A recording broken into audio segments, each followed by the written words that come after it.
In a past life, Liu felt the sting of neglect as his parents favored his younger brother, leaving him devoid of love.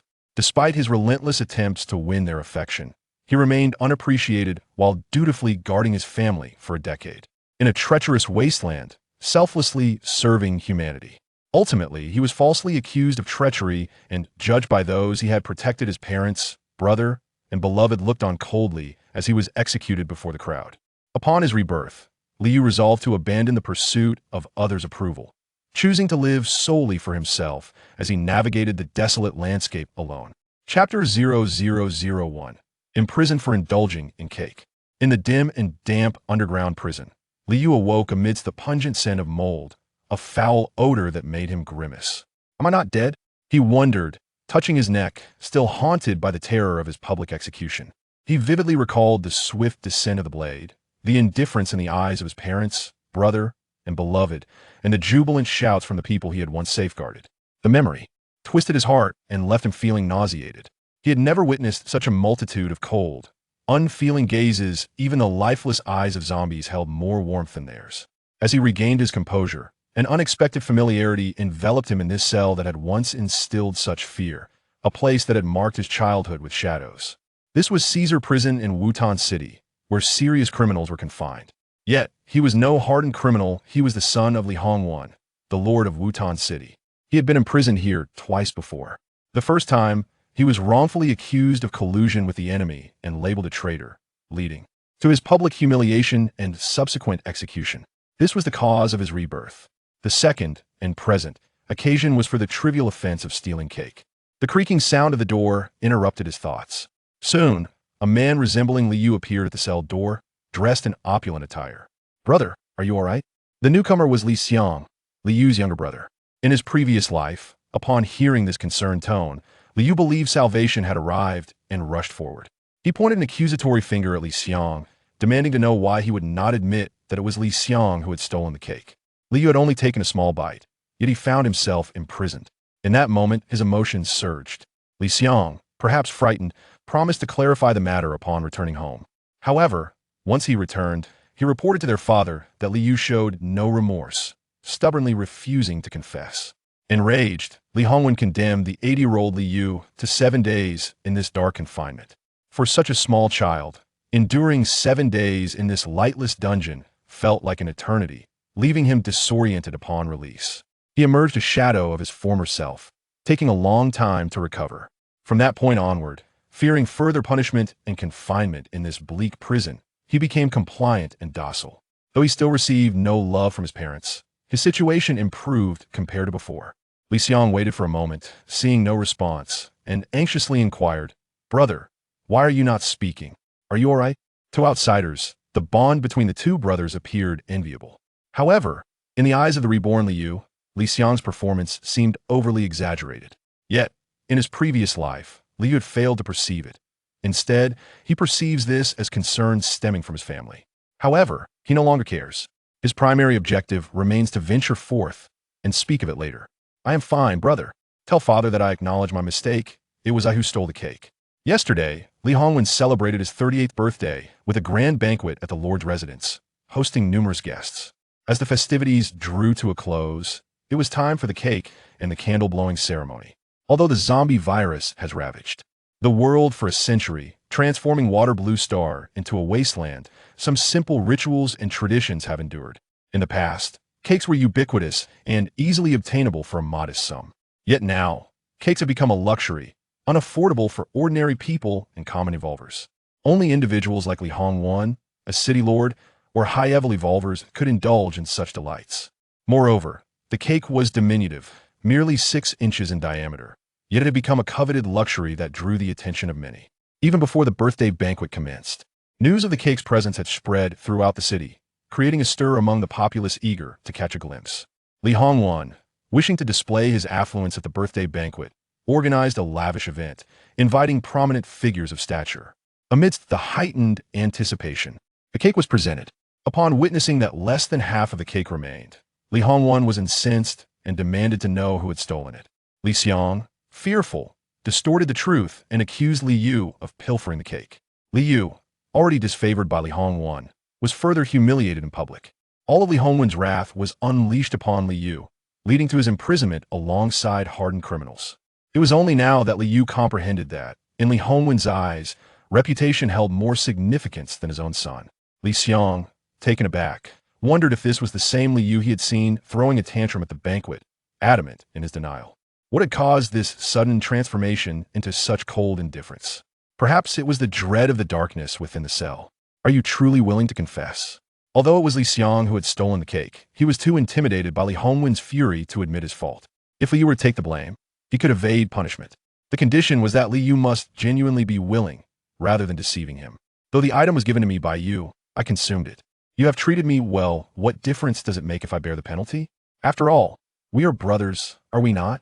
Both were of similar age, merely 8 years old.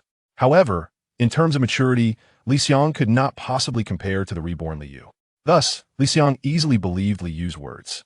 At that moment, Li Xiang excitedly produced the key to the cell.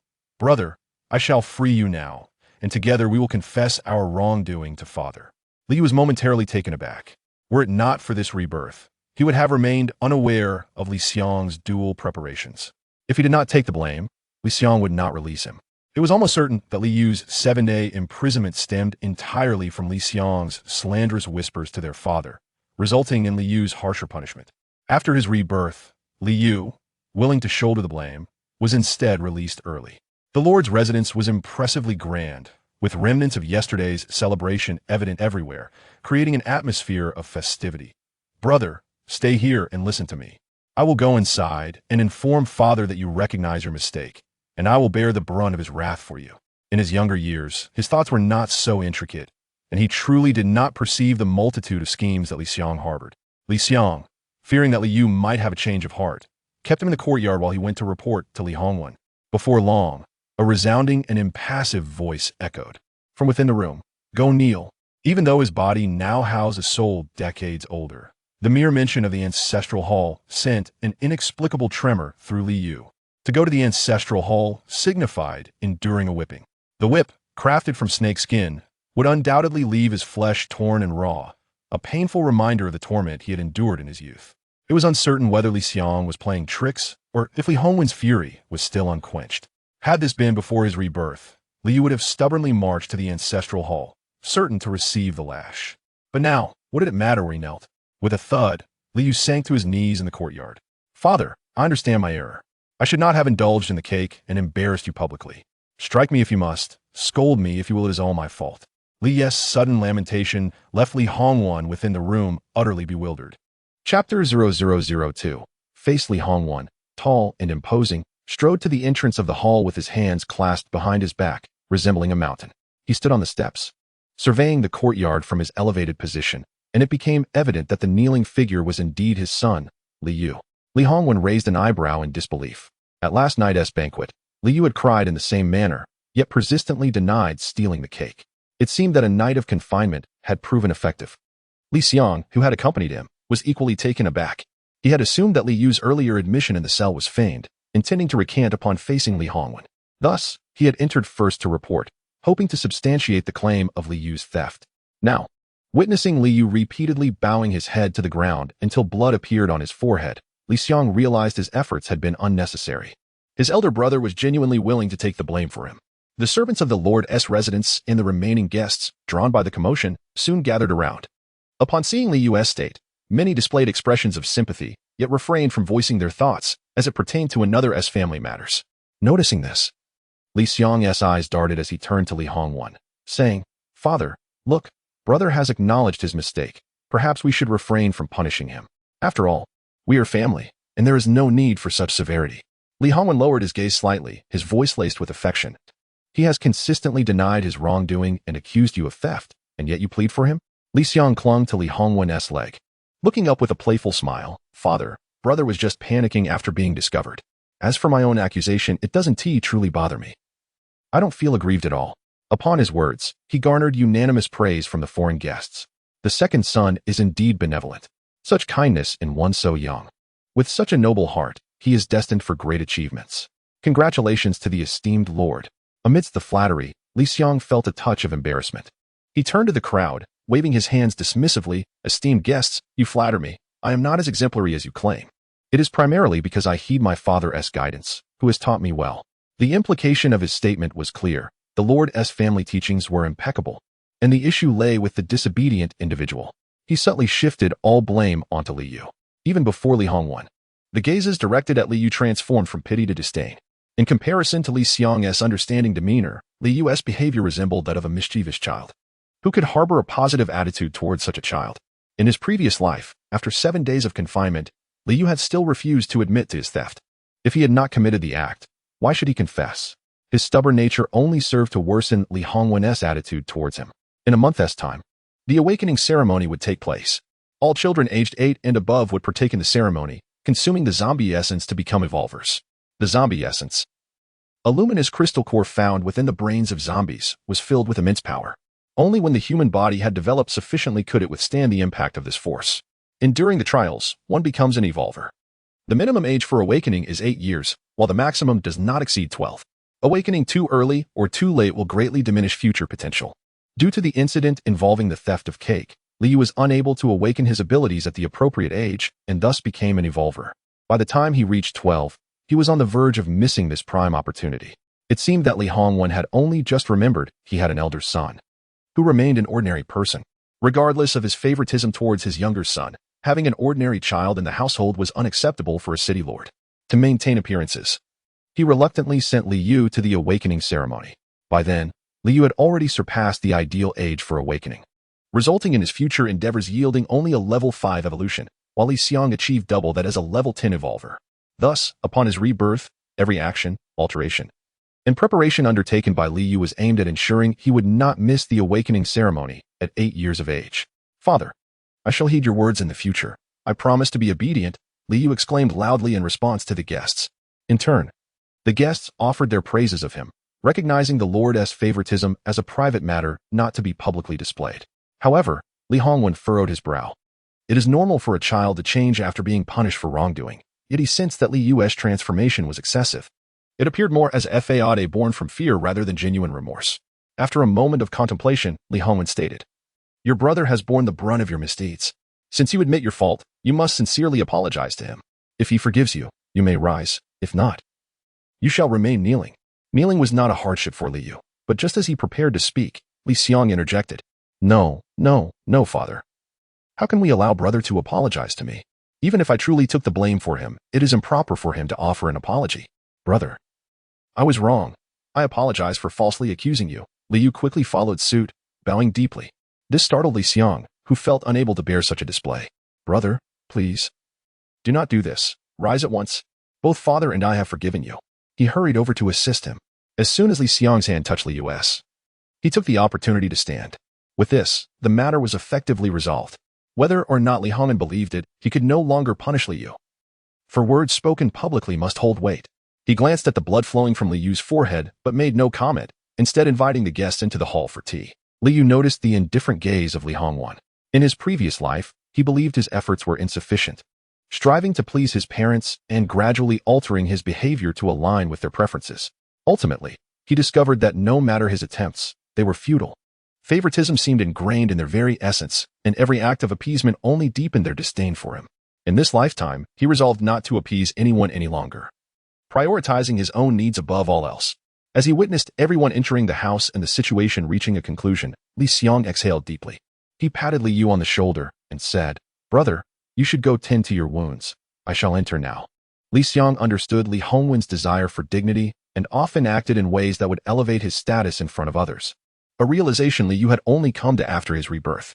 Though seemingly simple, this understanding had eluded him before his second chance at life, as he had always believed the fault lay with himself. Now, the courtyard was deserted, leaving Li Yu alone.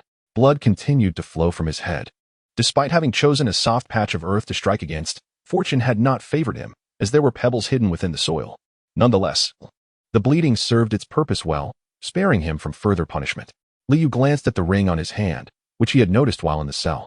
Regrettably, Li Xiang had arrived too swiftly for him to examine it further. This was a trophy he had acquired after slaying a zombie clad in a Taoist robe, and he wore it for its aesthetic appeal. Remarkably, the ring had accompanied him into this new life, leading Li Yu to suspect that its existence was intricately linked to the miraculous nature of his rebirth. Chapter 0003. Wounds heal with time in the wasteland world. Forms of entertainment have reverted to their most primitive state, with the bar being a rare exception. Absent of electronic devices, novels have emerged as the most cherished source of amusement. Liu has indulged in numerous online novels that date back to the era of Waterblue Star. These tomes are substantial, akin to hefty volumes, yet riddled with typographical errors and occasionally unclear fonts. Nonetheless, their scarcity renders them invaluable. Within the entire Lord S residence, there are but a few copies, many of which are tattered from frequent use. The novels hint at methods to activate latent abilities, suggesting that calling out might summon an elder from within a ring. Liu attempted this, but no elder appeared. Consequently, he pressed the ring to his forehead and smeared it with a drop of his blood. After all, it would be a waste to let it go unused. He then removed it and observed it for a time. The ancient ring exhibited no remarkable changes, it merely bore the stain of blood, which served to cleanse the grime that obscured its surface, allowing its true form to emerge with greater clarity. It resembled a segment of withered vine, encircled with the intricate patterns of the aged wood varying in depth, exuding a sense of rustic simplicity and timeless elegance. Beyond this, it possessed no extraordinary features. Laughter and merriment resonated from the hall below, prompting Liu to cast a glance inside. Li Hongwen affectionately cradled Li Xiang, engaging in jovial conversation with the guests. Occasionally, he would produce a large white rabbit candy to reward Li Xiang. What child does not delight in sweets? Liu was no exception, yet he found himself consuming far less than Li Xiang. Any delectable treats in the household were first devoured by Li Xiang until he was satiated, leaving Liu with whatever remained. Even as an adult, despite striving for accomplishments, Liu was still unable to wrest even a morsel of candy from Li Xiang. Standing at the doorway, Liu felt a profound sense of alienation. He silently withdrew, intending to return to his chamber to devise a plan for awakening. Although a month remained until the awakening ceremony, Liu was determined to prepare in advance. In his previous life, after diligently striving to become a level 5 evolver, he found himself stagnant despite his efforts, prompting him to seek a sage for guidance. The conclusion drawn was that awakening at the age of 8 years and 7 months would be most advantageous, ensuring he could at least attain level 10 evolver status. Perfectly timed for the day of the ceremony. While he had managed to evade imprisonment and corporal punishment through humility, it did not imply that he held any significant place in his parents' hearts. Liu needed to brace himself for the likelihood that Li Hongwen would still prevent him from attending the awakening ceremony at the appropriate age. Just as Liu prepared to depart, his mother, Wen Shu, approached him. From a distance, she had spotted Liu, yet as she drew nearer, her brow remained furrowed. "Weren't you supposed to be confined? How have you come out again?" The implication was clear. She believed his time in confinement had been too brief. Fortunately, Liu's heart had long since grown indifferent to such sentiments. Regardless of how this family treated him, he would no longer be surprised. Liu offered a brief explanation. "Are you saying that your father and brother have both forgiven you?" When Shu questioned, casting a glance toward the hall. Uncertain whether she had exchanged a look with Li Hongwen or Li Xiang, she ultimately chose to believe Liu's words. Acknowledging one's mistakes is one matter, but punishment must still be administered to impart a lesson. "Your allowance for the next 3 months is forfeit. The cake was expensive, and you consumed more than half of it, which is already quite lenient." When Shu's words suggested that Liu had gained an enormous advantage, while they appeared to have suffered an immense loss, Liu merely wished to depart swiftly. Thus, whatever Wen Shu said was accepted without objection. This left Wen Shu perplexed, prompting her to inquire, "Why are you no longer arguing?" They often misinterpret Liu's rationale as mere stubbornness or defiance. Even in silence, he would still face criticism. "Mother, I have injured my forehead and need to bandage it." "Let me see. It's just a minor injury. Why bother with bandaging? Such dramatics." "I will apply some medicine. Just wait." As a mother, such concern is entirely natural. However, had Liu not experienced it himself, he would see that Li Xiang merely scraped off a bit of skin, yet he called for a healer to tend to him. Wen Shu's actions would have warmed Liu's heart and evoked genuine gratitude. Presently, however, he perceived this as mere routine concern. Liu stood in place, awaiting her return. If he were to refuse, he would face the lightest reprimand or, at worst, a beating. Wen Shu took some time, and by the time she returned, the wound on Liu's forehead had ceased bleeding. After inspecting it, she wiped away some clotted blood surrounding the injury. "Since it's no longer bleeding, let us forego the medicine and save it. Medicine is expensive. Indeed, had you come a little later, it would have healed on its own." Liu smiled without humor and replied, "Then, mother, I shall return to my room." Go on, go on." As soon as Wen Shu gave her consent, she saw Liu hastily leaving, as if he wished to linger not a moment longer. Watching his retreating figure, she lamented, "What has caused this child to suddenly become so detached?" On his way back, Liu contemplated the amount of savings he currently possessed and the items of value he could sell. The city of Wutan is protected by its lord, and each year, residents must pay a tax to the lord's estate. This tax primarily consists of zombie essence, with a small portion of other goods allowed as substitutes. Given that not every zombie possesses essence, and the likelihood of finding one is exceedingly low, the requirement to pay such a tax is burdensome. The demand from evolvers seeking advancement is high, leading to zombie essence becoming a highly sought-after currency, albeit one that is exceedingly difficult to acquire. As it is a scarce resource, it is primarily available on the black market, where it commands exorbitant prices. It is not only ordinary citizens who find it difficult to afford. Even Liu, as the Lord's son, struggles to make such purchases.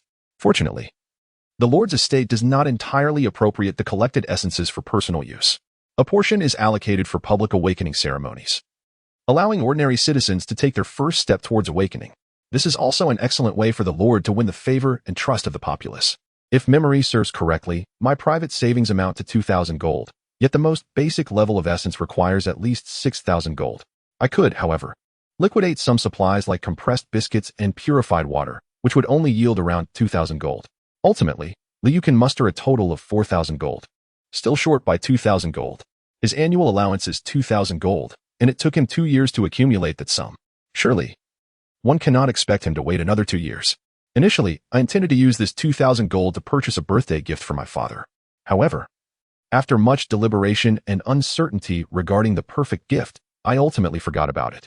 Perhaps it is fortunate that I did, or I would have lost 2,000 gold. As Liu pondered his troubles, he found himself at the threshold of his room, only to discover a figure waiting outside, his cousin, Yang Chun. Upon seeing him return, Yang Chun greeted him with enthusiasm. "Cousin, I heard you have been released from the cell. I specifically came to invite you to a welcome gathering."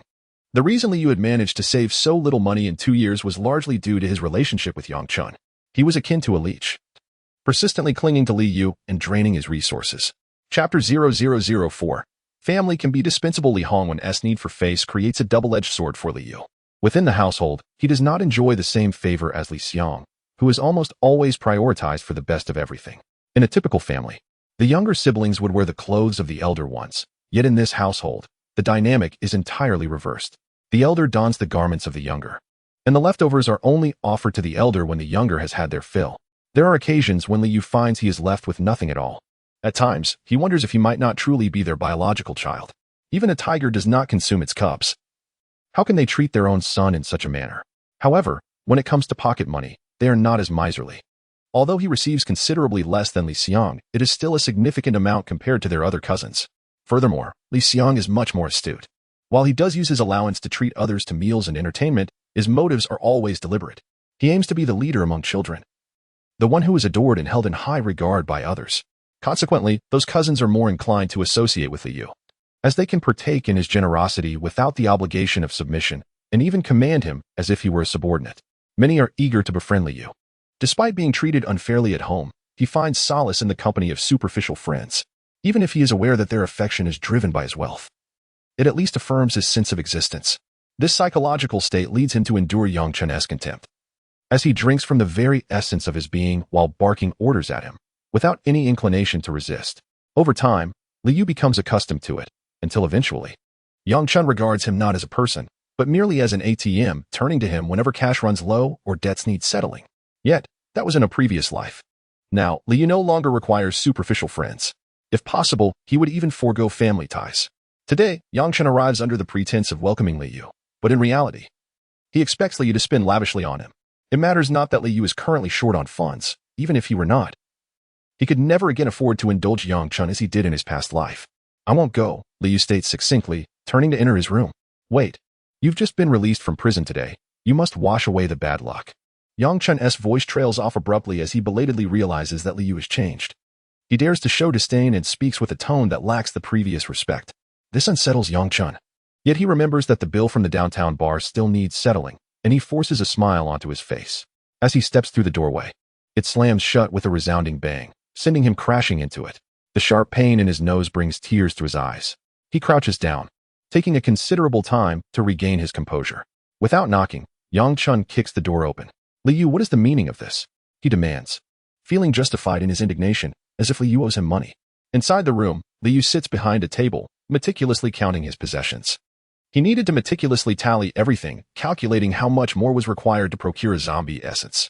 Since Liang had barred him from participating in the awakening ceremony, he had no choice but to devise his own means for awakening. In this lifetime, he could not afford to miss the optimal moment for awakening, no matter the obstacles. Even if the heavens were to collapse, it would not deter him. The golden beans gleamed enticingly, igniting a glimmer of greed in Yang Chun's eyes.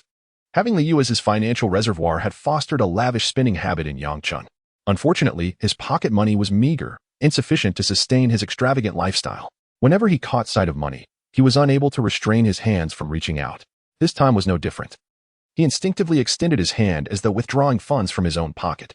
Suddenly, with a loud clang, Liu hurled a dagger onto the table. Yang Chun's expression changed, clearly perceiving it as a warning. Cousin, what do you mean by this? We are practically brothers. Is this how you treat me? This was a warning. Any further transgression would result in the severing of his hand, Liu declared, not sparing him even a glance as he resumed counting the beans. Since the outbreak of the zombie virus a century ago, paper currency had ceased to circulate. Gold, however, remained a universal currency. Yet, in the wasteland, scarcity of resources had significantly devalued gold. A bag brimming with golden beans was undeniably tempting, explaining Yang Chun's inability to resist. Yang Chun stood momentarily stunned.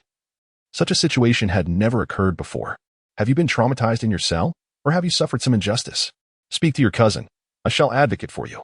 Li remained silent, engrossed in his task, before lifting his gaze once more. Is there something else? If not, be quick to leave. I have much to attend to. Yang Chun discerned impatience in his eyes, igniting his fury. Wait a moment, Liu. Am I being disrespected here? I have consistently spoken to you respectfully. And this is your attitude? Have you forgotten who introduced you to the bar scene? Who took you out for delightful meals? Is this how you repay kindness? Liu halted his counting, grasping the dagger beside him and pointing it at Yang Chun. Who has been footing the bill? This question left Yang Chun utterly speechless. His face flushed with indignation. So what if Liu had paid? Had he not contributed in other ways? Without him, could Liu have discovered such enjoyable places? Had he not lent him a considerable amount of money? Liu waved his hand dismissively. In these past few years, you have borrowed over 2,000 gold from me. In various amounts. I want to even count the interest. Just return me 3,000 gold. Yang Chun was taken aback. What do you mean by this? Are you just erasing the debt? I do not comprehend your words. You are being utterly unreasonable. I shall no longer seek your company. Farewell. Yang Chun, as if wronged beyond measure, wiped his tears and dashed away. Liu found himself at a loss for words, realizing that it was he who was owed money, not Yang Chun. Retrieving that money seemed an impossible task. Yang Chun spent extravagantly, unable to save even a dime. Relying on him to repay the debt was akin to scaling the heavens. Liu carefully closed the door that had been forcefully kicked open and returned to his task of counting money. His initial estimation proved accurate. He possessed only 2,000 gold coins. In order to procure additional funds, he planned to sell supplies such as compressed biscuits and purified water in the black market. Yet, he still found himself 2,000 gold coins short of purchasing even the most mediocre first-level zombie essence. After rummaging through his belongings, he discovered there were no other valuable items to be found. With no alternatives left, he resolved to visit the black market in the coming days. The black market offered opportunities for fortunate finds, yet one needed a keen eye to avoid being outmaneuvered. After securing his gold beans, Liu turned his attention to the ancient ring, but despite his efforts, he could not decipher its mysteries before darkness fell. He hastily consumed a small meal before departing from the Lord's mansion, making his way to the southern black market. This was perhaps a small advantage that went unnoticed by others. Wherever he ventured, no one would inquire about his whereabouts. Even if he were to vanish for 3 days, there would be no one searching for him, thus sparing him the trouble of explanations. Liu did not disguise himself. He merely intended to observe and formulate a plan.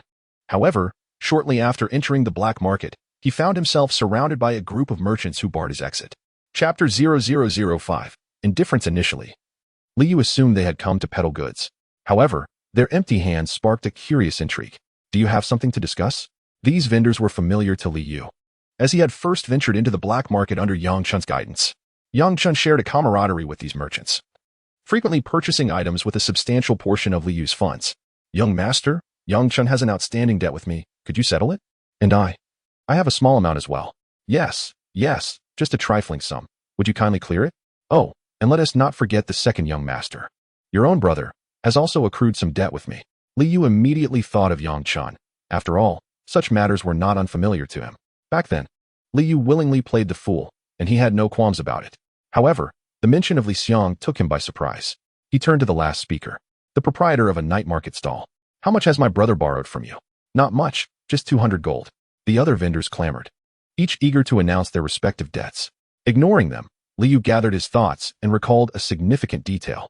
In his previous life, he had been released from prison 7 days later. During that time, Liang had treated him to a feast under the pretense of a welcoming banquet, amassing a bill of 1,400 gold for a seemingly modest meal at the night market. At that moment, Liu realized that while he had endured hunger and fear in prison, Liang had indulged in free meals under his name for 6 days. On the 7th day, he had merely brought Liu to settle the account. Today, having been released early, Liang had simply racked up a modest debt of 200 gold. It seemed that Liang had a peculiar way of managing expenses, ensuring they never exceeded that exact sum. Now, allow me to pose a question. I would appreciate your responses. The vendors fell silent, awaiting Liu's inquiry. Were the items purchased in my name? Did I partake in the meals personally? The merchant stood dumbfounded, grasping the implication of Liu's words. Ah, young master, you are so wealthy, this trifling amount hardly matters to you. We depend on this money to support our families. Young master, it is not much. You have settled debts before, why not once more? Without this money, we cannot survive. The merchants looked pitiful, yet only Liu was privy to the truth. In his previous life, he had been falsely accused of treason and paraded in a cage. While these very individuals had eagerly contributed to his disgrace, they had not shown him mercy despite his efforts to absolve their debts. Indeed, you are quite pitiable. I was merely jesting. How could I possibly refuse to settle the accounts? At once, the merchant's eyes sparkled with hope, extolling Liu's wisdom and formidable presence. As Liu shifted the conversation, he stated, in fact, I have come here to procure some goods on behalf of my dear younger brother and my beloved cousin. Their debts, along with this one, will be settled together. Is that acceptable? The merchants, who had been praising him, fell silent, their expressions frozen in disbelief. They were taken aback by the notion that, having failed to collect a debt, they would now have to extend credit. Several of them exchanged glances, none willing to concede. Noticing their hesitation, Liu intensified his argument. Surely, I have settled their previous debts with you, have I not? Did I ever shortchange you? Yet, they remained reticent. Their uncertainty palpable, for this Li Shao was evidently a changed man. In the past, they had inquired about his debts, and he had always been prompt in settling them. This was the first time he had sought to incur debt himself. Why don't you go collect the debt from them? It has nothing to do with me. Excuse me, I must take my leave. Liu strolled slowly, attentive to the sounds behind him. No matter who called after him, he would turn around instantly. However, by the time he reached the other end of the black market, none of the merchants had acquiesced. An idea struck Liu. After all, those two had deceived him more than once, so returning the favor seemed only just. Yet, the merchant's hesitance thwarted his plan. Liu was unperturbed, adopting an attitude of trial and error. If successful, it would save him the trouble of figuring out how to gather the remaining 2,000 gold coins. If unsuccessful, he bore no real loss, for he would never aid Liang and Yang Chen in repaying their debts. The black market, as its name suggests, might imply a nefarious bazaar, but it merely refers to a market that operates at night, devoid of any sinister connotation. During the day, evolvers venture outside the city to hunt zombies and gather materials for crafting weapons or mining resources. The daylight hours outside the city are comparatively safer, leaving no time to set up stalls and convert their day's haul into necessary supplies. Thus, the black market was born, becoming a favored locale for the residents of the city to seek amusement and diversion. As Liu traversed the bustling streets of the market, he found himself particularly conspicuous. Isn't that the son of the Lord caught stealing cake? I heard he was imprisoned for his misdeeds, yet he is out so soon? They murmured. That rascal devoured half the cake, infuriating the Lord beyond measure. He pales in comparison to the second son, who occasionally shares some food with us. The eldest son is utterly stingy. With such gluttony and thievery, devoid of kindness, the lordship will undoubtedly fall to the second son.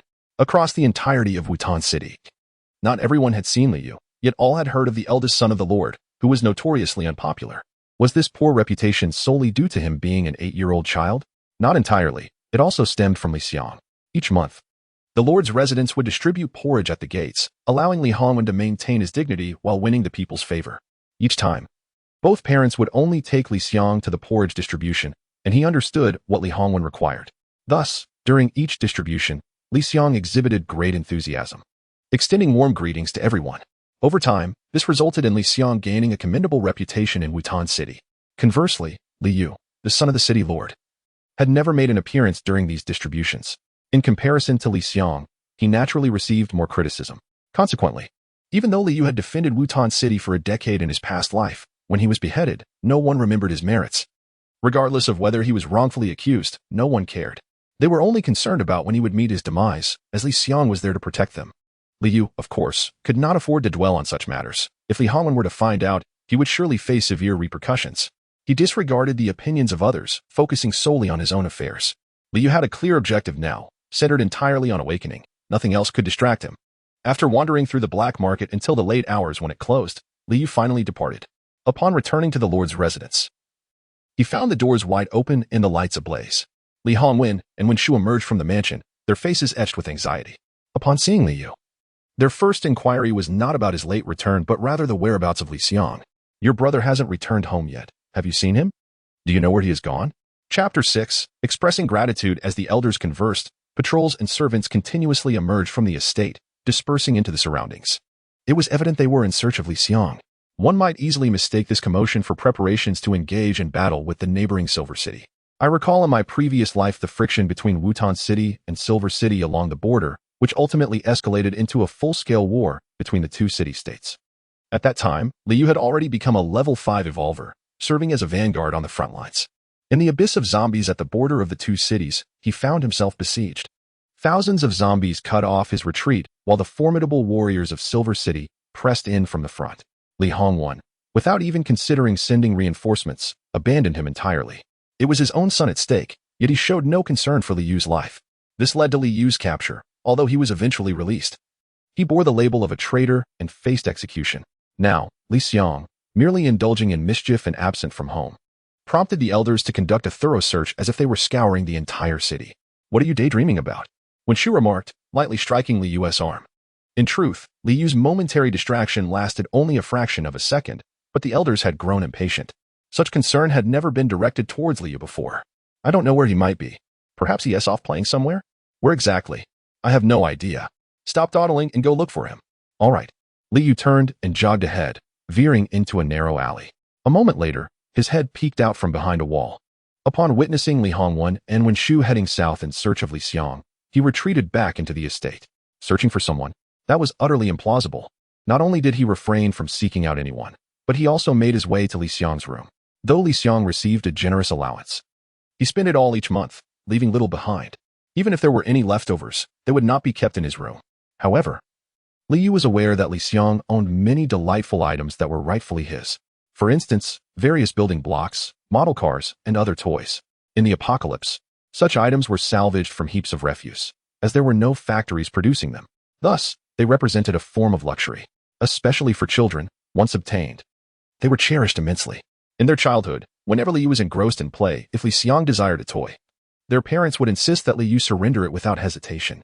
Should he refuse, reprimands or punishment would ensue, compelling Liu to relinquish his toys while he helplessly watched Li Xiang play with them. Of course, Liu's current visit was certainly not to reclaim his rightful toys. That would be far too conspicuous. If Li Xiang discovered anything missing, he would undoubtedly suspect Liu. Li Xiang had a penchant for hoarding supplies, a commendable habit in the apocalypse. While many struggled to find even basic sustenance, Li Xiang stockpiled provisions merely to enjoy his snacks.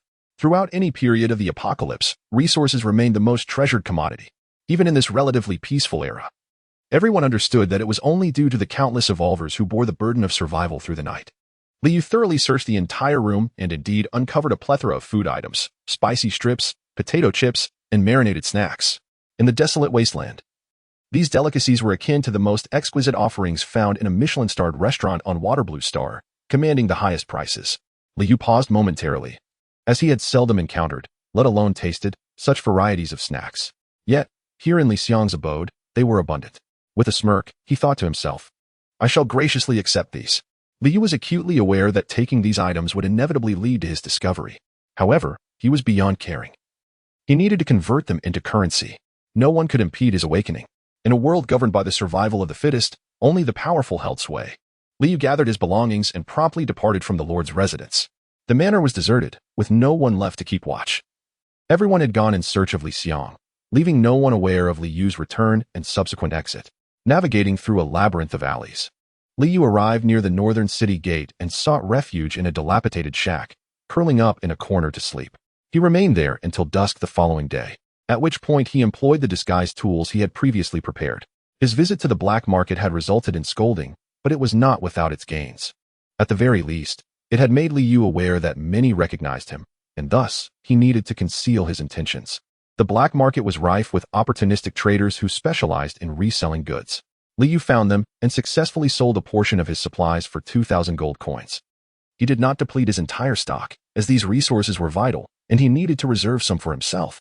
Subsequently, he took a circuitous route to the western gate, where he spent another day and night.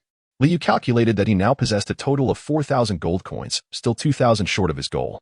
Therefore, that evening, he returned to the southern black market. This time, he did not disguise himself. To his surprise, he was soon surrounded by traders. "Young master, please do us a favor and settle your debts. If you do not, we may never see this money," they pleaded. Yes, have pity on us. We have our struggles too." The audacity of their claims was striking. Nevertheless, Liu discerned a more critical piece of information. He turned to the food stall owner and inquired, "Why do you say we may never see it?" The stall owner was momentarily taken aback and replied, "Young master, you are unaware?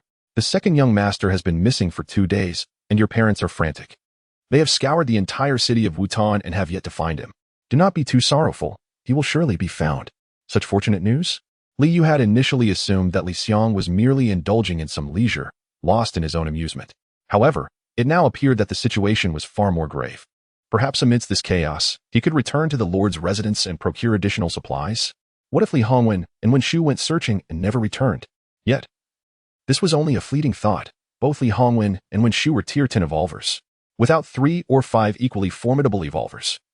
It was improbable that they could be slain. As for zombies, only a corpse king posed a genuine threat.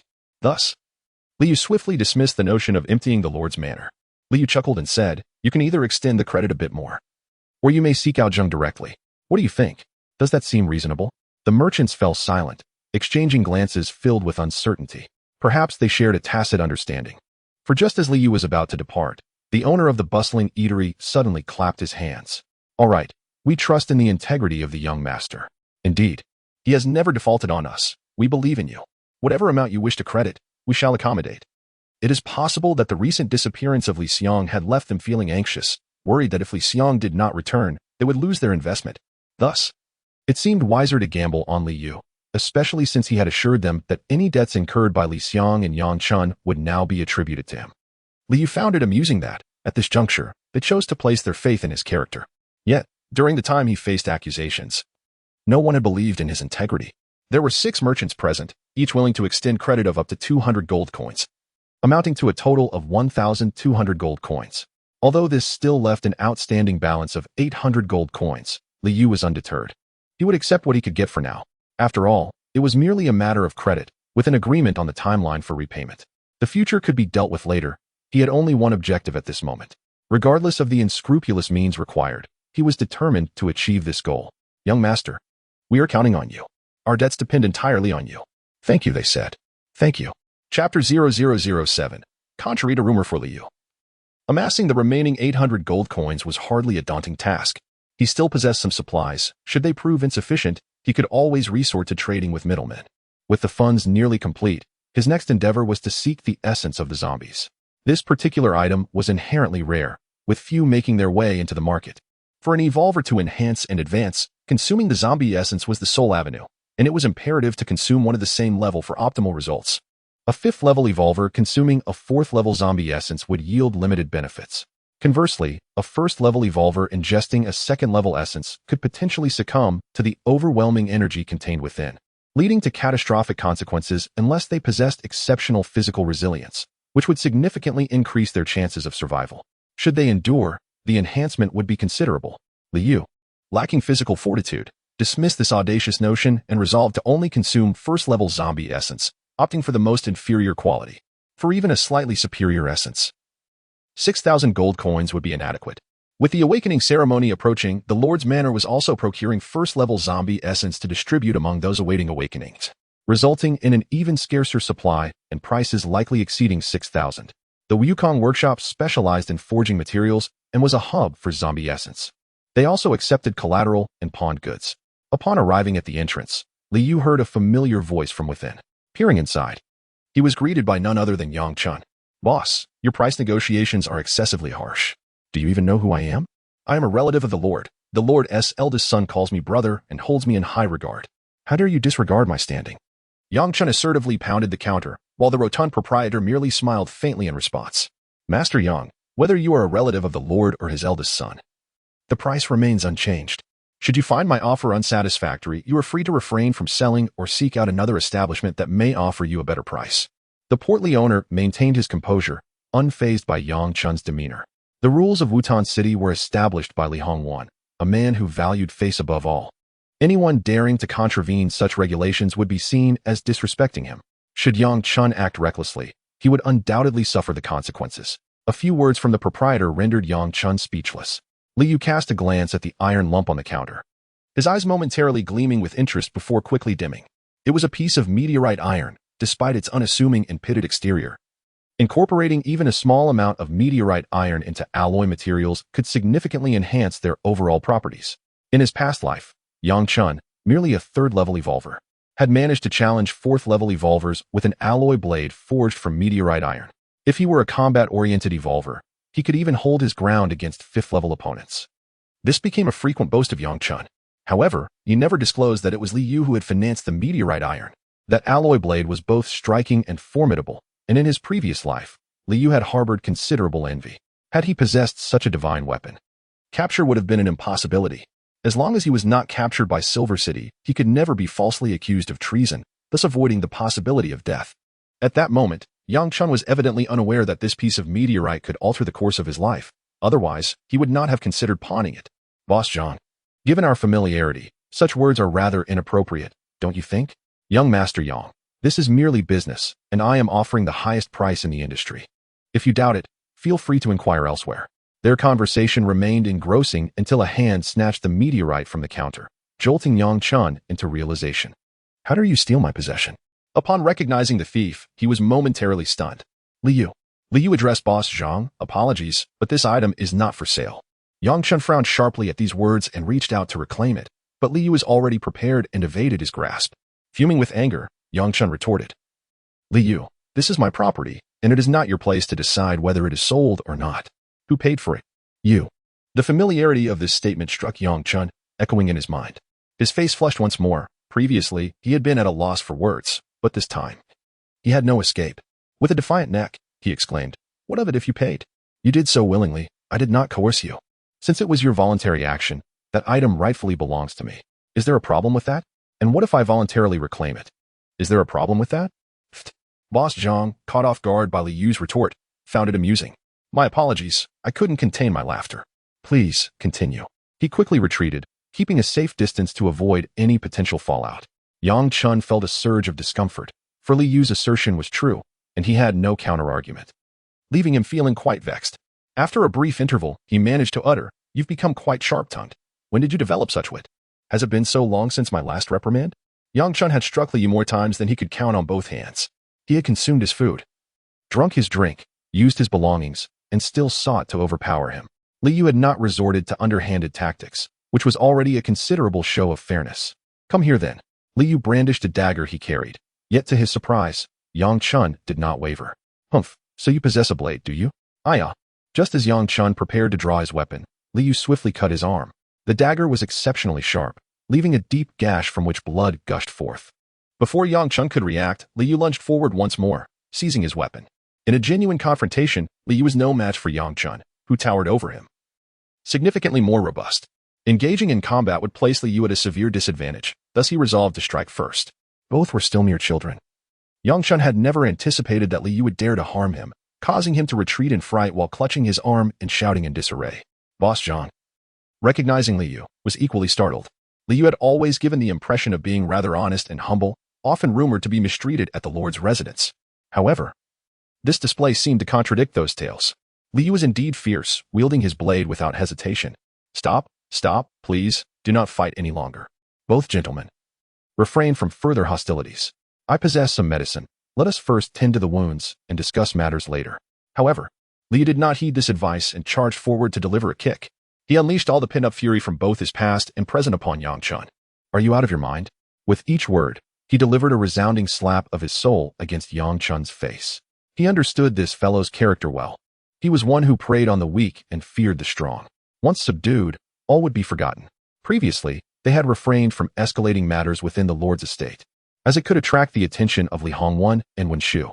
Now, however, they were not in the Lord's residence, and that couple had gone off to seek Li Xiang. Thus, Li Yu felt utterly unrestrained. He fought with such intensity that the veins in his neck bulged, his eyes bloodshot and terrifying. After receiving a glare from him, Boss Zhang took a few steps back, hands clasped behind his back. If you continue. Chapter 0008, The Divergence of Human Joys and Sorrows. Yang Chun, merely a child of 8, was still just a boy, accustomed to bullying others. When he suddenly faced a beating, his cries erupted uncontrollably.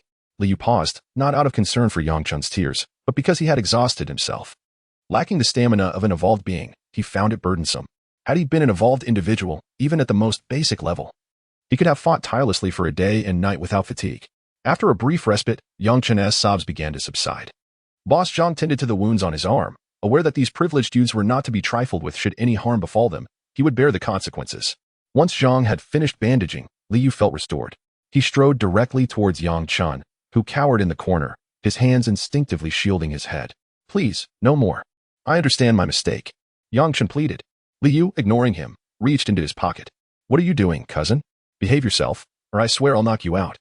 Li Yu retrieved a pouch of money, a pack of Hongmei cigarettes, a bag of coffee, a cake of tea leaves, and several snacks from Yang Chun's pocket. In this apocalyptic world, such items were treasures that could fetch a handsome price. It was likely that Yang Chun intended to sell these goods, as they could easily be traded for a substantial sum. Yang Chun, over the years, you've consumed more of my resources than these trifles. Consider this a return on interest. Remember, you owe me far more than this. Is there something wrong with what I said? Yang Chun began to weep anew, reluctant to part with such fine goods. Li Yu, growing impatient, commanded, speak. Startled, Yang Chun stammered, no, nothing wrong at all. He was acutely aware of how much he had taken advantage of Li Yu. Though he was loath to relinquish the items, he felt powerless. Since Li Yu's release from prison, he seemed transformed. Once docile and unbothered by harassment, he now stood resolute against it. Is there something wrong? Then get lost. Do you expect me to escort you home? Li Yu suddenly lifted his foot, causing Yang Chun to scurry away in a panic, not daring to look back. As he glanced at Boss Zhang, the latter immediately greeted him with a smile. Young master, how may I assist you? Zhang perceived that Li Yu had intentionally sent Yang Chun away, likely to attend to other matters. Li Yu placed the spoils of his recent conquest on the counter, contemplating their worth and potential exchanges. Oh dear, young master, these are quite valuable. I cannot accept them. Though portly, Boss Zhang was astute. He understood that accepting such items would surely invite trouble from Yang Chun. Even if unafraid, he preferred to avoid unnecessary complications. Rest assured, he is merely a coward who fears the strong. He wouldn't dare to report you. Accept them. If he causes any trouble, simply inform me, and I shall handle it, Zhang assured. Li Yu was confident in Yang Chun's character. The boy would not dare to reveal the origins of these items to his parents, for many were of dubious provenance. Should they discover the truth, he would find himself in an untenable position. Furthermore, Yang Chun's urgency to liquidate valuable resources likely indicated he was entangled in some predicament. Li Yu anticipated that once he exited, Yang Chun would be lurking outside, anxiously awaiting his return. Boss Zhang, too, eyed the goods with covetousness, recognizing the profit to be made from their resale, particularly with high-value items such as tea and coffee. When one encounters a beloved specimen, it can fetch an exorbitant price. Young master, are you seeking to liquidate your assets or engage in a trade? Do you possess any zombie essence? Upon hearing this, Boss Zhang was momentarily taken aback. It was no wonder he wished to expel Yang Chun. The young master of the city lord's family clearly had grand ambitions. Undoubtedly, Li Yu sought the zombie essence for the purpose of awakening. Yet, with the awakening ceremony looming, the city lord's estate would provide a first-level zombie essence free of charge. The fact that Li Yu still needed to procure one himself indicated that the rumors held truth. He was indeed not favored within the city lord's estate. However, even if he was not well regarded, surely there was no need to deny him even a single first-level zombie essence? To the city lord, was this not merely a trivial matter? How could they refuse even that? The more Boss Zhang pondered, the more he felt a sense of pity for Li Yu, and thus he spoke. Young master, you are aware that obtaining zombie essences has become increasingly difficult of late. If you wish to acquire one at a lower price, you may need to wait a while longer. However, if you are in urgent need, it will require additional funds. He emphasized, young master, it is not that I seek to profit excessively from you. Upon securing the order, I must issue a bounty. And since I also require a modest sum for my efforts, the cumulative cost will certainly exceed the usual price. Would you be amenable to this arrangement? He was quite forthright. Liu understood the implications of what he was saying. He had even undertaken bounty tasks in his previous life to raise funds. He had once bought a birthday gift for Chimei, earning himself a good deed card in return. Acceptance was not an issue, regardless of the markup. He was determined to acquire it as soon as possible. Very well, young master, a deposit of 4,000 is required, with a remaining balance of 6,000 to be paid upon delivery. This meant that the first-level zombie essence was priced 4,000 gold above Liu's market estimate. Nevertheless, given the extraordinary circumstances and his pressing need, this price was justified. You may apply all of these toward the deposit. This quantity of tea should suffice, would you agree? Here's the tea. Liu gathered the remaining supplies and exited the workshop with an order slip in hand. As he stepped outside, just as he had anticipated, Yang Chun rushed over from an angle. Liu, cousin, let us discuss this further. You cannot simply disregard my plight. For I need these to settle my debts. If you do not repay my debts, will you repay others? This is not how it should be, cousin. I believe we are family, and does family not support one another? Is it fair for you to take advantage of me? Yang Chun found himself momentarily at a loss for words, perhaps realizing his previous transgressions.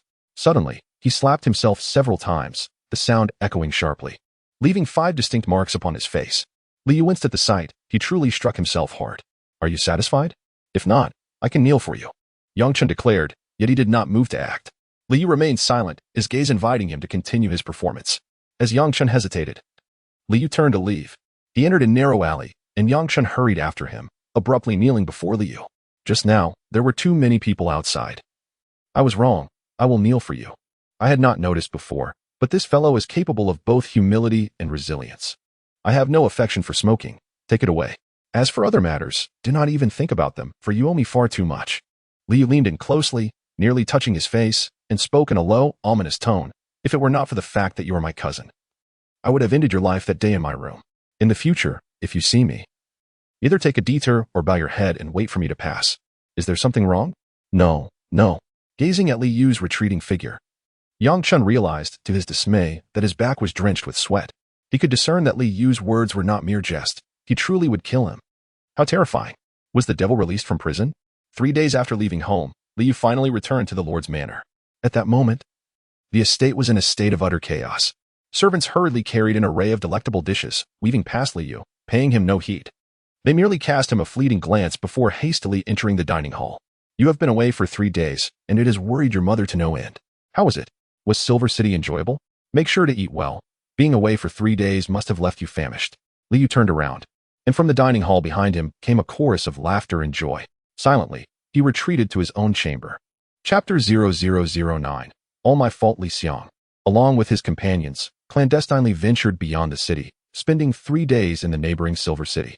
At that time, the relationship between Wutan City and Silver City was relatively amicable, unlike the eventual deterioration that led to significant hostilities between the two cities.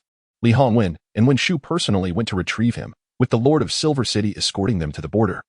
This incident later reached the U.S. ears through the whispers of the townsfolk. It must be said that the elderly couple genuinely cared for Liang. In contrast, Liu had also vanished for 3 days and nights. Not a soul cared to inquire about him. Upon awakening, Liu resolved to embark on a journey of cultivation. Fully confident that, drawing from the foresight of his previous life, he could navigate the dangers outside the city with relative ease. Liu examined the ancient ring in his possession, still devoid of any change. Unlike other jewelry that either sparkled with brilliance or gleamed with golden luster, this ancient ring appeared utterly unremarkable, almost lifeless.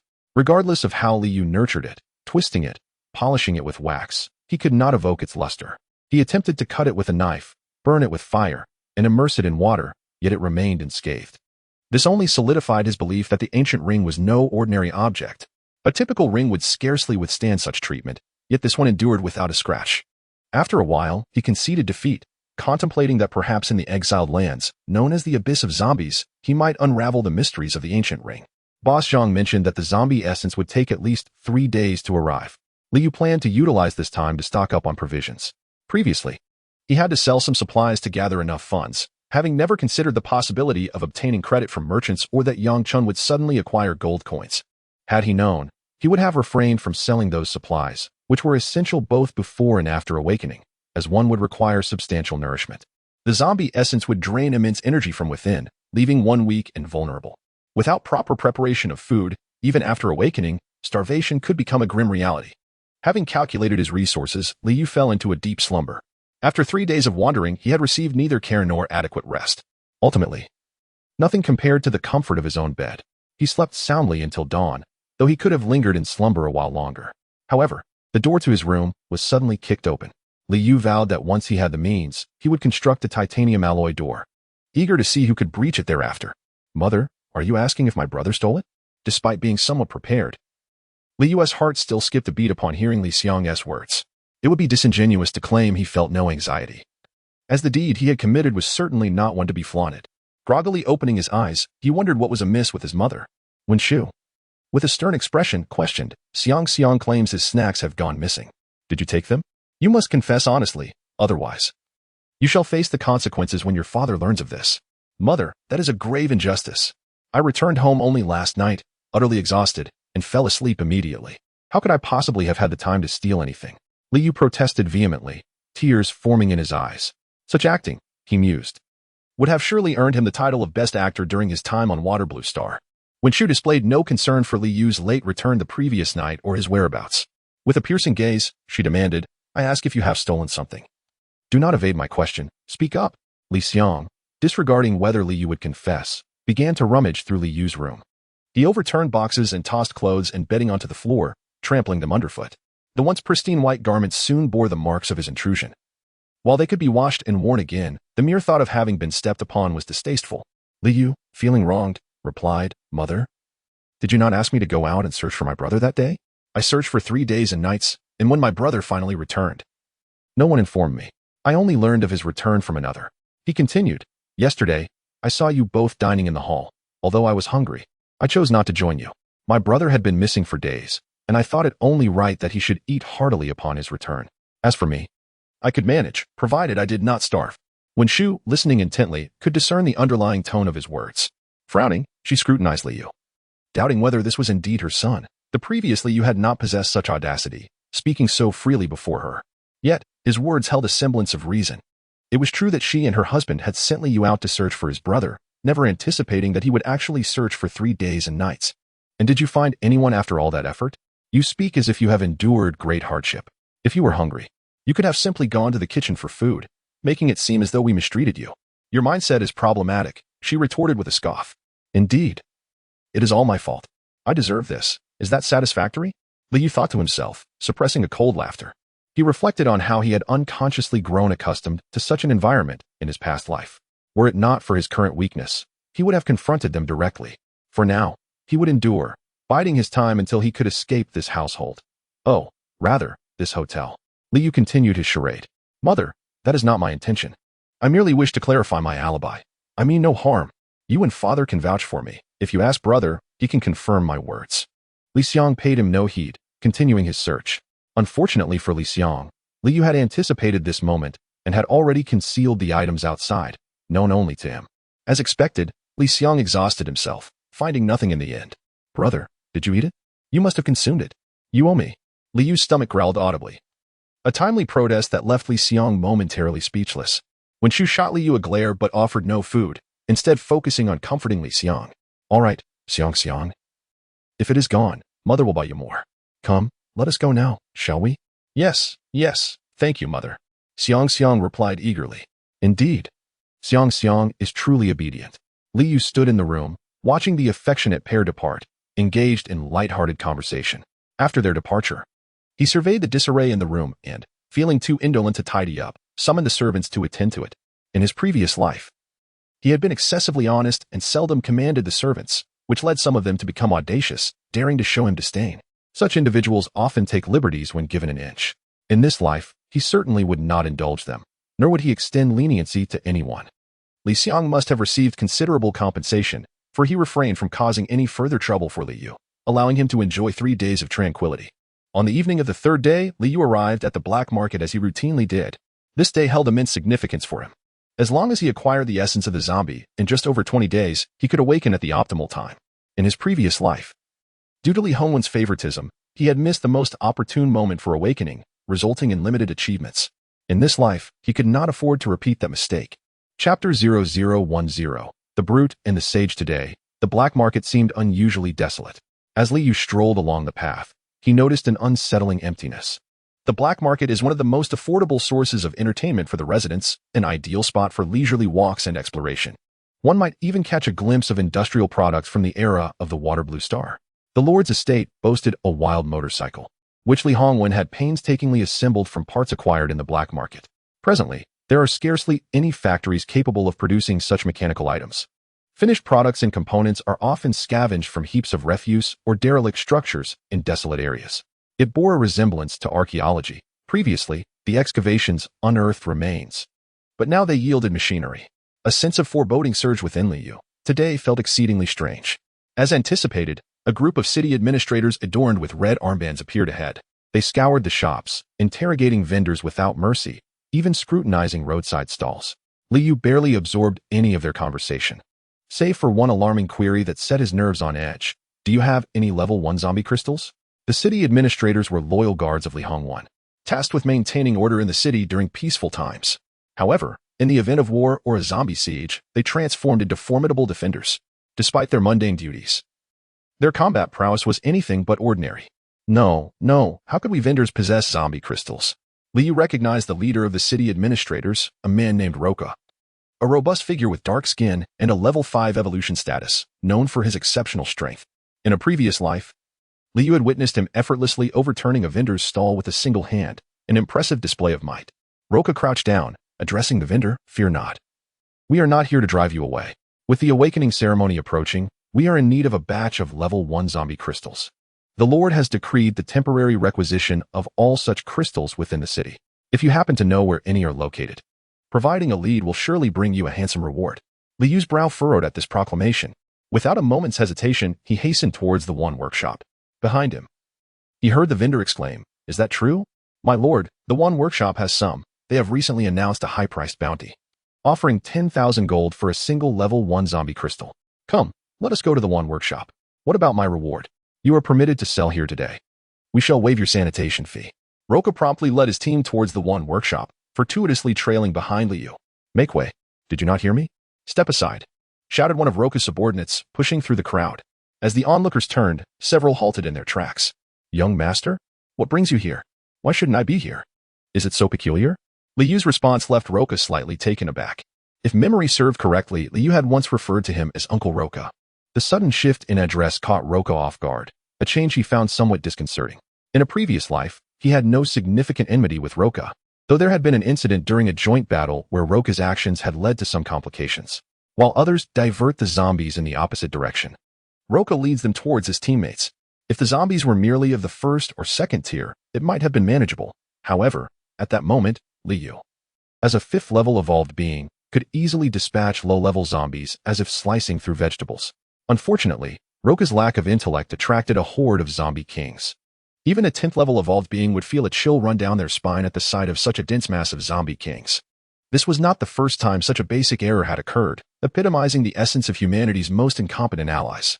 After a century of wasteland life and over a century of human evolution, it seemed that the intelligence of certain individuals had not progressed in the slightest. I intended to convey that it was unsafe outside at night, and the young master ought to remain at home. It dawned on me that the Lord seemed rather disinclined towards you. I almost forgot. He is rather straightforward. Where is Captain Roka headed?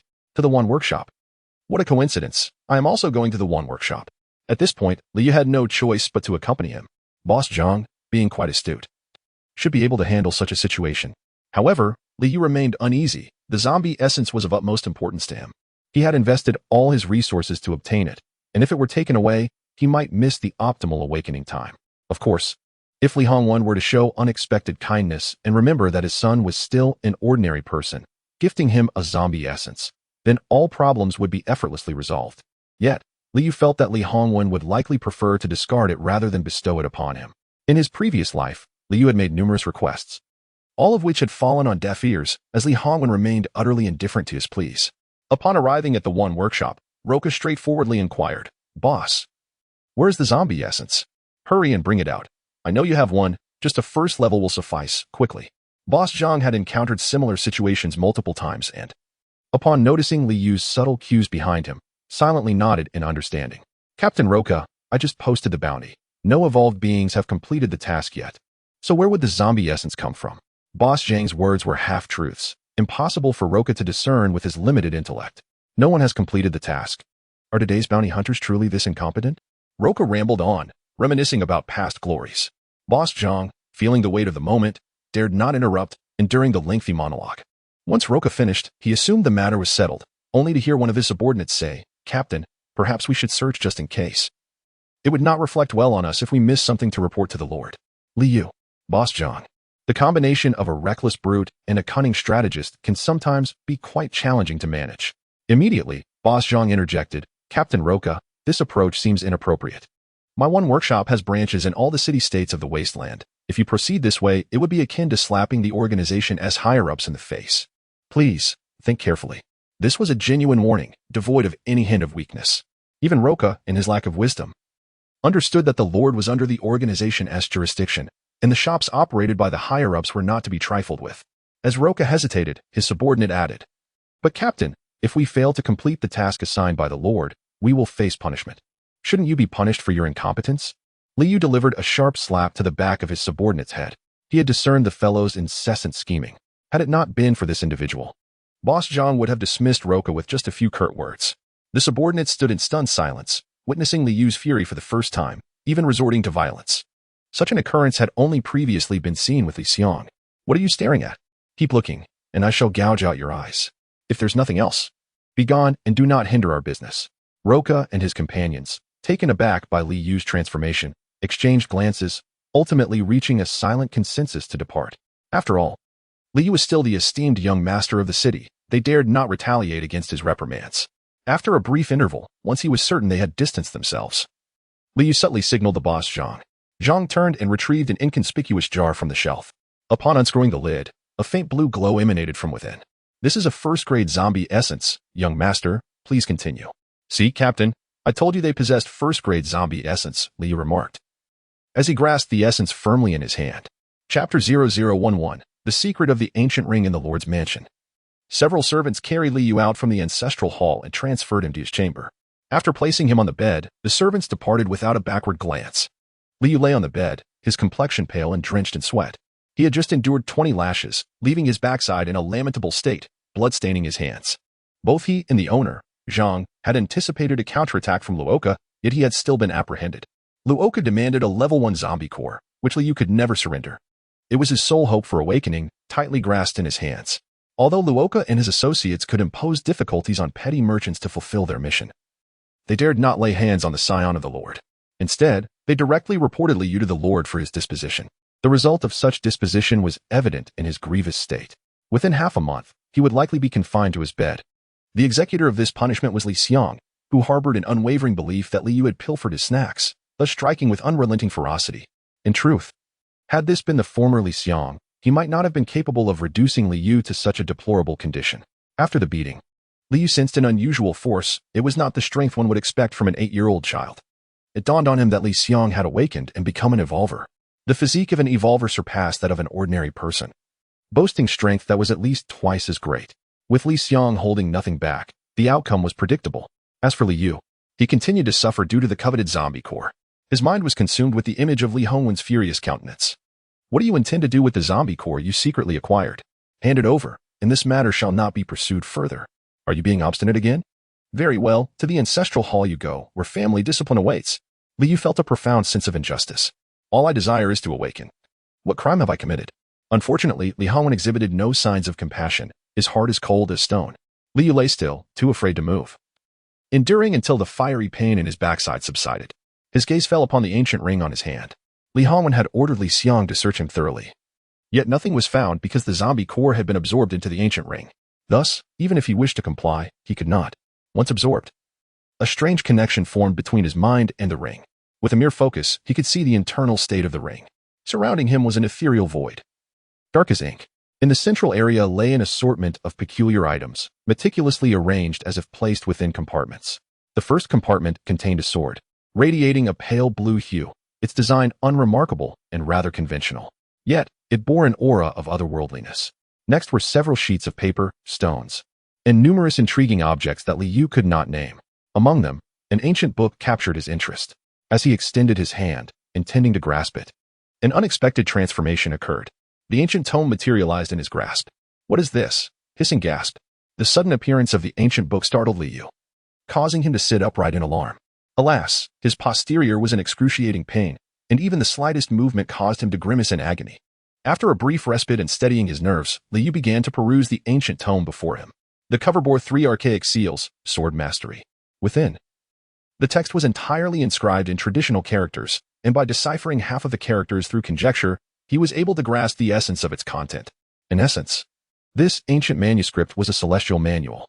Mastery of its teachings could grant one longevity, the ability to soar upon swords, and the power to vanquish foes, claiming their heads from 1,000 miles away. Thus, was this ancient ring akin to the mythical Shumi ring described in internet novels? Liu felt a wave of disbelief wash over him. He had never anticipated the existence of cultivators in this world. Yet, something was amiss. If they were indeed cultivators, how could he have transformed into a zombie? With such a formidable sword technique, it seemed improbable that even a zombie king could survive a mere glance. Liu racked his brain in futile contemplation, unable to comprehend how one wielding such potent celestial arts could succumb to the undead. Could it be related to the essence of the zombies? His speculation was not without foundation. Previously, despite his myriad attempts and exhaustive methods, he had been unable to unravel the mysteries of the ancient ring. It was only after acquiring the zombie essence that the ancient ring absorbed it, allowing him to establish a connection and access its inner sanctum. Did this imply that the zombie essence served as the key to unlocking the ring? Just then, darkness engulfed his mind. The space within the ancient ring vanished. What was happening? Why had it suddenly disappeared? The ancient tome remained in his grasp. Liu endeavored to re-establish contact with the ring, but to no avail. It was as unresponsive as before. Must he again rely on the zombie essence to unlock it? Liu had no means to verify this theory at present. His finances were scant, and his supplies were limited. He could not muster the 10,000 gold required. The city overseers, led by Loka, were currently scouring for zombie essences, making the situation exceedingly precarious. Even if Liu had the funds, procuring a zombie essence would be quite challenging. Moreover, during these tumultuous times, Boss Zhang might not be inclined to accept such an order. Thus, the current predicament was that the hard-won zombie essence had not only failed to awaken him, but had also subjected him to a brutal beating, resulting in the acquisition of this ancient tome. He had gleaned the secrets of the ancient ring and how to access it. Yet beyond that, he was left with nothing. Liu found himself pondering whether this was a stroke of fortune or misfortune. In his estimation, he would have preferred to awaken rather than merely uncover the secret of the ring. After all, at present, knowledge of this secret offered him little assistance. Furthermore, given his current state, he was likely to miss the optimal moment for awakening unless he could obtain another zombie essence. However, with scant resources and the essence in short supply, where would he procure another? Was he destined to repeat the same path as in his previous life? Liu felt an overwhelming sense of frustration. If granted a second chance at life, only to tread the same old path, what significance would this rebirth hold? Perhaps he would venture forth from the city, armed with nothing but his ordinary form, to hunt the zombies. This was the only viable solution he could conceive at present. With the extensive combat experience of a 5th-level evolved being from his previous life, coupled with a spark of ingenuity, it is conceivable that he could succeed in vanquishing a 1st-level zombie. The current 1st-level zombies are no longer the mindless creatures ravaged by the virus. Humanity is evolving. And so too are the zombies. The 1st-level zombies of today, if they were to descend upon the world at the dawn of the apocalypse, would undoubtedly be akin to minor zombie kings. However, before venturing out of the city, he must first tend to his wounds. With merely over 20 days remaining until the awakening ceremony, Liu's time is limited, as his recovery will take at least half a month. With a deep sigh, he remains discontented, feeling that the ancient ring, so extraordinary in nature, must imply that the ancient texts hold some remarkable secrets as well. Thus, he immerses himself in the study of these tomes, yet even as he drifts off to sleep, he is yet to unravel their mysteries. After emerging from his cell, Liu experiences his first dream in a long while. In this dream, he soars through the skies on a sword, effortlessly vanquishing foes, invincible and omnipotent. In a breathtaking moment, he even beheads Li Hongwen with a single strike. Chapter 0012. In death, there is nothing a 10th-level evolver, striking down with a single sword. Such feats can only be realized in dreams. Liu does not believe that the so-called swordsmanship possesses such formidable power. Upon awakening the next day, he listened intently. The estate was eerily quiet, indicating that nothing of significance had transpired. The anticipated script of Wei Zheng slaying the Dragon King of the Jinghe had not unfolded. Had it truly occurred, the estate would have been thrown into chaos. Each day, the first thought that greets Liu upon opening his eyes is how to procure another zombie essence. Awakening holds paramount importance for him. The art of swordsmanship is of little utility. Having been taken away directly by Loka at the Wangu workshop, he has yet to pay the remaining balance for the zombie essence. This debt must be settled, as he has secured the essence.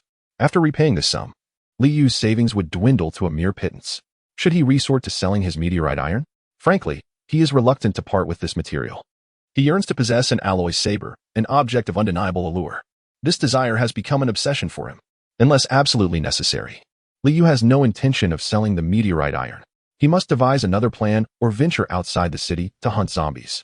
Despite enduring hardships, Liu is not without care. Each day, servants tend to his wounds. Initially, recovery was anticipated to take half a month. However, after just 7 days, he is able to rise and move freely. With the awakening ceremony approaching, the influx of residents into the city has intensified.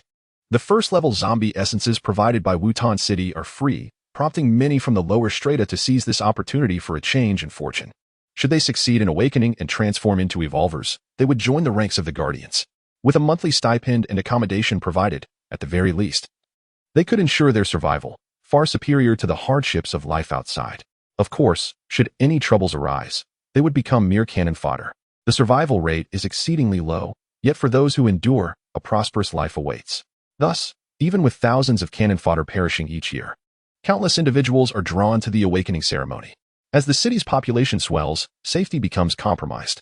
Consequently, Li Hongwen and Wen Shu have recently spent little time in the Lord's Manor, opting instead to occupy offices in the administrative building. The organizational building serves as the administrative hub of Wutan City, where the city's managers and guardians conduct their business. Li Xiang is also absent from the manor. Wherever his parents go, he is invariably by their side. Only Li Yu remains untethered. This circumstance indirectly results in Li Xiang, despite being of the same age, possessing far superior knowledge and connections compared to Li Yu. In their past lives, their influence and capabilities were worlds apart. Under such conditions, even if Li Yu were not falsely accused, he would ultimately become the sacrificial cannon fodder. After 3 more days of recovery, once fully healed, Li Yu stepped out of the Lord's Manor. Where he goes is seldom questioned. Should the servants see him, they would not report his departure to the Lord, granting Li Yu a rare sense of freedom. Unrestrained and utterly free, I once foolishly sought to curry favor with others, degrading myself in the process. How misguided I was. Due to the awakening ceremony, the streets of the black market were bustling even in broad daylight. The rare opening of the Wan workshop during the day caught Zhang, the owner, by surprise upon the arrival of Li Yu. After a moment of astonishment, he greeted him warmly. How has the young master been lately? Quite the lively spirit. I see Zhang's expression turned bemused. It was merely a zombie essence after all, and moreover, his own son asks, "What do you intend to do about it?" Zhang tacitly acknowledged the situation. Li Yu's zombie essence was reluctantly surrendered. I wish to procure another one. Can you assist me in finding a way? Li Yu's intent was clear to Zhang. If he did not help secure a second essence, it was unlikely Li Yu would be able to settle the payment for the first one in a timely manner. This predicament left Zhang in a precarious position, for he feared incurring greater losses. Were this not the young master of the city, Zhang would have outright declined this transaction. After some contemplation, he resolved to forego the deal. Young master, you are aware that your father has been aggressively collecting first-tier zombie essences. If I were to issue a bounty, he would undoubtedly catch wind of it. My establishment is likely under close surveillance. Captain Luo has been frequently seen in the vicinity lately. If you truly require assistance, I could introduce you to a bounty team. Zhang lowered his voice. They are in dire need of funds, and for a modest sum, you could acquire anything you desire. However, you would need to accompany them and perform some logistical support to offset the costs. This is entirely at your discretion. There is no compulsion. Li Yu is an ordinary person, and joining a team to hunt zombies posed significant risks. Zhang hesitated, concerned that if Li Yu were to accompany them and something went awry, he would also bear the consequences. However, this was merely Zhang's apprehension. For Li Yu, the true danger might not lie with the zombies, but rather with this so-called bounty team. Their low commission indicated a lack of skill, and the necessity for the employer to accompany them raised suspicions about their true intentions, potentially leading to illicit activities. Generally, those with wealth and capability would not engage such a team.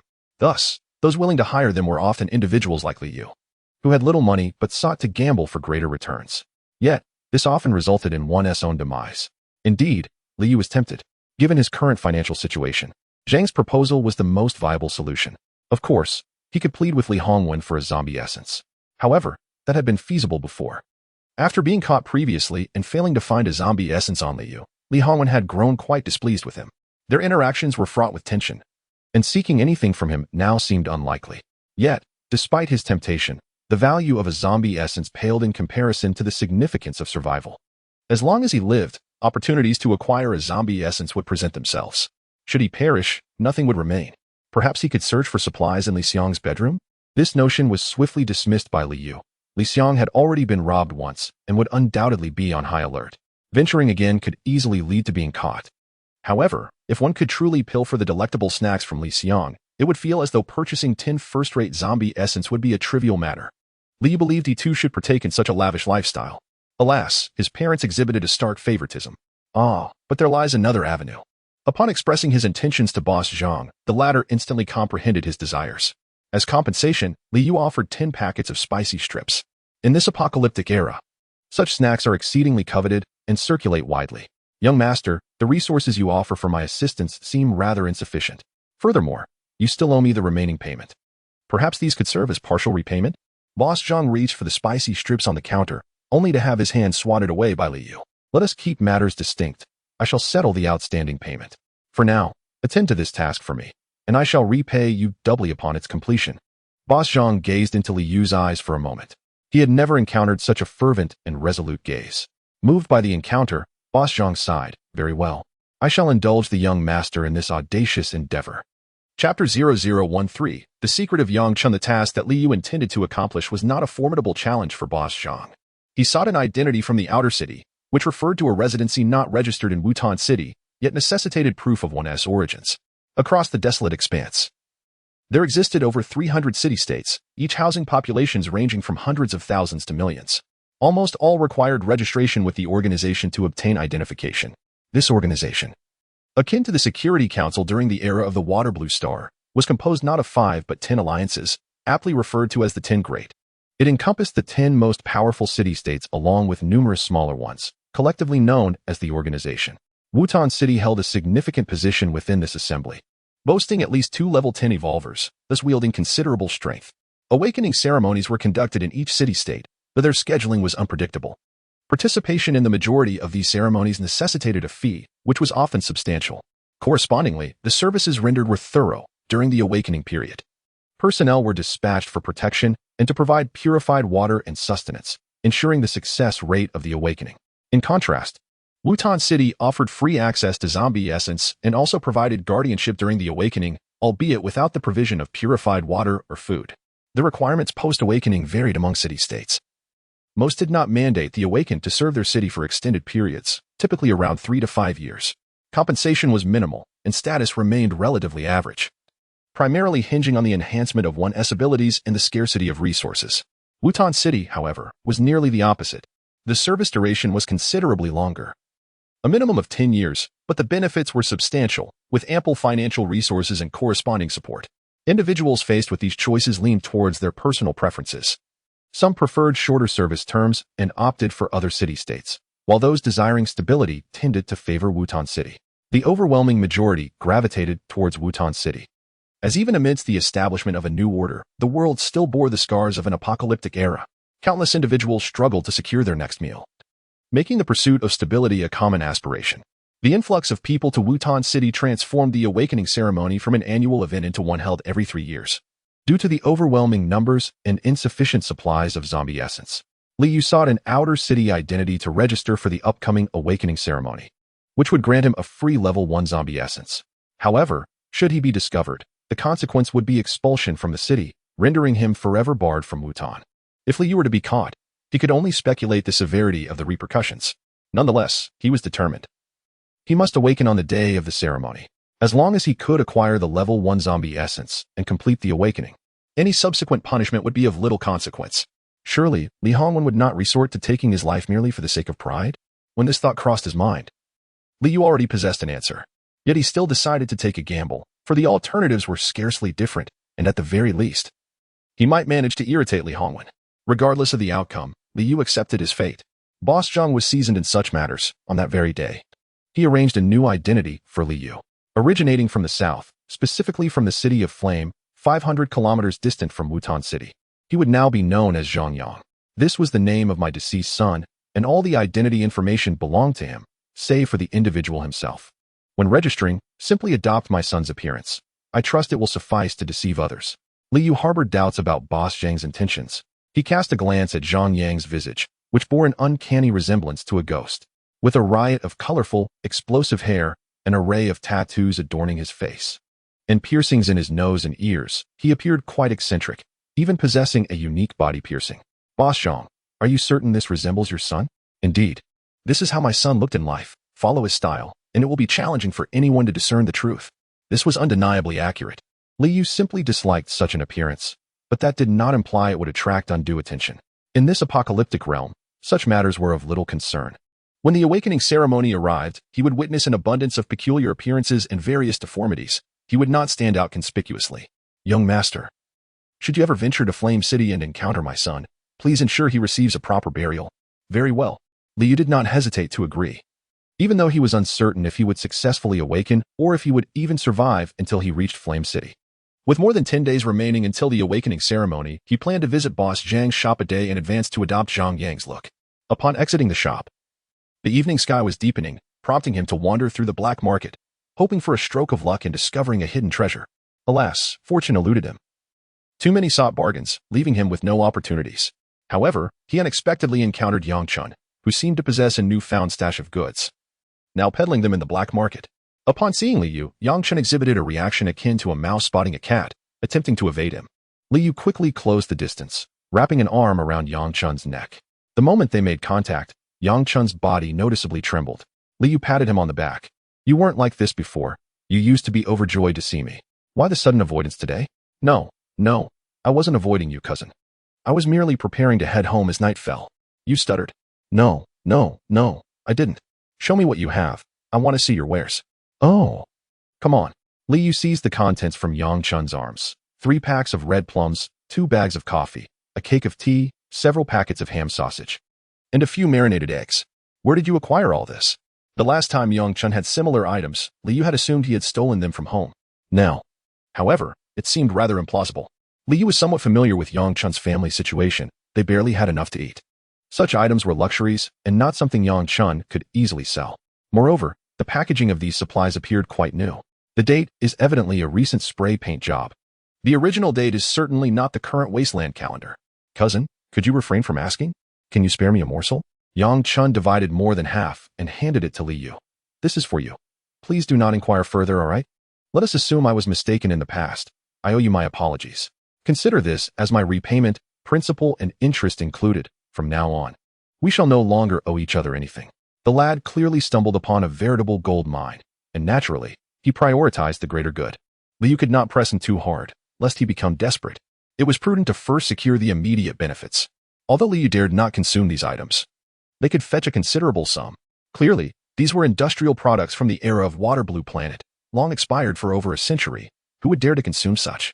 Yet, there were indeed affluent individuals eager to sample them, for the industrial development in the wasteland was tragically lagging, rendering the mass production of such goods impossible. Well, you have taken the items. I owe you nothing. I am leaving now, heading home, so do not follow me. Liu waved his hand, replying, I too am returning home. Thus, the two parted ways, one heading east and the other west. 5 minutes later, they encountered each other once more in the black market.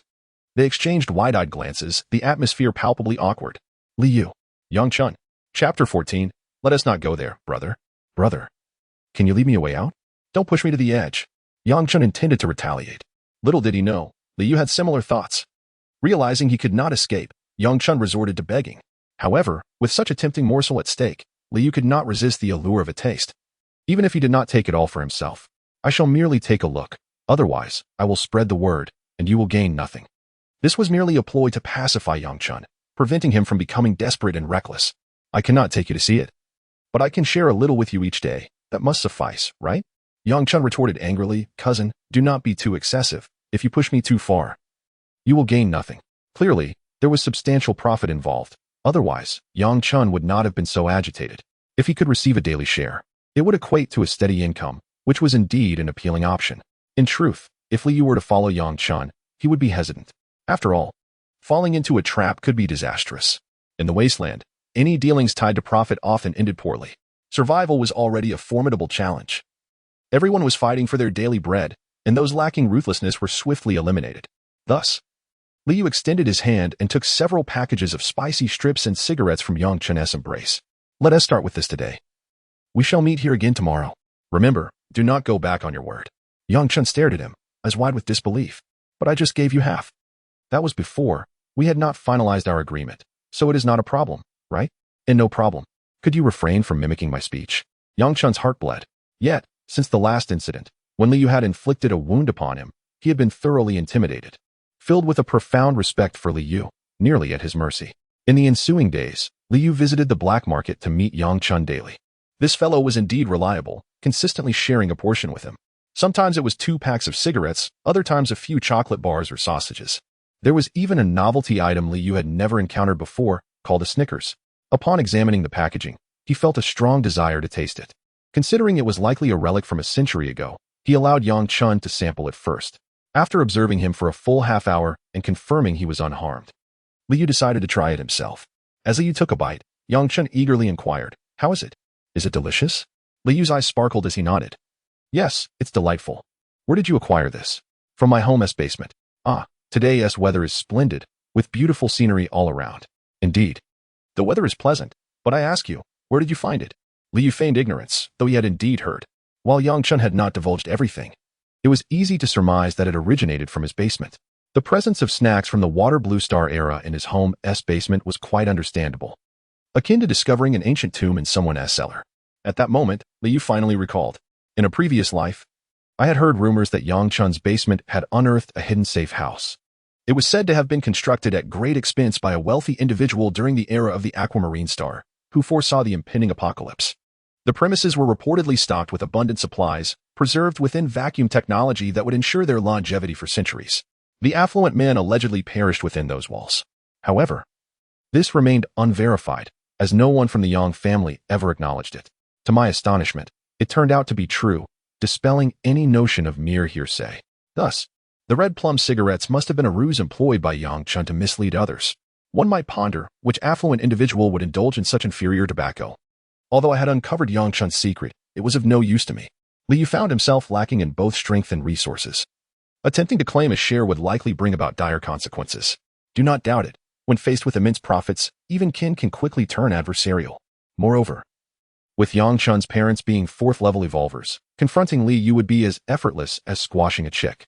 "Cousin, I shall reiterate, do not inquire further, or there shall truly be nothing left." Yang Chen asserted sternly. "My parents are already aware, yet they have tacitly approved.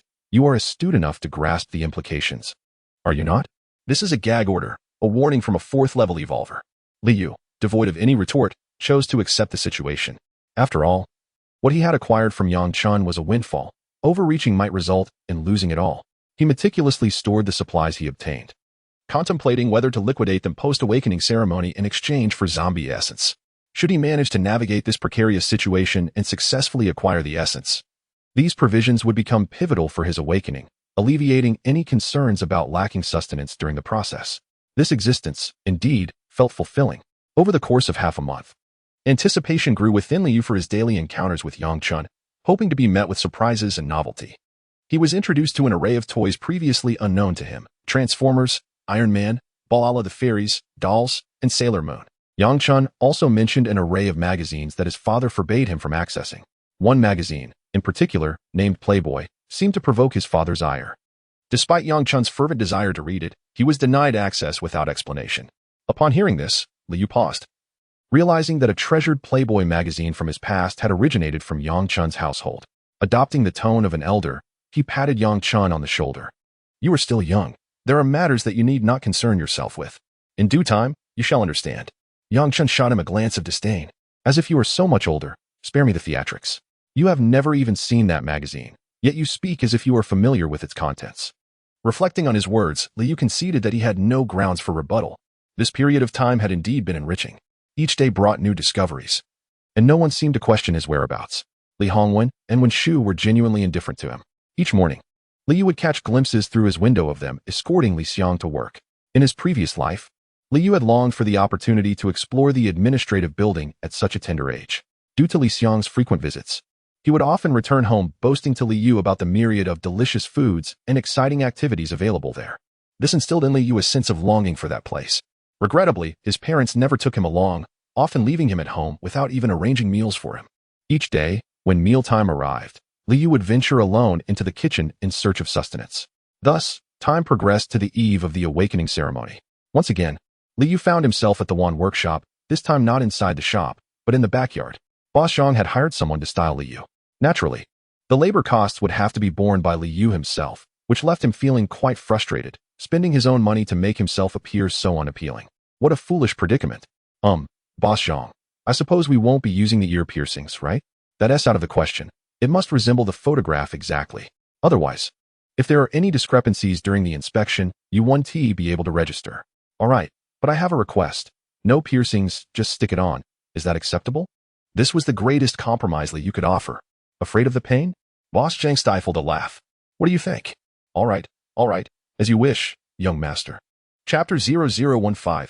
IQ screening. After completing his styling, Liu stood before the mirror. The flamboyant hairstyle from a century ago still enjoyed popularity today. The hair itself was bearable, but the nose rings and other adornments were difficult for him to accept. The two prominent bulges on his chest were particularly conspicuous. However, for the sake of the zombie essence, a little disfigurement was worth the price. It was so strikingly similar. Boss Zhang gazed at Liu, and after a moment, tears streamed down his face. He suddenly embraced Liu, sobbing uncontrollably. Liu allowed him to vent for a while before saying, "That's enough. Are you going to take advantage of me indefinitely? If you keep this up, crying will become a pastime." After a bout of sniffles, Boss Zhang finally composed himself. Apologetically, he said, "I miss my son too much. I'm truly sorry for my outburst." Such paternal love was something Liu had never experienced in either his past or present life. To be candid, he found himself enviously admiring Zhang's expressive nature. Though deceased, there were still those who remembered him, occasionally reminiscing about him. In contrast, the Liu of his former life did not believe that Li Hongwen and Wen Shu would mourn his passing. They might have even rejoiced instead. That evening, Liu took refuge at Wang Gongfeng. Given his appearance, returning to the Lord's mansion was out of the question. If discovered, all his efforts would be in vain. At dawn the next day, he arrived early at Fried Chicken Square. Yutan City sprawled over a vast expanse of more than 100,000 square kilometers. Yet its population barely exceeded 40 million. Consequently, even in the main city, numerous vacant houses were available for habitation. In the post-apocalyptic era, living conditions became less of a concern, as survival was the primary focus. Only after filling one's stomach could one contemplate other matters. Fried Chicken Square was already teeming with people, with several registration booths bustling with a throng of heads. As Liu had suspected, among the crowd were individuals adorned in the most eccentric and flamboyant styles. There were boys with broad shoulders and thick builds, sporting full beards yet clad in fishnet stockings. Some had golden chains dangling from their nostrils, winding around their chins and down to their necks. Others were covered in tattoos, their bodies and faces adorned with images of various snakes. The peculiarities were countless. In comparison, Liu felt quite normal, and a newfound confidence surged within him. The queue for registration was lengthy, and the efficiency was sluggish. Not only did they need to register, but physical examinations were also required. The primary focus of these tests was to assess bone age. Those deemed too advanced or too immature would be eliminated. After all, with such a vast number of people, where could they procure enough level 1 zombie essences? Nevertheless, even the level 1 zombie essences prepared by Li Hongwen were insufficient. Thus, this round of physical tests had introduced numerous additional stipulations to filter out certain individuals, which inevitably sparked discontent. What is going on? There was never a requirement to verify genealogy before. Why is it necessary this year? One person exclaimed. I'm the only one in my family tree. What is there to check? Should I summon my 18 ancestors to converse with you? Another added.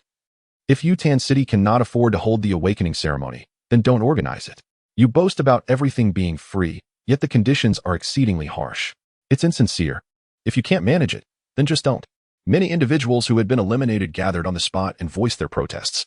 It was at this moment that the city administrators, led by Roka, proved their worth. A group of administrators adorned with red armbands charged into the tumultuous crowd and subdued them with a mere glance. They were then escorted onto a large bus and driven to the city gates, where they were unceremoniously cast out. Those who had been eliminated would no longer have the opportunity to return to Yutan City, and their future achievements were unlikely to soar. Thus, Roka showed no mercy towards them. After dealing with this group, the scene quieted down slightly, resembling a market rather than a chaotic uproar. Listening to the words of the rioters, Liu felt a pang of anxiety. The sudden imposition of additional restrictions felt as though they were directed at him. Up until now, he only knew that the son of Boss Zhang was named Zhang Yang. He was not even aware of Boss Zhang's true name. Furthermore, how could he recite the family tree and know who belonged to the Zhang family? Another pressing question loomed. Even if he were aware of the Zhang family lineage, how could these individuals verify it? He believed that some could indeed be verified, but the vast majority would remain untraceable. After a century of wasteland, populations had become small and mixed, with yellow, white, and black races coexisting. The children born from such unions were a kaleidoscope of colors. Tracing back 3 generations would be a challenge, let alone the lineage of 18 ancestors. Surely, this could not be a method of intelligent screening? In his past life, Liu had never attended the awakening ceremony. His own awakening had occurred at home when he was 12. Consequently, he possessed little knowledge of the ceremony itself. Moreover, those who had been eliminated mentioned that the stipulation regarding the family tree had not existed in previous years, indicating it was a last-minute addition. Liu's rebirth had transformed him into a butterfly flapping its wings, subtly altering certain details that deviated from the predetermined timeline of his past life. Registration was only open for today, and the queue was extensive. If Liu left the line to inquire with Boss Zhang about the family tree, he risked returning to find that the event had concluded. This was his sole opportunity. If missed, he would have to wait another 3 years. Would he then repeat the same mistakes of his former life? Liu was unwilling to accept that fate, so he resolved to take a gamble. After all, the intelligence of an evolver could indeed influence their combat prowess, making an intelligence screening not entirely surprising. The sun blazed brightly today, and everyone stood under its relentless rays. Only the inner square had a temporary stage erected, sheltered by a canopy. The lord of the city has arrived. The lady of the city has arrived. The young master of the city has arrived. Suddenly, a few voices called out in greeting, causing the crowd to stir. Those of moderate height stood on tiptoe, gazing towards the stage. The lord and lady of the city had come. The lord was so handsome, and the lady so beautiful. My lord, I have admired you for so long. Please let me through. If I recall correctly, there are 2 young masters of Uton City. Why has only one appeared today? Indeed, such a grand occasion warrants the presence of both young masters. Who is absent? The elder master is not present. It is the younger master who has come. The second young master, like us, has awakened today. Listening to their words, Liu yearned to inform them that the eldest master was indeed among them. That stage was one he had never graced. Even this awakening ceremony was a first for him, only granted to him after his rebirth. In his past life, Li Hongwen and Wen Shu never took him to such significant events, rendering him almost completely estranged from them. If it were not for Li Hongwen's birthday celebration being held at the Lord's mansion, there would have been no chance for Liu to avoid it. It is likely that he would not have made an appearance at that birthday gathering at all. Now, Liu basked in the sunlight below the stage, his stomach empty. Meanwhile, Li Xiang lounged under the shade of a canopy, donning sunglasses and indulging in expensive snacks. The disparity in their experiences while awaiting awakening was stark. However, something seemed amiss. Had Li Xiang not already awakened? Why was he awakening again? Liu had personally felt the force of Li Xiang's strikes, a strength that could only be wielded by an evolved being. How could there be a second awakening? Chapter 0016. My name is Zhang Yang, and you, Brother Snake? In his previous life, although Liu held a modest rank as a level 5 evolver, he had never heard of a second awakening occurring, save for instances where the first awakening had failed. Such failures typically rendered an individual utterly incapacitated. The few who managed a second chance were exceedingly rare. Yet, Li Xiang had evidently succeeded in his awakening, currently standing as a level 1 evolver. Why, then, was he able to undergo a second awakening? This situation was indeed perplexing. Liu's thoughts drifted back to this point in time during his past life. Upon sifting through his memories, he found no remarkable anomalies. Could it be that the wings of a butterfly had flapped inadvertently? It struck him. Following the awakening ceremony in his previous life, Li Xiang's reputation soared, establishing him as one of the few prodigious youths within the 100 Cities Federation. Subsequently, he was granted an audience with the organization, awarded the Youth Talent Medal, and bestowed with abundant resources. Indeed, prodigious youths were afforded preferential treatment and rewards from the organization. Reflecting on this, Liu comprehended the rationale behind Li Xiang's second awakening. By resorting to deception, he had acquired the title of prodigy, thus manipulating the organization into granting him accolades. If memory served correctly, that reward was substantial, propelling Li Xiang from a level 1 evolver directly to level 4. He left Liu far behind, and it was clear that thereafter, Li Hongwen continually funneled resources to him. By the time Liu awakened at the age of 12, Li Xiang was on the verge of becoming a level 5 evolver. The disparity was glaringly evident. It was only now that Liu realized the chasm between them had begun at that very moment. No wonder in his past life, Despite his relentless efforts to enhance his abilities, he could never surpass even half of Li Xiang's prowess. The reason lay here. After pondering for a while, Liu devised a plan in his heart. He turned his gaze towards the young man known as Brother Snake, who had bellowed the loudest when the city lord's family made their entrance. He was clearly a blabbermouth, one who would undoubtedly struggle to keep secrets. Ah, Brother Snake, eh? How did you know I was called Brother Snake? Your keen observation is commendable. With all those snakes adorning your attire, it would be a disservice to them not to call you Brother Snake. After internally mocking himself, Liu smiled and continued, Brother Snake, do you think the second young master of the city lord's mansion will join us here for the awakening? Brother Snake nodded. That's what the rumors say, though I cannot vouch for their truth. However, such trivial matters likely do not require fabrication. Indeed, you all perceive it as trivial. Thus, no one pays it any heed. And consequently, no one is aware that Li Xiang is stealthily playing his cards close to his chest. Not only had Li Xiang awakened long ago, but he may also have consumed numerous level 1 zombie essence crystals, nearing the threshold for a breakthrough to level 2.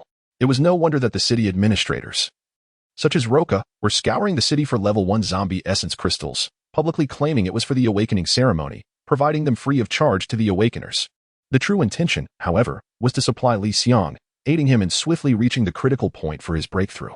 Then, during the awakening ceremony, he would consume a level 2 zombie essence crystal and achieve a sudden breakthrough, ascending to the status of level 2 evolver. In the midst of a throng of thousands awakening together, while others emerged as primary evolved beings, he stood out as a secondary evolved being, naturally becoming a paragon among the multitude and a prodigious talent.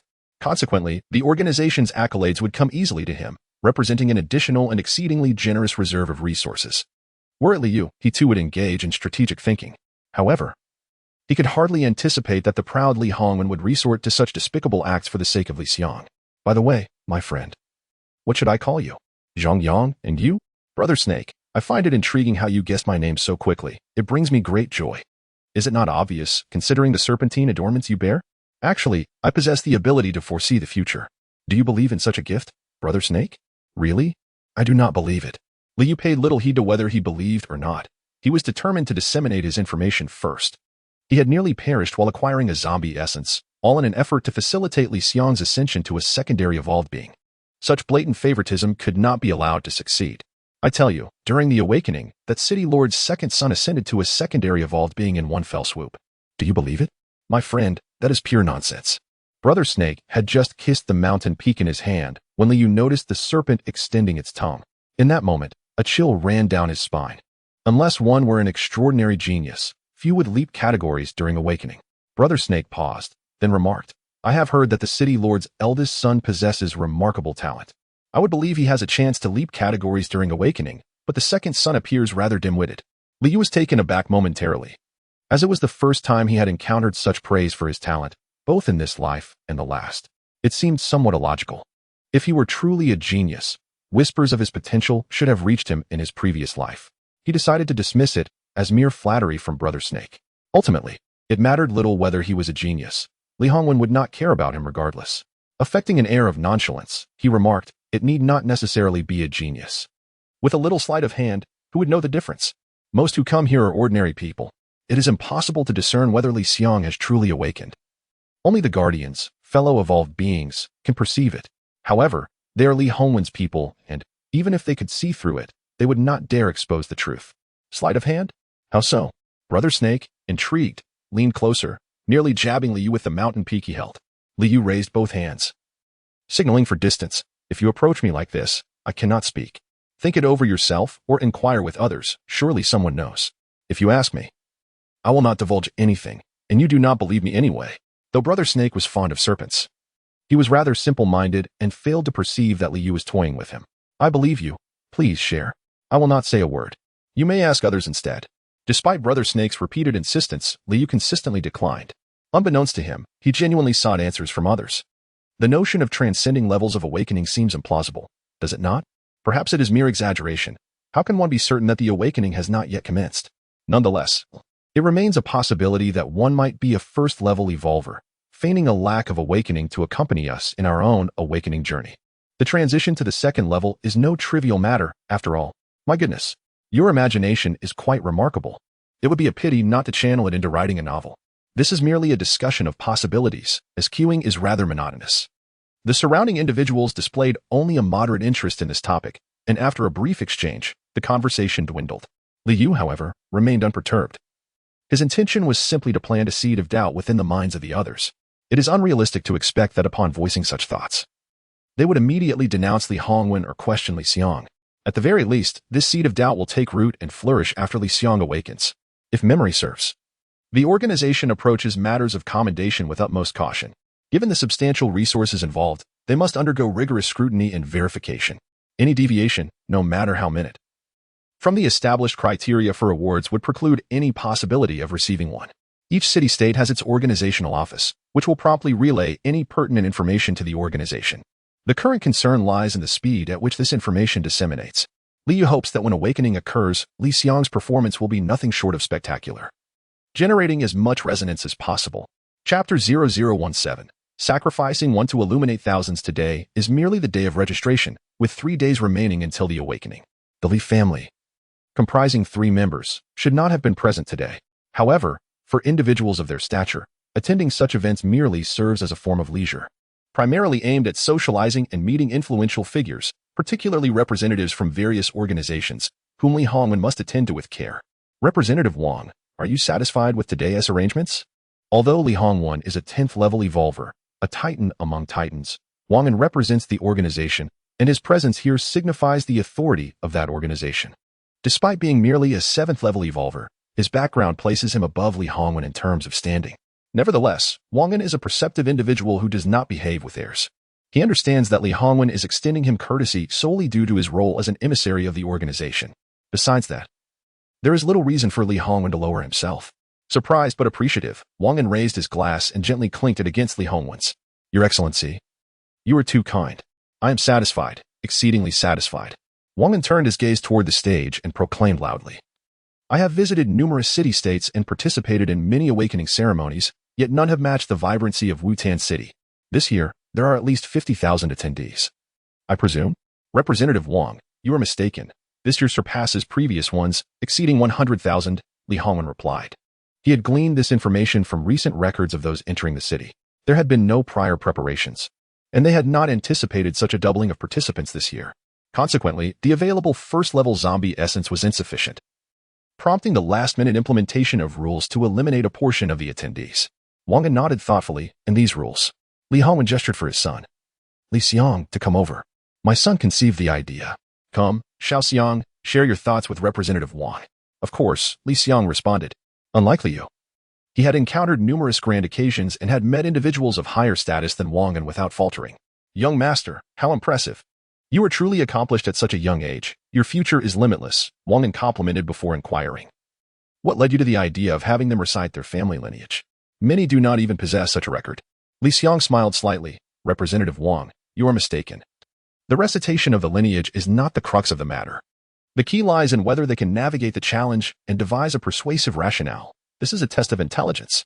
That seems rather straightforward. Wang'an mused. Recognizing this was indeed a child's perspective, it struck him as foolish and overly naive. Perhaps sensing Wang'an's unspoken thoughts, Li Xiang confidently continued, what you may not realize, Representative Wang, is that the simpler the task, the more it challenges one's intellect. In Wutan City, we seek individuals who are both courageous and wise. Mere brawn without wit is simply brutishness. His explanation, however, felt tenuous to Wang'an. He considered this notion to be utterly ridiculous, lacking any semblance of reason. It appeared to be a whimsical thought devoid of substance. Yet, Li Xiang remained self-satisfied. But what of it? After all, he was the young master of the city. Regardless of his antics, as long as the city lord condoned them, all was well. This prompted Wang'an to contemplate the thoughts of the esteemed city lord. Should such a simplistic method for selecting talent be proposed by him, what would be his reaction? Would he indulge in the ruckus or vehemently refute it? Perhaps delivering a reprimand? Wang'an felt that the latter was more probable. He had attended the birthday banquet that day and witnessed the entire affair. Regarding the incident of the cake theft leading to imprisonment, he was not in accord with Li Hongwen's approach. However, it was a matter pertaining to their household, and he had no right to interject. The second young master made a valid point. Undoubtedly, this time they would select individuals who met the needs of Wutan City. Wang'an was reluctant to engage in conversation with the youth, thus he shifted his gaze back to Li Hongwen. He inquired, My lord, why did you not bring your eldest son? If I recall correctly, he is of the same age as the second young master and has reached the time for awakening. Other individuals also cast puzzled glances. Logically, the awakening should not favor one over another. After all, an additional evolved being would equate to enhanced combat capability. Yet, it seemed that Li Hongwen had no intention of facilitating Li Yu's awakening recently, nor had anyone even laid eyes on him. At that moment, Li Hongwen displayed a troubled expression and sighed softly. However, he remained silent, with Wen Shu speaking on his behalf. Esteemed guests, you may not be aware, but the number of applicants for this year's awakening ceremony far exceeds our expectations, resulting in a severe shortage of first-level zombie essence. Thus, Hongwen has willingly relinquished the quota that rightfully belongs to my eldest son, Li Yu, to provide this opportunity to those who have traveled from afar. For them, this may be a once-in-a-lifetime chance. Li Yu, being born in the city lord's residence, will have ample opportunities for awakening in the future. There is no need to rush. Upon hearing this, Wang and the others were momentarily taken aback, then erupted into enthusiastic applause. The city lord's righteousness. The city lord's noble character. A model for us all. Those awaiting awakening below should express their gratitude to our esteemed city lord. Though Wang held reservations regarding some of Li Hongwen's actions, it did not deter him from offering flattery. He abruptly stepped to the center of the stage, standing before the microphone, and shouted to the assembled crowd, "Ladies and gentlemen, silence. Allow me to speak." The audience, bewildered, gazed up at the dignitaries on stage, gradually quieting down. Esteemed guests, the opportunity for awakening you have today is indeed rare. It is our city lord who has graciously surrendered his son's quota to allow more individuals to awaken. Once you awaken, it is imperative that you serve Wutan City loyally and dedicate yourselves to our city lord. With the benevolently as your guide, you shall undoubtedly enjoy a life of abundance. Though Wang's words may have struck some as somewhat crude, they resonated with authenticity. In a world ravaged by calamity, survival was paramount. Merely having food was a blessing. Being fully fed was a luxury. The prospect of enjoying a life of abundance was a cherished aspiration. The very existence everyone longed for. My heavens, the city lord has actually chosen not to awaken his own son to ensure our awakening. Where else can one find such a commendable city lord? If I could awaken, I would pledge my loyalty to him. My arduous journey to Wutan City was not in vain. How fortunate I am to have such a noble lord. Truly, this is selflessness of the highest order, preferring not to awaken his own son in order to fulfill our collective aspirations.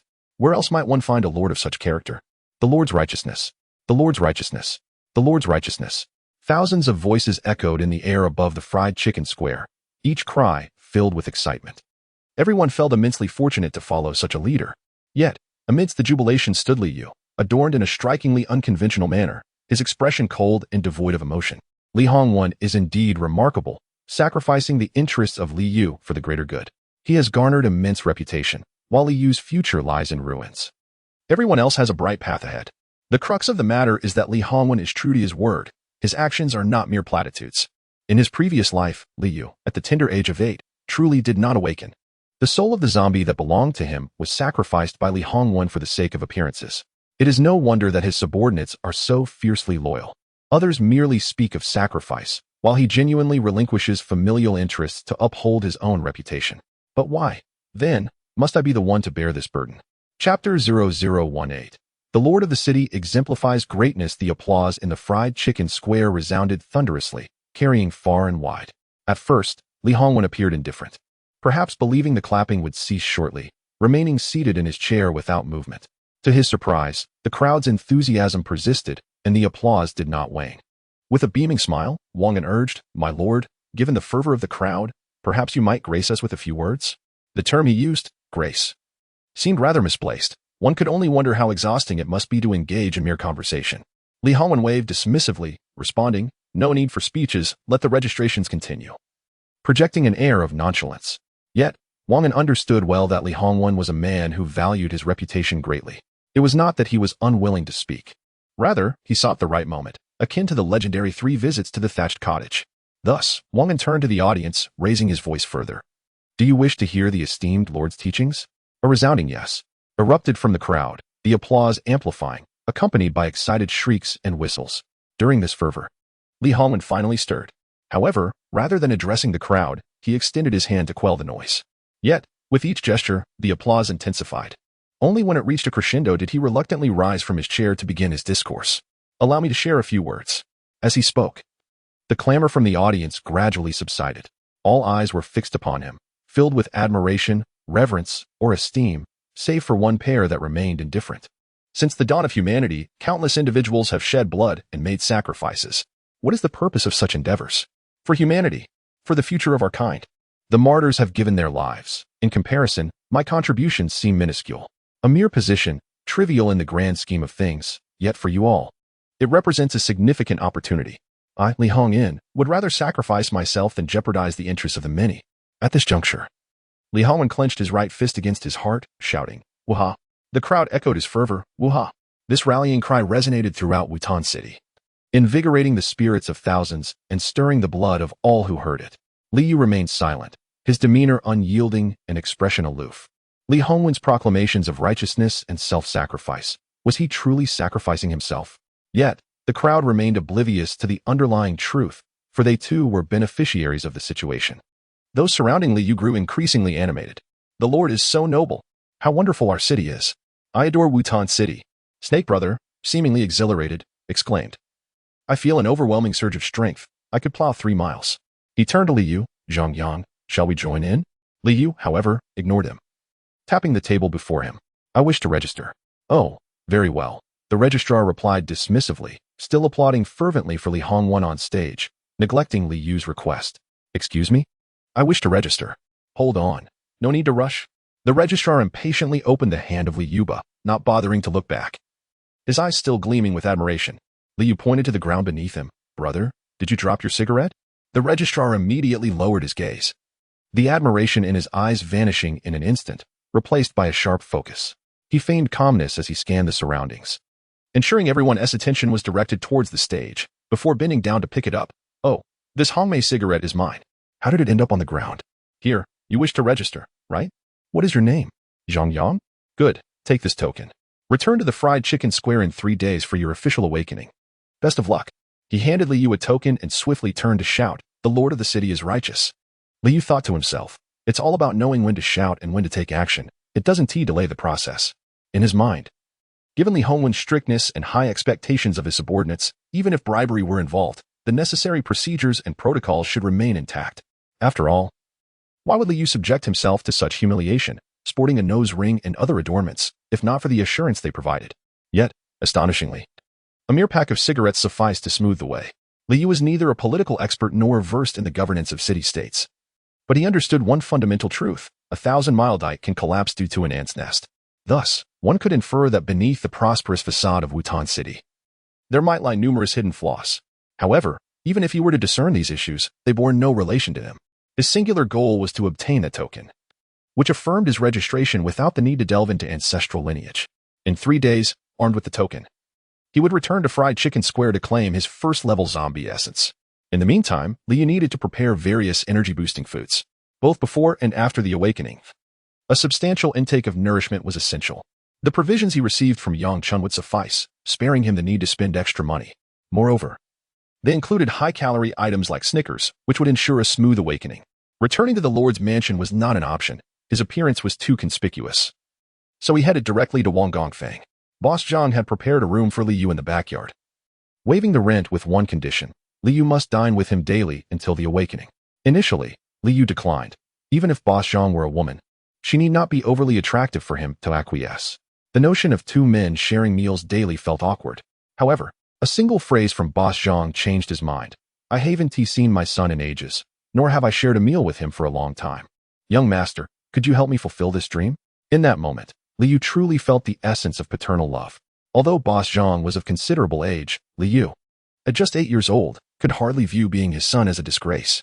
Furthermore, given that Boss Zhang had assisted him significantly, and the chance to experience paternal affection was enticing enough for him to reluctantly agree. Young master, how are you faring? Upon entering the establishment, Boss Zhang warmly inquired. Liu nodded and replied, I want to awaken for another 3 days. I will need to trouble you for 3 more days. It is of no concern, not troublesome at all. Are you hungry? The meal is prepared. Let us dine in the backyard.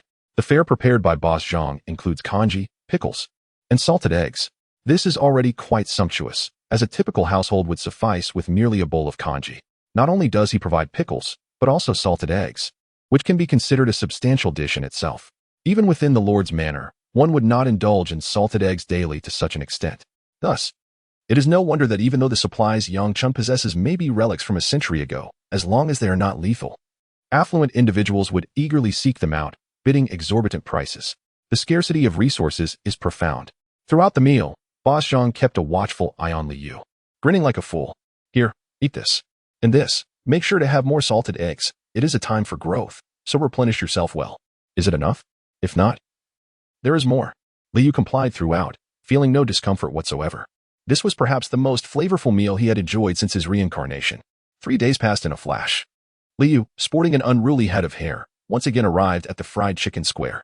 Today marks the day of awakening. He intends to undergo his transformation today. Chapter 0019. My desires are not many. Unlike 3 days ago, the number of people in the square has increased rather than diminished. Registration is a significant day. Yet the awakening holds paramount importance, offering the possibility of witnessing the rise of genius or, conversely, the fall of life. The awakening is an exhilarating event, especially a collective awakening of such magnitude, occurring only once every 3 years in Yutan City.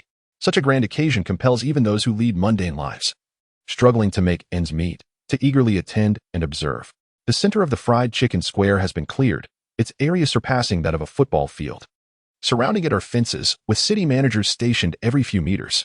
Most of the onlookers are residents of the city, well aware of the formidable reputation of the city managers, who ensure that no one dares to approach. Today, Boss Zhang personally accompanied Liu, even kindly helping him carry his backpack. The bag was filled with food. At the entrance, a line had already formed for ticket inspection. Many were adolescents, accompanied by parents or relatives. Had Boss Zhang not come today, Liu would likely have stood in line alone. As Liu approached the ticket check, Boss Zhang handed him the backpack. I've packed some good things for you. Don't be shy when it's time to eat, he said mysteriously, teasing Liu with the contents he refused to disclose. Upon receiving the backpack, Liu noticed its weight. How much had he packed? His curiosity urged him to look inside, yet with entry imminent. He knew he would first need to eat once inside. He resolved to wait until then to uncover its contents. Thank you, Boss Zhang. I will do my best not to disappoint you, Liu replied earnestly. In his heart, Boss Zhang added silently, son, do your best. Whether Liu heard him or not, he nodded, deeply moving Boss Zhang and causing tears to well up in his eyes as he watched Liu's retreating figure. Had Liu not been given a second chance at life, he might have been unable to suppress his emotions, weeping uncontrollably. He realized that his desires were not excessive. He did not require all of his parents' love or their undivided attention. Just a little would suffice to bring him joy. Yet, even that little had become a luxury. Thus, he resolved to seek none at all. Consequently, even when he discerned the emotional fluctuations in Boss Zhang's gaze, Liu remained steadfast and unyielding, his heart as cold as iron. Once inside, the atmosphere was not as crowded as on the day of registration. Rather, it felt spacious. In the distance, a canopy had been erected, reminiscent of a concert stage. The organizers from the Lord's Manor had yet to arrive, leaving the chairs set out above conspicuously empty. Each awakener had been pre-assigned a number, and Liu was designated number 58. He simply found his marked position on the ground and sat down. The surface was hard rock, and although it was only 7 or 8 in the morning, the sun had already risen and warmed the area, making the seat rather uncomfortable. The awakening was set to commence at 9 o'clock, and it wasn't long after Liu entered that seats around him began filling up. By 8:40, most of the attendees had gathered, and members of the city lord's mansion entered the venue. All present, please stand. Let us welcome our esteemed city lord with applause. Li Hongwen, Wen Shu, and Wang An walked at the forefront, with Li Xiang following closely beside Wen Shu, being led into the hall. Despite this, he restlessly waved to the audience below, making one wonder if the applause was intended for him. Li Xiang had always possessed a vibrant and expressive nature, a trait that Liu had grown accustomed to, while those unfamiliar with him were left in awe. Once the distinguished figures on stage had entered and taken their seats, the awaiting awakeners below were finally permitted to sit. In accordance with tradition, the organization's representative, Wang An, was the first to deliver a speech, followed by City Lord Li Hongwen. However, today, the opening was not by either of them, but rather by Roca. For those from outside the city, Roca might not be well known, yet the residents of Wutan City were all too familiar with the notorious overseer. As he approached the microphone, hearts raced in trepidation. Moreover, he was flanked by several intimidating figures adorned with red armbands. The residents of the inner city were instantly reminded of the fear instilled by the city's management. Becoming increasingly agitated, Liu's brows furrowed as he anticipated trouble whenever Roca was involved. Roca, with his darkened visage, leaned close to the microphone and spoke in a mocking tone. Apologies for the delay, everyone. According to the information we have received, there are spies and bribers among the awakeners. Our awakening ceremony in Wutan City has always emphasized fairness and justice, and we will not tolerate anyone with ulterior motives disrupting it. Therefore, I urge you to comply and turn yourselves in. You may yet find a favorable outcome. Should I have to descend personally to apprehend individuals, your fortune may not be as favorable. He counted aloud. 1, 2, 10. The opportunity is yours. It is your own ineptitude that hinders you. Capture them. It seemed Roka was not as foolish as some believed. He was cunning indeed. With Roka's command, the figures in red armbands leaped from the stage, a height of 7 or 8 meters, akin to flying. Gasps of astonishment rippled through the audience. They had assumed Roka was merely attempting to intimidate them, but he was resolute. Once the red armbands descended, they swiftly apprehended several individuals. Most were merely 8 years old. Their small statures easily lifted by these towering evolved beings, as if they were mere chicks. In no time, a group of 7 or 8 children was seized and taken away. Roka's voice echoed. Among them, some obtained their awakening qualifications through bribery, while others are undercover agents sent from other city-states. If you have done nothing wrong, do not panic. Our city management will not arrest anyone without evidence. Who could have anticipated that he was serious? Regardless of guilt or innocence, the atmosphere turned tense.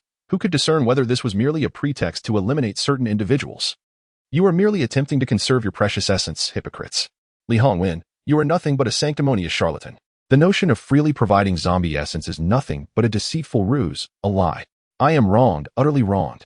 On what grounds do you apprehend individuals? Present your evidence. Reveal your evidence. The heart-wrenching cries, the anguished roars, reverberated across the skies of the fried chicken plaza. The sun shone brightly. Yet a dense fog of uncertainty loomed over the hearts of the many awaiting awakening. They remained oblivious to whether they were indeed at fault. As the determination of such a matter lay solely in the hands of others, the authority wields its power with 2 lips, and reason can be twisted in any direction. Moreover, who can ascertain if they are not merely apprehending spies? What if they are merely seeking excuses to eliminate dissenting voices? Outside the fray, Boss Jiang fixed his gaze intently, swiftly identifying Li Yu amidst the throng. Li Yu also turned his eyes in that direction, and their gazes locked. Despite the distance between them, they could hear the pounding of each other's hearts, as if they were about to leap from their throats.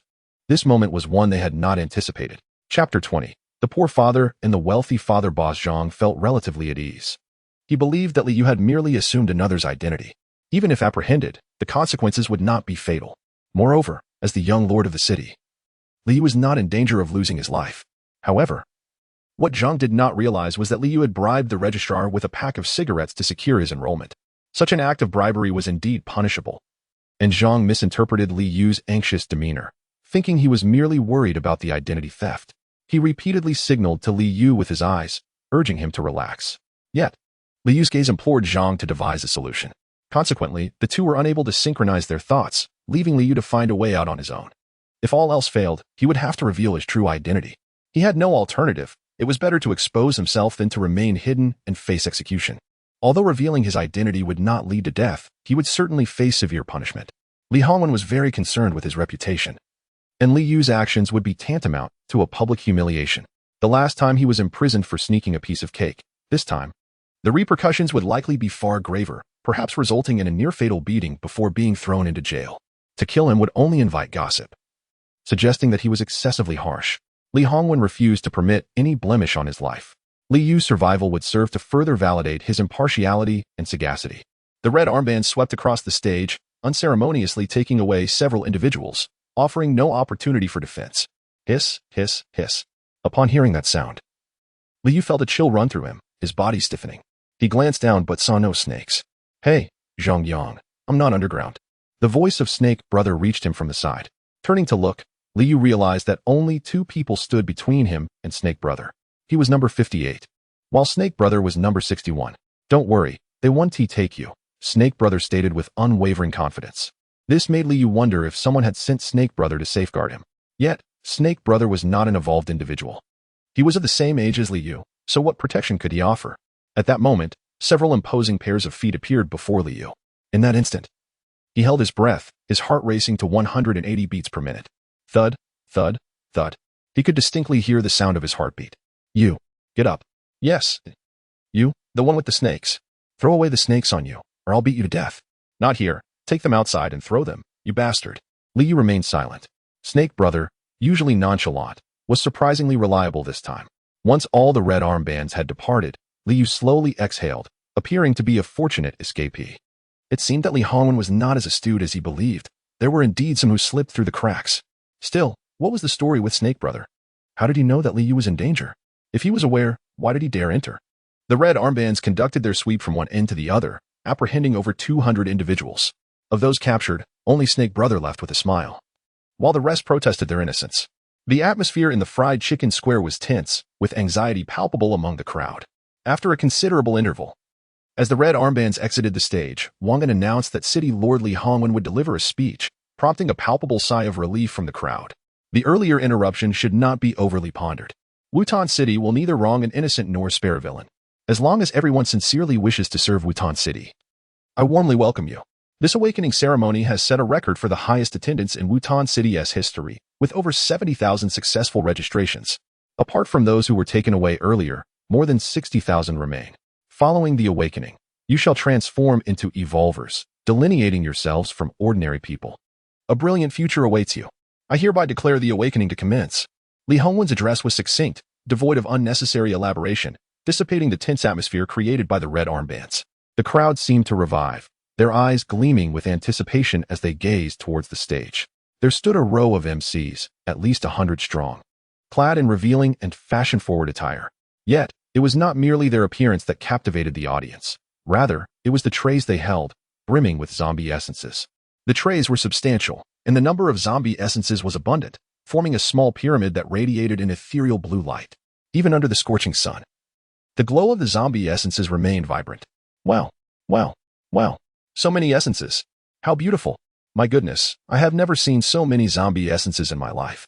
The colors are simply stunning. I adore them. Just how many are there? Over 70,000, surely. With that many people, it must be so. 70,000 zombie essences offered for free. City Lord Li is truly magnanimous. The crowd began to stir, each pair of eyes sparkling with excitement. It is only on such grand occasions that one can witness such a multitude of zombie essences at once. Ordinarily, even encountering a single one is rare. The sheer mountain of over 70,000 essences provided an overwhelming visual impact. As the cool MCs gracefully entered with the zombie essences, Roka promptly announced, "Feast." On the square. Over 60,000 individuals simultaneously retrieved food from their backpacks, creating a spectacular scene. The variety of food was immense. Some had compressed biscuits, others snack packs, bottles of water, while some had nothing at all. It appeared that most of the food was relatively inexpensive, with meat being notably scarce. The spectators' attention shifted to Li Xiang.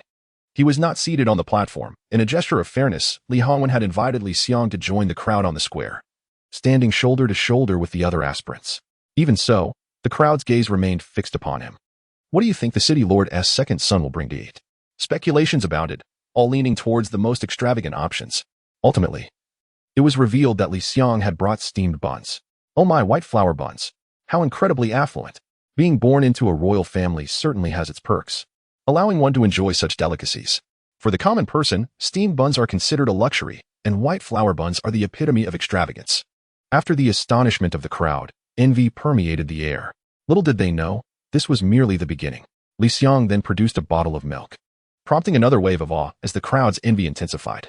Milk, a rare indulgence since childhood, was now a distant memory for many. Li Xiang seemed to relish the envious and jealous gazes directed at him, deliberately slowing his pace of consumption to exude an air of elegance. Onlookers, parched with anticipation, swallowed hard. What on earth was he consuming? At that moment, a gasp erupted from the outer audience. Everyone turned to see Li Yu in the square, retrieving a roasted chicken from his backpack. In a world ravaged for a century, where resources were severely limited, merely having food was a blessing. Let alone indulging in roasted chicken, a remarkable luxury. How extravagant.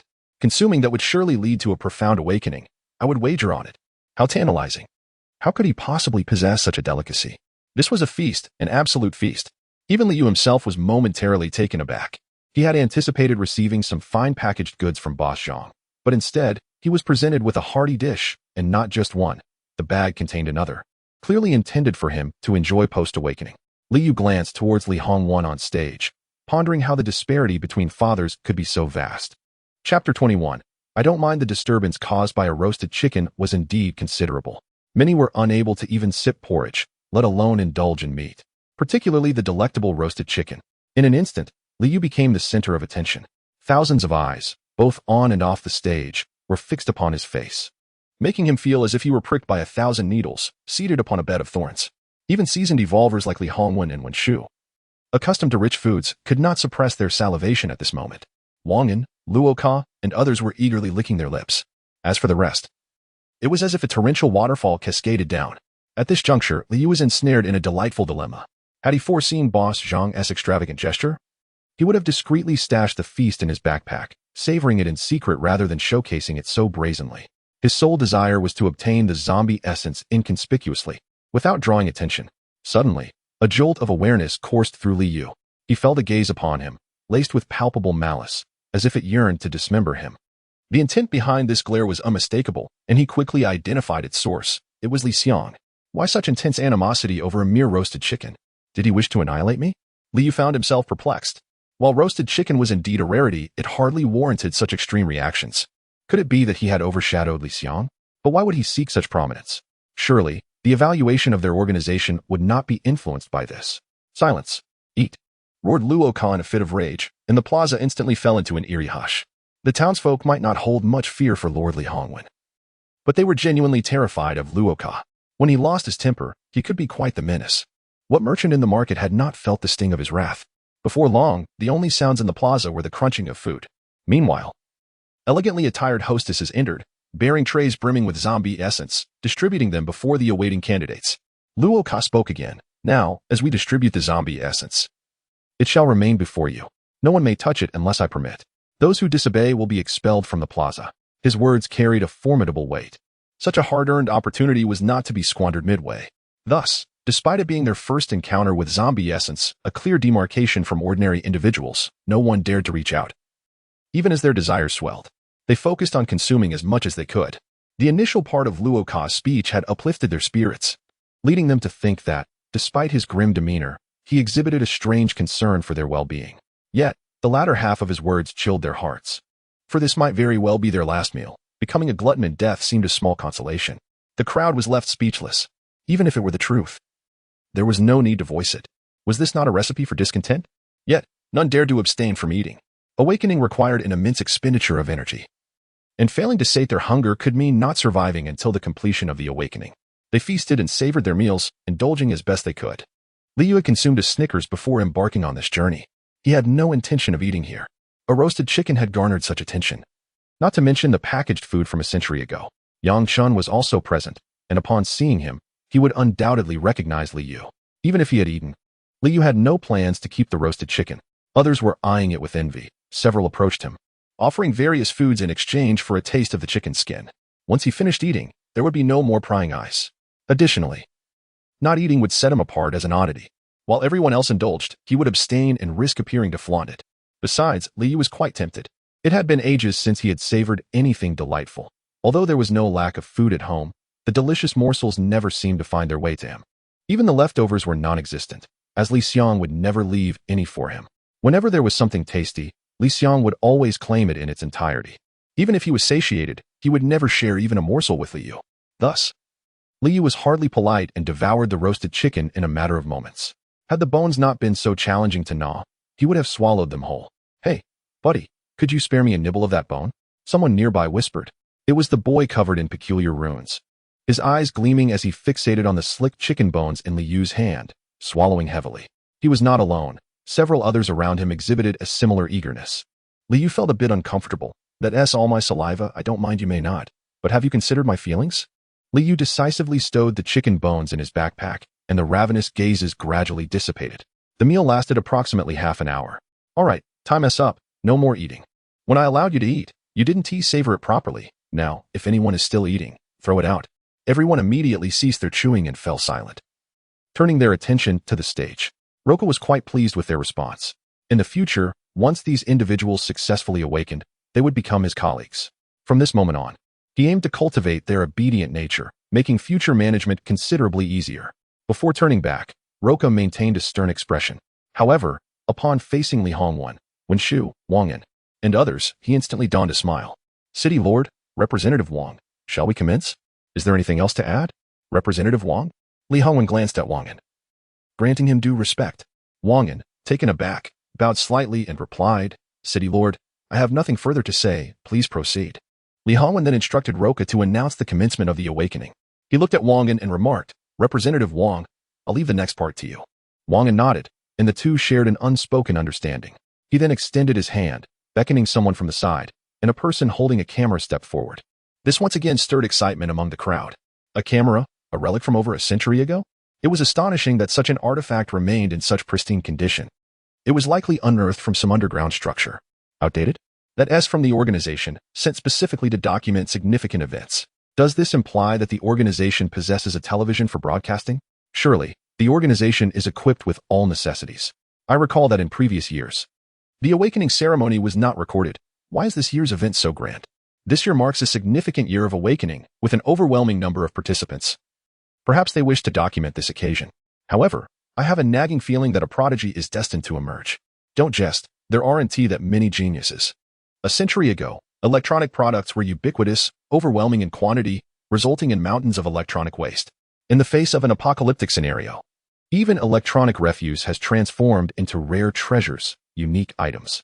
For many, this spectacle is truly enlightening, making the experience worthwhile. Now listen closely. Roka roared into the microphone. Seize the zombie essence before you, consume it whole, and then close your eyes and sleep on the spot. Do not speak. Do not let your thoughts wander. Exhaust every ounce of energy you have left. That flicker of vitality may just facilitate your awakening. With Roka's command, the true curtain of awakening was drawn back. Chapter 22. The system-impatient individuals could no longer contain themselves. As Roka commenced speaking, one person seized the nearby zombie essence and, without a moment's hesitation, stuffed it into their mouth. Others, however, chose to sit cross-legged, performing an elaborate sequence of breathing exercises before gradually opening their eyes, delicately lifting the zombie essence, scrutinizing it, and then slowly placing it in their mouths. Boom. They met a swift demise, their bodies exploding into dismembered fragments, flesh and blood scattering in all directions. While this was a common occurrence during awakening, the speed of such an explosion left many children in shock. Some had merely opened their mouths, prepared to ingest the zombie essence, when they witnessed this gruesome scene unfold. In fact, there were bits of flesh that reached their mouths even faster than the essence itself. In the apocalypse, cannibalism was not a rarity, yet it remained profoundly unsettling. Enough watching, continue. Roka shouted coldly, jolting the dazed children back to reality. Some trembled, paralyzed by fear. They understood the risks of awakening, but for many, this was their first experience, and they were wholly unprepared, especially in the face of such horror. Witnessing the tragedy unfold before their eyes caused some, with weaker constitutions, to faint on the spot. Retrieve the fainted ones and send them away, Roka commanded. And those who had passed out immediately regained consciousness. However, it was too late. They cried out, pleading for mercy, but their appeals fell on deaf ears. The red armbands were merciless and devoid of compassion. The recently distributed zombie essences were snatched away, and the children were callously tossed out of the arena. Those fortunate enough were caught by spectators outside, while the unfortunate fell to the ground, meeting a fatal end. The onlookers, rather than expressing outrage, became increasingly bloodthirsty and exhilarated. In the wasteland, survival demanded ruthlessness, be it towards oneself or others. Cowards were unworthy of existence. Do you wish to live as cowards for eternity or to be heroes? If only for a fleeting moment? If you cannot consume, you do not deserve to awaken. You are unworthy of becoming an evolved being. Mutant City has no place for cowards. Is there anyone still hesitating? Send them away. Consume. Roka's voice echoed throughout the square. Those who wavered, with no other choice, swallowed the essence. Boom, boom, boom. As anticipated, more met their explosive end. However, many had begun to acclimate. No longer as panicked as before. The success rate for first-time awakenings was low, yet it hovered around 50%. Those who exploded constituted less than 1%. The sheer number of individuals awakening today created a heightened perception of risk, as failures, often unnoticed due to their lack of visual impact, constituted the vast majority. Soon, a wave of good news emerged. I have awakened. I have awakened. I have awakened. Excited shouts erupted. The crowd outside joined in the fervor. Hooray! The awakening of individuals thrilled the spectators. This signified an addition to Uton City's ranks of evolved beings, enhancing the safety of its residents and bolstering the city's strength. The successful awakening signifies a promising beginning. Indeed, one after another, individuals began to awaken. However, the states they exhibited varied remarkably. Some appeared frail, resembling a puddle of mud sprawled on the ground, unable even to lift a hand. Attendants would come by to offer water and sustenance. The ability to awaken signifies success, enhancing the combat strength of Wutenqing, and there is no reason to remain indifferent at this juncture. Moreover, following an awakening, one's status transforms significantly. Conversely, There were those who emerged from their awakening full of vigor. Nevertheless, the majority exhibited a typical awakening state, progressing neither too fast nor too slow. Some had yet to consume the necessary substance but were not under the scrutiny of the red armbands, such as Liang. At last, tranquility had returned. Within, Liang, the god of dreams, inquired of the system, "How many evolution points can I anticipate from this astonishing awakening?" Host: "The outcome depends on the audience's reaction and the extent of their astonishment. Surely, there must be a figure? I have exerted myself for this grand event, even persuading my father to resort to subterfuge. Rest assured, as long as no one else steals the limelight, the evolution points will not be fewer than 1,000. 1,000. Does that mean I could potentially advance to a Tier 3 evolver in a short span?" "Indeed, host." "Splendid. I am certain of securing those 1,000 evolution points." From a young age, Liang realized he was distinct. He possessed something within his mind called a system. By performing various actions to astonish others, he could acquire evolution points. These points could be allocated to swiftly elevate his rank. Thus, over the years, he had remained by Li Hongwen's side, frequenting grand events and captivating attention. However, in such gatherings dominated by prominent figures, the level of astonishment was limited. Consequently, Liang orchestrated this awakening ceremony, intent on making a remarkable impression. Simultaneously, he sought the organization's generous rewards and to bolster Li Hongwen's reputation, which explained his cooperation. As Liu had surmised, Liang was indeed a Tier 1 evolver now. Through allocating points, he was on the cusp of becoming a Tier 2 evolver. Next, by consuming a Tier 2 zombie essence, he could achieve an immediate breakthrough. This would create the illusion that his awakening led to a sudden elevation to Tier 2, thereby astonishing the entire assembly and fulfilling his aspirations. Now, it was time for my performance. Liang sat close to the stage, just below it. With a slight tilt of his head, he could see Li Hongwen, Wang, and other dignitaries seated above. The two exchanged glances, engaging in a brief, silent communication. Li Hongwen understood that Liang was prepared and signaling him. However, upon observing the other awakened individuals, he noted that those who had successfully awakened were still fewer than half. At that moment, the focus of the audience could not be solely on Liang. Li Hongwen subtly extended his hand, pressing down gently twice, conveying a message to remain calm and not to rush. Liang nodded in acknowledgement. Meanwhile, Liu maintained a composed demeanor, unhurried and tranquil. As the awakening ceremony progresses, it has become impossible for anyone to seize his zombie essence. Li Hongwen's self-proclaimed insight and perceptiveness are mere exaggerations. To this day, he remains unnoticed. However, what Liu must remain vigilant about is preventing the ancient ring on his hand from consuming the zombie essence once more. Ever since the ring was activated previously, Liu has discovered that it cannot be removed. He had exhausted various methods to restore the ring's luster, and later endeavored to pry it off, but to no avail. He could only wear it while attending the awakening ceremony. The ancient ring rested on the ring finger of his left hand, as Liu intended to reach for the zombie essence with his right hand. Surely, it wouldn't he consume it again, would it? Slowly, he raised his right hand towards the zombie essence, which emitted a blue glow before him. At that moment, Li Hongwen finally signaled to Liang. Liang picked up the primary zombie essence before him, holding it in his hand while stealthily glancing at those around him. Seeing that no one was paying attention, he discreetly flipped it over, covertly substituting it with the secondary zombie essence. Chapter 0023. Material Warehouse. The hue of the secondary zombie essence is reminiscent of its primary counterpart, yet it is notably deeper, akin to the azure depths of the ocean. The energy it harbors is far beyond that of a primary zombie essence. Upon consuming this secondary essence, Liang shall achieve a breakthrough, elevating himself to the status of a secondary evolver. However, others may perceive him as an unawakened individual who has leapt directly to the second tier. Such occurrences, while rare, have transpired before, with odds less than 1 in a billion. Moreover, the inhabitants of Wutan City are far removed from such realities. To them, it exists solely as a legend. Yet, should Liang manage to manifest this legend before their very eyes, the impact would be profoundly exhilarating. Liang has exerted considerable effort to earn the evolution points promised by the system. Thus, success is imperative, leaving no room for failure. His subtle maneuvers may go unnoticed by the masses, but those on stage, Li Hongwen, Wen Shu, and Wang Yin, perceive everything distinctly. "Hongwen, do you think he can do it?" Wen Shu inquired, her voice tinged with anxiety. Although she remained unaware of her son's intentions behind this display, she was resolute in her support. If she could not stand by her own son, who else could she support? Li Hongwen gently patted the back of her hand, offering quiet reassurance. Xiang has always been remarkably intelligent, though he occasionally proposes ideas that are rather implausible, like reciting the family tree during registration. Overall, he has never let us down. Let him proceed. Even if he errs, it's of little consequence. He is still young. When Shu grasped his hand in return, but you must promise not to punish him. Even if the organization lays blame, you cannot strike or scold him. Do you understand? Of course, of course. When have I ever struck or scolded him?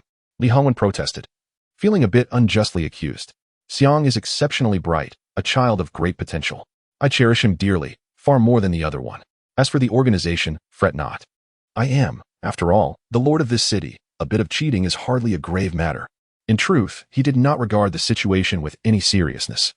Even if the organization were to discover it, they would have no recourse against him. Others have engaged in resource deception. It is not unprecedented. Moreover, Li Xiang's actions primarily aim to elevate his own stature. Since the child is so proactive, as a father, he must provide unwavering support. Well, since you have expressed it this way, I can only feel reassured, when Shu said, her gaze filled with affection for Li Xiang below. As long as he is happy, that is all that matters. He truly is a considerate and thoughtful child. As for Li Yu, he barely crossed their minds. It was only when Li Hongwen mentioned him, serving as a cautionary example, that he entered their thoughts. As Li Xiang prepared to ingest the essence, a glimmer of hope flickered in the eyes of Li Hongwen and Wen Shu. Soon, they were about to witness the most radiant moment of their son's life. Li Hongwen exchanged a knowing glance with Wang An, who nodded in understanding. He then approached the cameraman to signal the impending, awe-inspiring scene. At that very moment, Li Yu's spare right hand finally made contact with the zombie essence. He did not immediately pick it up. Instead, he paused to observe. The zombie spirit did not vanish, nor was it devoured. A surge of joy filled Li Yu's heart, and as a smile crept upon his lips, the zombie spirit suddenly burrowed into his body of its own accord. In that fleeting moment, Li Yu's mind was transported to the internal space of the ancient ring. The array of items remained the same, yet they appeared with greater clarity. He could now discern the inscriptions upon the various artifacts: zombie dog sword, 5 elements escape talisman X100, refined copper X1000, refined iron X1000. Previously, these items had been somewhat indistinct, let alone the inscriptions upon them. There were numerous items, a dazzling array, all of which Li Yu had never encountered before. Was this a materials warehouse? The more he observed, the more it resembled the inventory of a cultivator from a fantasy game. Each city-state possessed a historical compendium of the water blue star, detailing various high technologies and representative artifacts from that era. Li Yu had perused much of this, particularly in the realm of gaming, which included titles such as League of Legends, World of Warcraft, and Legend of Blood. However, these had long since become relics of history, merely to be viewed, never to be played. Yet, what use were these items to me? I seek awakening. Why then did you consume my zombie spirit? At this moment, Li Yu felt an intense impulse to sever the ring finger of his left hand. Were it not for the incessant interference of this ancient ring, he would have successfully awakened long ago. After expending so much effort, he found himself back at square one. Wait, what is this? Suddenly, Li Yu perceived a faint starlight entering his body, coalescing in his dantian to form a deep blue orb. The starlight, originally a pale blue, resembled a collection of first-level zombie spirits. Why had it transformed in such a manner? Li Yu withdrew his internal gaze and returned to the present reality, only to be startled beyond measure. The zombie spirits were converging toward him from all directions, tracing pale blue trajectories across the sky. Those awaiting awakening who had yet to be consumed were now utterly bewildered. The zombie spirits, which had been securely in their hands, suddenly took flight, evoking a sense of panic and frustration akin to a duck that had flown away just when it was within reach. However, they were utterly powerless to intervene. The zombie spirits had entered Li Yu's body, not lingered outside. They could only watch in astonishment as the unfolding events defied belief and acceptance. My spirit. The 2 zombie spirits in Li Xiang's hands also soared away. Wait, why did the second young master possess 2 zombie spirits? One of them was even of the second level. What was happening? Forget about him. Let us focus on the flying spirits and discern what was transpiring. They had burrowed into that peculiar figure's body. Had he awakened some talent? Could it be the rare space evolutionist? Was he truly the 1 in a million space evolutionist? Li Xiang's expression turned ashen, his countenance profoundly grim. Despite his meticulous calculations, he had never anticipated that someone would awaken such a rare talent. However, even if it is rare, what exactly is the act of devouring the essence? Father, mother, my essence is gone. Li Xiang could only seek assistance from Li Hongwen and Wen Shu on the stage. Yet, at that moment, the 2 were entirely preoccupied, having already risen and moved to the edge of the stage. Alongside them, Wang An, Luo Ka, and numerous others stood at the periphery, their gazes fixed intently upon that peculiar figure. The cameraman's lens had also shifted away from Li Xiang. This scene was unprecedented, even for these advanced evolvers. In their eyes, The unfolding spectacle resembled a sci-fi movie from the era of Water Blue Star, dreamlike, resplendent, and mysterious. Even seasoned 10th level evolvers like Li Hongwen and Wenshu dared not approach immediately. What transpired before them was shrouded in uncertainty, regardless of how humanity evolves. There has always been a profound reverence for the unknown. Chapter 0024. Her concern is Li Xiang's state of mind. Representative Wang, with your extensive experience, can you discern the nature of his awakened abilities? Li Hongwen inquired of Wangan, who stood nearby. Wangan pondered for a moment before responding. The city lord is overly modest. My understanding is merely superficial. However, I have had the privilege of hearing from predecessors that those capable of assimilating external substances into their bodies are often spatial evolutionists. His abilities closely resemble that. Though Wangan refrained from using definitive language, his assertion was undeniably close to the truth. Upon hearing this, a flicker of joy danced in Li Hongwen's eyes, though it was subtle enough to go unnoticed, even though it was not his son Li Xiang who had awakened. The emergence of a new awakener from Wutan City was still a cause for celebration. If he truly was a rare spatial evolutionist, Wutan City would gain a formidable warrior. A vital asset for military campaigns. What is paramount in warfare? Naturally, it is resources and provisions. While crucial, they can significantly hinder the pace of an army's movement. If a few spatial evolutionists were present, supplies could be stored within their spatial dimensions, facilitating both travel and combat. Furthermore, they could execute surprise attacks with ease. In battles where the number of level 10 evolutionists is equal, Silver City consistently dominates Wutan City. The reason lies in Silver City's possession of spatial evolutionists, a rarity that Wutan City has yet to experience. Yet, if he can absorb external substances, why does he only seem to absorb spirit cores? Wenshu interjected anxiously. My son Xiaoxiang's level 2 zombie spirit core has already been absorbed by him, and there are still numerous level 1 spirit cores left. What about the other potential awakens? Our reserves of level 1 spirit cores are limited. Wangan smiled and replied, Madam City Lord, you may not be aware that spatial evolutionists require the absorption of a substantial quantity of zombie spirit cores during their awakening to augment and expand their internal space. The more they absorb, the larger their spatial capacity becomes, and the stronger they grow.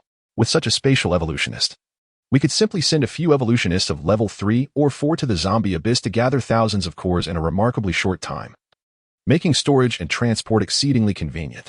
However, Wenshu could not share in the excitement. We must first ascertain whether he is indeed a spatial evolutionist, otherwise, we may suffer losses on both fronts. Well, you all continue your observations. I shall return to the city lord's residence to fetch another level 2 zombie spirit core for Xiaoxiang. He must advance before anything else. Wenshu's interest in military affairs and spatial evolutionists was not as fervent as her concern for Li Xiang's emotional state. After all this commotion, his plans must surely have been disrupted. She instructed someone to hasten back to the city lord's residence and then leaped from the high platform, landing beside Li Xiang. After lifting him into her arms, she ascended back to her seat. Once settled, she patted her thigh and said, Xiaoxiang, come, sit on your mother's lap. Despite being merely 8 years old, Li Xiang and Li Yu had developed physically far beyond their peers, standing at an impressive height of 1.70 meters, surpassing the majority of ordinary adults. Li Xiang wore a frown, a clear reflection of his discontent, refusing to sit down as he twisted and pouted. Mother, I want to advance, awaken. He absorbed my spirit core. What should I do? Whatever he absorbs is fine, she reassured him. Mother has already sent someone to fetch you another one. Do not fret. Be good. I refuse. That belongs to me, and I want it. Have you also become disobedient? The advantage of Li Xiang over Li Yu lies in his astuteness. Sensing Wenshu's impatience, Li Xiang immediately fell silent and adopted a placating demeanor. Just like now, he promptly perched himself on Wenshu's lap, wrapping his arms around her neck, his head nuzzling in her embrace. Each time he employs such an endearing tactic, he manages to evade scrutiny. Having appeased his mother, Li Xiang then shifted his gaze towards Shamate. At that moment, Shamate captured the spotlight, becoming the center of attention. How is he so captivating? He shows no signs of stopping. If he truly possesses the rumored spatial talent, it indicates that his capacity for space is immense. But what does size matter? A larger space signifies greater strength. In the future, what you consume and utilize may very well be sourced from him. Oh, so spatial evolvers are merely carriers and couriers. If one were to put it that way, it doesn't seem unreasonable. Haha, I harbor no intentions of mockery. His talent must indeed be formidable. Whether everyone can attain a blissful life in the future will hinge upon him. If he allows me to savor roasted chicken, I will call him father. I will too. Haha. Listening to the fervent discussions, Li Xiang clenched his fist in silence. His gaze towards Shamate was laden with profound resentment. According to his original plan, today he ought to have been the most radiant new star, the focus of the entire gathering. The current situation should have involved everyone discussing him, marveling at his talent. Subsequently, he would accomplish the system's task, earning evolution points. Then, in a remarkably short span, he would break through to become a Tier 3 evolver, relishing a wave of astonishment, amassing more evolution points, and then, such a script was meticulously crafted by Liang, his utmost desire. The unexpected emergence of Shama Te had disrupted his entire plan. How could he not harbor hatred? This resentment, palpable even from a distance, was sensed by Liu. Liu, in fact, was reluctant to steal the limelight. Who could have predicted that the ancient ring would suddenly act up, creating such a commotion? He roughly counted, approximately 10,000 zombie essences had surged into his body. Among them, one particularly notable second-tier zombie essence undoubtedly belonged to Liang. Once the essence entered his body, it coalesced in his dantian, rendering it irretrievable. Could this be akin to the golden core of cultivators? Liu had perused a handful of cultivation novels, notably a record of a mortal's journey to immortality. Thus, he was aware of what a golden core entailed. However, the issue was that what resided in his dantian was not golden but rather blue. Could it be that as humanity evolved, the golden core evolved as well? Once the absorption concluded, Li Hongwen and the others would undoubtedly come to investigate. I must devise a way to escape. If Li Hongwen discovers that Shama Te is Liu, the consequences would be dire. Originally, Li Hongwen forbade him from awakening and even went so far as to assume a false identity. Such actions might not even be deemed mistakes by others. Yet in the eyes of Li Hongwen, when it pertains to Liu, it is tantamount to a death sentence. Moreover, Liu remained oblivious to the true nature of the ancient ring and the purpose of the items contained within. If Li Hongwen and the others were to discover it, who can say whether they might dissect him? On the other hand, even if Li Hongwen posed no threat, what of the other aspiring awakeners? They had their coveted zombie essence snatched away by Liu. At present, those individuals were likely drawn by his actions, and once they regained their senses, Liu would be inundated with their resentment.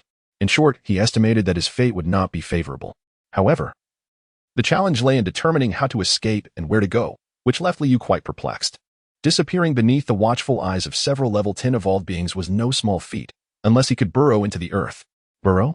Indeed. He had just seen the 5 elements escape talisman within the ancient ring. Could it be, as he imagined, a talisman meant for evasion and flight? Given that the interior of the ancient ring could illuminate, Liu believed that the 5 elements escape talisman could be extracted, much like the tome sword mastery. Yet, he was uncertain as to how to utilize it once it was out. Just then, as his focus sharpened on the 5 elements escape talisman, a line of small text appeared beneath the talisman. 5 elements escape talisman. One-time consumable. Usage. Affix the talisman to oneself, allowing the user to traverse among the 5 elements until their spiritual energy is depleted. Chapter 25. My parents have passed away. Spiritual energy?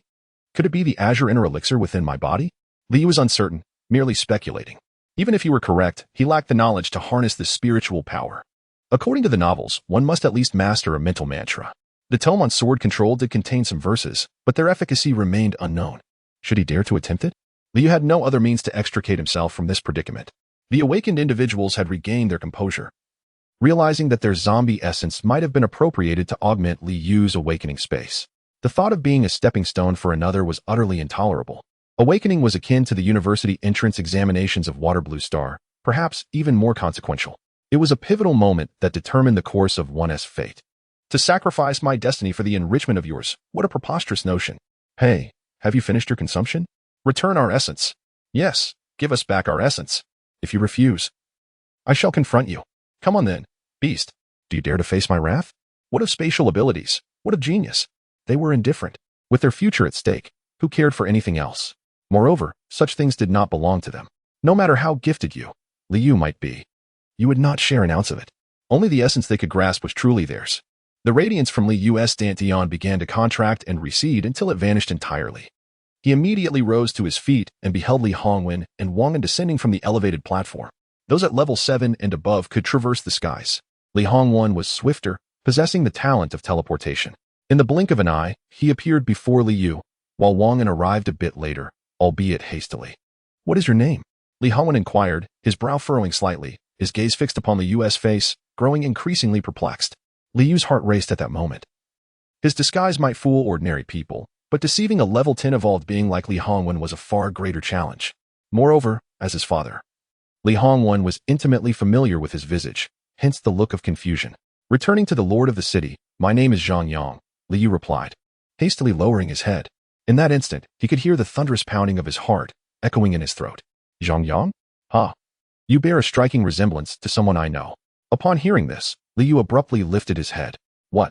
Are you unwilling to acknowledge that I resemble your son? Would it be a source of shame to admit it?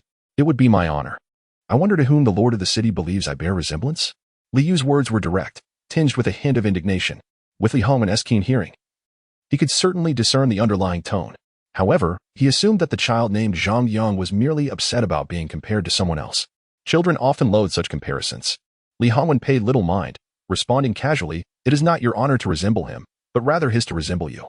You have awakened your spatial talent. While that individual is merely an ordinary person, incomparable to you." In this moment, Liu suddenly felt a sense of relief. He had always been uncertain about the position he occupied in Li Hongwen's heart. Perhaps the usual strictness was merely a reflection of his disappointment in Liu's lack of ambition. Deep down, there was still affection for him. It now appeared that Liu's feelings were merely a figment of his imagination. "I truly appreciate the praise from the city lord. I feel undeserving of it." Li Hongwen was momentarily taken aback upon hearing this.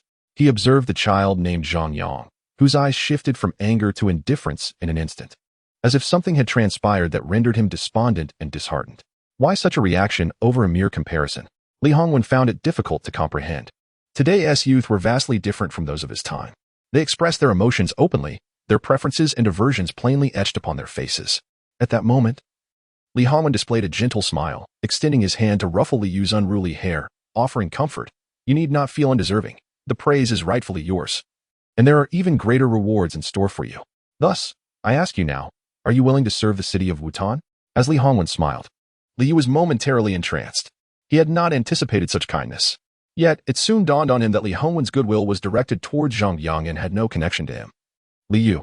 He firmly believed that should he unveil his true self before Li Hongwen, the latter would certainly not exhibit such paternal warmth. "Why are you silent?" "The city lord is addressing you," came the impatient remarks from others after a brief hesitation. For those awaiting awakening, their only concern was to hasten their own progress and repay the city lord with their essence. Other matters were of no consequence to them. However, this particular issue weighed heavily on Li Hongwen. "What? Serving the city of Wutan poses a dilemma for you?" The smile on Li Hongwen's face gradually faded. A sudden, inexplicable aura emanated from him, creating an oppressive atmosphere akin to an invisible wall that rendered the air suffocating. Those around him began to exhibit discomfort. Liu, at the center of this tension, found it increasingly difficult to breathe, as if he were on the verge of kneeling. The child is likely overwhelmed with excitement at the sight of the city lord, perhaps speechless. "Do allow him a moment," Wang suggested, maintaining his composure. Nevertheless, he too felt an involuntary surge of fear. A level 10 evolver, even in mild anger, could exert such terrifying influence. Once Wang provided a means of relief, Li Hongwen's anger subsided, allowing others to exhale. Liu straightened himself, the weight upon his chest easing as he gazed calmly at Li Hongwen. "Child, do not be anxious. Where are your parents?" Li Hongwen speculated that this child might be somewhat introverted and not particularly eloquent, thus intending to engage with the child's parents. "They are deceased," Liu replied flatly. Despite the truth of the matter, his emotionless delivery made it easy for others to perceive his parents in a negative light. While most remained indifferent, Liu directed his words specifically at Li Hongwen, whose gaze clearly registered the indifference emanating from Liu. This conveyed an unsettling sense of familiarity, making Li Hongwen profoundly uncomfortable. "Since you are without parents, the Lord's manor shall henceforth be your home. Pledge your allegiance to Wutan City, and you shall enjoy boundless wealth and honor, with promotions and titles assured." Li Hongwen inquired once more, "Are you willing to serve Wutan City?" With a sardonic smile, Liu contemplated his residence in the Lord's manor, fully aware of its implications. Yet, he found himself devoid of alternatives. Clutched tightly in his hand was the 5 elements escape talisman, though its efficacy remained uncertain. He had yet to grasp the nuances of harnessing spiritual power or even ascertain whether he possessed any. Li Hongwen's swift arrival, coupled with the scrutiny of others, left Liu no opportunity to comprehend or explore his predicament. Surely, he could not genuinely rely on internet novels as a guide to cultivation. The prospect of fleeing seemed plausible, yet the potential consequences of failure were dire. Given Li Hongwen's warm invitation, he resolved to enter the Lord's manor under the guise of Zhang Yang, curious to observe how this lord would extend his hospitality to outsiders. "I, Zhang Yang, am willing to serve Wutan City." Liu uttered these words with great reluctance, fully aware of his lack of choices. His fingers instinctively tightened around the 5 elements escape talisman as his body unexpectedly descended into the ground. In full view of the spectators, it appeared as though he were sinking into an elevator, leaving everyone utterly astonished. Chapter 26, Escaped. but not far Liu descended at an astonishing speed. Akin to riding an elevator, vanishing in the blink of an eye. The others failed to discern how he disappeared, save for Li Hongwen, Wang Un, and Luo Ka, the elite evolvers who witnessed the event. Wang Un exclaimed in surprise, "Dual affinity? Has he awakened a dual talent?" Luo Ka, wide-eyed, remarked, "Lord City Master, he has vanished." "Oh, you have vanished as well." As Liu slipped into the ground, Li Hongwen immediately teleported to pursue him. Activating the unique detection network of a 7th-level evolver, he swiftly pinpointed Liu's direction. During the pursuit, Li Hongwen found himself perplexed. The speed of the ground evasion was astonishing, not characteristic of someone who had just awakened. Furthermore, the trajectory seemed erratic, oscillating between east and west, lacking a coherent pattern. It appeared as if Liu was unfamiliar with his newfound abilities, navigating without a sense of direction. This observation alleviated Li Hongwen's concerns. It suggested that Liu was not fleeing, but rather struggling to master his talent. If that were the case, Li Hongwen decided not to eliminate him immediately, but to catch up first. Before long, he discovered that Liu had halted just outside the southern city. Without delay, he appeared at that location. The guards atop the city wall, alert, aimed their bows and arrows, calling out, "Who goes there?" Upon recognizing the identity of the newcomer, they were taken aback and promptly knelt, exclaiming, "My lord city master." "Yes, you may stand guard," he replied. Li Hongwen gazed down at the ground a few meters below. "Come forth, you cannot escape," he declared. After a brief pause, a head slowly emerged from the earth. As Li Hongwen recognized him, his brows furrowed in disbelief. "How could it be you?" Liu momentarily froze, realizing that his subterranean traversal had stripped away his disguise, revealing his true appearance. He anticipated Li Hongwen's reaction. Once his identity was known, any previous warmth would inevitably turn to cold indifference. "Disappointed in me?" Liu queried as he crawled out of the soil. He now understood that the blue orb within his dantian was the so-called spiritual power, which had nearly been depleted, emitting only a faint glow. Without this scant luminescence, he would have lacked the strength to emerge, potentially suffocating below. It seemed the talismans of the celestial realm were rather considerate, allowing him a modicum of energy to prevent his demise. "Is this the manner in which you choose to address me?" Li Hongwen's expression turned stern. "Do you realize that your actions could warrant a death sentence?" A flicker of confusion crossed his features. Liu's demeanor had shifted dramatically compared to before. Whereas he had previously been fervent and eager to please, he now radiated an icy detachment. Moreover, during their encounter at the fried chicken square, when he inquired about Liu's parents, he was met with the unsettling reply that they had perished, which left Li Hongwen feeling profoundly uneasy. "I merely wish to awaken at the most opportune moment. If you do not permit it, I shall take matters into my own hands." Liu's calm reproach pierced through Li Hongwen's heart like a sharp blade, causing it to abruptly constrict and momentarily halt. Had Liu been hysterical and consumed by anger, Li Hongwen would have deemed it entirely normal. Yet, it was precisely Liu's composed demeanor and the emotionless nature of his words that rendered their exchange distant and unfamiliar. "Then why do you flee?" "I do not flee. I am simply unable to control myself." Liu spoke this truth without deceit. The activation of the elemental escape talisman had occurred rather unexpectedly, entirely devoid of his volition. Had it been a conscious decision, he would not have uttered words of fealty.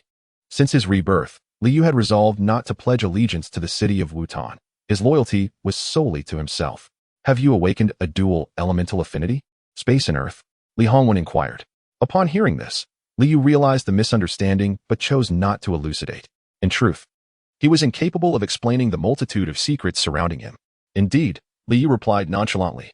His demeanor incited a sense of discontent within Li Hongwen. Had this been in the past, he would have likely erupted in anger. Presently, however, with a mere gesture, he obliterated a nearby wandering zombie. A level 1 zombie essence plummeted to the ground, and with a claw-like motion of his fingers, it soared into his grasp. He extended it towards Liu, stating, "Place it in your space and estimate how many can be stored." Liu refrained from taking it. "Having just awakened, I have traversed a considerable distance. I am both weary and famished. Let me eat my fill first." As he spoke, he prepared to return, suddenly recalling that his backpack, possibly containing a roasted chicken, might still be there. Gurgle. The thought of the roasted chicken set his stomach rumbling audibly. Liu had not truly awakened. It was the ancient ring that bestowed him with spiritual power, enabling him to traverse underground. Yet, this exertion drained his physical energy, resulting in hunger. Am I merely cultivating a false immortality? Liu pondered, unable to comprehend that immortals were not supposed to require sustenance. Li Hongwen, taken aback by Liu's refusal, found himself momentarily at a loss. This was an unprecedented occurrence. In the past, Liu would have eagerly approached him at the slightest display of goodwill. Li Hongwen's expression hardened as he abruptly grasped Li Yu's shoulder, and in an instant, they vanished. The sentinels stationed atop the city walls blinked in bewilderment. Dismissing the event as inconsequential. In the next moment, Li Yu materialized at the lord's estate. After casting him aside, Li Hongwen continued on without pause, likely returning to the fried chicken plaza. With Li Xiang's level 2 zombie essence gone, and his objective unmet, it was probable that Li Hongwen had gone to assist him. Nevertheless, Li Yu was astonished. Li Hongwen had brought him back without uttering a single harsh word. He had anticipated dire consequences, considering the gravity of his identity theft. Li Hongwen's silence and absence of punishment left him perplexed. It was not unreasonable for Li Yu to harbor such thoughts in the past, whenever he erred. Regardless of the circumstance, he was met with no inquiry into the reasons behind his actions. If one behaves well, they receive a scolding. If poorly, a beating ensues. The serpent skin whip from the Ancestral Hall was initially intended for Li Yu. Nevertheless, he prioritized satisfying his hunger. Li Yu ventured into the kitchen in search of food. After a hearty meal, he planned to take a bath, as he was covered in dirt and filth. While traversing the subterranean realm using the 5 Elements Escape Talisman, he was shielded by a barrier that protected him from any disturbances and prevented feelings of suffocation. However, his spiritual energy was depleted, and upon emerging from the earth, he lacked that protective barrier, resulting in his body being sullied by mud and water. At the fried chicken square, when Li Hongwen reappeared, the crowd was astounded. He was alone. That individual who had just awakened his dual element talent had not been captured. Could it be that he managed to escape? How could a level 10 expert fail to apprehend him? Surely there must be another explanation. It was impossible for him to evade capture so easily, especially right after his awakening. Was it truly so formidable to escape from a level 10 evolved being right after awakening? Incredible. The audacity of that fellow, Zhang Yang. To play tricks in front of a level 10 expert and then slip away was nothing short of extraordinary. Is this genuine? I can hardly believe it feels like a dream. Indeed, it is astonishing. After all, we are speaking of a level 10 expert. Not only were others perplexed, but even high-ranking evolved beings like Wen Shu and Wang En wore expressions of disbelief. What kind of talent had that Zhang Yang awakened to elude a level 10 pursuer? Listening to the gasps of astonishment, Li Xiang's eyes burned with jealousy. These accolades should belong to me. I ought to be the center of attention. Chapter 27. The betrayal of grandfather Li Xiang had grown accustomed to being the center of attention, basking in the adoration of those around him. Suddenly, however, the gaze of the crowd shifted away from him, and the subject of their discussions was no longer his own endeavors. This abrupt change ignited a flame of anger within him, especially since he had toiled tirelessly for the sake of recognition. Now, all his plans lay in ruins, utterly destroyed by a single individual's actions. How infuriating. He ground his teeth in frustration, yet felt utterly powerless. The fact that the other party managed to escape under the watch of Li Hongwen indicated that their means of self-preservation were exceptional. As a mere first-level evolver, he was left unable to contend with others. Moreover, since even a 10th-level evolver could not locate Zhang San, it was likely that he had already vanished into thin air. The desire for revenge was thwarted by the inability to find the target. This was the most exasperating aspect of it all. Wen Shu, Wang En, and Luo Ka exchanged puzzled glances as they observed Li Hongwen's solitary return, yet none dared to inquire. Who would have the audacity to ask, "Did you fail to catch him?" Such a question would be akin to striking a blow to the pride of a 10th-level evolver. Li Hongwen was already notoriously sensitive about his reputation. To publicly humiliate him would be akin to searching for excrement with a lantern in a restroom. Faced with the multitude of inquisitive stares, Li Hongwen chose not to elaborate. Misunderstandings were trivial. What truly mattered was the unique status of Li Yu, who had awakened dual elemental abilities, an opportune moment to conceal him.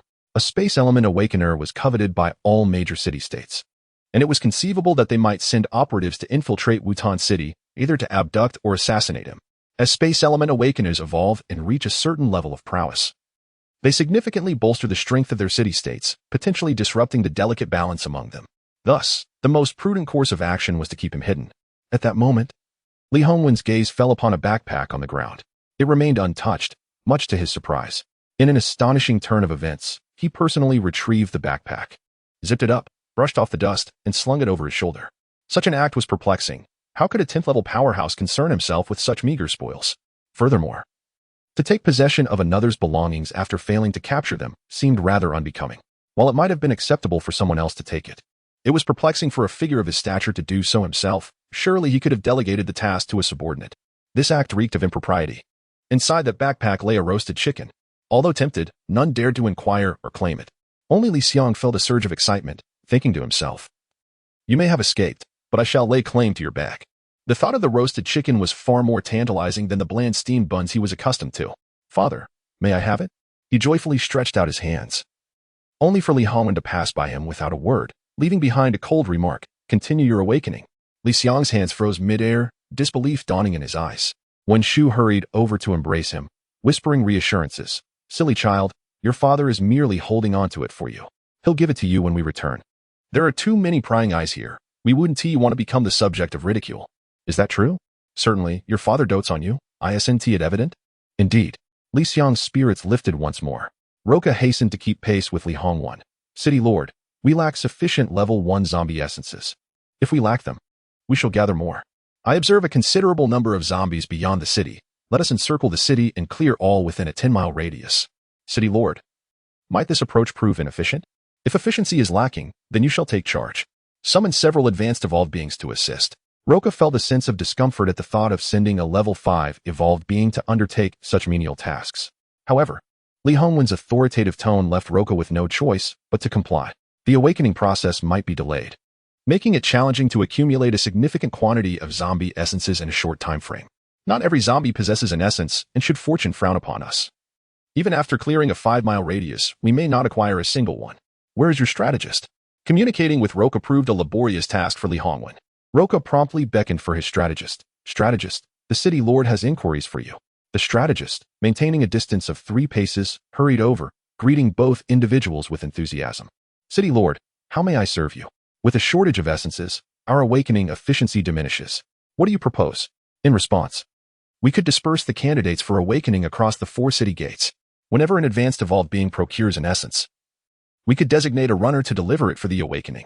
Upon hearing this, Roka scratched the back of his head. Is it truly that complicated?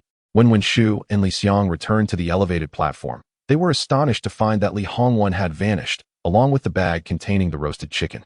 Liang immediately burst into tears. "Mother, father has been unfaithful." Wen Shu playfully swatted him. "Do not speak nonsense. Your father is not that kind of person. You two have quarreled over infidelity, and I have overheard it." Wen Shu, uncharacteristically solemn, stated, "Do not utter such fabrications. There is nothing of the sort. Now, let us return home. Your father should have already gone back." At the city lord's residence, Liu consumed a modest meal to replenish his strength before taking a bath. After bathing, he savored a delightful feast, which uplifted his mood even further. The city lord's residence may not offer the finest every day, but it possesses all the essentials and basic comforts one desires. It was merely that Liu typically had no opportunity to indulge in the past. His status within this household was inferior even to that of a dog. As for the future, he remained uncertain of what it would hold. Liang had intentions, though he concealed them well, his thoughts running deep. There was a chance he would not act against him now, but who could say what lay ahead? Thus, he resolved to relish the fleeting moments of tranquility. While dining, Liu meticulously reflected upon the circumstances of his earlier escape. The so-called spiritual energy was not something I would utilize. The elemental escape talisman requires spiritual energy to activate, indicating that I must have employed it in that moment, or else my escape would have been impossible. So how did I achieve it? Liu endeavored to recreate the situation, retrieving an elemental escape talisman and holding it in his hand. At that moment, I was intensely focused yet somewhat anxious, fearing recognition. Liu endeavored to reconstruct his psychological state from that time, only to find it futile. He remained utterly still, yet when at the fried chicken square, he immediately sank into the ground. There was undoubtedly something amiss. I sensed a warm current within my lower abdomen, a sensation that filled my entire being in that instant. That must be the spiritual energy, the essence of that force ultimately directed towards the 5 elements escape talisman. Therefore, it should entail mobilizing the spiritual energy from my lower abdomen and infusing it into the talisman to activate its effects. It is precisely so. Liu attempted several times, discovering that as long as he concentrated and focused on his dantian, the spiritual energy would fluctuate. Moreover, it flowed in accordance with his intentions. After repeated practice, however, he found himself in the same predicament. He could not mobilize the spiritual energy. Despite his efforts, he had yet to successfully activate the 5 elements escape talisman even once. There was still an issue. Where did the problem lie? Liu retrieved the sword control technique for review, and as he perused the pages, he suddenly halted. I understand now. Chapter 28. Too late with intention is spirit. Spirit is energy, energy is form, and form is divinity. The divine follows the form, and the form manifests energy. When spirit and energy unite, it becomes my will. Liu, having initially acquired the swordsmanship technique, had studied its swordplay incantations but was unable to grasp their essence. After engaging in practice, he suddenly comprehended its profound meaning. The divine follows the form, and the form manifests energy. When spirit and energy unite, it becomes my will. Boom. In that moment, an obstacle was shattered. Liu found himself enlightened, perceiving a broader expanse of the universe. The spiritual energy within his dantian surged at his command. Indeed, igniting the 5 elements escape talisman in his grasp. Just as before at the fried chicken plaza, he sank into the ground. When he wished to halt, ascend to the surface, or traverse left or right, it could all be achieved with but a fleeting thought. His movements were as fluid as an extension of his own will. Not content with merely traversing underground, Liu endeavored to pass through walls. The essence of the 5 elements escape talisman dictated that as long as one remained within the 5 elements, escape was feasible. Thus, he darted through the city lord's mansion, flitting between every room. Walls posed no barrier, wood yielded to him, and water parted effortlessly. There were no impediments. He could go wherever his whims led him. Simultaneously, he sensed the spiritual energy in his dantian swiftly depleting. The radiance within the ancient ring appeared to dim slightly. Liu hastily came to a halt, wishing to avoid a repeat of the previous incident when the ancient ring had become inaccessible. Inside the ancient ring lay a grid-like space, the number of compartments within unfathomable. Each compartment housed an array of items, whose purposes he had yet to discern and would explore in due course. At present, Liu needed to ascertain why the glow within the ancient ring was waning. The last time he extracted the swordsmanship technique, the light faded shortly thereafter, rendering the ring completely inoperable. He had been unable to decipher the inscriptions on the items until he absorbed countless zombie essence crystals, which finally reignited the glow. Zombie essence crystals? Liu realized that the ancient ring required these crystals to illuminate. Simply put, it needed to be recharged. The only source capable of providing such immense energy was the zombie essence crystals. After all, during awakening, some individuals could not withstand the overwhelming energy from the crystals, resulting in their demise, a tragic spectacle he had witnessed firsthand at the fried chicken plaza. Such calamities were not isolated incidents, serving as testament to the formidable potency of the zombie essence crystals. Thus, he deduced that his dantian spiritual energy also depended on the essence energy stored within the ancient ring. When he expended energy to a certain extent and paused its use for a time, the ancient ring would automatically replenish his dantian spiritual energy. Therefore, his consumption here, without replenishment from the ancient ring, would lead to its dimming. This revelation illuminated for Liu that the zombie essence crystals were crucial for the operation of the ancient ring. According to the guide to cultivating immortality found in online novels, cultivators can perceive the presence of spiritual energy. Spiritual power and spiritual energy should be akin. Yet Liu felt no such connection. This implied that the Taoist, despite wielding the formidable ancient ring, had still succumbed to becoming a zombie. It was evident that the spiritual energy had already been exhausted, coinciding with the recent outbreak of the zombie virus, which had led to the mutation of Taoist priests, who could not possibly endure until the emergence of the zombie essence. This, however, inadvertently benefited me. Should the opportunity arise, I would express my gratitude. Having unveiled a layer of mystery surrounding the ancient ring, Liu felt elated. He once again activated the 5 elements escape talisman to return to his room. However, just as he emerged halfway from the ground, the door to his room was forcefully pushed open. Liang stood at the threshold, gazing at the half-visible figure protruding from the floor, his raised foot halting abruptly. It resembled a child caught in the act by a parent. The two exchanged awkward glances, each brimming with embarrassment. After a brief silence, Liang was the first to inquire, "Have you mastered it?" Liu remained unfazed, slowly ascending to the surface. "I have explored the city lord's mansion." Liang's expression stiffened slightly, his demeanor becoming somewhat unnatural. "This is your bag." He instinctively extended the backpack, intending for Liu to take it, reminiscent of their childhood, when Liu would eagerly rush over for anything Liang casually offered. However, this time, an unforeseen turn of events occurred. "Thank you. Just leave it by the door. I will take it myself." Thank you." Liu expressed his gratitude, not only with utmost politeness, but also without making a move. He stood there, coldly regarding him. Liang's brow furrowed slightly. The unfamiliar tone and distant attitude made him feel quite uncomfortable. It was as if they were strangers rather than father and son. Nevertheless, Liang merely grappled with his feelings for a moment. After all, it was normal for a child to sulk. He believed that Liu would eventually revert to his former self. Instead of placing the bag by the door, Liang stepped inside and set it on the table. "I will temporarily overlook your impersonation, but you must make amends. The zombie essences in the storeroom are dwindling, and you have consumed a significant portion. There are still many who have yet to awaken. You need to replenish a part of it, not much, just 5,000 essences as a required task." 5,000 is hardly a trivial amount, Liu retorted. He had only recently awakened as a level 1 evolver, possessing a space-type ability that lacked combat prowess in the early stages. Even someone as formidable as Roka, a level 5 evolver, would require considerable time to gather such a quantity. For Liu, fulfilling this task would be impossible without at least 10 to 15 days. Was this not an intentional challenge? In truth, Li Hongyan was indeed creating a hardship. Since Liu's awakening, he had changed, seemingly possessing the audacity to stand up to his father. Li Hongyan's intention was to admonish him, reminding him to be mindful of his demeanor and respect. To his surprise, Liu accepted the punishment without a hint of hesitation. Thank you for not punishing me. I will complete the task, though the timeline is uncertain. Li Hongyan regarded him with unexpected surprise. This was not what he had anticipated. In Liu, he perceived a sense of unfamiliarity. Moreover, Liu had uttered thank you once again. Unbeknownst to him, it felt as if a thorn had lodged itself in Li Hongyan's throat. Though not fatal, it was discomforting. In his other hand, he held a level 1 zombie essence, acquired by slaying a zombie before Liu at the southern city gate. The original intent was to ascertain whether Liu had awakened a spatial ability. For reasons unknown, however, Li Hongyan suddenly lost the desire to conduct the test. Before departing, he placed the zombie essence on the table beside his backpack. As he reached the doorway, he paused, refraining from turning back. In the future, do not recklessly teleport within the Lord's manor. If you wish to practice, you may do so outside, but exercise caution to ensure that your dual talents remain undisclosed. Thank you. This phrase again. In less than 3 minutes since his arrival, Li Hongyan had already heard thank you 3 times. He let out a heavy snort, choosing not to linger any longer, and departed with determination. Remarkably, Li Hongyan's demeanor had shifted, albeit slightly. In the past, would he not have erupted in fury?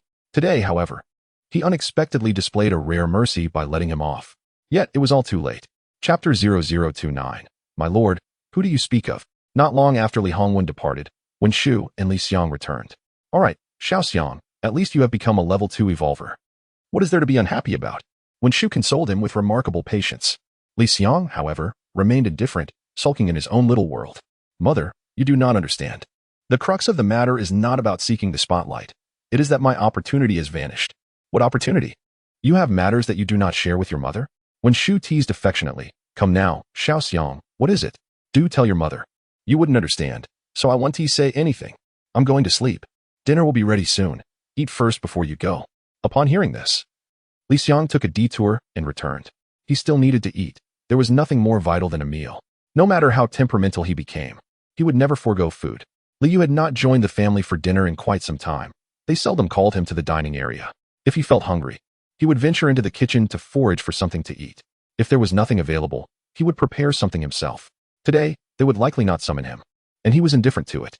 After all, he still had a roast chicken and a Snickers bar in his backpack to stave off hunger. It appeared that the backpack had not been rummaged through. Otherwise, Li Hongyan would surely inquire about the Snickers bar and its origins. The internal space of the ancient ring was vast with many compartments, so it should be capable of storing items, right? Everyone assumed that he had awakened a spatial talent. Yet in truth, he had not awakened anything thus far. However, this was of little consequence. What mattered was that he must feign the awakening of a spatial talent and present himself as a spatial type evolver. He was simply unaware of what might occur upon attempting to deposit external items into the ancient ring.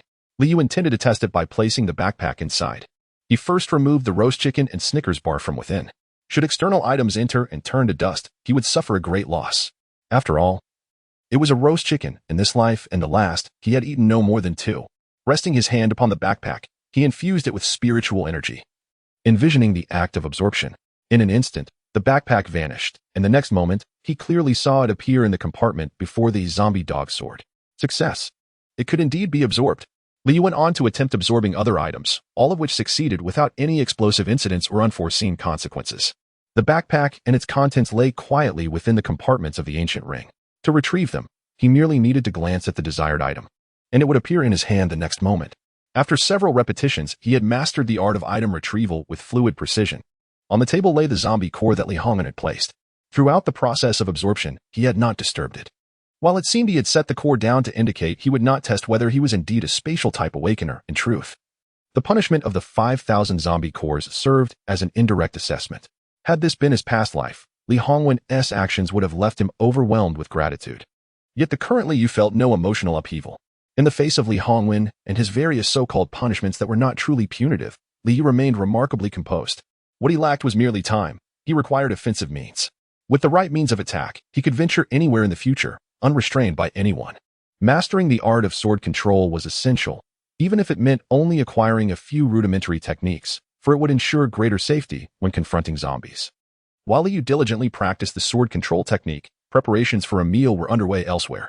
Liang approached the table and was astonished to discover an exquisite spread of dishes laid out for today. Wow, my favorite hairy crabs are here. Is this a celebration for my becoming a second-level evolver? Ultimately, Liang consumed the essence of a second-level zombie, which Shu had retrieved once more. Of course, this was merely a fabricated pretense of initial awakening. Although he awakened a rather rare metal-type talent, it paled in comparison to Li Yu's dual-type talent, rendering Liang's awakening somewhat lackluster. Consequently, the system's mission was deemed a failure, shattering his dreams of ascending to a third-level evolver. He now needed to seek other opportunities to accomplish his task. When Shu was equally perplexed, she found it odd that when she instructed the kitchen to prepare the meal, the head chef mentioned that Li Hongwen had already given orders.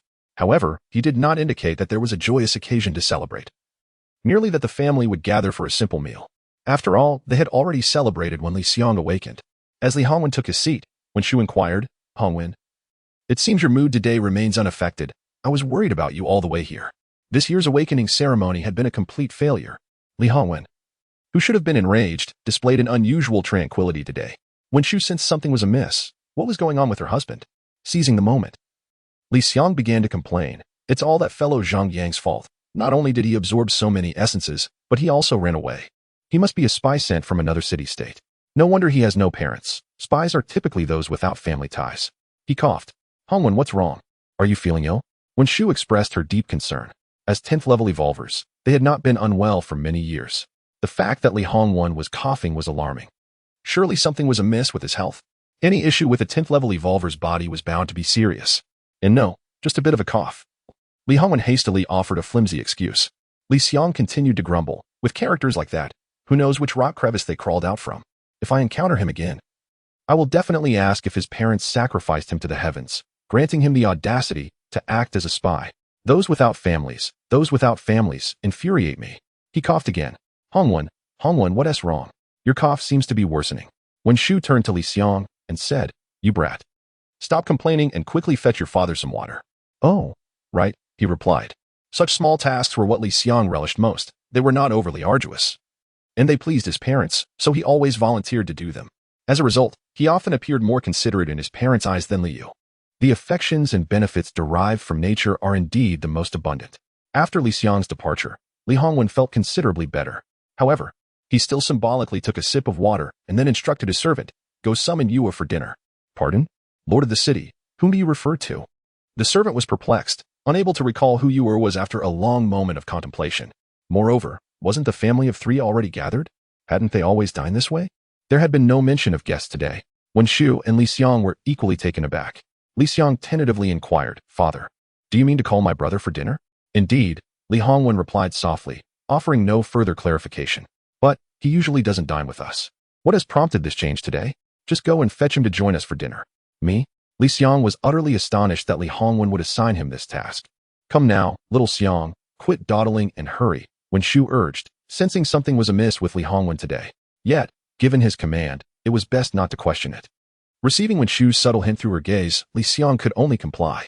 "Oh, I shall go and call brother for dinner." He cast a lingering glance at the hairy crabs before reluctantly departing. Chapter 30. Brother, you've changed. Li Yu was diligently practicing his sword control technique, feeling an urgent need for offensive capabilities. Otherwise, he would be left wielding the corpse dog sword, slashing at the zombies one by one. Within the ancient ring, there were indeed numerous items, yet Li Yu was reluctant to use them, or rather, he wished to keep them concealed.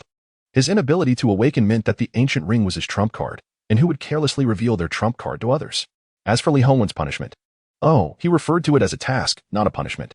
Whether it could be completed and within what time frame was uncertain. In any case, Li Hongwen had not specified, and Li Yu would never ask.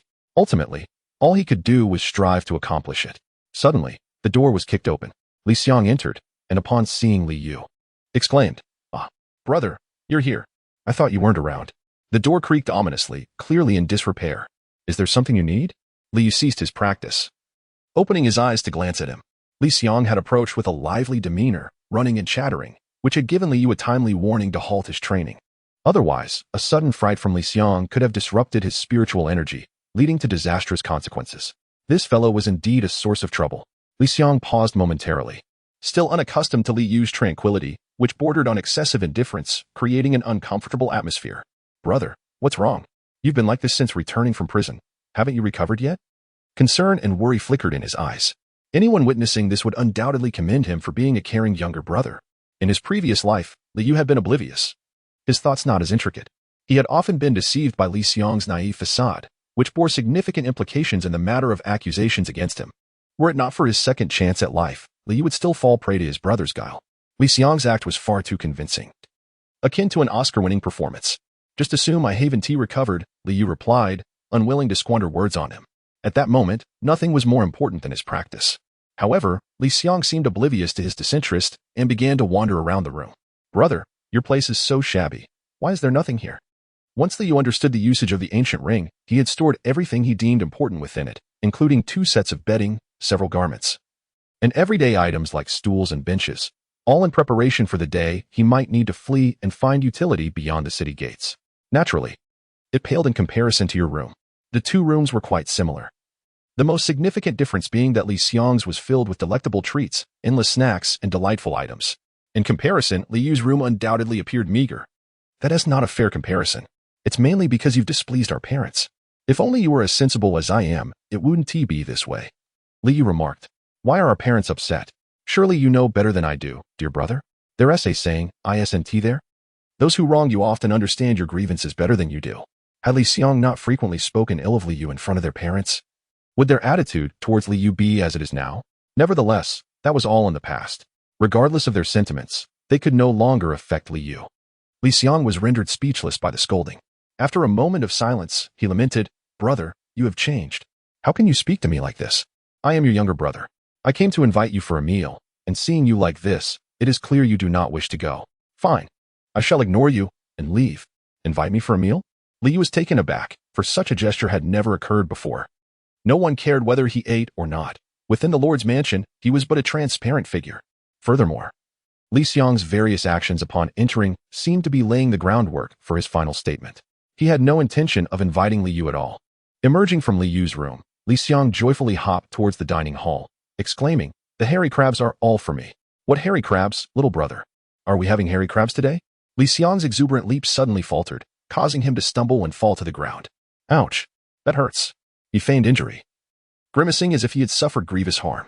In reality, as a second-level evolver, a fall from such a height would hardly inflict any injury. This fall would not even leave a scratch. The skin of a second-level evolver is impervious to ordinary blades. If only zombie dog, sword, could be tested by a second-level evolver. If it could fell one with a single strike, then first-level zombies would be as easily dispatched as cutting through vegetables. You may suffer here, but I shall indulge in my hairy crabs. Li Yu paid him no heed and strode past Liang. Hearing this, Liang scrambled to his feet and hurriedly followed. Brother, you misheard. There's nothing. You never join us for meals, so what has changed today? Slow down. There's food in the kitchen. Let us eat there. Liang inwardly cursed his own loose tongue. Why had he spoken so carelessly? There were hardly any hairy crabs to begin with, and now, with Li Yu's presence, he could only have one. Had Li Yu not come, he could have relished 4 of them. Such a delicacy was a luxury he could afford only once every 2 or 3 years. Now with an additional share, he would lose 1. Li Yu surmised that it was likely Li Hongwen who had sent Liang to fetch him for a meal. Liang's selfish nature had often brought him numerous benefits. With the addition of such a luxury as hairy crabs, a passive trigger was inevitable. In his previous life, Li Yu had understood Liang's character but had never held it against him. If Liang desired something, he would simply allow it. However, having been granted a second chance at life, Li Yu now comprehended that the more he yielded, the more Liang would take advantage. Eventually, Liang would come to regard Li Yu's concessions as his due entitlement. It was akin to giving a beggar $10 daily. If one day, due to financial strain, one could only offer 5, the beggar might feel owed an additional 5. Thus, in this life, Li Yu would no longer concede. Even if it were a trifling benefit, he would selfishly claim it for himself, for he had discovered that selfishness could lead to a more fulfilling existence. Just as Li Yu crossed the threshold, Liang sprinted ahead, entering before him, and the sound of his aggrieved cries erupted. Father, mother, I kindly called my elder brother to dinner. Yet he showed no gratitude and even caused me to stumble. Look at my arm. It has turned red from the fall. Li Xiang gazed at his fair and tender arm, momentarily taken aback. He had forgotten that he was already a level 2 evolver, and a mere fall could hardly inflict any harm. Nevertheless, this did not deter him. With a firm pinch on his arm, a red mark appeared. Oh dear. What is the matter? Why would you trip him for no reason? You should still act like an elder brother. When Shuk paid no heed to whether Li Xiang was a level 2 evolver. Seeing his arm reddened, she was filled with concern. While comforting Li Xiang, she reproached Li Yu. Li Yu, however, merely scoffed inwardly. Indeed, Li Xiang knew how to play his cards well, even in this second life. He remained adept at such petty schemes. Chapter 31. It's you who is causing trouble, mother. Please do not heed my brother's nonsense. It was he who slammed into my door and caused this damage. If you do not believe me, go and see for yourselves. My door is on the verge of falling off, Li Yu stammered, his lips quivering and his eyes blinking rapidly. Soon, tears brimmed in his eyes, and with a quivering pout, they cascaded down his cheeks. His expression, oh, how pitiful it appeared. His words, how utterly sincere they seemed. Li Xiang was taken aback. Wasn't he this his signature move? When had Li Yu learned it so adeptly?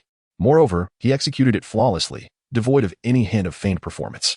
Even an expert like Li Xiang would find himself moved to tears. How much more so for Li Hongyan and Wen Shu? The crux of the matter was that Li Yu's words were a blend of truth and falsehood. This was the most perilous aspect. If the couple chose to verify his claims, they would discover that Li Yu's door indeed teetered precariously. Li Xiang dared not demand proof. He could only swallow his grievances. Li Hongyan and Wen Shu were equally taken aback. They had noticed the changes in Li Yu recently. Ever since his release from prison, he had maintained a distant demeanor, no longer clinging to them or seeking their approval as he once did. This shift was disconcerting for them. Today, however, they witnessed a remarkable transformation that felt hauntingly familiar. Was this not a mirror image of Li Xiang? Father, mother, do not listen to my brother. He is lying. He has a history of misdeeds. He has been unfaithful enough. Li Hongyan suddenly raised his voice, and a profound silence enveloped the household. Even the chickens, ducks, and dogs outside ceased their clamor. He shot Li Yu a glare. Take your share and go eat in your own room.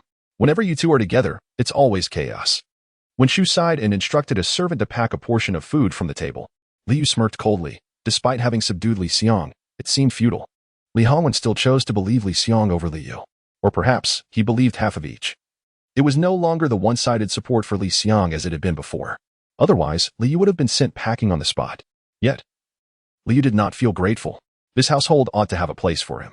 After all, what was the purpose of bringing him into this world if they would not care for him properly? If they could not nurture him? That not to have given birth to him at all. Li Yu had no desire to argue over who was lying or who spoke the truth. Amidst Li Xiang's incredulous gaze, he snatched a large crab from the platter.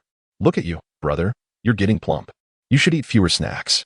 I'll take this portion for you. No need to thank me. Li Yu weighed the food box in his hand, casting a triumphant glance at Li Xiang. In response to his brother's anguished expression, he relished his victory. For a glutton, nothing is more distressing than having one's food pilfered. Li Yu had successfully achieved his goal of irritating Li Xiang, and he had no wish to linger in this uncomfortable atmosphere. His little nest was far more inviting, though the door to his sanctuary truly needed replacing. Li Xiang was furious, his chest heaving with rage, and ultimately, he could no longer contain himself, bursting into tears. Wen Shu held him close, offering continuous comfort. It's all right. It's just a large hairy crab. I'll give you my portion. Mother, brother, Li Yu says I'm fat. He says I'm fat. Wen Shu assessed the situation. Indeed, compared to children of his age, Li Xiang was noticeably plumper. So what if I'm fat? Being plump indicates good nutrition. I eat better than others. I don't want to be fat. All right, you're not fat. Not at all. Wen Shu devoted her patience entirely to Li Xiang. Once she had calmed him down, she glanced towards the direction Li Yu had departed. She placed her hand gently on Li Hongyan's arm. Hongyan, what has caused Xiaoyu to change so drastically? Li Hongyan pondered for a moment, then remarked. He has grown up, thinking he has developed wings. What has happened to him? Has he awakened? Don't ask, let us eat. Yet, Wen Shu was determined not to let the matter slip by. Xiaoyu's temperament is altered too much. You must keep an eye on him, lest he stray onto the wrong path. A child so young should not speak lies so readily. He needs guidance and cannot be left to his own devices. Mother. Li Xiang sensed her belief in him and immediately snuggled closer. Wen Shu was quite taken with this, tenderly patting his back and offering words of solace. Li Hongyan nodded. Yes, I understand. I'll keep watch over that child, Xiaoyu. All right, Xiao Xiang, it's time to eat. I'll give you my portion of the hairy crab, so stop crying. Yay, time to eat. Li Xiang wiped away his tears, his face lighting up with joy. He seized the hairy crab and began to munch. It's delightful, so fragrant. Though the crab was not fresh, but rather frozen, having something to eat was sufficient. One could hardly expect fresh food at this time. It is said, when it comes to cleverness, Liang outshines them all. Halfway through his meal, he presented 2 crabs to his parents. Father, mother, you should eat too. I don't really want to eat a lot. I merely wish to savor the taste. If brother truly desires more, he can have my share. He doesn't need to do this. All right. Xiaoxiang is the most considerate. Xiaoxiang is such a good boy. If Liu were to know what transpired after his departure, he would surely regret not staying to observe and learn. When it comes to winning over their parents' affection with borrowed charm, Liang ranks second to none. Upon returning to his room, the door creaked ominously as the wind nudged it. Just like Liu, the door was worn out from constant use. Anyone could kick it open, and over time, it had deteriorated. It could not be repaired. It would need to be replaced, yet even then, it would never be quite the same as before. After wandering around the room, he stored the food box in his ancient ring and stepped outside. Although it was daytime, the Wan workshop continued its operations as usual. Upon returning from the fried chicken square, Boss Zhang hurriedly opened the shop. With the awakening ceremony having taken such an unexpected turn, the excitement had faded, prompting onlookers to seek other forms of entertainment. Shopping proved to be an excellent diversion. When Liu arrived at the store, it was bustling with people both inside and out. The Wan workshop was a chain store, established in every city. The business ventures are numerous and diverse, encompassing nearly every customer demographic. Thus, its popularity is inevitable. What is the situation regarding this grand event? Is it still unable to proceed? Given the gravity of the matter, it is rather peculiar that the city lord remains unperturbed, don't you think? How could he not feel embarrassed for not catching the culprit? If the city lord were to become angry, it would surely be a display of impotent rage. Speaking of which, that individual who awakened dual abilities is truly remarkable. Managing to escape under the very noses of 10th level evolvers is nothing short of extraordinary. Boss Zhang, that young man is named Zhang Yang, sharing your surname as well. Boss Zhang, is it a trait of those with the Zhang surname to be so audacious? As Boss Zhang was engaging in conversation with a customer, he suddenly spotted Liu entering and quickly approached him. Young master, you are not. I will head to the backyard. Please handle matters here. All right. Boss Zhang turned back to the customers and said, I apologize, everyone, but the establishment will be closing temporarily. Please make your way elsewhere. The establishment had no attendants, with only Boss Zhang managing the shop. Boss Zhang, is it right to ask us to leave just because new guests have arrived? Enough chatter. Let's go. Let us go. Hurry. Boss Zhang insisted, ushering the reluctant customers out. After all, business was of little importance compared to the young master. Chapter 0032. Never changed the aroma wafted from afar, enticingly delightful. Long before his arrival, the voice of Boss Zhang heralded his presence. Upon seeing the exquisite hairy crabs on the table, a self-satisfied smile spread across his face. Indeed, my instincts were correct. These are splendid treasures. In comparison to your roast chicken, they pale in significance. Though the hairy crabs are luxurious, they are far too scarce. After all, Boss Zhang had provided 2 roast chickens, each not significantly cheaper than the crabs. How could they possibly be dismissed? This is high-end indulgence. Who did the young master manage to deceive this time to end up with such exquisite crabs? With a jest, Boss Zhang broached a thrilling topic. Escaping right under the noses of several high-ranking evolved beings was not without its excitement. No, I brought them from home, Liu replied, presenting the hairy crabs. I shall enjoy the chicken, while you relish the crabs. I am profoundly grateful. Although Liu had made his own preparations, he felt compelled to express his gratitude for Boss Zhang's silent generosity. In their previous lives, the two had scarcely intersected. Then I shall not be courteous, Boss Zhang remarked. Noticing Liu not only produced the hairy crabs but also several other dishes. I shall fetch some wine. How could we do without it at this moment? My apologies, the young master is still too young to partake in wine. I shall bring you some freshly squeezed fruit juice. It is exceptionally delightful.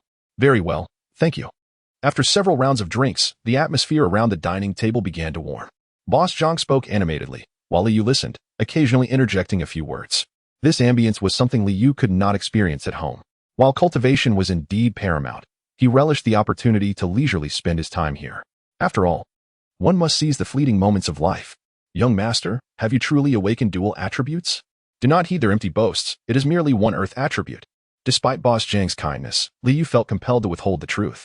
All his cards must remain close to his chest. Is that so? Then you indeed escaped. And the city lord did not pursue you?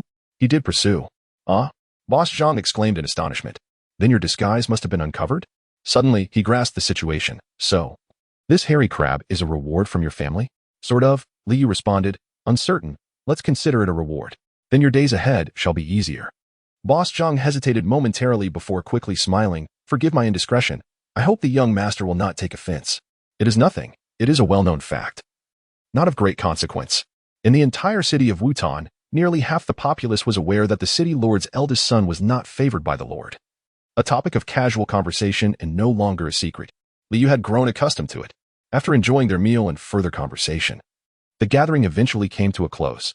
His visit served not only to express gratitude to Boss Zhang, but also for another purpose. Rumors had spread that he had awakened dual attributes, one of which was the rare and significant spatial attribute. Such a talent could easily attract the attention of nearby city-states, mercenaries, and bounty hunters. This was precisely why Li Hongwen advised him to remain discreet. Aside from Li Hongwen, only Boss Wang was privy to this information.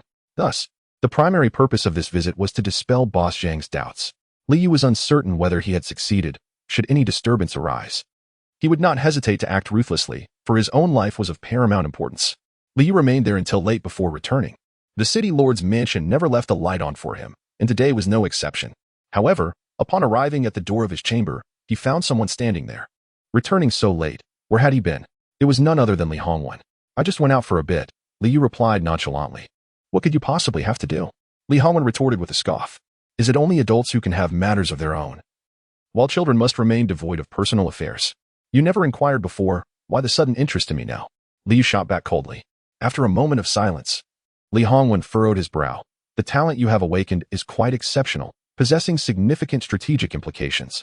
Until you have fully developed, it must remain concealed. Do you understand this principle? I haven't exposed anything. I merely went out to have some fun. Is that not permissible? Of course not. From now on, you shall remain at home and go nowhere. Father, though I am your son, I am not your possession. In the past, you never questioned my whereabouts or expressed concern. If that is the case, do not interfere from now on. It is for the best for all parties involved. What was acceptable before is not the same now. I do this to protect you. Liu let out a cold laugh, fully aware of Li Hongwen's motivations. Li Hongwen had always been an ambitious individual, coveting the Silver City for a long time. In his former life, he had plotted to seize the Silver City but was thwarted by his limited power. Now, witnessing Liu's awakening of spatial abilities, which brought a glimmer of hope to Li Hongwen's grand design, he was unwilling to let this opportunity slip away. Intending to keep Liu firmly in his grasp. Once ignored, now he sought to use him as a mere tool. The so-called concern was nothing more than a fade. Were it not for his experiences in 2 lifetimes and his understanding of Li Hongwen, Liu would never have seen through it so easily. Since you were so intent on protecting me, why don't you help me gather those 5,000 zombie essence beads? Furthermore, I require a substantial quantity of these resources for my advancement, which you must provide unconditionally and in abundance. If you cannot do that, then let us refrain from interfering in each other's affairs. Upon hearing this, Li Hongwen's eyes widened in disbelief. For him, a level 10 evolved being, to gather level 1 zombie essence beads would be a tremendous loss of face. It was quite the audacious thought from Liu. Resources can be provided, but they are neither infinite nor unconditional. From this point forward, you will act according to my commands. Can you comply? I cannot. Li Hongwen did not anticipate that Liu would respond without a moment's hesitation. Li Hongwen's gaze sharpened. Do you believe that outside of Wutan City, without the resources I provide, you can grow? Why not? How dare you? Li Hongwen's tone turned severe as he reprimanded him. The facade cannot be maintained any longer? He was never a benevolent father, yet he insisted on pretending to be one. It is beyond comprehension what he truly thinks. What is your intent in repeatedly refuting your father? Such actions are utterly rebellious and lawless. Kneel in the Ancestral Hall. You shall not rise until dawn. Now, that is more fitting. Li Hongwen remains the same Li Hongwen. He will not change, no matter the circumstances. If there is any change, it merely serves a purpose of his own. Liu has long seen through everything and is not easily deceived. Kneeling in the Ancestral Hall is, in essence, not much different from being in his own room. Both are serene, undisturbed by others. Once Li Hongwen departs, Liu shifts from his kneeling position to sit cross-legged, commencing his practice of sword control. At the break of dawn, he leaves the Ancestral Hall and heads towards the southern part of the city. Li Hongwen has not relented. Thus the punishment of 5,000 is inescapable. However, even if the penalty were to be waived, Liu would still proceed. He lacks practical experience, which is essential for mastering sword control more swiftly. Most importantly, he does not wish to owe anything to Li Hongwen. Chapter 33. Firstly, I did not provoke you. Liu stepped out of the city lord's mansion, only to find someone waiting at the entrance. Why have you only just arrived? Hurry up and get in the car. I've been waiting for you forever, dawdling around. Liang was driving a dilapidated pickup truck, clearly a relic from decades past. The paint was chipped and peeling, and the tires, though somewhat rounded, had not been replaced due to a lack of suitable replacements. As for the brakes, they were less reliable than a manual stop. Yet, this battered vehicle was one of the few in the entire city of Wutan.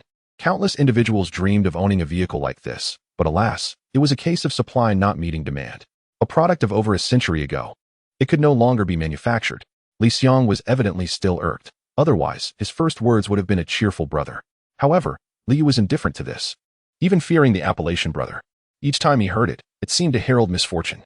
Liu noticed that, in addition to Liang, Lorca was also present, along with his team of 220 city administrators, standing in formation at the mansion's entrance. And there was Lorca's advisor. The duo, akin to a pair of legendary strategists, were inseparable. The two men were unreservedly close, a sight that was rather disconcerting. Where to? Liu cast a casual glance at him. To gather essence shards. Seriously, father is insistent on bringing you along, but you possess no skills. What purpose will you serve? Liang's candid remarks revealed his lingering resentment over the giant crabs he had lost the previous day.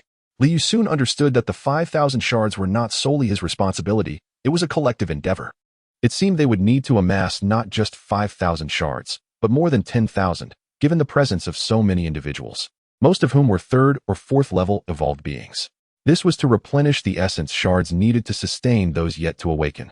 Ironically, in his previous life, Liu had missed the optimal awakening period. In this life, due to his influence, others were now missing their prime awakening opportunities. This led Liu to believe in the cyclical nature of karma and retribution. Liu had yet to attain the strength of a 7th level evolved being, rendering him incapable of flight. Thus, traveling by vehicle was the most efficient means of transit, and he would not let the opportunity slip away. He directly approached the driver's seat, instructing, "You go to the back." Liang was momentarily taken aback. "Are you speaking to me?" "To the back." Liu raised his voice. "Am I your brother, or not? Have you failed to pay attention in class, or did your teacher not educate you properly? Or perhaps you lack proper upbringing? What? Address me as brother. Show some respect." Liu delivered a sharp slap to the back of Liang's head. "To the back. Do I need to ask you again?" Liang was initially stunned, never having expected Liu to address him in such a manner. He thought he had misheard. Was this truly the brother he knew? It was only when he felt the sting of the slap that he realized the gravity of the situation. Being reprimanded in front of so many, and even struck, had left him humiliated. Liang could not tolerate this. He was not one to be easily wronged. "Liu, do you not understand your place now that I have awakened?" Liang bellowed loudly, seemingly attempting to reclaim his dignity. However, Liu merely regarded him with indifference, offering a faint smile as he remarked, "I see, a secondary evolutionist. Congratulations are in order." Taken aback, Liang pondered, "Are you not afraid? Even if you are a 10th level evolutionist, you will forever remain my junior." Liang was momentarily stunned, and then he burst into tears. Leaping from the vehicle, he dashed towards the manor, exclaiming, "Father, mother, my brother is bullying me." Despite his awakening, Liang's mentality remained that of a child. Coupled with Liu's previously uncharacteristic behavior, he found himself at a loss for words amidst the barrage of taunts, leading to his utter despair. Liu took the driver's seat and cast a glance at the passenger side, where Roca and his advisor sat. "What are you staring at? Both of you get out." Roca blinked, appearing aggrieved as he replied, "Young master, I did not provoke you. Less chatter. Get out." Even though Roca was a young master of the city lord's manor, and although he did not receive favor from the city lord, that was a matter of personal concern. Roca, possessing the awareness expected of a subordinate, reluctantly exited the vehicle. "Furthermore, in my presence, do not be so overly affectionate. It is quite distasteful," the advisor lamented. "But young master, we are truly in love. You cannot come between us." Liu pressed the accelerator, steering towards the southern city gate. The sight was simply too glaring. When the gas pedal was floored, the dilapidated pickup truck achieved a surprising speed. However, the brakes were less than reliable. So Liu refrained from pressing too hard. A gentle brake was merely a jest. To do otherwise would compromise his image significantly.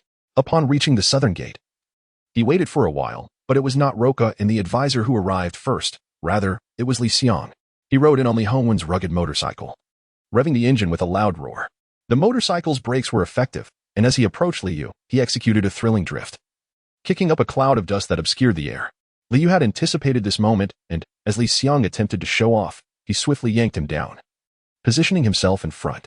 Liang, who had just opened his mouth to laugh and mock Liu, was caught off guard by this preemptive move. Not only did he fail to deliver his taunt, but he also ended up with a mouthful of dust. coughing and spluttering. What was intended to be a display of bravado turned into a comical mess. "Hey, what are you doing?" Liang protested, being forced off the pickup and, after much pleading, eventually convinced Li Hongwen to allow him to ride the motorcycle. Throughout the journey, Liang pondered how to impress with his parking technique. Ultimately, he opted for a drift, and notably, it was to be executed in front of Liu. Everything was meticulously planned, except for the unforeseen circumstance of Liu's intervention. Once the dust settled, Liu released Liang, revealing a stark contrast between them, one impeccably clean, the other covered in grime. Liu, disinterested in further conversation, stepped aside to await Roca and the others. They were evidently grouped together for monster hunting, a plan clearly orchestrated by Li Hongwen. However, he believed that Liu's awakened spatial affinity should remain undisclosed to others, even to Roca and Liang. Thus, one could deduce that Li Hongwen likely intended for him to merely observe. He always relishes in such actions, proclaiming a desire for stringent punishment. Yet the actual execution tells a different tale. Naturally, the contrary scenarios do arise as well. Thus, Liu does not feel gratitude. On the contrary, he intends to fulfill Li Hongwen's punishment. He wishes to convey to Li Hongwen that punishment is indeed punishment, devoid of any grandiloquent disguises as tasks. Even in the face of punishment, he remains capable of executing it with remarkable finesse. Liang, after a prolonged struggle to regain his composure, suddenly snapped back to reality. Just moments ago, Liu's grip on him had been swift, precise, and unyielding. The crux of the matter lies in his size. Standing at 1.7 meters tall and weighing over 160 pounds, he feels the weight of his own stature. Liu shares his height yet lags 40 pounds lighter. How is this possible? Have you awakened as well? When did this transpire? Why was I not informed? Liang gazed at Liu, his eyes brimming with disbelief. In that moment, it seemed as though Liu was unworthy of such an awakening. Chapter 0034. The unaware fool. Liang was not merely speaking to himself. His tone was one of incredulous interrogation, leaving Liu with an inexplicable sense of guilt, as though his awakening was a transgression. He felt unworthy of such enlightenment. In his previous life, Liu had awakened at the tender age of 12, yet Liang had never uttered similar words nor exhibited such an attitude back then. It seemed that during that time, when Liu could not keep pace with him, Liang remained indifferent. However, the present circumstances were different. They stood on nearly equal footing. Liang sensed a threat, for since childhood, Liu had displayed a remarkable intelligence. Though Liang was not lacking in intellect, it manifested more in cunning rather than wisdom. His penchant for clever tricks had initially brought him success, leading him further down a treacherous path. Are you mute when I speak to you? Seeing Liu's silence, Liang's anger intensified, prompting him to question loudly. Having lived 2 lives, Liu, if still with the mentality of an 8-year-old, would have engaged in a debate with Liang. But now, he found such behavior juvenile and chose to disregard him. Unbeknownst to Liu, the more he remained unresponsive, the more Liang pressed, even resorting to physically pushing him. At that moment, when Shu appeared, descending from the heavens. As a 10th-level evolutionary, flying was merely a commonplace ability for her. Liang, with his back turned, was oblivious to her arrival. Liu took the opportunity to fall dramatically to the ground, bursting into tears. Why did you push me? Liang, why did you push me? His fall was exaggerated, and his cries were loud and mournful. Liang, momentarily taken aback, was left bewildered, wondering what had transpired. Just then, when Shu's furious voice echoed from behind him. Xiang, what are you doing? Although Li Hongwen and when Shu favored Liang, they absolutely forbade any form of bullying between the brothers, especially any physical harm. Upon hearing her voice, Liang realized he had fallen into Liu's trap. Habitually, he began to defend himself. Mother, I didn't push hard. It hurts so much, it hurts. Liu clutched his rear, lamenting. That fall was painful, brother. I merely lost focus for a moment and didn't hear what you said, yet you angrily pushed me as if you wished to cause me harm. He enunciated the word harm with deliberate emphasis. When Shu, indeed, became infuriated, demanding to know why he had pushed so forcefully. She rushed over to help Liu to his feet. Little you, are you all right? Did you injure yourself? Liang, without thinking, blurted out, Mother, he has awakened. He can't be broken. Liu quickly retorted. You've awakened too, yet your arm is red, isn't it? Liang had not anticipated such a swift rebuttal. It was he who had offered his face for Liu to strike, and Liu did not hold back, delivering sharp slaps. Enough. Get up quickly. Do you not fear being the subject of ridicule for causing such a ruckus? As soon as when Shu finished speaking, Liang seized the moment, rushing into her embrace and dissolving into tears. Mother, I do not understand why brother has been targeting me. I have done nothing to provoke him. All right. It's nothing to worry about. When Shu consoled, no longer glancing at Liu, indifferent, felt satisfied that he had achieved his goal of making Liang suffer. You rushed out earlier, let us see what mother has brought you. Well, it's all delicious food. When we encounter zombies later, stay close to Uncle Luo and do not wander off, understand? When Shu produced several pieces of protective gear for Li Xiang to wear. These will safeguard your vital body parts, which are also the areas most susceptible to zombie bites. Maximizing your safety. Li Xiang's face lit up with joy, as if he had achieved a great victory, and he gleefully smiled at Liu. Mother, you do not know, today brother will also join us in battling zombies. What will he do without protective gear? There's only one set. Little Yu is going to. When Shu was genuinely unaware of this, Li Hongwen had not informed her. Yes, father assigned me a task. To assign a task to you so soon after your awakening is quite something. Perhaps you should stick close to Uncle Luo as well. Do not run off. Do you hear? Understood. Li Yu did not expect the protective gear. He had experience dealing with zombies. When Shu, indeed, did not mention it and was not surprised by Li Yu's awakening. It seemed such occurrences were commonplace for him. If it had been Li Xiang, it would have warranted a celebration. This differential treatment was not a new occurrence. Li Yu had long since grown numb to it. After acknowledging her, he walked away. When Shu no longer paid attention to him but continued to comfort and instruct Li Xiang. Once Luo Ka and the others were in position and had a brief rest, they opened the city gates and the main force set out. The contrast between the inside and outside of the city was stark. Outside, it was desolate, with dust and sand swirling everywhere. In the distance, shadows of zombies could be discerned, occasionally accompanied by eerie howls, creating a chilling atmosphere. Compared to the city, it felt as though one had entered hell. When Shu remained, standing atop the 50-meter-high city wall, overlooking the main force as they ventured into the sandy terrain. Today, in addition to delivering equipment to Li Xiang, she also took on the role of a bodyguard. Recently, the number of zombies outside the southern city had increased. Which city-state had fallen this time? The zombies outside needed regular culling, as they could evolve by consuming one another. Over time, this could lead to the emergence of a zombie king, triggering a zombie tide. While it might not breach Wutan City, it would certainly instill fear among the populace, hindering the city-state's development. For a city-state to thrive, stability is paramount. With insufficient food and the constant threat of danger, how could one speak of development? The primary goal of this zombie culling mission was to collect first-level zombie essences. Secondly, it was to provide Li Xiang with practical combat experience. Why had Little Yu been included? If he had awakened, Hongwen should have informed me. Why did he not? Could it be that Little Yu awakened with a remarkable talent? As when Shu indulged in her whimsical thoughts, she noticed below that Li Yu had removed an object from his back, one he had been carrying since their departure. Wrapped in cloth, its contents remained a mystery. Judging by its shape, it resembled a sword.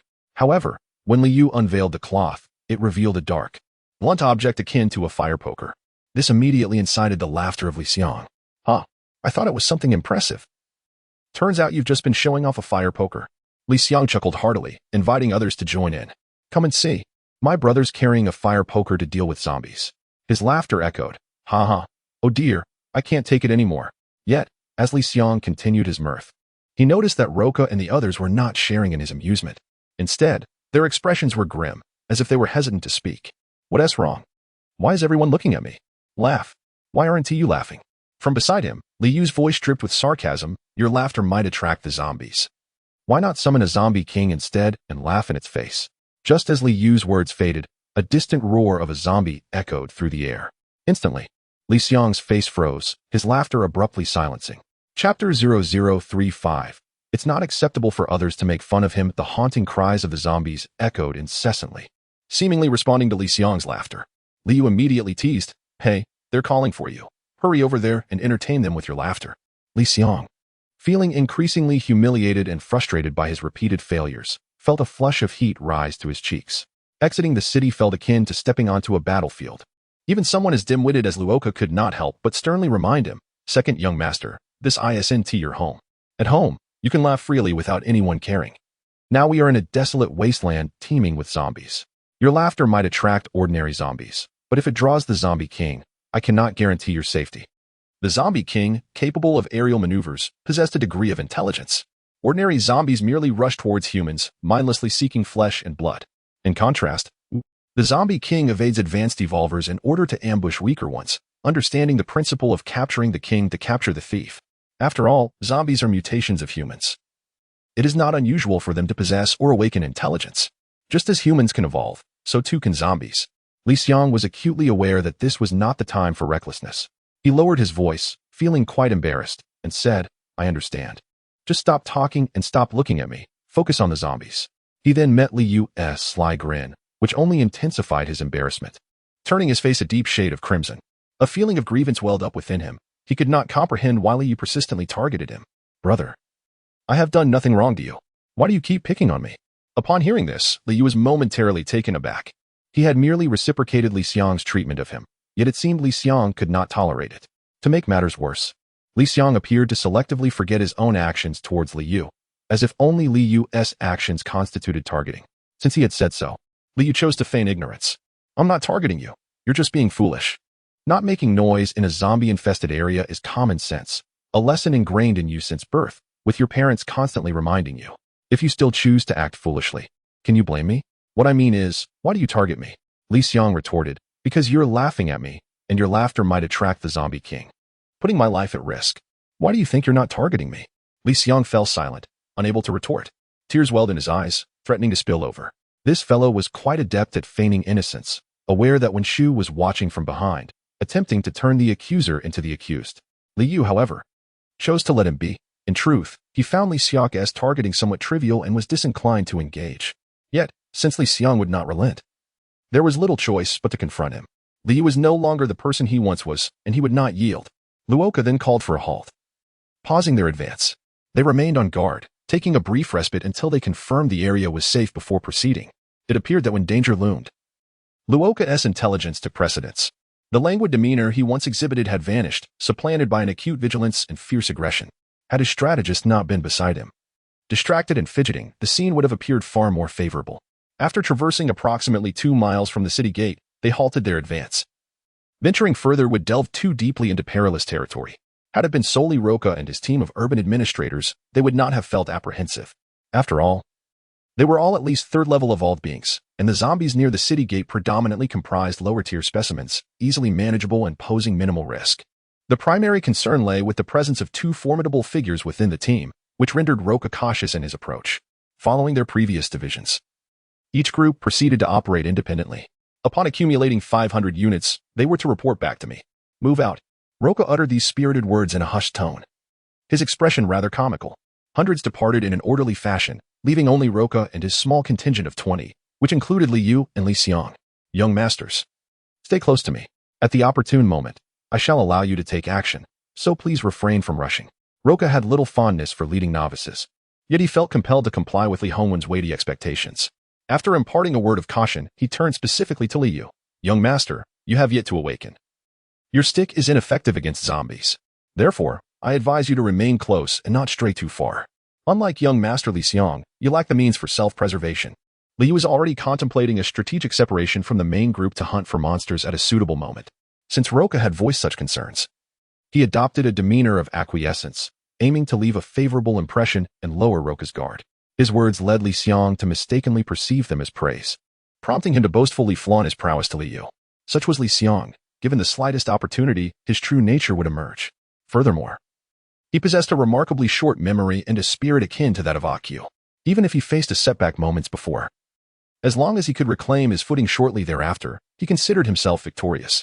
Even if the victory he claimed was merely a trivial compliment from Roca, he still believed he had triumphed. The group's roles were clearly delineated, with designated members to attract zombies, eliminate them, and collect their essence. Unlike previous excursions, however, 2 cheerleaders had been added to the mix. Soon enough, as zombies fell in waves, Li Xiang grew restless, unable to contain his desire to showcase his newly awakened abilities. Captain Roca, I wish to give it a try. He brandished a short sword, as delicate as a cicada's wing, lacking a hilt and possessing a uniquely slender blade. His awakened metal affinity allowed him to manipulate any metallic substance, although as a second-level novice, the weight and length of the metals he could control were severely limited. Thus, this thin blade seemed tailor-made for him. With protective gear and a custom-crafted weapon, a child raised by a doting mother truly was a treasure. In contrast, Liu had nothing but a mere fire stick. The zombie dog sword resembled a sword, yet was entirely obsidian, smooth and rounded. The blade remained unsharpened, as the hilt and the blade were forged as a single entity, presenting a somewhat antiquated appearance that could easily be mistaken for a mere firewood stick. Roca did not dare to let Li Xiang confront the zombie alone. Instead, he seized one, swiftly severing its head and wielding the headless corpse as a stationary target for Li Xiang. Despite his seemingly low intelligence, this character displayed remarkable emotional intelligence. As Li Xiang struggled with the finesse of the thin blade and occasionally veered off course, Loka took the initiative, thrusting the zombie toward him. With a sickening thud, the zombie was cleaved in two. After all, it was a level 1 zombie, utterly incapable of withstanding the prowess of a level 2 evolver. Once the task was accomplished, Loka silently gave Li Xiang a thumbs up. Li Xiang, brimming with excitement, nearly let out a scream, but fortunately, he had learned from experience. He halted mid-gesture, closing his mouth. Habitually, he glanced at Liu, raising his chin with a hint of pride, as if to say, "Can your firewood stick compare?" Chapter 0036, a shot to the head. In addition to leading the team, Roka also assumed the role of a practical skills instructor. Second young master. You need not deliberately lower your voice. Speaking normally is acceptable, as long as you refrain from shouting unnecessarily. Are you targeting me? Roka, a forthright individual, spoke his mind without much thought. His intention was to offer a reminder, but to Li Xiang, it felt like an unwarranted jab. As if Roka was intentionally singling him out. No. Second young master, if you wish. I can attract a few more zombies for you to practice your skills, allowing you to swiftly master the blade manipulation technique of the gold element. From the outset, Roka had no intention of considering Liu. This was also a way of expressing his loyalty to Li Xiang, who would ultimately take charge of the Lord's mansion. Roka was quite clear about that. All right, hurry up. Li Xiang seemed to misinterpret Roka's words. Encouraged to speak normally, he became overly enthusiastic and raised his voice again. Fortunately, the city management team had diverted the attention of many zombies. Otherwise, his loud exclamation might have put someone in jeopardy. Roka, who was already a clumsy ally, felt a flicker of fear upon encountering someone even more inept than himself.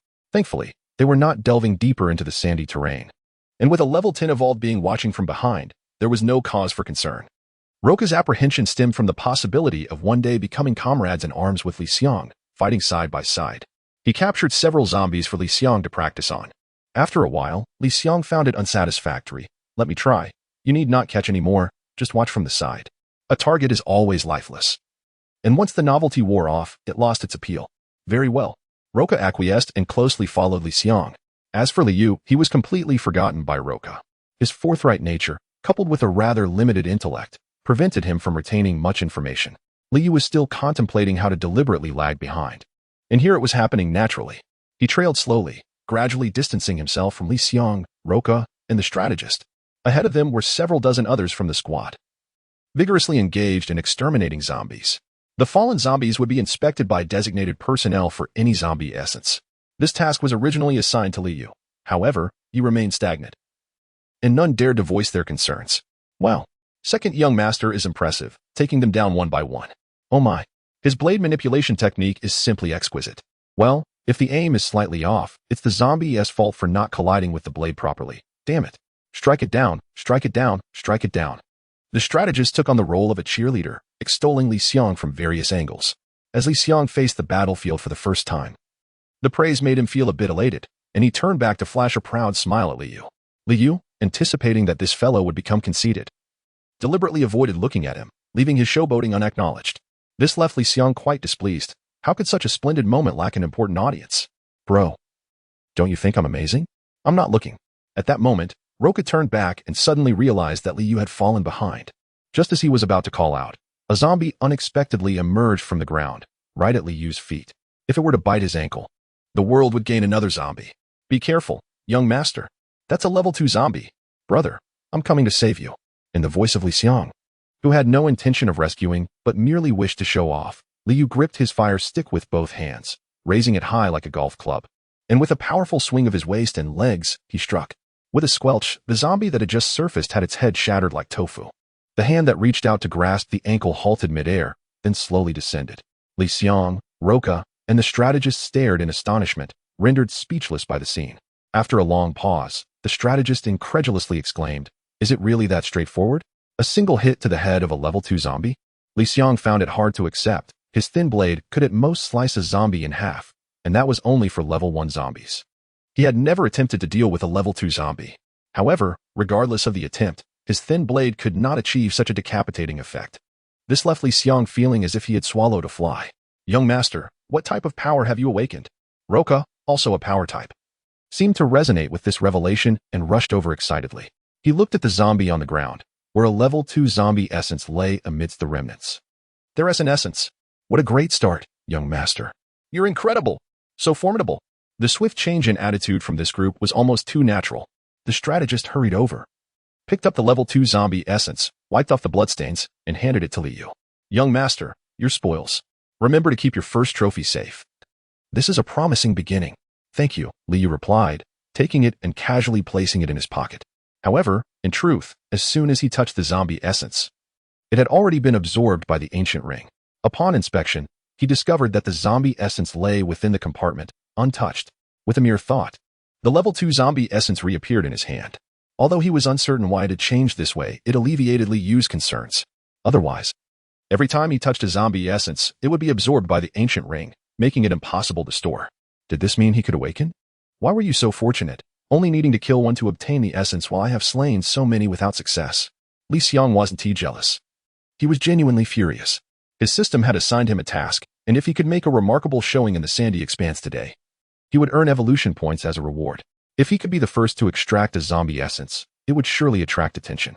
Yet, this opportunity was ruined by Liu. How could Liang not be angry? Captain Roca, are you deliberately plotting against me? Liang, in a fit of frustration, began to lash out. Roca protested his innocence, stating he had witnessed Liu nearly being bitten by the zombie, and at that moment, his heart had raced to his throat. How could he have orchestrated such an event? It seems one has grown impatient with life. Young master, shall I fetch a few more for you to slay? Certainly, I too wish to vanquish second-tier zombies. No issues at all. Liang himself is a second-tier evolved being, so dispatching foes of the same level is undoubtedly within his capabilities. Brother, how about we compete today to see who can harvest more essences? How childish. If I lose, I shall relinquish all my provisions to you. Should you lose, nothing is required of you. Merely bow your head in acknowledgement of defeat. Liang removed his backpack and, upon opening it, revealed an assortment of food items within. Upon witnessing this, Luoka, Jinao, and the others couldn't help but exclaim in envy. To Liang, these provisions were mere snacks, yet to the others, they represented at least 3 months' worth of sustenance. Unless unforeseen circumstances arise, it is certain that these snacks were prepared for him by Li Hongwen and Wen Shu. As for Liu, who had knelt in the Ancestral Hall for an entire night before departing, it is likely that Li Hongwen had forgotten him. Moreover, it is improbable that anyone would have prepared food for him. Chapter 0037. Solo Huntley Liu had brought some food with him. A small amount on his person and a little more stored within the ancient ring. The provisions he carried were for easy access, minimizing the chances of revealing the secrets of the ring.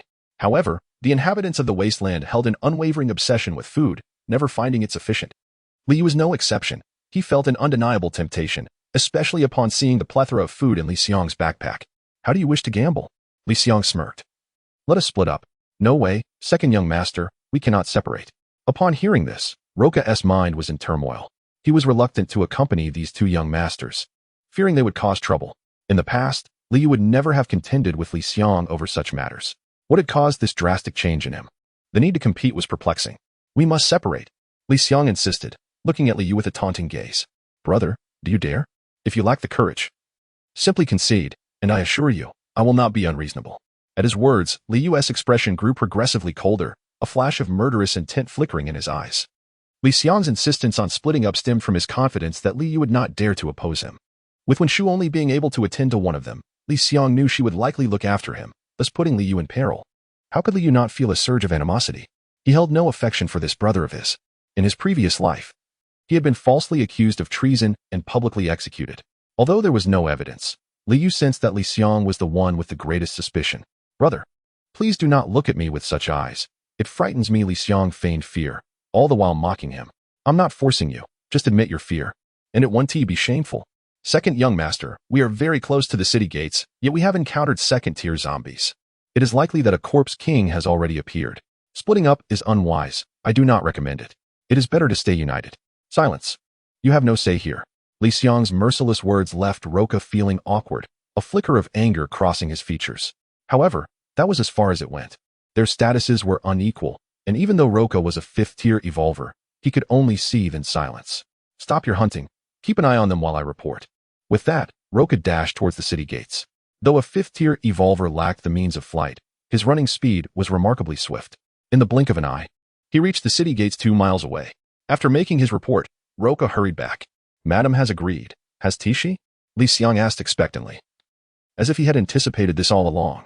Roca nodded and replied, The lady mayor said to split into 2 groups and take you both to hunt separately.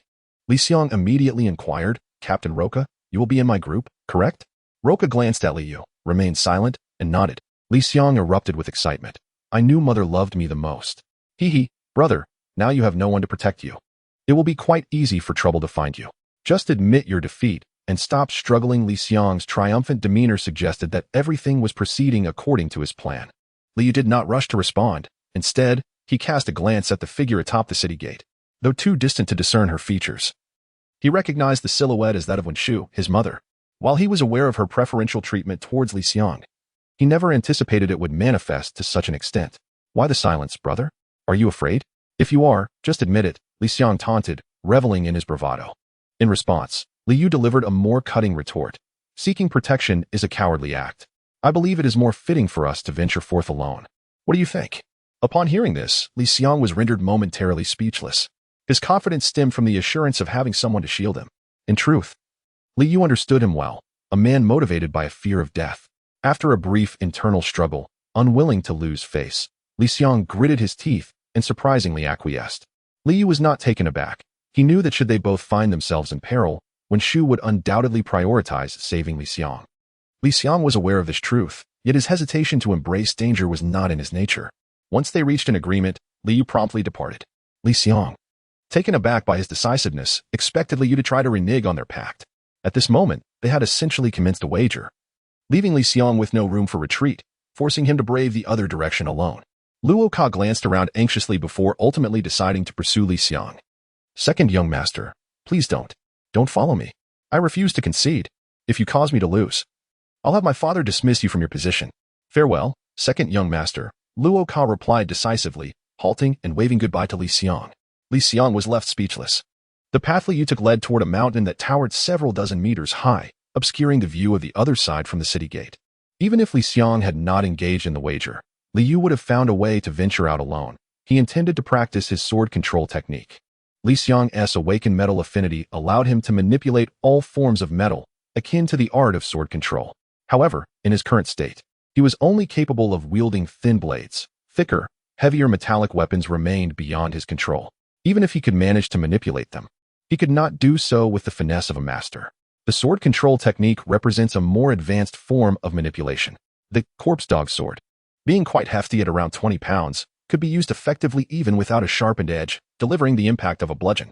Liu had dispatched that second-tier zombie without employing spiritual energy, relying solely on his physical strength combined with the impact from the corpse dog sword, which led Luo Ka to mistakenly believe that Liu had awakened a power-based ability.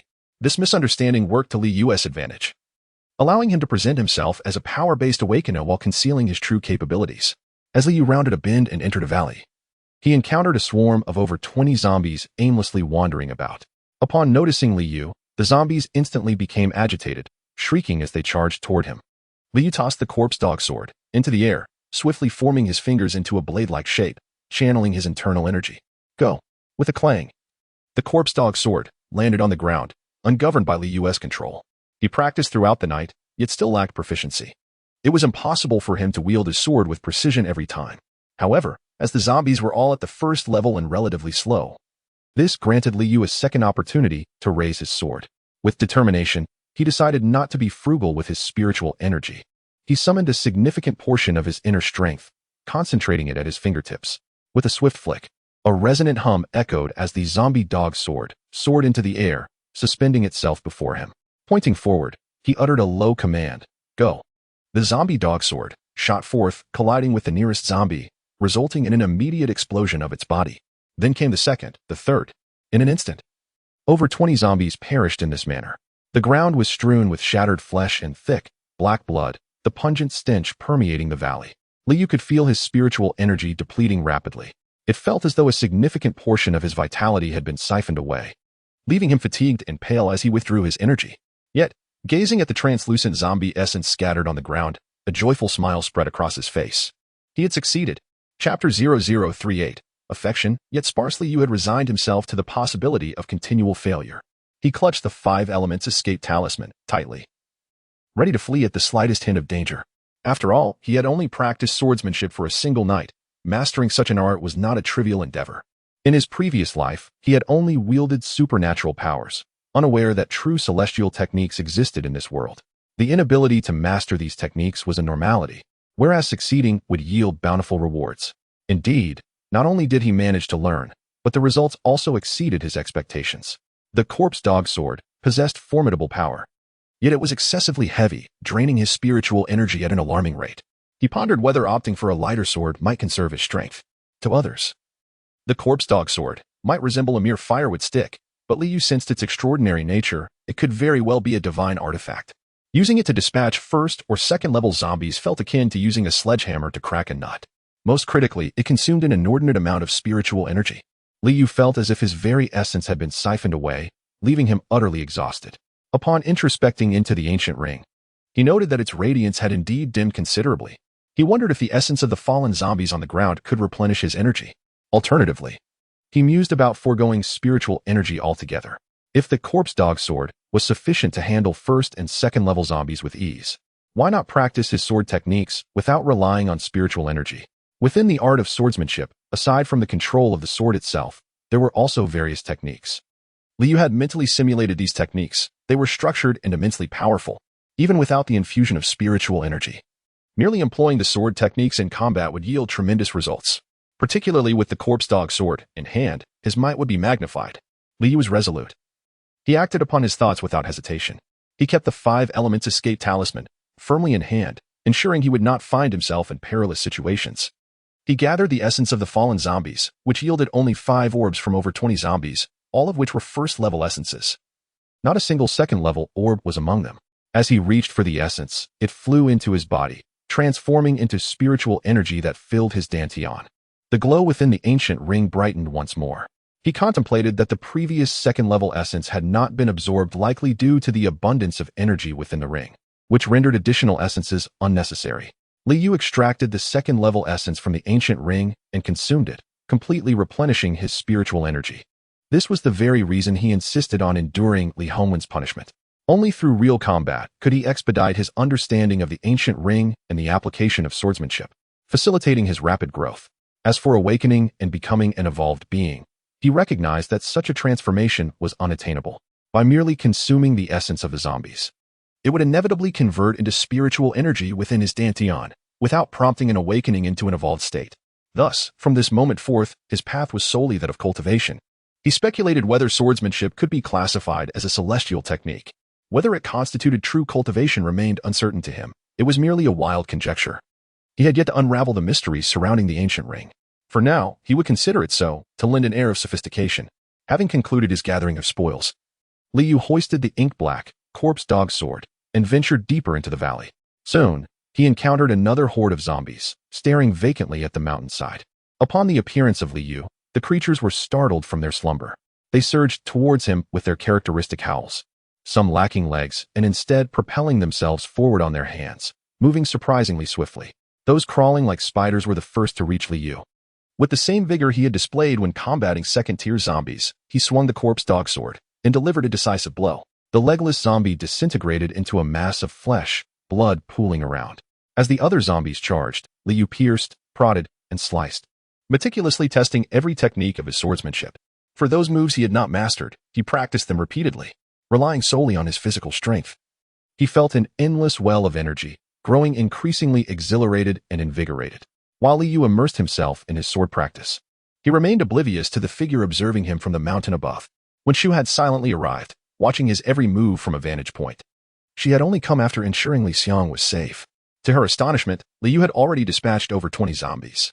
In contrast, Liang had only managed to eliminate 3 or 4, and at a considerably slower pace, far inferior to Liu's ability to reduce the zombies to mere fragments and gore. Liang would at most sever a zombie's head, leaving the body intact. Occasionally, his blade would strike a zombie ineffectively, failing to deliver a swift death. Liu, wielding a makeshift club, dispatched each foe with remarkable efficiency. Is this truly the power of awakening? When Shu could not discern the special qualities of the club, which appeared ordinary except for its dark, thick, and robust form, her attention remained wholly focused on Liu. Moreover, when Roka had previously reported, he mentioned Liu's awakening, which had influenced her perception. It seems Liu employs a form of swordsmanship. While the wasteland harbors masters of unique sword techniques, acquiring such skills is no easy feat. When Shu began to suspect that Liu might have secretly studied under a proficient mentor. Otherwise, how could he have learned such swordplay? No, this is not the swordsmanship I am familiar with. It appears methodical, yet bears significant differences from the techniques of the wasteland. Perhaps little Yu has devised his own? When Shu shook her head, the combination of strength and swordplay is indeed viable and immensely lethal. However, mastering advanced techniques is essential. Aimless experimentation would only lead to diminishing returns. Let him explore on his own. We cannot afford to hire a swordmaster anyway. When Shu extended her perception network, confirming the absence of advanced zombies nearby, with only a third-tier zombie located 5 miles away. Given Liu's courage and abilities, he would unlikely venture that far. I should check on little Xiang. His blade control needs refinement, and I must offer him guidance. Although Wen Shu was a water-type evolver rather than a metal type, her status as a level 10 evolver allowed her to provide ample instruction to the novice Li Xiang. She believed she could also assist Liu. However, she thought that a power-type awakener should focus solely on brute force. Any additional techniques would be superfluous. She felt that once Liu had navigated the learning curve, he would naturally grasp this principle and his understanding would be deeper than her own admonitions. Liu remained unaware that Wen Shu had come and gone. Her visit brief yet imbued with maternal affection, albeit in limited measure. Fortunately, whether in abundance or scarcity, Liu had grown indifferent to it. Some things, he realized, should never be anticipated. The greater the expectation, the deeper the potential for hurt. Upon returning, Wen Shu did not linger at a distance but approached Li Xiang directly. Li Xiang, filled with joy, exclaimed, "Mother, what brings you here?" With a gentle smile, Wen Shu replied, "I came to see how my little Xiang is faring in battle, and whether you have gathered a bountiful harvest. I have 2 level 1 zombie cores. Look, mother." Li Xiang proudly produced 2 zombie cores from his pocket. Wen Shu gasped in delight. "Oh, how splendid, little Xiang. To have acquired 2 so swiftly, keep up the excellent work." "Mother, did you visit brother?" "Yes, I just came from there." "Kiki, brother must have gathered fewer than I have, right?" Wen Shu's mind immediately conjured an image of Liu collecting zombie cores, likely amassing no fewer than a dozen. "Indeed, your brother is rather slow. You, my dear Xiang, are truly remarkable." "Haha, I knew it. In a comparison with me, brother would inevitably lose." However, Wen Shu's smile faltered as she recalled their wager. If this continued, it was certain that Li Xiang would be the one to lose. If Liu were to lose, he would not make a fuss. His resilience was stronger. But Li Xiang would not fare as well. His pride would undoubtedly suffer. Perhaps I should lend little Xiang a hand. With a 10th level evolver in action, collecting thousands of zombie cores would be a mere trifle. With my assistance, how could Li Xiang possibly fail? Chapter 0039. The Valley of the Fallen. Little did Liu know that his opponent in the wager had shifted from Li Xiang to Wen Shu. What was once a certain victory had now transformed into an inevitable defeat. However, whether he was aware of this change or not was of little consequence to him. His gamble with Li Xiang had merely been a serendipitous occurrence.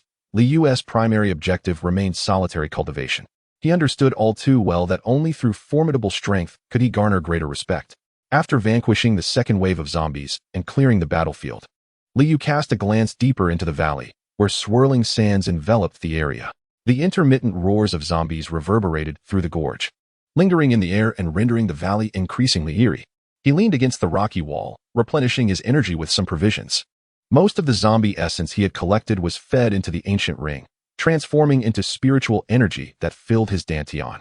Only 2 orbs remained, one of 1st grade and the other of 2nd grade. He swallowed the 1st grade orb, attempting to awaken his potential. Yet, as soon as it was consumed, the essence transformed into a fleeting light and surged into his dantian, becoming part of his spiritual energy. Liu realized that the prospect of awakening was bleak. He could no longer aspire to be an evolver. Thus, he could only tread a solitary path. Content as long as his mastery and cultivation rendered him no weaker than a 10th level evolver. In his previous life, Liu had failed to awaken at the opportune moment. But that did not imply he lacked the capability to challenge a 10th level evolver. Now, with the chance to live again, he was confident he could surpass Li Hongwan. Therefore, he would accept any outcome where, on the day he perfected his sword mastery, he stood as strong as a 10th level evolver. Whether one was an evolver or a cultivator was merely a distinction in the manifestation of power. True strength was the only thing that truly mattered. As for which of these powers was superior, only through confrontation could one discern the outcome. Liu stowed the 2nd grade zombie essence within the ancient ring and took a moment to inspect its internal condition. He noticed that the hue of the subtle glow within the ring had changed slightly. Previously tinged with a muted gray, it now bore a muted white. The distinction was evident, as the latter appeared to be of a higher grade. and the muted white suggested a tendency toward devouring. Could it be that the ancient ring was capable of evolution? This was Liu's hypothesis. The ring could not converse and thus could not reveal its true state to him, leaving him to observe its changes in silence. After finishing his rations, Liu did not rush to delve deeper into the valley. It was still early, with the sun having only recently risen. He waited until noon, when the sun cast its rays directly into the gorge, extending visibility. It was only then that he organized himself and continued onward. Ahead lay the Valley of the Fallen, aptly named for the multitude of first-grade zombies. Strange, he pondered. Where are the zombies along this path? Why is the ground littered with remnants of flesh? Could it be that someone has come before us, entering the Valley of the Fallen ahead of us? Time was of the essence. The newly spawned third-grade zombies were in a weakened state and must not be allowed to be claimed by others. A small team of 5, comprising 4 men and 1 woman, hastened into the Valley of the Fallen, only to abruptly halt midway. They had spotted Liu, who had entered the valley alone and appeared oblivious to their presence, continuing his solitary journey deeper within. This quintet consisted of bounty hunters, dedicated to pursuing lucrative tasks for their livelihood. The bounty hunters in the group possess relatively modest ranks, the highest being the sole female, a 3rd-level evolver. The remaining members consist of 1 2nd-level evolver and 3 1st-level evolvers. The woman's name is Luo Hua, the captain of the 5-member team, appearing to be in her 30s. The others are also of considerable age, each around 28. He is all alone, the vice-captain exclaimed excitedly to Yu Chong, sparking a wave of enthusiasm among the other team members, akin to predators who have spotted solitary prey, anticipating a sumptuous feast. Only Luo Hua furrowed her brow lightly, sensing the precariousness of the situation. Her face was striking, a quintessential oval visage framed by elegant willow-like brows. Despite the makeup she wore, her beauty remained undeniable. Let us not be too hasty in our joy, Luo Hua cautioned, dousing their excitement with a dose of reality. The presence of a single individual is even more perilous. The scattered remains here are likely his handiwork. Among them are also 2nd-level zombies, indicating that he is at least a 2nd-level evolver himself, possessing a formidable combat-oriented talent. Her words served to temper the enthusiasm of the group. Captain, what do you suggest we do? We will heed your guidance. We should trail him discreetly, observing his prowess in the shadows. Understood? Understood, as per our usual protocol. If he is weak, we seize the opportunity. If strong, we yield. Well said. Let us refrain from unnecessary chatter next time. In his previous life, Liu had ventured into a zombie valley. However, at that time, he had already attained the rank of a 5th-level evolver, rendering him powerful. This place had only ever birthed 3rd-level zombies, posing little threat to him then. He had entered the valley solely to please the object of his affection, intending to pluck a redwood flower from the cliffs for her. The redwood flower, besides its aesthetic appeal, served as a principal ingredient for crafting evolution liquid, which could rapidly enhance an evolver's level. Liu, filled with joy, presented the redwood flower to his beloved, only for her to turn and discard it into the refining furnace.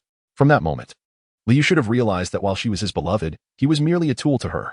At that time, he was a devoted admirer, oblivious to the fact that he was nothing more than a means to her ends, foolishly believing that perseverance would lead to a union of hearts.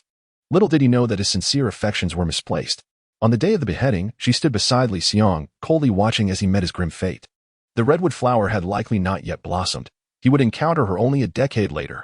Liu hoped that the fluttering of the butterfly's wings would grow more fervent, sparing them from future encounters. Yet, should fate conspire to reunite them, he would never again play the role of the devoted admirer. In this life, he would live solely for himself. Within the zombie valley, countless 1st-level zombies lurked. As Liu stepped inside, he immediately beheld a throng of zombies ahead. This area had once been a waterside amusement park nestled against the mountains, bustling with holidaymakers during the summer when the zombie virus outbreak occurred.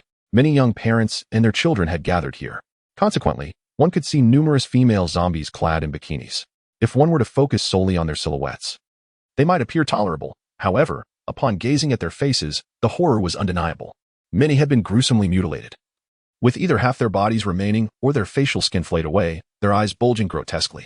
Liu stealthily concealed himself behind a small hill, keenly observing the situation within the deep valley. The prevalence of 2nd-tier zombies and the scarcity of 1st-tier ones indicates the emergence of 3rd-tier zombies. Starved of human flesh, zombies resort to consuming their own kind to evolve. This enhances their capabilities, allowing for more effective hunting. Liu contemplated his current strength, which barely equated to that of a 2nd-tier evolved being. Armed with the corpse dog sword, he believed he could contend with a newly emerged 3rd-tier zombie, provided it had not yet developed intelligence.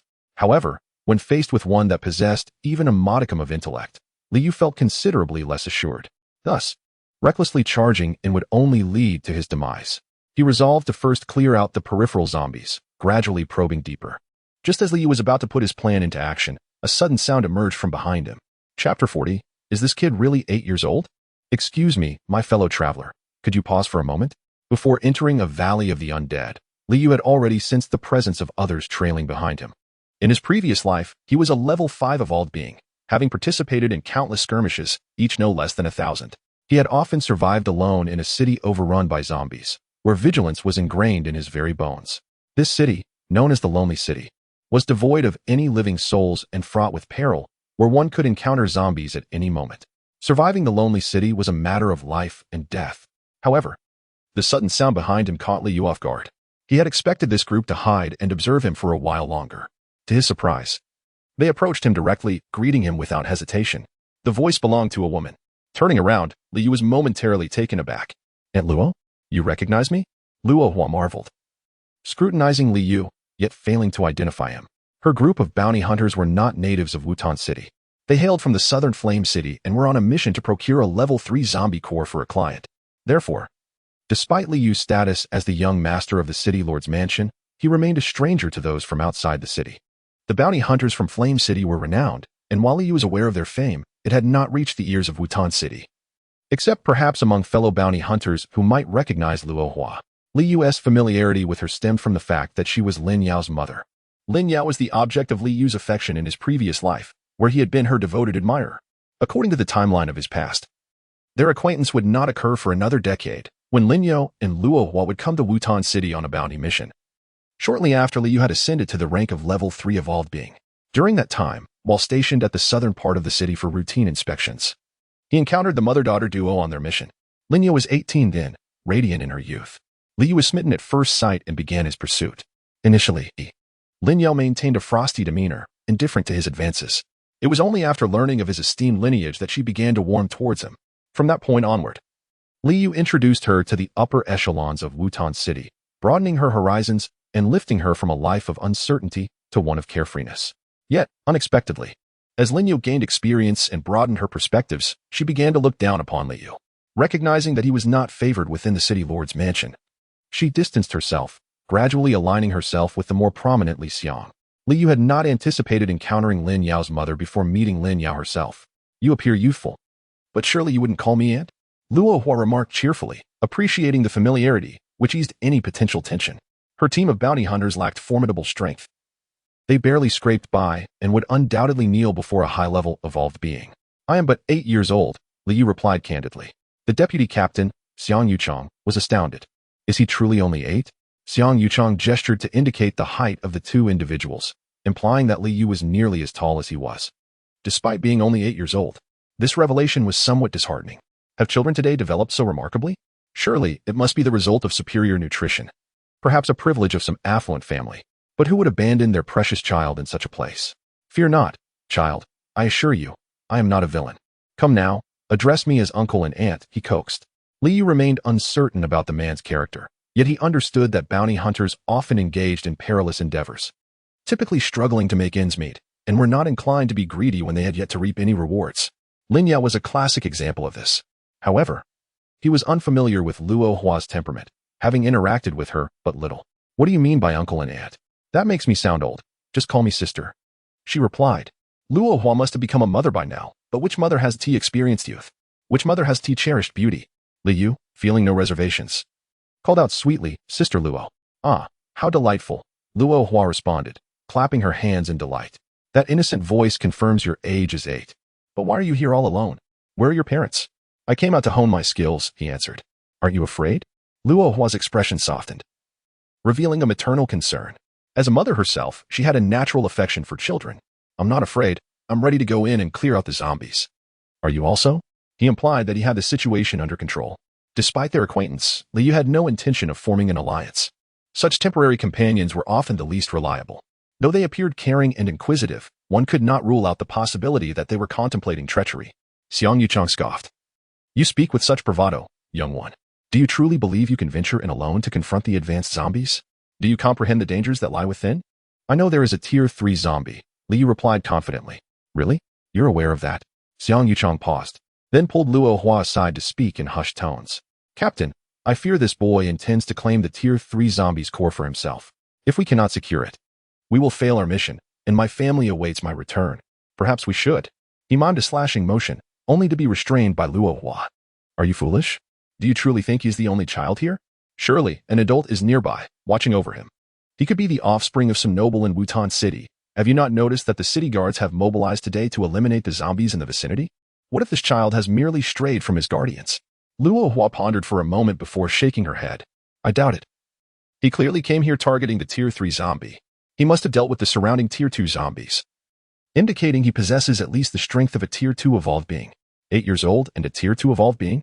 Xiang Yuchang was taken aback. Truly, it was infuriating to see such disparity. He was nearly 30 and had only attained Tier 2 status, likely remaining at that level for the rest of his life. The child possesses the potential to evolve to a 10th level or even achieve greater heights in the future. Luo Hua gently patted his shoulder and remarked, therefore, treat him well. Should he flourish in the future, you will have a solid ally. How could that be? In a few years, he won't even recognize me. Old Xiang, heed my advice. Do not act recklessly. This child is extraordinary. How so? He calls me it. Do not be nonsensical. There is reason behind this. Consider it. How could a child from Wutan City possibly know someone residing in Flame City like me? Your illegitimate son? Regardless, I have warned you. If you doubt me, feel free to test it, but do not blame me for not assisting you later. Let me test it then. I refuse to believe a mere child can cause such upheaval. Xiang Yuchang was known for his stubbornness and greed. Noticing that Liu was alone and likely carrying valuable items, he contemplated claiming them for himself. Just then, a teammate rushed over, anxious. Luo team, Xiang team. That child has entered. As the two turned to look, another pair of teammates approached in haste. Luo team, Xiang team, that child has emerged again. Puzzled, they focused their attention and saw Liu sprinting ahead, pursued by a horde of zombies. Xiang Yuchang's face turned pale. Holy hell. Run. That fool has attracted a swarm of zombies. Chapter 41. Let us kneel. Liu had no time to engage in idle chatter with them. He harbored a plan. During the daylight, he needed to slay a certain number of zombies and acquire a corresponding amount of zombie essence. The daytime was the most opportune for hunting zombies. But as dusk approached, visibility waned, granting the zombies a distinct advantage, complicating matters. Moreover, since there was a group of expendable allies, he intended to utilize them to their fullest. Employing the Godspeed talisman, which he had retrieved from his ancient ring, he felt a rush of wind beneath his feet, propelling him forward with remarkable speed. The ancient ring also housed various other functional talismans, such as flight talismans, invisibility talismans, and rejuvenation talismans, each awaiting Liu's exploration and experimentation. With the assistance of the Godspeed talisman, Liu quickly caught up to Luo Hua and Xiang Yuchang, aligning himself with their pace. Hey, aren't you bounty hunters? Why are you still running? Don't call me brother. I am significantly older than you. Address me as uncle instead. Fine. I'll call you brother if you refer to me as uncle. By what logic is that determined? Each to their own. I suppose Xiang Yuchang was astonished to find himself panting heavily, while Liu appeared utterly unfazed, running with remarkable ease. The youth typically endows one with vitality. This was almost absurdly excessive. Young brother, you attracted the zombies. You ought to handle them yourself. Perhaps you should refrain from following us? Is that settled? You won't intervene? We shall not intervene. And the level 3 zombies are mine? They are yours. Immediately after uttering those words, Xiang Yuchang regretted his decision. They had come to Wutan City to complete another task before accepting this one, which involved assisting their employer in procuring a level 3 zombie essence. They had been tracking the location for nearly half a month, finally awaiting the emergence of the level 3 zombie. At this moment, it was at its most vulnerable, making it comparatively easier for the 5 of them to confront. Had it been a well-established level 3 zombie, they would have had no confidence in their success and would not have taken on the task. You're being a bit overbearing, young brother. We have been watching this for quite some time, and you arrive only to claim it. How can that be acceptable? Xiang Yuchang exchanged glances with Luo Hua, signaling her to interject.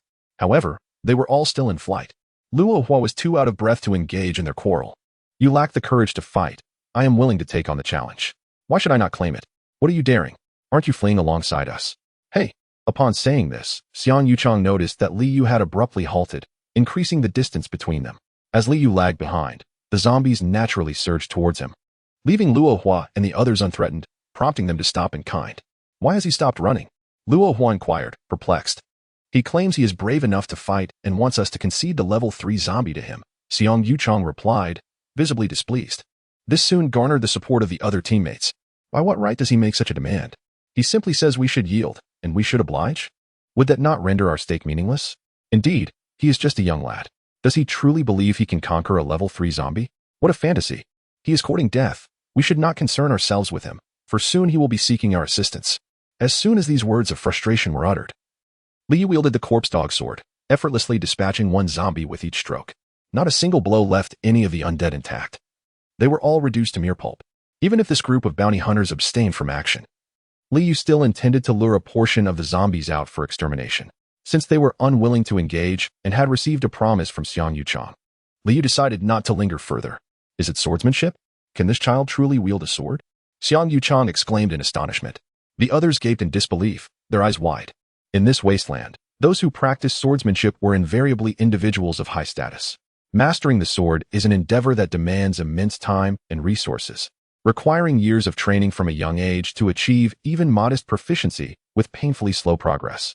Yet, once perfected to the pinnacle of unparalleled swordsmanship, no one of the same evolutionary tier could rival a swordsman.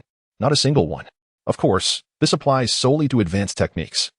Those of lesser skill are not nearly as formidable. To learn profound swordsmanship, one must either find a master of the art or enter their tutelage, which incurs exorbitant fees. Tuition for a single year can equal 100 years of an ordinary person's earnings. Thus, those who wield the sword are often symbols of strength and status. The five were left speechless, their eyes locked in astonishment as they watched Liu efficiently cleanse the area of zombies within a remarkably short time. Half of these were second-tier zombies. Yet Liu dispatched them as if they were mere vegetables. The five were left in a state of shock, their scalps prickling with disbelief. Did he truly eliminate over a dozen second-tier zombies all by himself? What a formidable child! Even as a group of 5, we would hesitate to claim we could achieve the same. Perhaps we should simply kneel instead. Unbeknownst to them, Liu's remarkable prowess was largely attributed to the corpse dog sword in his possession. His innate strength was, in fact, inferior to that of a second-tier evolutionist. This corpse dog sword is specifically designed to vanquish all malevolent entities. Zombies, being a form of such malevolence, would perish upon contact. Of course, this is an exaggeration. In reality, Liu did not dispatch second-tier zombies with a single blow. He infused his strikes with spiritual energy. Without this, he could not achieve such swift kills. When facing third-tier zombies, only those newly birthed would pose little challenge. However, once they have matured and passed their vulnerable phase, even with the corpse dog sword and all his spiritual energy expended, it would be impossible for Liu to vanquish them. As Liu continued to clear the battlefield, Luo Hua quirked a smile and inquired, "So, I was right in my counsel, wasn't I?" She did not name anyone nor direct her gaze. Yet Xiang Yuchang understood she was addressing him. He responded, "Thank you. We nearly faced a calamity. No wonder this child dares to venture alone into a valley of the undead. He truly possesses both strength and wealth. Those capable of mastering swordsmanship are indeed individuals of affluence." Luo Hua suddenly smiled knowingly. "I believe I have discerned whose child he is." "Whose?" "The son of the Lord of Wutan City. Li Hongwen's son? Aside from his family, who else could afford to hire a master of swordsmanship?" Xiang Yuchang was instantly drenched in sweat, a sense of trepidation enveloping him as he cautiously scanned the cliffs on either side. Unfortunately, he could not spot Liu's bodyguard. Nevertheless, he was convinced that the bodyguard had concealed himself. The thought of being watched by a high-level evolved being made Xiang Yuchang feel as though death was imminent. He was plagued by the illusion that the bodyguard would strike him down at any moment. "Please, don't kill me. I have elderly parents and young children to care for. Not to mention a partner. How will they survive if I perish? I beg you, I implore you, spare my life." In a fit of imagined terror, Xiang Yuchang lost control and collapsed onto the ground. Luo Hua and the others were taken aback. How had he suddenly urinated himself? Could he have been possessed? "Xiang, what's wrong with you?" I can't take it anymore. I'm fainting." With a tilt of his head, Xiang Yuchang indeed succumbed to unconsciousness. This startled the others, igniting a sense of fear among them. Luo Hua, however, deduced that Xiang Yuchang must have been frightened by the hidden bodyguard. She immediately clasped her hands together and addressed the surroundings. "Esteemed ones, we bear no ill will towards the young master of the city lord's residence. Please do not harm us." Her actions left Liu in a state of bewilderment. He gazed up at the cliffs, questioning whether there were indeed people present, or if they were there to protect him. Such a possibility seemed improbable. Chapter 42, Transformation in both his past life and this one. Liu has never experienced the sensation of being protected by another. Instead, he has always been the one safeguarding others, only to be branded a traitor and pelted with disdain. The notion of someone shielding him is laughable, surely a jest. Gazing around, he felt a twinge of disappointment. Not even a specter was in sight. Among the horde of zombies, many were of the second tier. It was only through the exertion of his spiritual energy that he managed to vanquish them. He calculated in his mind that, should he encounter third-tier zombies, even those newly born, his chances of victory would be exceedingly slim.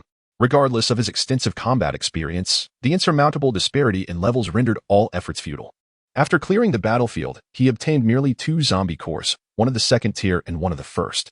This drop rate was comparatively generous. There were instances where he had dispatched entire groups without a single core to show for it.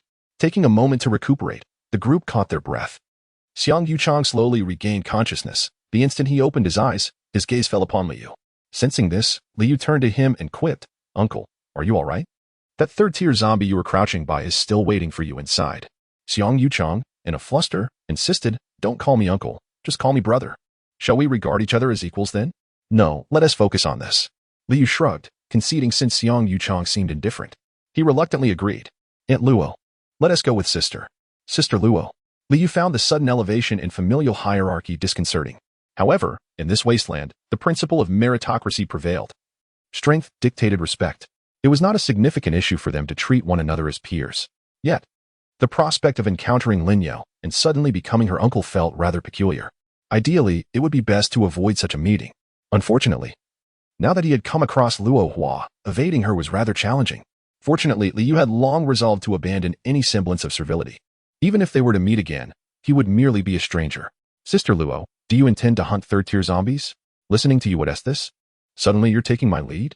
Wasn't he just a little kid who knows nothing? What could Liu know?" Xiang Yuchang was prone to excessive imagination, a trait that had evidently influenced Luo Hua and the others around him, leaving them both in awe and fear of Liu. Their primary concern, however, was the bodyguard lurking behind him. Were they to learn of their thoughts, Liu would undoubtedly exclaim his innocence and express gratitude for their well-intentioned wishes. Perhaps one day in the future, he would indeed be under protection, but certainly not at present. Adopting a mindset of utilizing resources to their fullest, Liu began to strategize. "You 5 have partnered for many years and must possess a great deal of synergy. First, work together to eliminate the lower-tier zombies, and we shall deliberate on the remaining third-tier ones later. The cores you obtain while clearing will belong to you, while mine shall be my own. Let us collaborate for mutual benefit, yet remain undisturbed by one another." Upon hearing Liu's proposal, Luo Hua and Xiang Yuchang could only think of 2 words: magnanimous. For someone of such a significant background to negotiate with them was indeed a display of humility. If one encounters a rather domineering individual, it is not out of the question to eliminate them on the spot, let alone engage in negotiation. After exchanging glances, Luo Hua and Xiang Yuchang, along with a few others, received each other as silent approval. Luo Hua proclaimed, "We desire nothing. Whatever my brother wishes to do, we shall wholeheartedly support him." Liu was utterly perplexed by their sudden shift in demeanor. Although he had acknowledged their statements, he did not fully trust them. If he could not place faith in his closest kin, how could he trust mere strangers? Yet, in order to entirely clear out the zombie-infested Yisang Valley and to vanquish Tier 3 zombies, Liu realized he could not succeed alone. He needed their assistance. Regardless of whether their words were sincere or feigned, he decided to give them the benefit of the doubt. They should consume some provisions to replenish their strength, aiming to cleanse the valley before nightfall and deal with the Tier 3 zombies the following day or the day after. Clearing out the Tier 1 and Tier 2 zombies might take an entire afternoon. As there were simply too many zombies in this area, it would likely require 2 to 3 days. However, Liu wished to conclude this endeavor sooner, thus he exerted some pressure on them. "Brother, you may eat from my supplies. We have bread. And this water is spring water from Flame City. I have some bread as well. Please, indulge in mine," he insisted. The sudden outpouring of enthusiasm from them overwhelmed Liu. Unable to contain his curiosity, he inquired, "What has come over you all?" "No, nothing at all. Just eat, eat," they stammered, each tending to their own provisions. Liu sensed their desire to ingratiate themselves with him. Though he remained uncertain about the reason for their abrupt change in attitude, he chose not to pry further and let them be. Liu consumed his own provisions, opting not to partake of theirs, nor did he share his. Once they had recuperated, he divided them into 2 squads as per his prior arrangement. Setting forth towards Yisang Valley, they formed one team of 5, while Liu constituted a solitary team. "Brother, you shall bring up the rear. I will scout ahead for you," Luo Hua volunteered, positioning herself as the vanguard, thus demonstrating her resolve. This served as a message to Liu that they were not cowards. They had merely been momentarily flustered.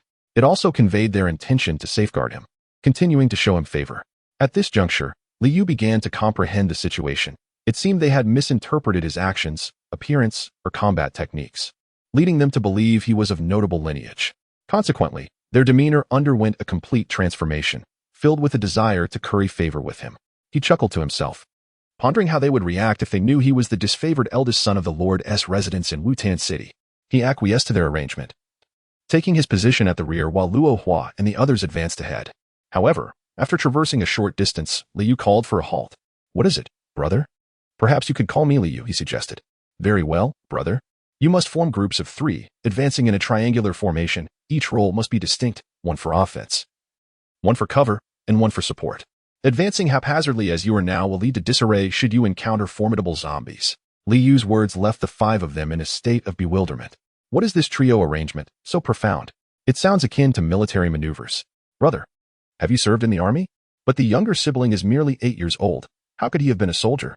"Then he must have studied military strategy and grasped tactics." "Wow, that is quite impressive." 5 individuals showered Liu with flattery, leaving him utterly speechless. He mused to himself, "Isn't this the most fundamental knowledge?" In his previous life, during years of leading troops into battle, the 3-3 formation was merely a basic tactic. He had employed far more intricate strategies, which were of no significance. "All right, everyone, cease your chatter and follow my instructions." Liu provided a brief lesson before continuing onward. They advanced in the 3-3 formation as instructed by Liu. Although their understanding was not thorough and their formation somewhat crude, they had at least established a semblance of order. Tactics require practice. Mere theoretical discussions are futile. As they progressed, Luo Hua, positioned at the spearhead of the formation, suddenly halted. "Look over there, on the artificial mountain of the water park, that blood-red object. Doesn't it resemble a 3rd-tier zombie?" The group exchanged glances, falling into silence. "Does it resemble?" "Indeed, it absolutely does." Chapter 0043. I said not just 8 years old who could have anticipated such an unexpected encounter with a level 3 zombie? Its entire body was drenched in crimson, as if it had just shed its skin, revealing muscles with exquisite definition. A pair of sunken eyes, with 2 white orbs protruding outward, fixated on Liu and Luo Hua's group. It appeared to have approached us with intention. Xiang Yuchang trembled as he spoke. Since their bounty hunter team was established, they had never encountered a level 3 zombie. Previously, they had only faced level 2 or lower, with level 2 being a rare occurrence. They had always minimized risks, avoiding reckless actions. Today, encountering Liu felt like a daring gamble. They soon realized that it might cost them their lives. Silence enveloped the group. No one dared to speak, and no one responded to Xiang Yuchang. The level 3 zombie had evolved to possess intelligence equivalent to that of a 3- or 4-year-old child. In truth, the terrifying aspect of a high-level zombie lay not in its level, but in its intelligence, which posed the greatest threat. If it were like the mindless level 1 or 2 zombies, it would be exceedingly easy to deal with. However, this level 3 zombie not only understood to seek benefits and avoid harm, but also employed simple tactics, even capable of ambushing like a cunning adversary. Only Liu dared to articulate his thoughts. "It is likely that we have slain too many level 1 and 2 zombies," provoking it to reveal itself.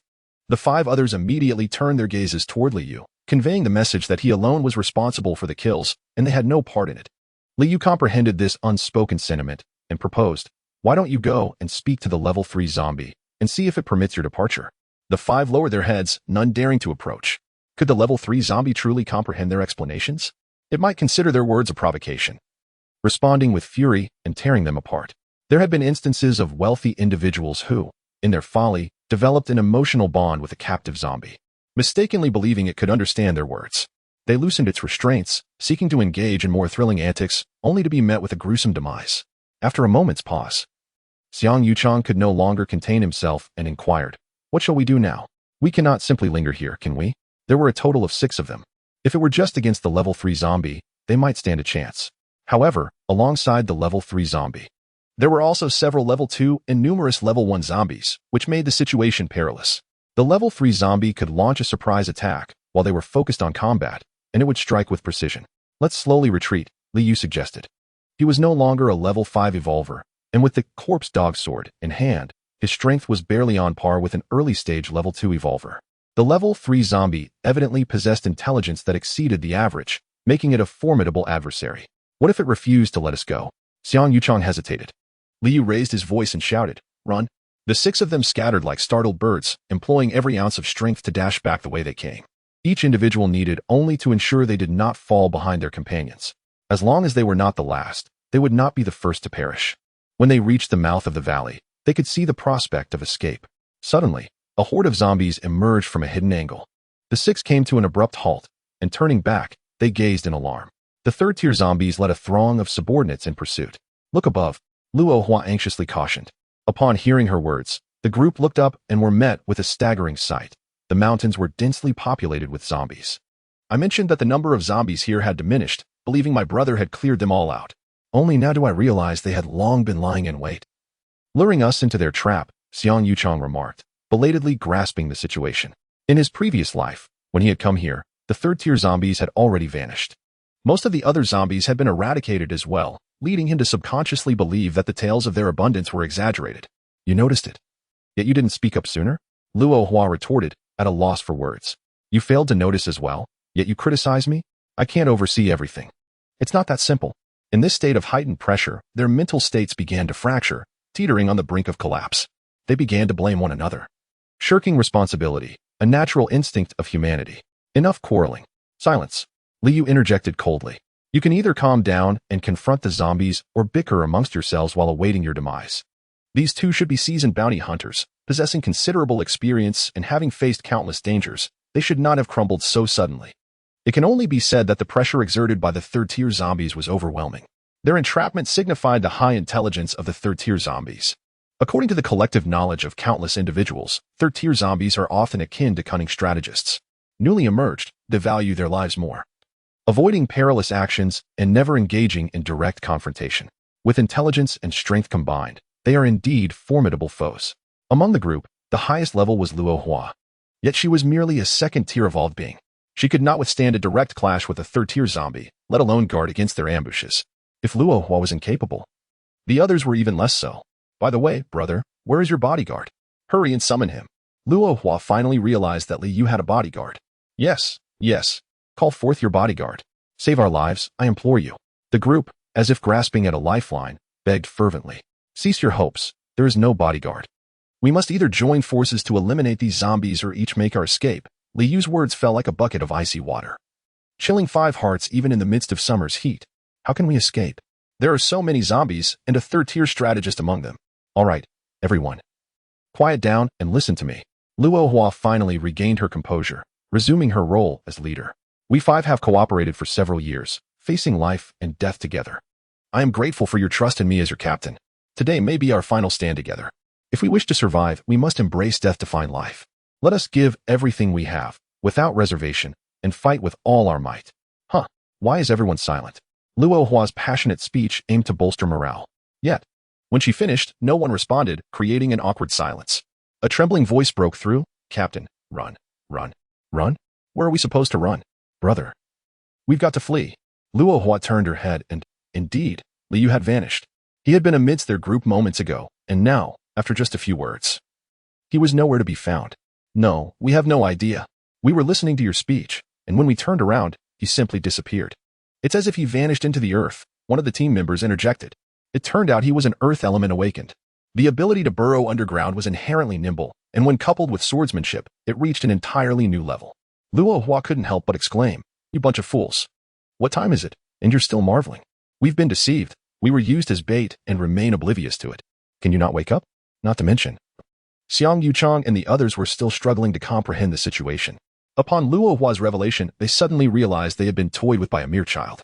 Xiang Yuchang gritted his teeth in frustration. "I told you he couldn't possibly be just 8 years old, but you refused to believe me." Chapter 0044, Reign of Corpses. Luo Hua waved her hand, her expression grave. "Do not concern yourselves with trivial matters. We must fight with all our might." The 5 individuals, armed and vigilant, stood ready. The encircling zombies advanced menacingly, seemingly orchestrated by an unseen intelligence. These first and second-tier zombies had grown cunning, no longer charging blindly but instead tightening their grip step by step. Such zombies exuded an overwhelming sense of dread. Luo Hua, alongside Xiang Yuchang and the others, had encountered countless zombies over their years as bounty hunters. Yet, this marked their first encounter with such a formidable foe. She understood that to prevail, they must first shatter the enemy's morale before striking. The terror was palpable, extinguishing all hope of survival. The psychologically fragile Lao Wu was engulfed by the fear of death, unable to withstand the pressure, and he crumbled, kneeling and pleading to the heavens. "I do not wish to die. Is there a high-level evolved being who can save me? Luo Hua and Xiang Yuchang intended to silence him, but it was too late. Lao Wu's cries enraged the already suppressed instincts of the zombies, transforming them into frenzied, bloodthirsty creatures. The dark horde surged forth, casting a shadow over the setting sun, dimming its brilliance. Kill! Luo Hua shouted, rallying their spirits, as she charged into the throng of zombies, weapon in hand. As a second-tier evolved being, she could protect herself amidst the chaos, provided she did not encounter a third-tier zombie and refrained from recklessness. However, her greatest challenge lay in her stamina. There were simply too many zombies. Even if she fought valiantly, she might exhaust herself before vanquishing them all. Moreover, she was burdened with the responsibility of guiding her teammates to safety, which shackled her with doubt and hesitation, making a focused escape nearly impossible. The ultimate outcome could very well be their demise at the hands of the undead. A sudden scream pierced the air from behind. Luo Hua and the others turned to see Lao Wu sprawled in a pool of blood, his neck savaged, with a dismembered zombie at his side. Yet, it was too late. After a century of desolation, humanity had evolved, but had failed to develop immunity against the transformation into the undead. While some resistance existed, it was minimal. Emergency medications were available, but they were exorbitantly priced and monopolized by a select few oligarchs. Ordinary individuals, regardless of their wealth, found it nearly impossible to acquire them. Furthermore, given their current predicament, even a desperate escape was unattainable. Do not concern yourselves with me. I have brought this upon you. I am sorry. In his final moments, Lao Wu sought redemption, taking a knife to his own throat, severing his head to prevent any chance of turning into a zombie and harming his comrades. The remaining four were left staring into the abyss of despair. They had fought side by side through thick and thin for years, but they never envisioned losing a teammate in such a horrific manner. Luo Hua, filled with urgency, realized that Lao Wu had been ambushed, with no one watching his back. In that moment, she recalled Li Yu's mention of the triangular formation and began to grasp its significance. She immediately shouted, back to back, protect each other's flanks and remain vigilant. Follow me as we carve our way out. Luo Hua led the charge, followed closely by Xiang Yuchang, the third and fourth brothers. Suddenly, a deluge of objects cascaded from the heavens, crashing to the ground with a resounding thud. The four of them, sensing the disturbance, looked up in astonishment. It was raining corpses. Chunks of flesh, accompanied by a dark, inky rain of blood, fell from the sky. Look, it's my brother, Luo Hua exclaimed with joy. That familiar silhouette appeared atop the cliff overhead. As he moved, countless zombies shattered into fragments, tumbling down. It turned out he was their bodyguard. Luo Hua whispered to Xiang Yuchang. Stop dawdling. We must fight. Only by coordinating with my brother do we stand a chance of breaking through. Despite her fervent rallying, the morale of the group remained low. It was only when Li Yu made his entrance, effortlessly dispatching zombies as if they were mere vegetables, that spirits were finally lifted. Charge. Kill. With renewed vigor, they surged forward, and indeed, they successfully broke through, albeit leaving the fifth brother's body behind and being relentlessly pursued by a horde of zombies. Upon reaching the mouth of the zombie-infested valley, where sunlight streamed down, the zombies halted in the shadows, vacantly watching as Li Yu and the others escaped. The five of them ran breathlessly to the city gate, pausing at the quarantine checkpoint to catch their breath. In that moment, they had narrowly escaped death, their minds initially clouded by a lack of oxygen. As they gradually regained their composure, a sense of gratitude welled up within them for having survived. Yet soon, fear and regret crept in. We shouldn't have taken this return mission. It would have been better to head straight back to Flame City. Now look where we are. Our fifth brother is gone. What will his wife do? She relies on him to provide, lamented the third and fourth brothers, filled with remorse. Xiang Yuchang exhaled deeply. We'll take care of the sister-in-law. It's beyond our control. We couldn't save the fifth brother, but we must ensure the well-being of those who remain. Once they entered the city, they would replenish their supplies and return to Flame City at dawn. He had no desire to linger here any longer. The third and fourth brothers nodded in agreement, while Luo Hua remained silent for a moment before bowing in gratitude to Li Yu. Thank you, dear brother, for saving our lives. We previously misunderstood you, thinking you had used us as bait to escape, but we now realize you were trying to help us break free. Without your assistance, we would not have returned alive, and we are truly grateful. Luo Hua recognized that they had ventured into the Valley of Death on their own accord, unexpectedly encountering Li Yu. They had even entertained thoughts of harming him. In truth, they owed him an apology. Even if Li Yu had treated them as bait, they had no grounds for blame, especially since he had aided their escape and saved their lives. To their surprise, Li Yu was unperturbed. You were not mistaken. I did view you as bait. I initially attempted to ambush a third-tier zombie, but found myself unable to do so. Only then did I decisively turn back to assist you in breaking through. Otherwise, I might not have made it out either. Thus, you owe me nothing, and I harbor no guilt towards you. Liu spoke the truth. After employing the 5 elements escape talisman to burrow underground, he stealthily maneuvered to the rear of the 3rd-level zombie. He raised the zombie dog sword, infusing a substantial portion of his spiritual energy into it, intent on delivering a fatal blow. A resounding clang echoed, akin to a strike upon steel. Without hesitation, Liu withdrew his sword and vanished from sight. His spiritual energy had been excessively depleted, leaving him no choice but to ascend the cliff, simultaneously clearing zombies while absorbing their essence to replenish his energy. This 3rd-level zombie was undoubtedly highly intelligent. Having just undergone metamorphosis, it would be in a vulnerable state. However, should it consume a few 2nd-level zombies, the situation would drastically change, aiding its transition from weakness to strength. With its elevated intellect and formidable power, engaging it was futile. Flight was the only option. Liu's words were a clear rejection. He wished to sever any further ties with them. Nevertheless, Luo Hua was convinced of Liu's formidable background and sought to attach herself to this advantageous connection, preparing to speak further. Suddenly, an exuberant voice interjected. Brother. Chapter 0045. His surprising reaction as twilight descended. It was not advisable to linger outside the city. Nevertheless, Liang chose to wait at the city gate rather than hurry inside. Today, he felt a profound sense of accomplishment, having slain a 2nd-tier zombie. Although he had sustained considerable injuries from Roca, it was Liang's decisive strike that ultimately delivered the fatal blow. This was of great significance. Without his intervention, the 2nd-tier zombie would have evaded demise. Seeing her son's joy, Shu shared in his elation and chose to accompany him as they awaited the return of their companions. Meanwhile, Roca grew increasingly impatient, his concern for Liu's safety mounting.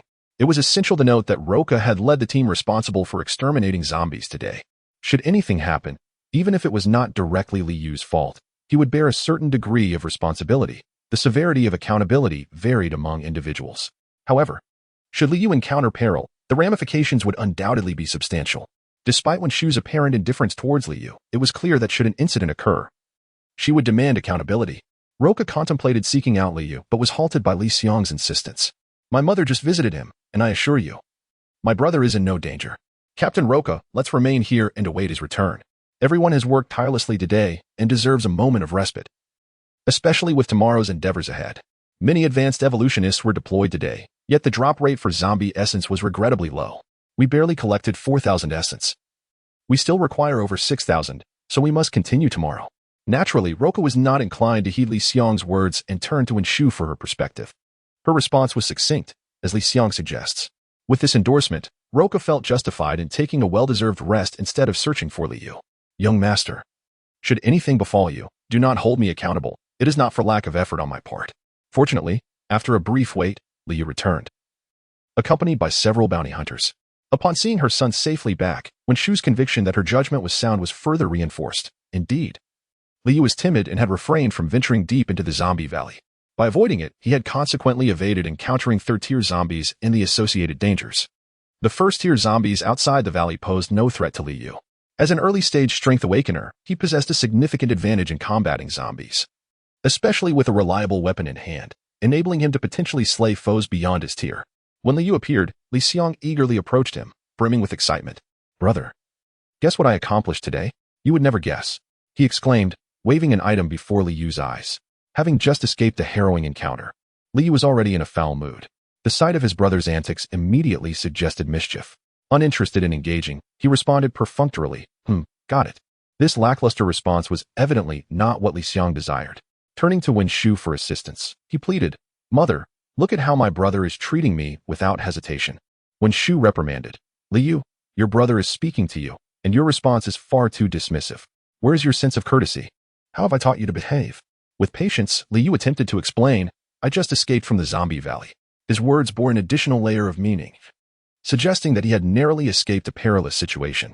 Shu, whether intentionally or not, failed to grasp this implication. She admonished him sternly, saying, regardless of where you have come from, you must not adopt such an attitude when conversing with others. It is exceedingly rude. After all, they were among their own. Should an outsider witness this, they might privately criticize his father for his lack of discipline and scold him for his poor upbringing.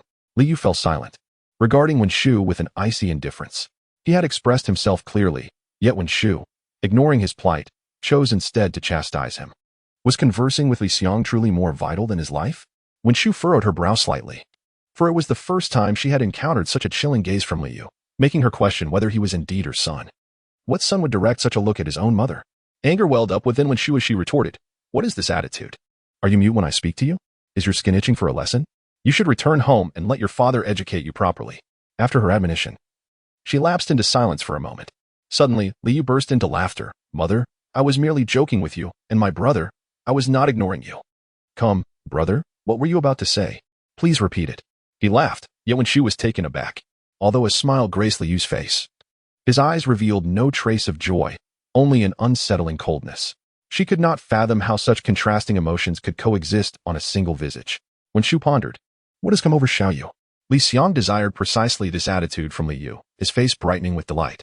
He opened his tightly clenched fist and exclaimed, "Look at this, a second-level zombie essence. Impressive, right? Let me tell you, these second-level zombies are incredibly difficult to defeat. They are agile and possess great strength. Not to mention their skin is as tough as iron. I owe my success to our father, had he not crafted a specially designed alloy blade for me. I would never have been able to vanquish that second-level zombie and fortuitously obtain this essence. This is my trophy. Do you have one?" After speaking, Li Xiang stared wide-eyed, anticipating a look of astonishment from Liu. He believed that the adults would not appreciate his achievement, but he thought differently of Liu, as they were of the same age. Since he had accomplished what few peers could, Liu should feel astonished and subsequently idolize him.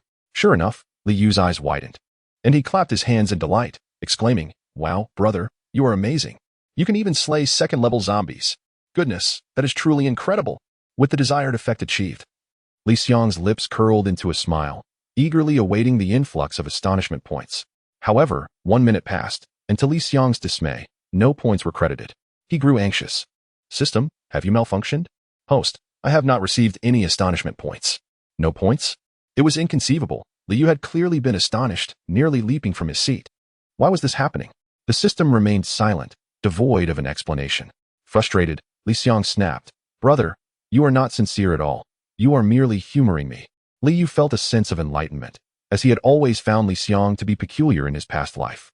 In every situation, Li Xiang relished the spotlight, and after each flamboyant display, his prowess would surge remarkably. Liu was perplexed, unable to discern the underlying issue despite his incessant inquiries. Now, he comprehended that Li Xiang had harbored a penchant for showmanship since the tender age of 8. Moreover, it appeared that Li Xiang possessed an uncanny ability to discern who was genuinely astonished by his antics. Thus, Li Xiang's assertion was not erroneous. Liu had indeed been merely going through the motions. Nevertheless, Liu was convinced that his performance was convincingly authentic, leaving no room for detection. How could Li Xiang have perceived through the facade? Was it possible for such a young child, merely 8 years of age, to possess such astute insight? Could it be that he too had experienced a rebirth? Chapter 0046. Different fates among the same kind. Li Xiang's eyes sparkled with cunning, yet lacked depth. Liu dismissed any concerns he had about Li Xiang being a reincarnator. Li Xiang's reaction was simply that of a strong-willed individual expressing normal dissatisfaction. "Mother, brother is bullying me again." Whenever Li Xiang found himself at a disadvantage with Liu, he would inevitably trigger his passive response.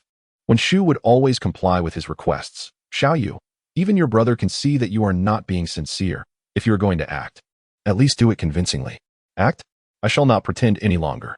I have no obligation to do so." Liu extended his fist, presenting it before him. Curiously, Li Xiang inquired, "What is it?"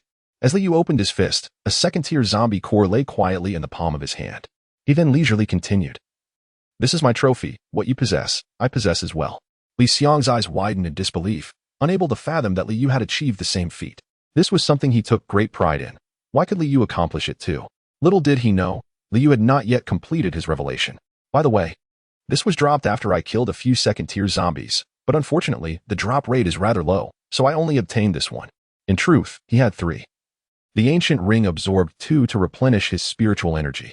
Otherwise, Liu would not have been able to escape from the third-tier zombies unharmed. This was a trivial matter, one Liu had no intention of boasting about, as it hardly warranted any pride.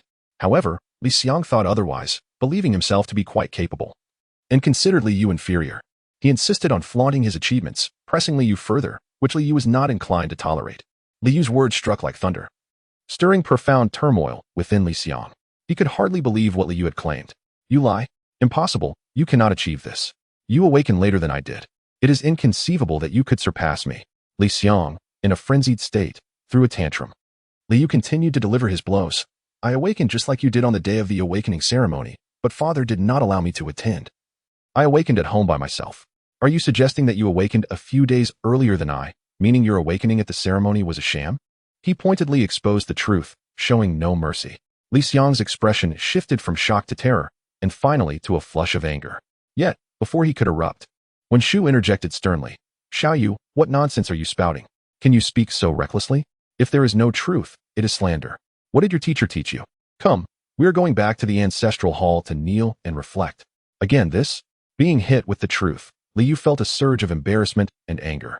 He had grown accustomed to this treatment. At such moments, any argument would only invite harsher punishment. Silence was the wisest choice. Pardon my intrusion, but I have something for the young master. Luo Hua suddenly interjected as they were about to leave, presenting several first-tier zombie cores in her hands to Liu.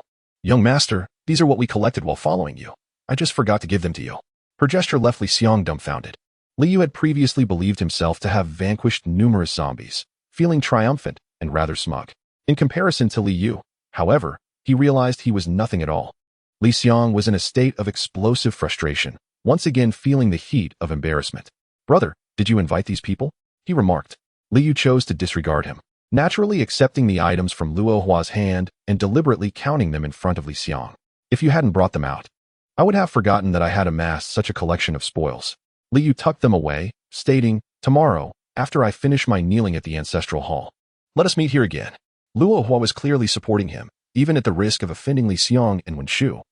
In order to forge a bond with Liu, in kind, Liu reciprocated with a gesture of gratitude, prompting smiles to illuminate the faces of Luo Hua and her companions. Did you really slay all of these? Wen Shu's incredulous voice pierced the air. Even Liang, a second-tier revolver, could only achieve his first kill with Luo Ka's assistance. Just how many have Liu defeated?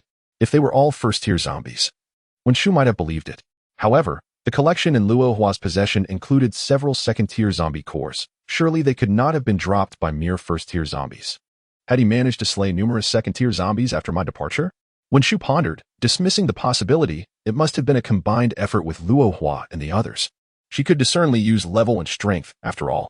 Thus, it seemed that Luo Hua had intentionally aligned herself with Liu to provoke Liang. This realization chilled Wen Shu's gaze. Merely a glance at Luo Hua made her recoil, drenched in cold sweat. I killed them all, Liu insisted.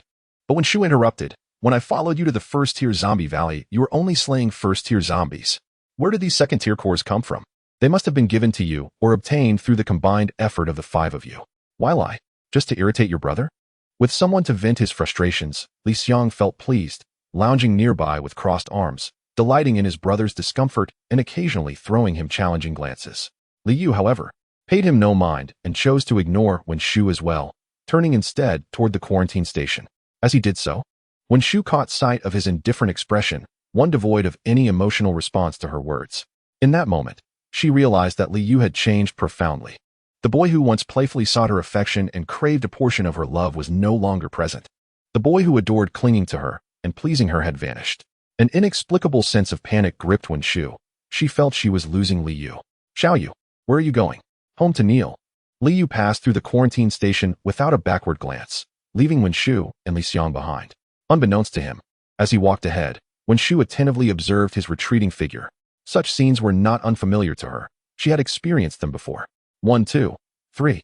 Whenever she counted to 3, the irate Liu would suddenly turn around, a sweet smile adorning his face, arms outstretched as he rushed toward her, exclaiming, Mother, I was wrong. I'm no longer angry with you. Yet this time, as Wen Shu silently counted to 3 in her heart, she was met with the absence of the cherished scene she had longed for. Liu strode forward with unwavering determination, his steps brisk and devoid of any hesitation. It appeared that the allure of returning home to kneel before the ancestral altar eclipsed even that of his mother. A pang of inexplicable sorrow gripped Wen Shu's heart, as she sensed the impending loss of something precious. Upon her return to the Lord's residence, she found Liu indeed kneeling in the ancestral hall. Casting a glance without uttering a word, she surmised that Liu was merely acting out of momentary anger and would soon revert to his former self. Xiang, let us go and inform your father of today's achievements. Although the objective had not been fully realized, Liu had faced his punishment. Nonetheless, Xiang felt a sense of joy within, affirming his steadfast and unbreakable position within the family. Very well, I must also demonstrate my blade control skills to father. My proficiency is ever increasing. You are such a good boy, so understanding. Let us proceed inside. Within the ancestral hall, Liu knelt expressionless, facing the spirit tablets of their ancestors. The warmth outside starkly contrasted with the chill of the hall, enveloping Liu in a sensation as though he were transported to another realm. Chapter 0047, The Triad of Talents. As Liu knelt in the ancestral hall, mealtime approached. The kitchen had already prepared a delectable feast, awaiting the return of Wen Shu and Liang to be served. Li Hongwen was already there, glancing towards the entrance and inquiring, "Where is Xiaoyu?" Wen Shu cast a puzzled look at her husband. He seldom inquired about Liu's whereabouts during meals. This marked the third instance since Liu's awakening, prompting Wen Shu to surmise that Liu must possess an extraordinary talent, garnering greater attention from Li Hongwen. He's still kneeling in the ancestral hall. Wen Shu refrained from elaborating on the reason for the punishment, as if it were a matter of course. Li Hongwen quickly grasped the situation. There must have been a transgression. The methods of punishment varied between the two. Li Hongwen often resorted to kneeling combined with a whipping, while Wen Shu adopted a gentler approach, typically concluding with merely the kneeling. Under normal circumstances, the conversation would cease here, and they would commence dining. However, Li Hongwen, unusually, probed into the nature of Liu's misdeed. Wen Shu chose to withhold details, intending to inquire later in private. What could he have possibly done wrong? Just the same old habits, persisting despite admonitions. Her words were somewhat vague, leaving Li Hongwen momentarily at a loss, unable to recall the specific old habits Liu had failed to amend. The memories that surfaced seemed trivial and inconsequential. Furthermore, it appeared that he had not repeated such behaviors following each punishment. Of course, it was also plausible that he simply misremembered. If they were minor infractions, a fitting reprimand would suffice. Wen Shu paused, nodding thoughtfully. Liang, growing impatient with the delay in dining, interjected, "Father, Mother, could we please stop discussing brother? I'm so hungry. Can we eat now?" Just as Wen Shu was about to call for dinner, Li Hongwen preemptively suggested, "Go fetch your brother to join us." The moment those words were spoken, both Wen Shu and Liang fell silent in astonishment. Having called for him once already was peculiar enough. To do so again raised questions. Liang felt a mixture of anxiety and indignation, sensing that Liu was poised to usurp something he held dear. Observing the silence and inaction, Li Hongwen furrowed his brow. Is there an issue? Xiaoyu has committed an error today. Let him remain kneeling as a suitable form of punishment. What did he do wrong? Poorly raised. The phrase poorly raised was not a rebuke directed at Liu, but rather a condemnation of his parents, Li Hongwen and Wen Shu. Given Li Hongwen's sensitivity to his reputation, he could not abide such remarks made behind his back. Without seeking clarification, he slammed his hand on the table in anger, declaring, "He shall be punished. Let him kneel properly while we eat." Wonderful. It's time to eat. This outcome brought Liang immense joy. In this household, everything revolved around him. Humph. No one could diminish the brilliance that surrounded him. The family of three enjoyed a harmonious meal, relishing the events of the day that transpired in the southern outskirts of the city. Yet, concerning anything related to Liu, whether favorable or unfavorable, Wen Shu remained silent. Liang certainly would not grant Liu an opportunity to shine. Instead, he boasted incessantly about how he vanquished a second-tier zombie and acquired a second-tier zombie essence. Not a word was spoken about Liu's affairs. That night, as he reclined against the headboard, Li Hongwen smoked a cigarette. Wen Shu lay beside him, the blanket pulled up to her neck. It was becoming increasingly intense. Li Hongwen, upon hearing her words, took a deep drag, finishing the remaining half of his cigarette. He was reluctant to speak, yet his innate drive to excel compelled him to strive for understanding. The pressure had become overwhelming. The failure of the awakening ceremony had already reached the organization, rendering them a subject of ridicule. Would the organization still grant the rewards promised to Xiao Xiang? When Shu was particularly concerned about Liang, this resource was crucial for him, and he had been incessantly discussing it with her. Exhaling a puff of smoke, Li Hongwen shook his head and remarked, "It's a bit difficult. I'm not sure who is spreading the rumor that Xiao Xiang had previously awakened and that he was experiencing a second awakening at the ceremony. The organization initially intended to send someone to investigate, but I voluntarily relinquished my claim to the organization as reward, thus preventing this issue from escalating further." He had used the failure of the ceremony as a pretext for foregoing the reward, framing it as a form of self-punishment. Otherwise, people might think he had forfeited out of guilt. How could he explain this to Xiao Xiang, who had eagerly anticipated it for so long? Moreover, he genuinely needed this precious resource, as it would significantly aid his future development. It would also place him on the organization's radar, making his eventual entry into the organization a mere formality. We must consider Xiao Xiang's future. You cannot jeopardize his prospects for the sake of your pride. That is simply unfair. When Shu vented her frustrations, given his earlier lackluster performance, Li Hongwen, feeling somewhat guilty, refrained from adopting a stern demeanor. he patiently replied. This is not merely a matter of pride. There are fundamental issues surrounding cheating. If this behavior had not originated from Xiaoxiang, I would have dealt with anyone else on the spot. Now that there is a risk of exposure, there is no need to persist. If it comes to light, our reputations are trivial compared to the embarrassment it would bring to the entire city of Wutan. How will the residents perceive us? From that point on, Wutan would bear a lasting stigma. Do you truly wish to see that? Li Hongwen steered the conversation toward the reputation of Wutan, and Wen Shu, understanding the gravity of the situation, did not linger on the matter. After a moment of contemplation, she responded, I will not interfere. You may proceed as you wish. I have no objections. However, one thing remains clear. Xiaoxiang's resources must not be diminished. Li Hongwen nodded, indicating he would find a solution. The rewards provided by the organization were exceptionally abundant. Even as the lord of a city, gathering equivalent resources was no easy feat for him. The organization had an abundance of high-level evolvers scattered across the wasteland, continuously supplying resources to the organization, far beyond what Li Hongwen could manage alone. What about Xiaoyu? Wen Shu inquired. What do you mean? He awakened. Why did you not inform me? I was unaware in advance. At this revelation, Wen Shu could no longer maintain her composure. She sprang up abruptly, the blanket slipping from her body, yet she paid it no heed, revealing her perfectly sculpted figure. You don't know? Wen Shu exclaimed, her eyes wide with astonishment. Li Hongwen nodded slightly, refraining from elaborating further.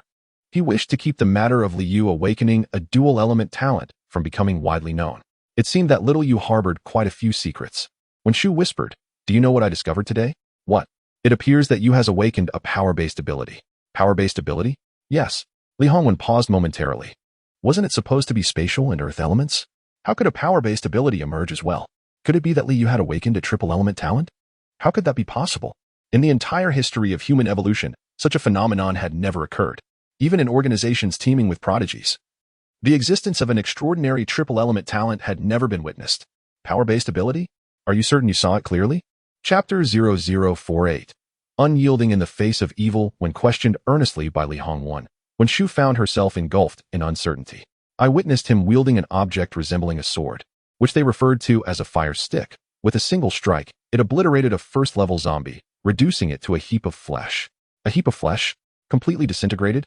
Indeed, the might of the strength-based abilities does not operate in such a manner. While it can shatter skulls, it would not result in mere fragments of meat. Thus, I too began to harbor doubts. Perhaps I had misinterpreted the scene. Could it be that the issue lies with the fire stick you mentioned? I am uncertain. Ever since his return from prison, he has become increasingly peculiar and distant, leaving me baffled about his condition. Have we not treated him well enough? Wen Shu clutched her head, perplexed. She believed she had bestowed upon Li Yu all the love she could offer, yet he seemed perpetually dissatisfied, even resistant. A pang of anxiety gripped her as she sensed she was losing a child. Observing her disquiet, Li Hongwen quickly embraced her, offering solace. Do not overthink it. Grant Xiaoyu some time, and he will come to understand. While comforting Wen Shu, Li Hongwen's thoughts were consumed by the concept of the fire stick. What could be so extraordinary as to reduce zombies to mere fragments? The wasteland did indeed speak of 10 legendary artifacts, yet none resembling a stick had ever been seen, nor even heard of. The 10 artifacts were predominantly weapons, swords or knives, with the occasional axe or spear among them. None existed for the purpose of transforming zombies into dismembered remains, especially not in the form of a fire stick. The more Li Hongwen pondered, the more he realized that Li Yu harbored numerous secrets. In the dead of night, Li Hongwen stealthily approached the Ancestral Hall, only to be taken aback. He had anticipated that Li Yu might be slacking or fast asleep. However, upon arrival, he discovered Li Yu kneeling steadfastly, his eyes wide open. Aren't you tired? Li Hongwen inquired, a rather superfluous question. How could he not be weary? After expending such energy in the zombie valley, and having spent the previous night kneeling in the Ancestral Hall, Li Yu had scarcely closed his eyes. He was undeniably both exhausted and fatigued. Yet, being youthful, he possessed an abundance of vitality. With a bit of perseverance, he managed well enough. Furthermore, Li Yu's focus remained unwaveringly on the cultivation of swordsmanship. Although his hands were still, his mind was continuously rehearsing and simulating techniques, fearful that an unexpected visitor might appear. He had a premonition that Wen Shu would undoubtedly discuss his exploits in the zombie valley with Li Hongwen. Had it not been for Wen Shu's initiative to reveal this, Li Yu would have been unaware that she had come to see him. However, her visit seemed rather futile. She likely only glanced before departing. For how else could Li Yu have evaded her gaze at the mountain peak? Moreover, in such a perilous moment, no matter how much Wen Shu might disfavor Li Yu, she could not possibly stand by and watch him fall into danger, could she? Certainly, it was fortunate that when Shu was not present at the time. Otherwise, the numerous secrets held by Li Yu would have been exposed. This served as a reminder for Li Yu to refrain from revealing any trump cards in any circumstance unless absolutely necessary. Even when wishing to practice his swordsmanship, he must ensure that he is alone. Yesterday, while kneeling in the Ancestral Hall, Li Yu dared to cultivate his sword technique. Yet today, in the same position, he chose not to, successfully avoiding any further revelations of his secrets to Li Hongwen. Li Yu did not respond, but instead countered with a question. May I inquire, Father? Do you require my attention? The term father felt foreign and uncomfortable to Li Hongwen, evoking a sense of estrangement, lacking warmth. I am asking you a question. When did it become your turn to question me? Li Hongwen was in a rather foul mood today. Is there a rule that mandates I must respond? Li Yu retorted, further aggravating Li Hongwen. No wonder your mother claims you lack manners. Is this how I taught you to speak back to your elders? Rest assured, I will not proclaim myself your son in public. That way, no one can accuse you of neglecting your parenting. Have I granted you the luxury of my patience these past few days? 3 days without punishment, and you believe you have escaped unscathed? Li Yu remained silent, and silently presented the snakeskin whip. Upon seeing the whip, Li Hongwen was astonished to realize that Li Yu had anticipated his every move. It was not merely that he had never been punished, rather, he had learned from his experiences. Li Hongwen found it strangely amusing, though he did not allow himself to smile. After receiving the whip, Li Yu bent down. Li Hongwen glanced at him but did not strike. Instead, he inquired, your mother mentioned that you possess a particularly formidable fire stick. Let me see it. Li Yu presented it with both hands, showing no hesitation. As if he had been prepared for this moment, Li Hongwen, caught off guard, casually took it. However, as soon as it was in his grasp, the fire stick unexpectedly fell to the ground. How could he not hold on? Li Hongwen reacted swiftly, summoning all his strength as a level 10 evolver, directing it to his legs, waist, hips, and hands. How could he not manage a mere fire stick?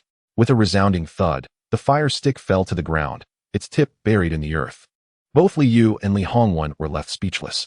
Li Yu did not anticipate that the corpse dog sword could not be wielded by another. Did this imply that only he could possess it? It was indeed his exclusive weapon. Li Hongwen was astonished that, as a level 10 evolver, he could not grasp a mere fire stick. His face flushed with alternating colors of red and white. He had always prided himself on strength and face-saving. Even in front of his own son, he did not wish to lose dignity. Thus, he steeled himself, resolved to attempt once more. Li Hongwen gripped the sword hilt with both hands, adopting a horse stance, channeling all his strength into his hands. He first tried with 30% of his strength, yet it remained immovable. Increasing to 50%, it still stood firm. Just as he was about to exert all his might, he suddenly glanced at Li Yu. Father has been feeling unwell lately, having overexerted himself. I do not usually find myself in such a state. This does not impede your ability to lift a fire stick, does it? Li Hongwen withdrew his hands, resolving not to attempt again. For him, even half the strength of a level 10 evolver could not lift this object. It was not a matter of his own ability, but rather an issue with the item itself. Where did you acquire this? Li Hongwen deftly shifted the topic. Li Yu remained on his knees but extended his hand. With a swift motion, he drew forth the corpse dog sword. The ease with which he handled it left Li Hongwen in disbelief. Were they truly grasping the same item? Why was it that Li Yu could wield it effortlessly while he could not? Unyielding, Li Hongwen beckoned, handed over. This time, he intended to receive it with both hands, prepared in advance as he sank his feet gradually into the ground. Almost all his strength was concentrated in his lower limbs, and he felt as steadfast as an ancient boulder. Come on, give it to me. Li Yu placed the corpse dog sword into Li Hongwen's hands. Thud. As expected, Li Hongwen's legs remained firmly planted, yet his upper body lunged towards the ground. His chin made an intimate acquaintance with the floor, and his legs, unable to maintain their balance, tumbled forward. In a rather unfortunate turn of events, he found himself kneeling before Li Yu. Chapter 0049. Is concern not enough? The Ancestral Hall was inherently cold and dreary. As Li Hongwen knelt down, a resounding thud echoed, plunging the hall into an eerie silence, a stillness that felt almost suffocating. Li Hongwen remained prostrate, not rising immediately. Li Yu observed him, uttering not a single word. Time seemed to stretch indefinitely until Li Hongwen could no longer contain himself. What are you waiting for? Remove this damn thing. Ah? I thought you were tired and needed a rest. Why did you not say so earlier? Li Yu feigned ignorance. Having perceived that the corpse dog sword was pinning down Li Hongwen's hands, rendering him incapable of rising, he patiently awaited Li Hongwen's command. Until then, he would not take action. After his taunt, he still did not move. He inquired once more, are you certain you wish for me to remove it? Just a moment ago, you insisted I give it to you. The implication was clear. Li Hongwen had brought this predicament upon himself. Li Hongwen's hands were uncomfortably trapped. To his astonishment, Such an extraordinary object existed in the world. No matter his efforts, he could not grasp it. Even in its oppressive hold, he felt utterly powerless. As a level 10 evolver, a pinnacle being in the wasteland, it was humiliating to be subdued by a mere fire stick while his son looked on, seemingly amused. This ignited a fierce anger within Li Hongwen. I command you to remove it. His frustration escalated. Yet, the more furious he became, the more he resembled a powerless fool.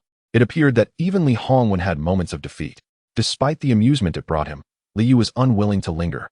As he had no desire to endure physical retribution, Li Hongwen watched intently as Li Yu reached for the fire stick, his gaze fixed, eager to discern any hidden technique. How could such an ordinary weapon subdue a level 10 evolver? Who would believe such a tale? Naturally, Li Hongwen would never speak of it. Li Yu effortlessly grasped the fire stick and lifted it with ease. Instantly liberated, Li Hongwen sprang to his feet, adopting a posture of nonchalance as if nothing had transpired. After a brief moment, he managed to compose himself. So, this is something only you can wield, while others cannot. I, too, learned for the first time today that prior to this moment, no one besides myself had touched it. Li Yu's words clarified that there was no intention to torment Li Hongwen. It was merely a statement of fact. He had discovered today that the corpse dog's sword was uniquely his, impervious to any other, even a level 10 evolver. Where did you acquire it? From prison, Li Yu replied, delivering the explanation he had long prepared. It was upon his release that he began to transform. Li Hongwen, Wen Shu, and Li Xiang all shared this belief, rendering it a plausible explanation. Li Hongwen, indeed, did not suspect further. So, it is with this divine artifact that you can obliterate zombies into fragments, leading your mother to mistakenly believe you're an awakener of the strength system. The distinction is vast. Perhaps she did not scrutinize closely enough before departing. Li Hongwen immediately comprehended the implication behind Li Yu's words. Has your mother not accompanied you? I made a wager with Li Xiang regarding who would acquire more zombie essences. Hence we parted ways. Mother is with Li Xiang, while I ventured alone to a zombie valley. You went alone, and Roka did not accompany you? No. Li Hongwen's dissatisfaction was palpable, anger etched across his face. What were they thinking, allowing you to venture alone into a zombie valley? There are numerous zombies there. Should anything occur, can they bear the responsibility? Li Yu possessed an awakened dual-element talent, particularly the exceedingly rare spatial ability. It could be said that Li Yu held the fate of Wutan City in his hands. If anything were to befall him, the dream of Wutan City's ascendance would be shattered. How could Li Hongwen not be enraged? However, Li Yu showed no concern for Li Hongwen's anxiety. Li Hongwen's reaction felt akin to a belated realization. Why had he not acted sooner? Knowing full well that Li Yu would be leaving the city today to confront zombies. Yet failing to dispatch someone for his protection, only to voice his concerns now was too little, too late. Fortunately, nothing had happened. If it had, it would have been too late to rectify. Nevertheless, even if something did occur, Li Yu believed that given this couple's disposition, they would likely be more distressed at losing him as a tool than at losing their son. I do not know. Regardless, we parted ways, and I had no protection. Li Yu discerned that Li Hongwen was particularly concerned about his spatial talent, thus he saw no reason not to exploit it. No one to protect you. And you ventured alone into a zombie valley? Are you seeking death? After reprimanding him, Li Hongwen added, tomorrow I shall confront them about this. From now on, anyone who dares to allow you to act alone shall face my wrath.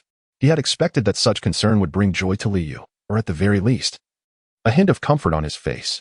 Yet, Li Yu remained indifferent, his expression unchanged, which left Li Hongwen feeling somewhat despondent. The Li Yu of yore would have been elated by even a modicum of concern. How had he changed so drastically after a mere stint in confinement? Was it a lack of concern? Was Li Yu still harboring resentment? Li Hongwen assumed. Very well, rise and speak. Li Yu naturally complied. Who would prefer kneeling when they could stand? Who would choose to stand when they could lie down? All Li Yu desired was to return to sleep. Is there anything else? If not, I shall return to my quarters. Go ahead, but do not mention today's events to anyone. Li Hongwen paused momentarily, then added, unless absolutely necessary, refrain from using your spatial and earth-type abilities. As your mother advised, you are simply a strength-type enhancer. Li Yu concurred with this sentiment. The zombie dog sword was indeed his source of power. It was tailored for decisive action, capable of slaying with a single strike. As for his inability to vanquish third-tier zombies, he speculated it might be related to his current cultivation level. The zombie dog sword, which could suppress a 10th-tier enhancer like Li Hongwen, should also be able to restrain third-tier zombies. However, to achieve a kill, Li Yu would need to harness his spiritual energy. His cultivation was rather low, resulting in a feeble spiritual power. The corpse dog sword he wielded would automatically attune itself to his level of cultivation, thus exerting commensurate strength. Presently, his cultivation was at most equivalent to that of a second-level evolver. Until he could vanquish a third-level zombie, he would not attain the prowess of a third-level evolver. Thank you. Once again, those words echoed. While they might seem ordinary, they struck Li Hongwan as jarringly discordant. That sense of detachment left him feeling uncomfortable. Unable to contain himself, Li Hongwan finally spoke. Please refrain from saying thank you to me in the future. Li Yu had already approached the door, turning back to inquire. Why? Isn't that rather polite? It reflects good upbringing, does it not? Isn't this precisely the demeanor you wish to see? Why deny it? Faced with Li Yu's barrage of questions, Li Hongwan found himself at a loss for words. Just as Li Yu had articulated. He was indeed transforming into the person they wished him to be. Why then did he find it unappealing? Li Hongwan himself was uncertain. Thus he offered no response to Li Yu. He could only watch as Li Yu silently departed, his silhouette growing increasingly distant and unfamiliar. He left with unwavering determination. Chapter 0050. A decade in advance upon returning to his chamber, Li Yu found himself unable to succumb to slumber. He felt invigorated, not merely due to his youth, but rather because the spiritual energy swirling within his dantian continuously cleansed his entire being, leaving him refreshed and full of vitality. During his time in the Ancestral Hall, Li Yu had endeavored to practice the sword control technique, unexpectedly yielding results that far exceeded his previous efforts. Could it be that the spiritual energy within the ancient ring, through repeated accumulation and release, had awakened latent effects? This was Li Yu's hypothesis, grounded in the fact that prior to this cycle of accumulation and release, such outcomes had not manifested. Previously, while ambushed by a third-tier zombie in a desolate valley, Li Yu had unleashed his spiritual energy with great force. In the course of his escape, he had continually absorbed the essence of zombies. Aside from this, he had not employed the ancient ring for any other purpose. Therefore, the remarkable results of his recent practice led him to formulate a plausible conclusion. However, he remained uncertain whether this effect would be enduring or merely transient. Thus, he was determined to seize the opportunity.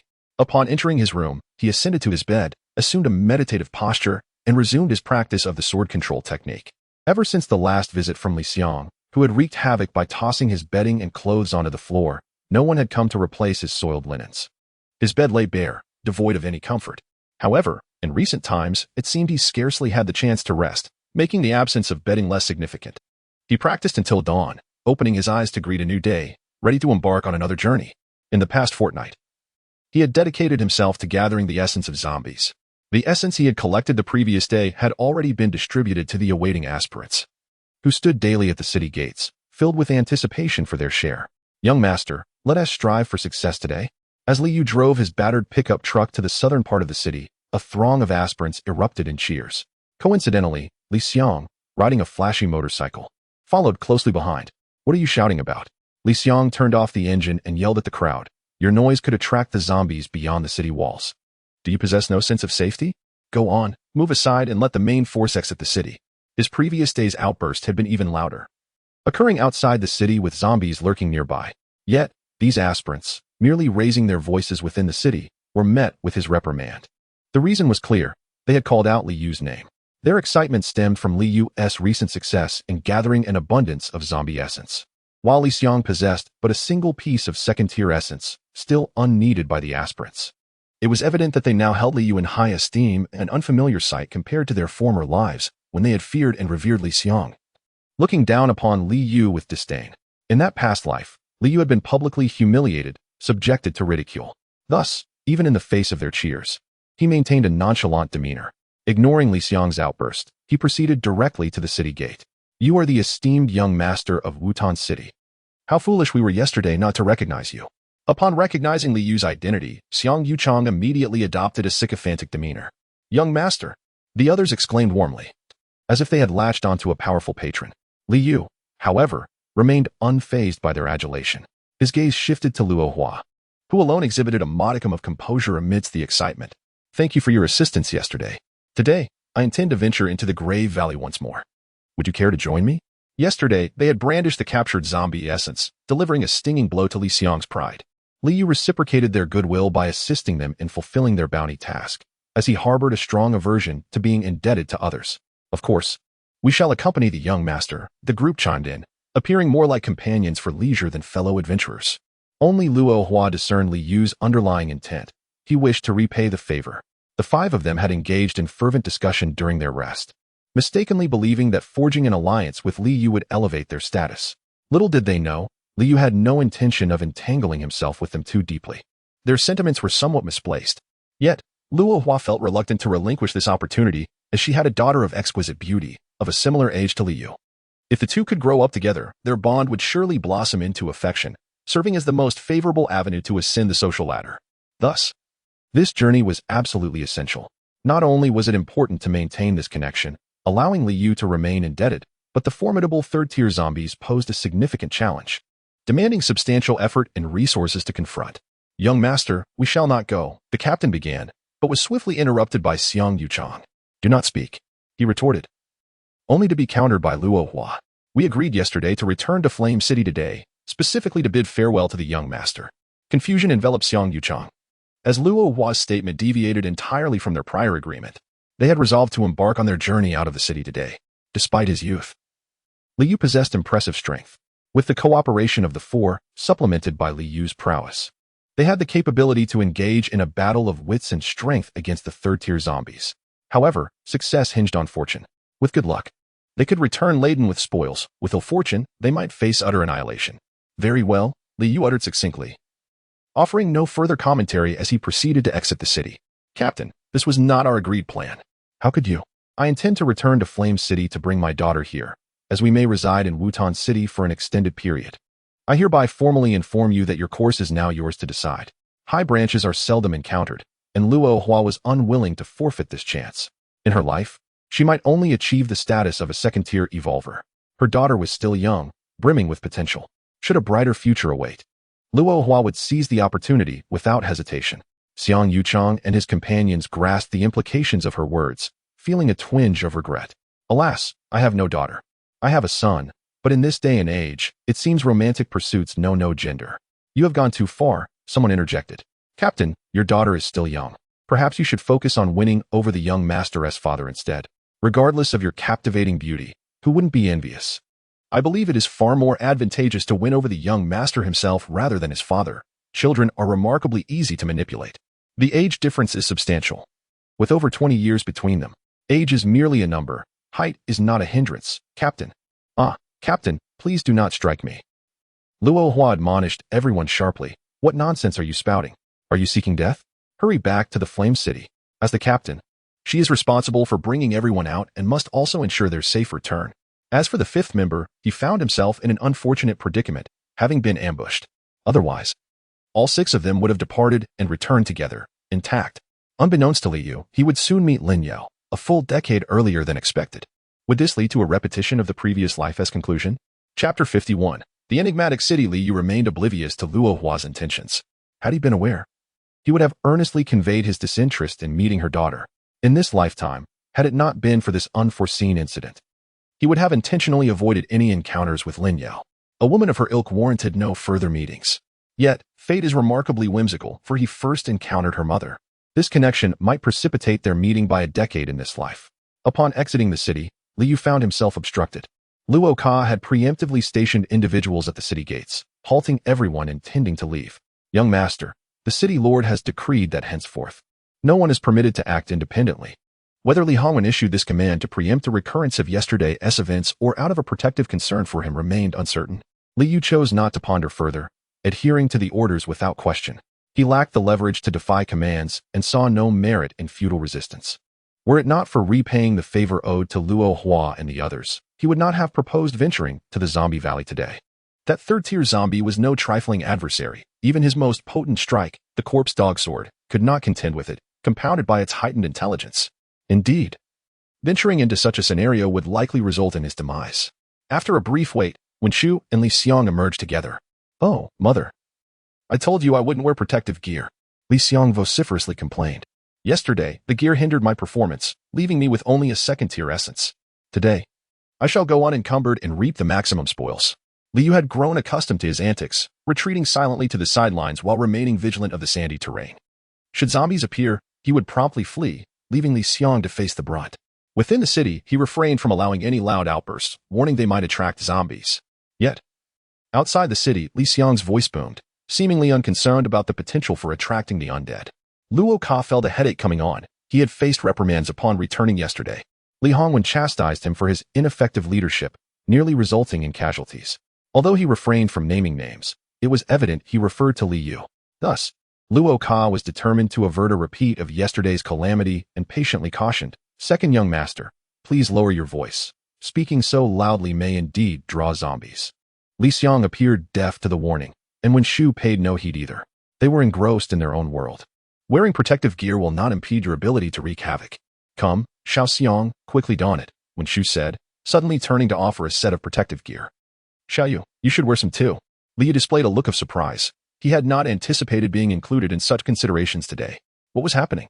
His instinctive, subconscious reaction stemmed from a lack of previous experience with such concern, rendering him quite unaccustomed. However, he quickly reined in his emotions, shaking his head and responding in a nonchalant manner. "No, thank you. Thank you? Thank you?" When Shu was taken aback, her reaction mirrored that of Li Hongwen upon hearing those words. The unfamiliar sense of distance between them was unsettling. Among family, how could one ever utter such formalities? Even if it occurred, it would not be expressed in such a polite tone, but rather in a casual and natural manner. "Look, neither does my brother wear it. And I shall not either." Li Xiang seemed to have found a kindred spirit as he directly stood beside Li Yu, suggesting an intimate camaraderie between them. Li Yu harbored a profound disdain for individuals lacking a sense of boundaries, and, with evident disdain, moved closer to the advisor. Li Xiang noticed the shift and was taken aback. Li Yu would rather stand with the advisor, a rather androgynous figure, than align himself with Li Xiang. What could this mean? Was he truly repelled? "Mother, look, my brother is ignoring me. Put on your protective gear, and I shall speak to him on your behalf." In a fit of indignation, Li Xiang reluctantly donned the protective gear he found unappealing. Indeed, Wen Shu kept her promise and approached Li Yu. "Xiao Yu, you need not be so formal when speaking to your mother. But did you not insist that I should be polite?" Wen Shu found herself at a loss for words in response to Li Yu's statement. Sensing the conversation was at an impasse, she shifted topics. "Xiao Yu, when did you awaken?" "On the day of the awakening ceremony." "What talent did you awaken?" "The strength attribute." "Oh, is it truly the strength attribute?" Wen Shu nodded, confirming her initial assessment. However, she seemed momentarily taken aback by Li Yu's swift and emotionless reply. Her gaze then fell upon the firewood stick that Li Yu carried on his back. "Your weapon is quite unique. Where did you acquire it?" "In the prison where I was confined." Li Yu emphasized this point, and when Shu's expression darkened noticeably, she could almost ascertain that Li Yu's transformation commenced from the moment he was imprisoned. "Xiao Yu, do not harbor too much anger. You know your father's temperament. His confinement of you was merely a form of punishment, and he would not keep you there for long. Do not nurture such resentment. We are your parents." Were it not for the 7 days he spent imprisoned in a previous life, Li Yu might have accepted her words. Moreover, when Shu had the audacity to claim to be Li Yu's parent, he could scarcely fathom how she could utter such a thing. Perhaps in her eyes, her differential treatment held some justification. Li Xiang chimed in. "Yes, brother, can you not be more magnanimous?" Li Yu shot him a sidelong glance before gazing upwards. He remained silent, distancing himself further from Li Xiang. This mute gesture incited both anger and frustration in Li Xiang, as he failed to comprehend the meaning behind Li Yu's actions, leaving him exasperated. "Brother, what do you mean by this?" Li Xiang pressed. "Second young master, lower your voice. You may truly attract zombies." Once the main group had gathered, Roka led the team while Wen Shu provided support as they advanced into the heart of the sandy expanse. The zombie essences collected yesterday were insufficient to cater to those awaiting awakening. With most of the zombies cleared from the periphery of the sandy area, they could only delve deeper to encounter more zombies. Due to heightened caution and stricter management, the work of gathering essences finally fell into a proper rhythm. After 5 consecutive days, they were close to amassing the required amount of zombie essences. If all went smoothly today, it would mark the final day. Everyone needed to exert themselves, gathering more and working swiftly. Once the day has passed, the labor will come to an end. Roka felt a considerable relief from the burdens he bore. With his inhibitions cast aside, he raised his voice, calling out to everyone in an attempt to invigorate their spirits. After 6 consecutive days of intense battles against the relentless undead, exhaustion had set in for all. The crux of the matter was the alluring essence of the slain zombies, which tantalized them, yet remained unattainable. This lack of personal gain diminished their motivation. After 6 arduous days, the main group was on the brink of traversing the arid wasteland. Nearing the desolate ruins of a city known as the Demon City. Once a bustling metropolis, it had now succumbed to decay, reduced to mere remnants of its former grandeur. The densely populated urban center had become the epicenter of the zombie outbreak, yielding the highest concentration of the undead. The zombies emerging from the sandy terrain were predominantly those that had escaped from the Demon City. Upon Roka's rallying cry, the others remained unfazed. The numbing routine of their labor had dulled their vigilance. Nevertheless, they joined in a collective shout of encouragement, "Let us go." However, as their voices faded, the unmistakable growls of zombies echoed from within the city. Yet, the group remained oblivious to the impending threat. When Shu's focus was entirely on Liang, failing to notice that the zombies within the demon city were gathering. Meanwhile, lurking behind them in a valley, a third-tier zombie stood atop a hill, gazing intently at their group. Chapter 0052. Accusation of defamation. Liu and his companions had ventured over 200 miles into the Yellow Sands. As they adhered to the predetermined route, only the vertically positioned zombies were eradicated, while those on either side evaded the thorough cleansing. One zombie valley conveniently lay to the right of the path, having been overlooked in the planning. Had it been included, Liu might have encountered that third-tier zombie once more. However, there was no need for him to intervene. The team was replete with advanced evolutionaries who could easily dispatch a third-tier zombie with a single punch. The vehicles utilized for transport were electric buses, 3 in total, each accommodating at least 60 individuals. Outside and inside the buses, people thronged, creating a veritable sea of humanity. These electric buses were operational vehicles, a shared asset among several financial magnates, traversing express routes between city-states at exorbitant prices. Luohua, Xiang Yuchang, and others had journeyed from the Flame City to Wutan City aboard such a bus. It was only during extraordinary times that these buses were requisitioned, for under normal circumstances, riding them was prohibitively expensive. These electric buses were nearly unique. If one broke down, it could only be repaired, as replacements were unattainable. A malfunctioning bus meant there would be no second option. Wutan City lacked the sophisticated factories necessary for such manufacturing. With only the headquarters of the organization in the Nameless City possessing a comprehensive industrial system, the Nameless City was renowned as a technological metropolis, where remnants of Water Blue Star's technology were visible, albeit largely impractical due to a severe shortage of raw materials, preventing mass production of many technological products. Accumulating the materials for a single bus would take no less than 3 to 5 years. As for other electronic products, they were exorbitantly priced and exceedingly rare. Even possessing wealth did not guarantee acquisition, as internal demand took precedence. Not even Li Hongwen, the ruler of a city, had a single electronic item in his possession, highlighting the scarcity of industrial products. "Brother, if I win today, our wager will be fulfilled. Remember our agreement." Over the past 5 days, Li Xiang's blade control technique had become increasingly adept. The metallic manipulation of the gold element was a formidable weapon against zombies. Curiously, Li Xiang's rate of progress was astonishing. Despite his initial lackluster talent, he had dispatched numerous zombies during this time. Liu found it perplexing, as he had previously estimated Li Xiang's future potential to peak at a 7th-tier evolutionary during their physical assessments. Advancing any further seemed implausible. Yet, prior to Liu's execution, Li Xiang had already ascended to an 8th-tier evolutionary, his growth seemingly devoid of obstacles, as he progressed effortlessly through levels with each advancement. Unlike others, who often remained stagnant at the pinnacle of a tier for extended periods, Liu himself had struggled for 2.5 years to transition from the 4th to the 5th tier. In truth, the wager had concluded on the very first day. However, Li Xiang refused to acknowledge this, contending that no prior stipulation had been established regarding whether it pertained to the number of zombie essences collected that day or the total accumulated after the task's completion. Seizing this loophole, and with Wen Shu supporting his claim, Li Xiang unilaterally altered the terms of their bet without objection from Liu. The gamble, initially set for 1 day, has now been extended to 5. Liu cast a sidelong glance at Li Xiang, choosing to ignore him. However, Li Xiang was not inclined to relent. "What's the matter, brother? Are you unhappy about potentially losing? Planning to sulk in silence and let it pass?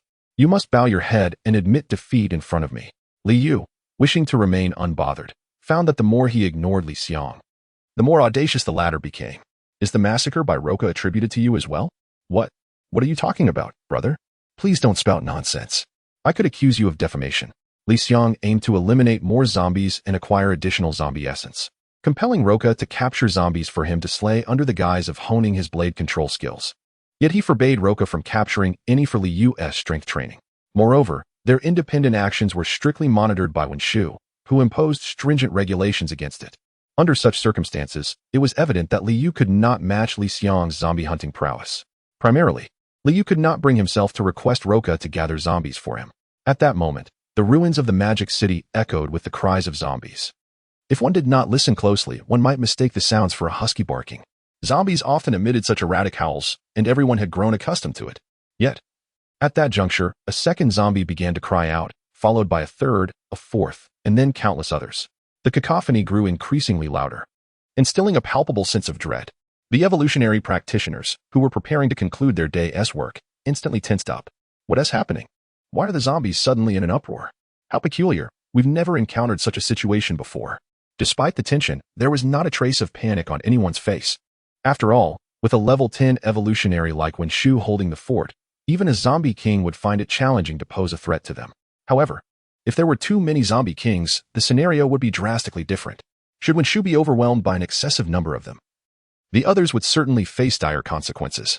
As Liu heard the cries of the zombies, and while others were puzzled about what was transpiring, he instinctively exclaimed, "A zombie tide." Chapter 0053, Fratricidal Conflict, the Zombie Tide? Upon hearing this, Liang scoffed. "Brother, what can you discern?" "Mother, since Uncle Luo has yet to speak, you should refrain from making baseless assertions." Luo Ka secretly rolled his eyes. When it suited him, he referred to Luo as uncle, yet when it did not, he threatened to dismiss him. However, as he had been called out, Luo Ka knew he had to say something. He gazed at the ruins of the magic city and shook his head. Zombies are prone to making a cacophony. It is also possible they are evolving. To hastily conclude it is a zombie tide based on this alone is rather presumptuous.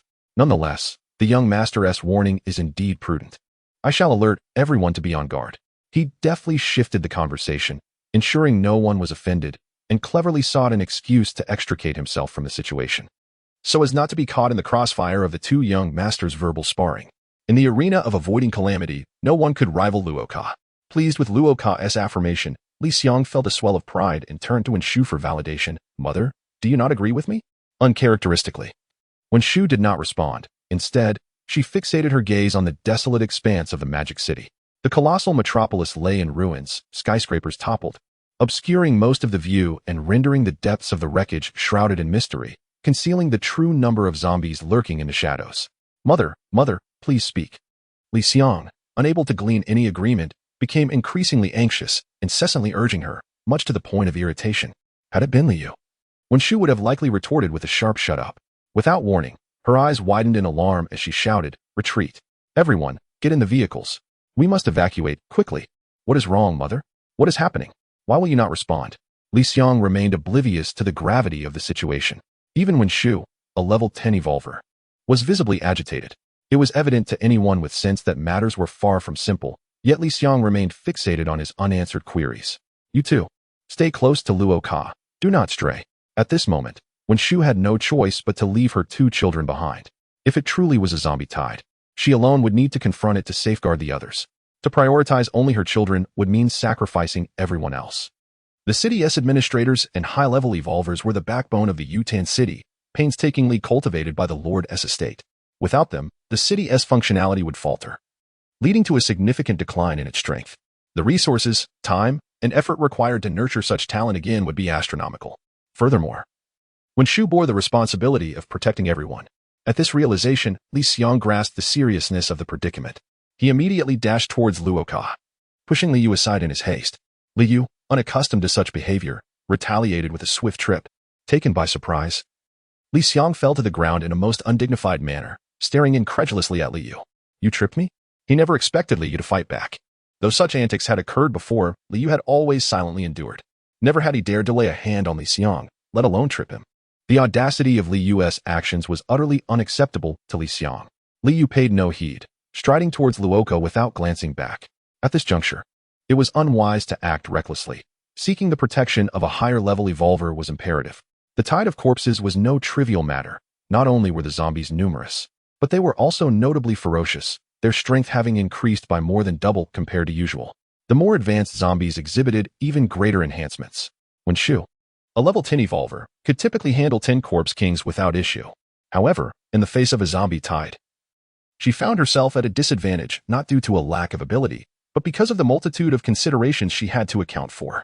The intelligence of the corpse kings approached that of a 12-year-old child. They would not engage in a straightforward confrontation, but instead employed tactics of diversion and ambushes targeting weak points. Wen Shu was alone, stretched thin. "Mother, brother pushed me. He wants me dead." Liang immediately complained to Wen Shu. Yet, she was entirely absorbed in fending off the enemy, paying no mind to his grievances. Frustrated by the lack of attention, Liang stood and charged towards Liu's back. However, Liu seemed to possess eyes in the back of his head, evading him with a slight sidestep. causing Li Xiang to fly outwards. This time it was more severe. His entire face slammed into the ground. Enraged, Li Xiang pushed off the ground and sprang up, his hand sweeping to launch a thin blade, aimed directly at Li Yu's head, targeting a vital point. This was an expression of his extreme fury, a desire to eliminate Li Yu. With a fierce glare, Li Xiang's eyes blazed with wrath, consumed by a singular thought: Li Yu must die. As a level 2 evolver, he had repeatedly suffered defeats at Li Yu's hands, which was a source of great embarrassment. Moreover, regardless of how Li Xiang provoked him recently, Li Yu's responses were consistently apathetic or non-existent. It felt as though Li Xiang's powerful punches were striking nothing but cotton, further intensifying his pent-up frustration with no outlet for release. Now, it all erupted. The sound of the blade slicing through the air startled Li Yu, prompting him to roll to the side just in time to evade the attack, the blade grazing the top of his head. It was fortunate that Li Xiang's strength was lacking and his blade control not yet refined. Otherwise, such an ambush would have severed Li Yu's head from his shoulders. As Li Yu rose, the thin blade spun in the air and pursued him once more. Without a moment's hesitation, he charged at Li Xiang. Come, let us clash head-on. Li Xiang sneered, unperturbed by Li Yu's advance. As a level 2 evolver, why would he fear a mere level 1? Even if Li Yu was of the strength type, reputed to be the strongest in combat among his peers, he could not surpass his rank in battle. Yet, just as Li Xiang braced himself for confrontation, he witnessed Li Yu approach but refrained from striking. Not only did Li Yu not attack, he did not even pause, simply bypassing Li Xiang and running towards the rear. Li Xiang, misinterpreting the situation, believed Li Yu was overwhelmed with fear and had lost his wits, retreating in the opposite direction. Where do you think you can escape? His eyes reddened, revealing his bloodthirsty nature. With no regard for family ties, his sole intention was to see Li Yu perish. Li Xiang summoned his strength once more, accelerating the thin blade, which swiftly closed the distance between them. Li Yu plunged forward with great urgency, mother, just as he fell into Wen Shu's embrace. A faint sound pierced the air as a slender blade penetrated Li Yu's back. As the blade threatened to puncture through, Wen Shu reacted swiftly, channeling the strength within her to Li Yu, utilizing the force against the adversary. Boom! The blade was obliterated by the might of a level 10 evolved being, shattering into fragments. Xiaoyu. Wen Shu immediately pressed her hands against the wound on Li Yu's back, warm streams of water flowing from her palms, tirelessly healing the injury. As a water-type evolved being, she possessed the ability to conjure water, defend against foes, and provide healing. With unwavering focus, Wen Shu devoted half a minute to the healing process, and the wound on Li Yu's back gradually closed, yet he remained unconscious. Suddenly, she lifted her gaze. Glaring at Li Xiang, what have you done? Her inclination to favor was not synonymous with endorsing fratricide. Chapter 54. A pincer attack. Li Xiang stood frozen in place, suddenly squinting his eyes before bursting into tears. Mother, he cried out, his wails nearly startling Luo Ka and the others to death. They feared that Wen Shu had met with misfortune. If so, their fates would be sealed. Just imagine, if even a level 10 evolver faced calamity, what could they, the lower tier evolvers, possibly do? Were they not merely fodder for the zombies? Turning around, he noticed that Wen Shu was unharmed, and he sighed in relief. Yet, he was abruptly struck by the sight of Li Yu lying in a pool of blood, his state uncertain. Was he unconscious, or had he succumbed to death? Motionless in Wen Shu's embrace, what had transpired? Glancing at the shards on the ground, were those not Li Xiang's weapons? How had they shattered into pieces? Countless questions raced through everyone's minds, yet clarity eluded them. In this dire moment, should they not unite against the external threat? Was this an internal strife? The second young master attacked the eldest. I witnessed it, someone whispered, and the words swiftly spread. Surely not. Why would he do that? Taking advantage of chaos to eliminate rivals. The lordship is practically guaranteed for the second young master. Why would he need to? This is precarious. But with him as the sole heir, stability is assured. The murmurs of conspiracy gradually dispersed. Wen Shu, with her keen senses, could hear their hushed tones. No matter how faint, her brows knitted together, her expression darkened. With a sudden roar, she commanded, enough. Silence, and retreat at full speed. In the ruins of the demon city ahead, amidst the rubble, the heads of countless zombies rose, their pale eyes fixed on the humans before them, slowly advancing. Initially, their pace was sluggish, as if meandering, but soon, they began to run, and before long, they were leaping. The evolved zombies, in both speed and strength, far surpassed their counterparts from the onset of the outbreak. Some had even developed skin as tough as iron, rendering conventional firearms utterly ineffective against them. Li Xiang remained lost in his own world, oblivious to the turmoil around him. He paid no heed to Wen Shu's words, continuing instead with his unfinished lament. Mother, you shattered my thin blade. It was my treasured weapon. You destroyed it. You must compensate me. Wen Shu's face turned as cold as frost. Her teeth clenched as she growled, you have injured your brother, and yet you only care about your weapon? If he suffers any lasting harm, just wait and see how your father punishes you. Get on the vehicle, now. Hurry. Liang, adept at deciphering his parents' expressions engaging their emotions, recognized that when Shu was genuinely angry. His cry ceased abruptly as he turned away, muttering defiantly, "I had no control." He collided with it himself. "It has nothing to do with me. Why should I bear the blame? It's so unfair." When Shu gazed at his retreating figure, shaking her head with a deep sigh, she then resumed checking Liu's pulse and assessing his other bodily functions. After ensuring there were no significant injuries, a person was called to carry Liu away. When Shu had to hold the rear, no one else could withstand the oncoming tide of corpses, and she could not take Liu with her. Just as Liu was placed in the vehicle, the horde of zombies arrived. The overwhelming mass of undead surged forth like a dark, billowing cloud, rolling in from both above and below. It resembled a ferocious beast from the depths of hell, ready to devour when Shu whole. The sheer number of zombies was staggering, densely packed together, as if they were a single entity. They rushed forward like a torrent, making Shu appear remarkably insignificant amidst the chaos. The others had nearly boarded the vehicle, sitting in silence with solemn expressions, unable to utter a word. They had witnessed such hordes before. The city of Wutan had been besieged by zombies no less than 10 times, a grim annual ritual. Yet, at those times, they had merely acted as guardians, waiting atop the city walls for the undead to approach. Whenever a zombie leapt onto the ramparts, they would strike with lethal precision. One cut for each. In that state, they felt as though they participated without truly being involved. This time was starkly different.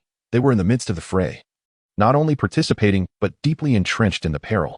A moment's carelessness could lead to being engulfed by the horde.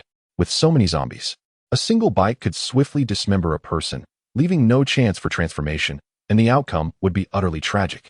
What of the city lord's wife? Surely she was unharmed. If she were in danger, none of us would escape. What should we do? It seems the commotion has ceased. After when Shu was engulfed by the horde, there was no further sign of her. No zombies fell, nor did she break through the tide. Could it be that this time, even a level 10 evolved being could not withstand the onslaught? Just as these thoughts lingered, a tremendous explosion resonated ahead. A blue sphere of water expanded at a visibly rapid pace, and upon reaching a certain size, it detonated. The zombies were shattered, flying into the air, only to rain down alongside the droplets. The previously dense horde parted, leaving a void in its center. Aside from the scattered remains, no zombie stood upright. Only when Shu remained, elegantly poised in the middle, surrounded by a protective shield of water, warding off all the filth that fell around her. The fleeing evolved beings erupted into victorious cheers. Hooray! A level 10 evolved being, fearsome indeed. Humanity remains invincible. The city lord's wife is formidable. We are saved.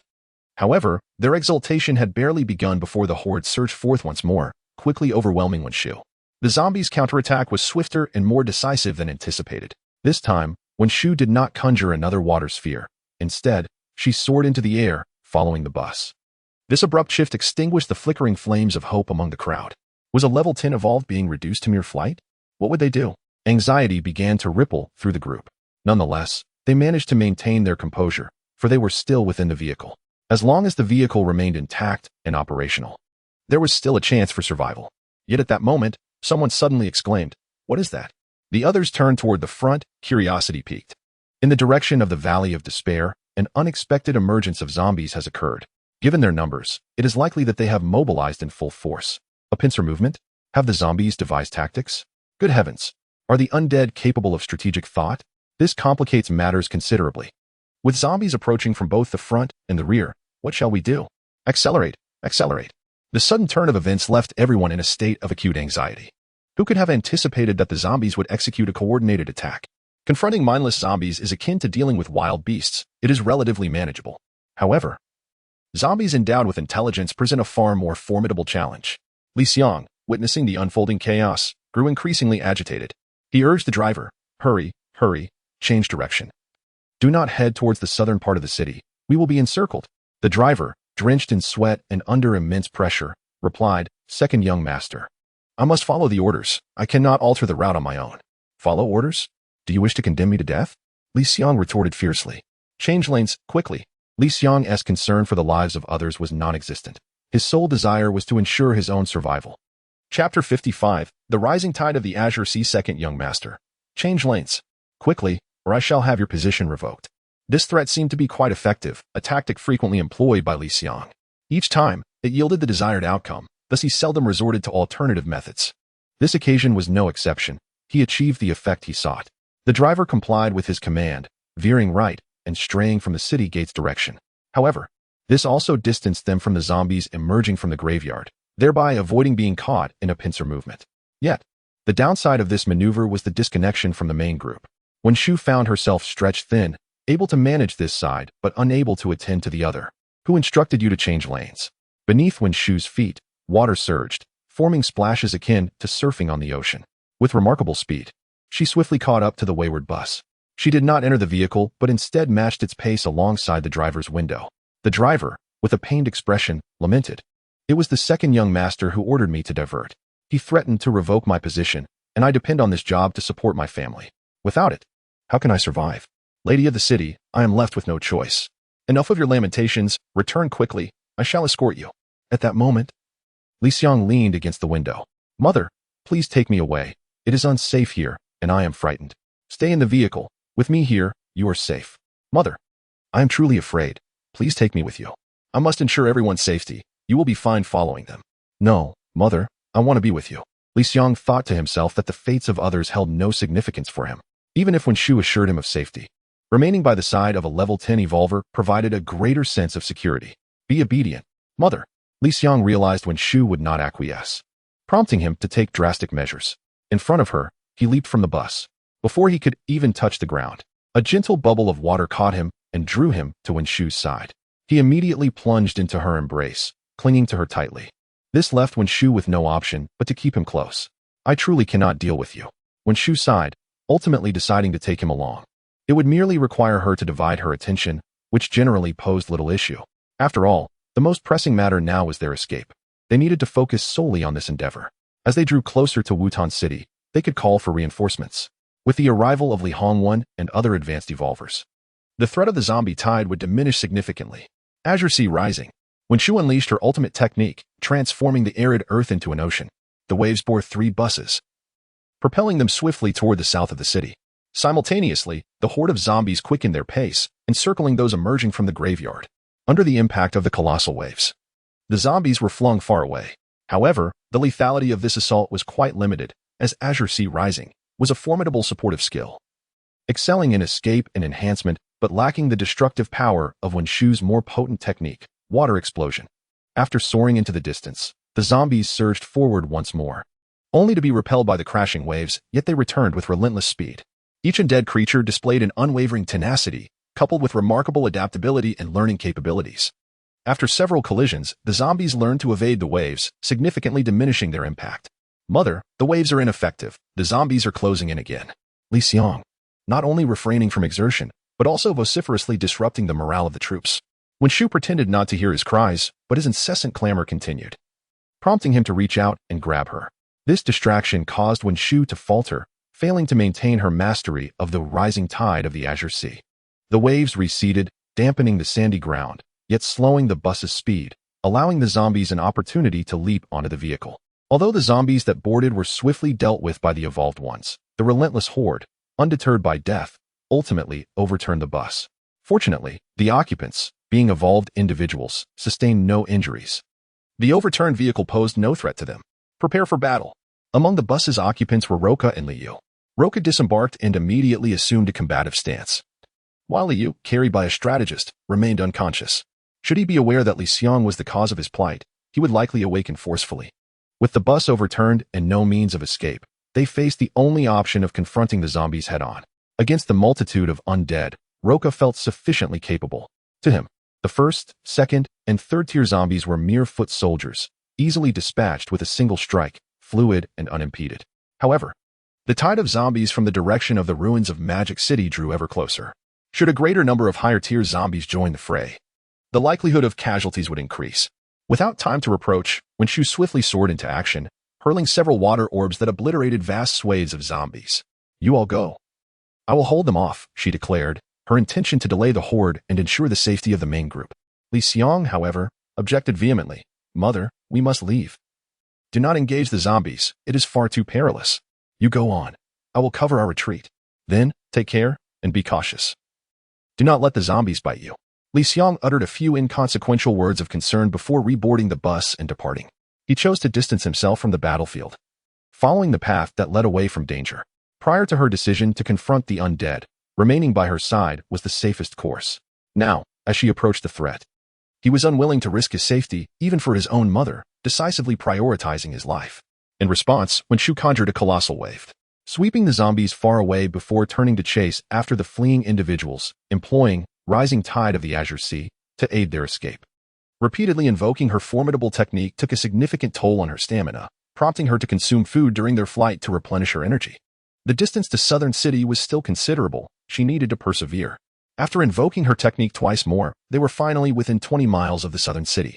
Without hesitation, Wen Shu ignited a signal arrow, sending forth a call for help. 3 seconds later, Li Hongwen appeared atop the Southern City wall, swiftly arriving at Wen Shu's side. What transpired? How did you manage to escape? Upon seeing Li Hongwen, Wen Shu's anxious heart finally found solace. She had already succumbed to exhaustion, and with this newfound relaxation, she collapsed onto the ground. Fortunately, Li Hongwen was quick-witted and caught her, preventing her from losing her composure. Hongwen, the zombie tide is approaching. We must prepare ourselves. The zombie tide has arrived so early this year? Li Hongwen was not surprised by the tide itself, but rather by the untimely arrival. In previous years, the zombie tide typically manifested around October, for after October, winter descends, and the undead must stockpile their resources. I am uncertain. Could it be that our relentless efforts have provoked the Zombie King's ire? This mission required over 30,000 level 1 zombie essences, implying the necessity to slay at least 100,000 level 1 zombies to fulfill the task. Consequently, all level 1 zombies along the predetermined route in the sandy expanse were not spared, nearly annihilated. These level 1 zombies are indeed sustenance for the Zombie King. Who could remain unperturbed when their food source is so ruthlessly taken? Chapter 0056. The shift of offense and defense. Li Hongwen turned to gaze back, witnessing a dark tide of corpses surging forth amidst the swirling yellow sands. Though it was still daylight, the sun shone brightly overhead. Yet the emergence of the undead horde seemed to eclipse its radiant glow. Above the tide of corpses, ominous clouds gathered, contrasting sharply with the clear blue skies above Wutan City. The speed of the horde was astonishing. Within mere breaths, they were already at the city's gates. Those protected by Wen Shu, who had finally caught sight of the southern city gate, were now compelled to brace themselves for battle. Fortunately, support from their comrades atop the city walls ensured they were not left defenseless. At this moment, Li Hongwen finally made his move. With a mere wave of his hand, the nearest row of zombies to the city wall suddenly erupted, disintegrating into a mist of blood. To the observers, it appeared as though Li Hongwen had crushed the zombies from a distance.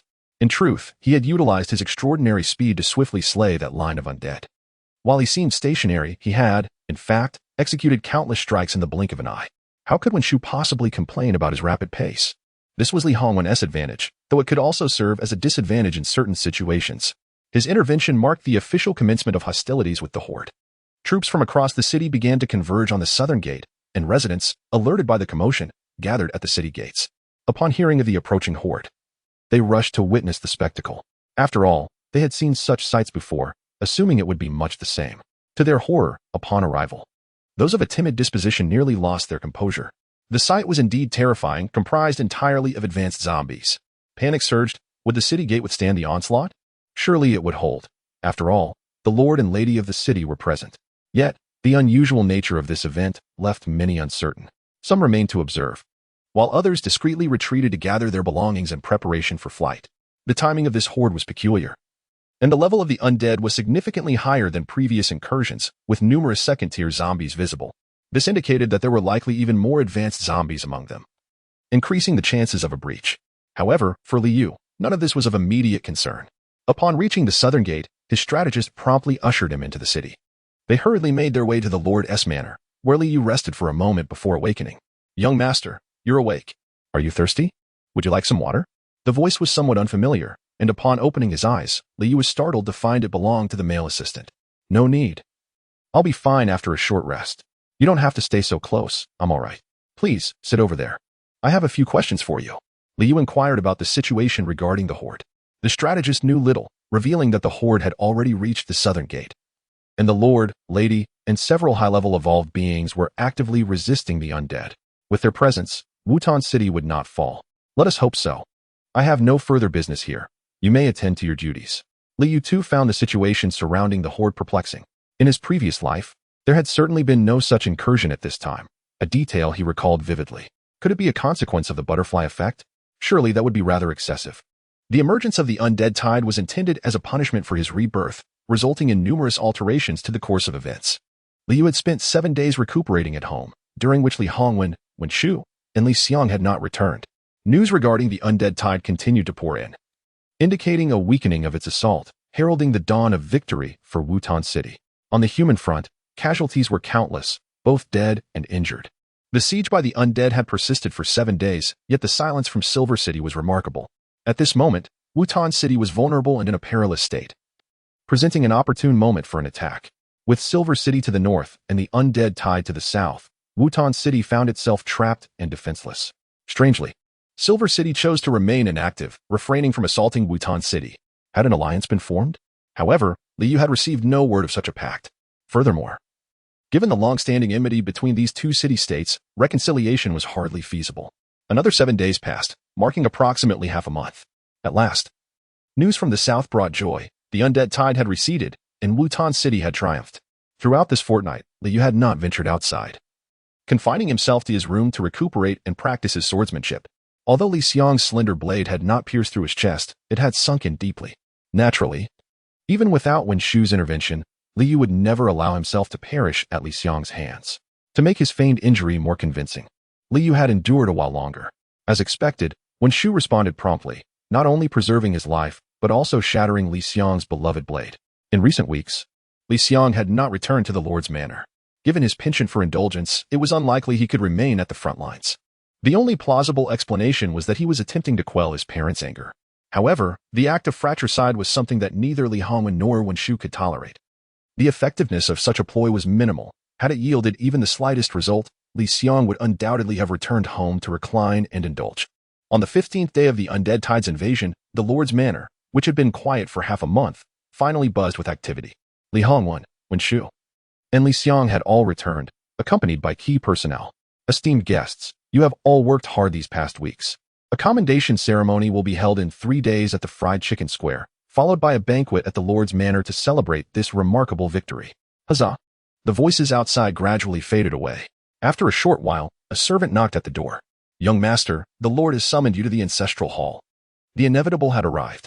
However, Liu felt reassured, knowing that his presence was likely only for questioning, not for any significant matter. Understood, he replied. Upon arriving at the Ancestral Hall, Li Xiang was already kneeling before the ancestral tablets, having chosen a spot that Liu often occupied. Father, mother, you seek me? Liu called out, though there was no warmth in his tone, sounding more like a formality than a heartfelt plea. Li Hongwen and Wen Shu assumed this demeanor indicated Liu's lingering dissatisfaction with Li Xiang's actions, causing their gazes towards Li Xiang to brim with further ire. Shall you recount the events as they unfolded? Li Xiang had already recounted the incident, yet Li Hongwen found numerous inconsistencies and requested Liu to narrate once more what transpired. In order to ascertain who was truly at fault, the younger brother had shoved me, and as I fell, I inadvertently tripped him. In a fit of rage, he threatened my life. Had our mother not intervened in time, I might have met a dire fate. Liu, in a display of emotional fervor, passionately accused his brother. This left Li Xiang in a state of astonishment, for it felt all too familiar. Had Liu adopted my mannerisms? Just then, a sudden crack of the whip resounded. His backside was instantly lacerated, leaving him in a state of agony and bloodshed. Li Xiang had never endured such punishment from his parents, and he was overwhelmed. Bursting into tears. Crying? It was futile. Fratricide was a grave taboo. He would simply have to bear the consequences. Xiaoyu, the remaining 19 lashes are yours to administer. Immediately, Liu ceased his weeping and joyfully accepted the small whip. Chapter 57. A share for everyone. Hey, brother, be gentle. Li Xiang's face, a comical blend of tears and laughter, was a sight to behold. Not long ago, when he had mercilessly whipped Liu, he could never have imagined that he would find himself in such a predicament. At that time, he had held nothing back, emboldened by his recent awakening, unleashing all his strength to leave Liu bedridden for quite a while. Now, with the roles reversed, could Liu possibly show him mercy? Noticing Liu's silence and the flicker of excitement in his eyes, Li Xiang grew anxious. He quickly turned to Wen Shu for help. Mother, my brother is going to kill me. Please stop him, hurry. He knew that a plea for mercy would soften her heart, and this instance was no different. Even though they were at odds, with Li Xiang nearly having taken Liu's life, Wen Shu looked towards Li Hongwen, perhaps. Before she could finish her sentence, Liu struck down with a whip. Crack. The lash left Li Xiang's backside bruised and bleeding. Liu, unrestrained, even secretly infused his strike with spiritual power, observing Li Hongwen and Wen Shu's expressions, which revealed no awareness of his actions. Encouraged by their obliviousness, Li Yu continued to wield his power without restraint. Li Xiang's backside was as resilient as his thick skin. There was no real fear of him being fatally harmed. Moreover, completing the 19 lashes would not be an easy feat, brother. When you sought to kill me, why didn't you think to consult our mother? Li Yu said, delivering 2 more strikes in quick succession. Li Xiang howled, sounding akin to a slaughtered pig. Li Yu's words were a subtle reminder to Wen Shu that Li Xiang had indeed sought his life, and this was merely retribution. As anticipated, after Li Yu's remark, Wen Shu fell silent. Seizing the opportunity, Li Yu unleashed several more lashes. Li Xiang lay on the ground, barely clinging to life, resembling a lifeless pig. However, only Li Yu understood that Li Xiang was feigning death to elicit sympathy from Wen Shu, hoping to evade the remainder of his punishment. Li Yu was determined not to grant him that reprieve and continued his relentless assault. After a dozen lashes, Wen Shu could no longer contain herself and snatched the whip from Li Yu's grasp. All right, that's enough. You're going to beat him to death. You really can strike with such fervor. After all, he is your own brother. Li Yu anticipated her response and refrained from arguing, knowing it would be futile. Just recently, when Li Xiang had lashed out at him, he had been far more brutal, yet Wen Shu had not intervened. That's enough. Let little Xiang learn his lesson. Li Hongwen chimed in, and Li Yu realized that this matter had come to a close. Nonetheless, Li Yu felt a sense of satisfaction. He had vented his frustrations with those vigorous lashes. Li Xiang had pretended well, but he had genuinely suffered. It would take him at least 10 days to recover from this ordeal. After relinquishing the whip, Li Yu silently left the ancestral hall. The forthcoming moments were meant for the 3 of them to bond, and his presence would only seem incongruous. His departure was abrupt, without a word of farewell. Li Hongwen and Wen Shu appeared not to notice, finding it entirely natural, for they had encountered similar scenarios before, though at that time, the atmosphere had been jovial. Unlike now, where Li Xiang lay in a near-death state, Li Yu remained oblivious to the unfolding events. Yet it was evident that Li Xiang would undoubtedly reap continuous benefits in the aftermath. Li Hongwen and Wen Shu were merely acting out of momentary anger. Despite Li Xiang's wrongdoing, the outcome had not resulted in any fatalities, and Li Yu was still very much alive. This ensured that only a mild reprimand would ensue, precluding any further punitive measures. The very act of allowing Li Yu to administer a beating could be deemed the harshest form of punishment. The notion of imprisoning Li Xiang was utterly implausible, unless, of course, the roles were reversed, and Li Yu committed a similar transgression, which would then warrant a different consequence altogether. The conditions under which Li Xiang and Li Yu lay in their respective beds were evidently incomparable. Li Xiang was tended to by servants, with Wen Shu providing constant companionship, indulging him with sumptuous food and drink, far surpassing the treatment he had received prior to his injury. This led Li Yu to suspect that their intentions were aimed at eradicating any resentment he harbored towards Li Xiang. To them, it seemed that Li Xiang's murderous intent was merely a fleeting impulse, while Li Yu's injuries could foster a lifetime of bitterness. Thus, they allowed Li Yu to chastise Li Xiang, hoping to extinguish the seeds of hatred, lest the 2 brothers become adversaries. Unbeknownst to them, such actions would only deepen their animosity. From Li Yu's understanding of Li Xiang, he would indelibly etch this incident into his memory, vowing to seek vengeance in due time. When it came to harboring grudges, none could rival Li Xiang's capacity for resentment. However, Li Hongwen and Wen Shu mistakenly believed that Li Yu was the more vengeful of the 2. 3 days later, an award ceremony was held at Fried Chicken Square. For the past fortnight, Li Yu had refrained from venturing outside, and he had no intention of joining in the festivities. He preferred to remain in the solitude of his room, dedicating himself to his training in tranquility. Yet, it seemed that someone was intent on disrupting his peace. Bang! The door to his room was forcefully kicked open. Creak, creak. Observing the door hanging by a thread, Li Yu recalled that he had long wished to replace it, only to be delayed by the most peculiar of occurrences. Cousin, long time no see. How have you been? Yang Chun blustered into the room after kicking the door, his boisterousness shattering the calm. The door is broken. You can fix it. Just as Li Yu was lamenting his inability to find someone to repair the door, here was an unexpected opportunity, and he saw no reason to be courteous. However, to his surprise, Yang Chun found his words amusing. No, cousin, it seems you have yet to grasp the situation. Yang Chun spread his arms and spun around. Take a good look. Do I resemble the old me in any way? In truth, Li Yu had sensed Yang Chun's altered demeanor the moment he entered. Coupled with his brazen attitude, it was likely that he had awakened and transformed into an evolver, seeking to flaunt his newfound status or reclaim a lost sense of pride. Li Yu, disinterested, regarded him with a stoic expression. Yang Chun, not receiving a response, felt his excitement wane considerably. I have awakened. Haha, do I not resemble my former self? He then added, hey cousin, what are you doing with that dagger? I am your older cousin. It was only after Yang Chun had recoiled that he suddenly remembered. He was an evolver. Why should he still fear Liu? Yet that fear had etched itself into his very bones, and Yang Chun still dared not act with bravado. Let's speak of matters at hand. If there is nothing to discuss, then I shall proceed to replace the door. This is your final warning. I came to invite you to join me at the fried chicken square for some leisure. Yang Chun instinctively disregarded the door replacement matter. Today, a commendation ceremony was to be held, where those brave evolvers who had exhibited valor amidst the tide of corpses would be honored. It was said that you were among them. You should hurry and see for yourself. I am included? This revelation left Liu quite taken aback. After lying at home for half a month, he was still eligible for an award. What was this all about?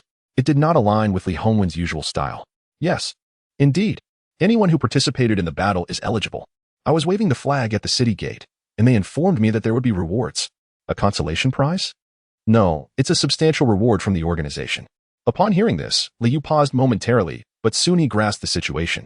Chapter 58. The operation is truly provocative. This wave of undead was ferocious, and although its duration was not the longest, it was undoubtedly the most perilous. While the longest zombie siege lasted 3 months, this one had only persisted for half a month. However, the caliber of this particular onslaught was of an entirely different magnitude.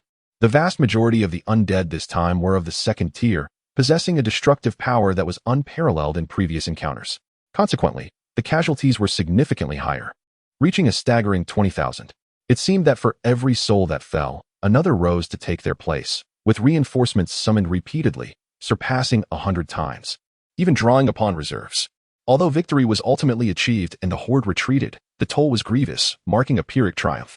Nonetheless, this did not diminish the joy that followed the victory. After all, such a zombie siege was not an annual occurrence, and the number of fatalities was not something that could be expected every year. The fried chicken square was teeming with residents, creating yet another lively scene following the recent awakening ceremony. When Liu and Yang Chun arrived, it was already quite challenging to push their way inside. Come with me. Cousin, I'll get you in, Liu offered, knowing Yang Chun was reluctant to remain on the periphery, as he could see nothing from there. I'm not going. I'm staying here, Liu firmly declined. Come on, I need to go on stage to receive my award. How can I collect it if I don't go? Yang Chun was eager for his commendation. At the tender age of 8, such recognition was indeed a considerable honor, which explained Yang Chun's enthusiasm. You won't be going on stage. Don't get your hopes up, Liu replied, a faint smile gracing his lips, unwilling to divulge the truth. Yang Chun, undeterred, opted not to rush inside but instead nudged Liu playfully. Hey, cousin, when did you awaken? Earlier than you, what of it? Is slaying zombies fun? Quite so. At that moment, Liu heard the sound of a plastic wrapper being crumpled. Yang Chun handed him 3 Snickers bars. Cousin, take me along next time.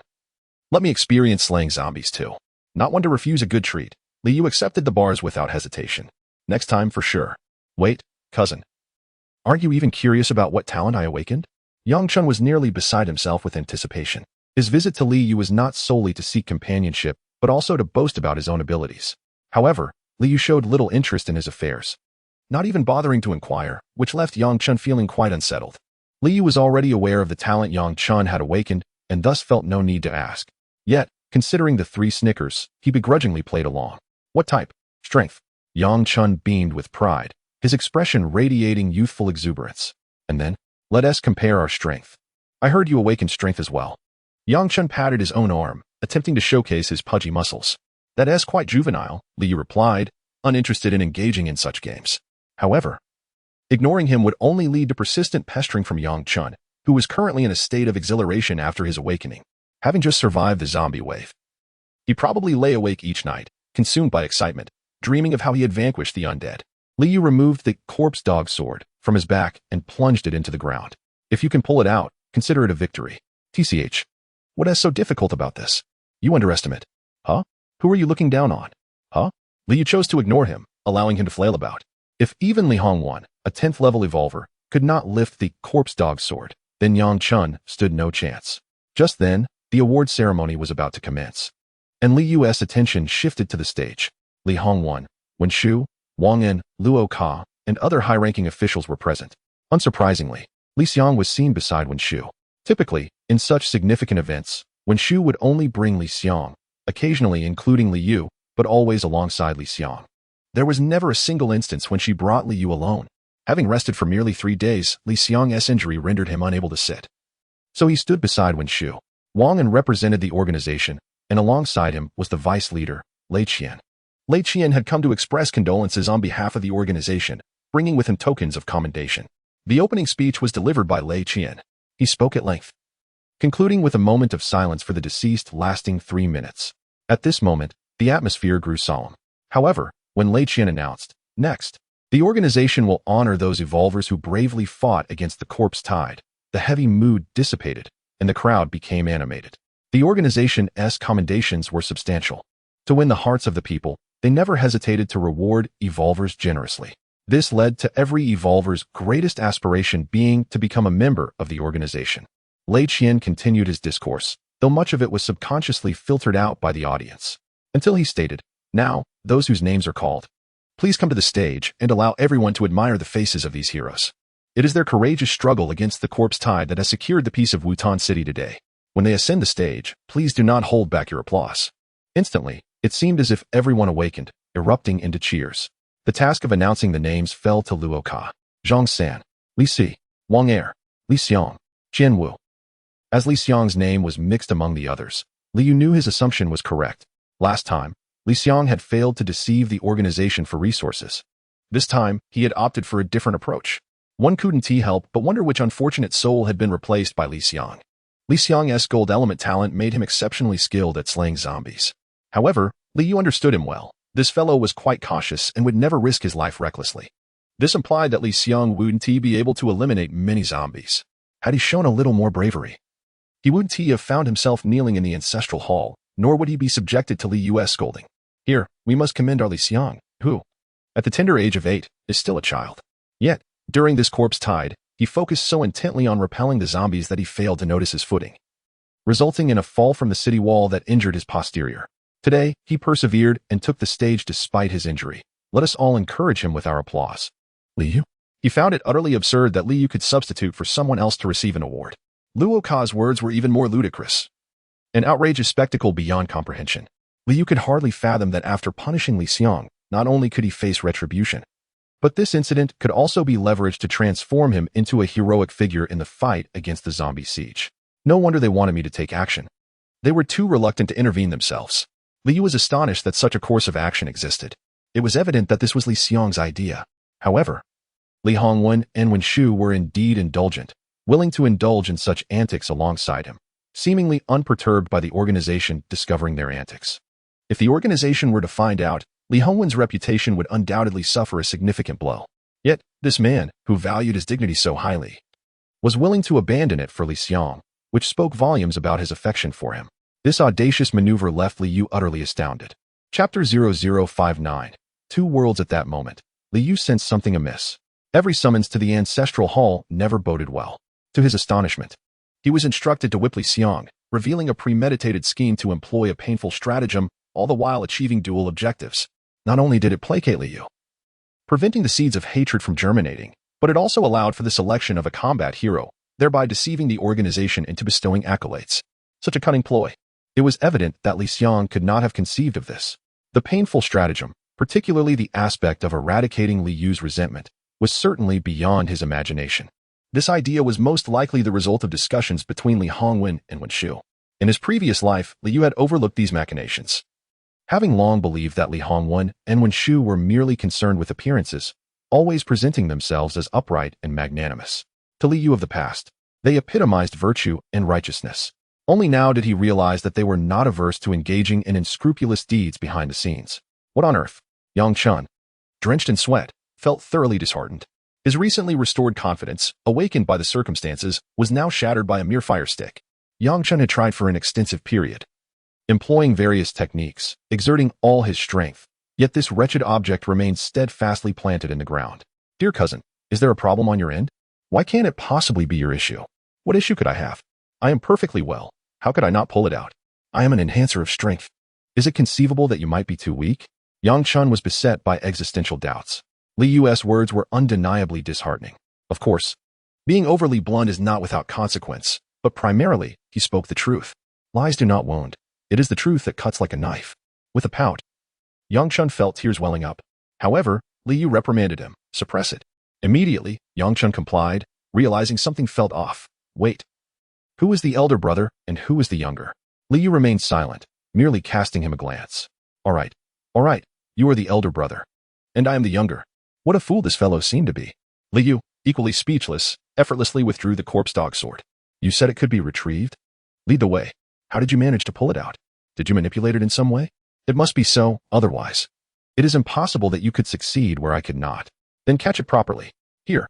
Liu tossed the corpse dog sword into the air, and Yang Chun, brimming with confidence, reached out to catch it with both hands. Bang! His entire face met the ground, raising a cloud of dust. The onlookers were dumbfounded. What on earth was this? So formidable. Recognizing it was Liu, the young master of the city lord's mansion, their curiosity was tempered by caution. Ah, stop crying. Silence. At Liu's admonition, Yang Chun, who had just begun to weep, stifled his sobs once more. You cannot do it. Just obediently lead the way. Liu once again effortlessly lifted the fire stick, leaving Yang Chun utterly devoid of hope. With Yang Chun as their guide. Combined with Liu's status as a young master, they traversed unhindered to the foot of the platform. At that moment, they were intercepted by the guards. The grand hall is off limits, my lord. Am I not permitted as well? Indeed, this was just conveyed by the lady of the castle. It is likely that when Liu arrived, he was spotted by Li Hongwen or when Shu on the stage. Perhaps even Li Xiang noticed him and, fearing that Liu might cause trouble, outright refused him entry. Ah, I see. Without further insistence, Liu turned and walked away. He recognized his lowly status in this household, yet when Li Hongwen mistakenly believed that he had awakened a dual affinity talent, he fancied that his standing might improve. Only now does he realize that he shall never be the first. Liu, being human, harbors dreams of familial warmth. Who does not yearn for a cozy home? Even though he has been reborn, his body remains that of a child, and his temperament does not change swiftly. The instinct to seek shelter and protection is inherent to humanity. However, this instinct has been extinguished. Liu's intention in approaching was not to create discord. Since Li Xiang could be awarded for his commendable deeds, why should he, as the son of the Lord, be denied his rightful honor? He merely sought to ascend the stage and claim the glory that rightfully belonged to him. If Li Xiang could receive accolades despite his shortcomings, why should Liu, who merely fainted and sustained injuries, be overlooked? Yet, opportunities were denied. Even the awards platform was barred to him. This indicates that the trio had already predetermined that Liu would cause trouble upon his ascent, harboring a deeply ingrained negative perception of him. Cousin, are you truly departing without a fight? Yangchun also wished to ascend the stage, and upon seeing Liu leave, he followed suit. He understood that he too lacked the qualifications to approach. No, I shall return to my training. Training? What is training? Upon returning to his room, the door creaked ominously as the wind stirred it. Yet, Liu was indifferent. Let the door be broken. Even if it were repaired, it would never be the same. That evening, the Lord's residence was ablaze with light and bustling with activity. A celebration banquet was underway, attended by the elite and notable figures of Wutan City, surpassing even the gathering at Li Hongwen's previous birthday celebration. The presence of Vice Leader Lei Qian drew many, eager to establish connections. The organization's prestige in the wasteland is already significant, and with the Vice Leader present, an individual ranking second only to the leader, the need to cultivate relationships was paramount. Such opportunities are rare, typically arising only during significant events like the recent zombie tide, which warranted the dispatch of personnel from the organization. Among those present were not only Lei Qian but also numerous high-ranking evolved individuals who had come to provide support. Now that the zombie tide had receded, they found themselves in the spotlight, surrounded by throngs of admirers, toasting, flattering, and complimenting them. The atmosphere was vibrant and lively. In stark contrast was Liu's quiet chamber. No one came to summon him for the banquet. It was uncertain whether Li Hongwen had forgotten him or had intentionally excluded him as a form of punishment. In any case, the silence was profound. Nevertheless, Liu remained utterly focused, dedicating himself to his cultivation. The art of sword control encompasses 108 techniques, of which he had only mastered the first, the sword manipulation technique. His control was still somewhat unsteady, and his utilization of spiritual energy lacked finesse. Furthermore, the corpse dog sword proved difficult to wield. As it was not an ordinary weapon, Liu found it challenging to fully command it with his current level of cultivation. Fortunately, this was merely a matter of time. Diligence breeds excellence, and with ample practice, he would surely improve. Thus, time held great significance for Liu. During the day, he frequented the fried chicken square, motivated by the desire for accolades. The rewards bestowed by the organization were always generous, and Liu was reluctant to forego such opportunities. However, he never anticipated that he would be barred from the award platform altogether. It seemed that those resources would likely elude him. as Li Xiang's character suggested a propensity for self-enrichment. Li Yu resigned himself to the notion that he was merely feeding the dogs. The banquet extended throughout the night, gradually dispersing only at dawn. When the world outside finally fell into silence, a sudden knock echoed at the door. Chapter 0060, Gratitude. The sudden sound of knocking at the door jolted Li Yu from his meditative state, catching him entirely unprepared. He gradually withdrew his energy and slowly opened his eyes, refraining from uttering a word as he fixed his gaze on the entrance. After a brief pause, a voice emerged from outside. Has Xiao Yu awakened yet? It was Li Hongwen, who had reveled through the night, showing no inclination to rest. What business did he have at Li Yu's door? Faced with a 10th level evolved being, Li Yu's pretense of slumber would be futile. The very act of Li Hongwen knocking was already far more courteous than any other visitor. Should Li Yu continue to feign sleep, Li Hongwen would surely become less forgiving. Just waking up, Li Yu stifled a yawn and rubbed his eyes. Father, the door is not closed. No sooner had he spoken than the door swung open. Li Hongwen's expression was one of displeasure, evidently irritated by the wait, which had barely lasted a moment, certainly not even a minute. His patience with Li Yu was evidently wearing thin. Li Hongwen entered, carrying a box, and promptly placed it on the table. This is your reward. Both from the organization and a personal gift from me. A bribe, perhaps? Li Yu began to speak, but Li Hongwen interjected, do not mention thanks. Li Yu paused, taken aback by the extent of his father's sensitivity. Did he perceive that expressing gratitude would create distance between them? Yet, their relationship had never been particularly close. But that was incorrect. Li Yu had once sought to bridge the gap, only to be harshly rebuffed. Thus, with a faint smile, he replied, thank you. Li Hongwen's reaction was one of barely contained exasperation, his eye twitching as he suppressed a curse. However, such a display would not align with his paternal image. And he restrained himself. Is your health improving? He inquired, moving toward the bedside, preparing to sit. Li Yu seized the moment. Rising as his father was about to take a seat, he did not look back, but he could easily envision the awkwardness on Li Hongwen's face. After all, the intention behind his father's action was to offer comfort and display a tender father-son bond. Yet, Li Yu denied him that opportunity. What delightful treasures has father brought me? Is there anything as abundant as what Xiao Xiang receives? Li Yu was acutely aware that he could not compare to Li Xiang when it came to vital resources. Or even the occasional treats from home, Li Xiang was always prioritized, receiving the lion's share.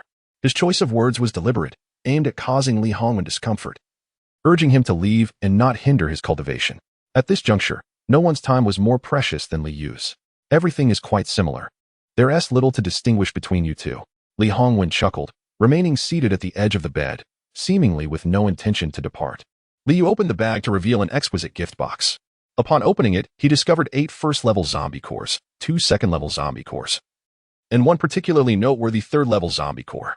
Please convey my gratitude to the organization, Li Yu stated, closing the lid and, before Li Hongwen's eyes, storing it within his ancient ring.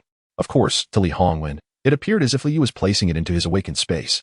A flicker of realization passed through Li Hongwen, and a look of relief and joy brightened his features. I mentioned that not only are there rewards bestowed by the organization, but I am also offering my personal gifts, those 8 primary zombie crystals. What primary?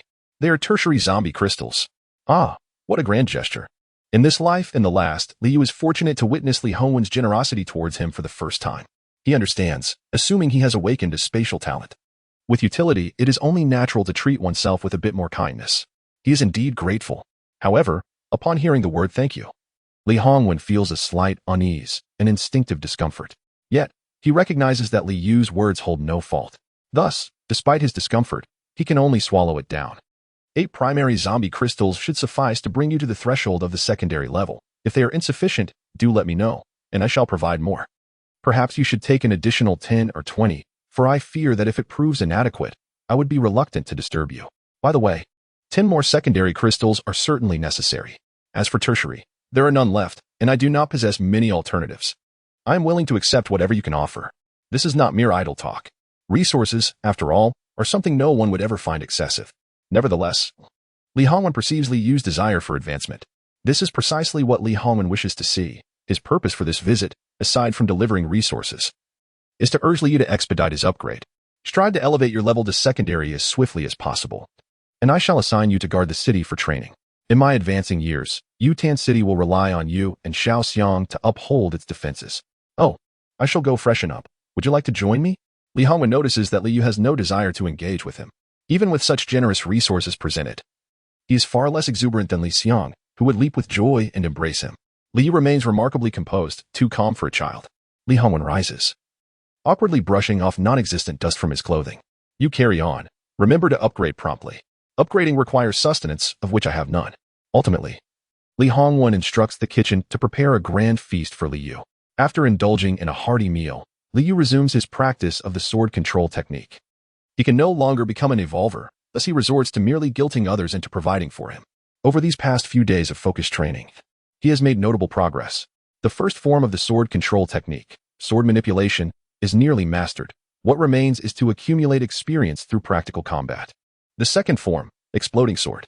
Striking a zombie will create an explosive effect, reducing it to mere fragments. This is akin to the effect of the zombie dog sword, serving as an enhanced sword style. Should he master the second form, his strength should be comparable to that of a secondary evolver. However, the extent of the difference will only be revealed through actual combat. Liang serves as a ready practice dummy, an opportunity for Liu to hone his skills. Regardless, if he does not seek Liu out, Liang will undoubtedly come looking for him. This has always been the case. Whenever Liang shows any improvement, he approaches Liu for practice. Even after Liu stagnated at level 5, while Liang ascended to level 10, this dynamic persisted. Under the guise of practice, he would often resort to underhanded tactics. Each time after executing a nefarious act, Liang feigned contrition, exclaiming, "Oh dear, brother, my apologies. I did not anticipate such significant progress. It is entirely my fault. Are you all right? Shall I summon a healer?" The healer, akin to the gentle Wen Shu, possessed the ability to mend wounds. However, Liang's words were mere platitudes, for he had never actually called for one. The summoning of a healer entailed exorbitant fees, a cost Liang was certainly unwilling to bear. In his previous life, Liu was a perennial punching bag, a sycophant who, even after being struck, would eagerly present his warm face to a cold shoulder. Liang had capitalized on this weakness, often making promises that were simply verbal. In this lifetime, however, the two began on equal footing. Liu would not indulge Liang in such behavior any longer. As time swiftly passed, 6 months elapsed. Liu had perfected his sword control technique, and his second move, Explosive Blade, had also seen some advancement. He had thus approached the threshold of a level 2 evolver and was consequently dispatched for practical training in the defense of the city alongside Liang, Yang Chun, and others. Chapter 0061. The target Liu and his companions were merely tall for their age, still in their youth. The so-called experience of guarding the city was, for them, akin to play. Their primary purpose was to understand the daily toil of the evolvers, adapting from a young age to the rigors of their duties. In the wasteland, the unpredictability of the next moment looms large. It has only been half a year since the last zombie tide. Yet one cannot discount the possibility of another assault at any moment. Thus, instilling a sense of vigilance, foresight, and adaptability in children from an early age is of paramount importance. They may be thrust into battle before reaching adulthood. The tranquility and safety of every city in the wasteland are underpinned by the silent sacrifices of many. The walls of Wutan City stretch for thousands of miles, encircling it entirely. The highest points reach 100 meters, with a sole entrance at each cardinal direction, no other means of ingress or egress allowed. Even the smallest openings, such as dog holes, are eschewed. A single careless moment could allow a zombie to breach their defenses, and even the weakest of them could wreak havoc. Today marks the first day of patrol for a group of young masters, led by Roka atop the city walls. Each city boasts its own formidable fortifications, not only extensive but also towering. They are perpetually reinforced, with no room for complacency. Our duty is to safeguard the peace of the city-state, to fend off zombie incursions and prevent invasions from neighboring realms, to live and work in peace, to share in the tranquility together. It is uncertain how many times Roka has recited this or how long he practiced in private, yet his delivery was fluid and impassioned, resonating deeply with the children. It stirred within them a fervent desire to lay down their lives for Wutan City. Roka's words held no falsehood. They were grounded in reality. Liu, having once been a guardian of Wutan City himself, recalled his own initial experience of city defense, captivated by Roka's stirring rhetoric. He had silently vowed to protect Wutan for a lifetime, yet he had faltered, fulfilling that promise for merely a decade. Even so, those 10 years were marked by diligence and unwavering commitment. The outcome, however, was far from favorable. On the day of his execution, not a single resident of Wutan City remembered his sacrifices, nor did they acknowledge that he had safeguarded them for a decade. How many decades can one truly claim in a lifetime? For 10 years, Liu stood upon the city walls, never stepping down. The day he descended was the day he lost his head. Thus, in this life, let those who wish to guard continue to do so. Li would no longer squander his time in such endeavors. Even if he desired to, Li Hongwen would likely have other plans for him. In the eyes of Li Hongwen, the current Li Yu undoubtedly held greater value outside the walls, where his dual talents could be better utilized. In his previous life, Li Yu's station at the city gate had felt somewhat like exile, as Li Xiang was deemed far more exceptional in the eyes of Li Hongwen and Wen Shu. Adept at currying their favor and enhancing their prestige, naturally, Li Hongwen preferred to take him to public gatherings, assigning him to places where he could more readily achieve distinction. Li Yu was unlikely to receive such treatment. The couple, wishing to avoid his presence, had assigned him to guard the city walls. This duty persisted for over half a year, and absent any extraordinary circumstances, he was forbidden from descending. Even in his past life, had Li Yu escaped execution, his fate would likely have been to perish of old age upon those very walls. The alternative was scarcely more favorable than execution itself. For an ordinary city guard yearning to leave the walls, one could only hope for the emergence of a horde of corpses from 6 months prior. In the midst of such a crisis, valor in combat could earn one the opportunity to descend, or one could utilize the resources received monthly to swiftly ascend in rank, becoming a more advanced, evolved being. Achieving the status of a Tier 3 evolved being would generally exempt one from the obligation of guarding the city. Li Yu, however, was a notable exception. Despite being a Tier 5 evolved being, he remained stationed at the walls. His steadfastness earned him considerable respect on behalf of Li Hongwen. The residents of Wutan City, when speaking of Li Hongwen, extolled his selfless dedication. Remarkably, his own son, a Tier 5 evolved being, continued to guard the city walls. Such an admirable city lord was indeed a rarity. The young gentlemen were granted half an hour to explore, with the stipulation of exercising caution near the walls. This indicated that they were free to roam. As soon as these words were spoken, a throng of children dispersed eagerly.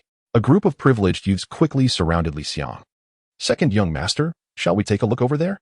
"Second young master, it is said that your blade control technique has reached mastery. Could you demonstrate it for us? Why don't we sneak out of the city and test our mettle against some zombies?" This idea sparked enthusiasm. What a splendid notion. We can also practice our skills. I am utterly bored with striking wooden dummies. I have longed to face zombies. Then what are we waiting for? Let us go. This assembly of second-generation heirs, sheltered like flowers in a greenhouse, had never truly grasped the menace of zombies. Among them, only Li Yu and Li Xiang had genuinely battled the undead. They were acutely aware of the horror zombies could inflict. Li Yu could not join them, aside from the personal troubles that would ensue should anything go awry. Fighting alongside such fearless companions posed its own risks, particularly with Li Xiang, who was deemed a liability alongside Roca, according to Li Yu's assessment. To avoid engaging in perilous exploits with them was prudent, otherwise, regret would surely follow. Interestingly, Li Xiang perceived this group of second-generation heirs as liabilities, opting not to accompany them. "If you wish to go, then by all means, proceed without me. Captain Luo has instructed us to enjoy our freedom. Yet we must not descend from the walls. Descending brings complications, requiring a detour and passing through the city gate's quarantine station. Given their status, exiting the city would pose no challenge for this group. None would dare impede them. Second young master, we only wish to witness your blade control technique. We harbor no ulterior motives. Indeed, we seek only first-tier zombies, not second-tier ones. What is there to fear? Hee, even against second-tier zombies, second young master would surely prevail. Would he not? Please, allow us to broaden our horizons." The second-generation heirs remained undeterred.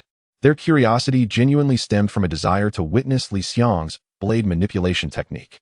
Half a year ago, his slender blade was shattered by Wen Shu, who subsequently ventured to the Wangu workshop to procure the finest materials, crafting a new alloy blade for Li Xiang. This new weapon boasted superior quality, greater lightness, and enhanced sharpness. Coupled with Li Xiang's affinity for the gold element, it even exhibited a remarkable enhancement effect. Consequently, Li Yu's ploy of self-inflicted harm yielded him a mere 10 lashes and a silencing fee from Li Hongwen, leaving him with little else. In stark contrast, Li Xiang found himself fortuitously benefiting from the ordeal. Truly wish to see? Li Xiang's lips curled into a smile. He was indeed eager to showcase his skills. If you wish to see, then let us observe here. Descending would be quite perilous. Li Xiang held a certain regard for his own life, as he had no desire to fall prey to a zombie attack. Yet, with no zombies in sight, how could the second young master perform? No zombies. Li Xiang glanced left and right, ultimately fixing his gaze upon Li Yu's face. His eyes sparkled as he declared, "The absence of zombies is inconsequential. As long as there are targets, that suffices." Chapter 0062. Look, you are impatient again in this realm. There exists a multitude of second-generation elites, many of whom have awakened their potential. However, not all of them are eager to curry favor with Li Xiang, There are a few exceptionally gifted individuals who stand aloof. Arms crossed, their expressions devoid of emotion, exuding an air of cool arrogance. It is evident that their willingness to follow Liang stems from his status as the second heir of the city lord's residence. The few aloof individuals harbor a sense of disdain for Liang's abilities.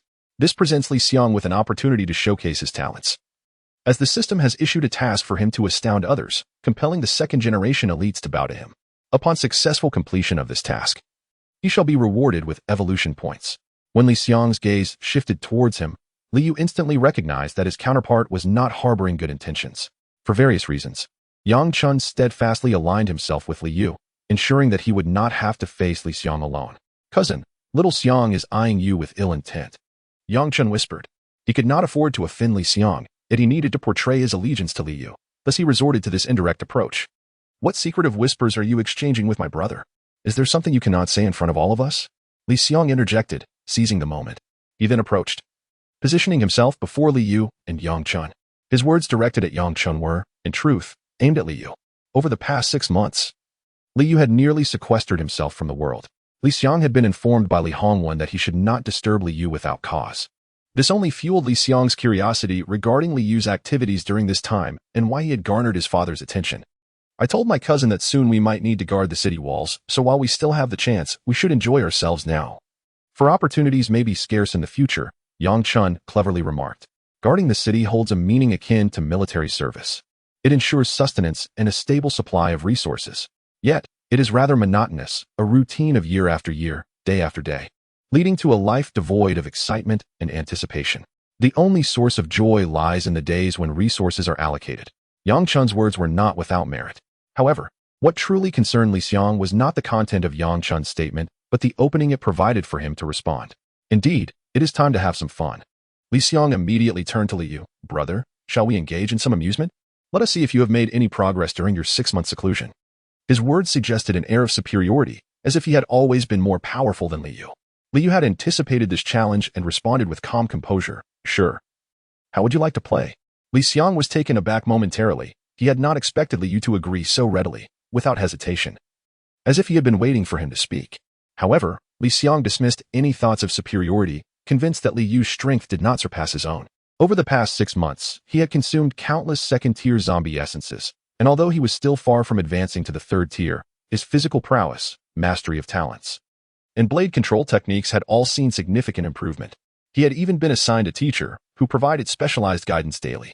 This instructor was also of the gold affinity talent and a 7th-level evolver, perfectly suited for his needs.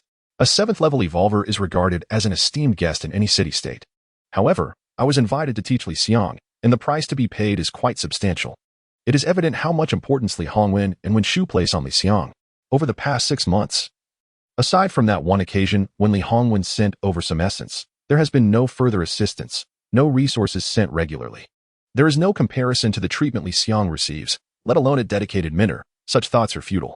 If Liu's conjecture is correct, Li Hongwen likely views him merely as a courier, tasked with storing and transporting supplies, without any expectation for him to do anything else. Or perhaps, they do not wish for him to engage in anything beyond that. Thus, in my previous life, I was destined to guard the city for eternity, and in this life, I am meant to deliver parcels for a lifetime? This speculation sprang to mind, and given the tendencies of Li Hongwen and Wen Shu, it is highly probable that this conjecture will come to fruition. Ultimately, their greatest affection and attention are reserved for Liang. Are you not a strength-type awakener? The bodies of strength-type awakeners are exceptionally resilient. I am quite curious how many strikes it would take for my slender blade to breach your defenses. Liang, rather modestly, spoke in a manner that might lead others to believe he was weaker and Liu was stronger. This way, from an outsider's perspective, it would not appear as if he were bullying him. Liu refrained from exposing the truth and replied, "That sounds splendid. But I am also eager to test the strength of my firewood stick. After all, my mother personally sought out the finest materials to have your slender blade reforged. You surely wish to test it too, do you not?" Liu deftly transformed the contest between individuals into a competition between weapons. Moreover, his words left Liang with no room for refusal. Liang had taken great pride in his new weapon and often boasted about it. If he were to decline now, it would appear as if he were merely bragging. Liu certainly could not serve as a target. He was not truly a strength-type awakener. His physical resilience was as fragile as paper in comparison to the slender blade. However, he could employ the golden light protective talisman, from the ancient ring to form a protective aura around himself, shielding him from harm. Yet, after observing for half a year, it seemed that the talismans within the ancient ring were consumables. Although they appeared plentiful, using one meant one less, and they did not seem to replenish. Liu had no intention of wasting them on such trivial skirmishes, especially since, with his current level of cultivation, he could not fully harness their potential. Though he could not refuse, Liang still hesitated. The memory of his first slender blade shattering lingered, instilling a fear of a repeat occurrence. After all, Liu's firewood stick, while unremarkable in appearance, wielded considerable power. Liang had witnessed it obliterating zombies, reducing them to mere fragments. Second young master. Do not hesitate, give it a try. Indeed, it is merely a trial, there is nothing to fear. Since we have come this far, let us engage in a duel of weapons. The second young master will undoubtedly triumph, without a doubt. I too believe the second young master will win.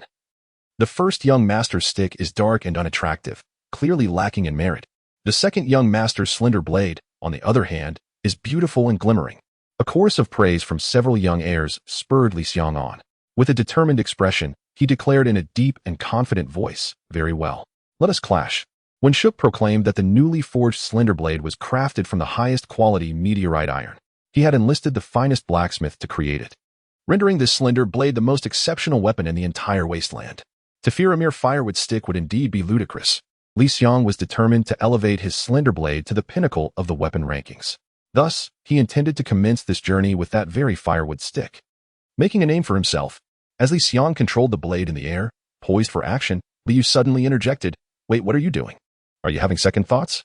Liang, taken aback, replied urgently, "Brother, you made a solemn promise. You cannot go back on your word. Whoever reneges is a scoundrel." The others joined in, insisting, "Indeed, the young master cannot waver. A man's word must hold weight." Liu chuckled, "Are you also anxious?" Chapter 0063. The end. Before Liu could finish his words, a group of second-generation wealthy youths eagerly chimed in, their urgency quite baffling. As they stammered their responses, they caught a glimpse of Liu's enigmatic smile, reminiscent of one observing a gesture, which made them acutely aware of their own awkwardness, causing their voices to taper off. "Have you concluded?" Liu's gaze swept from left to right, his expression neutral as he regarded them with a mere glance. Strangely, the second-generation youths felt a twinge of guilt, unable to meet his eyes, as though under the scrutinizing gaze of an adult, their hearts fluttering with a sense of unease. Though they could not fathom the source of their discomfort, ultimately Liu's attention settled upon Liang's face. "Just mere exchanges? That is not your style." Liang momentarily paused, then quickly grasped the implication. "Ah, indeed, it needs some embellishment. Brother, you understand me well. What sort of embellishment would be fitting?" He deliberately elongated his tone, casting a glance at the second-generation youths, signaling them to contribute ideas. Understanding his cue, the second-generation youths promptly began to produce their prized possessions. "I have an egg from 82. Yes, it's named 82, not the production date. Behold, a rare find. A Snickers bar, fresh stock, quite difficult to acquire. I have some Hongmei cigarettes. They pack quite a punch, truly enjoyable." As the second-generation youths showcased their treasures, Yang Chun began to feel a twinge of anxiety. These items were all things he had sold, making their return somewhat ironic. Nevertheless, it was understandable. The goods he had sold were indeed of a luxurious nature, affordable only by families of their standing. Stealing a furtive glance at Liu, he found him remarkably composed, showing no signs of surprise. Liang presented his own offering. "Brother, is this embellishment substantial enough?" He revealed a transforming toy robot. In that moment, even with the spirit of an adult residing within him, Liu instinctively widened his eyes. Toys held a certain rarity, cherished by children, yet this particular one was Liu's favorite, having been taken from him by Liang. During the time he was deprived of it, Liu had mourned deeply, shedding tears incessantly. Liang, however, turned a deaf ear, never intending to return it. Liu had sought out Li Hongwen and Wen Shu, as it was only reasonable for him to reclaim his birthday gift. Yet, when Shu had retorted, "You are the elder brother. What is wrong with yielding to your younger sibling?" Years had passed, yet Liu could not forget this incident. Her words echoing in his mind. Clearly, even without Liu mentioning the embellishment, Liang would have brought it up. It was evident that he had planned this before their encounter. Otherwise, why would he carry a toy with him? He was neither a spatial awakening type nor did he possess a storage ring like the ancient ones, making the presence of a toy rather inconvenient. Liang's actions were not only premeditated but also intended to provoke Liu. He was well aware that this was Liu's most beloved toy, and the memory of Liu's heart-wrenching cries was etched vividly in his mind. At that time, while Liu wept uncontrollably, Liang had laughed heartily. the contrasting imagery leaving an indelible mark on their memories. However, even if he once held a fondness for it, that was a sentiment from his childhood. Now, although Liu is still relatively young, his mental maturity surpasses his years, and he has no interest in toys. Nevertheless, this does not hinder his desire to reclaim what he had lost. Keeping it is certainly preferable to leaving it with Li Xiang. Liu's calm demeanor, however, failed to elicit the reaction Li Xiang had anticipated, leaving him quite dissatisfied as he inquired, "What do you have to offer?" Liu then produced a second-tier zombie essence. The other privileged youths were instantly taken aback. The value of this item far exceeded the combined worth of all their offerings. "You possess a second-tier essence?" Li Xiang was not merely surprised. His tone suggested that Liu should not have such a possession. This essence, in his view, rightfully belonged to him. A flicker of jealousy crossed Li Xiang's eyes, for he recognized that this must have been a gift from Liu's parents. Yet, he felt that all the finest possessions at home should belong to him alone. Liu should not be entitled to even a penny of it. Li Xiang reached out to seize it, but Liu swiftly concealed it. "One toy alone is insufficient. Produce something else," he insisted. Intending to extract every last bit of value from Li Xiang, Liu was exceedingly confident in the zombie dog sword, certain it could withstand Li Xiang's thin blade. After all, it was a divine artifact that even a 10th-level evolved being could not wield. What was Li Xiang's thin blade in comparison? Li Xiang had no zombie essences in his possession. He had consumed them all in his haste to level up, leaving no room for retention. Who carries essences around? That is hardly fair. No worries, just present something of equivalent value. I don't have anything. Fine. I wager the thin blade, which is worth far more than yours. I won't require anything additional from you. How generous of me, right? Gritting his teeth, Li Xiang revealed what he believed to be his most treasured possession. Yet, he was unprepared for Liu's dismissive response. "I'm afraid I find it unworthy. Please exchange it for something else." Unworthy? Both Li Xiang and the other privileged youths were left dumbfounded. The total worth of all that Li Xiang offered did not even measure up to the value of the thin blade, yet Liu deemed it insufficient. Unworthy? On what grounds do you make such a judgment? Li Xiang laughed in frustration, demanding, "Produce something else." Liu could hardly be bothered to explain. This turn of events nearly drove Li Xiang to the brink of fury. The thin blade was his pride and joy, destined to be the finest weapon on the list. How could he not feel aggrieved by Liu's disdain? Yet, feeling aggrieved did not afford him any recourse. If Liu refused to accept, the wager could not proceed. "Very well, revel in your arrogance. Let us see how long you can maintain it." Li Xiang resolved that since Liu had embarrassed him, he would not hesitate to retaliate. Though he had intended to play dirty from the start, this made him feel even more justified. Li Xiang pulled out everything of value from his pockets, only to find that it was less than the snacks of the other privileged youths. He cast a glance at Liu, who showed no sign of relenting. With no other options, he could only grit his teeth and borrow from the others. The young aristocrats were reluctant. While victory would be satisfactory, defeat would surely mean that Li Xiang would not return their stakes. However, Li Xiang was quite domineering and insisted on borrowing forcefully. Once the wager was sufficiently gathered, Li Xiang eagerly set the stage. "Let us commence." The others stepped aside, clearing a vast area for the two to demonstrate their prowess. Roca and the strategist observed from the sidelines, unable to intervene with this group of young nobles. As long as no lives were at stake, they were free to indulge in their antics. "Who do you think will emerge victorious?" Roca inquired. "Perhaps the second young master. He exudes confidence, and with a blade forged from meteorite iron, he is undoubtedly formidable," the strategist replied, as the two combatants engaged. Li Xiang directed the slender blade to swiftly dart towards Liu, its speed remarkable, aimed directly at Liu's face. He was not merely aiming for a clash of weapons, but rather targeting the man himself. Roca felt an inexplicable tension. Should anyone be harmed, he would bear the brunt of the consequences, especially given that it involved the eldest and second young masters. Would the city lord's wife let him off the hook? Just then, Liu casually tossed aside his fire stick. The two weapons collided mid-air with a thunderous sound. Bang! After the resounding noise, the fire stick landed steadily, while the slender blade had vanished. Was it over? Chapter 0064. I have high hopes for you upon the towering city walls. Shrouded in mist and buffeted by the howling wind, an eerie silence enveloped the onlookers. The scions of the affluent stood frozen, mouths agape, rendered speechless. In their collective imagination, the scenario was clear. Liu would be mercilessly beaten, utterly defenseless, ultimately reduced to kneeling in supplication. This was the expected narrative, however. The unfolding events diverged dramatically from the script. At the very least, it should have been a contest of equals, a stalemate. No one entertained the notion that Liu could emerge victorious. No one. Yet, the reality was starkly contrary. Not even a round had concluded. Nor had Liu made his move, and yet the encounter came to an abrupt end. Stuck in the ground were the so-called firewood sticks. dark as ink and gleaming with a jade-like luster, met with derision. Surrounding these sticks lay irregular fragments from the shattered thin blade, reflecting light in a way that was almost enchanting.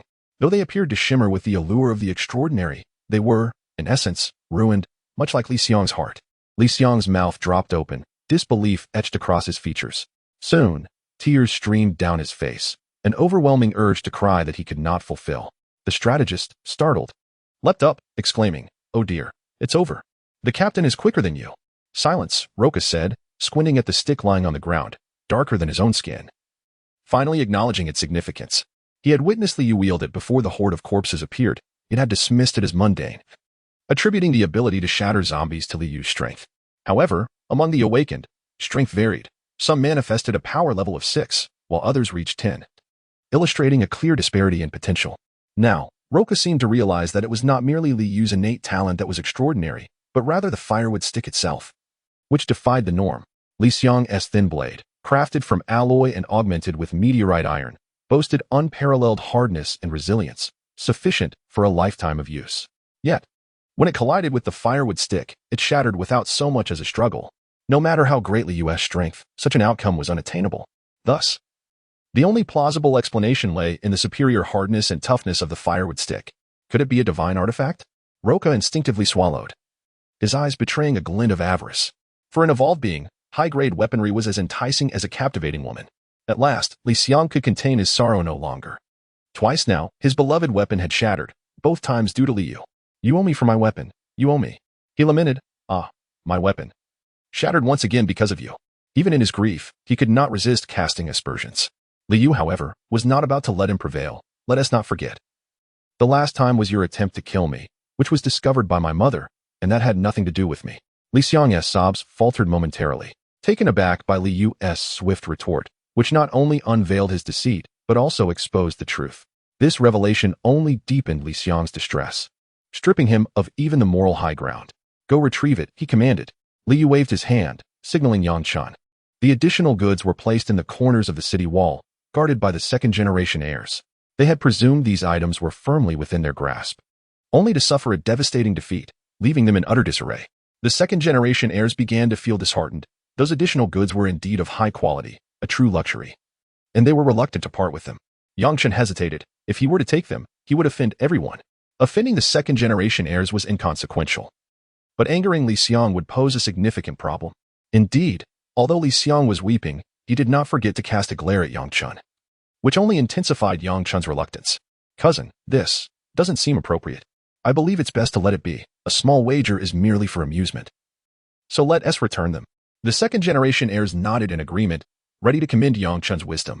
However, they suddenly realized that Liu had already approached and collected all the additional goods. Some were unwilling and anxious. Just as they prepared to speak, they met Liu's gaze. His eyes, though seemingly unremarkable, appeared remarkably sharp in the eyes of the second-generation heirs, making them hesitant to meet his stare. Outstretched hands retracted in disappointment. The subsequent words were swallowed, and silence enveloped the group. Liu tossed the additional goods into Yangchen's embrace, and Yangchen thought to himself that he had surely offended everyone. With a sorrowful expression, he had no choice but to accept them. As Liu passed by Li Xiang, he exchanged glances with him, which only made Li Xiang's cries more heart-wrenching. A smirk played at the corners of Liu's mouth. It was likely that Li Xiang would no longer dare to act so arrogantly in his presence. However, given Li Xiang's forgetful nature, it was possible that one day he would feel emboldened again and seek to trouble Liu. One of Li Xiang's favorite pastimes was to test the waters, only to discover he could not prevail, after which he would feign camaraderie. Once he realized he could overpower his opponent, he would act as if he were their superior. "Feel free to report back. After all, you can concoct any excuse you wish. I have faith in you." Liu's words momentarily halted Li Xiang's sobs, only for him to increase his volume, as if to mask his embarrassment. As Liu prepared to take the corpse dog sword, Raka suddenly approached. "Young master, may I take a look?" Finally, a discerning individual. Otherwise, Raka would not show interest in a mere stick. "Then by all means, take a look," Liu replied, devoid of ulterior motives. Raka, however, interpreted this as Liu's reluctance to let him touch it, but what he truly meant was simply to try it out. Young master, may I show off a bit, if that's all right?" Before Liu could respond, Yangchen interjected, "Uncle Raka, I advise against trying it. Truly." His tone, reminiscent of an elder speaking to a junior, displeased Raka immensely. Such a tone was typically employed by the older generation. Now that the roles were reversed, was this not a complete inversion of propriety? Go on. Go back to where you belong. This is not your concern. Roka dared not provoke the eldest and second young masters, yet he felt no need to extend the same courtesy to Yang Chun. Their parents held a status comparable to Roka's own. Observing Roka's lack of gratitude, Yang Chun merely smiled and stepped aside, preparing to enjoy the unfolding drama. Young master, heed Yang Chun's advice. Do not attempt it. Liu echoed the sentiment. This only deepened Roka's dissatisfaction with Yang Chun, believing that Liu was merely echoing Yang Chun's thoughts to dissuade him from testing his sword. It's all your fault. Roka shot Yang Chun a fierce glare. Yang Chun felt unjustly accused. After all, he had meant well, and Roka's embarrassment was of no concern to him. He remarked to Liu, cousin, allow him to try. After all, ignoring the counsel of elders often leads to misfortune. The embarrassment would be his, not ours. At your age, aren't you the elder? Roka retorted. Yang Chun, have you never been on the receiving end of a beating? Roka feigned an attack, prompting Yang Chun to dart away, making faces from a distance. Unbeknownst to him, Roka's bluster was merely a ruse. While pretending to aim a strike at Yang Chun, he stealthily seized the opportunity to draw his sword when Liu was distracted. What in the world? Why wouldn't he come out? Chapter 65. Do not mistake the poor. How can I not pull it out? With each exertion, Roka paused to speak, each attempt growing increasingly strenuous. Yet, the corpse dog sword remained utterly motionless, leaving the onlookers in a state of bewilderment. The second-generation heirs found it hard to believe that such a humble fire stick could not be dislodged, especially since Roka was an awakened strength type. He had once lifted a 1,000-pound boulder with his bare hands, earning the title of the strongest man in Wutan City. In terms of raw power, even Li Hong won. A level 10 evolver was no match for him. Now, however, he found himself unable to remove a mere fire stick, which was simply unfathomable. Is this for real? Is it a performance? Captain Roka loves to be quirky. The thought of him being unable to pull out such a trivial object seemed absurd. After all, this very fire stick had just shattered the second young master's thin blade. Shh, don't say anything. It's only getting louder. Roka felt an urge to curse. How could he be performing while breaking into a sweat?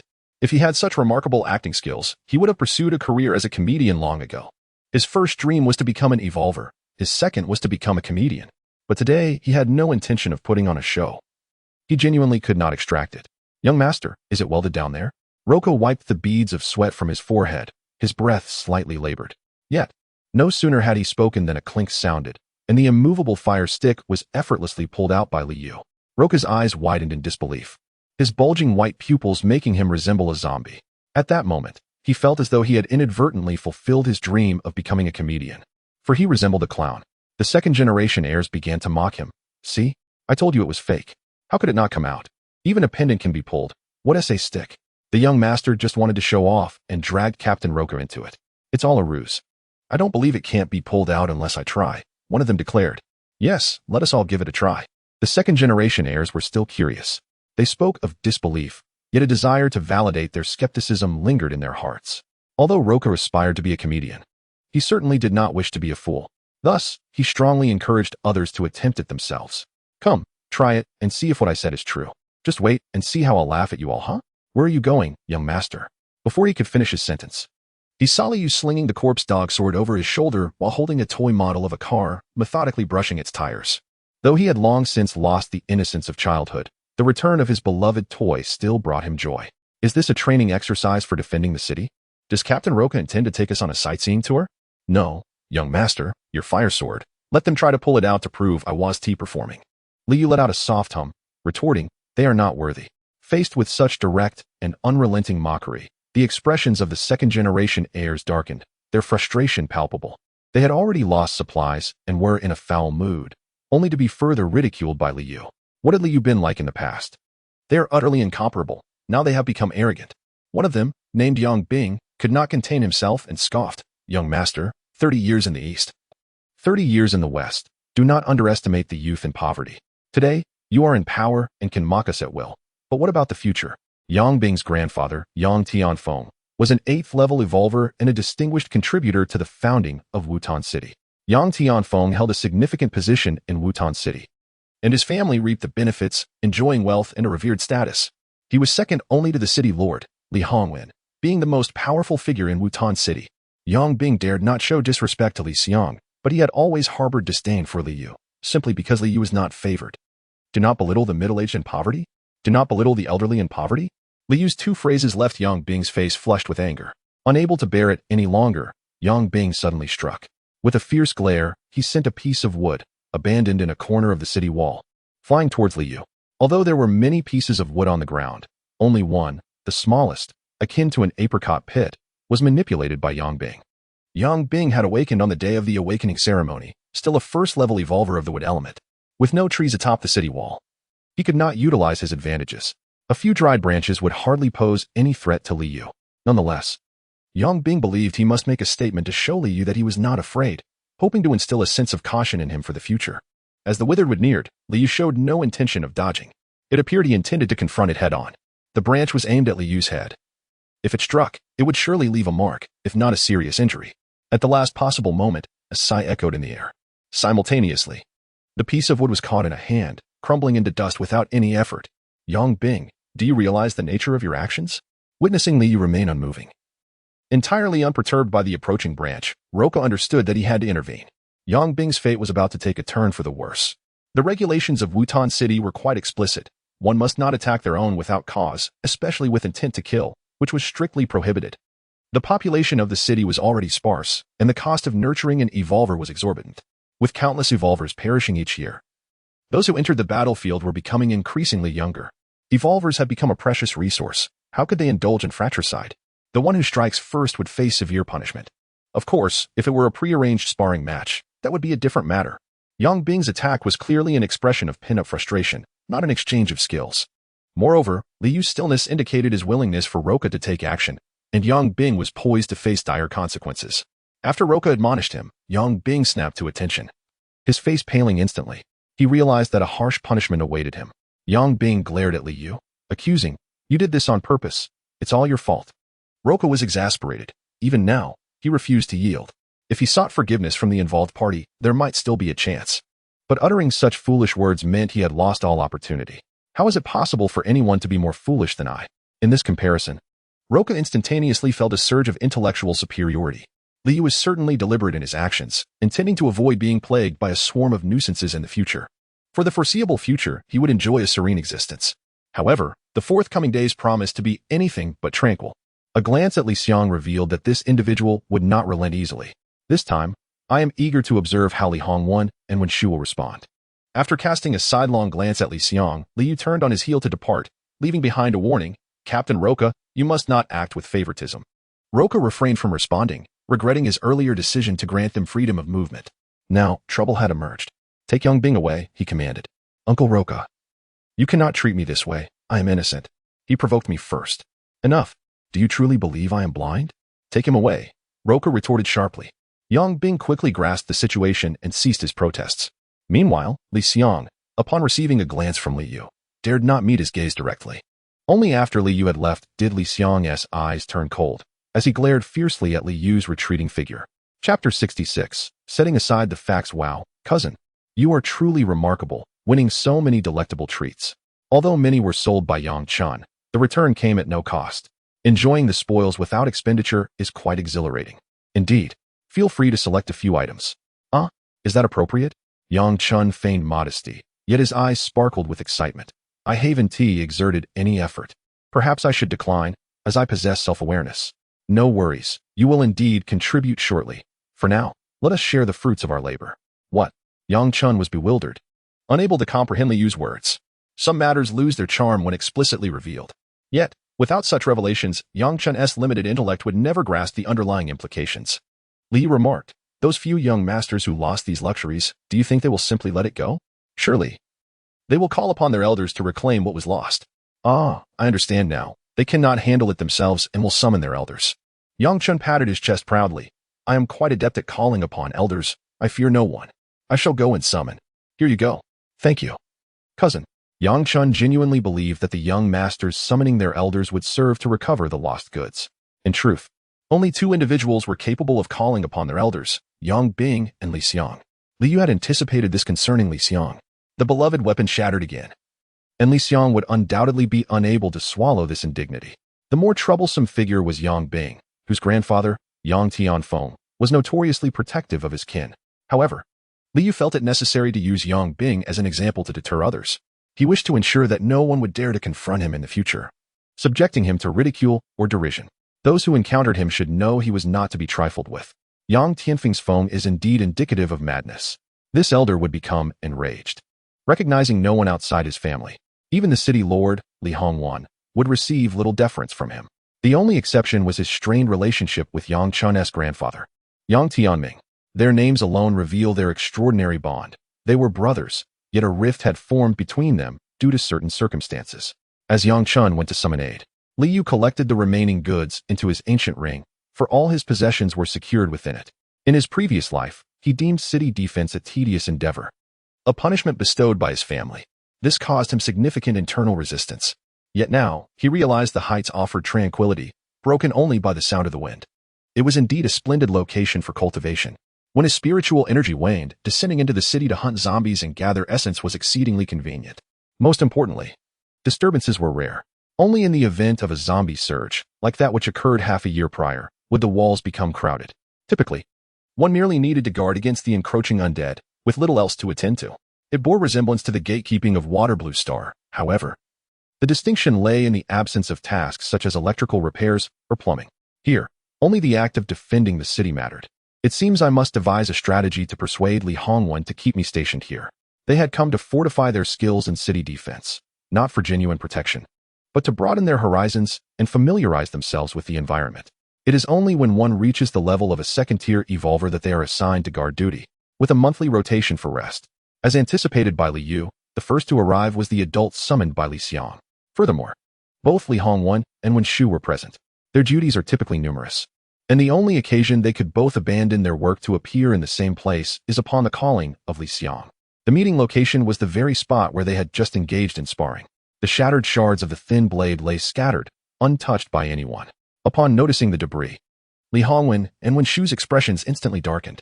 Wen Shu cast a glance at Li Yu, remaining silent, yet she continuously comforted the sobbing Li Xiang. Only Li Hongwan glared at Li Yu, demanding, "Why did you shatter your brother's weapon for no reason? Do you not realize this is his most cherished armament? You had already broken one before, and now another is destroyed. Do you comprehend the depth of his sorrow? Just look at how he is crying." Initially, Li Yu had no intention of retorting. However, as the conversation progressed, he began to sense the absurdity. Had merely half a year passed, and they were already rewriting history? The accuser had become the accused? Li Yu felt compelled to clarify. Although he remained indifferent, he did not wish to be misrepresented or wrongfully accused. "My lord, the truth must be acknowledged. It was Li Xiang who sought to harm me, only to be saved by your lady, resulting in his weapon being shattered. How can this be attributed to me? Am I to be blamed for my impending demise?" Li Yu believed his words were entirely justified.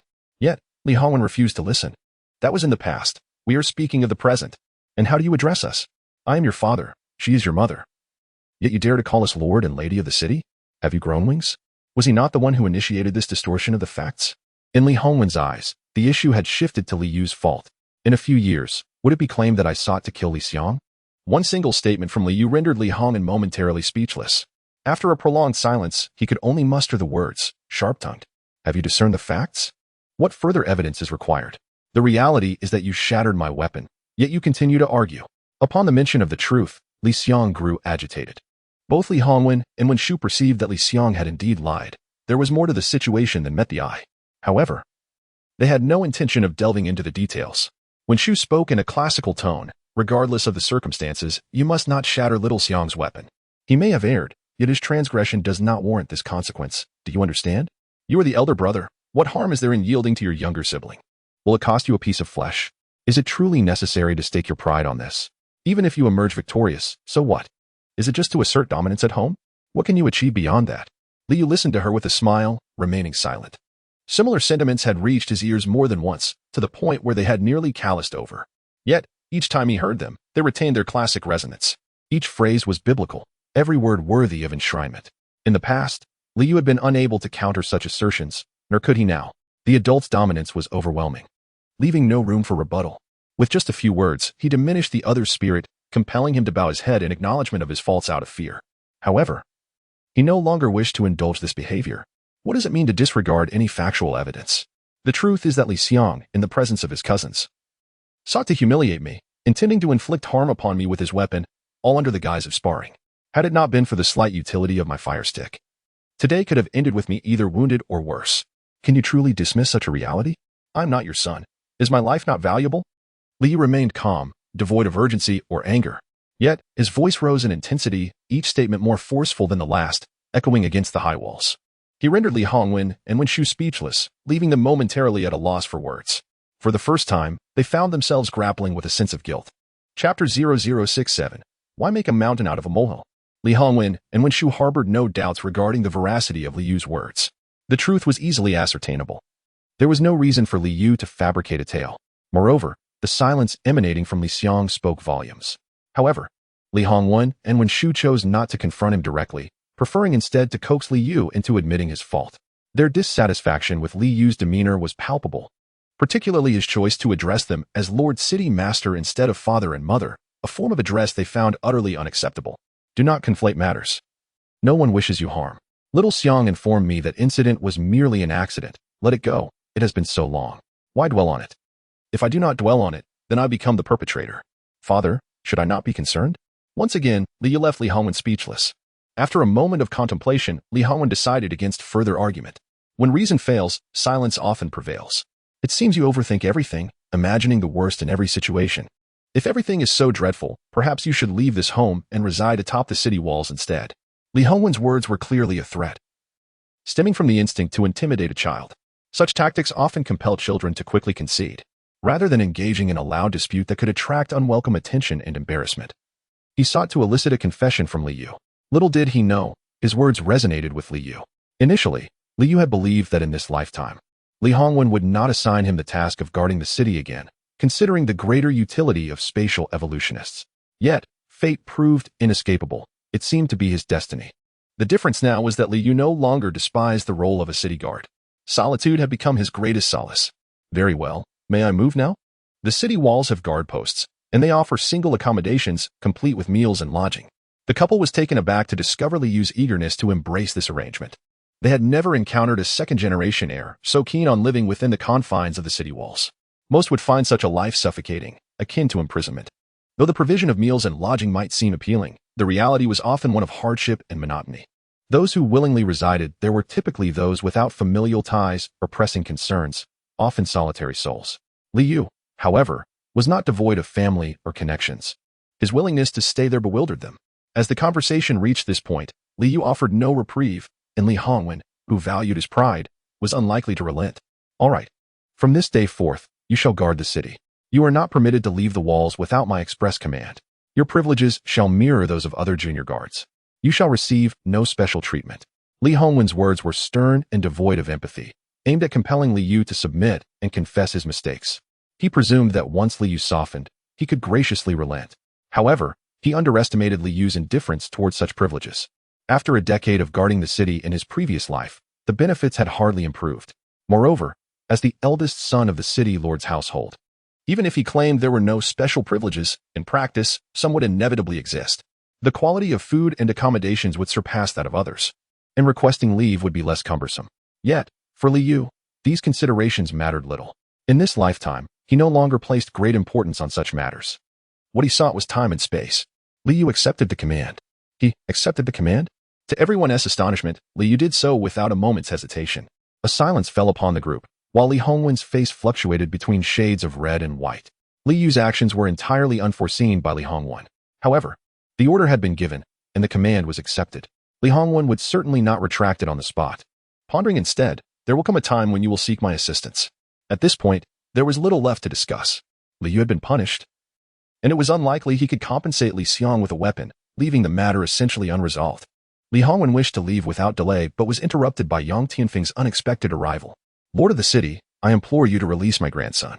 He is but a child, and in a moment of impulsiveness, he does not deserve to be imprisoned, Yang Tianfeng beseeched. Li Hongwen was momentarily taken aback, perplexed by Yang Tianfeng's sudden appearance and its connection to his grandson, Yang Bing. Uncle Yang, what has caused you such distress? What has happened to your grandson? Li Hongwen inquired. It is said that my grandson struck your son, Little Yu, and as a result, Luo Ka has detained him, claiming he violated city regulations and must be dealt with according to the law. He is merely a child. Does it warrant such a severe response? Yang Tianfeng continued.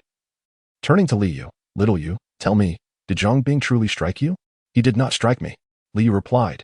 You see, I told you it was an overreaction. Release him at once. He intended to kill me. Yang Tianfeng, flustered, retorted, "Little you, do not speak such nonsense. Yang Bing would never have the audacity.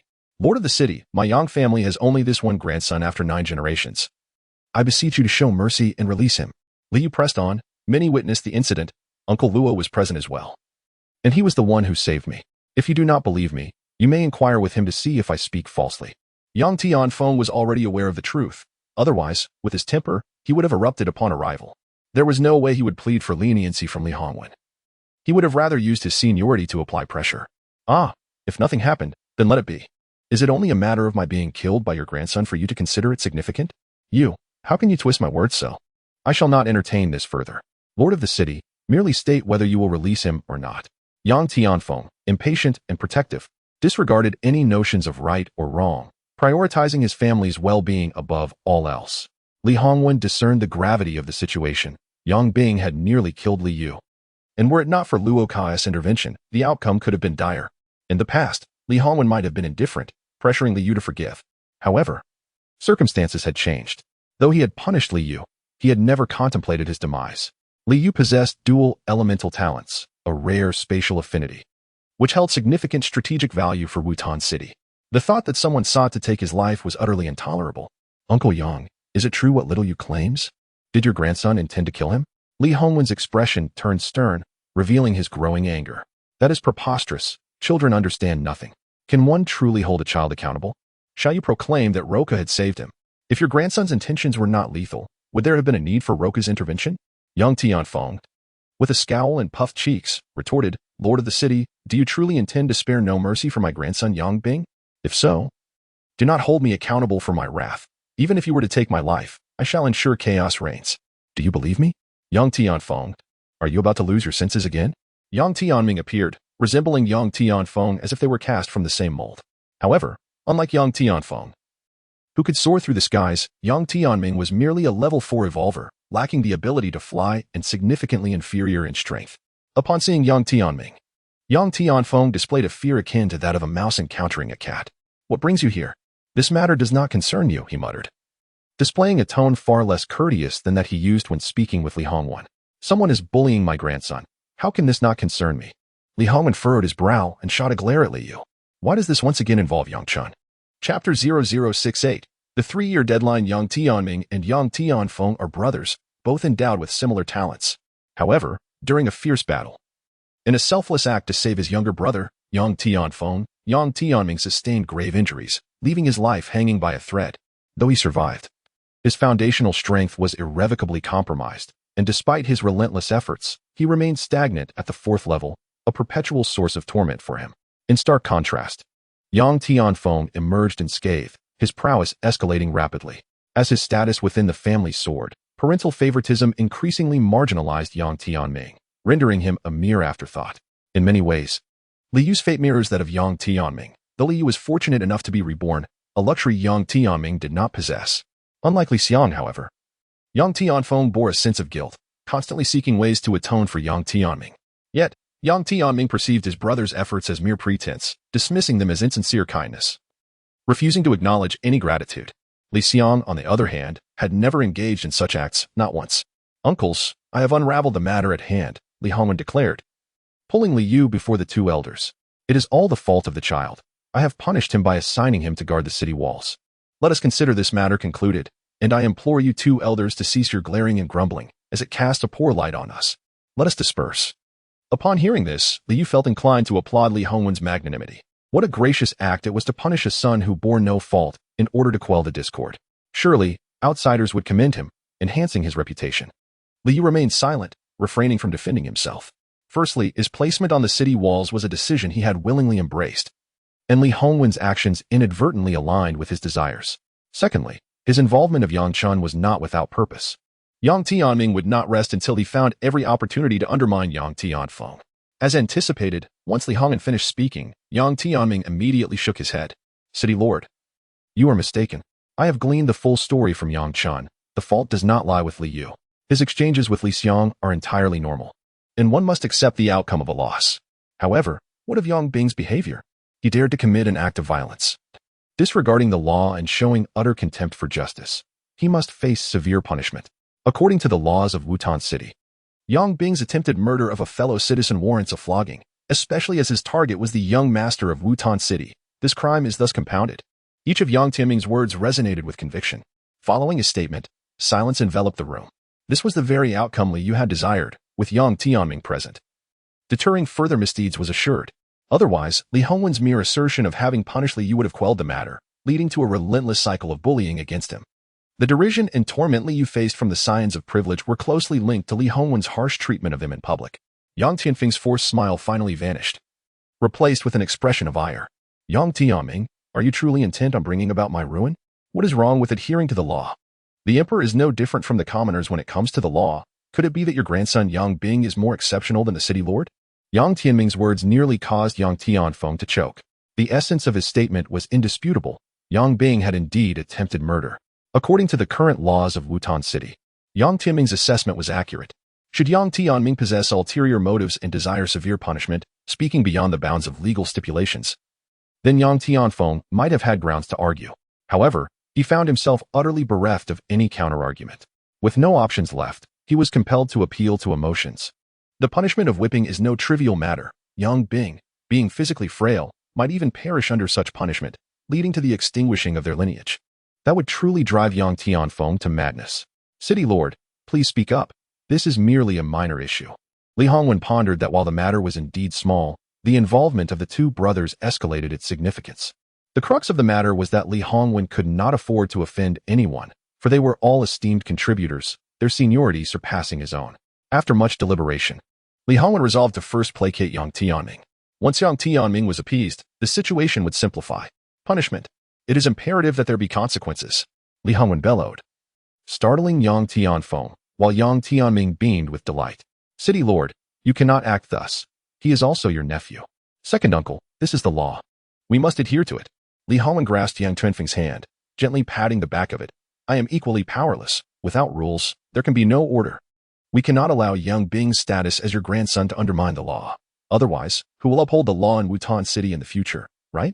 It is uncertain whether Li Hongwen's words or his gentle patting had an effect, but Yang Tianfeng hesitated and ultimately lowered his head in resignation. Yang Tianming seemed oblivious to the underlying tension, appearing quite satisfied with this outcome. The city lord possesses keen insight. Under your leadership, Wutan City shall usher in even greater glory, ha ha ha. Yang Tianming laughed heartily as he left, his joyous tone unmistakable. City Lord, second uncle, you may return, I will handle matters accordingly. Very well. Thus, the affair reached its conclusion. It is likely that Yang Bing would not face severe punishment. However, a stay in the prison was undoubtedly on the horizon, and there was no question about that. The objective of setting an example had been achieved. Li Yu was reasonably content. Yet, if he were dissatisfied, there was little he could do to alter Li Hongwen's stance. This was already the best outcome imaginable. Once most had departed, Li Hongwen turned to Li Yu and said, upon returning home, go to the Ancestral Hall and reflect on your actions. What do you mean? Are you having second thoughts? That cannot be permitted. Li Yu would not allow it. Reflecting on the city walls is equally valid. I shall not return home, as I have brought my personal effects. Where did you store them? Li Hongwen suddenly recalled that Li Yu possessed dual attributes and had awakened the spatial element. His supplies must surely be stored within that space. This matter could not be unveiled just yet, not even to Enshu. Sensing that Li Yu might divulge this information if the conversation continued, Li Hongwen had no choice but to acquiesce. Then you shall reflect up there for 3 days. 3 days is insufficient. It requires at least 3 years. You still wish to haggle? Li Hongwen thought he had misheard. What did you say? He instinctively assumed that Li Yu was reluctant to stay for 3 days, hence his bargaining. However, he soon realized it was not a matter of haggling. This fellow was actively demanding a price increase. Both Wen Shu and Li Xiang, who had remained silent until now, were momentarily taken aback.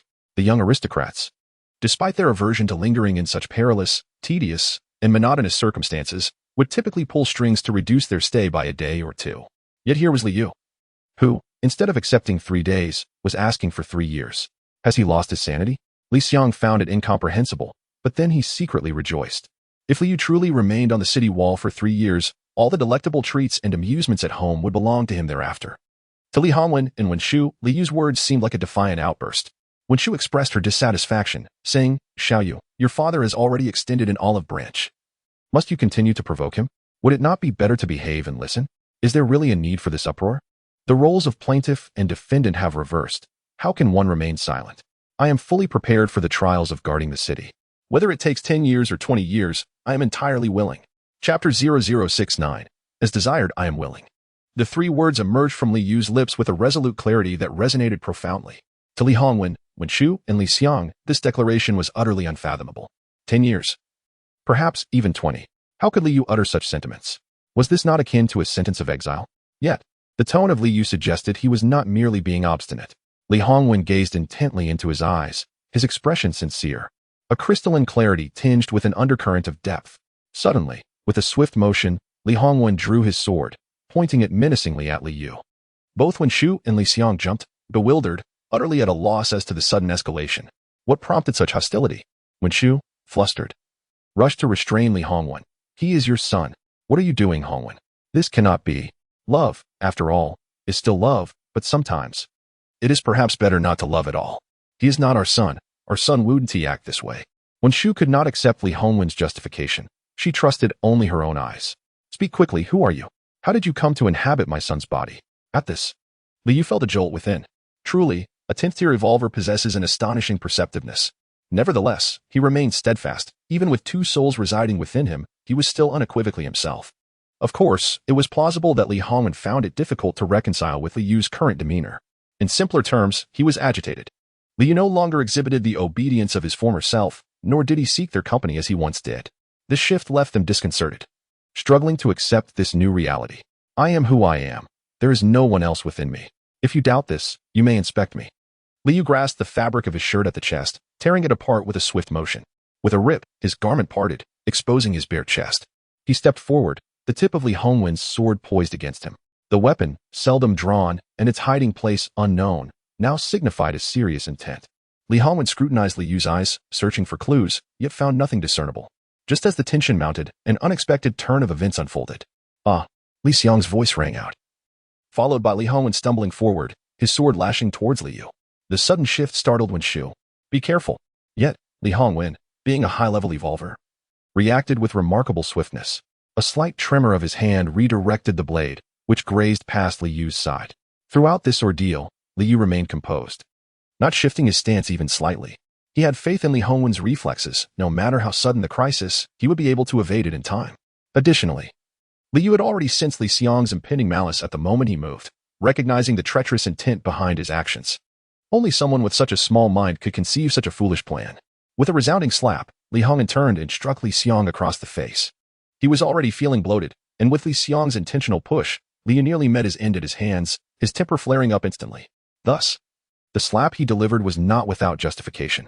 However, after the act, Li Hongwen felt a pang of regret. What have you done? Xiao Xiang did not mean it. Why did you hit him? Wen Shu, filled with concern, hurried over to embrace Li Xiang, inquiring if he was hurt. Li Hongwen stood still, taking a deep breath before slowly crouching down, gently touching Li Xiang's face and asking, does it hurt? Li Xiang, ever adept at seizing the moment, upon hearing this, seemed to feel an immense grievance and burst into tears, his wails echoing far and wide. In the vast expanse of the sandy terrain, a few distant echoes of the undead responded. The family huddled together, comforting one another. Despite the cries, the scene radiated warmth. Time passed, and eventually, Li Xiang ceased his sobbing. Li Hongwen stood up, surveying the area, but Li Yu was nowhere to be seen. He took a few steps to the edge of the city wall and peered inside. In the distance, he spotted a figure standing rigidly in military posture, facing the sandy expanse. Was that not Li Yu? He had indeed taken his post at the city wall. Wen Shu and Li Xiang joined him, catching sight of Li Yu. With a sigh, Wen Shu thought it best to let him stand guard for a while. It was merely a fleeting novelty, and soon the tedium would temper his enthusiasm. Father, mother, let us return home. The wind here is quite strong and chilly, Li Xiang expressed, unwilling to linger a moment longer. He yearned to return home, for his parents had promised him not only delectable treats but also a journey to Flame City to procure superior fire cloudstones, with the intent of crafting an indomitable weapon for him. He was filled with anticipation, not wanting to watch Li Yu guard the city any longer. You stay up there. Ideally, for a lifetime, Li Xiang thought to himself as he tugged Wen Shu along. You all go back first, Li Hongwen instructed before making his way toward Li Yu. Father, come home early. Understood, you go ahead. Upon reaching Li Yu, Li Hongwen also faced the sandy expanse. Do you truly wish to guard the city? Is this not just a matter of pride? Yes, no, came the twofold response. Why? To train myself, Li Yu fabricated a reason, knowing otherwise Li Hongwen would probe relentlessly. He was uncertain of his own thoughts. Having spoken, he could not retract his words. Yet, if that were the case, why voice such sentiments? Was face so crucial? Li Hongwen fell silent, standing for a moment before departing. With his departure, Li Yu finally enjoyed some solitude. Despite the distant sandy terrain obscuring visibility, and the constant dust that settled upon him, he relished the absence of disturbance and external affairs. Having spent a decade in solitude in his previous life, he was well accustomed to such a life. He adapted swiftly, feeling no discomfort whatsoever. The guards were divided into 12 shifts, with each shift on duty for 2 hours. The captain of this shift was an elderly man named Liang, a balding little fellow. Liang approached Li Yu, his tone ingratiating as he said, "Young master, why not take a moment to rest? There's no need to stand for so long upon your arrival. Take your time to acclimatize." He seldom had the opportunity to engage with someone of Li Yu's affluent lineage. Thus he sought every means to ingratiate himself. Regardless of Li Yu's lack of favor at the city lord's residence, he still held a lofty status that a mere city guard like Liang could not dare to disrespect. Moreover, with the cautionary tale of Yang Bing in mind, he was even more wary of harboring any thoughts of disrespect. Liang, who was already half buried in his duties, observed the situation keenly. "No need for that, Captain. Simply treat me as a common guard," he insisted. "Ah, very well," Liang replied. But his heart was not as carefree as his words suggested. To take such a statement at face value would be foolish. To Liang's surprise, Li Yu indeed stood for a full 2 hours before finally handing over his shift. Chapter 70. The 3-year term has arrived. Liang had encountered numerous second-generation heirs who ascended the city walls. Most arrived with a tourist's curiosity, but the novelty quickly faded. The relentless onslaught of yellow sand enveloped them, leaving their bodies coated in dust in no time. Even clad in protective gear, after just 2 hours, their mouths and noses were filled with grime. While the physique of an evolver is indeed more resilient than that of an ordinary person, prolonged exposure to dust inevitably leads to ailments over time. Many guards retired not due to age or commendable achievements, but rather because their health had deteriorated. 8 out of 10 suffered from pneumoconiosis. Few lived beyond 3 years after retiring, with most succumbing within months. Thus, whenever a guard retired from their post, it signified a final farewell. The next meeting would be one of the living and the departed. Li Yu stood for 2 hours, enduring the harsh conditions without a hint of complaint, his face coated in earth and sweat, betraying no signs of discomfort. Liang observed him intently until the shift changed, at which point he approached. "The young master should take a shower. I have arranged for your room to be tidied up." "Thank you," Li Yu replied. "No need for thanks, it is my duty," Liang responded sincerely, harboring genuine admiration for Li Yu's ability to complete his shift. This was a feat far beyond that of other second-generation heirs. Even if Li Yu chose to leave after just a day or two, Liang would still regard him as the most resilient heir he had ever encountered. Had it been any of the other young masters, they would have been in tears after enduring such harsh conditions for even 2 hours. The guards' quarters atop the walls resembled a modest inn, cleaned every 5 days by dedicated personnel. The amenities provided a source of comfort for the guards, as the arduous nature of their duties would be unbearable in substandard living conditions. Each time they returned from their shifts to find their cramped, filthy rooms, despair would settle in. Li Yu, still clad in his protective suit, took a shower, the floor turning into a muddy puddle. Only after rinsing his suit clean did he remove it to continue washing. In winter, the protective gear offered warmth, but in summer, it felt akin to standing in a steamer. After his shower, he felt significantly more at ease, changing into fresh clothes, awaiting the delivery of his meal. While on duty, the guards stood outside. Once their shift ended, they were confined to their rooms, prohibited from descending the city walls unless under special circumstances. The outside world was a barren expanse of yellow sand, devoid of anything worth seeing. After finishing his meal, Li Yu indulged in some snacks. The exertion from his training consumed both spiritual and physical energy. Unlike the characters in the web novels he read, who could cultivate without sustenance, perhaps he was practicing a novel version. After a brief interlude of inactivity, a gentle knock echoed through the room. The sound was so soft that Li Yu could scarcely believe his ears. "Come in," he called. Liang, taken aback, hesitated momentarily. Typically, guards locked their doors when alone in their quarters. Most of those guarding the city were men, and over the years, the absence of outlets for their frustrations had occasionally led to inappropriate incidents under the cover of night, as some would stealthily invade the rooms of fellow guards. However, Li Yu did not lock the door. Could it be that he anticipated his arrival? "Young master, are you still comfortable?" "Not bad. I have brought you some novels to pass the time. Here are a few.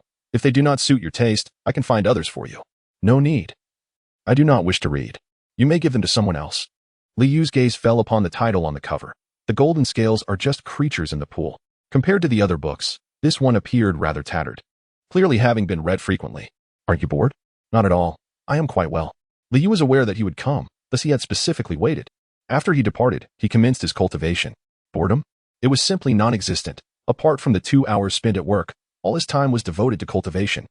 Liang sat for a while and, noticing Liu's lack of enthusiasm as a host, seized an opportunity to take his leave. Upon exiting, a group of guards surrounded him. Why did the young master take out the novels? Doesn't he want them? I told you, the young master is here to experience life. He certainly cannot stay here. What kind of second-generation heir would remain on the city walls for 3 years? Just listen and don't take it seriously. All right, you may disperse. He is a young master, someone we cannot aspire to. If he does not read, I shall. In Liu's presence, the guards dared not speak out. Yet behind his back, they freely fabricated tales, provided he did not overhear. For someone like Liu, even though his recent behavior had garnered admiration, it was but a fleeting impression. Only through perseverance would he earn the respect of the guards. However, Liu did not seek anyone's respect, rendering their opinions inconsequential. After Liang's departure, Liu locked the door and returned to his bed to meditate. The room had windows, but with the curtains drawn. The outside could not see in, nor could the inside see out. It was tranquil, undisturbed by anyone. Outside, only the sound of the wind and the occasional distant moans of zombies could be heard. The next day, as work hours approached, the guards gathered early, not only to await the shift change, but also to see if Liu would continue to stand guard. Most were skeptical, believing he would surely hide away in his room. To their surprise, Liu appeared on time, donned in protective gear, and proceeded to take over the shift. The same occurred on the third day. Liang and the others found themselves at a loss for words. To endure for 3 days signified that Liu was unlike other second-generation heirs. The guards' private mockery transformed into praise and admiration. At this juncture, even if Liu were to leave, they would not speak ill of him behind his back. By the afternoon of the third day, Roka appeared as anticipated. Young master, the city lord has sent me to escort you back. Truly, as promised, 3 days had passed. Liu desired 3 years, yet Li Hongwen was unwilling to grant it. During these 3 days, Liu had adapted to the daily rhythm. He had grown accustomed to standing guard each day, returning to cultivate without interruption, making rapid progress. Uncle Roka, please return and inform my father that I intend to remain here for 3 years. I will not be returning for the time being. Roka found himself unable to forcibly take the person away and had no choice but to return and report. Did he truly say that? Upon hearing Roka's recounting, Li Hongwen was taken aback. He had presumed that after 3 days, Liu would reconsider his stance, and Roka's endeavor to fetch him would proceed smoothly. Thus, from the outset, Li Hongwen had not taken Liu's words to heart. Now, it became evident that Liu was indeed serious. Yes, my lord, I advised him. But the young master is unwilling to return. He must still be sulking. Perhaps it would be prudent to allow him a few more days. Thus, 7 days passed. Then a fortnight, half a year, 2 years, 3 years. In the blink of an eye, the 3-year period arrived. This time, Li Hongwen ascended the city walls in person. He was determined to discover why Liu had managed to remain atop the walls for 3 whole years.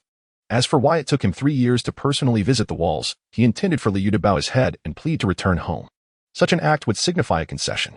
Yet, to his astonishment, it was Li Hongwen who yielded first. Chapter 71, Stagnation and Truth. Li Hongwen had nearly forgotten about Liu. Within the confines of their home, Liu had always been a mere shadow to both Li Hongwen and Wen Shu, eclipsed by Li Xiang's presence, which absorbed their entire focus. They only needed to be assured that Liu remained in the residence, well-fed and unharmed. This habitual mindset led Li Hongwen to assume that Liu had completed his 3-day duty of guarding the city and had returned home long ago. Moreover, the aftermath of the zombie tide and the ensuing reconstruction, coupled with tensions with Silver City, left Li Hongwen with little mental space to consider Liu, rendering him almost invisible. It was only recently, during a skirmish with Silver City, that Li Hongwen contemplated how advantageous it would have been to have a spatial evolver on their side. It was then that he recalled Liu. Upon inquiring with Roka, he learned that Liu was still stationed in South City. 3 years had passed? Had it truly been so long? Li Hongwen was momentarily taken aback, his astonishment evident. Roka, having served under him for many years, rarely witnessed such a display of emotion, even in the face of defeat at Silver City. It must be noted that Roka too felt a jolt of surprise upon hearing the mention of 3 years. After all, Liu was still a child. Enduring the harshest conditions atop the walls of South City for 3 years, Roka could not help but view him with newfound respect. Upon learning that the city lord had arrived in South City, Liang hastened to offer his welcome, overflowing with gratitude. These past 3 years had inexplicably burdened him with a heavier load. Although Liu had been dispatched for training, Liang constantly felt the pressure of supervision from above. living in a state of anxiety to ensure that each day's duties were fulfilled to perfection. He worried incessantly that if he faltered, Liu might report back, jeopardizing his position. This concern extended beyond work to his personal life as well. Rilong felt compelled to monitor whether Liu was eating well, dressing appropriately, and sleeping soundly. In essence, since Liu's arrival, Rilong's entire focus had revolved around him, which proved to be an unbearable strain. Despite Liu's consistent insistence that it was unnecessary, Rilong dared not take it lightly or relax his vigilance. 3 years. Do you know how I have spent these 3 years? The thought brought tears to Rilong's eyes. Yet, to Li Hongwen, it appeared that Rilong was simply overwhelmed with emotion at the sight of him. Calm down, he thought. You are a seasoned soldier. Why do you still react this way? This is not our first meeting. To the city lord, the status was akin to royalty in ancient times.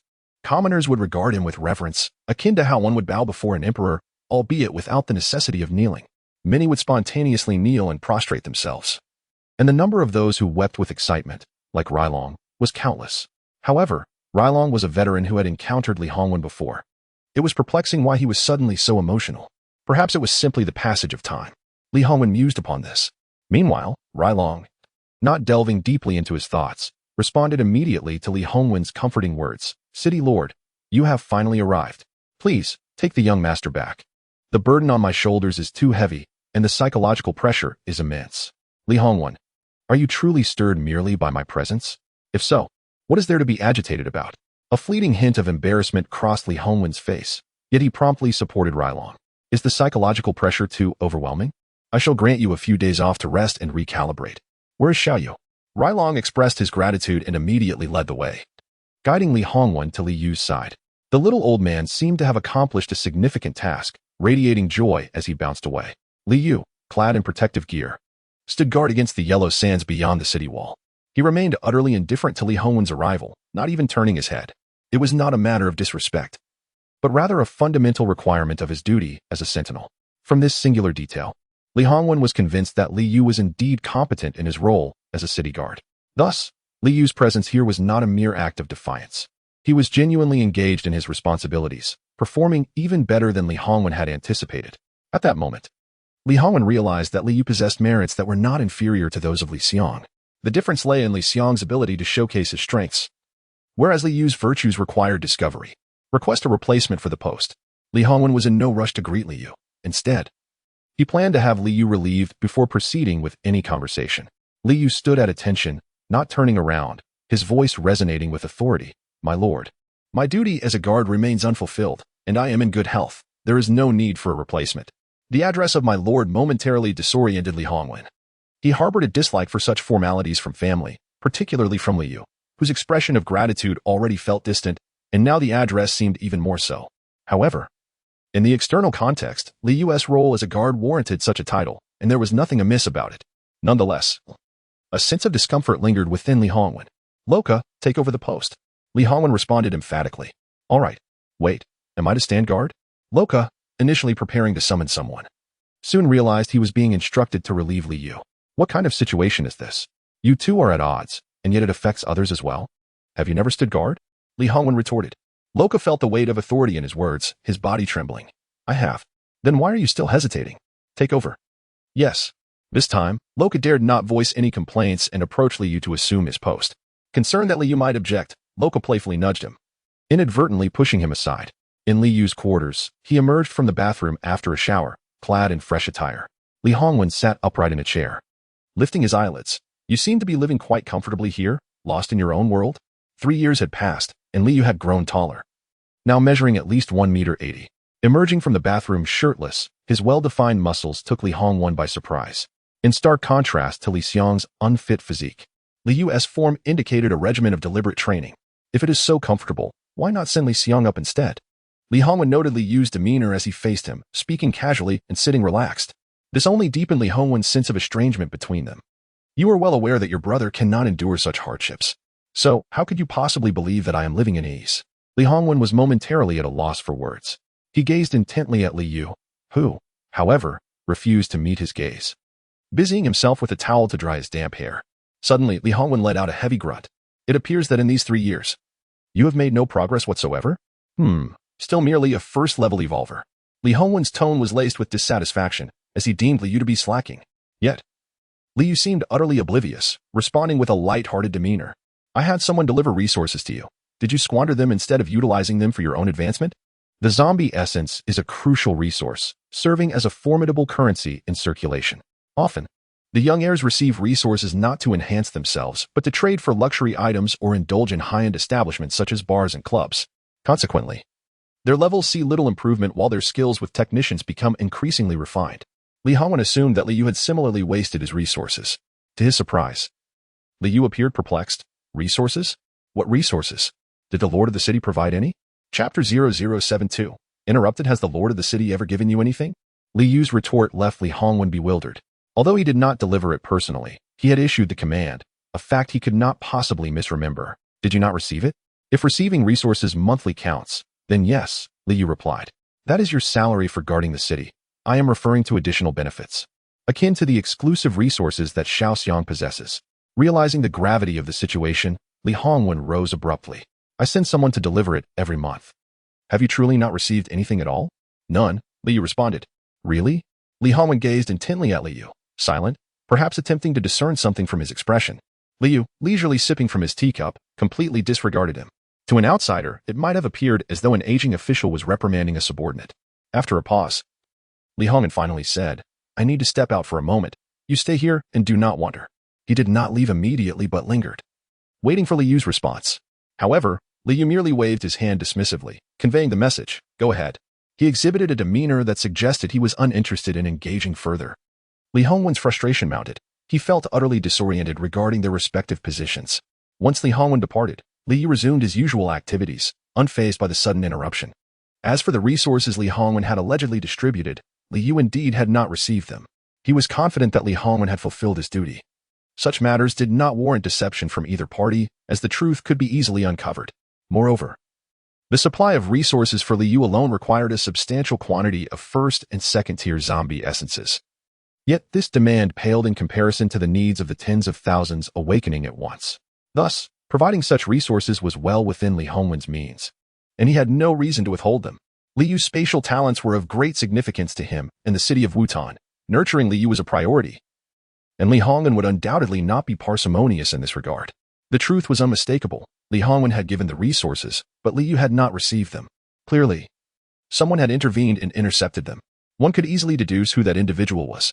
Li Hongwen likely realized this too, yet he refrained from speaking of it. And Liu was equally disinclined to address the matter. After all, what purpose would it serve? If one could escape unscathed from murder, what was the significance of intercepting a few resources?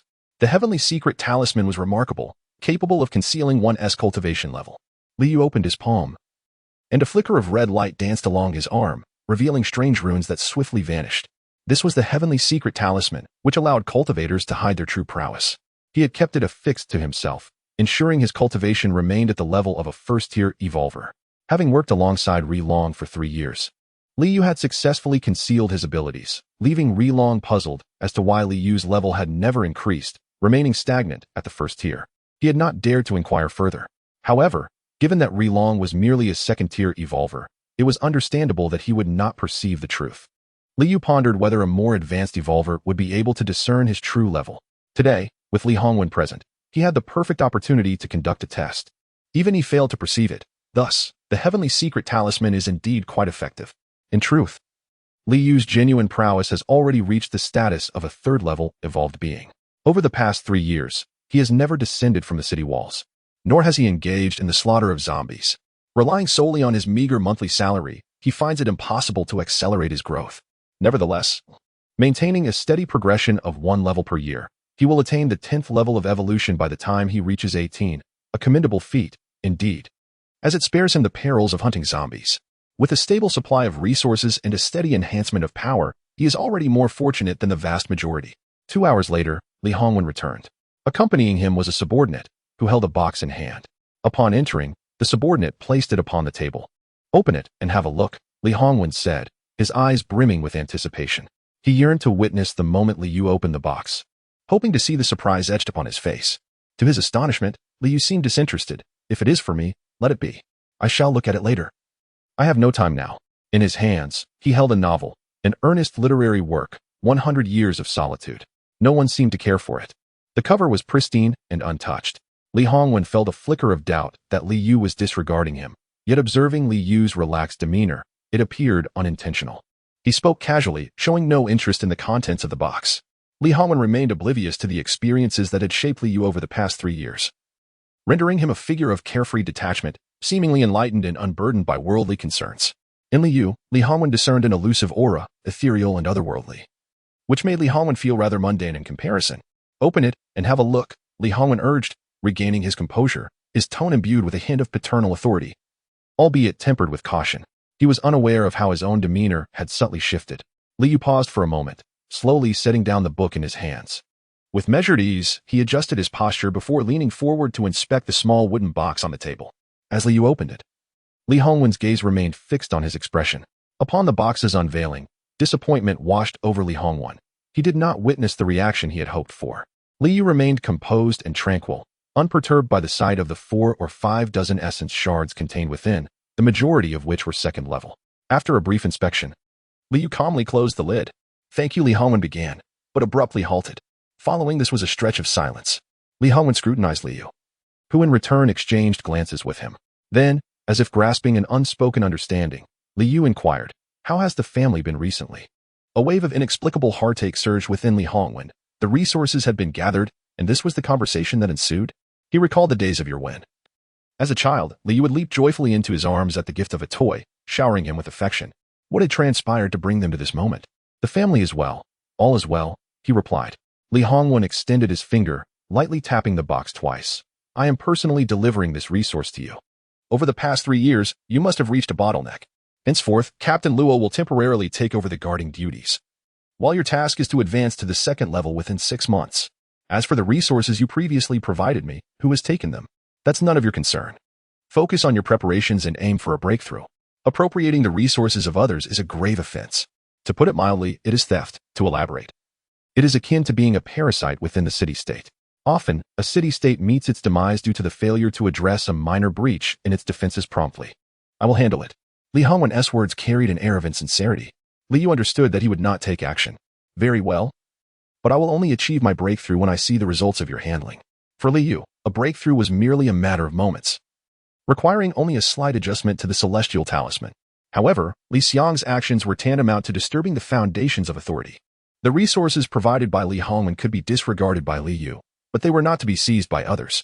Intercepting and robbing fundamentally altered the nature of the offense. Chapter 0073, A Pair of Beauties. Is this something that can be bargained over?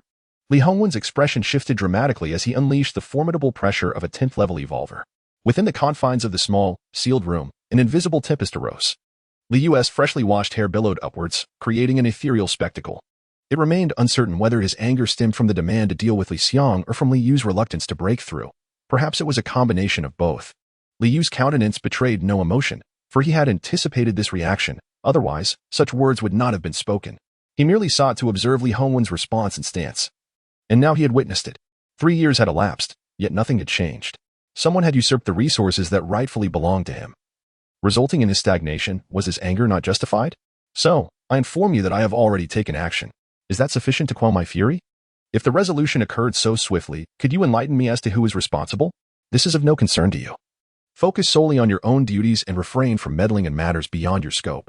Initially, Li Yu harbored uncertainty, but after this exchange, he could assert with absolute certainty that Li Xiang was the culprit. Had it been anyone else, Li Hongwen would not have defended him so vehemently. Thus, the assertion of having dealt with the matter was merely a superficial excuse to placate Li Yu. To genuinely believe it would be folly. "Very well. Since the lord of the city calls me father, since you choose to remain silent, I shall investigate on my own. What is rightfully mine, I shall reclaim." Li Hongwen gestured towards the small wooden box on the table. "This now belongs to you. What more do you desire? This is merely interest. It is different. You may inquire further when you are able to uncover the truth." Li Hongwen, unwilling to become mired in this issue, allowed Li Yu to pursue his own inquiries with confidence that Li Yu would not succeed. Unbeknownst to him, Li Yu had already pinpointed the suspect. Even if it was not Li Xiang, the latter would still bear the blame. But how could it not be Li Xiang? Who else would dare to usurp the resources of the lord of the city as favorite son? What if I were to uncover the truth? Severe punishment would ensue. I shall take that with a grain of salt. What does it mean to take it with a grain of salt?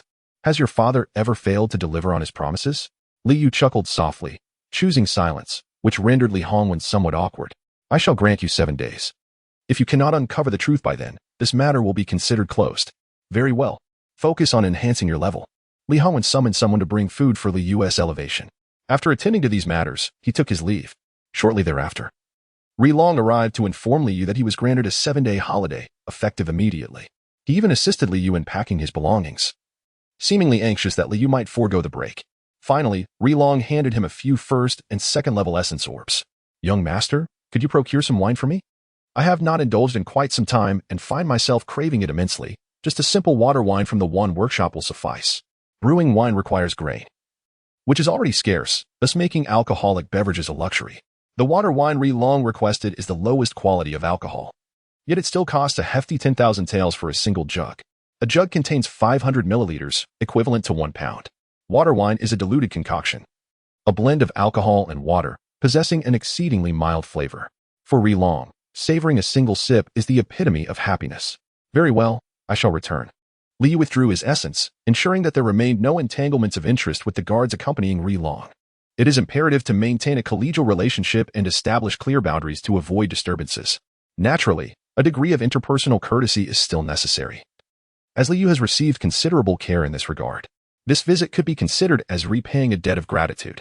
Descending the city wall, he gazed upon the familiar streets, which appeared almost otherworldly. 3 years had passed, despite the mere 100 meters of vertical distance between the top and bottom of the wall. Li Yu had not ventured down even once during this period. However, the changes over the 3 years were not substantial. The roads remained largely unchanged. Li Yu navigated effortlessly to the Wan workshop, which surprisingly was open for business during the day. Upon overhearing the conversations of customers, he learned that the triannual awakening ceremony had arrived. No wonder the crowds were several times larger than usual. Boss Zhang, do you have any water wine? Yes, but you'll have to wait in line. Do I also need to wait in line? Boss Zhang, preoccupied with his accounts, did not even lift his head while replying. Only upon hearing the question did he raise his gaze, exclaiming with excitement, "Oh, you have returned. Please, come in, come in." He then instructed an assistant to watch the shop and led Li Yu to the back courtyard. Master, it has been ages. Where have you been? Boss Zhang's eyes glistened with tears of joy. Li Yu smiled and replied, I have been training at the city guard, only just descending today. Guarding the city? Boss Zhang expressed his astonishment. How could you possibly go there? You are the esteemed heir of the city lord's mansion. This is unexpected. I requested it voluntarily. It was both a punishment and a choice made by Li Yu. It seems the young master possesses great ambition, determined to achieve remarkable feats. A promising future indeed. This old fool has an eye for talent and has made a wise investment, Boss Zhang mused proudly. The two engaged in conversation, discussing their recent circumstances. Is this the end of your training, master? Has the 3-year period concluded? Not quite. I am on leave and, coincidentally, have some matters to attend to. Thus I descended into the city. Are they good or bad matters? I am uncertain. Perhaps they are fortunate. What matters? My belongings were stolen. Boss Zhang pondered intensely, unable to comprehend how the theft of belongings could be considered fortunate. Nevertheless, he refrained from delving deeper and instead inquired, Master, how may I assist you? Do not hesitate to ask. Then I must trouble you, Boss Zhang. Please tell me, do you have the consumption records for my brother, Liang, from the past 6 months? Indeed, we maintain records for not just 6 months, but even for 3 to 5 years. Every purchase, including the date and price, is meticulously documented, and significant conversations are also recorded, as the main office sends personnel for inspections. Any discrepancies could lead to penalties. Please bring them to me for review. This is confidential. However, if you desire, I can provide it, but it can only be viewed by your brother. Thank you. The luxury goods sold by Wangu Workshop are the most abundant. Liang is a man who revels in enjoyment, having come into unexpected wealth. He would certainly not use it solely to enhance his status, but rather indulge in consumption. Li Yu understands him well. His income is surely insufficient to support his extravagant lifestyle. With this evidence in hand, confronting Liang will yield a straightforward conclusion. Boss Zhang returned shortly after he left. Yet he came back empty-handed, having not brought the case files. Did Boss Zhang fail to find them? No, young master, someone is looking for you. Someone is looking for me? Li Yu felt a hint of curiosity. He had descended from the city wall without notifying anyone. How could anyone be searching for him? Coincidentally, they found their way here. Indeed, it is a pair of beautiful women. Chapter 0074. Unexpected news, beauty? After his rebirth, Li Yu seemed to have encountered only a handful of women. As for beauties, the number was even scarcer. His perception of women had grown rather indifferent. They were but tools, dispensable and inconsequential. After a suggestive remark from boss Zhang, the beauty he referred to appeared behind him. Luo Hua, a woman of enduring charm, smiled brightly upon seeing Liu, exclaiming, "Young master, we meet again." Liu remained composed, knowing without glancing that the other beauty was Lin Yao. Though it was not a full decade earlier, their encounter came 7 years sooner than expected. For 6 months following the zombie tide, Luo Hua had been absent, and Liu had felt a sense of relief, thinking they might never cross paths again. After all, he was to remain atop the city walls, with little opportunity to descend. Yet, unexpectedly, after 2.5 years, their first meeting beyond the walls occurred. Was it truly a haunting specter, inescapable and persistent? Lin Yao stood gracefully, as ethereal as a fairy, her large, expressive eyes curiously fixed on Liu. In that fleeting moment, she felt an inexplicable familiarity, perhaps due to Luo Hua's incessant mentions of her brother in Wutan City over the past 3 years. Luo Hua often spoke of Lin Yao's brother as handsome and affluent, urging her to befriend him when they finally met. Upon hearing of wealth and abundance, Lin Yao's eyes sparkled with intrigue. Although Luo Hua was a bounty hunter, she barely scraped by at the lowest rungs of society, leaving the prospect of a plentiful meal a distant dream. This longing fueled Lin Yao's aspirations for Wutan City and the brother she had yet to meet. Just as Lin Yao prepared to speak, Liu interjected, "Sister Luo, it has been a long time." Lin Yao was taken aback. Despite Liu's tall and robust stature, his youthful innocence was unmistakable. She realized he was likely around her age. "What did you just call me? Sister?" Lin Yao was flustered, casting a glance at her mother. Though no words were exchanged, her eyes conveyed a multitude of unspoken thoughts. "Mother, isn't the hierarchy incorrect?" Luo Hua, equally embarrassed, recalled how she had initially sought to draw closer to Liu by inviting him to call her sister. She had considered how this would affect Lin Yao later on. Should Lin Yao refer to Liu as brother or uncle? If uncle pleased Liu, that was inconsequential. However, Liu's nonchalant demeanor, devoid of any astonishment, was disheartening. It was worth noting that upon learning of Liu's presence at the workshop, Luo Hua had hurriedly brought along a meticulously prepared Lin Yao. While Lin Yao might not be a celestial beauty, she certainly possessed the allure to captivate. Yet, Liu remained impassive, having not even spared Lin Yao a proper glance. He had merely cast a casual look in her direction while conversing with Luo Hua. This casualness struck Luo Hua deeply, leaving Lin Yao equally hurt. Subsequently, Lin Yao felt an unaccountable sense of grievance, her lips pursed, eyes brimming with tears. Given Liu's unique status, Luo Hua hesitated to correct the situation, especially considering it was her insistence that had led Liu to call her sister in the first place. Luo Hua discreetly signaled to Lin Yao, suggesting that there was no need for concern, they could discuss their matters separately, just as one would with an elder. Lin Yao widened her eyes in surprise, realizing that he too referred to Xiak as brother. "I will explain later," Luo Hua whispered, pulling her gently to indicate that they should converse openly rather than in hushed tones. This scene had played out in Liu's imagination before, yet he had not anticipated its actualization. Initially, when Luo Hua suggested he address her as sister, he hesitated, pondering the implications of familial hierarchy should he encounter Lin Yao again. Upon further contemplation, he found clarity. A blurred distinction in their relationship could serve as an unspoken barrier between him and Lin Yao, prompting him to embrace the title of sister for Luo Hua with a sense of delight. However, today's situation had left Lin Yao somewhat perplexed. Luo Hua swiftly took a seat and began to ingratiate herself. "Young master, it is truly a stroke of fortune to meet you. Fortunately, the tide of corpses emerged only after our return journey. Had we encountered it on our way here or back, we might never have met." According to Luo Hua, she had traversed to the City of Flames in merely 3 days. She had intended to return with Lin Yao immediately but was informed of a zombie outbreak in Wutan City, halting all transportation hubs. This cessation lasted an arduous 3 years, purportedly to ensure the safety of the residents of the City of Flames. The distance between Wutan City and the City of Flames was considerable, spanning over 1,000 kilometers, with a zombie-infested expanse in between. Trade relations between the two cities had always been somewhat tenuous, and the closure did not significantly impact the overall dynamics, as life resumed its course after 3 years of lockdown. However, the foreign trade sector bore the brunt of the disruption, while other industries remained largely unaffected. You traveled for 3 days to reach the City of Flames, only to be informed of a zombie outbreak in Wutan City? Liu keenly detected the nuances in Luo Hua's words. If his memory served him correctly, 6 or 7 days had elapsed after Luo Hua's departure before the outbreak occurred. This implied that Luo Hua had received forewarning of the impending crisis 3 days prior, despite being hundreds of miles away.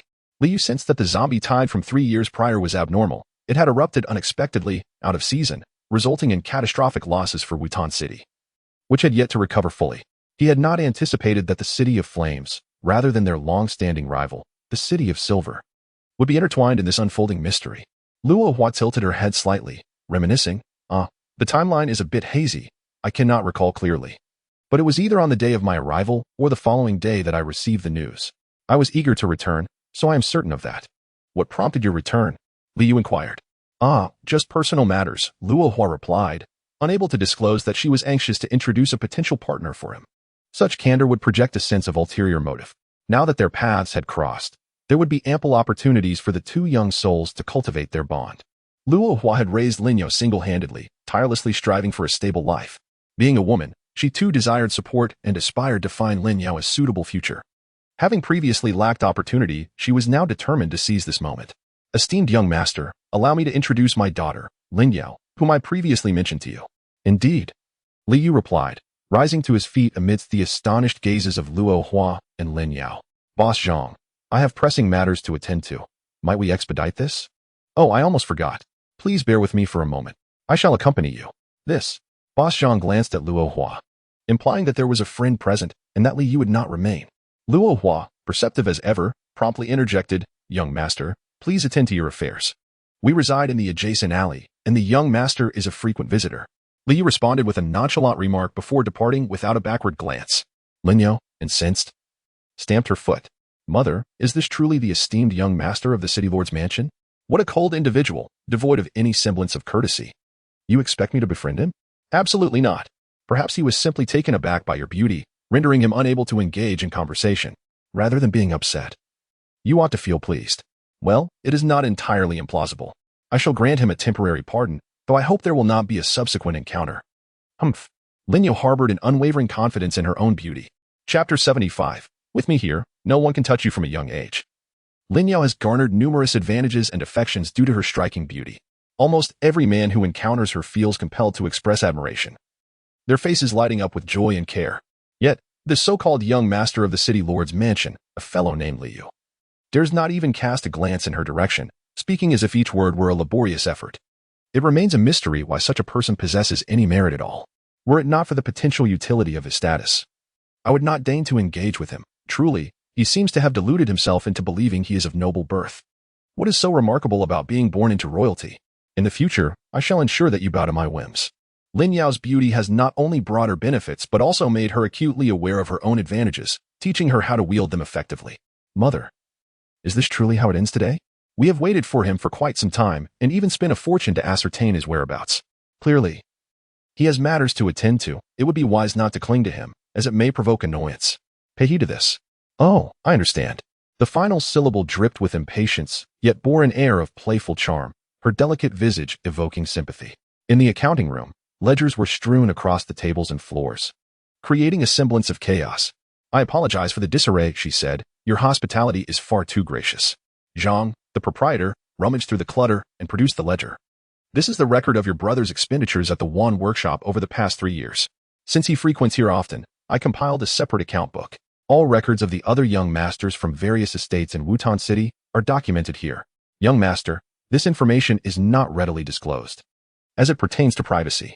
As he spoke, Zhang lowered his voice suddenly, causing Liu to momentarily wonder if someone had arrived.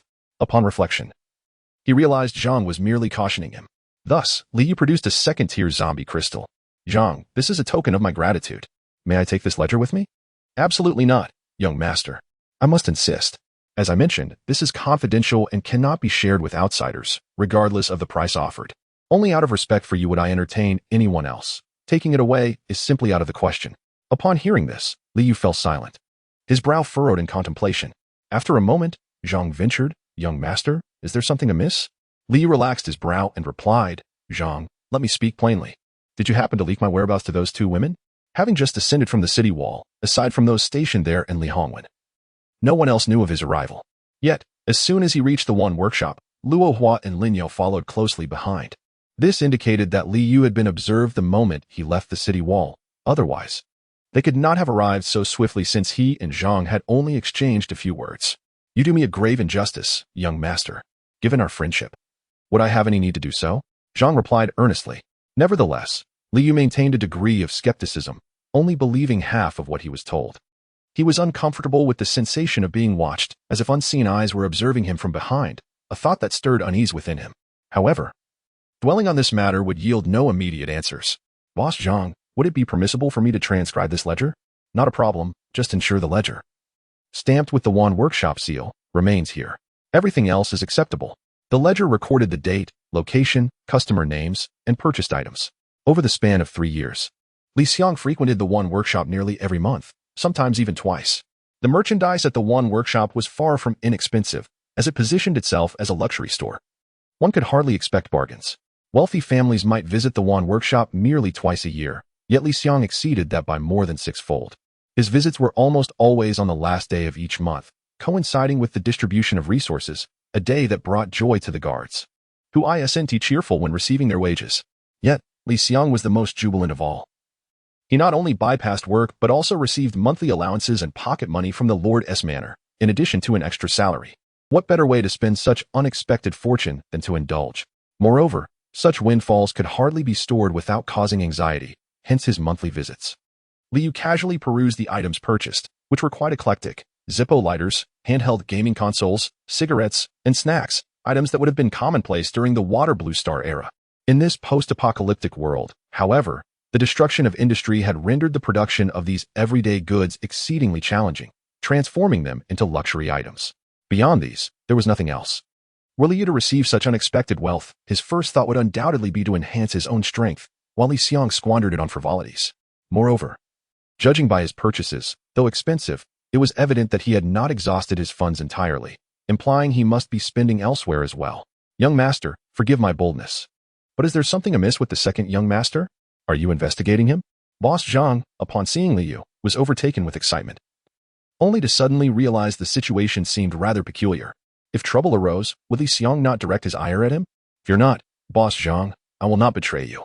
With my presence, no one in the entire Yuten city would dare lay a finger on you. Liu lowered his gaze, focusing intently on his transcription, his casually spoken words exuding an air of authority. Boss Zhang, observing him, was taken aback. He realized that Liu had matured. With the growth of his strength came an increasing confidence. Then I must thank you for your protection, young master. By the way, Boss Zhang, can the Yuan Workshop assist in gathering information? Haha, young master, you have indeed come to the right place. The Yuan Workshop not only gathers intelligence, but also trades in it.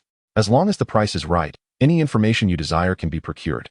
In that case, I would appreciate your help in investigating whether anyone visited the ruins of Demon City around the time of the corpse tide 3 years ago, particularly those monitoring Flame City. What? Isn't their suspicion surrounding Silver City? The two cities have clashed several times over the past 3 years. Why would Flame City suddenly emerge? I merely mentioned it casually, harboring no doubts about anyone in particular. These words elicited a wry smile from Boss Zhang. Young master, do you have any idea how much money is involved in your casual remarks?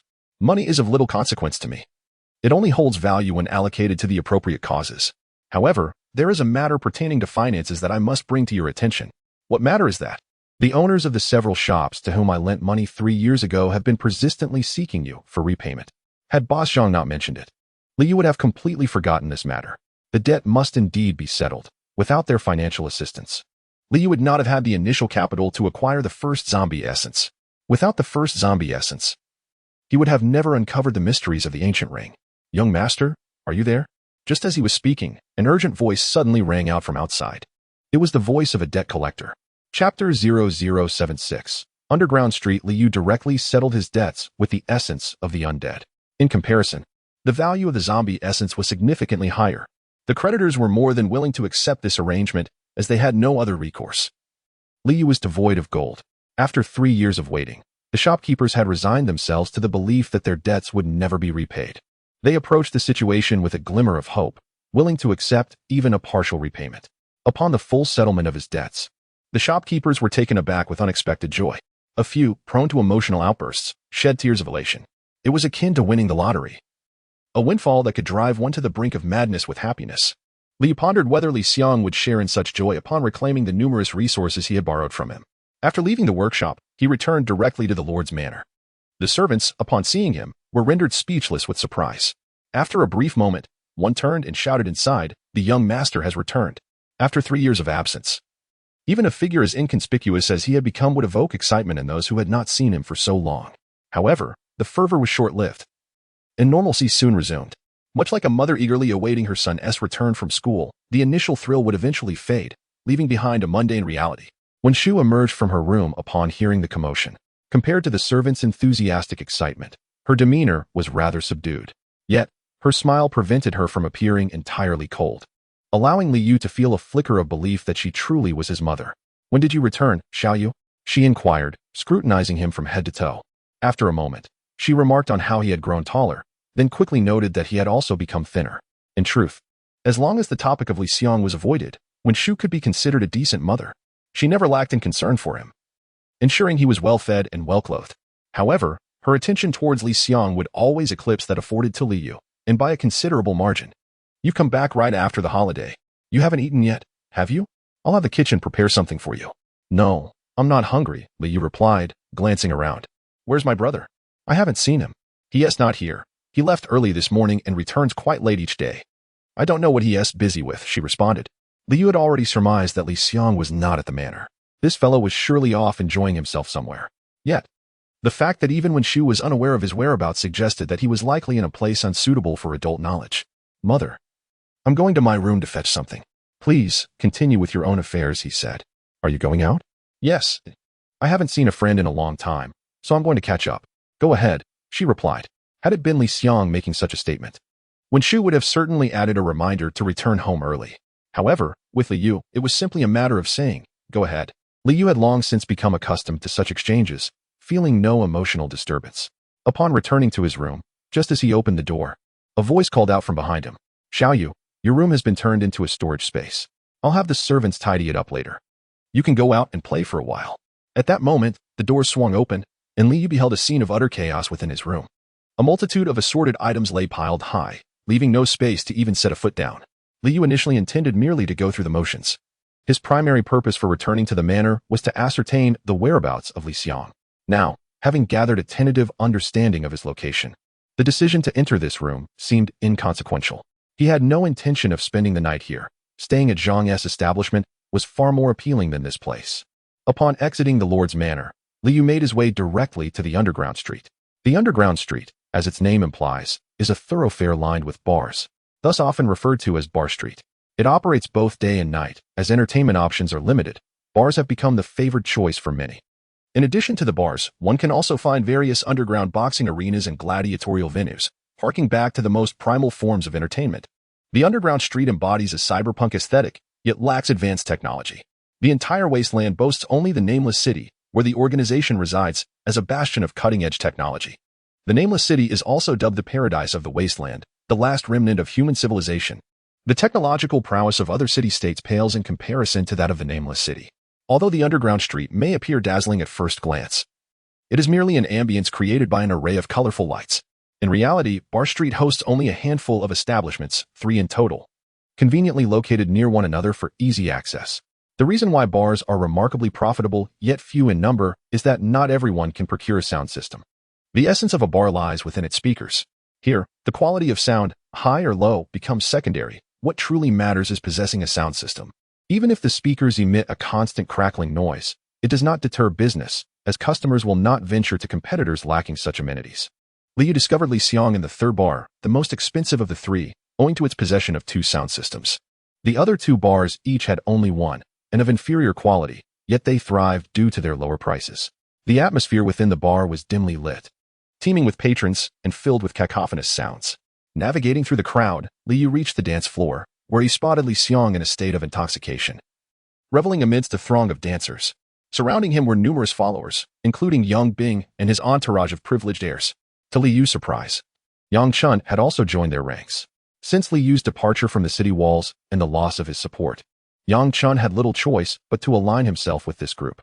Unable to fight back or withstand their influence, what alternative did he have but to join? Liang appeared engrossed, dancing exuberantly with several girls. However, it was Yang Bing who noticed Liu first. Initially incredulous, he rubbed his eyes, uncertain of what he was seeing. After a few moments of contemplation, he confirmed it was indeed Liu, and his expression morphed into one of shock. He nudged those beside him, who, still astonished, began to do the same, passing the word along until it reached Liang, prompting an unexpected stillness to envelop the dance floor. The music abruptly ceased, and everyone halted their movements, fixing their gazes on Li Yu with a mixture of curiosity and hostility. What was happening? Why had the music stopped? Who had the audacity to silence it?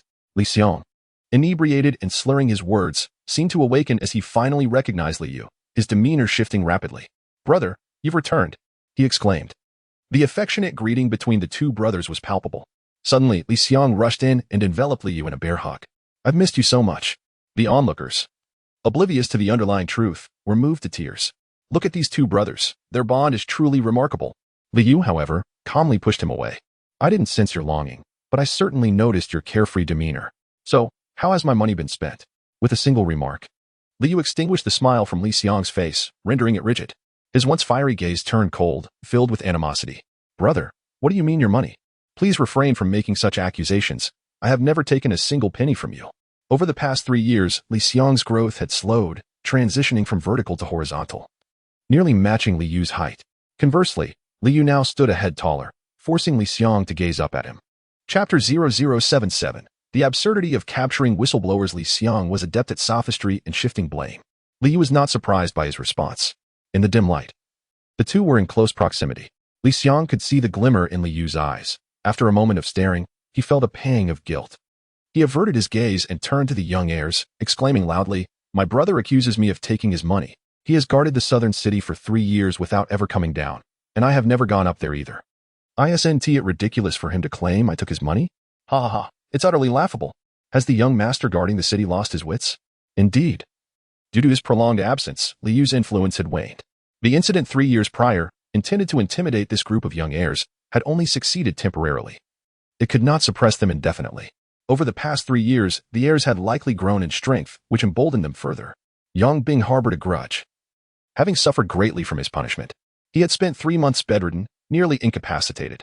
Thus, Yang Bing was the most vocal, declaring, "Cousin, I only acknowledge you as cousin. Without that, you are nothing.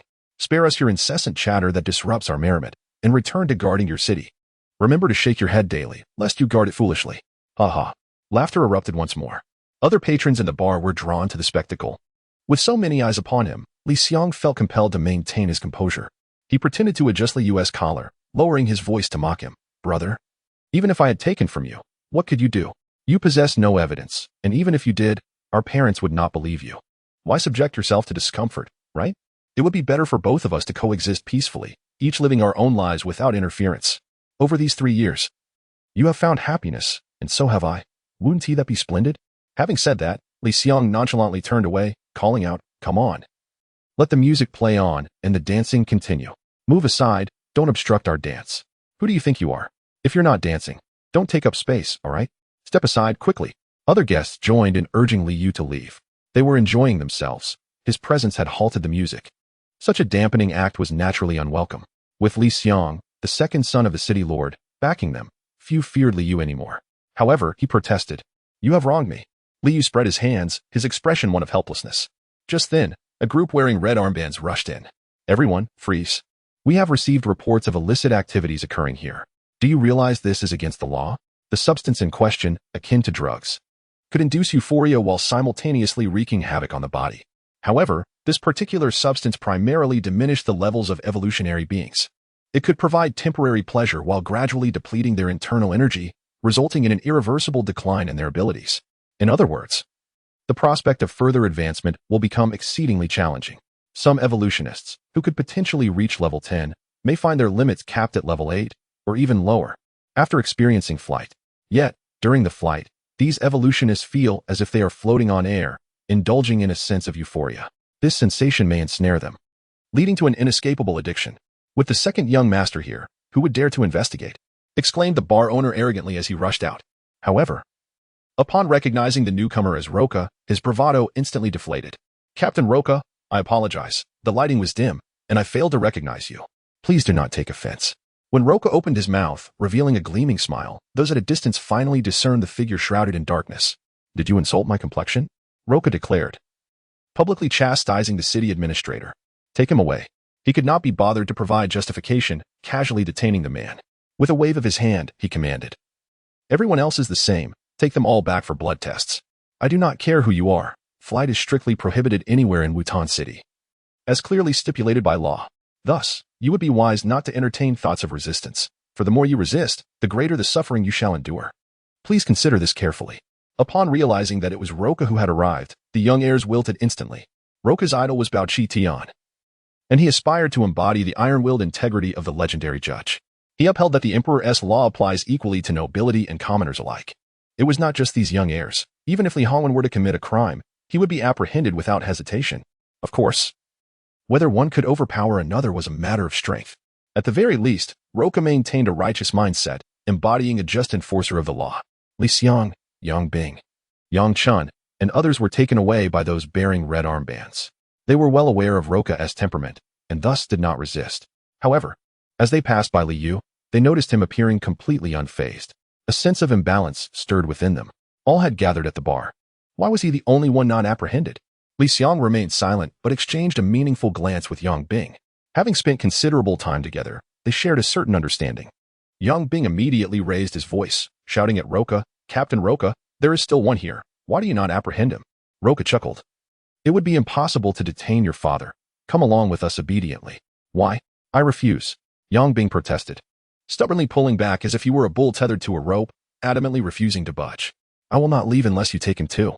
Roka was exasperated. How can one be so obstinate? "Allow me to handle this, Captain Roka," Li Yu interjected, raising a hand to pause the conversation. Then turned to Li Xiang and the others. He smiled subtly. "It was I who reported him, understand?" Li Yu initially intended to say, "Have you ever seen anyone apprehend a whistleblower?" However, he reconsidered, realizing that due to his status as the heir of the city lord, he would not be apprehended. Had he been of a different standing, today's detainees would not have been Li Xiang and Yang Bing, but the whistleblower instead. There were numerous vivid examples to illustrate this point. Li Xiang and his companions fell into a profound silence, their eyes directed at Li Yu, brimming with resentment. Being apprehended meant at least 24 hours of confinement. Though they could summon their parents for bail, returning home would inevitably result in a severe reprimand. "Young master, it's been a while. I am your cousin Yang Chun. We used to share such a close bond, remember?" "Enough chatter, let us proceed," Luo Ka interjected, personally guiding Yang Chun away, while he showed no inclination to engage with him. Upon entering the Urban Management Center, the group found themselves confined in a holding room. Due to the lack of space, they were all placed together. "What shall we do, second young master? Please, offer us your advice," one of them implored. "Indeed. Should we remain here or summon our elders for assistance?" Another queried. "I would prefer to stay here rather than involve our parents, otherwise. Returning home would spell disaster for me," came the reply. "Let us heed the second young master's counsel." Li Xiang felt a sense of uncertainty within. The situation was precarious, as they had indeed engaged in reckless behavior, albeit to a lesser degree. Such conduct would undoubtedly be intolerable to Li Hongwen and Wen Shu. "I believe it is best not to involve our parents. After all, the items have been well concealed, and without immediate evidence, we should be safe," Li Xiang proposed, contemplating calling Luo Ka to advise him against informing their parents about the incident. However, as Li Xiang was deep in thought, a respectful voice echoed from outside. "My lord." The City Master. Chapter 0078. I am your dear younger brother, yet it is Li Xiang who is favored, having committed a transgression. It was none other than his own father who personally arrived at the prison to rescue him. Meanwhile, Li Yu faced a grim fate, being sent directly into confinement by his father. However, even Li Xiang was taken aback by the swiftness of Li Hongwen's arrival. No sooner had he been incarcerated than Li Hongwen appeared, as if forewarned of the events. "Li Yu, it must be you." Li Xiang, not one to be easily deceived, quickly deduced that Li Yu was behind the mischief. Alas, his realization was futile. It was already too late. With Li Hongwen on the scene, he was certain to interrogate thoroughly. The matter of the illicit substance was no trivial issue. Li Hongwen harbored a deep-seated disdain for such acts, particularly due to the loss of several close acquaintances among his peers, resulting in ruin and demise. Upon ascending to the position of city lord, Li Hongwen's foremost decree was the outright prohibition of this substance. Anyone apprehended would face severe penalties, irrespective of their involvement, with a minimum sentence of 5 years. Those engaged in trafficking would face execution, regardless of quantity. Thus, following his arrest, Li Xiang was engulfed by trepidation at the prospect of Li Hongwen discovering his entanglement in this affair. The prospect of being implicated in such a scandal was far more terrifying than any familial discord that could provoke Li Hongwen's wrath. With his head bowed, Li Xiang listened as the footsteps drew ever closer, his anxiety mounting. An invisible pressure bore down upon him, rendering him nearly incapable of standing upright. "Xiao Xiang." Li Hongwen merely called his name, his tone far from severe. Yet, this simple utterance sent a shiver down Li Xiang's spine, causing him to collapse onto the ground. "Father, it is not my doing. I have no part in this. It was not I who engaged in this act. It was them, and I am entirely uninvolved. Please. Father, trust me." The surrounding silence was unnervingly profound. Liang thought he had gone deaf until he lifted his gaze, only to be met by the icy visage of Li Hongwen. In that moment, Liang's expression shifted dramatically. He suddenly comprehended that Li Hongwen might merely be there to protect him and was yet unaware of the full extent of the situation. However, his anxiety led him to divulge everything, inadvertently confessing outright, thus bypassing the very process of interrogation. Standing beside Li Hongwen was Liu, whose expression was inscrutable, revealing neither joy nor sorrow. Yet to Liu appeared to revel in his misfortune. "Liang, you must clarify the nature of this matter." Li Hongwen's voice boomed like thunder, shaking the interrogation room as if an earthquake had struck, causing chairs and tables to rattle. The light fixtures above trembled, threatening to fall. Outside the urban management center, a fierce wind arose, compelling passers-by to shield their eyes. They mistakenly attributed the tempest to a change in weather. Oblivious to the wrath of a level 10 evolved being, Liang found himself at a loss for words, knowing that any explanation would only complicate matters further. He directed all his ire towards Liu, his gaze increasingly venomous and filled with resentment. "It is all your fault. Why have you returned? Could you not simply tend to your own city without causing havoc?" Liang refused to accept any semblance of blame for the predicament at hand. The entire world may be mistaken, yet it cannot be his fault. Liu, indifferent to the matter, presented the list before Li Hongwen. This document contained 3 years' worth of Liang's expenditure, all of which comprised extravagant purchases of luxury goods.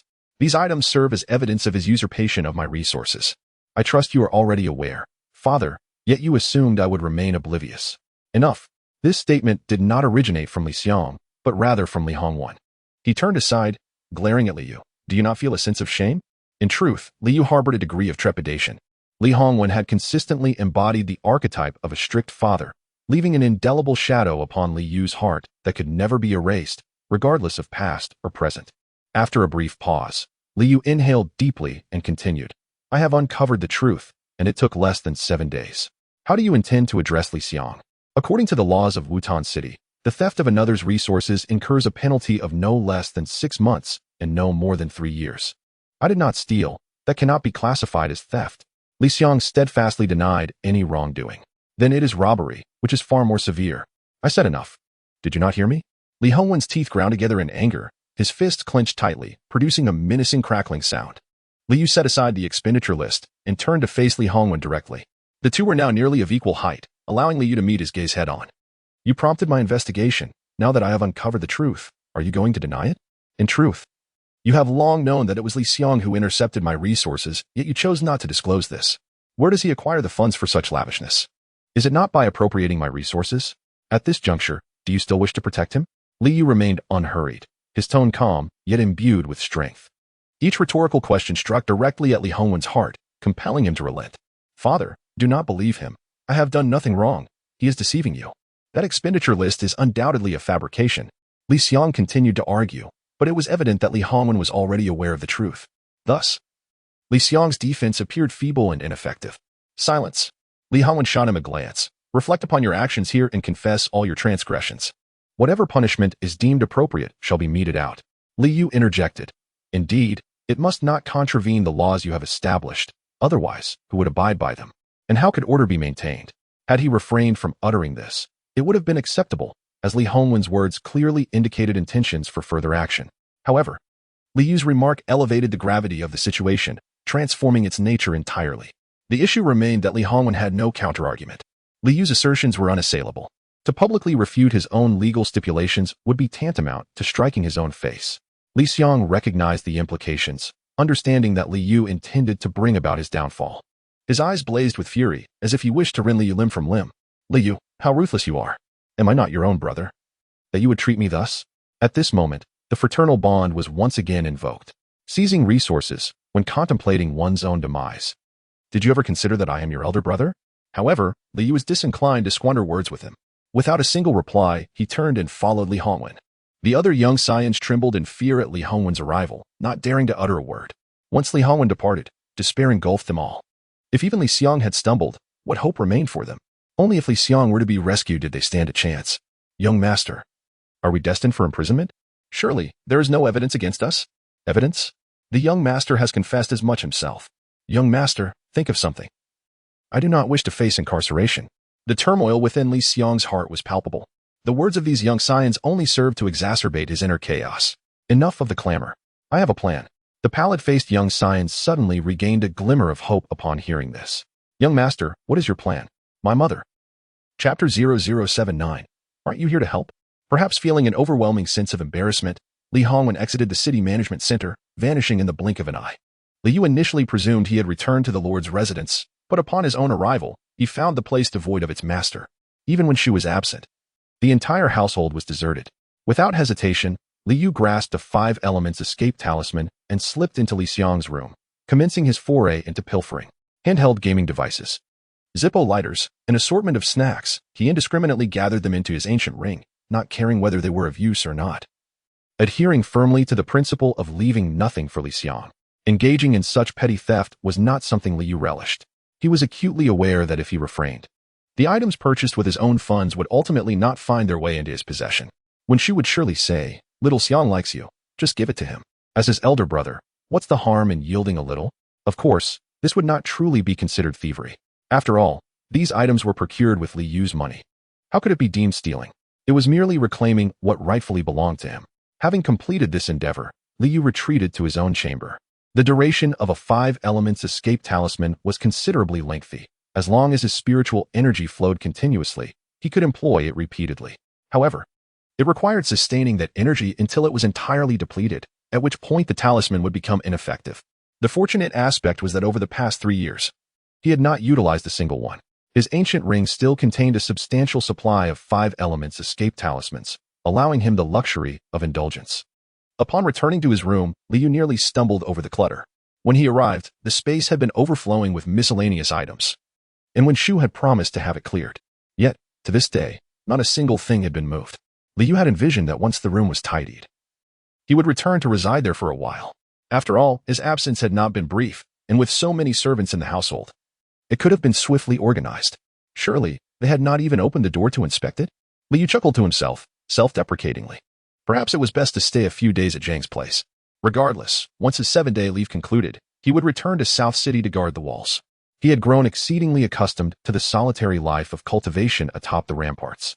If he were to return for an extended stay, he would find it quite difficult to adjust. As long as he remained within the household, an array of trivial matters would inevitably seek him out. Li Yu rummaged through his belongings, retrieving some books and clothing. 3 years ago, it was supposed to be a group of privileged youths experiencing the sensation of guarding the city. Yet, unexpectedly, once he ascended, he had never descended. The garments he had brought were now worn and tattered after 3 years. It was high time for a change. As he concluded his search and prepared to depart, Li Hongwen and Wen Shu returned. Upon arriving home, rather than dispersing, they headed straight to the entrance of Li Yu's room. Li Yu opened the door. When one's parents address them by their full name, it signals a warning. Nevertheless, Li Yu felt no fear. He had committed no misdeed and was at peace with his conscience. Yet, what he believed to be harmless might not align with Li Hongwen and Wen Shu's perception. "I'm busy. I don't have time," Li Yu asserted, fully aware of their intentions. Yet another round of verbal sparring over Li Xiang. It promised to be a tedious exchange. "What could possibly keep you so busy? Open the door." Li Hongwen is truly the more refined one. Had it been another, they would have already kicked the door down. Wen Shu also spoke up. "Do not presume that we are unaware of your attempts to evade us. Open the door at once. We have matters to discuss." Creak. The door swung open, revealing Li Yu with his sleeves rolled up, a slight sheen of sweat glistening on his forehead. His face bore streaks of dirt, unmistakable evidence of his labor. Upon entering, Li Hongwen and Wen Shu were met with a scene of utter disarray, with clutter piled high. Their first thought was, "Have we entered the wrong room?" But there stood Li Yu before them. It was impossible to have made an error. This was indeed Li Yu's room. And he had not been dishonest. He was genuinely occupied. Before either parent could speak, Li Yu preemptively said, "Father and mother are aware that their child's room has become a storage space, leaving no place to sleep. How wonderful that you are here to help me organize it. I truly appreciate it." His words, delivered in the most placid tone, dripped with sarcasm. The ire that had initially consumed Li Hongwen and Wen Shu dissipated significantly. For the situation was indeed excessive. Even if only a fraction of the clutter had been cleared, they would not have felt the slightest twinge of guilt. The accumulation was far too much, completely disregarding Li Yu's needs. "Why so silent? Were you not here to lend a hand?" Li Yu continued, unconcerned. As he turned to leave, "Having been away for 3 years, I had hoped that, even without regular cleaning, my room would merely gather a layer of dust. I did not anticipate it transforming into a storage area. Now that it is so cluttered, why not add a bit more? Look, I still have some space to stand. Li Hongwen and Wenshu felt their faces flush with embarrassment at Li Yu's remarks. Did you not arrange for someone to clean? Li Hongwen inquired of Wenshu beside him. Wenshu, visibly uncomfortable, replied, I meant to, but I did not instruct anyone in time and later forgot. Oh. This is not important. Let us discuss Xiao Xiang's situation. Indeed, Li Yu's predicament seemed trivial compared to the significance of Li Xiang. Let us go to the hall. Li Hongwen said, There is no room to settle here. I can hardly be bothered to enter. You go ahead. I must attend to this mess. If I do not clear it, I shall have nowhere to sleep tonight. Li Yu protested, unwilling to accompany them. I will call someone to help. Shall you? Come with us. Wenshu, undeterred, strode into the room and grasped Li Yu's hand, pulling him outside. Li Yu attempted to break free, but to no avail.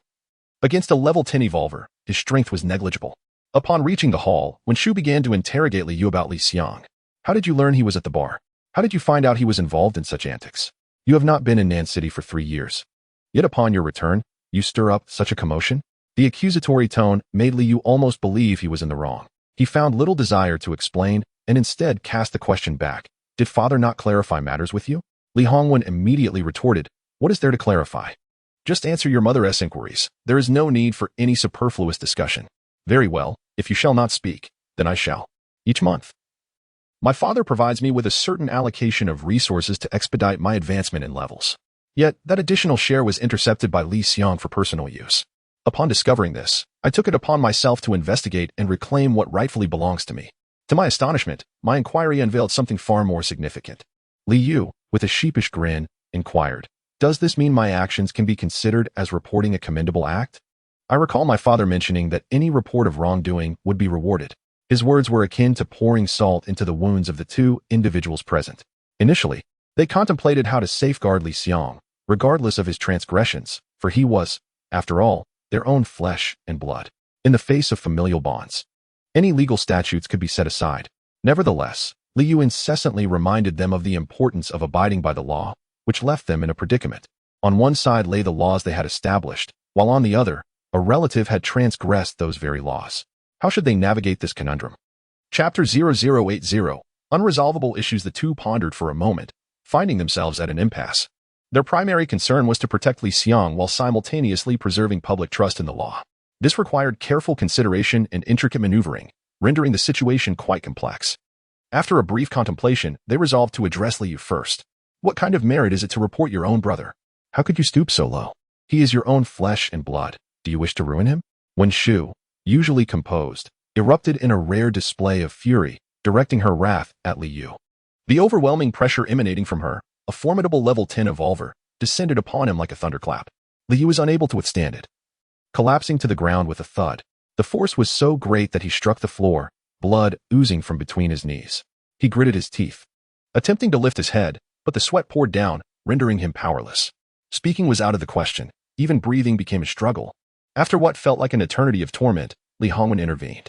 Wenshu, a slight reprimand will suffice. Shall you cannot bear the weight of your immense pressure. Li Hongwen initially spoke only a couple of sentences. However, Wenshu appeared to have lost her composure and did not relent immediately. Left with no choice, Li Hongwen stepped in. With his intervention, the kneeling Li Yu seemed like a deflated balloon, collapsing further onto the ground. He gasped for breath.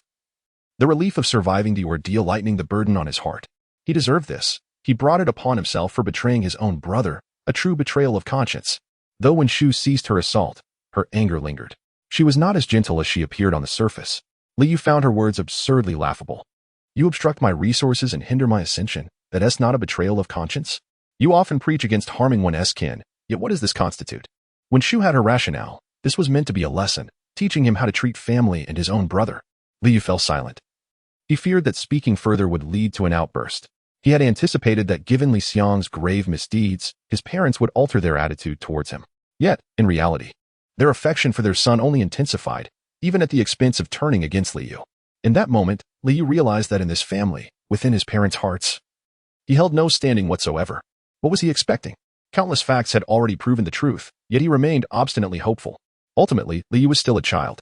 Despite having been reborn, no matter his age or maturity, he remained a child in his parents' eyes. The yearning for their care and affection was an indelible part of his being, an innate desire that could not be erased. Yet now, that yearning was obliterated by Wen Shu's fury. Indeed, the walls of the city seemed the only place where Liu truly belonged. Someone, take the young master back to his room. Perhaps recalling that Liu's room was cluttered with debris, Li Hongwen quickly amended his words. Take him to the west wing, find a clean and tidy room. Why did Li Hongwen emphasize cleanliness? Because the west wing was where the servants resided, generally more untidy and disheveled. In truth, the Lord's residence was vast, with many vacant rooms available. There was no need to cast Liu into the western wing. Li Hongwen's action served as a warning. Should Liu continue his reckless behavior?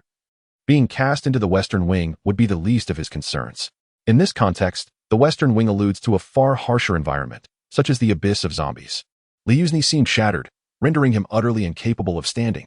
The servants, hesitant to move him carelessly, procured a stretcher to carry him away. Upon arriving at the western wing, they found a solitary bedroom to place Liu on the bed before exiting without further ado.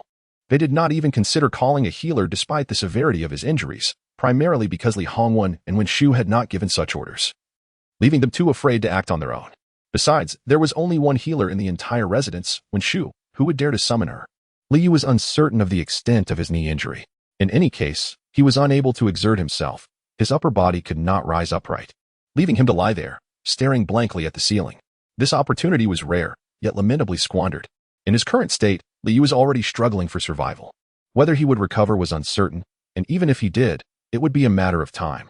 By then, the dust would have settled, and Li Xiang would have been saved. If not, he would have ensured Li Xiang faced a similar fate, even if it meant a few days in Caesar prison, allowing Li Xiang to experience the darkness of his cell. Thus, he lay in bed for 3 days. Liu experienced a slight improvement, as he had been circulating his internal energy for self-healing. However, the healing capabilities of his energy were regrettably limited, progressing at an agonizingly slow pace, and the reserves were insufficient for complete recovery. He had also searched through the ancient ring, finding no healing talismans or elixirs. He could only endure, depleting his Dantian's energy and exhausting the stored zombie essence within the ancient ring. At that moment, the door to the room creaked open. It's really you. A voice, somewhat youthful yet strikingly familiar, caused Liu to furrow his brow. How could Liang appear here? Turning his head slightly, he met her bright, twinkling eyes. Indeed, it was her. Liang approached the bedside, hands clasped behind her back, swaying slightly as she spoke. I heard from a servant that the eldest son's feet were ruined, tossed aside like a wild dog. I was curious. Shouldn't he, the eldest son of the city lord's mansion, be quite proud? How could he fall so low? Her words dripped with malice, yet in his past life, Liu had not perceived them as such, rather viewing them as an expression of genuine character. The filter of infatuation can indeed lead one astray. How did you get in? Liu inquired, referring to her entry into the city lord's mansion, not merely this room. Lin Yao pursed her lips, visibly displeased, and replied, Your mansion was hiring temporary workers, and my mother insisted I come to apply, so here I am. That's how I got in. Then you are a servant? Absolutely not. Liu's words struck a nerve with Lin Yao. Without a moment's hesitation, she jumped up in protest. Temporary workers are not even servants. You certainly are not one. I, Lin Yao, will never be anyone's servant. Remember that.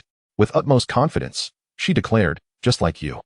Even if you are the eldest son of the city lord's mansion, there will come a day when you lie on the bed like a beaten dog. 30 years on the east bank of the river, 30 years on the west bank? I must concede you possess a modicum of culture, surpassing other young scions by a slight margin. Lin Yao revealed a hand she had been concealing behind her back. Here, would you care for a morsel? It is a steamed bun from your household, rather unpalatable, excessively tough for my taste. I shan't indulge, so I offer it to you. Were these words to escape the lips of Li Xiang or Yang Chun, Liu would feel no surprise whatsoever. Yet, when they emanate from Lin Yao, it evokes a peculiar sensation. She was not born into affluence. She has wandered alongside Luo Hua, enduring a life marked by the uncertainty of sustenance. Yet, she dares to disdain the bun, as if she were accustomed to the delicacies of the finest feasts. Though this bun may not be crafted from the finest flour, it would still incite a fierce scramble were it cast upon the street. What audacity does she possess to express such disdain? Chapter 0081. A dual desire. In the past 3 days, Liu had not gone without sustenance.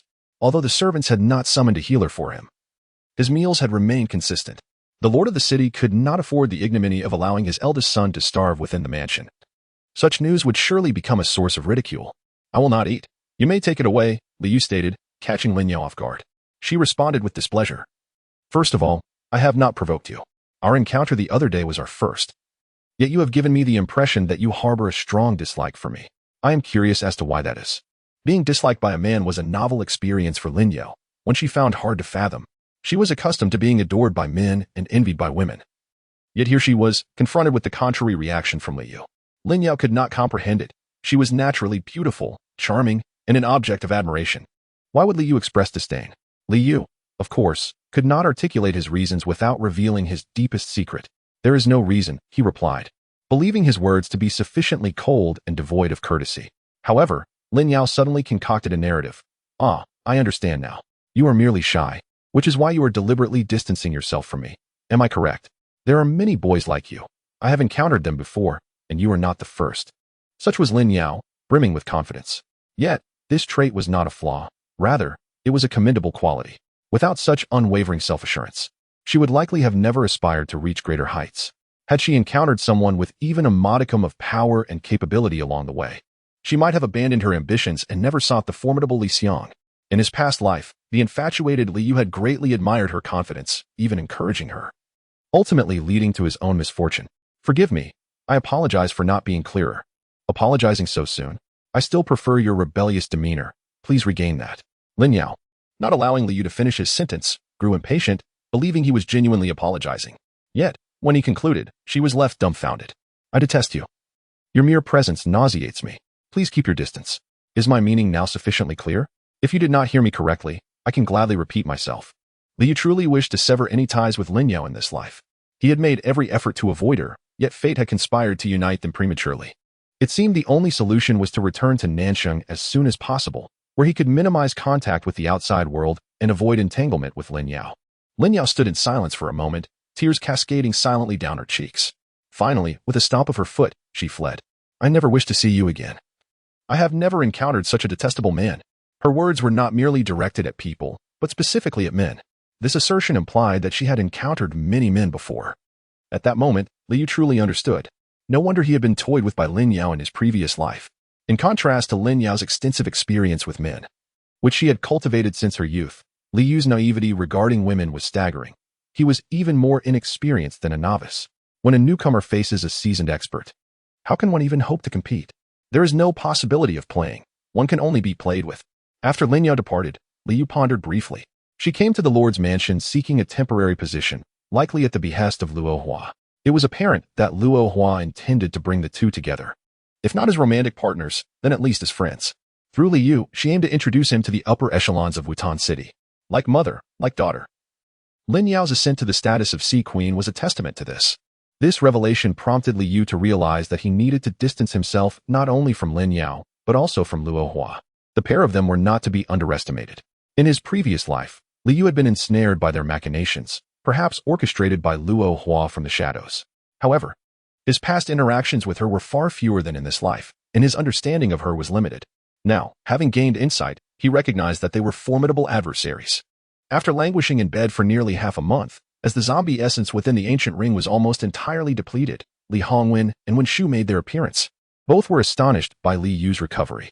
Normally, after being subjected to the onslaught of a 10th level evolver, even if it were merely pressure, one would not recover in less than 2 or 3 months, particularly without the aid of a healer. The recovery would be exceedingly slow.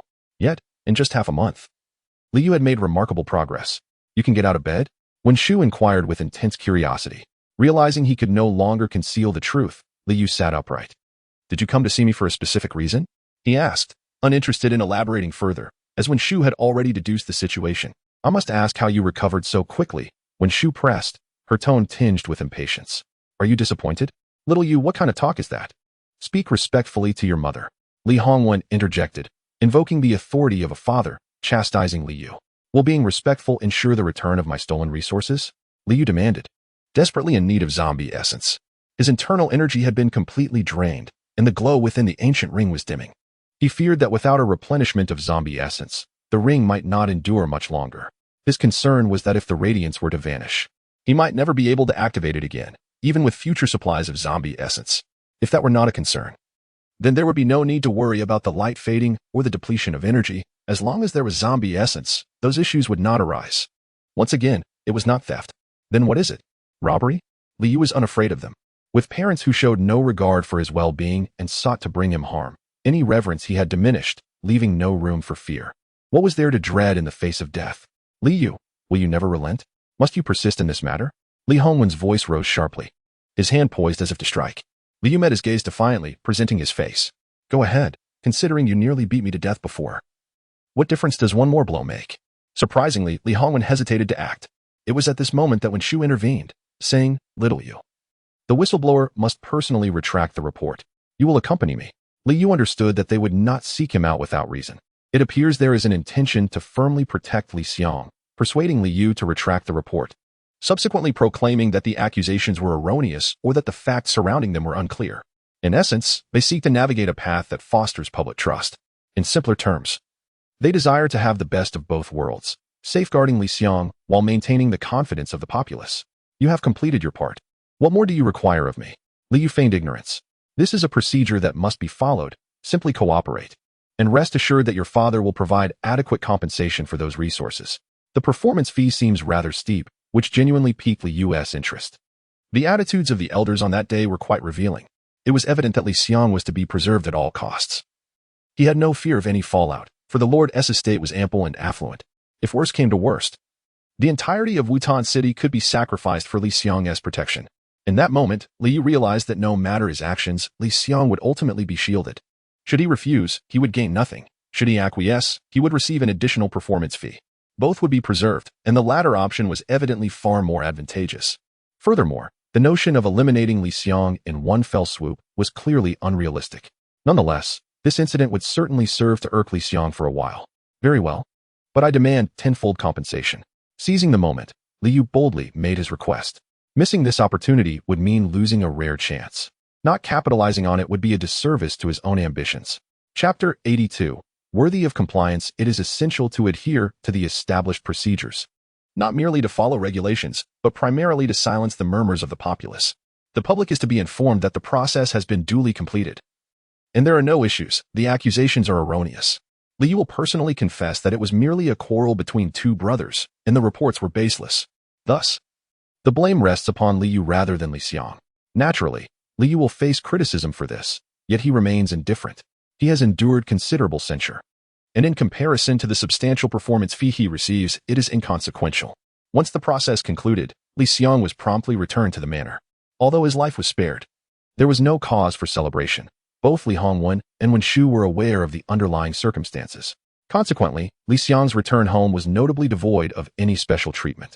Upon entering the manor, he was immediately escorted by Li Hongwen into a secluded chamber. Li Yu had initially suggested confining him in Caesar prison, which had well-prepared cells specifically for imprisoning evolvers, sturdy beyond measure, impervious to escape or destruction, and an excellent place for rehabilitation. The distinction between flying water and narcotics is negligible, hence they are often equated. However, Wen Shu, valuing her son, deemed Caesar prison too dark and damp, unsuitable for his recovery. Little Xiang is to undergo rehabilitation, not to suffer. Thus, there is no need for Caesar prison. We can create a detoxification facility at home, she stated. Upon hearing this, Li Yu fell silent. Further discussion would serve no purpose.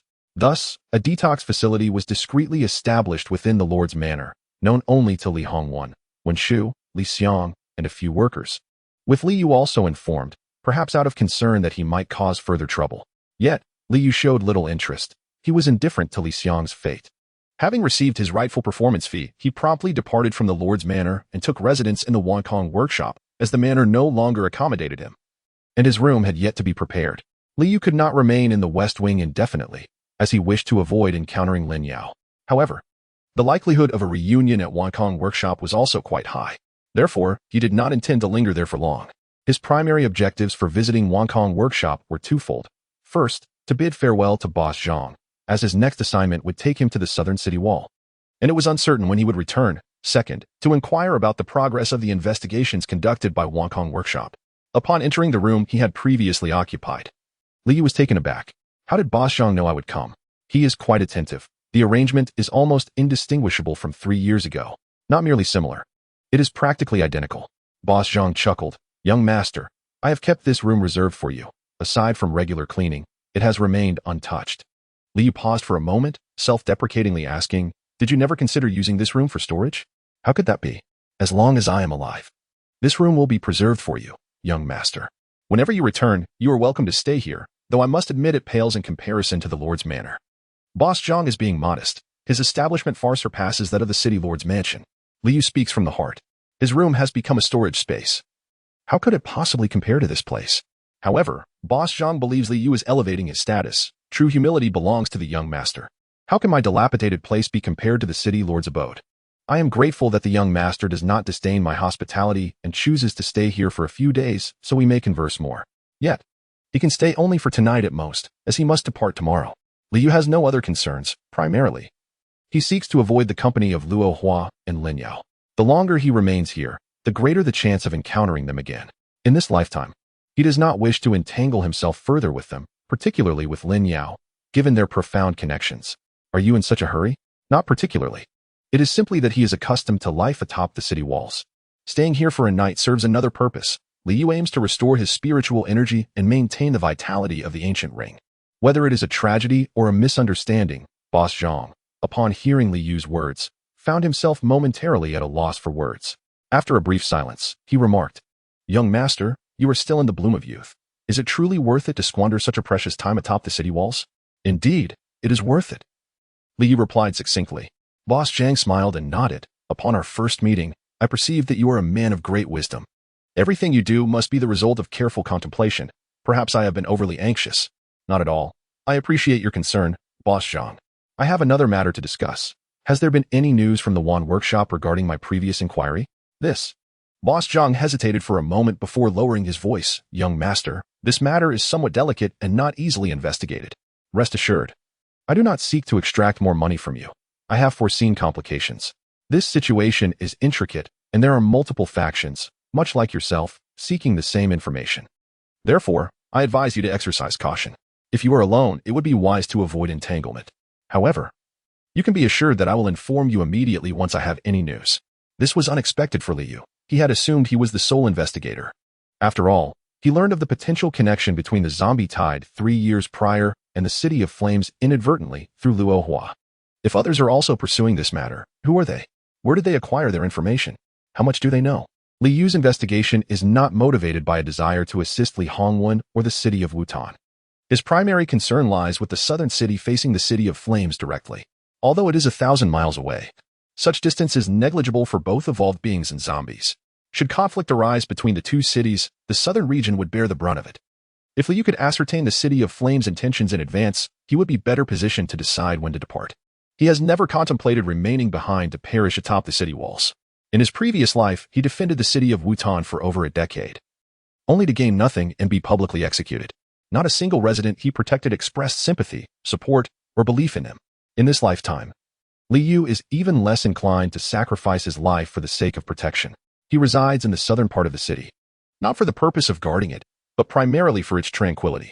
I extend my gratitude to Boss Zhang. Please ensure that I am informed of any news at your earliest convenience. I shall take my leave now, returning at dawn tomorrow. Tomorrow at dawn. Indeed? Yes. Shall I bring some fine wine and delicacies to disturb you this evening? Fear not. The beverages are light and low in alcohol. Do indulge sparingly. It would be quite improper. The young master descends into the city for his first day and comes to attend to my business. This is merely my expression of gratitude. There is nothing improper about it. It is settled then. After Boss Zhang's departure, Liu seized the opportunity to absorb the essence of the fallen. When Shu observed that his wounds had nearly healed, thus she refrained from further treatment. However, in truth, Liu had not fully recovered. Had when Shu chosen to intervene, she could have spared him a significant amount of essence. Yet, her heart solely belonged to Li Xian. Her visit to Liu was merely to enlist him as a tool to retract his report. Nevertheless, it mattered little. He was capable of handling it on his own. Why trouble his own mother? Chapter 0083, The Godfather Before Dinner. Liu finally absorbed the essence, his dantian brimming with spiritual energy. The ancient ring within him regained its radiance, and he felt as though he had been revitalized. As the old adage goes, the landlord's house has surplus grain. So the heart remains untroubled. Even though his body had not fully recovered, as long as the ancient ring continued to function, he felt a sense of security. Within the city, Liu had no reason to fear for his safety. However, ever since the tide of corpses, the residents of Wutan City were engulfed in anxiety. Each person feeling threatened. Coupled with the new clues he had just obtained, it became apparent to him that peace was merely a fade beneath the surface. Turbulent currents surged, and crises lurked in every corner. Who could predict when the next conflict would erupt?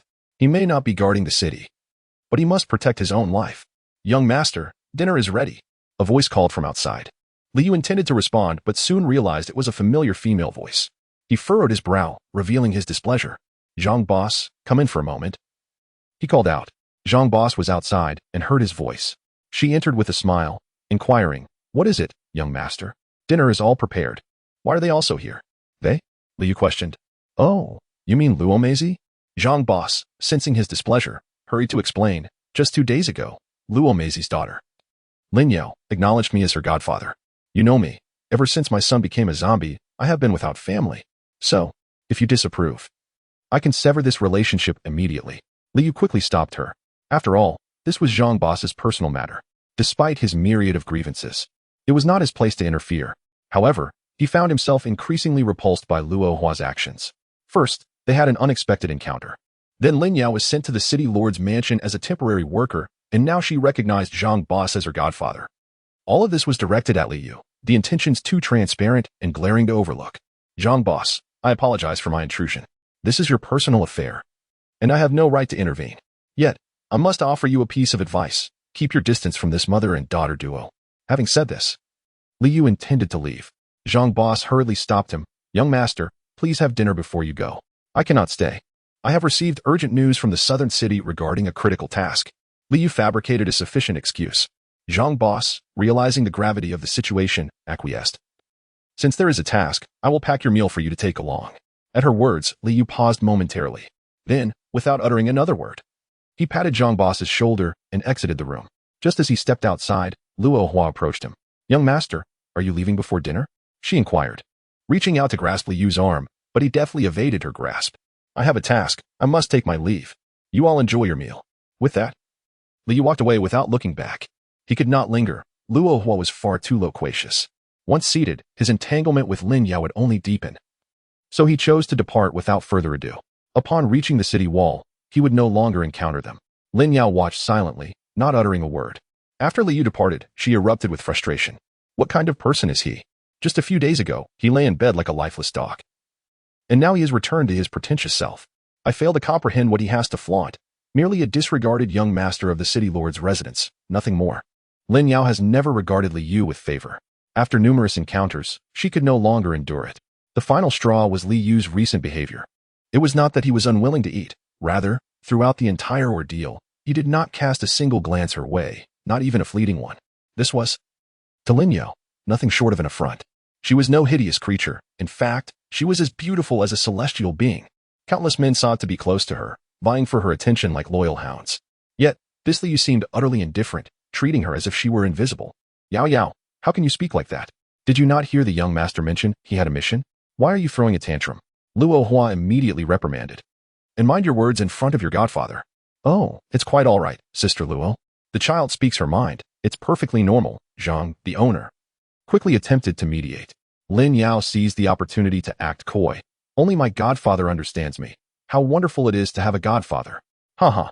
Yao Yao is truly well behaved. Here, this is for you. No more sulking. Thank you, godfather. Lin Yao eagerly accepted the snack offered by Zhang. Thinking that being adorable truly worked wonders, it was a masterstroke in managing men. A Snickers. I've been wanting to try this for ages. Well, having a father figure is bliss. I am the happiest child in the world. With that, she planted a quick kiss on Zhang's cheek. A radiant smile spread across Zhang's face, as he relished the feeling of having family nearby after a long absence. As Liu exited the workshop, he made his way directly to the southern part of the city. Unexpectedly, he encountered Roca en route. Young master, are you on a mission? Over the past 3 years, Roca's impression of Liu had significantly transformed. He had never seen a second-generation heir endure the harsh conditions of the South City for 3 long years. Not to mention, most would not last even 3 days. Liu was the first, and likely the last, to do so. Such second-generation heirs typically shunned the duty of guarding the city. Roca had always scorned these privileged youths, who indulged in the finest resources while contributing nothing but revelry. Although their forebears fought valiantly to establish a legacy for their descendants, the present was not a time of peace. Outside the city, dangers lurked, and neighboring states eyed them enviously. Just recently, the awakening ceremony at Fried Chicken Square had encountered disturbances, and Roca was leading a team to maintain order when he unexpectedly crossed paths with Liu. I just finished my task, and am heading back to South City. Do you have something to discuss, Captain Roca? Then I must temporarily requisition your assistance. Please accompany me to Fried Chicken Square. There has been a riot. Liu, now part of the South City Guard, was under the jurisdiction of the Urban Management Center. Roka, being the superior of Liu's direct superior, had the authority to requisition him without prior notification. Liu was decidedly reluctant to attend. He found such trivial matters utterly wasteful of his time. However, his status rendered him unable to refuse. Were he merely the eldest son of the Lord's residence? Loka would only dare to greet him with respect, not presume to instruct him. Yet, he was currently a guard, occupying the lowest echelon of the management hierarchy in Wutan City. Nevertheless, requisitions aside, Loka truly could not regard Liu as a mere subordinate, for even in walking, they strode alongside one another. Captain Luo, what has transpired? A group from the outer city, embittered after being denied participation in the awakening registration, had caused a ruckus at the Fried Chicken Square, obstructing the proceedings of the Grand Awakening ceremony. How dare they? Liu was perplexed. Such an event as the awakening ceremony would surely see Loka present to maintain order. Alongside him would be Li Hongwen, Wenshu, Wangan, and other high-ranking officials. It was inconceivable that a mere assembly of ordinary citizens could disrupt it. What, then, had occurred? The fact that Loka was absent from the awakening ceremony implied that Li Hongwen and Wenshu were also not present. How could it be that during the grandest ceremony held once every 3 years, they were missing? What could possibly be of such significance that it delayed the awakening ceremony? Chapter 0084. The good do not come as the distance to Fried Chicken Square dwindled. The throngs of people grew ever denser. The cacophony of voices was incessant. A noise that seemed eternally resistant to tranquility, compelling even casual conversations to adopt a higher volume. Captain Luo, are the city lord and his wife not within the city? They are at the manor, likely occupied with pressing matters, replied Luoka, taking a few steps forward before abruptly halting. The suddenness of his stop caught the strategist trailing behind off guard, resulting in a rather forceful collision. With a delicate gesture, the strategist complained, "Oh dear. What are you doing? Captain, how naughty of you to intentionally cause a rear-end collision. Is your posterior itching?" Liu could only think that rather than a complaint, it was more akin to flirtation. Yet, upon reflecting on the strategist's words, he was momentarily taken aback. The implications were substantial and diverged greatly from his initial assumptions. Seeing the surprise on Liu's face, Luoka seemed to grasp his thoughts and thus elaborated, "We have a mutual understanding. Young master, you are well versed in the ways of the world. Surely this is not unfamiliar to you?" Haha. While he understood, he did not accept it. Instinctively, Liu created distance between them and cautioned, "In the future, do not stand so close to me. Maintain at least a meter apart." Before Luoka could respond, the strategist clapped his hands in approval. That distance is perfect, keeps things at bay. Liu interjected, "Young master, how do you address the city?" Luoka paused, taken aback by the realization that such a question might imply a severance of familial ties. However, having only articulated half of his inquiry, he quickly recognized the impropriety of his curiosity. Liu offered no explanation, merely gesturing, "Let us move on, do not dawdle. We have work to attend to." Understanding that Li Hongwen and Wenshu were at the manor not due to trivial matters, Liu deduced they were assisting Li Xiang with his rehabilitation. Such a privilege was indeed rare. The awakening ceremony, held every 3 years, mandates the attendance of each city lord. Since Li Hongwen ascended to the position, he had never been absent. Given the ceremony's critical significance to the future of the city, it was paramount to ensure its success. Each year, the number of evolved beings who perished was replenished during the awakening ceremony. Without them, there would be no defenders, no warriors, no laborers in Wutan City, and its very existence would falter. This time, Li Hongwen's absence was indeed alarming. Could it be interpreted that Li Xiang's welfare held greater importance than the city's fate? A bitter smile crept across Liu's face as he reflected on the absurdity of it all. In a moment of clarity, he found solace. The awakening ceremony bore no significant differences from those of years past. The external formalities were inconsequential. Each ceremony merely established a grand stage, clearing the central square for the awakened to undergo their transformations. Though it remained monotonous and unchanged, the populace remained largely indifferent to these details. The essence lay in the awakening, in becoming an evolved being. However, this year seemed to introduce additional spectacles, as there were reports of individuals attempting to disrupt the ceremony due to unsuccessful physical assessments.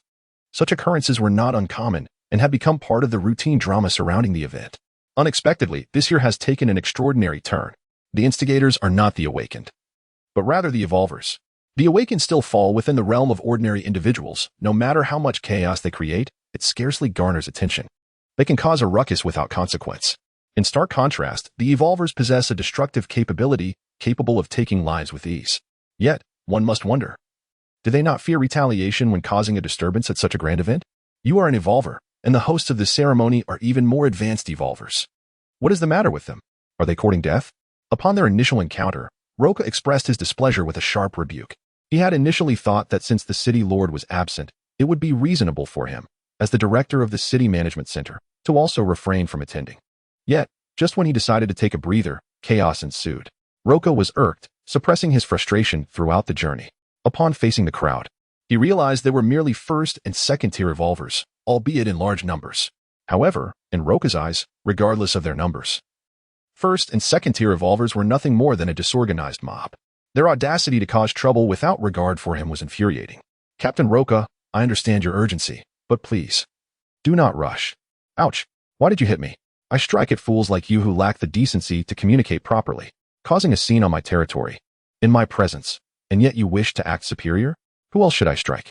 The opponent was a portly man clad in a small vest, barely concealing his ample form while exposing his round belly.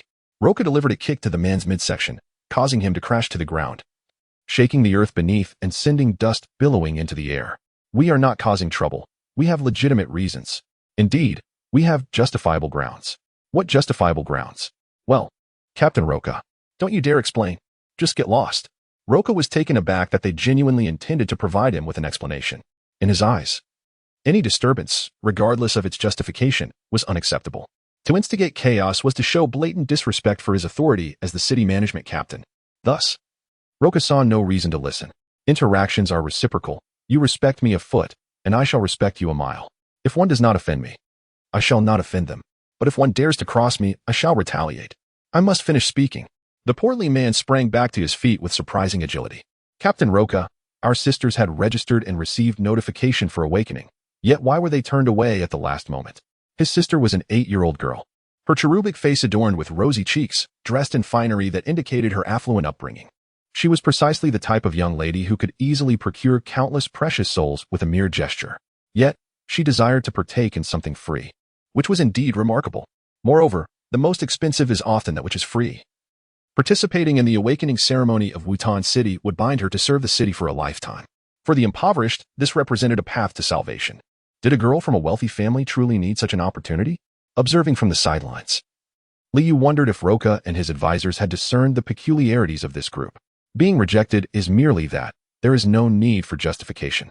Allow me to advise you to hastily return to the City of Flames, lest I be compelled to take action against you. Roka failed to discern that they were young ladies of affluent families, yet he did recognize that they hailed from the outer city. Their attire bore no resemblance to the fashion of Yuta City. Rather, it was bold and unconventional, reminiscent of the City of Flames. From the City of Flames? Liu found this revelation somewhat surprising, unsure of how Roka had made such an observation. Each individual had uncovered aspects that the other had overlooked. Thus, these young ladies from the affluent families of the City of Flames had come to Yuta City to partake in the complimentary awakening. What could their intentions be? Liu had recently acquired intelligence and was particularly attuned to matters concerning the City of Flames. Now, encountering individuals from that very place, evidently of high status, causing a ruckus here, inevitably led to a plethora of suspicions regarding their motives. Chapter 0085. The overwhelming hero. Look at this. This is the caliber of your urban management team leader. The young rascals from Flame City exclaimed. It dawned on Liu that none of them were adults. They were all children of a similar age to him, with only the young lady from a wealthy family being the youngest. Given that this group of children belonged to affluent families, they certainly would not traverse the perilous distance from Flame City to Wutan City alone. They lacked both the capability and the courage. The treacherous expanse between the two cities was swarming with zombies, making it exceedingly dangerous to traverse without the escort of advanced evolvers. Upon realizing this, Liu discreetly observed the surrounding crowd. No suspicious individuals were in sight, yet he was certain that an advanced evolver was present. As the children raised their voices, the onlookers multiplied. Roka Jinong and numerous personnel from the city's management center flushed with indignation. I warn you, do not belittle my profession. Roka glared with eyes wide, nearly bursting with fury. We do not have an abbreviation. We are solely city managers. It would be wise for you to refrain from idle chatter, lest our captain become enraged and the repercussions be severe. Jinong echoed loudly. The entire team of city managers appeared to be on edge, as though the mere mention of urban management struck a nerve. It was not entirely surprising that Roka and Jinong were sensitive. Their profession had suffered significant defamation during the era of Water Blue Star. This history made them acutely aware of the derogatory connotation associated with the term. When others referred to them as urban managers, they perceived it as an insult, a provocation. The raucous chants of urban management only fueled the frustration of the stout boy, who had been struck and was seething with resentment, yet powerless to retaliate. He could only vent his frustrations verbally. The more Roka and his peers reacted, the more the stout boy and his companions reveled in their taunting. Instigating trouble. Take them away. Roka commanded, gesturing for his men to restrain the group of children. From the argument to the scuffle, Liu remained an observer, silent and still. He thought to himself that, by this point, the advanced evolver behind him should have intervened. However, minutes elapsed as the stout boy and the young lady from the affluent family were handcuffed and taken away, yet no one stepped forward to intervene. Had he miscalculated? Would they appear at the last moment? For reasons unknown, Liu found himself holding on to a glimmer of hope. Yet, the advanced evolver ultimately did not appear. It remained unclear whether they had failed to arrive or were otherwise occupied. Liu merely anticipated that, once a conflict erupted, he would be entertained by the ensuing chaos. As there was no spectacle to behold, and the subsequent events would not concern him, he resolved to return to South City. At that moment, Roka issued an order. Young master, we are short-handed and require your presence to maintain order. Here, where the residents will regard you with utmost respect. He produced a red armband, which Liu was reluctant to don. He did not favor such items, feeling that wearing it would brand him as a universally despised villain. Nonetheless, this was part of Liu's responsibilities, and he had no choice but to comply. Reluctantly donning the red armband, Liu immediately sensed a shift in the gazes of those around him, transforming into expressions of awe. A few timid individuals, resembling frightened mice in the presence of a cat, scurried away upon encountering him. Neither in this life nor in his past existence had Liu ever assumed the role of a city manager or worn such an emblem. Despite his initial disdain, he found a semblance of novelty in the experience and diligently began patrolling, maintaining order. As Roka and his entourage departed, the fate of that group remained uncertain. The most favorable outcome would involve their expulsion from the city, accompanied by significant losses. After their removal, it seemed that there was little else to attend to, and the fried chicken square fell into a tranquil state as onlookers observed the awakening of the children. Just as everything appeared to be returning to normal, and Liu considered slipping away, a sudden thunderous roar erupted, not from the heavens, but from a human voice. "Bowman!" This exclamation resonated with the might of a powerful entity, leaving Liu and those nearby reeling, their eardrums throbbing painfully and their heads spinning. Some ordinary individuals even bled from their orifices. Fortunately, no one succumbed on the spot. Although blood flowed, spirits remained intact. However, the awakeners within the fried chicken square faced a grim fate. The thunderous voice proved too overwhelming for those already struggling to awaken, causing some to perish instantly. Their bodies shattered in gruesome fashion. Others dissipated into blood mist, leaving no trace of their existence. Children, frightened by the hellish scene, erupted into wailing cries. Some even renounced their attempts at awakening, declaring their intent to return home to their mothers. In that moment, chaos engulfed the entire square. The individuals in red armbands quickly realized the source of the disturbance and rushed towards the sound. Who dares to create havoc here? Do they not comprehend the gravity of this place? Seeking death. Amidst the throng, they identified a towering, bald brute, grotesquely muscular, unmistakably an extraordinary being. Such individuals often possessed lower intelligence, were prone to rage, exhibited high aggression, and displayed antisocial tendencies. Liu understood the need to avoid confrontation and quietly stepped aside. Yet, the red armbands, devoid of discernment, charged forward without consideration of the potential threat, intent on apprehending the individual. This was a classic case of bullying the meek. Under the delusion that wearing the red armband in Uton City granted them the authority to impose their will at will. Little did they realize they had encountered a formidable opponent, the extraordinary being struck with devastating force, incapacitating one after another. Each time he vanquished an adversary, he bellowed "Bowman." With each shout, another batch of awakeners met their demise. The sheer number of casualties spiraled the situation into utter chaos. The spectators, witnessing the carnage, hastily attempted to escape. Unfortunately, they were too late. The extraordinary being, driven by bloodlust, spared no one who lagged behind. Seizing one unfortunate individual, he clasped their head with both hands and applied pressure, causing it to burst like a watermelon, splattering red and white in all directions. Enthralled by the gruesome spectacle, the extraordinary being wiped his face clean and licked his fingers, only to then fixate his bloodthirsty gaze upon Liu. At this moment, Liu's head was buzzing. With every roar from the super behemoth, he was subjected to a sonic assault. Although there was no bloodshed, he felt dizzy, struggling even to walk. When the super behemoth fixed its gaze upon him, Liu was jolted. He felt akin to a bullfighter, with the super behemoth resembling an enraged bull. Fixated on the red sleeve on his arm, ready to charge at the sight of crimson. "Do you want this?" he thought, as he summoned all his courage and removed the red sleeve, tossing it towards the creature. However, the beast not only ignored the offering, but also charged at him with terrifying speed. Liu had no time to evade. His head was spinning, rendering him incapable of retreating, let alone standing steadily. As the creature bore down upon him, he crossed his arms defensively over his chest, channeling all his spiritual energy into his limbs. Bang! The super behemoth's bald head collided forcefully with Liu's arms, propelling him through the air. The impact felt akin to a speeding train crashing into him. Before he even landed, blood erupted from his mouth, transforming into a crimson mist that scattered through the air. His flight carried him from outside the arena back into the midst of the awakened ones, where he inadvertently struck one of them unconscious. As he glanced down to discern the face of the fallen, astonishment washed over him. "Snake brother, what a coincidence." Chapter 0086. The transformation of the super behemoth. The super behemoth leapt into the arena, startling the numerous evolutionaries who had gathered to maintain order.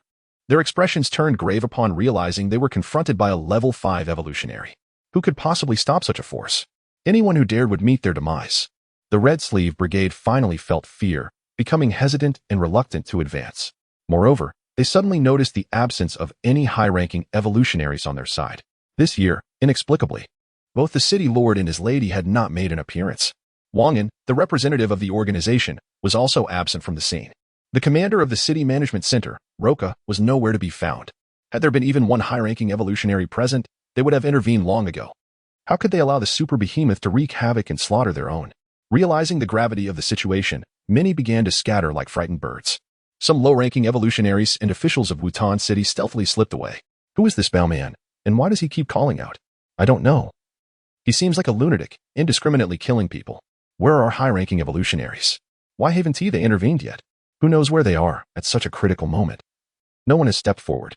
No one had anticipated that anyone would dare to cause chaos during the grandest celebration in Wutan City. It all happened too suddenly. We must flee. If we don't, we're likely to perish here. What about the young master? Is no one coming to his aid? Who would dare to help him? Let him fend for himself. Run quickly, the super behemoth is watching us. The square, once bustling, lay abandoned. Since its construction decades ago, it had remained a refuge for many wanderers, even at night. Today, for the first time, it was utterly deserted. In the center of the square, amidst the corpses and pools of blood, stood Liu, alone, facing the super behemoth. Oh, and there was Brother Snake beneath Liu, but he had already lost consciousness. Indistinguishable from a corpse. Even if he had fainted, he would have pretended to, for in such dire circumstances, who would dare to rise? The super behemoth gazed at Liu with confusion, perhaps unable to comprehend how this city management officer, who did not quite resemble a high-ranking evolutionary, had survived its brutal charge. At that moment, its curiosity about Liu surpassed its quest for Bowman. Liu, in a state of despair, had initially thought that once the super behemoth had struck, it would spare him.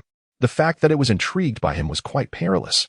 The super behemoth was indiscriminate in its killings, slaughtering all it could overpower. Anyone unfamiliar or unknown to it would not be spared. The very fact that Liu had survived its onslaught was, in the eyes of the super behemoth, a provocation. In a desperate attempt to shield himself from that lethal strike, Liu summoned every ounce of spiritual energy within him. He could not afford to hold back. He exerted all his strength. Initially, it was difficult to gauge the true power of the super behemoth. Thankfully, Liu had given it his all. Facing a level 5 evolutionary at full force, his only fate would have been death, with no chance for injury. This exertion led to the depletion of his spiritual energy, prompting him to rapidly draw from the energy within his ancient ring. The demand was so overwhelming that the light emanating from the ring began to visibly dim. Liu found himself in a predicament. He was compelled to confront the impending assault of the Super Titan with all his might. Should he falter, escape would be his only recourse. Even if his true abilities were laid bare, survival took precedence. As he cast a glance at his opponent, their eyes met, igniting the Titan's fury. With a sudden dip of its head, it charged toward Liu. In this moment, the sunlight glinted off the Titan's bald head, resembling a luminous bulb. Yet, Liu was acutely aware that this was the manifestation of the formidable gale, a mark of having evolved to the 5th level. This gale could serve as both a shield and a weapon, capable of shattering anything within its reach. Thus, the Super Titan unleashed at least 70% of its strength, moving with astonishing speed, akin to a cannonball hurtling through the air. Liu had no opportunity to flee. The gale enveloped him instantaneously, rendering him immobile. His garments tore and disintegrated into dust, vanishing without a trace. The gale could lock onto targets, hindering their movements to the point of immobility. At that moment, Liu was akin to a living target. Not only was escape impossible, but even defense was beyond his capability. As the Titan's charge drew near, Liu teetered on the brink of demise when suddenly, the ancient ring on his hand erupted in a blaze of radiant light. This brilliance enveloped both him and the Super Titan, obscuring the scene from outside observers. To the onlookers, it appeared as if a luminous orb had sprung forth from the ground, engulfing the two combatants. What transpired within the orb remained invisible to the naked eye. However, they could see the scattered zombie essences on the ground soaring toward the sphere. These essences belonged to the awakened souls, which Liu had been unable to consume before the Super Titan had dispatched them. Consequently, the essences lay abandoned on the ground, with no one daring to collect them. Many had hoped to return after the battle to discreetly gather the fallen essences for substantial profit. Yet, with their plans thwarted, they felt disheartened. As if the essences strewn across the ground were already theirs for the taking. Such a pity, so many essences drawn away. Did no one care for the young master? Would concern even matter? Facing a fifth-level evolved being, those who engaged would meet their end. If death was inevitable, could some essences be spared for him? Within the radiant sphere, the Super Titan's head collided with the golden halo emitted by the ancient ring, which enveloped Liu's form. What the outside world perceived was merely the blinding light emanating from this golden ring. Initially brimming with confidence, the Titan's demeanor shifted as it gritted its teeth, exerting more force in an attempt to penetrate this luminous barrier. Liu was within reach, a mere headbutt away from obliteration, yet thwarted by this protective halo. The Titan's fury escalated. Veins bulged on its forehead, and its eyes turned a fiery red. This was a clear sign that the Super Titan was about to transform. It was a shape-shifting evolved being, though the nature of its transformation remained unknown. Typically, such beings transformed into animalistic forms, further categorized into complete and partial transformations.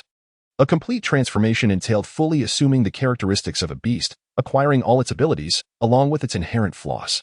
The subtle transformation manifests as certain parts of the body exhibiting characteristics of beasts, regardless of the form it takes.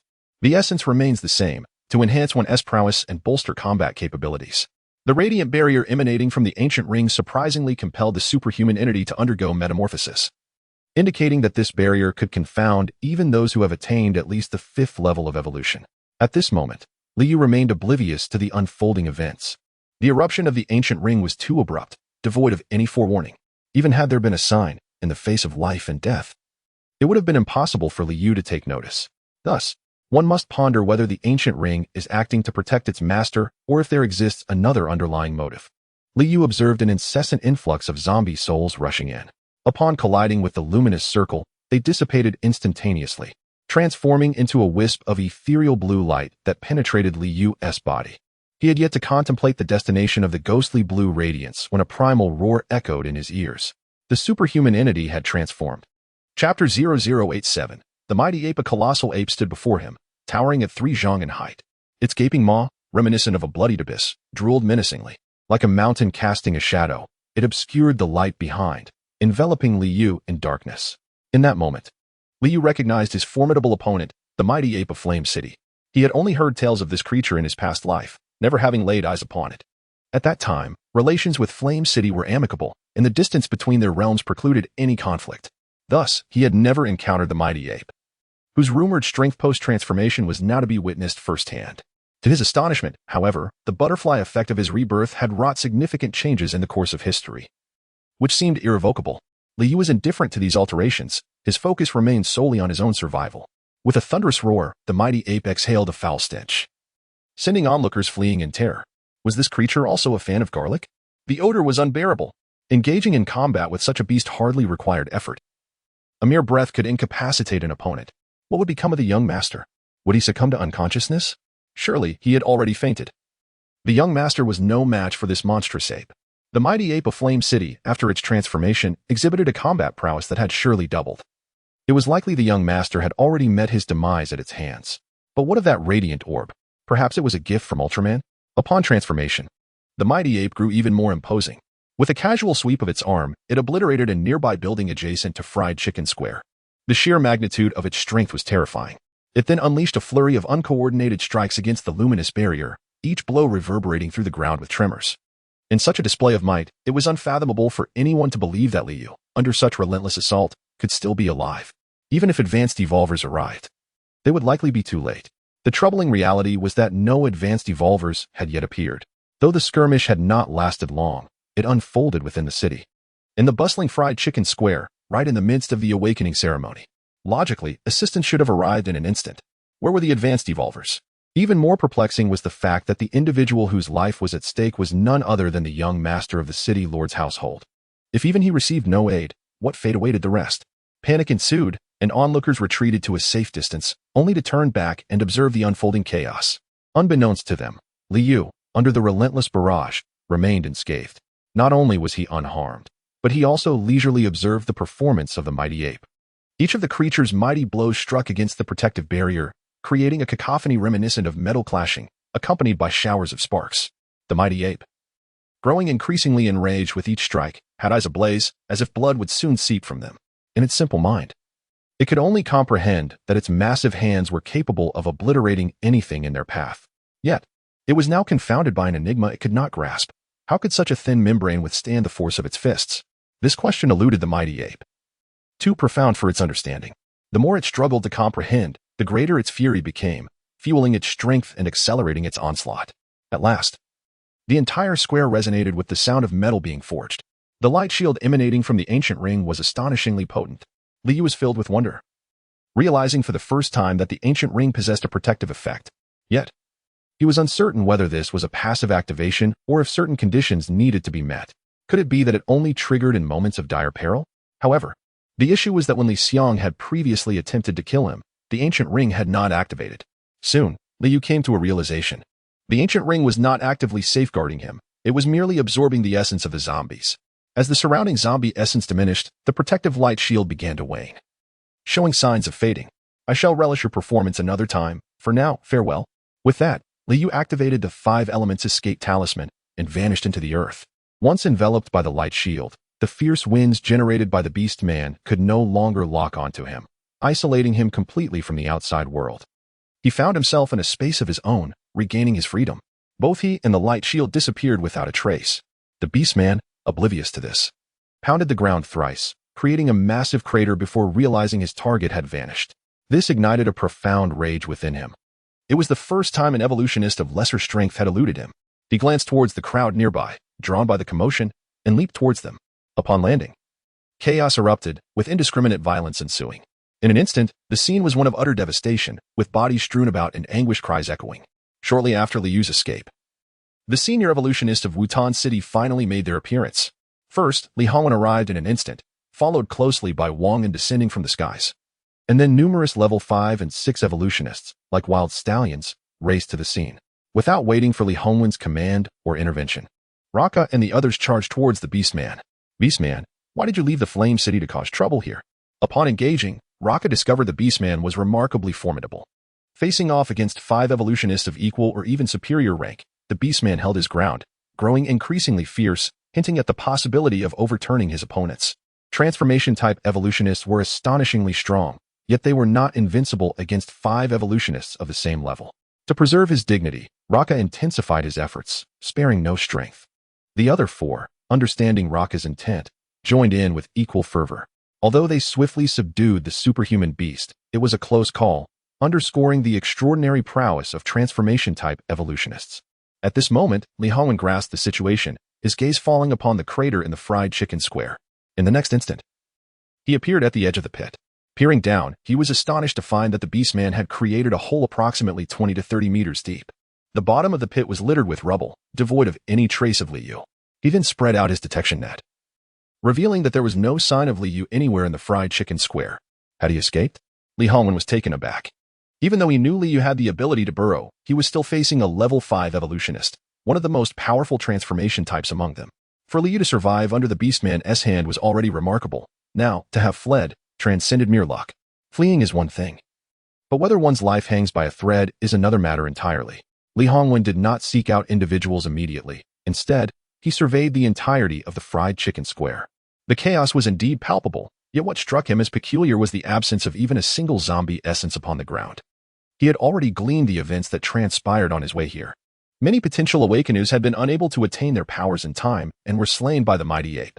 Consequently, the zombie essences they possessed should have littered the ground. Yet, Not a single one was found. The area was pristine. Could it be that a repeat of previous events had occurred? The conundrum lay in the fact that during the last incident, Liu had awakened his spatial talent, allowing him to consume a multitude of zombie essences. What could be the cause this time? A dull ache began to throb in Li Hongwen's temples as he roughly estimated that at least 10,000 first-level zombie essences had vanished. On their previous expedition, they had encountered a horde of corpses. Was it possible that this time he would be required to take matters into his own hands?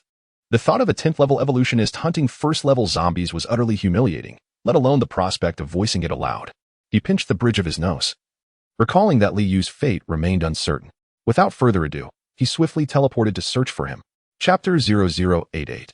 Upgrade. Liu utilized the escape talisman, traversing through the earth with remarkable ease. The protective light shield of the talisman glided smoothly through the layers of rock and soil, reaching the city walls of the South City. Remarkably, he discovered that only a minuscule fraction of his spiritual energy had been expended during this journey. Previously, when covering a similar distance from the fried chicken square to the outskirts of South City, he had nearly depleted his energy reserves. His initial thought was that this might be related to his enhanced cultivation level. The higher his cultivation, the greater the reservoir of energy in his dantian, thereby prolonging the duration of the escape talisman. Consequently, the energy consumption appeared less significant. However, he soon dismissed this notion. While the reduced energy expenditure for maintaining the talisman was indeed linked to his cultivation improvement, it was implausible for the savings to be so drastic. It was highly likely related to the ancient ring. Upon reaching the city wall, he encountered Liang. Young master, how have you returned? Liang exclaimed, his mouth agape in astonishment, his eyes nearly bulging out of their sockets. His reaction was understandable. Liu had taken a 7-day leave, yet had been absent for over half a month. If Liu were an ordinary guard, Liang would have already erupted in anger. To abandon one's post for such an extended period warranted a severe reprimand, followed by immediate dismissal. Although the work of a guard appeared arduous, it was a secure position. As long as one avoided mistakes, did not encounter catastrophic events like a zombie tide, and there was no conflict between city-states, one could practically work for a lifetime. With assured provisions and resolution of significant life issues, countless individuals vied for such positions, only to be turned away. Should Liu be dismissed, an overwhelming number would eagerly seek to fill his vacancy. Liang had assumed that Liu would not return. After such a lengthy absence, with no word from him, it seemed to imply he had no intention of coming back. Yet, unexpectedly, Liu had appeared, catching Liang off guard as he turned the corner. What do you mean, I can't come back? Liu inquired, puzzled. Where else could he go? To the city lord's estate, to reside in a storage room? Living in a single room on the city wall was far more comfortable, with dedicated personnel for daily cleaning and 3 meals provided free of charge. For Liu, it was undoubtedly superior to staying at the city lord's residence. That's not what I meant. I thought you weren't coming back. After being gone for so long without a word, I was preparing to find someone else to fill your position, Liang said. You didn't turn my room into a storage space, did you? Absolutely not, Liu replied. Liang, belatedly realizing the implications, curiously asked, young master, why do you say also? Has your room ever been converted into a storage space? Liu remained silent, casting a glance at him. Liang, quick to react, slapped himself twice. I told you not to speak out of turn. I told you. Ah, young master, where are you headed? Home. Your home is over there. No, it's right here. Liang gazed at Liu's retreating figure, perplexed. He found it difficult to comprehend what was so appealing about the city wall, particularly since it was one of the most inhospitable locations in South City. Many guards, had they any other option, would not wish to remain there, preferring to be stationed in a more remote area rather than endure the hardships of this place. Liu regarded this place as his home. Could the city lord's mansion truly be better? Upon returning to his room and reclining on the bed, he delved into the ancient ring, only to be astounded, bolting upright. The interior of the ring had undergone a remarkable transformation. Not only was its radiance intensified, but the items within were also more distinct. Those that had been consumed, such as the elemental escape talismans, had astonishingly replenished. He had used several, and now they had multiplied to a staggering quantity of 1,000. Not only were they restored, but their color had changed as well. They had shifted from white to green. Other materials, including refined copper and iron, had also transformed. Furthermore, the corpse dog sword had increased in number. He now possessed 2. What could this signify? Was he meant to wield a sword in each hand? Yet, he had never employed a double-handed sword before, and the sword control technique did not offer instruction on utilizing dual swords. What purpose did the extra sword serve? Liu meticulously examined every nook and cranny of the ancient ring, confirming the absence of any additional peculiar items before retrieving the second corpse dog sword. upon inspection. It bore an uncanny resemblance to the original, identical in every aspect. Why too? The ancient ring was mute and incapable of explanation. Could it be a test of which sword was sturdier? In perplexity, he clashed the two swords together, only to witness an extraordinary occurrence. The two swords fused into one. When he separated them, they reverted to two. He continued to bring them together and apart, until he made a remarkable discovery. Upon merging, the blade emanated a phosphorescent glow. The light was green, yet due to the blade's dark hue, it resembled an ink jade color. Thus, had it upgraded? Liu ventured a bold hypothesis. If it were not an upgrade, how could such changes manifest within the ancient ring? But why the upgrade? It was evident that it must have absorbed the essence of the zombies. This journey, having been commandeered by Roca and nearly costing him his life at the hands of the beastly humanoid, ultimately yielded not just a profit, but an extraordinary windfall. He contemplated the idea of visiting the fried chicken square every 3 years. It was undeniably his lucky ground. The fusion of these two corpse dog swords likely indicated a synthesis, a fortification of sorts. Anticipation surged within him as he yearned to test the enhanced corpse dog sword, previously hesitant to employ it due to concerns over consumption without replenishment. He now felt entirely unconcerned. The ancient ring had absorbed enough zombie essence to ensure that all consumed items would be restored. Upgrading the ancient ring was equivalent to upgrading the items themselves. Thus, the protective light shield that emerged during the upgrade could be seen as a self-defense mechanism against external disruptions during the enhancement process. With no explanations from the ancient ring, Liu could only speculate. However, such conjectures seemed reasonable. The likelihood of being correct was substantial, as his thoughts were grounded in reality rather than mere fancy. At that moment, Liu had a clear objective: to harvest zombie essence in abundance to elevate the ancient ring. With resolve, he set forth to accomplish this task. Liu clutched the newly upgraded 5 Elements Escape Talisman and swiftly vanished beyond the city walls. Upon his return, he had already utilized one. However, he had not noticed its enhancement at the time. Now, reflecting on it, he realized the smoothness of its operation was indeed justified. It proved to be considerably easier, with the consumption of spiritual energy reduced by at least half. Liu's destination was a place known as the Valley of the Undead.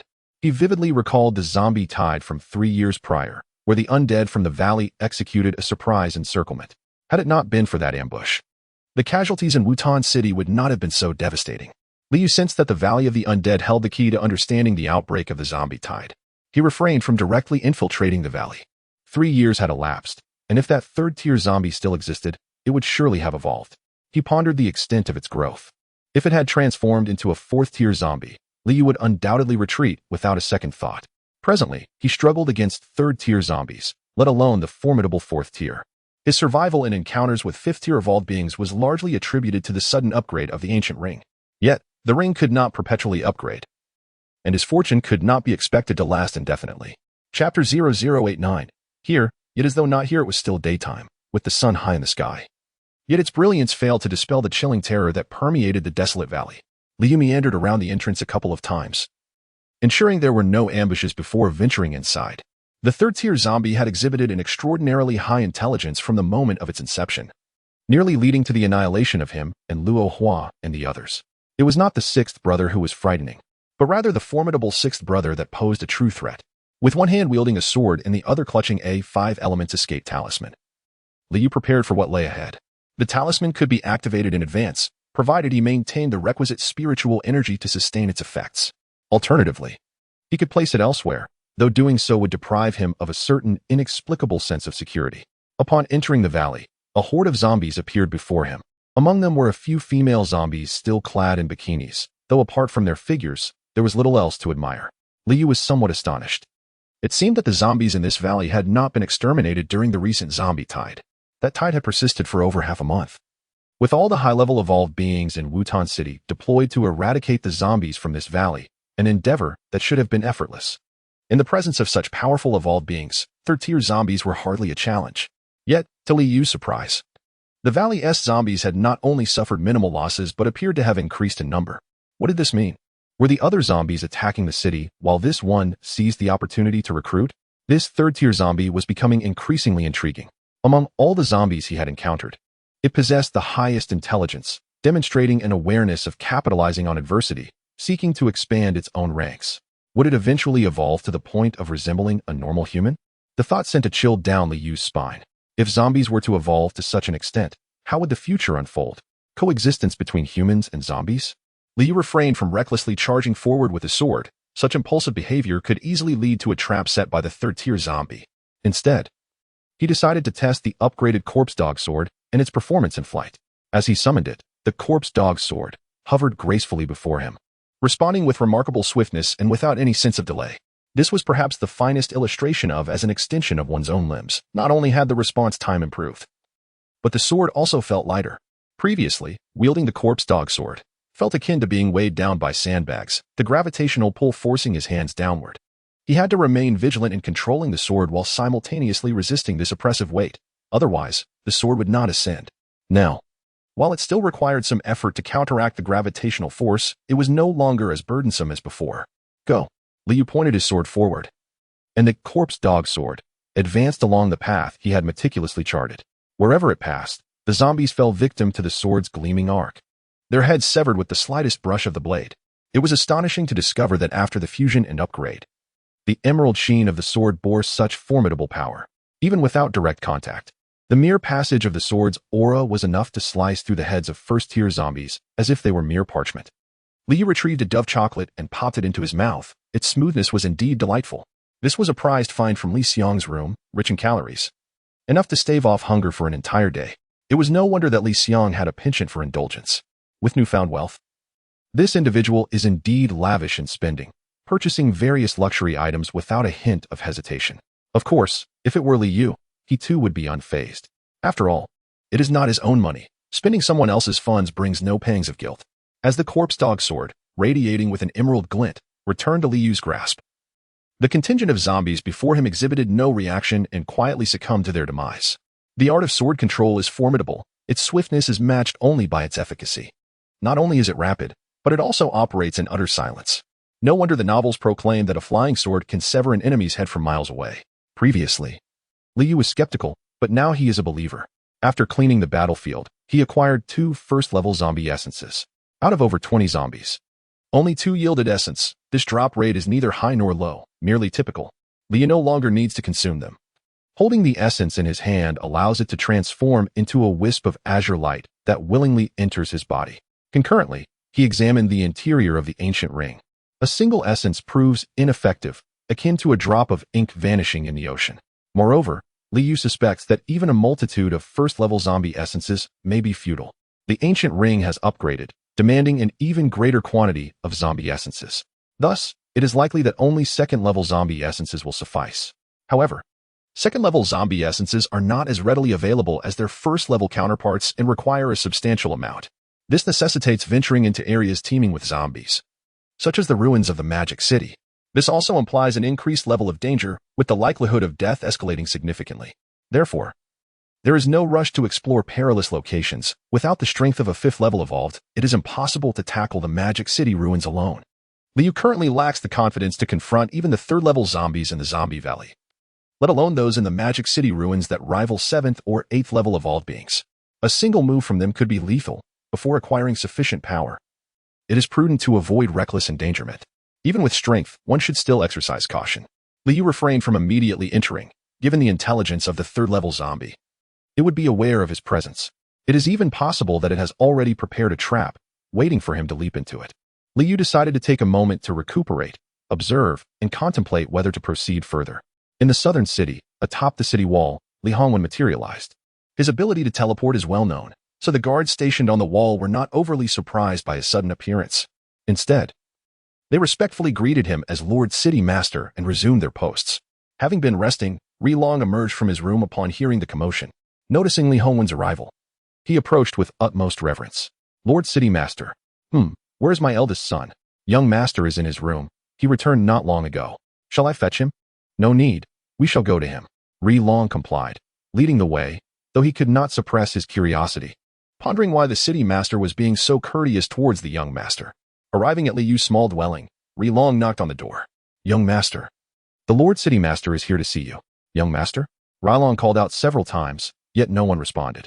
It struck him as peculiar. They had just seen the young master. Where could he possibly have gone? The door to the room was locked, but through a corner of the window, unobscured by the curtains, he could discern the state of the interior. The room was devoid of occupants, yet the disheveled bedding suggested that someone had indeed been there. Are you certain he has been here? Li Hongwen inquired. Yes, my lord, I am certain the young master returned, came the reply. And how is he? Quite well. My lord, the young master is very gracious and attentive towards us, sharing any delicacies he has. Moreover, he appears exceptionally intelligent, possessing considerable insight into the matters of city defense, imparting valuable knowledge to us. Li Hongwen clicked his tongue, surprised at the young master's exceptional qualities. How could he be so incredulous about Rylong's account? A mere recruit instructing seasoned veterans? The more astonishing fact was that the veterans were willing to heed his guidance. Was this not sheer flattery? I am not inquiring about his character. I wish to know of his physical condition. Is he injured in any way? Not at all. Absolutely not. He is as lively as ever, full of vigor. Stop. Enough. If he is unscathed, then I shall take my leave. My lord, do wait a moment. The young master should return shortly. No time for that. There are pressing matters awaiting my attention. When he returns, inform him to await my arrival for a proper discussion. With that, Li Hongwen indeed vanished from sight. Rylong scratched his head, utterly perplexed. Was he not seeking someone? My lord, I cannot ascertain whether the young master is occupied or not. I was merely sharing what I knew. Are you certain you cannot verify? My lord? Chapter 0090. Revenge. Li Hongwen vanished without a trace. Rylong gazed at the desolate ground before him, overwhelmed by a sense of despair. Initially, he believed there was no cause for concern. Li Hongwen's visit might merely have been a routine inspection, a mere check on his son's whereabouts and activities. However, before departing, Li Hongwen ominously instructed Li Yu to await his return for further action. This statement clearly implied that Li Yu had committed some transgression. Upon hearing this, Rylong panicked. He had no desire to jeopardize his position by making thoughtless remarks in an attempt to showcase the harmony of the guard unit, which could lead to dire consequences for himself. Moreover, Rylong was perplexed as to how his casual words could so easily convince the lord of the city. Shouldn't the state of his son be confirmed through his own eyes? How could he take mere words at face value?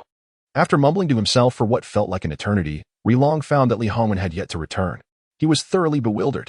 He was a father who would not personally verify the situation regarding his own son. He came, took a cursory glance, and departed if he found nothing amiss. What then? Was the purpose of this visit? Rylong could not fathom it, so he resolved to put it out of his mind. His only hope was that whatever Li Yu had done was not too severe. Even if it were significant, he fervently wished to remain uninvolved. All he desired was to quietly guard the city, to fulfill his humble role as a lowly soldier, ensuring that he had food to eat, clothes to wear, and a roof over his head for the rest of his days. Nothing more, nothing less. Reaching the edge of the city wall, Rylong gazed into the swirling sands and silently inquired, "Young master, where have you gone?" Achoo! Out of nowhere, Li Yu let out a resounding sneeze. He could not fathom who might be speaking of him. The sound echoed throughout the desolate valley. Simultaneously, a rustling noise emerged from the eerie depths of the valley. It was uncertain whether it was a response to his sneeze or if the third-tier zombies were making arrangements, mobilizing their ranks. Regardless of the cause, it was undoubtedly not a good omen. Li Yu decided to withdraw. The atmosphere was rife with unease. Logically, the valley was not far from the southern city. Zombies had always roamed this area, yet no one had come to eradicate them. It seemed that Wutan City had forgotten this place altogether. A mere dispatch of a high-level evolver could easily cleanse it. Yet, Li Hongwen had never issued such an order, nor had anyone else mentioned it. Why had this place persisted for so long? In his previous life, even until the moment of his execution, the zombies in the valley remained. They had outlived him, and it was highly likely that they would continue to exist long after his demise. This place harbored secrets. With this realization, Li Yu became even more cautious. He had originally come to test the efficacy of his upgraded corpse dog sword.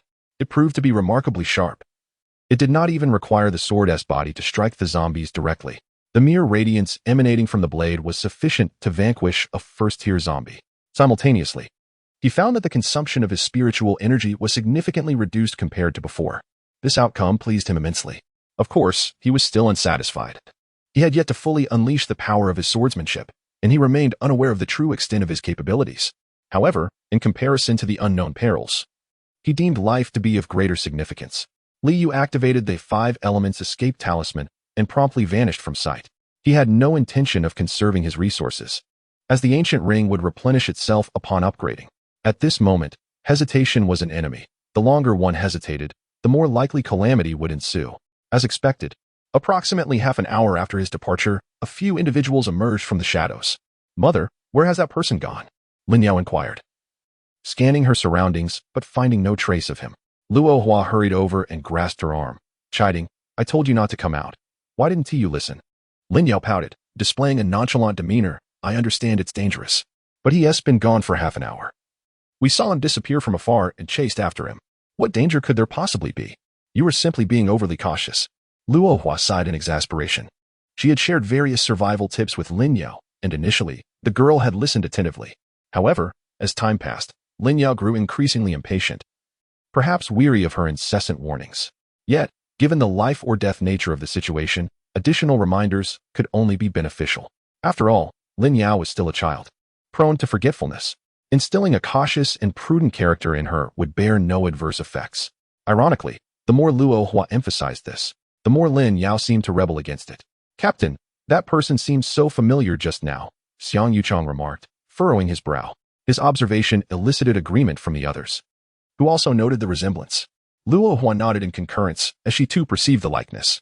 Lin Yao looked bewildered. Wait, Uncle Xiang, familiar to whom? Please. Just say it instead of playing riddles.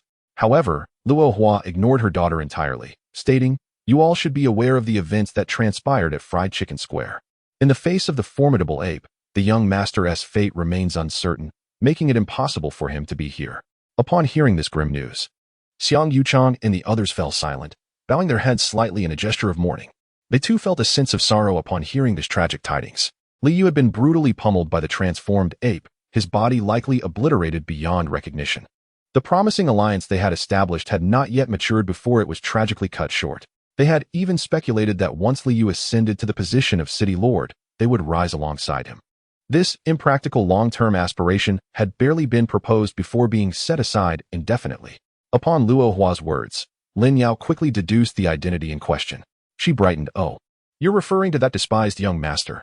Huh, it's good that he is dead. He deserves it. I'm just curious, when faced with death, does someone like him exhibit fear, or does he maintain a facade of bravado? Her evident schadenfreude was met with no rebuke from Luo Hua and the others. While they acknowledged the gravity of the deceased, Li Yu's treatment of Lin Yao had been undeniably poor, leading to a decline in their fondness for him. In contrast, they shared a closer bond with Lin Yao, naturally leaning towards her.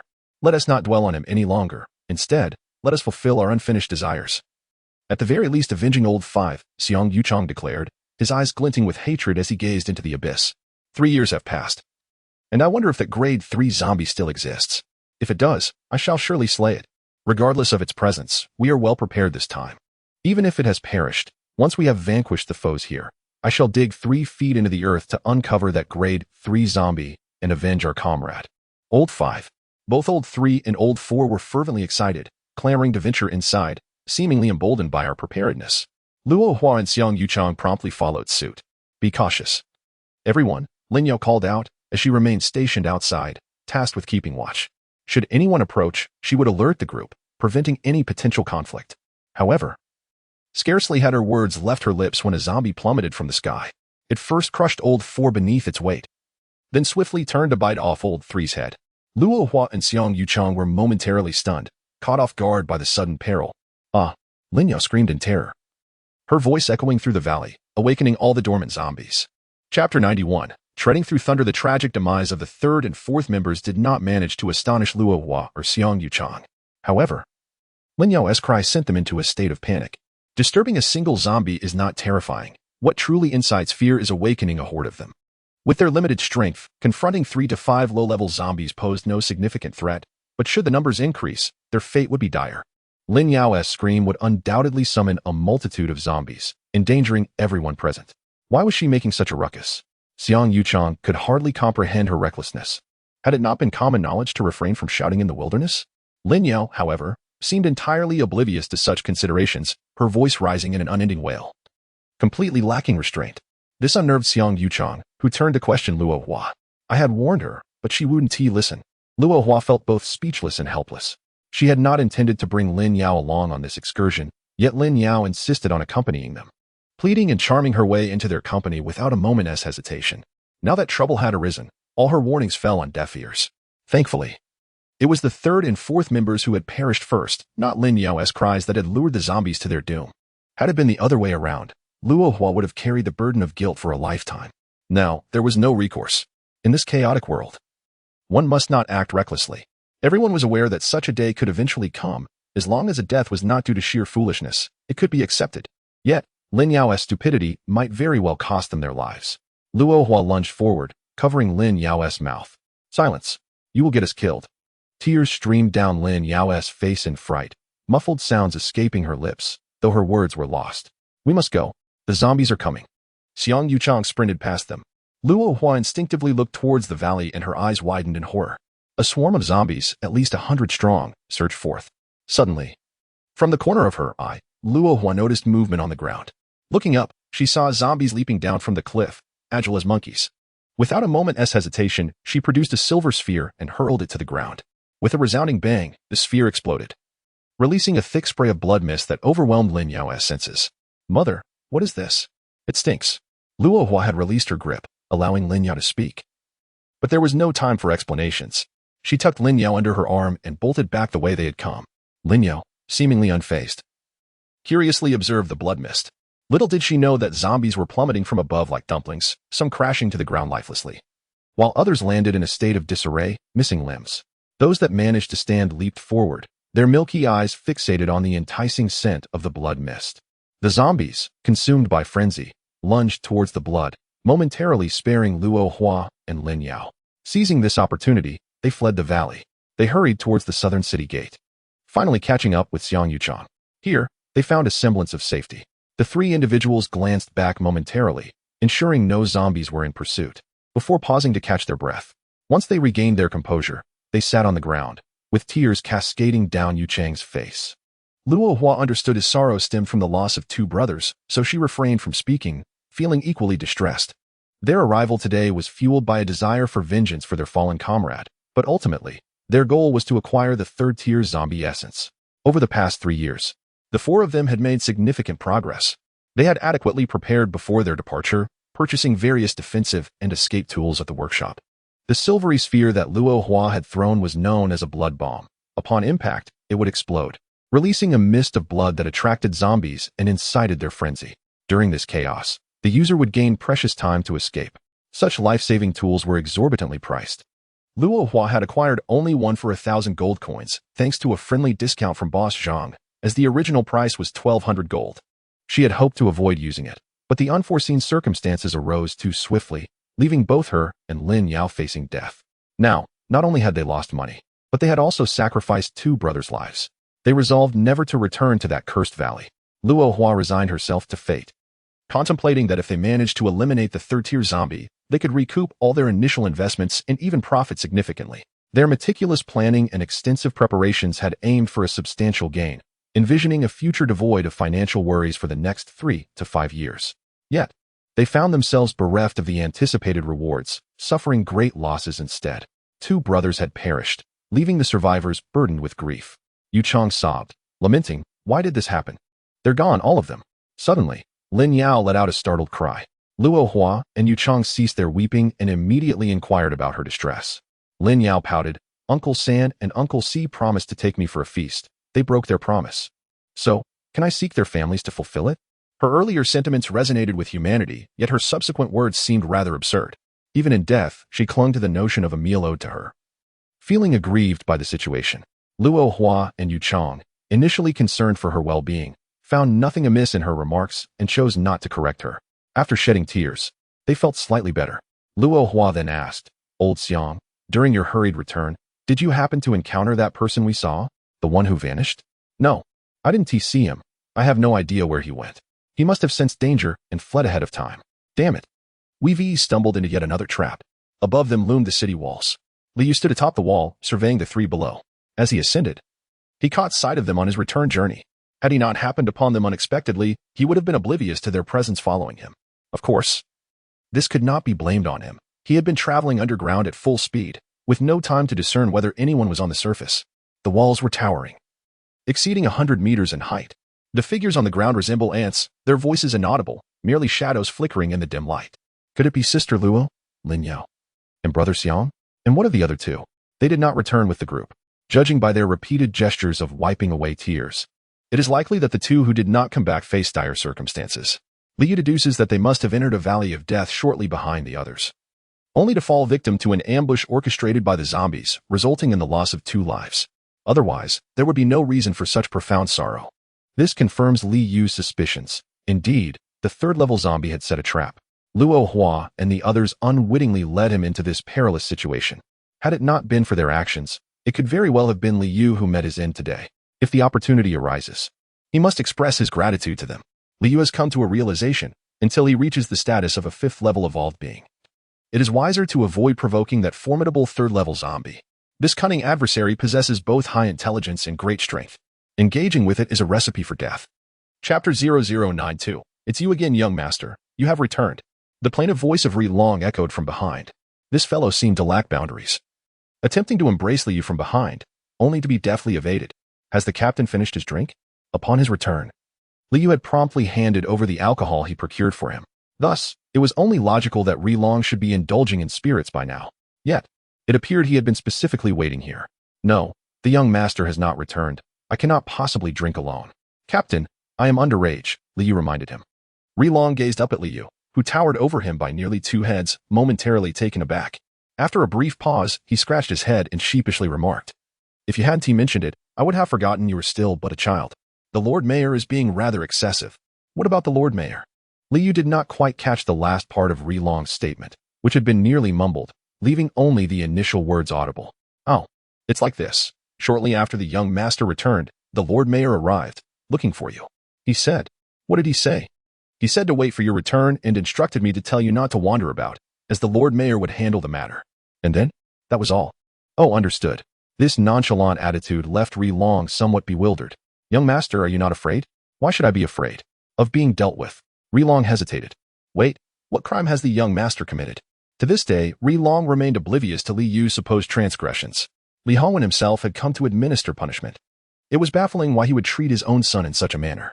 For 3 years, Li Yu had steadfastly guarded the city walls. Over time, the impression of the guard team toward Li Yu had undergone a significant transformation. They had long heard rumors that the young master of the city lord's manor was a good-for-nothing, unappreciated at home, deemed incompetent and inarticulate. A mere shadow compared to the second young master, Li Xiang. Much of this gossip had originated from the city lord's manor itself, and it was difficult to find a more credible source. After hearing it repeatedly, they had come to believe it. However, they soon discovered that seeing is believing.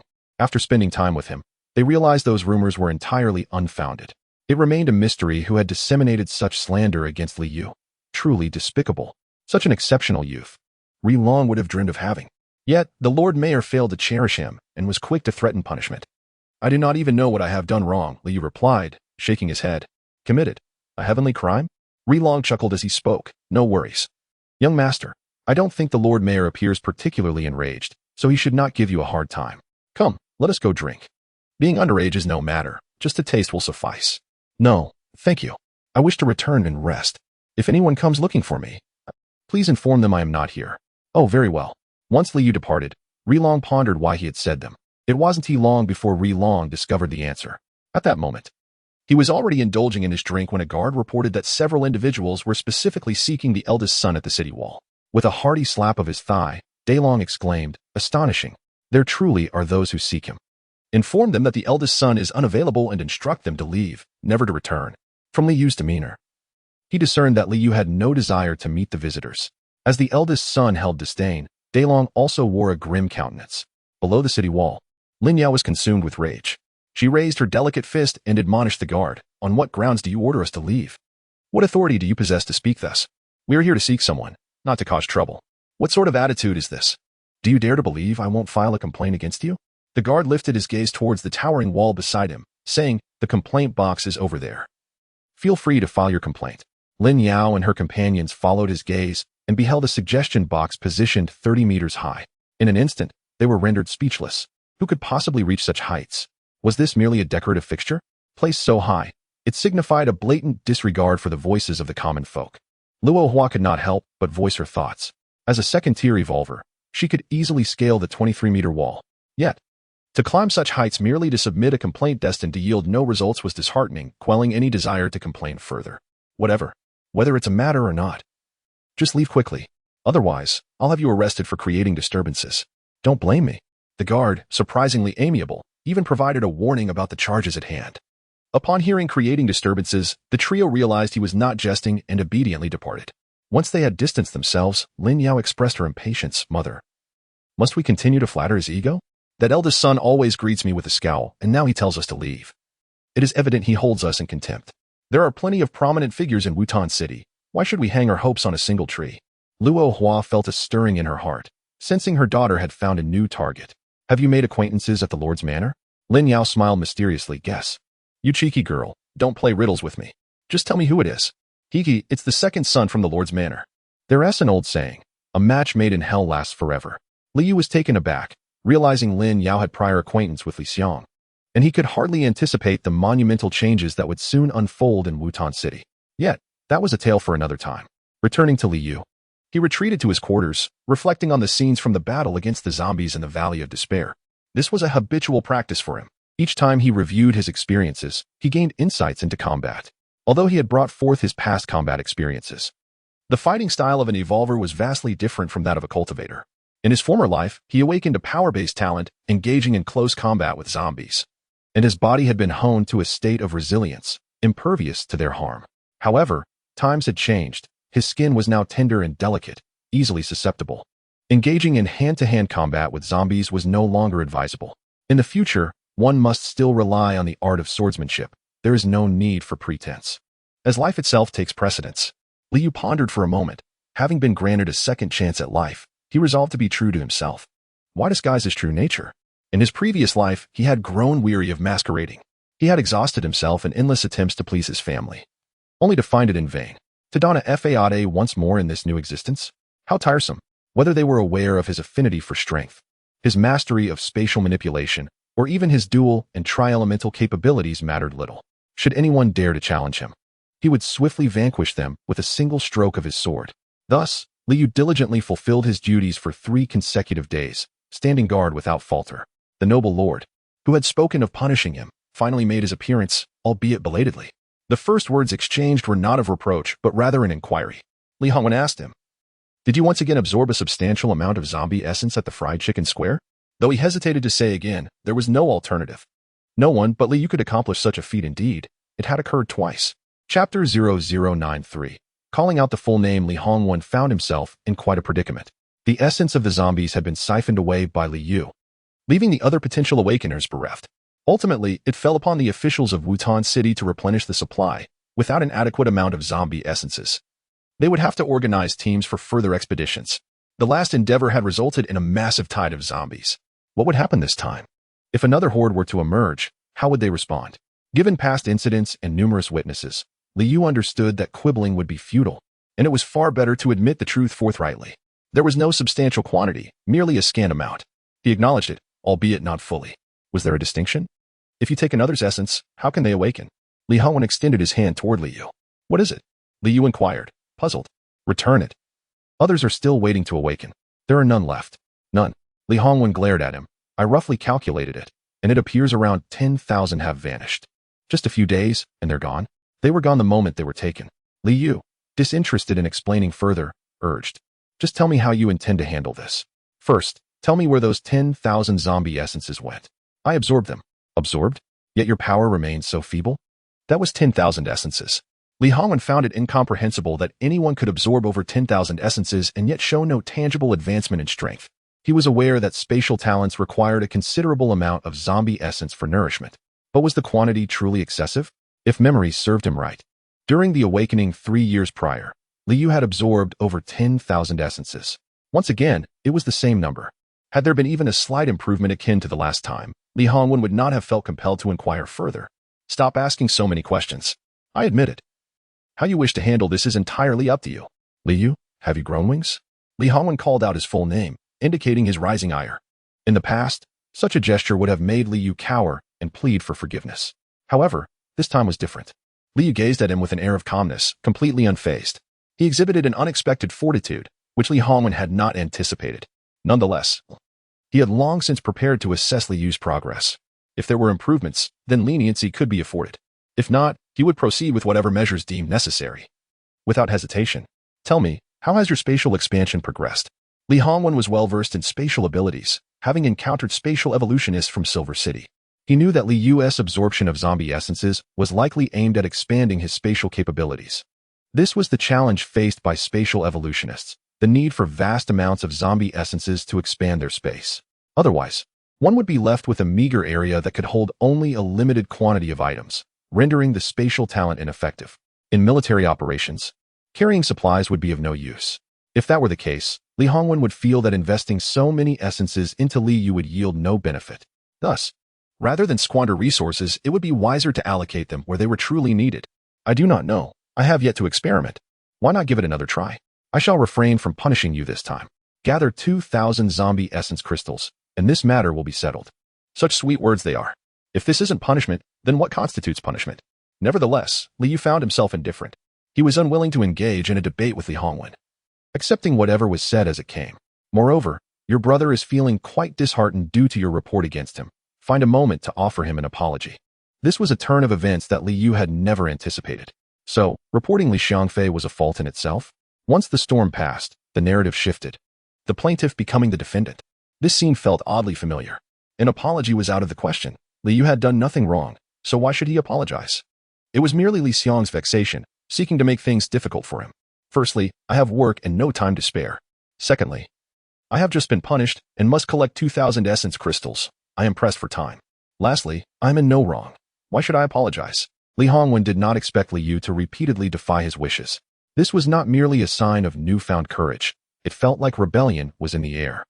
Whether one is at fault is not for you to decide. If I say you are wrong, then you are wrong. Do you understand? On what grounds? On the grounds that I am your father. Li Yu found himself at a loss for words against such a statement. He realized that engaging further would serve no purpose. The other party was unreasonable, showing blatant favoritism. Arguing was futile and merely a waste of breath. Very well, I shall make a point to personally apologize to Li Xiang. With that, Li Yu sought leave from Liang. He was not truly going to apologize to Li Xiang. He was going to collect zombie essence crystals instead. Since he had promised an apology, he would fulfill that promise, but not at this moment. Moreover, he intended to make this apology a grand affair, one that Li Xiang would remember for a lifetime.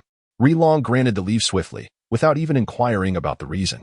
The moment Li Yu requested time off, Liang acquiesced without hesitation. The Zombie Valley was temporarily off limits. If one were to consider collecting essence crystals, Zombie Valley would undoubtedly be the prime location. However, dealing with the highly intelligent Old Six posed a challenge. Li Yu resolved to change locations and head towards the ruins of the Magic City. This area, being open terrain, offered fewer places for Old Six to hide amidst the multitude of ruins. Thus, he would not have to worry about ambushes. Furthermore, the ruins of the Magic City harbored more zombies, making the collection of zombie essence crystals significantly easier. 3 years prior, the zombie tide had originated from the Magic City ruins. However, upon reaching the ruins, Li Yu dared only to operate on the periphery. Venturing deeper into the ruins posed too great a risk. Should he manage to uncover the cause of the zombie tide that had occurred 3 years ago, it would be splendid. Yet, if he could not, it mattered little. After all, the zombie tide was not targeting him alone. Even the principal parties were not anxious for the truth, so what use was it for Li Yu to be in a hurry?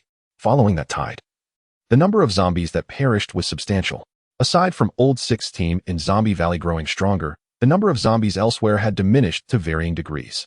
However, the ruins of the Magic City were once a bustling metropolis, teeming with a substantial population and consequently, a multitude of zombies. Even though many of the undead perished during the last wave of the apocalypse, the sheer number remained staggering. Despite the losses, the zombie count in the ruins of the Magic City continues to be significant. Venturing here is undoubtedly a prudent choice, provided one does not delve too deep. Remaining at the periphery of the ruins poses little risk. The area known as the Zombie Valley, however, is untenable due to its constricted terrain, where the undead are densely packed. Entering this locale makes it nearly impossible to locate zombies without falling prey to the ambushes set by the third-tier zombies, who exploit the geography to their advantage, making it exceedingly difficult to defend against them. Furthermore, the ruins of the Magic City are typically devoid of human presence, allowing Li Yu to fully unleash his swordsmanship to garner experience in combat. As Li Yu valiantly faced the monsters, in the Lord's manor, Liang approached Li Xiang's room, holding a bowl of ginseng soup. Her voice, sweet and enticing, called out, "Second young master, it's time for your medicine." Chapter 0094. Shocking the entire city, Li Xiang was confined in a detoxification room, enduring a forced withdrawal for 3 long days. Now, he had finally regained his composure and entered the recovery phase.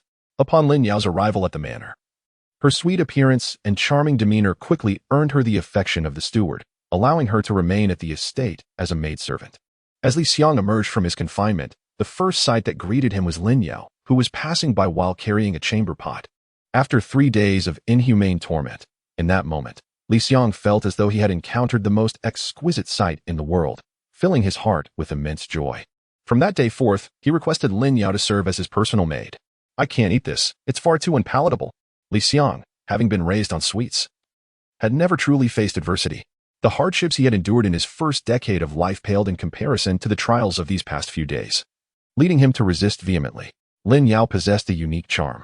With a playful tone, she remarked, "Oh, dear young master, if you don't take your medicine, how can you recover? If you don't recover, how will you be able to go out and have fun? The lady said that you can only leave the manor once you are well. Do you truly wish to remain cooped up here for eternity?" Upon hearing this, Liang felt his resolve weaken. A grin spread across his face, resembling that of a simpleton. Observing his reaction, Lin Yao pressed on, "You see, dear young master, the lady has gone to great lengths to procure ginseng for you, even traversing the mountains and rivers to the northern snowy lands. She exchanged a great deal of resources with the people there to bring it back for you. You must cherish her heartfelt intentions." I knew mother cared for me the most. Liang thought back to when Liu had been bedridden for over half a month, suffering greatly, and realized he had received far better treatment. Unlike Liang, who was enjoying ginseng soup, Liu had never even been given a nourishing bowl of egg soup. This comparison filled Liang with a profound sense of happiness.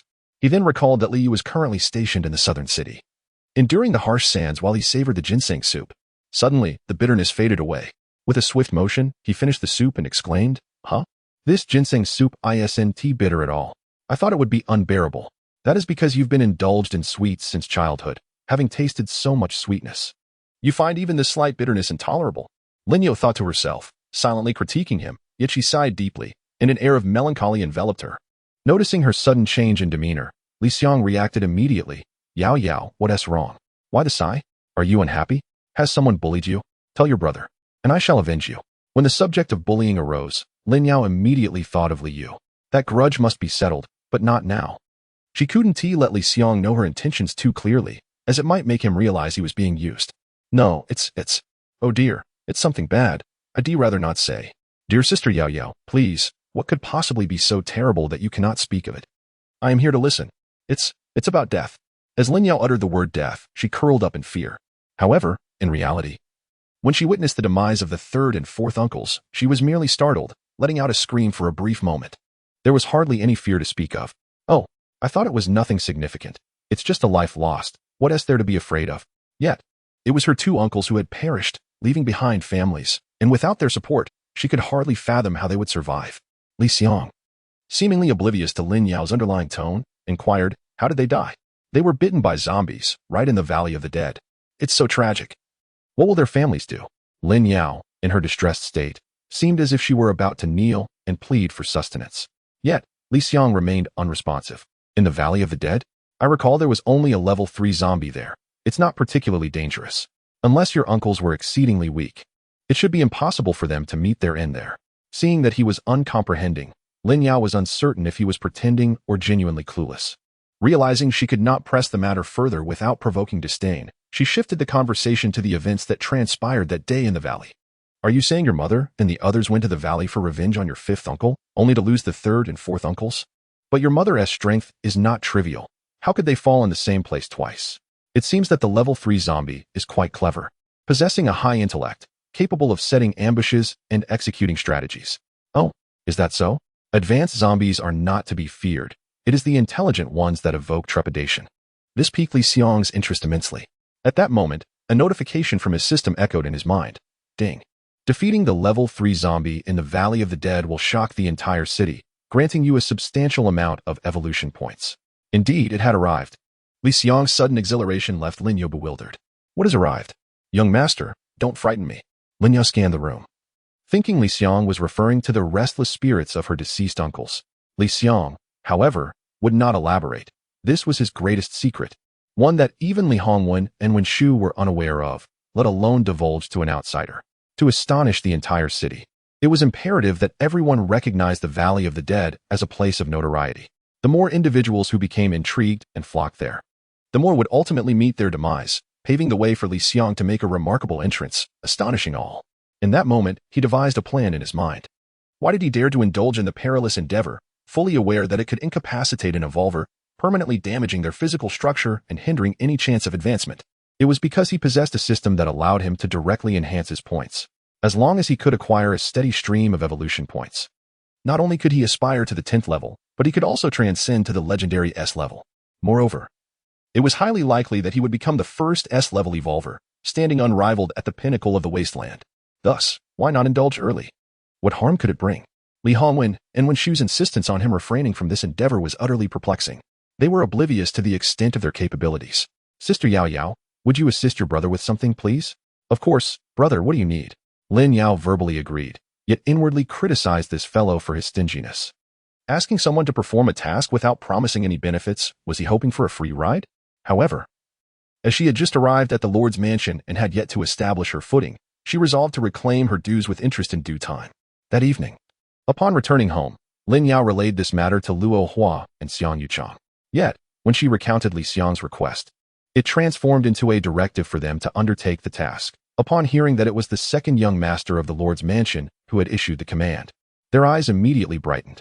Yao Yao was truly impressive. She had forged a connection with the second young master. Xiang Yuchang broke into a grin. The fact that the second young master could entrust us with a task indicates his recognition of our worth, which is far superior to that of the eldest young master. For those of their standing, the greatest fear was being overlooked and not being called upon for tasks. To be summoned to perform duties signified their utility. Possessing utility ensured their relevance, and thus future benefits would undoubtedly follow.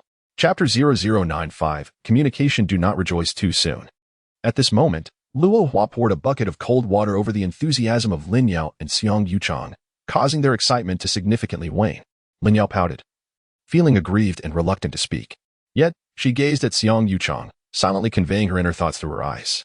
Xiang Yuchang, understanding her unspoken words, remarked with a hint of discontent, "Captain, why would you say such things when everything is going well? Look at how upset the child is.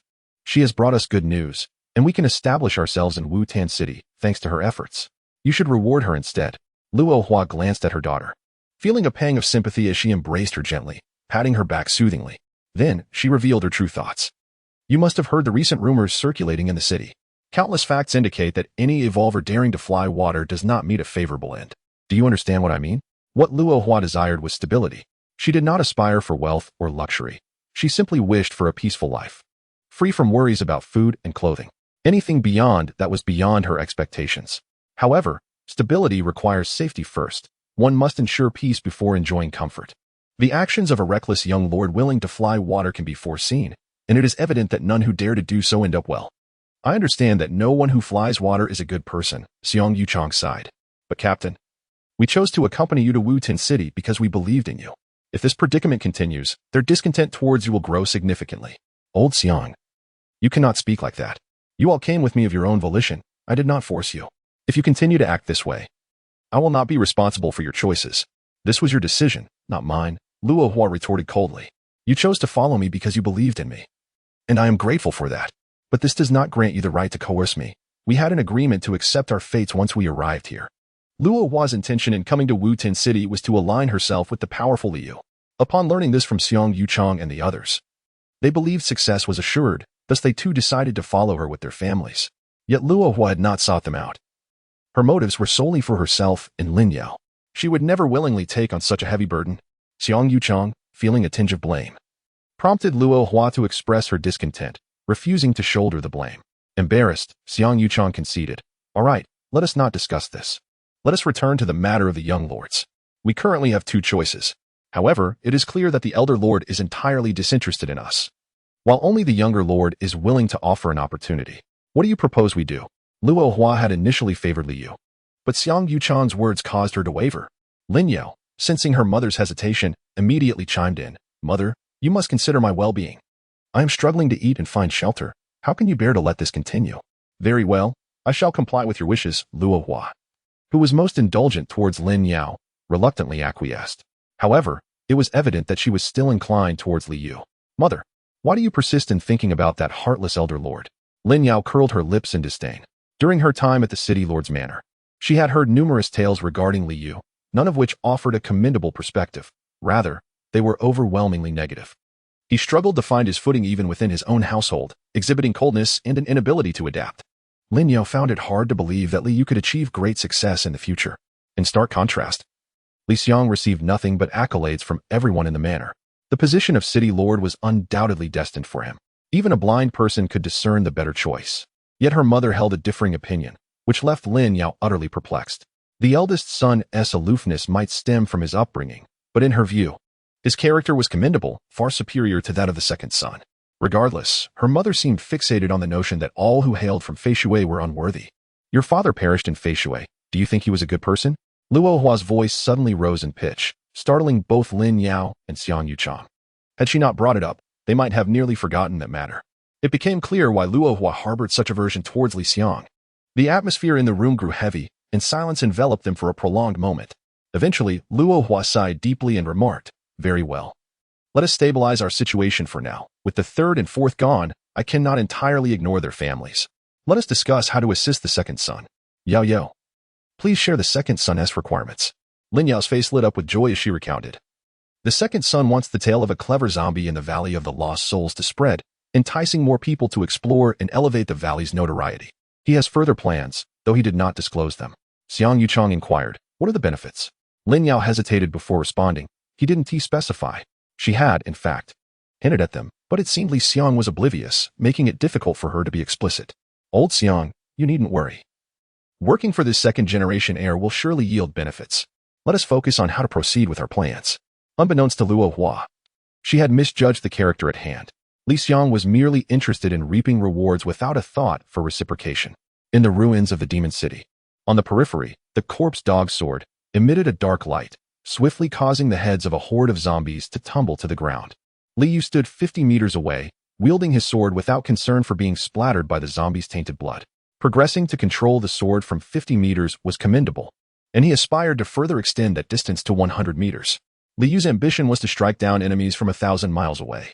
He was still far from that goal, yet having a target provided him with a clear direction for improvement. After clearing the battlefield, he tallied the results of his day's endeavors, a total of 127 heads, yet he had dispatched over 2,000 zombies. At this rate, it would take more than a month to amass the requisite 2,000 heads. Li Yu remained unperturbed. After all, Li Hongwen had not imposed a time limit on the task, allowing him to proceed at a leisurely pace. Should he wish to expedite the completion of his punishment, he could delve deeper into the ruins of the demon city, where countless zombies awaited, endless in number. As the sun began to set, Li Yu resolved to conclude his work and return home. In his ancient ring, there resided a tent, blankets, and various camping paraphernalia. However, he found himself alone, and the prospect of camping in the wilderness proved exceedingly perilous. Just as he prepared to depart, a figure unexpectedly descended from the distant ruins.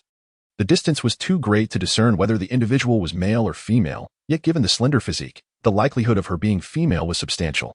She landed behind the ruins, rendering her invisible to Li Yu. A level 7 evolver? Those capable of flight must be of level 7 or higher. After a moment of contemplation, Li Yu ultimately resolved against pursuing further. She had likely come here merely to harvest some zombie essences. It was best for him to refrain from intruding, lest he be mistaken for a threat and swiftly eliminated. Regrettably, Li Yu chose not to follow. Had he done so, he would have uncovered a staggering secret. The woman was, in fact, communicating with the Zombie King. Chapter 0096. Look at your reckless behavior. Li Yu undertook the task assigned by Li Hongwen, which granted him the privilege of not standing guard until its completion.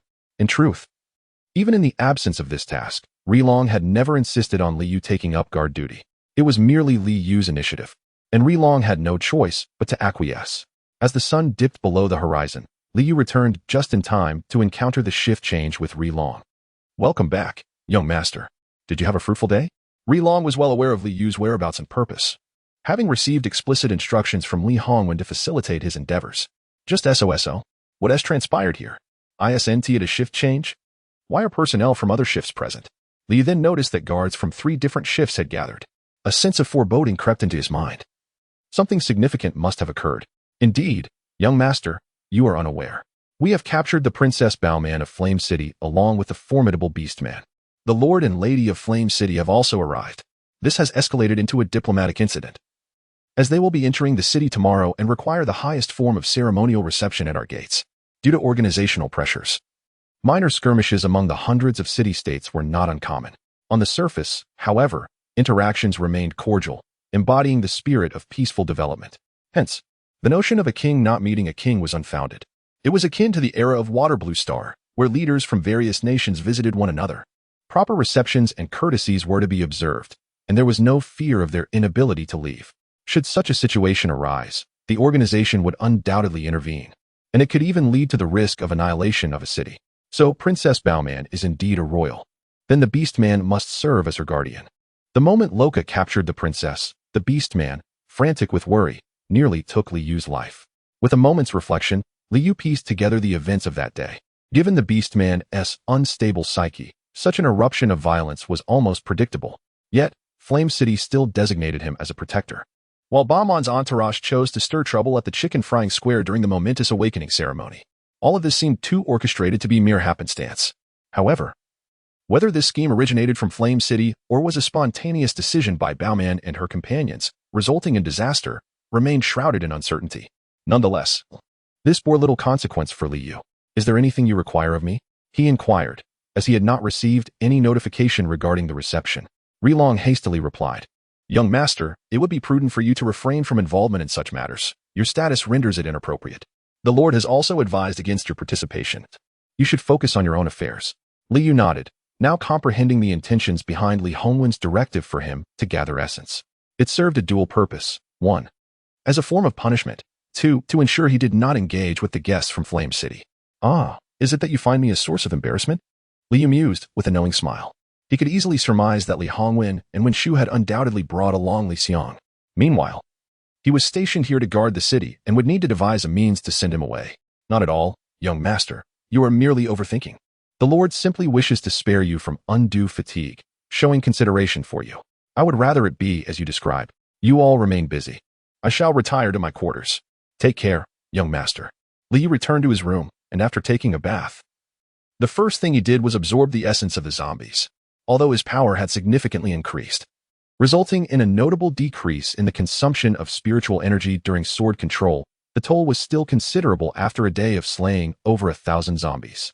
Upon genuine absorption, he discovered that over half of his 120 essence orbs had vanished. It felt as though his efforts of the day had been in vain. However, this was an unavoidable circumstance. Maintaining a sufficient reserve of spiritual energy was imperative. Who could predict when danger might arise? In his past life, he had encountered night raids while defending the city, often leaving the defenders caught off guard. Had it not been for his constant vigilance and formidable strength, he would have long since become a lost soul. Nevertheless, it mattered little. Li Hongwen merely sought to distract him and was not genuinely urgent about needing the zombie essence. That said, if urgency truly arose, he would have no choice but to wait, either to venture out himself or to send others to gather more. After revisiting his insights on sword control, Li Yu settled cross-legged on his bed and began his cultivation. It was not until the cacophony outside grew increasingly raucous, rendering it impossible for him to concentrate, that he opened his eyes. Daylight had broken. Upon opening the door, he was immediately greeted by the sound of drums and gongs. It seemed that esteemed guests had arrived in the City of Flames. Stepping out of his room, he ascended the city wall to gaze down. The streets were adorned with festive decorations, and there stood the high-ranking officials of Yuten City, led by Li Hongwen and Wen Shu. Alongside ordinary citizens and representatives from various businesses and associations, all gathered to welcome the guests at the city gate. As Li Yu had surmised, Li Xiang stood between Li Hongwen and Wen Shu. To his astonishment, Lin Yao was also present, closely following Li Xiang. In his previous life, Li Xiang and Lin Yao had not coupled until they were in their 20s. Now, they had yet to reach adulthood, yet their acquaintance was evident, and their relationship appeared rather close. After all, how could Li Xiang possibly bring Lin Yao to such a grand occasion otherwise? The entire family was dressed formally today, adhering to the highest standards of decorum. Even the guards atop the city wall were clad in a new uniform. However, those below the wall could not see above. Despite this, Li Hongwen did not wish for Li Yu to appear at this event. Thus, if he was not meant to be present, then he would simply refrain from attending. Could he not leave? With that thought, Li Yu descended from the wall and drove his battered pickup truck toward the city gate. Initially, the red-sleeved guards intended to stop him, but upon recognizing him, they fell silent. Only Roka dared to approach, asking, "Young master, where are you headed?" "Out of the city," Li Yu replied. "Could you slow down? As you can see, esteemed guests are arriving." Li Yu had guarded the southern city for 3 years. The lower-tier individuals like Roka held immense respect for such actions, especially since Li Yu was the eldest son of the city lord, unafraid to endure hardships. Over these 3 years, their perception of Li Yu had gradually evolved. Hence, Roka and the red-sleeved guards treated him with such courtesy. "I cannot delay. I have my own tasks to attend to." "What tasks could you possibly have? Is your duty not to defend the city?" "You are unaware. For my task has been personally assigned by the lord of the city. If you do not believe me, feel free to inquire with him. The lord of the city? Roka was taken aback. Is it appropriate for a son to address his father in such a manner? Roka's mind, already simple, took the instruction to heart and truly went forth. Liu, undeterred, did not linger in place but strode directly through the throngs of people. Those who obstructed his path were met with the blaring of his horn, exhibiting an audacious demeanor as if he were above all constraints. Is that not the young master? What on earth is he doing? What else could it be but courting disaster? In such a grand occasion, daring to act in such a manner surely indicates some folly. Could the lord of the city possibly let him off the hook? The clamor of the battered pickup truck was unbearable, its exhaust pipe buzzing incessantly. Coupled with the relentless honking of the horn, it was nearly impossible not to attract attention. Upon hearing the ruckus, Li Hongwen, Li Xiang, and others turned their heads, their brows immediately knitting in concern. Chapter 0097. Will my presence embarrass you? It was never intended for Liu to appear at such a grand occasion. Yet, he not only showed up but did so in a manner that was utterly flamboyant. The roar of his battered pickup truck was deafening, making it nearly impossible not to draw attention. Li Hongwen's brows furrowed deeper, almost forming the character for River. Roka rushed in front of him, but before he could utter a word, he was met with a sharp rebuke. What are you doing? Get him out of here. Li Hongwen was remarkably restrained, yet it was evident that he was quite furious. In this situation, it was not merely the inappropriate presence of the dilapidated vehicle, but rather the fact that Liu should not have been there at all. Were it not for the throngs of people and the need to maintain appearances, Li Hongwen would have stormed over and yanked Liu from his vehicle. The young master claimed he was on a mission, dispatched by the lord of the city. Upon hearing this, Roka recognized the gravity of the situation from Li Hongwen's silence. Even if it were a mission, this was not the appropriate time. If it were up to him, he would have postponed it. For nothing is more paramount than diplomatic engagements. Li Xiang, standing nearby, remarked sagely, subtly criticizing Li Yu's lack of decorum, thereby garnering some favor from their parents. In contrast, Li Xiang appeared all the more commendable. Lin Yu quietly nodded in agreement, thinking to herself, in comparison, the second young master is far more mature and sensible than the first, possessing superior character. I knew my choice was correct. My mother simply did not believe me. At that moment, Liu had driven right up to them. Oblivious to the seriousness of the situation, he leaned out of the car window, waving at Roka. Captain Roka, tell them to clear the way. I need to carry out my mission. There are 2,000 zombie essences to collect, and it will take a considerable amount of time. If you obstruct me, I will face punishment. Upon hearing this, Li Hongwen's expression darkened. He could easily discern that Liu was being deliberately provocative. Yet, in such a public setting, he could not afford to lose his temper and had to endure the discomfort. Left with no other option, Li Hongwen approached Liu and lowered his voice. Drive your car to the side and wait. You can leave once this is over. If you refuse, the consequences will be dire. In the past, Liu would have trembled at such words, obediently complying without question. But that was in a previous life. A thing of the past, with no bearing on the present Liu. Very well, but answer me one question. If you do, I will move aside. If not, I will proceed forward. Li Hongwen's eyes flashed with anger. You have no right to negotiate with me. Liu, however, paid him no heed and continued. Lord of the city, would my attendance at such an event truly embarrass you? Am I not your son? At this proclamation, Li Hongwen was momentarily taken aback. Embarrass him? It seemed not. He had simply grown accustomed to not including Liu. Please move aside. Seeing that Li Hongwen was at a loss for words, Liu promptly drove straight ahead, leaving Li Xiang, Wenshu, Roka, and the others utterly stunned. In the past, Li Hongwen would undoubtedly have prevented Liu from departing so casually. However, after a conversation between the two, he inexplicably allowed Liu to leave. What transpired during their exchange? What words did Liu utter to leave Li Hongwen in a daze? Curious glances flickered between Liu and Li Hongwen. As Liu passed by Wenshu, Li Xiang, and Lin Yao, he did not spare them a glance and proceeded on his way. Thousands watched as Liu drove away in a dilapidated pickup truck. The bystanders erupted in astonishment. Isn't that the young master? How dare he? Incredible! The young master is bold enough to just drive past. What is there to fear? Did you not see the city lord attempt to stop him but fail? The young master has changed so much. He is no longer the timid boy he once was. Indeed, I've only heard rumors before. I've never seen him. Yet, he seems quite impressive. The crowd grew animated, creating a cacophony of voices. Certain remarks reached Li Xiang's ears, prompting him to feign calmness as he glanced left and right. At that moment, Lin Yao tugged at his sleeve and inquired, Second young master, is what they say true? Is someone really spreading rumors about the young master? Ahem. Yao, why do you ask such things? Li Xiang replied awkwardly, it's nonsense. They're just talking wildly. You've seen my brother. You know what he is like, don't you? Lin Yao recalled Li Yu's indifferent demeanor towards her and thought, indeed, why should she care? One might think she was trying to vindicate Li Yu. Second young master, will the city lord not punish him for this? Do not worry, once this matter concludes, he will certainly face consequences. Moreover, he will have to come to me to apologize, and you shall see how I deal with him. Li Xiong felt quite displeased. While Li Yu's actions would certainly incite Li Hongwen's dissatisfaction, they had also garnered the attention and praise of the common folk. He felt regretful that he had not conceived such a brilliant idea himself. If it had been me, I cannot fathom how many evolution points I could have earned. What a tremendous loss. Li Xiong inwardly questioned the system for failing to issue a task. The system remained unresponsive, perhaps equally perplexed. Li Hongwen returned, and Wen Shu chided. Why did you allow him to leave like that? It disrupts decorum. How will the Flame City regard us now? It's fine. The person hasn't even arrived yet. It's not merely about whether the person arrives. If this reaches the ears of that couple, they will undoubtedly have something to say. Enough of this. It's all in the past. When will that couple arrive? Soon, I presume. Upon finishing his words, Li Hongwen gazed intently towards the city gates. When Shu observed his profile, uncertain whether he awaited the couple from Flame City or was merely watching Li Yu depart, she felt a twinge of curiosity about what had transpired between the two that could leave Li Hongwen so disheartened. Though the pickup truck was shabby, it was nonetheless the center of attention wherever it went. As Li Yu drove out of the city, countless eyes were drawn to him, pointing and murmuring. At that moment, a formidable convoy appeared ahead. The people from Flame City had arrived. All the vehicles were buses, but leading the pack was a sleek black Mercedes, a symbol of luxury. In a post-apocalyptic world, possessing any vehicle is a rarity, let alone a high-end one, which instantly elevates one's status. Say, if I were to hand you over to them, would I be rewarded handsomely?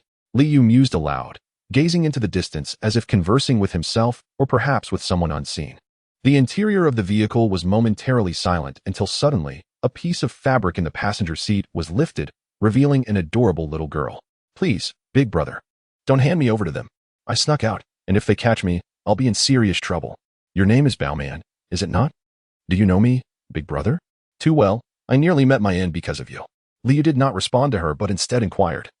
Where are you intending to go? The little girl pleaded softly, please, take me out of the city first, and then we can talk. I beg you. The Lord and Lady of Flame City had come to retrieve Baoman. If she were taken away by him, and Li Hongwen could not present her later, the ensuing chaos would be quite entertaining. Very well, I shall take you for a ride, Li Yu declared, pressing the accelerator and speeding away. As they passed the opposing convoy, he stole a glance at the occupants of the Mercedes. A woman seated in the passenger seat appeared oddly familiar. Chapter 0098. From now on, you shall call me by Pao, that is my mother. Baoman lifted her little head, casting a fleeting glance before quickly retracting it. Soon after, she proudly declared, isn't my mother beautiful? Whether she is beautiful or not is secondary. However, there is something. Li Yu hesitated, his smile at the corner of his mouth, causing Baoman to sense that his forthcoming words might not be pleasant. Yet, her curiosity compelled her to inquire. What is it? I warn you, do not speak ill of my mother. Then it's nothing to worry about. You. Indeed, it was not a compliment. But thankfully she had anticipated it. Humph. You wish to tarnish my mother's reputation? Not a chance. Baoman engaged in an internal struggle, her thoughts swirling.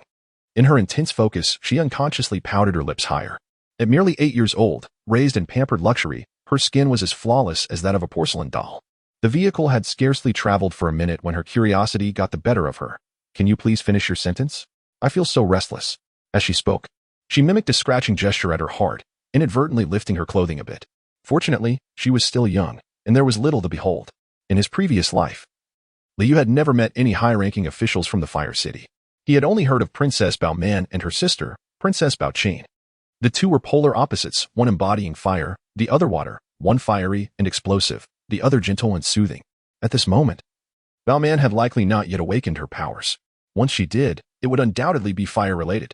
A fiery little lady, how intriguing. Are you sure you want me to say? What I have to say may not be flattering. Even if it's not flattering, it's better than saying only half. Worst case, I will scold you. I may not be able to beat you, but I can certainly win in a battle of words.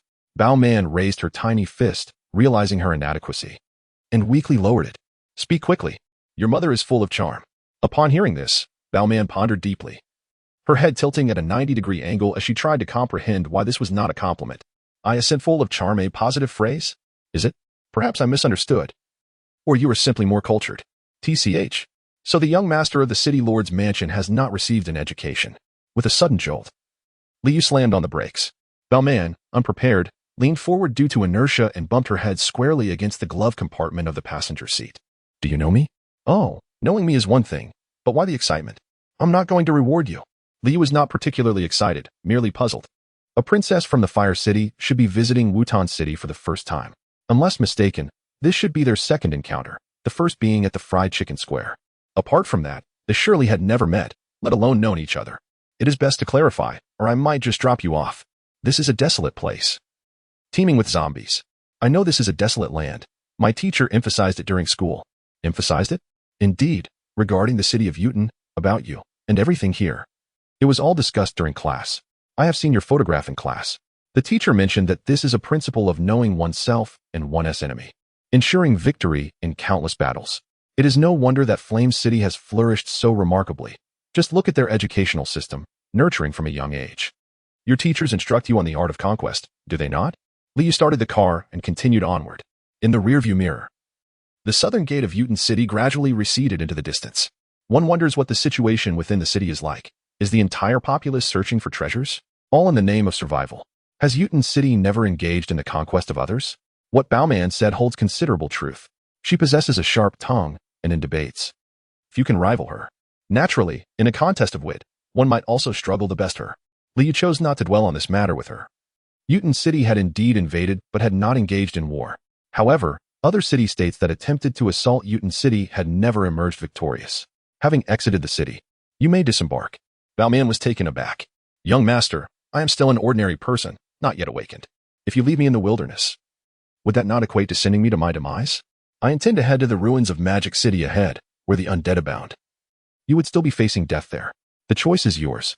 I will accompany you, but I do not wish for you to come. You are asking me to choose. Are you truly allowing me to decide? Balmain reclined in the passenger seat and unleashed her trump card. I do not care. I am determined to stick with you. Very well, but I cannot guarantee your safety. You must fend for yourself. If you cannot protect me, then that implies you are willing to do so. Balmain suddenly sat up, excitedly tapping Liu's arm. Your willingness is sufficient. It proves you are a good person. Liu found himself speechless, baffled by her reading comprehension. That was clearly not his intention, yet she insisted on interpreting it that way. It was akin to the phrase captivating charm, which is indeed a compliment. Yet it had been clearly stated that it was not meant as such. Balmain stubbornly interpreted it as praise, leaving one to ponder whether her naivety stemmed from innocence or a lack of exposure to the harsh realities of life. How could she not discern that Liu meant to convey seductive? The lady of Flame City, upon first glance, exuded an unmistakable allure. A lingering gaze could awaken primal desires. This was Liu's first encounter with her, yet he felt an inexplicable familiarity, as if he had seen her before. You must be 8 years old, am I correct? Yes. What of it? Flame City is not lacking in zombie essence, is it? Not at all. Why do you ask? What brings you to Wutan City for the awakening ceremony? To partake without cost, it is quite enticing. It seems there might be other motives at play. The young girl was reluctant to divulge them. Despite her innocent demeanor, her thoughts were far from superficial. At that moment, Balmain noticed Liu's hand flip, revealing a zombie essence in his palm. How did you do that? Balmain exclaimed, astonished. Is it magic, or do you possess spatial talents? You absorbed it, did you not? Liu, disinterested in explaining, left her to speculate. Why? This is truly precious. Despite being merely a primary zombie essence, are you genuinely offering it to me? Balmain's eyes sparkled with excitement, as if the prospect of acquiring it without cost was a cause for great joy. Nevertheless, she was aware of the need for restraint. She understood the adage that nothing comes without a price. There is no such thing as a free lunch. You'll awaken. Wow, I wasn't mistaken. You are indeed a good person. Little did Balmain realize that her excitement was premature, for Liu had not completed his statement. Once you awaken and gain the ability to protect yourself, you will be able to survive in the wild. Then, you shall tread your own path while I traverse mine. At that moment, Balmain had already reached out to take the essence, bringing it to her lips. Upon hearing these words, she paused for a moment, hesitated slightly, and then swallowed the essence. After a while, she recalled something and extended her hand toward Liu. What are you doing? I have no food. Awakening requires substantial nourishment. You might want to consider changing your name. To what? To Freebie. All right. Chapter 0099. Illusions. Liu would never allow himself to be taken advantage of. The reason he provided the zombie essence was to ensure that Balmain could awaken and evolve, thereby gaining the ability to protect herself before being sent away. Having reached this point, Liu believed he had acted with sufficient benevolence. Once they reached the ruins of the demon city, it would be a relentless battle. Hiding would serve no purpose, especially in a vehicle, which was even less secure. This meant that wherever Liu went, Baoman had to accompany him. Alone, he could focus solely on his own survival, but with an additional person, the concerns multiplied exponentially. Any distraction would significantly increase the danger. At that moment, Baoman had already consumed the essence and was undergoing a painful transformation, rendering her incredibly vulnerable. It was during this time that Liu unexpectedly reached beneath her. Baoman was taken aback, yet in her weakened state, she was unable to resist. What are you doing?" she stammered. Liu ignored her protests and continued his actions. Retrieving a small backpack. It was pink, adorned with a bow that matched her delicate pink tulle skirt perfectly. However, Liu showed no tenderness as he appended it, spilling an assortment of snacks and the zombie essence onto the ground. Baoman's cheeks flushed crimson, although she enjoyed taking advantage of free offerings. Being exposed in such a manner was undeniably embarrassing. "What should I feed you?" Liu asked nonchalantly. Realizing her situation, Baoman quickly picked up the snacks and began to eat. The bag contained high-calorie treats like chocolate and Snickers, which she eagerly stuffed into her mouth. As the princess of Flame City, though still unawakened, Baoman was well aware of the state one entered during the awakening, thanks to her education and experiences. She understood all the necessary precautions. Yet, one could not help but notice the overwhelming presence of Snickers. How much stock did Jiang Chun have hidden underground? It seemed inexhaustible. Upon returning, Liu intended to investigate. Regardless, he felt it imperative to partake in the spoils. Initially, he had no intention of doing so. But after 3 years of being at the wall, Yang Chun had surprisingly allied with Li Xiang. Given Yang Chun's lack of loyalty, Liu felt justified in his own actions. Furthermore, in this apocalyptic world, the allure of abundant resources was irresistible. Even someone as detached as Liu could not remain unaffected. In his previous life, he had grown accustomed to hoarding food like a squirrel. Unfortunately, lacking spatial abilities and without a storage ring like the ancient ones, his food reserves were limited. Now that he possessed a storage ring, he yearned to fill it to capacity. "Can you explode?" Liu suddenly inquired. Baoman, in immense discomfort, struggled to articulate her thoughts. Her brain felt sluggish, and her features were contorted, stripping away her once adorable appearance. Even the most beautiful of individuals appeared unappealing when crying. "Just don't explode in my car."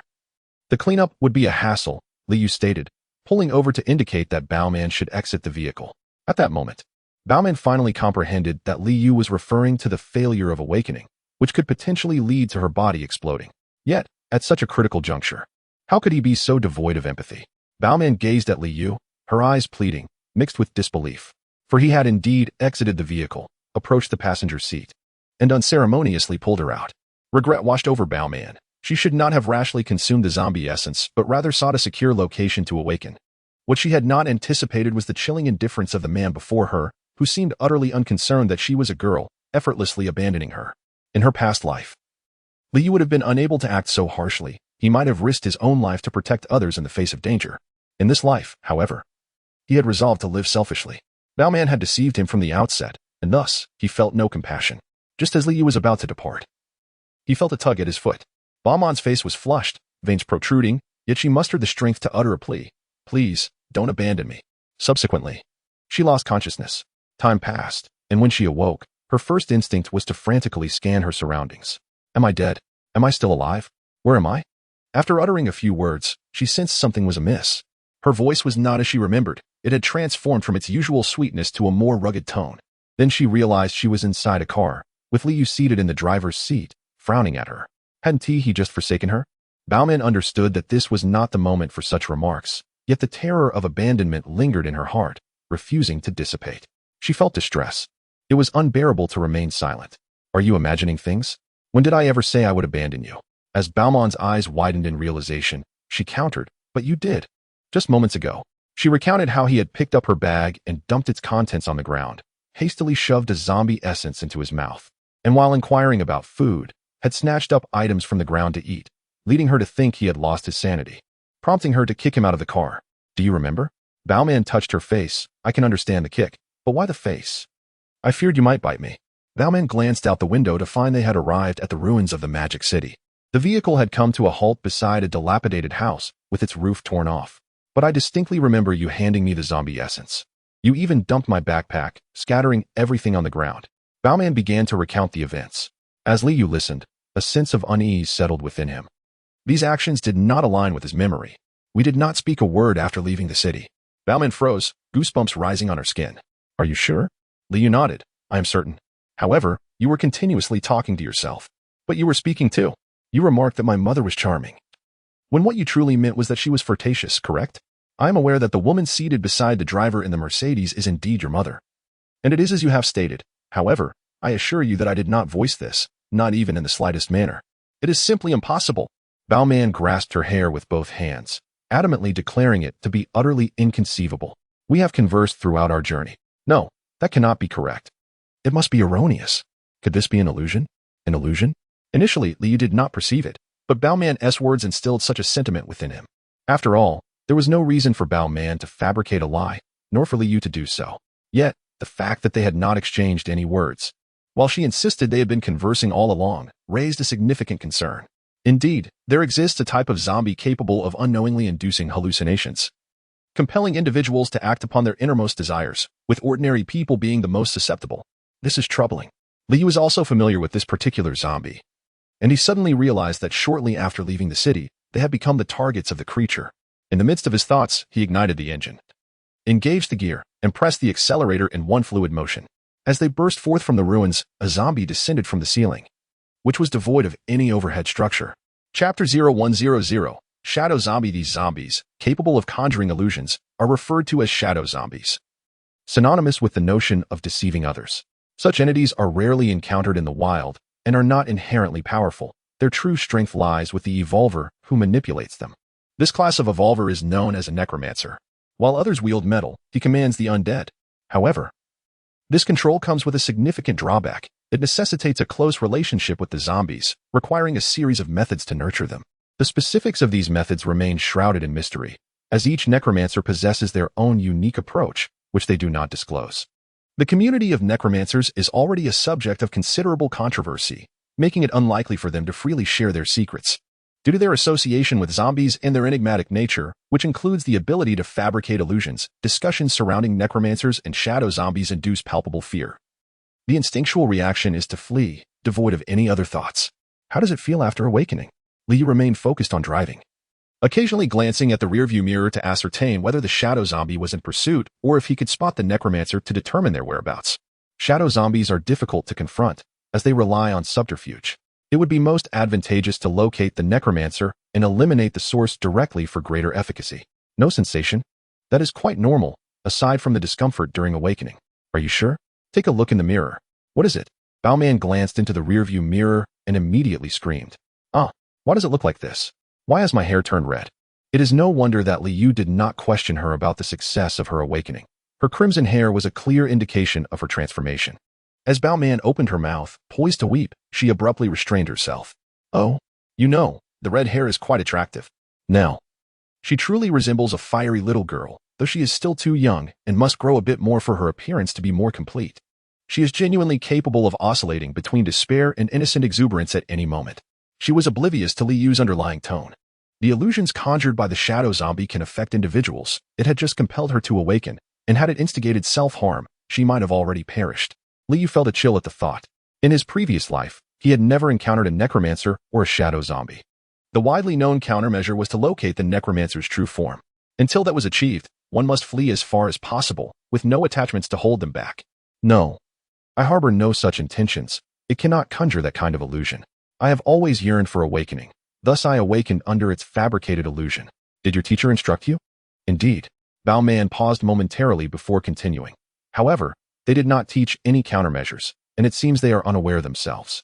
Half-truths? That is impossible. Our teacher is not that kind of person. You? Yes, those who attended school with me, including my sister and my brothers and sisters. Your parents are quite prolific, aren't they? The table is set. My parents only bore my sister and me, who will inherit the throne in the future. Why are you silent? Suddenly, Baoman lifted her hand and delivered a sharp slap to her own face. The sound echoed. A 5-finger mark appeared on her cheek, and she glanced at Liu, who was intently driving, before bursting into laughter. Ha ha, I know how to deal with the shadow corpse now. How will you handle it? Liu realized that Baoman must have fallen into an illusion once again. She had been talking to herself, and then suddenly slapped herself. You cannot possibly converse with me so extensively or pose such detailed inquiries. Thus I immediately recognized that I had succumbed to an illusion. Hence, I slapped myself. And now I am awake. Who could remain oblivious after receiving such a forceful slap? So, what did we discuss in that illusion? Baoman recounted the generalities. After listening, Liu remained silent for a long time. Finally, he said, I know how to handle the shadow corpse now. You just realized it. I had known all along it is to slap oneself. That is a last resort. Liu continued, we did indeed converse for a while. But it was not to that extent. We halted at discussing how to deal with the shadow corpse. The subsequent dialogue must have been an illusion, and during that time, I hardly thought of anything, thus I was not ensnared by the illusion. Do you mean to abandon distracting thoughts and maintain a pure mind? This little girl is indeed clever. She grasps it immediately. Liu nodded. So, whoever speaks next will indicate they have fallen into an illusion. One should not strike others but oneself. After Baoman established this agreement, she fell silent, staring ahead. Yet, her eyes kept glancing at the rearview mirror. She too wished to see what the shadow corpse looked like. Just moments ago, realizing something was amiss, Liu had driven off hastily, not having the chance to discern the features of the shadow corpse. Suddenly, a decayed face appeared in the rearview mirror. Baoman could not contain herself and screamed once more. This reaction is instinctual. Some can restrain themselves, while others cannot. And although Baoman screamed, she did not remain still. She retaliated with a punch to the zombie's face. The zombie was leaning against the rear door, its head protruding, providing Baoman with the perfect angle and distance. However, as she unleashed that punch, the car became uncontrollable, soaring into the air and flipping upside down. Witnessing this, Liu was instantly enraged. A car is a precious commodity. Each one lost is a significant blow. Many city-states have dug deep to acquire vehicles, nearly piercing the wasteland. Those buried underground have mostly been unearthed, akin to archaeology, each discovery inciting great excitement. Yet, one uncovers antiques, while the other retrieves automobiles. Liu could not allow it to be destroyed, should it be lost. He would have no choice but to rely on his own two legs for mobility, which would be utterly disgraceful and devoid of dignity. Before reaching the 7th level of evolution, and thus unable to soar through the skies, automobiles remain the most efficient means of transport. Liu immediately cast aside the corpse dog sword, and, wielding it like a blade, made a swift gesture. Go! The corpse dog lunged towards the zombie beneath the vehicle. The sword's radiance was exceptionally sharp, exuding an aura of death. The undead creature offered no resistance and was swiftly decapitated. Liu deftly maneuvered the flying sword, gently lowering the battered pickup truck back to the ground, ensuring it landed safely without a scratch. Baoman was utterly astonished. Aren't you of the spatial element? How can you also manipulate metal? Liu paid her no heed and approached the decapitated zombie directly. He too had not anticipated that dispatching the undead would prove so effortless. You are truly remarkable, effortlessly severing the zombie's head, Baoman remarked. Initially, she intended to comment on the weakness of the zombie, but reconsidered, recognizing that it might instead be a testament to Liu's formidable prowess. Liu remained silent as he split open the zombie's skull, revealing a grade 3 zombie crystal within. Despite their hasty and chaotic escape, this crystal signified a considerable gain. The necromancer is nearby. Having eliminated his minion, he will undoubtedly seek retribution. We are in the light while he lurks in the shadows. We must depart swiftly to avoid his ambush. Urged by Baoman, Liu re-entered the vehicle and drove away. Shortly after their departure, a figure emerged, dragging the corpse of the fallen zombie by its feet. Chapter 0101. The Sovereign of Output. Alas, you are truly remarkable. You are my hero, my champion. The exuberant girl in the passenger seat danced with unrestrained joy, her voice filled with excitement. After a moment, she suddenly leaned over and planted a kiss on Liu's cheek. Having lived 2 lives, Liu had encountered even more eccentric individuals than her. Thus he remained relatively composed. Please, keep your voice down. We don't want to attract any zombies. What is there to fear? There won't be any zombies on our way back. It's not nighttime. It was clear that Baoman had a profound understanding of Wutan City. In contrast, Liu's education had been minimal, limited to basic literacy, rendering his knowledge trivial when compared to Baoman's extensive insights. The ambition of Flame City was evident in their thorough research of Wutan City, and it seemed they had also meticulously studied other city-states. They instilled these scholarly pursuits in their children from a young age, which allowed the youth of Flame City to be well-versed and appear superior wherever they went. No wonder Li Hongwen chose not to bring Liu to meet the Lord and Lady of Flame City. He likely feared that Liu's ignorance would lead to embarrassment. In their view, such an occasion was better suited for Li Xiang. Hence he was taken instead of Liu.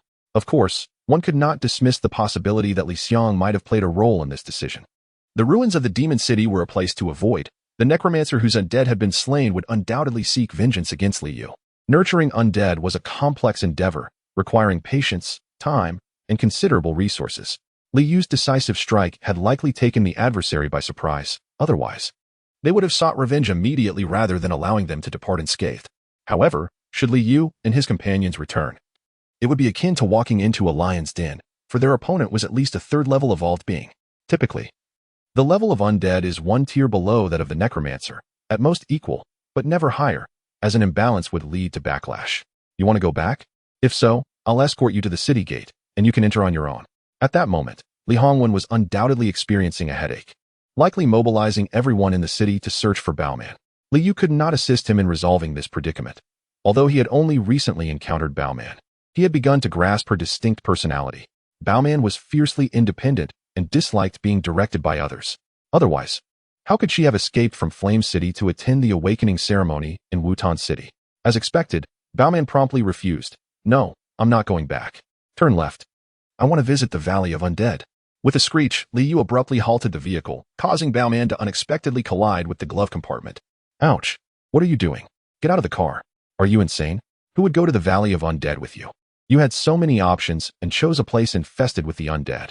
The necromancer, at the very least, was still human. Upon the loss of his undead, he would likely assess their strengths before deciding whether to retaliate. However, the zombies in the Valley of Undead would have no such considerations once ensnared in their trap. They would act without hesitation, driven solely by primal instincts, utterly unafraid of death. I merely wish to take a look. Recently, there have been rumors of a highly intelligent zombie residing there, which has led countless bounty hunters to meet their demise. Whosoever can subdue this creature will undoubtedly achieve remarkable fame, becoming a celebrity in the city. Do you not wish to give it a try? Upon hearing the notion of achieving fame, Li Yu's eyelids twitched slightly. Is this not Li Xiang's favorite pursuit? Such endeavors for notoriety surely cannot exclude him. However, at this moment, Li Xiang remains within the city, attending to the Lord and Lady of Flame City, making a visit to the Valley of Zombies rather pointless. Why not? Why do you not desire fame? What is the purpose of fame? I am not particularly interested in notoriety, yet perhaps undermining Li Xiang's reputation could be worth a try. Yet, it is clear that the timing is not yet right. What purpose would it serve to go there? To offer oneself as a sacrifice? In doing so, you would gain your family's attention and escape discrimination. Would that not be favorable?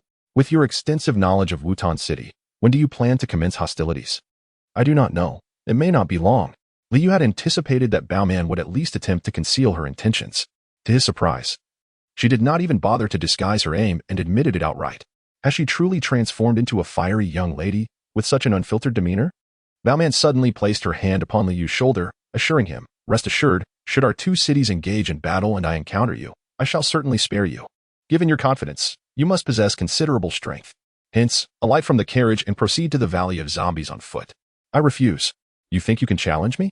Li Yu drove in the opposite direction of the valley, for his task for the day remained unfulfilled. He sought another location to continue harvesting zombie essence. Within the walls of Wutan City, at the Lord's residence, as Li Yu had anticipated, chaos reigned. Brotherly, we agreed beforehand that you would hand over your daughter to me for a handsome reward. Yet, you accepted my payment, and now my daughter is lost. What do you propose we do about this? The Lord of Flame City, Ding Shan, was a formidable figure, his muscular frame surpassing that of Li Hongwen.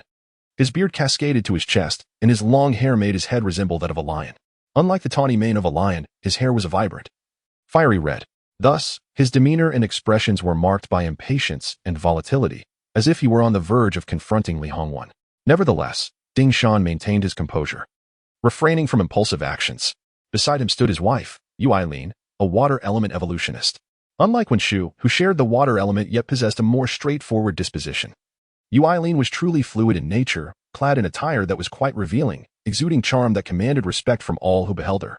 In conversation with Ding Shan, Li Hongwen deliberately avoided making eye contact with Yu Eileen, acutely aware of her watchful presence. One was wary of his own wife's scrutiny, while the other feared becoming flustered in her presence, which could lead to considerable embarrassment. Brother Ding, I have already dispatched individuals to search. Might you both refrain from fretting? She is undoubtedly within the city and will certainly be found, Li Hongwen assured, thumping his chest in confidence. They both addressed one another as brother, yet neither revealed their true ages. I have heard the same words for the third time. I wish to hear them no more. Ding Shan huffed, glaring with disdain. Even within your Wutan City, should a confrontation arise, I harbor no fear of you. As a fire-type adept, renowned as the king of damage output, I stand in stark contrast to the strength type, which necessitates enduring physical trials to cultivate a measure of defensive capability. The fire-type evolutionists possess solely offensive prowess, devoid of any defensive strategy. Thus, in terms of damage output, fire ranks second, with no other type daring to claim the foremost position. When it comes to actual combat, Liang can only retreat, as facing me head-on would prove exceedingly challenging. Should Wen Shu join the fray, it goes without saying that the water type serves as the most formidable support. Yet, the adversary possesses a water type supporter as well, rendering the scales evenly balanced. Wang immediately intervened to mediate. Let us all temper our tempers. Princess Baoman is undoubtedly within the city. I vouch for her integrity. However, she is known for her playful nature and may have slipped away unnoticed. Therefore, dispatching a search party will surely yield results. Why must we allow anger to disrupt our harmony? Come, let us sit and converse at a leisurely pace. Though Wang's level was low, his status was elevated, representing the organization, and his words held considerable weight, prompting immediate tranquility on both sides. At that moment, however, Loka burst into the room, breathlessly reporting, City Lord. We have received a lead indicating that Princess Baoman boarded a pickup truck this morning and departed the city. She has yet to return. Chapter 0102. Online, and then offline, a room full of individuals fell into a profound silence. Earlier that morning, they had witnessed, with wide eyes, the dilapidated pickup truck driving away from the southern city gate. At that moment, some harbored disdain for the vehicle. It was then that Ding Shan, in his luxurious Mercedes, passed by the shabby truck. Despite being the lord of the city, he had chosen not to employ a chauffeur, for the ability to drive had become a matter of pride, rendering the hiring of a driver unnecessary. As Ding Shan drove, he engaged in light-hearted banter with Liang, disparaging the truck's shabby state and the lack of taste of its owner. Little did they know that the Princess Baoman was ensconced within that very unrefined vehicle. Ding Shan cast a fleeting glance at the driver, who resembled a scion of some affluent family. Surely, anyone who could afford such a car must be either wealthy or noble. In these times of exorbitant fuel prices, many might own vehicles but could scarcely afford to operate them. Thus, Ding Shan surmised that the driver was undoubtedly the son of a prominent family from Wutan City. As he spoke, his gaze swept across the room, noting that some remained silent while others deliberately averted their eyes from his. If only one person had chosen to look away, it would have been a clear admission of guilt. However, the number of those avoiding his gaze was rather significant, leaving him bewildered as to which family was implicated. Liang and Wen Shu had no intention of revealing anything, hoping to quietly identify the parties involved and let the matter fade away. Yet, at that moment, Liang spoke up. Father, wasn't it my brother who took the pickup truck out? Has he eloped with Princess Baoman? Initially, it was merely assumed that Baoman had left with Li Yu. However, Liang embellished the tale, suggesting an abduction. Ding Shan and Yu Eileen immediately bristled, their tempers flaring. So it is Li's son, Ding Shan remarked. I was wondering why you were silent and avoiding my gaze. Li, you have indeed raised a clever boy. Ding Shan, a master of sarcasm, skillfully chastised Liang with just a few words. Liang, a man who cherished his pride, found himself unable to retort, his face a canvas of crimson and pallor. Yet when Shu interjected, Lord Ding, my son's words are mere thoughtless ramblings. No one can ascertain whether my elder son truly abducted anyone. Such conclusions should not be hastily drawn. What if they merely ventured out together for a day of recreation? Who could say for certain? When Shu's beauty rivaled that of Yu Eileen. Today, in an effort to compete with Yu Eileen, she had donned more revealing attire than usual. Wherever Wen Shu and Yu Eileen stood, they became the most captivating sights in the room. Ding Shan, feeling the weight of their allure, chose silence, allowing the stage to be claimed by the women. Yu Eileen, with her myriad charms, retorted, Sister, your words are misguided. Does your child not inform you before venturing outside the city? Do you not care about his whereabouts? He is leaving the safety of the city, where dangers lurk, including the undead. Are you truly unconcerned? Her intention was to launch a series of probing questions to bolster her stance and suppress her opponents. Yet, to her surprise, each of her statements rang true, rendering Wen Shu momentarily speechless. Wen Shu remained silent, while Liang interjected with a sharp remark. What is there to care about? My brother isn't well liked. If he goes out, so be it. Who cares where he ends up? Besides, his abilities are lacking, and he has no means of self-defense, which makes him fearful of danger and reluctant to venture into perilous areas. The others in the room fell silent, seemingly at a loss for words. However, Liang felt no remorse for his comments, boldly stating, Why are you all looking at me? I'm merely stating the truth. He is inherently weak and afraid of death. What is wrong with that? Ding Shan, exasperated, stomped his foot. Li, shouldn't we send someone to search for them? What are we waiting for? A weak young master accompanied by an unawakened princess venturing into a zombie-infested wilderness is tantamount to delivering oneself to death. At this moment, Liang recognized his misstep. In his attempt to belittle Liu, he had completely overlooked the fact that Liu was with Princess Baoman. To claim Liu was weak implied he could not protect the princess. How could Dingshan and Yuai Lin not be anxious? Just as Li Hongwen was about to issue a command, a sentry burst in, exclaiming, reporting, Lord City Master. Someone has reported that the young Master's vehicle is heading towards the ruins of Magic City. Before Li Hongwen could respond, Dingshan and Yuai Lin dashed out. When Shu approached Li Hongwen and softly urged, you should go and see for yourself. The ruins of Magic City can be quite dangerous. Yes, you stay here. Li Hongwen replied, surprisingly calm. He was well aware of Li Yu's capabilities, far more than Li Xiang could comprehend. Li Yu was capable of self-preservation and would not recklessly plunge into the ruins of Magic City. Casting a disapproving glance at Li Xiang, he thought it better if he remained silent. His brain seemed to have gone awry. After muttering a reprimand out of frustration, Li Hongwen vanished in an instant. Mother. Father is angry with me. Li Xiang immediately sought solace from Wen Shu, ever since his fall from grace. Although Li Hongwen's demeanor towards him had not drastically changed, it had certainly diminished compared to before. Otherwise, Li Hongwen would not have taken offense at Li Xiang's foolish remarks. Everything will be fine. Your father is just anxious about Princess Baoman. It has nothing to do with you, Wen Shu reassured him, feeling even more sympathy for Li Xiang. She believed that his downfall was due to negative influences from others. Moreover, she worried that his condition post-fall could hinder his progress and elevate her concerns for his future. In the ruins of Magic City, Daka, having become a master of controlling corpses, had never encountered failure until now. This time, not only did he face a disastrous first expedition, but he also lost a corpse he had nurtured for over a decade.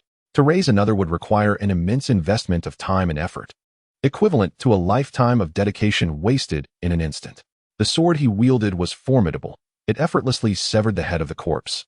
An act no ordinary weapon could achieve. Was it perhaps a divine artifact? Though Daka felt the sting of loss, he contemplated ways to remedy the situation. If he could acquire the artifact, not only would he recover his losses, but he might even profit greatly. He did not rush to pursue. For during the encounter with Liu, he had already left a special mark beneath the vehicle. After a period of contemplation, Daka resolved to seek a secondary zombie amidst the ruins of the metropolis known as Magic City. However, just as he prepared to rise and venture inward, an unexpected commotion erupted outside. Had the individual returned? Daka speculated it might be Liu, for the puppeteer, bereft of his shadowy minion, would undoubtedly find his combat prowess significantly diminished. It was a fortuitous opportunity to strike while the iron was hot, which explained Daka's initial reluctance to pursue. Yet, to his astonishment, the intruder had come and gone, evidently intent on not letting him escape. You dare return after destroying my shadowy minion. Such audacity. If you seek death, I shall gladly oblige. Fueled by righteous fury and provoked further by the intruder's brazen insolence, Daka resolved to abandon his retreat. With a sudden surge of power, he burst forth, disregarding the identity of the newcomer, ready to engage. The visitors, indeed, were Dingshan and Yuai Lin, who were in search of someone when they were ambushed. Upon discerning that their assailant was not the individual that sought and radiated hostility, Dingshan acted decisively. Daka, merely a level 4 evolved being, stood no chance against Dingshan, a formidable level 10.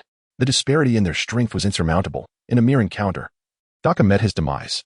Chapter 0103. The child's praise. Yet the father's discontent. The flames of Dingshan's palm struck Daka from a distance, causing his body to explode into fragments. As a 4th level evolved being, a single strike was sufficient to end him. Daka's head rolled to the feet of Yuai Lin, facing her directly. His eyes, filled with disbelief, seemed to question her. Why? Why did a 10th level evolved being appear? Why was this 10th level being driving a vehicle? Am I being toyed with? How could one act without inquiry and end a life, leaving no one to seek answers about Baomon's whereabouts? Yuai Lin furrowed her brows in reproach.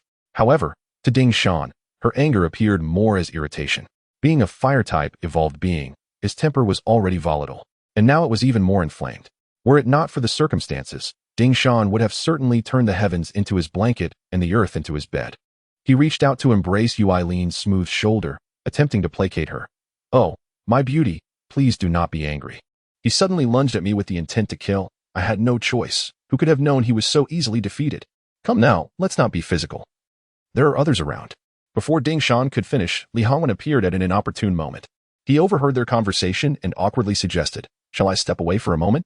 What are you stepping away for? Looking for? Ding Shan realized the underlying meaning in Li Hongwen's words. His dissatisfaction was immediate, brotherly. This is quite excessive, judging others by your own standards. Li Hongwen, who had initially been joking, ceased his laughter at Ding Shan's remark, his expression turning noticeably grim for a fleeting moment. However, he quickly masked it and turned away, instructing, Roka, take your team and search this area thoroughly. Even if we must dig 3 feet into the ground, find the person. Stop searching. They are not here, Yu Eileen interjected just as the order was issued. There are several corpse kings within the ruins of Magic City. It would be best not to disturb them. Let us search elsewhere. She then glanced down at Daka's severed head. This was a necromancer. With him here, Baoman and the young lord are in grave danger. However, the necromancer's emergence and subsequent demise indicate that they managed to escape from his grasp. The conduct of necromancers was well understood by the advanced evolved beings present. They rarely revealed themselves or acted unless compelled by dire circumstances. Such actions signified only one possibility. The necromancer's shadowy servant had perished. Upon hearing her words, Li Hongwen, Roka, and the others from Wutan City displayed expressions of astonishment. For embedded within her statement lay another implication, that the shadowy servant had likely been slain by Li Yu and Baoman. The necromancer was a 4th-level evolved being, while Li Yu was at most a 2nd level. How could he possibly defeat the other's shadow? Thus, was it conceivable that Princess Baoman was a concealed advanced evolved being? Li Hongwen cautiously inquired, Brother Ding, is it true that your daughter is merely 8 years old? Ding Shan understood the intent behind the question. Brotherly, do not overthink it. My daughter is still an ordinary person, yet to awaken. I wish for her to hold back for a while, but she is anxious and unwilling to heed my advice, so I had someone keep an eye on her. Who would have known she would run all the way from the City of Flames to your territory to attend the awakening ceremony? I realize now how eager she is to awaken. No matter what, I cannot hold her back any longer. It is merely a spirit essence. What harm could it do to her? In the end, Ding Shan lamented deeply, regretting his earlier decisions. His love for his daughter, Baoman, was sincere and profound. Luo Ka interjected, so, could it be that the level 4 corpse controller's shadow corpse was slain by the young master? City Lord. The young master has shown remarkable progress in his abilities. Luo Ka appeared somewhat excited, his voice slightly elevated. However, upon noticing Li Hongwen's displeased expression, he quickly subdued his enthusiasm. Ding Shan, intrigued, remarked, isn't your eldest son still quite young? To have the capability of slaying a level 4 evolved being's shadow corpse is not just rapid advancement. It is extraordinary and worthy of celebration. Yet, why does Brotherly seem so unpleased? Li Hongwen replied, my eldest son shows no desire for improvement. After 3 years of awakening, he is yet to reach level 2. His rapid advancement has nothing to do with him, and it is impossible that he could have slain the shadow corpse. It is best that you do not concern yourself with this matter. We should focus on finding your daughter. Ding Shan and Yu Eileen exchanged discreet glances, both aware that Li Hongwen seemed dismissive of his eldest son. Under normal circumstances, one would feel joy upon hearing praise for their child and would modestly acknowledge their flaws. However, Li Hongwen's outright denial conveyed a sense of never having high hopes for his eldest. With no leads and no direction, where could they search? Ding Shan scratched his head. If there had been any clues, he would have already pursued them, and it was unlikely he would still be idly chatting here. City Lord. Come quickly, a shadow corpse, called out one of the guards in a hushed tone. In the wilderness, one must speak softly to avoid drawing attention. Several high-level evolved beings and leaders from both city-states gathered around. On the ground lay a shadow corpse, distinctly female in appearance. The head was severed cleanly at the neck, evidently cut off by a sharp blade. Luo Ka could not contain himself. The young master possesses a sword that only a few can even lift. It is certainly not beyond him to slay a shadow corpse. City Lord, it truly could have been the young master who did this. He not only defeated a level 3 shadow corpse, but also escaped from a level 4 evolved being.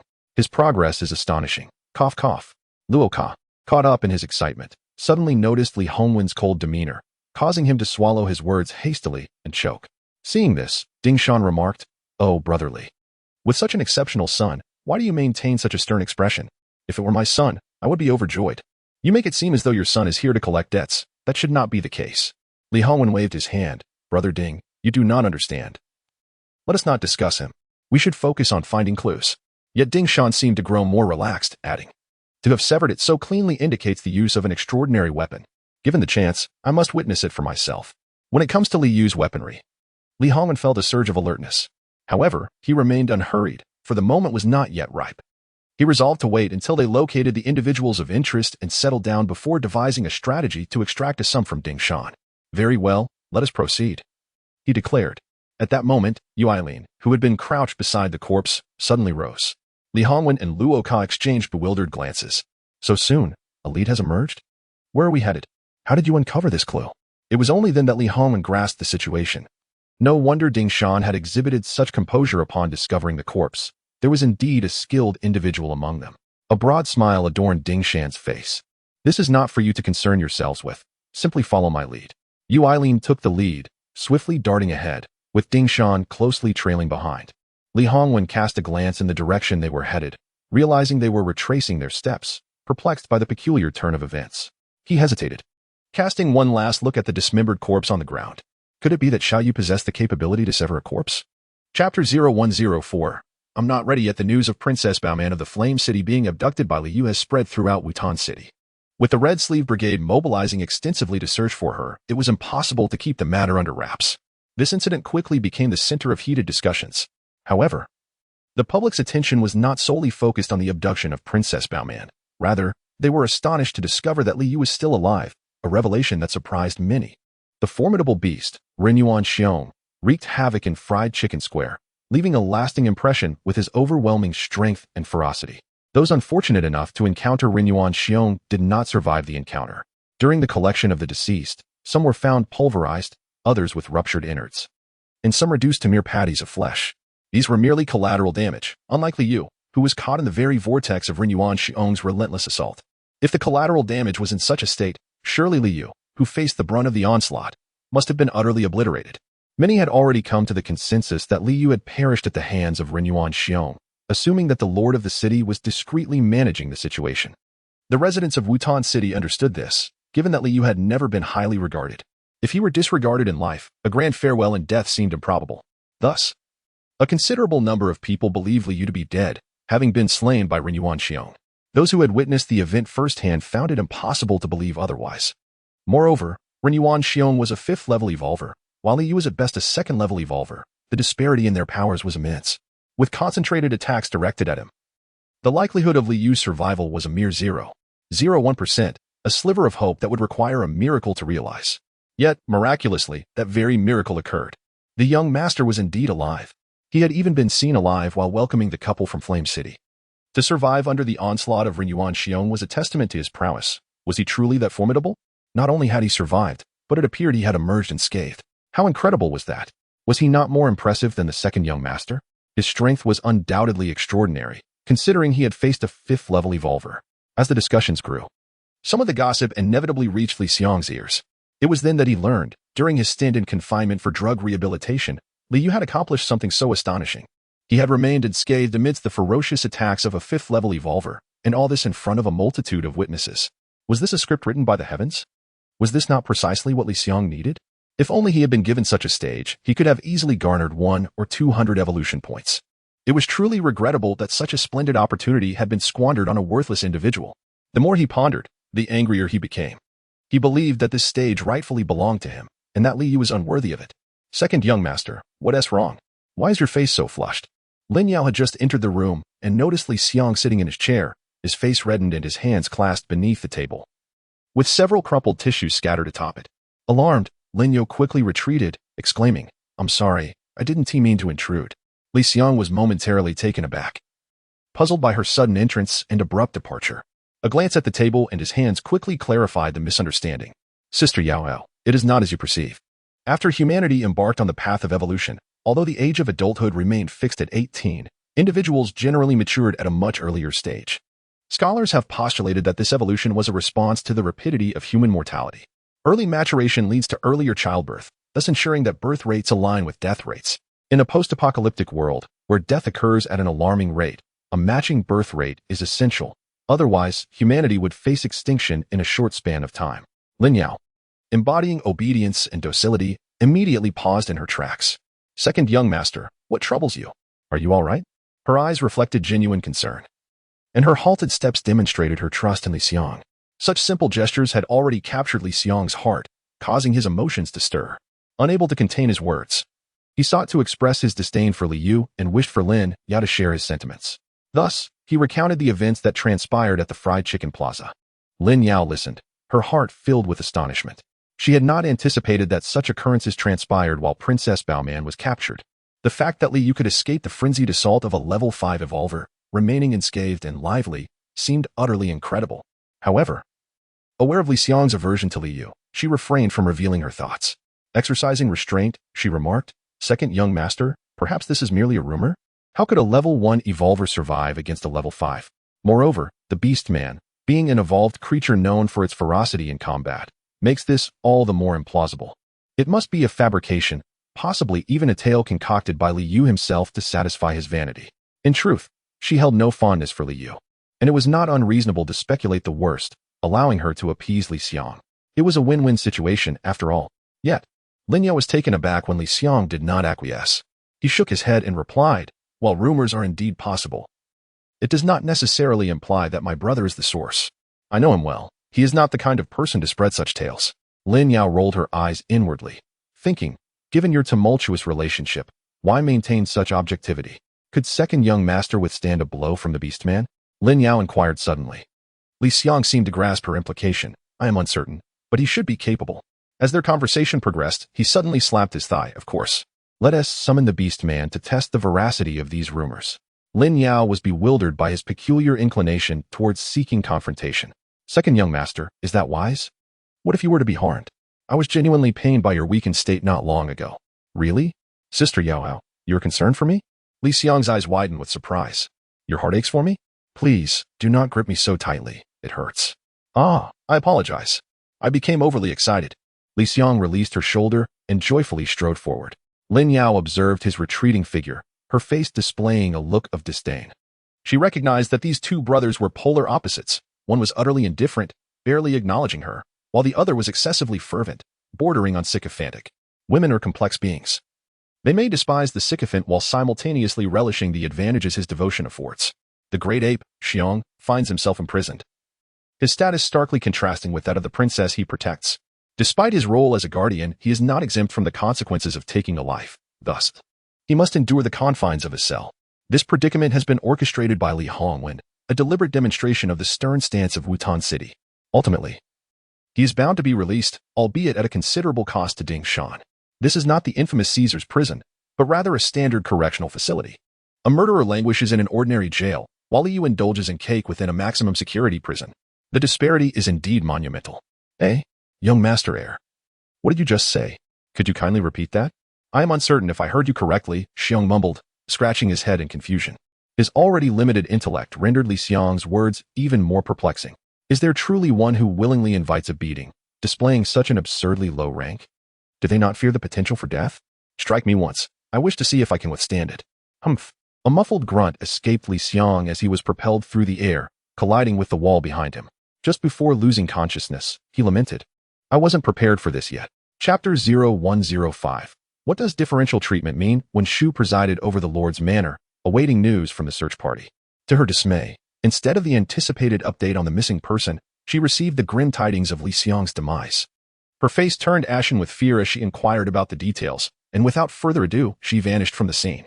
In the prison cell, the towering figure of the ape-like man, Xiong, slouched with his shoulders drooping. His arms, as thick as a man's thigh, were folded cautiously in front of him. With a voice tinged with both guilt and trepidation, he explained, "It was the second young master who instructed me to strike him, my lady. You truly cannot hold me accountable." Lacking the finesse of speech, Xiong blurted out his thoughts without hesitation, making Li Xiang appear rather foolish. For what sense was there in provoking a simpleton? When Shu paid no heed to Xiong as she focused on checking Li Xiang's pulse. After a moment of concern, her anxious expression gradually faded, replaced by a smile of relief. He had sustained only minor injuries. Lin Yao clapped her hands in celebration, exclaiming, "Hooray! The second young master is fine. How wonderful!" When Shu glanced at Lin Yao, appreciating her thoughtfulness, contemplating that this maid should remain by Li Xiang's side. At that moment, Xiong, feeling dejected, lamented, "Am I truly that weak? Why does it seem that no one is harmed when I strike?" The smile vanished from Wen Shu's face, replaced by a frigid demeanor. In a swift motion, she struck Xiong's chest, sending him crashing against the wall of the cell, where he disappeared from sight, leaving his fate uncertain. The expressions of Lin Yao and the other attendants turned ashen, silence enveloping the room. Wen Shu remained silent, offering no commands to her subordinates as she lifted the towering Li Xiang, exiting the cell. Once she had departed, the others finally exhaled, whispering amongst themselves, The lady truly cares for the second young master. It is enviable. Is it not natural for a mother to cherish her child? Perhaps, but the eldest young master. The speaker faltered, and the others, pondering the same thought, fell into a contemplative silence. Upon returning to the Lord's manor, under Wen Shu's healing care and attentive nurturing, Liang slowly regained consciousness. Mother? What are you doing here? Wait, wasn't I in the prison cell? How did I come back? As he awoke, Liang was disoriented, his questions numerous. Wen Shu found no annoyance in his inquiries. Rather, she felt elated, for this indicated that he was not gravely injured. With utmost patience, she answered each of his questions. Upon hearing about Wen Shu's strike against Xiong, Liang leaped with joy. Haha, that foolish giant had it coming. He acted without thought, and before I was ready, he attacked without my signal. Mother, was that not foolish? Now, I finally understand why my brother survived the onslaught of that brute. Would you like to know, Mother?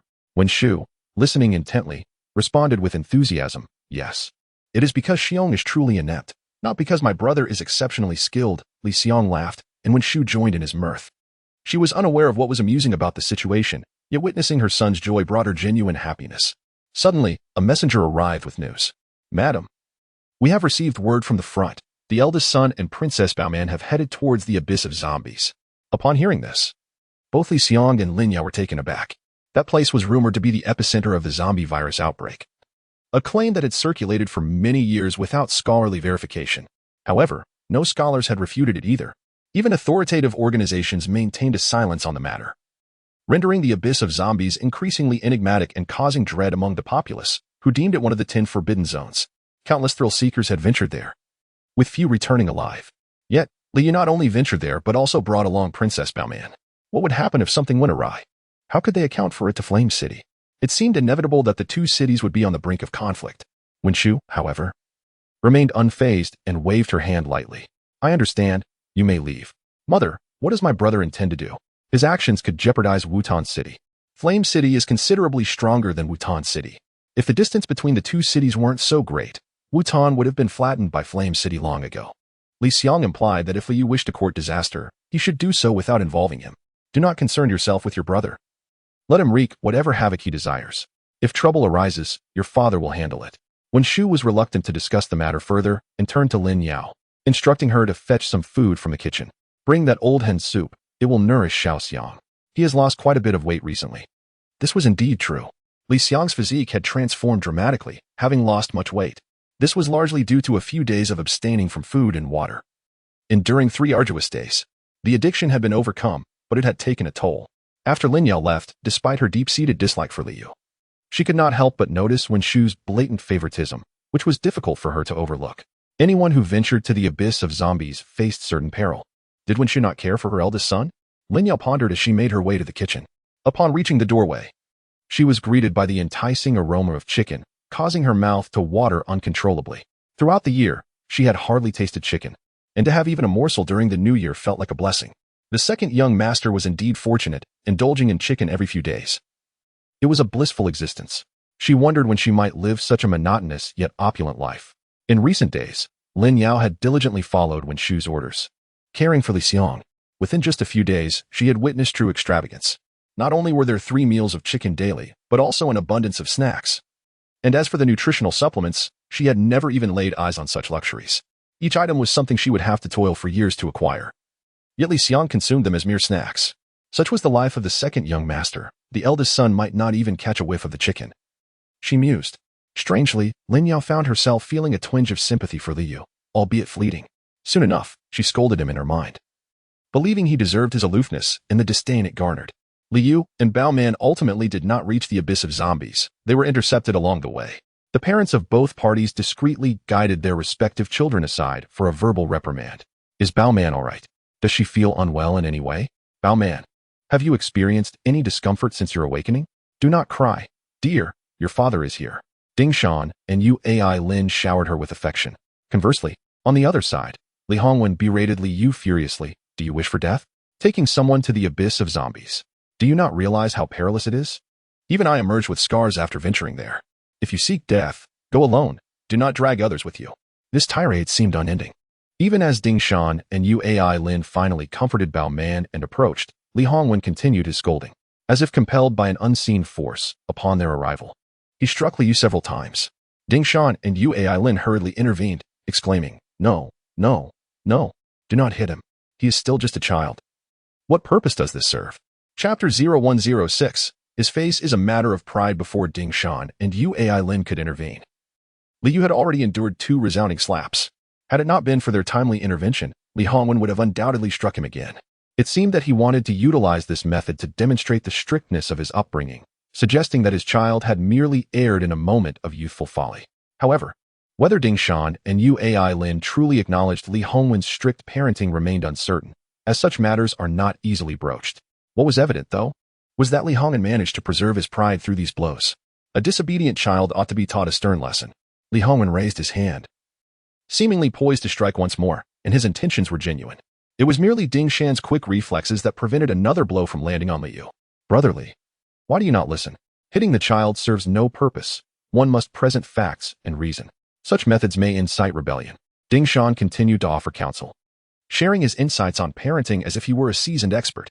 Li Hongwen dismissed him with indifference, replying, "Rebellion is merely a sign of insufficient discipline. Nowadays, children mature earlier. They will heed reason. Repeated strikes only cause heartache, as they remain my flesh and blood." After this exchange, Li Hongwen fell silent, though his gaze remained fixed on Liu, indicating that the matter was far from resolved. Throughout the ordeal, Liu had remained mute, recognizing that there was no escape from Li Hongwen's relentless resolve to punish him. This display was, in part, for the benefit of Ding Shan and his wife. Such actions ensured that they would not speak ill of him or cast blame upon Liu in their presence, thus offering a peculiar form of protection that Liu begrudgingly acknowledged. Moreover, it seemed that Li Hongwen had not inflicted punishment in quite some time, and he seized this opportunity to unleash his frustrations. Yet, the public humiliation of being slapped was something Liu could not fathom accepting. He would rather endure a fierce blow that might leave him bloodied than suffer the indignity of such slaps. Li Hongwen's actions were, in essence, a violation of Liu's dignity. "Enough, enough. Let us return. We are too close to the abyss of zombies, and it is perilous here," suggested Yu Lin, prompting a swift retreat. Upon their return, despite Ding Shan and Yu Lin's fervent objections, Li Hongwen remained obstinate, insisting that Liu kneel before the ancestral shrine for reflection. Liu, however, had anticipated this. It was an age-old tactic. Throughout the years, in both past and present lives, Li Hongwen's methods of punishment had remained unchanged. "Wait." Just as Liu was about to leave, Li Hongwen called out to him once more. Liu turned back to face him, his expression cold and devoid of emotion. Regarding Li Hongwen as one might regard a stranger, a demeanor that unsettled Li Hongwen, who believed Liu ought not to wear such a countenance. Liu remained silent, prompting Li Hongwen to speak again. "Leave your weapon behind." At that moment, Liu felt a surge of unease. He was uncertain of Li Hongwen's intentions regarding his weapon, and even if he knew it would be impossible for Li Hongwen to wield it, he was reluctant to relinquish it to anyone. Before Liu could respond, Ding Shan had already approached. Xiao Yu inquired about a matter, urging you to be honest. "Did you kill the undead in the ruins of the magic city?" Liu was unaware that they had ventured into the ruins. He assumed they had tracked the direction of the zombie abyss and followed it directly. It turned out they, like him, had first visited the magic city ruins before pursuing the zombie abyss. There, they encountered the undead. However, upon reflection, Liu sensed something amiss. He asked, "Did you kill the corpse controller?" Ding Shan's eyes lit up, astonished that the young boy could deduce such a thing. "Well done, your thoughts are quite astute." Thus, he felt compelled to express gratitude towards Uncle Ding. Liu bowed solemnly, saying, "Thank you, Uncle Ding, and thank you, Aunt Yu." Both Ding Shan and Yu Lin momentarily froze before realizing Liu was expressing gratitude for alleviating a significant concern. The corpse controllers were a rather sinister and perverse group, known for their strong desire for revenge. Liu's slaying of the corpse controllers' undead would undoubtedly invite ferocious retribution. Henceforth, he would need to be perpetually vigilant, living in a state of constant anxiety. Ding Shan turned to Li Hongwen, Wen Shu, Li Xiang, and others, praising, "This kid Xiao Yu is quite clever. I nearly didn't catch on myself. I wish I had a son like him. He is so endearing. My 2 daughters can only be pampered, but they cannot be scolded or punished, which is quite vexing." As he spoke, he cast a sidelong glance at Yu Lin. Understanding his implication, she playfully wrinkled her nose at him. Their flirtation seemed to dismiss the presence of others. As a parent, one should naturally feel joy at the praise of their child. However, Wen Shu exhibited little expression, remaining indifferent, as if Liu were not her child at all. Li Xiang, needless to say, felt more discomfort than if he had ingested something foul upon witnessing Liu's commendation. Li Hongwen scoffed, "What is so clever about that? Just some petty cleverness. Ding, ignore him." Let him leave his weapon and promptly go kneel in the ancestral hall. Ah, brotherly, do me a favor today. Spare him the punishment. Ding Shan turned back to Li Yu, placing an arm around his shoulder, standing side by side like good brothers.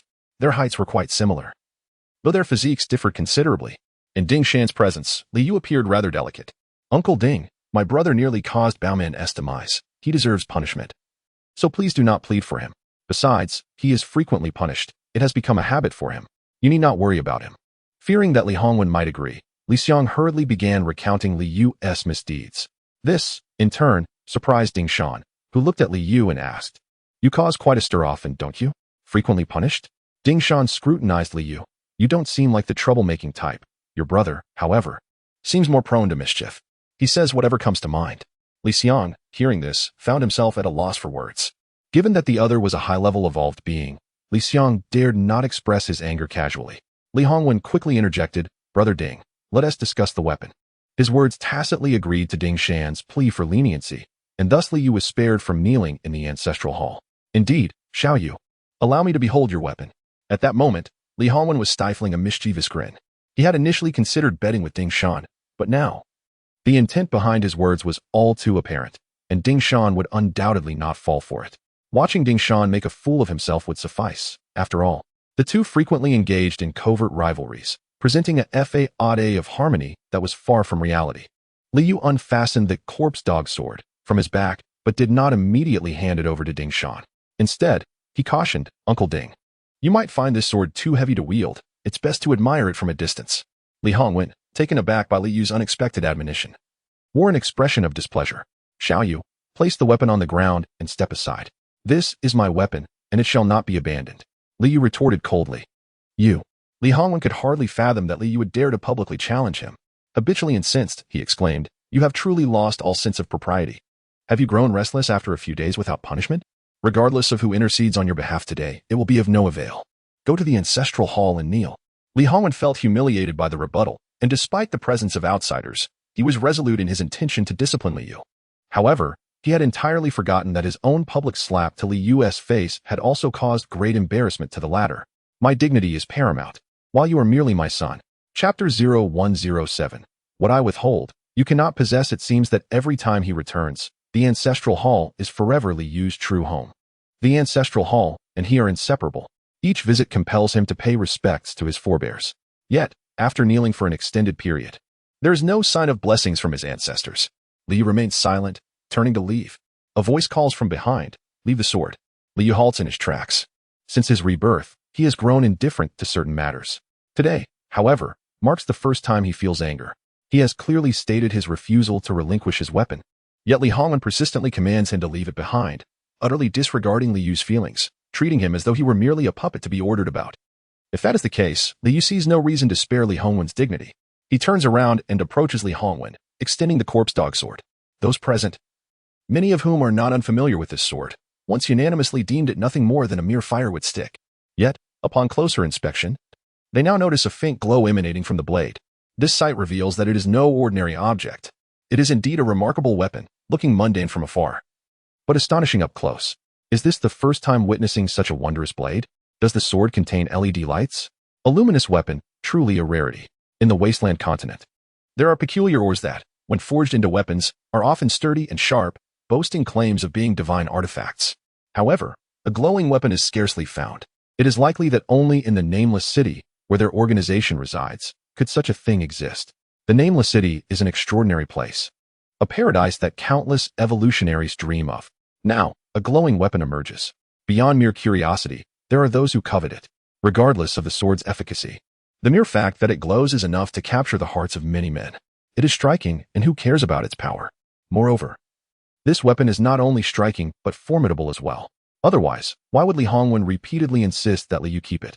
Why would Ding Shan show such keen interest in this blade? Li Xiang, upon hearing the envious remarks, produces his own thin blade. This is his third. The first shattered by Wen Shu, and the second broken by Li Yu. In comparison, he still believes his blade to be more impressive. Compared to my weapon, this is nothing special, he mutters quietly, wary of being overheard by Li Yu, fearing his weapon might meet a similar fate. Yet, his stubborn pride urges him to express his thoughts, albeit cautiously. The others, having heard his murmurs, feign ignorance. their attention primarily focused on Li Yu and the weapon he holds. "Father, for you," Li Yu proclaims as he lifts the sword before Li Hongwen, refusing to relinquish it. The implication is clear. He expects Li Hongwen to take it from him personally. This should be a simple transaction, Li Yu offering and Li Hongwen accepting.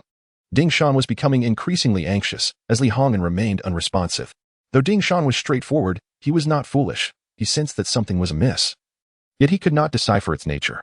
Li Hongwen retorted, "You may place it on the ground. There is no need for you to hand it to me." His expression darkened, for he understood that Li Yu was challenging him, attempting to humiliate him publicly. Such a provocation was a significant affront to Li Hongwen, who valued his reputation immensely. Li Yu, however, had his reasons. "My weapon is never carelessly discarded upon the ground. Father, you may either take it or I shall reclaim it. The ancestral hall awaits my presence." At this point, it was evident to all that the father and son were embroiled in a quarrel. Outsiders like Ding Shan and Yu Ai Lin chose to remain silent, recognizing that this was a private family matter. Nevertheless, Ding Shan held a fondness for Li Yu, concentrating his attention entirely on the unfolding drama between him and Li Hongwen. Should Li Hongwen attempt to escalate the situation, Ding Shan would be prepared to intervene. Li Yu had effectively cornered Li Hongwen, leaving him no room for dignity. "You desire face? I shall grant you none. You cannot demand it from me. If you possess the courage, then strike me down." Yet, Li Yu was acutely aware that Li Hongwen would never resort to such violence, not out of paternal instinct, but because of the significance of Li Yu's spatial abilities to him. Li Hongwen remained oblivious to the true magnitude of Li Yu's talents, which was why his demeanor towards Li Yu had not undergone any substantial transformation. His intent was clear, to prevent Li Yu from gaining a sense of entitlement that could render him uncontrollable. Moreover, Li Hongwen was accustomed to suppressing Li Yu, and he found it challenging to shift his approach to one of support.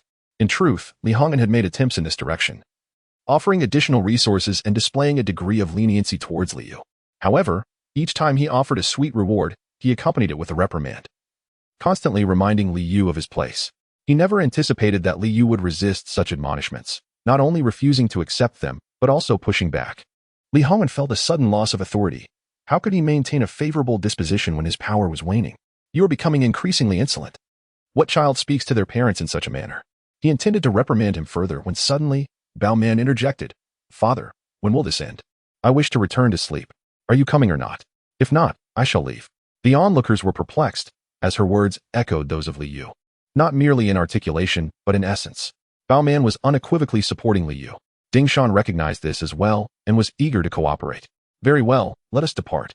When our beloved daughter beckons, we must heed her call. Who else would cherish my precious child if I do not? After all, she was his flesh and blood, too dear to chastise or scold." Sigh. "I am merely a doting father, not deranged. Let none mock me." Ding Shan then turned to Li Hongwen. "Brotherly, please, continue. Do not mind us." "Li Hongwen, how can this continue? If it goes on, I might lose my mind." "Hongwen, why don't you take it?" At this moment, when Shu offered her assistance, Li Hongwen turned pale. How could he possibly respond? This was utterly unmanageable. Whoever took it would only embarrass themselves. Noticing Li Hongwen's hesitation, Ding Shan interjected, "What is the matter, brotherly? Just take the sword. It's not that difficult. If you don't, I shall." When he said he would, he truly meant it. Moreover, his movements were swift and decisive. Seemingly fearful that Li Yu might reconsider and deny him, as Li Yu had previously refused to hand it over. Ding Shan found it perplexing. It was merely a sword. Yet they were dawdling for so long. What were they truly aiming for? In fact, he had long been waiting for the opportune moment to snatch the sword when Li Yu was distracted. Now, the opportunity had presented itself. The father and son were engaged in their standoff and were oblivious to him. Thus, Ding Shan acted with determination, only to find himself tumbling headfirst into trouble. Chapter 0108, Rapid Rise in Status. Ding Shan suspected there was something amiss with the sword. Otherwise, how could Li Hongwen refuse to accept it under any circumstance? However, he never anticipated the severity of the issue. It was indeed exceedingly grave.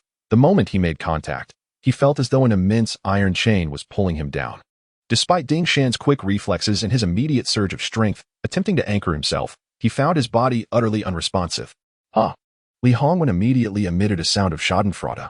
The two had never been on good terms, maintaining only a facade of politeness while secretly relishing each other's misfortunes.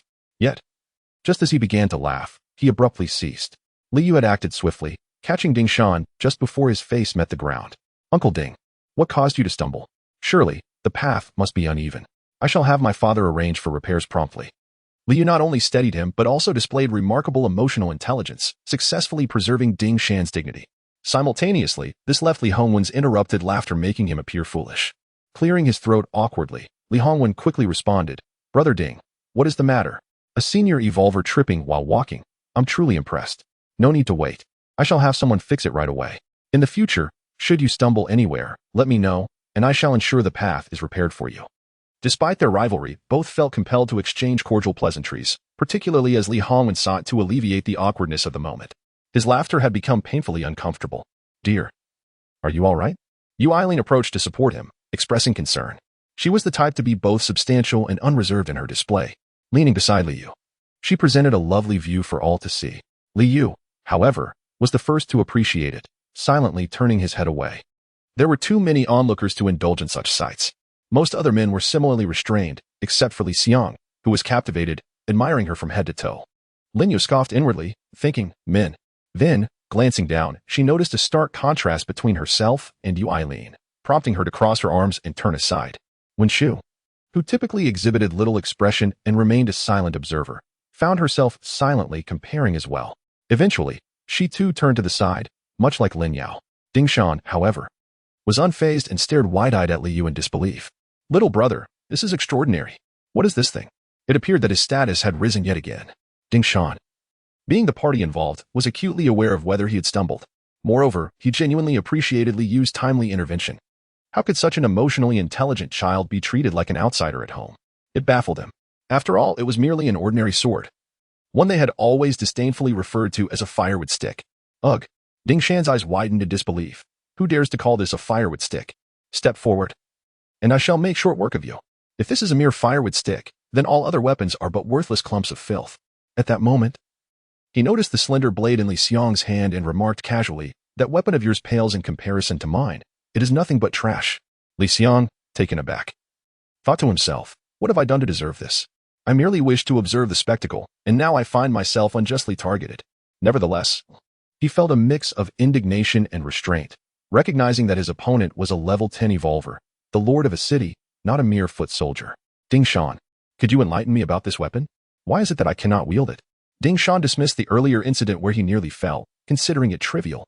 His true focus lay on the sword before him. If he could possess a similar artifact, who among his peers could stand against him? His rise to prominence was imminent. "Shall we each speak for ourselves?" Liu glanced at Li Hongwen, who shot him a warning glare. It seemed prudent to refrain from further provocation. If he pressed the matter, Li Hongwen would certainly not hesitate to retaliate, regardless of his spatial abilities. "Uncle Ding, I am not entirely certain about this," Liu replied. "But do not be disheartened. My father cannot wield it either." Li Hongwen was taken aback, realizing that Liu had inadvertently touched upon a sensitive subject. It became clear that he was aware that aside from Liu, no one else could lift the sword. No wonder he had refrained from attempting to wield it himself. He had been waiting to see Ding Shan's embarrassment. Yet, his son had inadvertently preserved his dignity. Was there an unspoken rivalry between father and son? Ding Shan, ever straightforward, addressed Liu directly. "Brotherly, this is rather unkind of you. If you have any grievances against me, please express them privately. We can resolve our differences amicably. Your actions have left me quite disappointed." Li Hongwen was at a loss for words, thinking to himself, "You pretend to be innocent? Why didn't you voice your concerns when you wanted to see me falter?" However, given the current circumstances, it seemed unnecessary to delve into such matters. Doing so would only come across as petty. "Brother Ding, you cannot hold me accountable for this. I did not compel you to take it. That was your own choice," he replied. "Now, let us set this aside and discuss the origins of this sword." When it came to the tale of the corpse dog sword, Liu had fabricated a story when he first recounted it to Li Hongwen, claiming he had stumbled upon it while imprisoned in Caesar's dungeon. Should this detail be revealed, Ding Shan would undoubtedly inquire how Liu had found himself in such a predicament, only to learn it was due to a petty misadventure involving cake. Given Ding Shan's disposition, he would likely dismiss it as a triviality, thereby casting Li Hongwen in a less favorable light. Consequently, Li Hongwen interjected, "Brother Ding, this sword was discovered by my son. He is fortunate, as it recognizes him alone. No one else can wield it. Your envy is of no consequence. Merely gaze upon it." Upon hearing this, Li Xiang felt a pang of jealousy.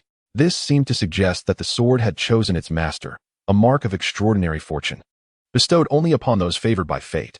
In the eyes of ordinary individuals, and even among high-level evolvers, such an opportunity was nothing short of enviable. "The dog is remarkably fortunate. Why have I yet to encounter a divine weapon that recognizes its master? The fact that a weapon can acknowledge its wielder indirectly suggests that it possesses a certain spiritual essence. Who would not desire to wield a blade imbued with such spirit? The sensation of holding an ordinary weapon pales in comparison. Can one truly find it unmanageable? I remain skeptical. Suddenly, Ding Shan planted a kiss on Ling, expressing gratitude for her heartfelt concern. He then turned to Liu, saying, "My friend, place it on the ground. I shall give it a try." How amusing it is. From brother to comrade, the hierarchy ascends at a remarkable pace. Very well, Liu replied with a smile, his agreement swift and devoid of hesitation. However, Li Hongwen's expression darkened considerably upon hearing this.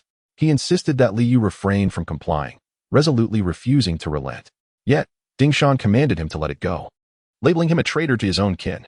As Liu finally set the weapon down, its tip pointed towards the earth, the ground appeared akin to a delicate membrane, effortlessly pierced.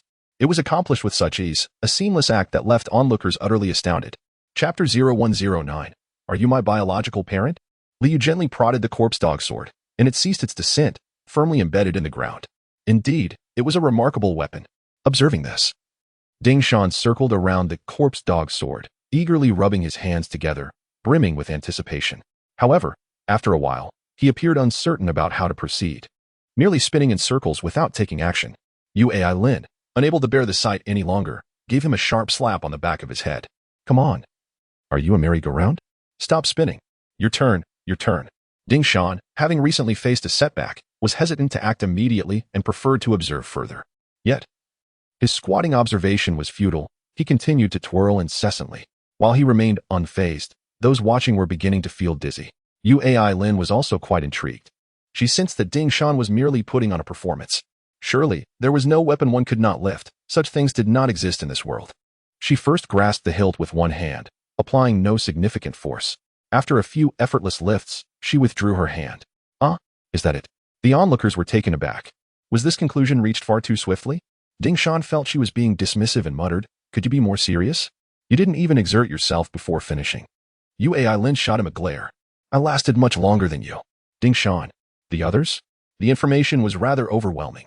At that moment, Li Hongwen regarded Ding Shan as if he had found a kindred spirit. However, Ding Shan remained unaware and felt a peculiar sensation as Li Hongwen's gaze shifted to one of fervor.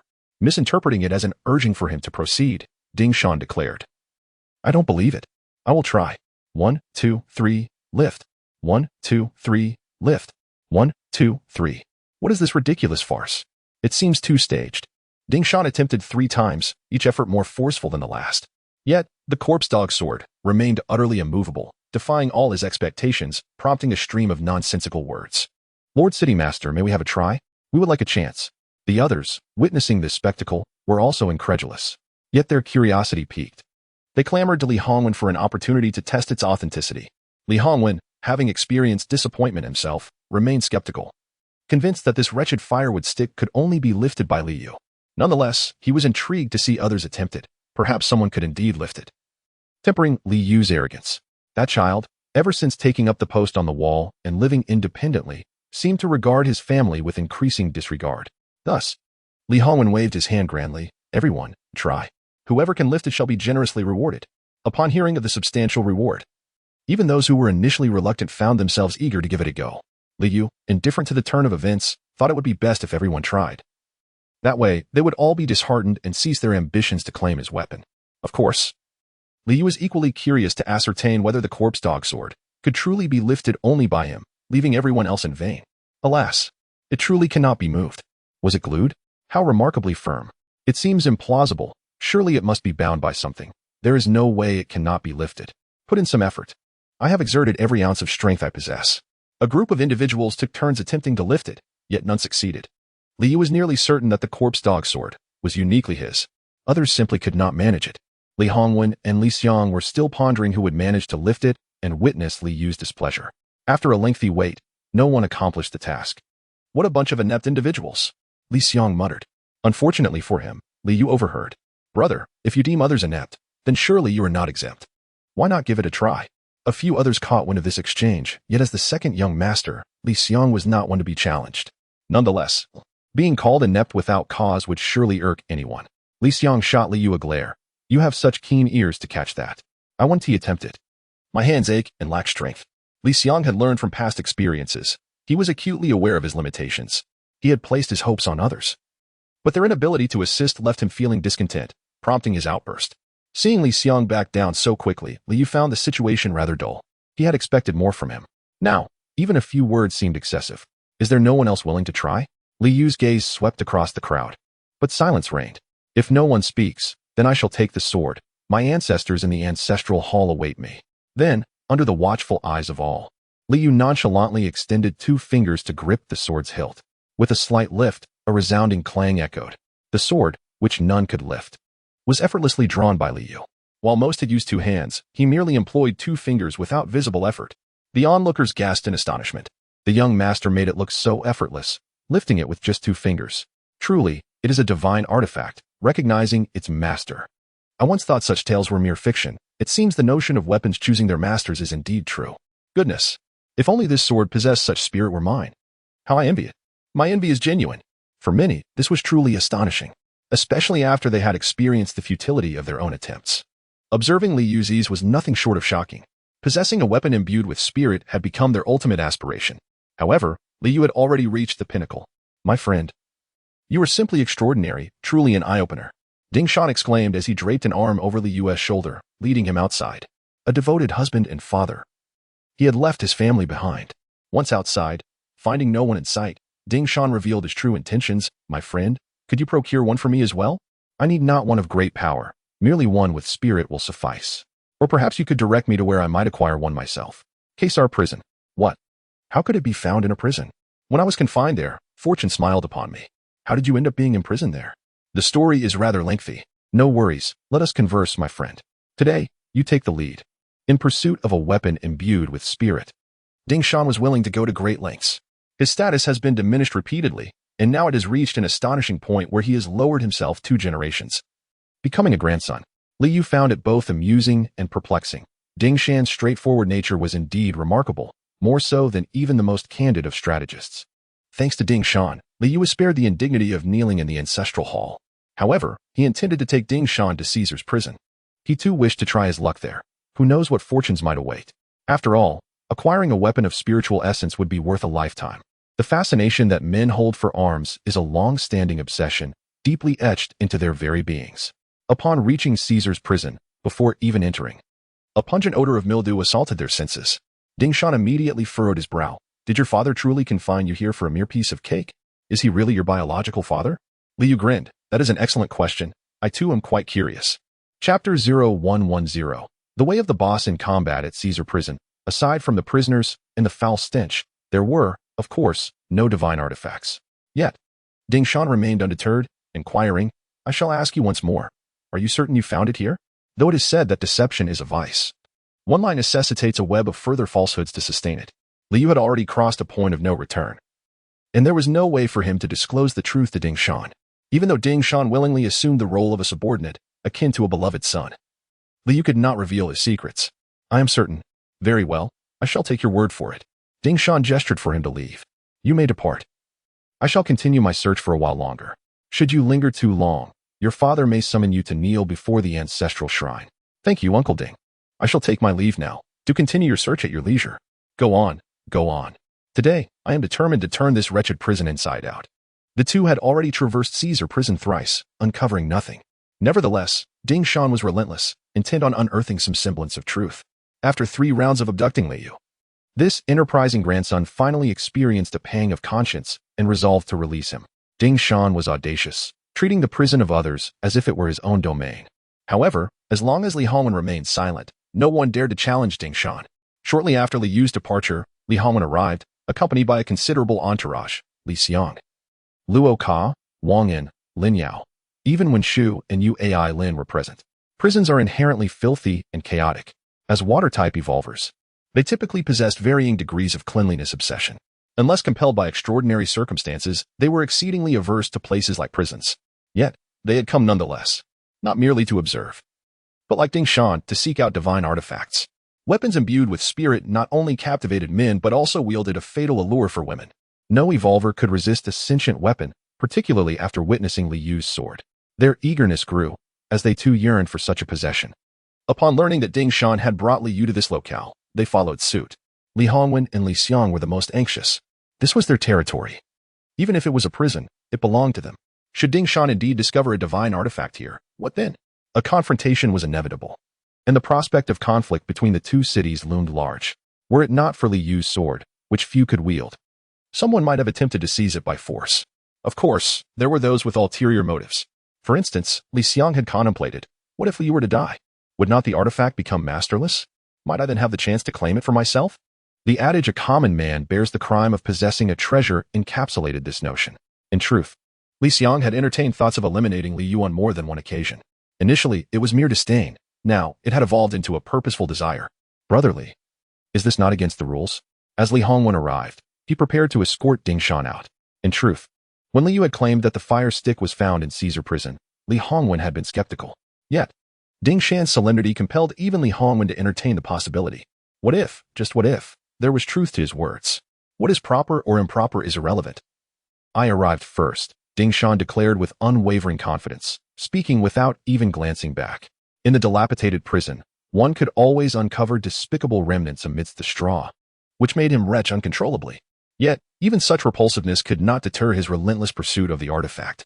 Observing Ding Shan's obstinacy, Li Hongwen could not act directly. Instead, he discreetly signaled to Luoka. Without hesitation, Luoka proceeded as previously agreed, ensuring that the individuals from the Flame City were closely monitored, preventing them from entering the prison. My apologies, everyone, but this is the Caesar prison in Wutan City, a facility for serious offenders. To prevent any prison break, this area has been sealed off. No unauthorized personnel may enter, including you, esteemed lady of Flame City. Entrusting Luoka with the task of watching over Yu Eileen was Li Hongwen's clever stratagem. While others might hesitate, Luoka had no qualms, as he harbored no fondness for women. There was no concern of him being swayed by Yu Eileen. Although Luoka's level was lower than hers, she would never dare to strike first. The consequences of acting recklessly on another's territory could be dire, and she understood Li Hongwen's pride. To offend him was to invite retribution, and thus, Yu Eileen refrained from further action. Seeing Yu Eileen's silence, the others from Flame City also held back, unwilling to provoke chaos. The earlier tumult soon faded into an eerie calm. As for Ding Shan, no one else dared to voice their opinions. It was left to Li Hongwen to handle. Brother Ding, this is Wutan City, not your Flame City. The concept of first come, first served does not apply here. It is I who holds the authority, Li Hongwen asserted, his demeanor growing increasingly assertive. The matter of the artifact was of utmost importance and must not fall into Ding Shan's hands. However, Ding Shan chose not to engage with this point and instead shifted the conversation. Ah, brotherly, how could you bear to confine your son here? This place is dark and damp. Even an evolved individual might fall after prolonged exposure, let alone an ordinary child. How can you be so cruel? Upon finishing, Ding Shan used a stick to hurl a lump of excrement towards Li Hongwen, narrowly missing him. Brother Ding, that's going too far. I was not aiming at you. It was a missed throw, Li Hongwen retorted, quickly retaliating by tossing his own lump back at Ding Shan. With a crouch, Ding Shan evaded the projectile. Oh, brotherly, that's excessive. It was a misthrow. Is that so? Mine was misthrown as well. My throw went awry too. Outside the cell, a crowd had gathered, able to witness the scene within. At that moment, silence enveloped the onlookers, who stared in disbelief as the two city lords engaged in their absurd game of tossing excrement. Both were level 10 evolved individuals. Should a genuine conflict erupt, the entirety of Wutan City would not withstand the fallout, facing utter destruction. Furthermore, the organization enforced strict regulations prohibiting level 10 evolved individuals from recklessly engaging in combat within the city confines. Even if one were to act, it could not be in the form of a large-scale destructive prowess. The intention, after all, is to safeguard the ordinary populace. Once the common folk have perished, what remains are merely the evolved beings, which would be detrimental to the development of a city-state. In the long run, this is equally adverse to the progress of humanity. Under such stipulations, the two can only proceed in this manner. Regardless of their disputes, it is destined to yield no outcome. For there are no divine artifacts within Caesar prison. Subsequently, as news leaked, an increasing number of individuals congregated at Caesar prison, hoping to test their luck. However, the facility had already been sealed off, prohibiting any entry. Yet, this did not deter certain clever minds from devising means to circumvent the restrictions. In the ensuing period, the crime rate in Wutan City surged unexpectedly. Numerous evolved beings committed offenses and were apprehended, even voluntarily requesting admission to Caesar prison. Once feared and avoided, Caesar prison had suddenly become a coveted destination, with everyone eager to gain entry. The primary architect behind this upheaval, Liu, now stood guard upon the city walls of the southern district. Chapter 0111. A good brother. The windswept sands of Nanqing were relentless, even clad in protective gear and helmet. The howling winds penetrated his ears. However, to Liu, this was far more tranquil than the quietude of the Lord's manor. Indeed, it was significantly more serene. He gazed intently towards the direction of Yisong Valley, having just returned to his post. Liang informed him that the number of evolvers venturing to Yisong Valley had been on the rise, and he needed to remain vigilant regarding developments in that area. He had also received new equipment, a telescope. This was a relatively rare and valuable resource. Not every guard was afforded one. Only Liang, as the captain, had been provided with such an item. Today, he had claimed his new equipment, rendering the old one obsolete. However, it was not confiscated, allowing for personal use. This could be considered a form of welfare for the guards, as many discarded items could be taken home. Liang decided to retain the old telescope for himself, bestowing the new one upon Liu, stating, "I don't give this to others because I find you more dependable and believe you require it more." With the telescope, Liu's range of vision expanded significantly. He could observe some activity in the direction of Yisong Valley. The landscape was mountainous, predominantly consisting of valleys. The circumstances within the valleys were obscured by the peaks, and the telescope, while useful, did not afford a clear view of the interior, especially since its range was not extensive. Nevertheless, it sufficed for early warnings, which was precisely Liang's intention. He believed that none of the other guards possessed Liu's level of alertness. The telescope, while not the most sophisticated piece of equipment, would be wasted on the other guards. In the following days, Liu diligently utilized the telescope during his watch to monitor the situation at Yisong Valley. As Liang had predicted, the influx of individuals heading to Yisong Valley increased. Moreover, every day, there were reports of evolvers meeting their demise within its confines. Yet throngs continued to arrive. After several days of observation, Liu sensed that this was not merely a quest to confront high-intelligence zombies or a mere pursuit of fame. It was something far more complex. Despite the repeated casualties, the fervor among the evolvers only intensified, drawing in even more participants. What was transpiring? Liu felt an increasing sense of unease, though he could not pinpoint the source of his discomfort. He resolved to observe for a few more days. While exiting the city was free for evolvers, re-entry was not. Thus, there were no directives from above, forbidding entry or exit. With the surge of individuals coming and going, the potential for trouble loomed. It was only a matter of time before incidents occurred. Liu had encountered the third-tier zombie in Yisong Valley twice, each time emerging unscathed, thanks only to the support of Luo Hua and a few others. As the number of evolvers continued to swell, their persistent disturbances within Yisong Valley could easily provoke the ire of the third-tier zombie, resulting in unforeseen consequences. Another 2 days passed. Liu planned to report for duty as usual, but Liang came to relieve him, stating that someone was seeking him. Anticipating this encounter, Liu ventured forth, and indeed, as he surmised, Baoman had come to find him. Accompanying him was a figure known as the Ape King, who had previously caused considerable chaos at the Fried Chicken Square. He could be released for 2 reasons. First, because he is a high-level evolved being, and nurturing such an individual is no small feat. Second, because Ding Shan has shed considerable blood, and Li Hongwen would undoubtedly seize the opportunity to profit from him, a rare chance indeed. Little you, brother. Wait. I am of a different generation than your father. Do not address me in such a manner. It was not that Liu was disdainful, rather. Baoman's sudden familiarity sent shivers down his spine. That matter concerns you, and my father. Our relationship remains that of brother and sister. Must everything be debated? Liu was exasperated. It seemed he was perpetually surrounded by such individuals. What do you need from me? I have work to attend to. Please be quick. He spoke before Baoman had a chance to respond. To his surprise, the formidable ape-man approached him excitedly, lifting Liu's hand with a large grip, scrutinizing it. What are you doing? How is it that I did not manage to kill you? The ape-man rumbled, incredulously. Impossible. My strength is immense. You ought to have been reduced to a mere pulp. Have you concealed something within you that allowed you to escape? Ape-man, show some decorum. Baoman admonished loudly, prompting the ape-man to reluctantly cease his antics, sparing Liu further torment. In the presence of a level 5 evolved being, Liu found himself bereft of the means to retaliate. Had it not been for the sudden upgrade of the ancient ring, he would indeed have met the fate the ape-man described, becoming nothing more than a pulp. Liu had no intention of engaging with a fool. After all, he was inherently simple-minded, and provoking him would not yield favorable outcomes. Little you, I will be returning home in a few days. Could you assist me in fulfilling a wish? The whims of young ladies are many, and she could simply leave quietly. Furthermore, Liu did not feel sufficiently close to Baoman to grant her desires. Princess Baoman, I believe I have made myself abundantly clear. I have work to do. And if there is nothing else, I shall take my leave. Yet, Bao Man seemed oblivious to his words, continuing, I wish to visit the Valley of the Dead. Would you accompany me, little you? First, silence that infuriating noise of yours. Oh, very well. Do not call me brother. What should I call you then? Young master. Very well, dear brother, will you accompany me? Liu surmised that Bao Man was likely eager to join in the commotion.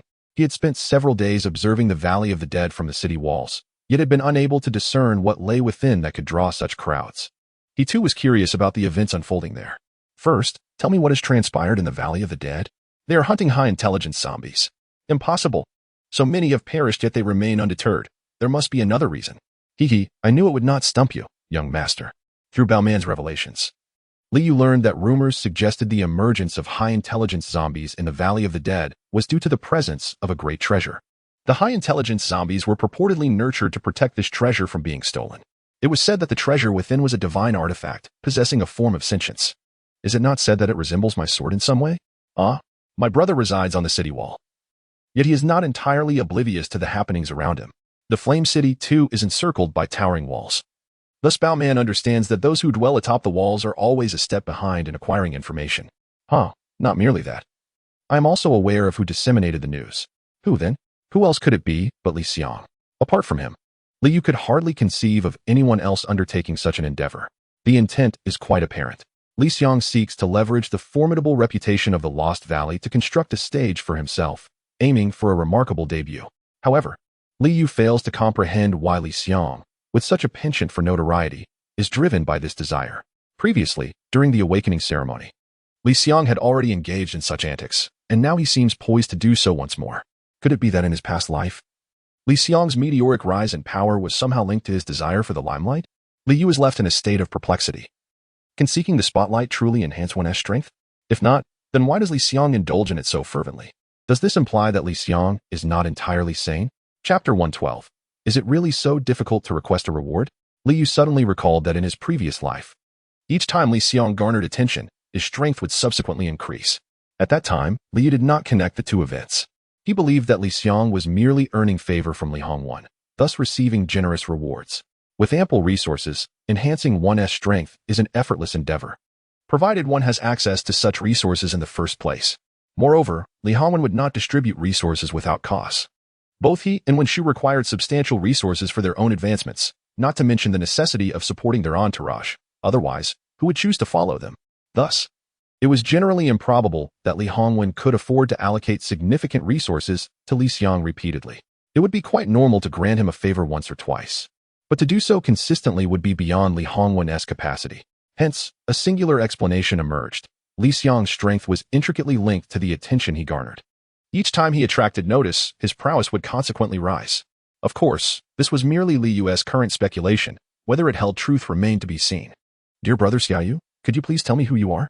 Do not suddenly fall into deep thought. After having shared a life and death experience, Bao Man had become quite clingy. The petite and delicate girl seemed to wish to attach herself to Liu. Best not to concern yourself with this. Knowing too much is not beneficial for you. All right. I shall not inquire further. Bao Man displayed an exceedingly obedient demeanor, yet Liu found her far from endearing. One should not be deceived by her seemingly innocent and charming exterior. This young lady was no naive child.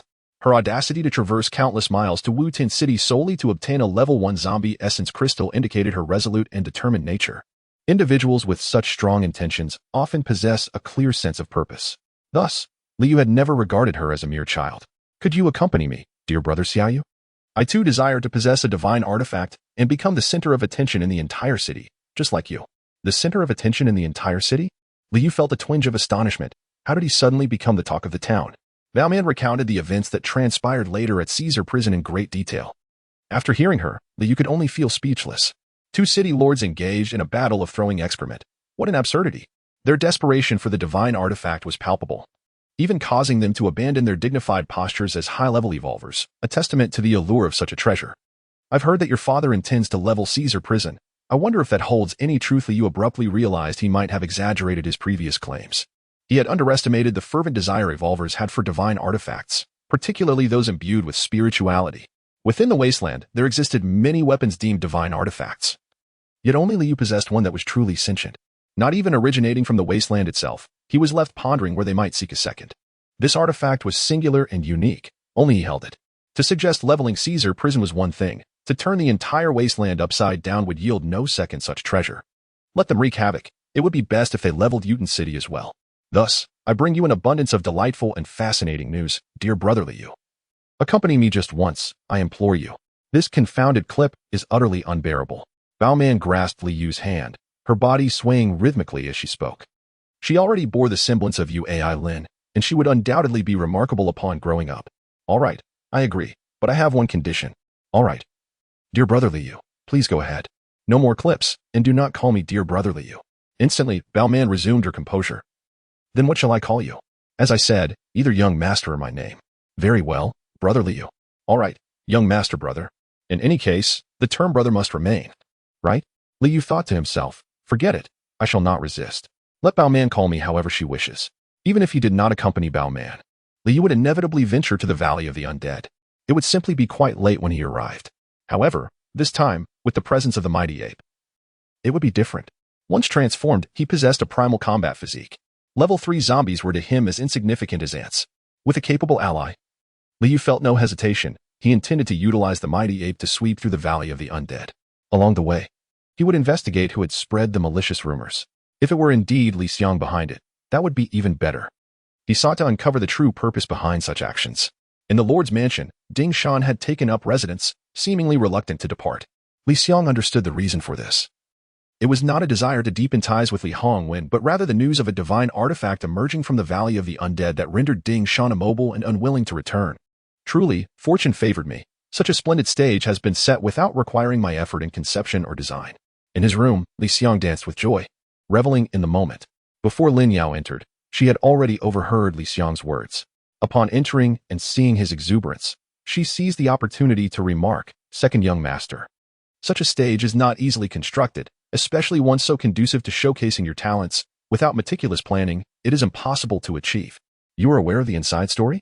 Second young master, there is someone who has admired you for a long time, silently assisting you. Oh, is that so? Who is this person? Li Xiang had never considered such a possibility. He had always thought that his good fortune was merely luck, that whatever he desired would come to him.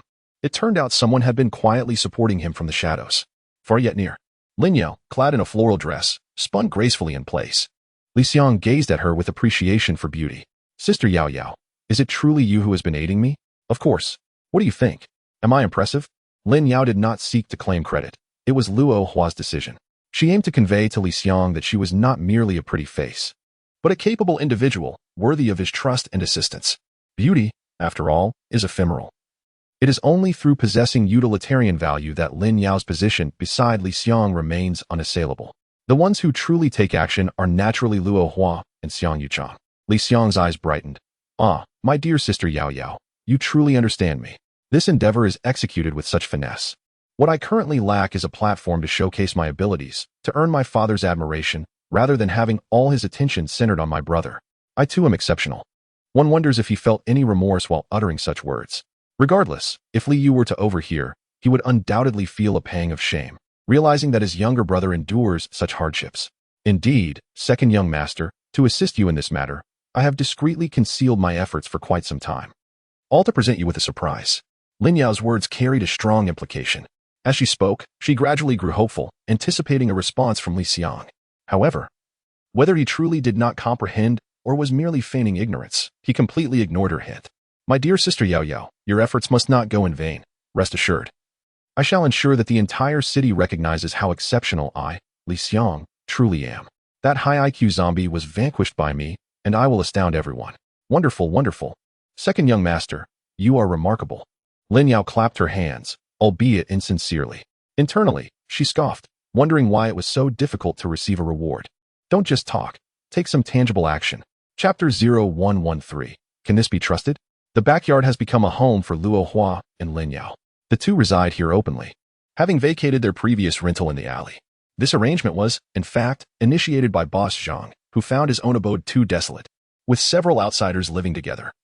It would certainly create a livelier atmosphere. At this moment, Boss Zhang busies himself at the front counter, while only Luo Hua and her son, along with Xiang Yuchang, engage in casual conversation in the backyard. Lin Yao glanced at a room nestled in the corner and remarked with disdain, Uncle Zhang still keeps that room? That's none of your concern. It's Uncle Zhang's business. Luo Hua retorted, casting her a sidelong glance before motioning for her to quiet down. That room had been meticulously arranged by Boss Zhang for Liu's use. Even after 3 or 4 years of Liu's absence, the room remained untouched and vacant.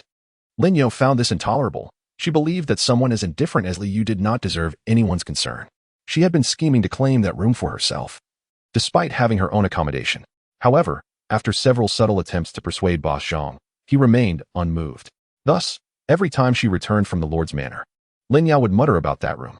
Liu is nothing in the Lord's manor. When he comes out, he only bullies us common folk. I don't understand what gives him the audacity, she complained, unable to restrain herself even when directly told to be quiet. Doesn't he, the young master, possess a divine artifact? What of it? Just because he has a divine artifact, does that give him the right to be arrogant? That is precisely his leverage, Lin Yao countered, feeling stifled by Xiang Yuchang's remarks.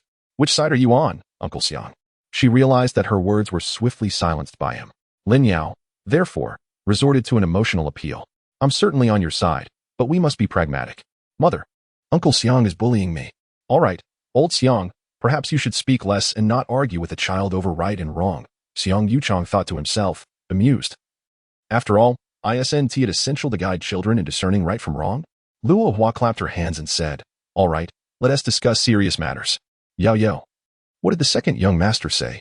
Upon mentioning serious business, Xiang Yuchang became animated. Yes, does the second young master wish to meet with us? They had previously deliberated that Lin Yao should, at an opportune moment, inform the second young master of the 3S endeavors on behalf of Li Xiang, proposing a meeting to express their loyalty and allegiance. This would establish a support system, making life in Wutan City considerably easier. However, unbeknownst to them, Lin Yao had taken it upon herself to act independently, selfishly neglecting to mention the two, claiming all credit for their efforts. She had hoped for a generous reward from Li Xiang, only to discover that he was rather miserly. No, I haven't brought it up yet. The timing isn't right. Lin Yao found herself resorting to deception. Yet, she felt confident that she could rectify the situation, viewing it as a trivial matter. When does the second young master plan to visit Sang Valley? Soon. I believe, very soon. I will inform you immediately once I receive news. At that time, we can confront the second young master and ascertain his stance. A week later, news of the artifact in the Desolate Valley had spread to nearby city-states. High-level evolvers began to flock towards Wutan City, and even some low-level evolvers came in hopes of fortune. The city was soon bustling with activity, particularly in the South District, where the influx of visitors surged daily, with evolvers queuing to enter and exit the city.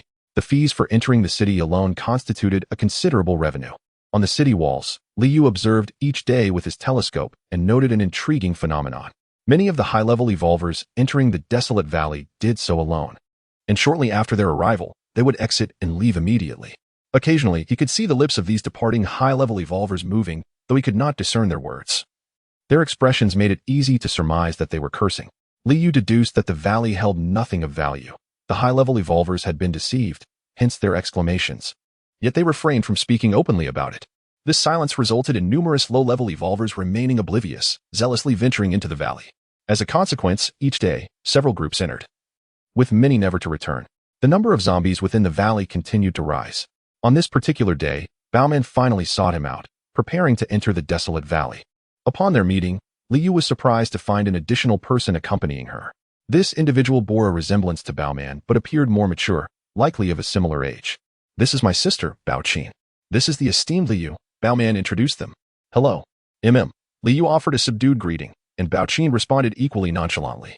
Subsequently, the two fell into a silence, disregarding one another as if they were mere specters. To an observer, it would seem they shared a complicated history. However, Baoman found no strangeness in the atmosphere. Rather, she seemed quite exhilarated. Haha, I knew this would be the scene when you two met. Tisk, it's so cold. So very cold, she exclaimed dramatically, wrapping her arms around herself, shivering uncontrollably. The hulking figure beside her, the beast man, mimicked her shivering, though his sheer size turned his movements into a comical display. Why did it take you a week to arrive? Liu disregarded Baoman's teasing and led them down from the city wall. In response to this, Baoman pouted, her voice tinged with grievance. Well, my sister arrived unexpectedly, and I wanted to show her around Wutan City for a few days, even making a trip to Silver City. If I hadn't thrown a fit, they wouldn't have agreed to return. They would have gone straight back to Flame City from Silver City. If they had returned directly, it meant that Ding Shan, who was quite interested in the artifact in the Desolate Valley, must have visited the valley himself and discovered the absence of any artifact, prompting his decision to return home. This suggested that many high-level evolvers, upon entering, chose not to engage with the third-level zombies. Otherwise, the toll on low-level evolvers would not have been so grave. Liu found it perplexing. For high-level evolvers, eliminating a third-level zombie should be a trivial task, so why had they all tacitly opted to refrain from action? Had it not been for Bauman's mention, Liu would have remained oblivious to this detail. One person abstaining from action could be excused, but if everyone refrains, a troubling issue arises. Surely, it cannot be said that every high-level evolver possesses no interest in the essence of a third-tier zombie. Liu finds it hard to believe that they all exhibit such lofty integrity. Returning home early seems advantageous. However, I have no desire to go back just yet. If I must return, it should be after visiting a zombie valley first. As Liu and his companions descended from the city walls and prepared to exit the city, they encountered Li Xiang and Lin Yao. Li Xiang rode a rugged motorcycle, a vehicle lent to him by Li Hongwen, while Liu drove a battered pickup truck. In addition to Li Xiang, Yang Chun and Yang Bing accompanied them, though they appeared somewhat disheveled, relying solely on their own legs for transport. It seemed they were forming a group to venture into a zombie valley. Liu also noticed that Roka was among them, likely serving as a bodyguard. This situation was puzzling. Considering the dangers of such a location, why was Wenshu absent? It seemed unusual for her to send Roka in her stead, as it did not align with their usual conduct. Could this be a cause for concern? Chapter 0114. An unexpected encounter. A mere exchange of greetings transpired between them. Remarkably, Li Xiang and the others refrained from their usual mockery. They hastily departed the city, showing little regard for Liu, which left him feeling quite out of sorts. He was accustomed to their customary jests during their encounters. Is this truly how your brother greets you? If I behaved so rudely, my sister would surely chastise me. Bao Man interjected, unable to contain her disdain, though she lowered her voice at the end, fearing Bao Qin might overhear. Are you not anxious to procure the artifact from the Morning Valley? If you're not pressed for time, we can chat a bit longer. Urgency is paramount. We must depart swiftly, Bao Man urged, pulling Liu towards the vehicle, while Bao Qin ambled along at her own pace, exacerbating Bao Man's anxiety. Sister, do hurry. We shall miss the warmth of the moment. At that moment, Bao Qin stood beside the dilapidated pickup, her pristine white dress starkly contrasting with the vehicle's grimy exterior. After a moment of hesitation, she ultimately lacked the courage to enter the vehicle. I think I shall walk, she decided. Your Highness, allow me to accompany you. The imposing figure of the ape-man offered, preferring to walk as his substantial size rendered the confines of the vehicle uncomfortable. Furthermore, as a level 5 evolver, his running speed far surpassed that of the car, despite his inability to fly. Bao Qin, however, was disinclined.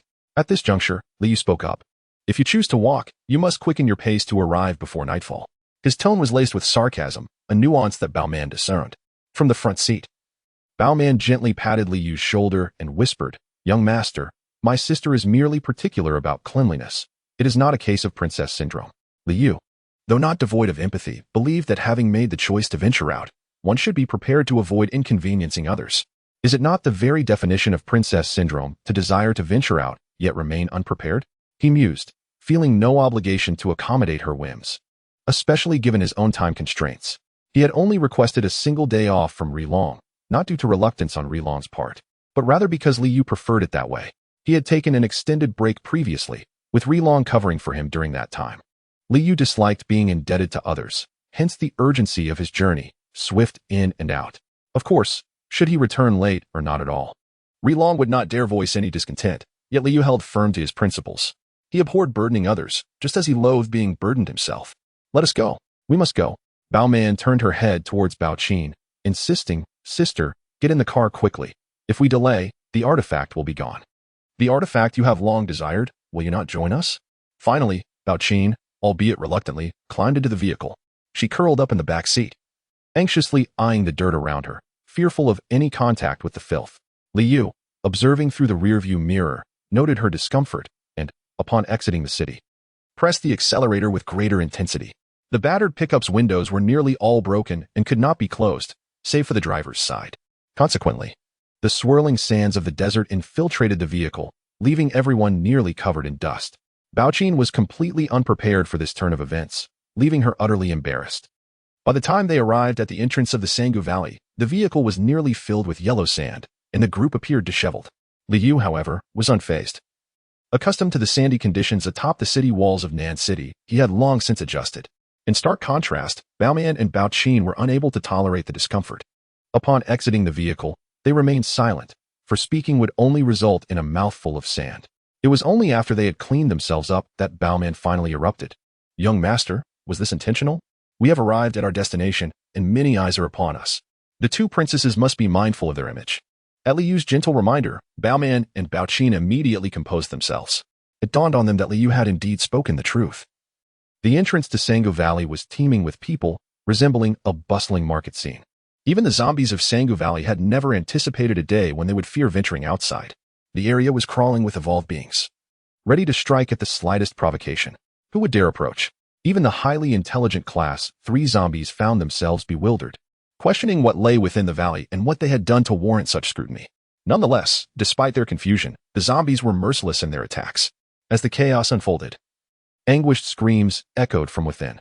An evolved being who managed to escape fell to his knees upon seeing the crowd, his face pale as death. Yet, the others appeared unperturbed, accustomed to the scene, some even casting disdainful glances. What a lowly creature, daring to compete for artifacts with me. The two princesses, being mindful of their image, refrained from expressing their frustrations in front of the crowd. Bao Qin shot a fierce glare at Liu before turning away to focus on cleaning the dirt and sand from her attire, her demeanor suggesting she no longer wished to engage with him. "Brother, that was quite fast. I thought you had taken a girl out for a good time.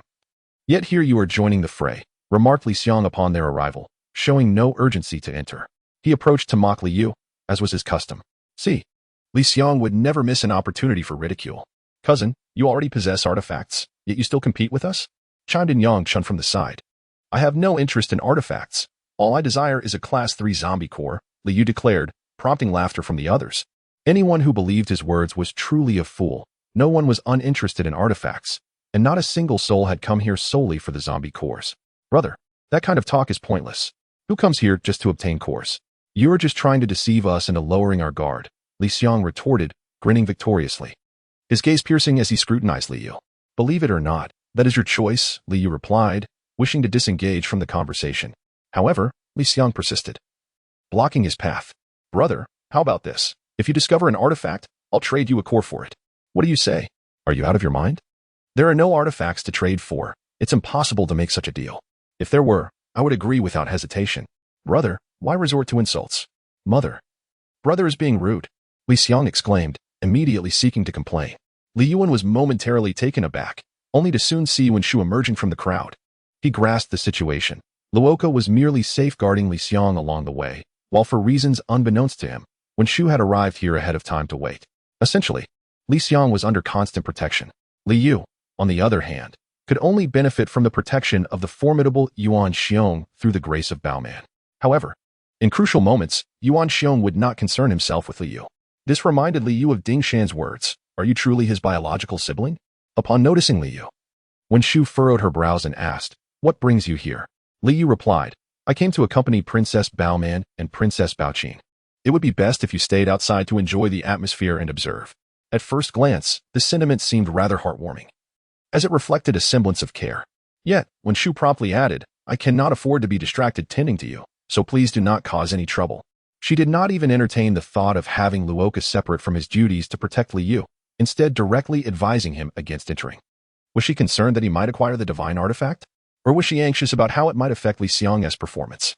Chapter 0115.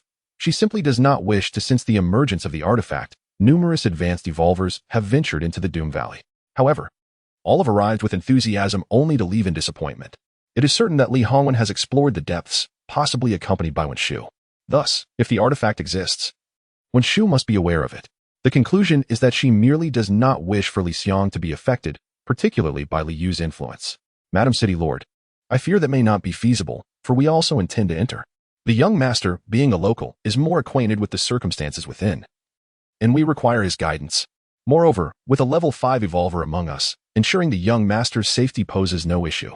Baoman has resided in the City Lord's mansion for several days. She is acutely aware of the household dynamics in the matter concerning Li Yu. She cannot fathom why, despite being the same flesh and blood, the treatment is so disparate.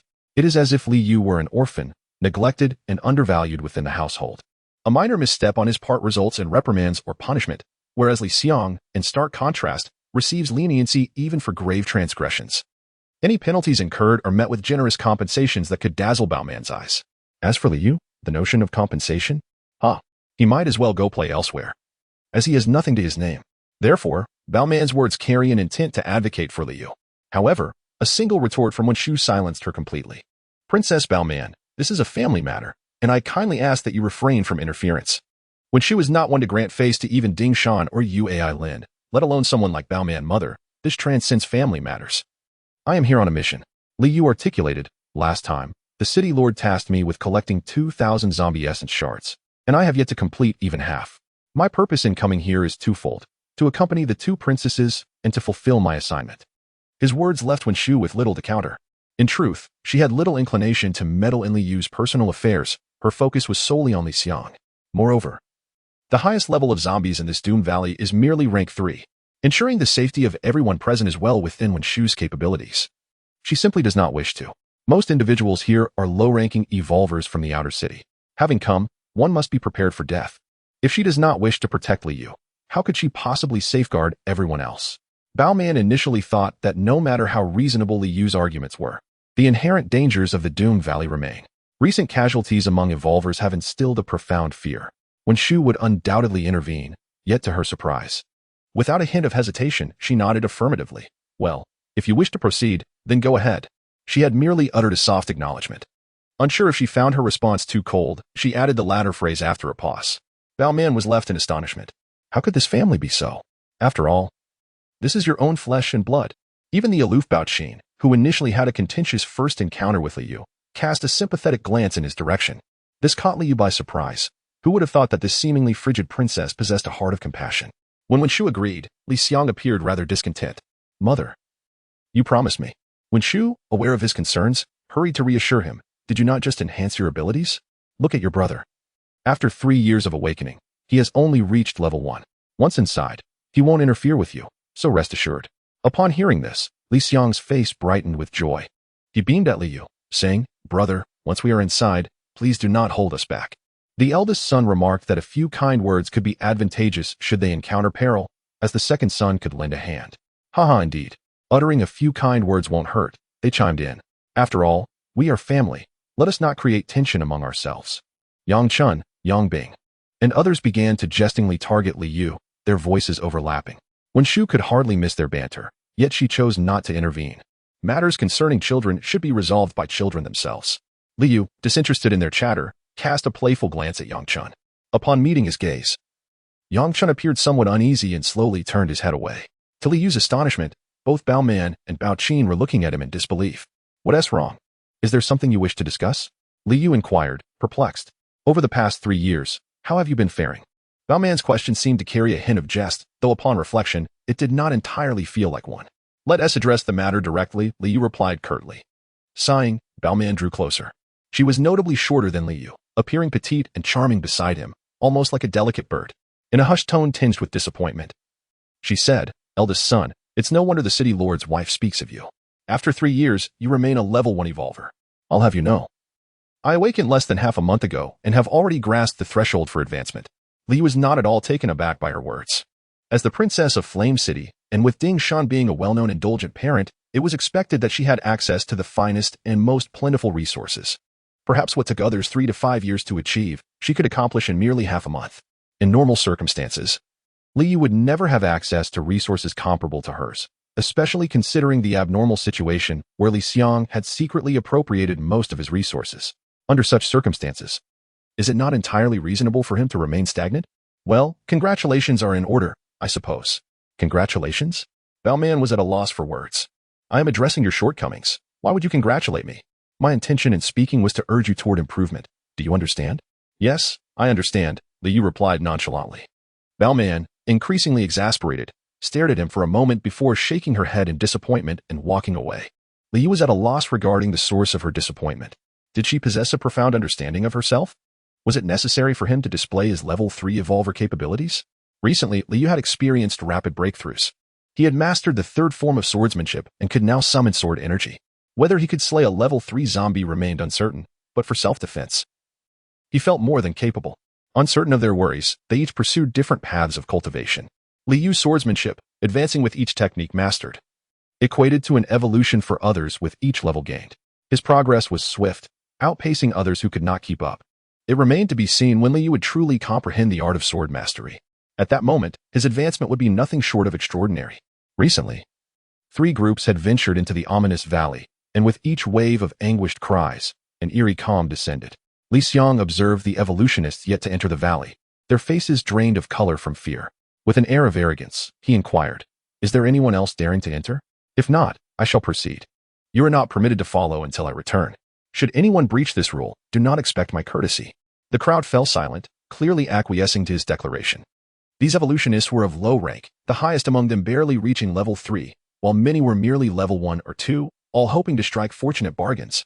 Satisfied by their silence and bowed heads, Liang felt a sense of triumph. However, before embarking into the valley, he called for Liu. "Brother, join me. I shall protect you." Chapter 0116. Are you polite? Liang's tone carried a hint of mockery, and those around him readily disowned it, chuckling in response. "All right. Let's go together," Liu declared decisively. This unexpected agreement left Liang taken aback, pondering whether Liu had undergone a transformation. He had anticipated a refusal, followed by another wave of ridicule. Instead, Liu's immediate acquiescence unsettled him, stirring a sense of foreboding within. However, having already spoken, there was no turning back. Liang could only say, "You must keep close. Should you stray, I shall be unable to protect you. Rest assured, I will stay right beside you, brother." Liu's words struck Liang as peculiar, though he could not quite articulate what felt amiss. At that moment, Yang Bing pulled Liang aside. "Second young master, do you truly wish for him to accompany us? With a few of us going in, how can we possibly look after him?" This group of heirs had significantly improved their abilities over the past 3 years. Some had just broken through to the 2nd level, while others were on the cusp of reaching the pinnacle of the 1st level. On the surface, each of them appeared stronger than Liu. Moreover, they were embarking on an adventure to confront zombies, who would willingly carry a burden. Indeed, they unanimously regarded Liu as a liability. Even if he possessed a divine artifact, without sufficient strength, its efficacy would be diminished. "What do you understand? Just let him come along," Liang mused, contemplating that having Liu by his side might not be entirely detrimental. After all, the danger within the zombie-infested valley was palpable. It was not uncommon for one to be bitten by a zombie. His thoughts, though scarcely veiled, were surprisingly comprehended by Yang Bing, who flashed a knowing grin. Liang, bewildered, slapped him playfully. "What are you grinning about? Hurry up." Meanwhile, Bao Man pulled Liu aside. "How can you possibly go with them? They clearly do not seem like good people." As she spoke, she cast a wary glance at Liang and the others, her eyes reflecting a sense of caution. Liu's interest piqued. "You have a keen eye, so what should I do? I've already agreed." Bao Man was quick to dissuade him. "Never mind that. If you back out now, they will belittle and mock you. If you must go, then go together. After all, with Ren Yuanxing accompanying us, there should be no real danger. Besides, my sister is also here." "Is your sister formidable?" The prowess of evolvers is easily discerned by those of lower levels. Yet it is more challenging for the less advanced to gauge the strength of their superiors. Liu could not ascertain Bao Qin's level of power. He speculated that either she possessed hidden strengths or was indeed stronger than he, or perhaps she had not awakened at all. According to Bao Man, however, she had not only awakened but had an extraordinary level of strength. "I cannot disclose that now. Once we enter, you shall see," Bao Man teased. It was no wonder that Bao Qin exuded an air of aloofness. Such powerful individuals often carried themselves that way, under the watchful gaze of Wen Shu. The group of heirs ventured into the zombie-infested valley. Liang, eager to assert his dominance and make a name for himself, naturally took the lead. However, Yang Bing deemed this approach unwise. "Second young master, shouldn't we have your brother and the others go ahead to scout?" He had heard that those high-intelligence zombies excelled at ambushes. Most of those who had perished before had fallen victim to such traps, never even having encountered a 3rd-level zombie before meeting their demise. Moreover, the earliest casualties were always the ones who ventured forth first, leaving the rear members with the greatest chance of survival. "Oh, is that so?" Upon hearing Liang's words, Yang Bing felt a wave of incredulity wash over him. He mused to himself, had Liang come here without even inquiring about the situation beforehand, charging in blindly? Even if he hadn't teammate inquiries. There had been numerous deaths recently, and those who had escaped must have been recounting their experiences. Surely, he hadn't heard nothing at all. Could it be a side effect of the water? Yang Bing was partly correct. Liang wasn't suffering from any side effects but was indeed oblivious to the circumstances. He had been preoccupied with envisioning the astonished expressions of everyone once he achieved a remarkable feat. Of course, he thought, we cannot become mere cannon fodder. The second young master is destined for greatness. All right, brother. Encouraged by Yang Bing, Li Xiang indeed called upon Liu to take the lead. Liu didn't hesitate, decisively leading Bao Man and the others forward. Bao Man, puzzled, inquired, "Elder young master, do you truly wish to become cannon fodder?" "Not at all," he replied. "Then why agree to go first? I possess means of escape." Liu glanced at her. "Surely you have something as well, do you not? How could you dare to come here without any preparation?" I have my sister and the mighty ape," she stammered, feeling somewhat embarrassed at being called out. Liu couldn't help but admire her. Relying on others for protection, she ventured forth without any preparation. To simply say let's go and embark on an adventure was audacious indeed. No wonder she dared to travel such a distance from the city of flames to the city of Wutan. She possessed a fearless spirit. It could also be a result of being overly pampered at home. If she belonged to an ordinary family, her reckless nature would have led to her demise countless times over. As the group conversed, they had already passed through the valley entrance and entered a midsection area. This very spot was where Liu had been ambushed 3 years prior, alongside Luo Hua and their fully equipped team. Here, they could afford to slow their pace, remaining vigilant of the overhanging cliffs where zombies might be lurking, ready to drop down upon them. Liu shared his experience, but only Bao Man paid heed. The mighty ape was oblivious, and Bao Qin had already begun her solo exploration, displaying a bold demeanor rather than a cautious one. This suggested either immense strength or a facade of bravado. Liu observed that she likely possessed both qualities, in contrast to Liu and his companion's calm demeanor. The atmosphere in the rear of the group was fraught with tension. Yang Bing, Yang Chun, and others were venturing into such a place for the first time. Surrounded by mountains, the space felt constricted, and with zombies potentially hiding in the shadows, ready to launch a surprise attack, the pressure weighed heavily upon them. Fear of death heightened their anxiety, causing each individual to remain alert, as if they were thieves, constantly scanning their surroundings. Only Li Xiang appeared carefree, exuding an air of invulnerability. "Do not be so tense, relax," he urged. "If we are to be attacked, it will be those in front. Why the anxiety?" No sooner had Li Xiang spoken than he was met with a harsh reality. Yang Chun suddenly shouted, "There are zombies above us." Instinctively, everyone looked up, and indeed, a horde of zombies leaped down from the cliff. The cliff had a crevice where the zombies had been concealed, making them undetectable until they chose to reveal themselves. "Why is it only us here? Where are the zombies in front?" Li Xiang noted that only above them did zombies descend, while not a single one hovered above Liu and the others ahead. Oh dear, they are becoming increasingly cunning, even adapting their strategies. With such intelligence, why remain as zombies? Liu found himself increasingly impressed by the third-tier zombies. Are you being polite?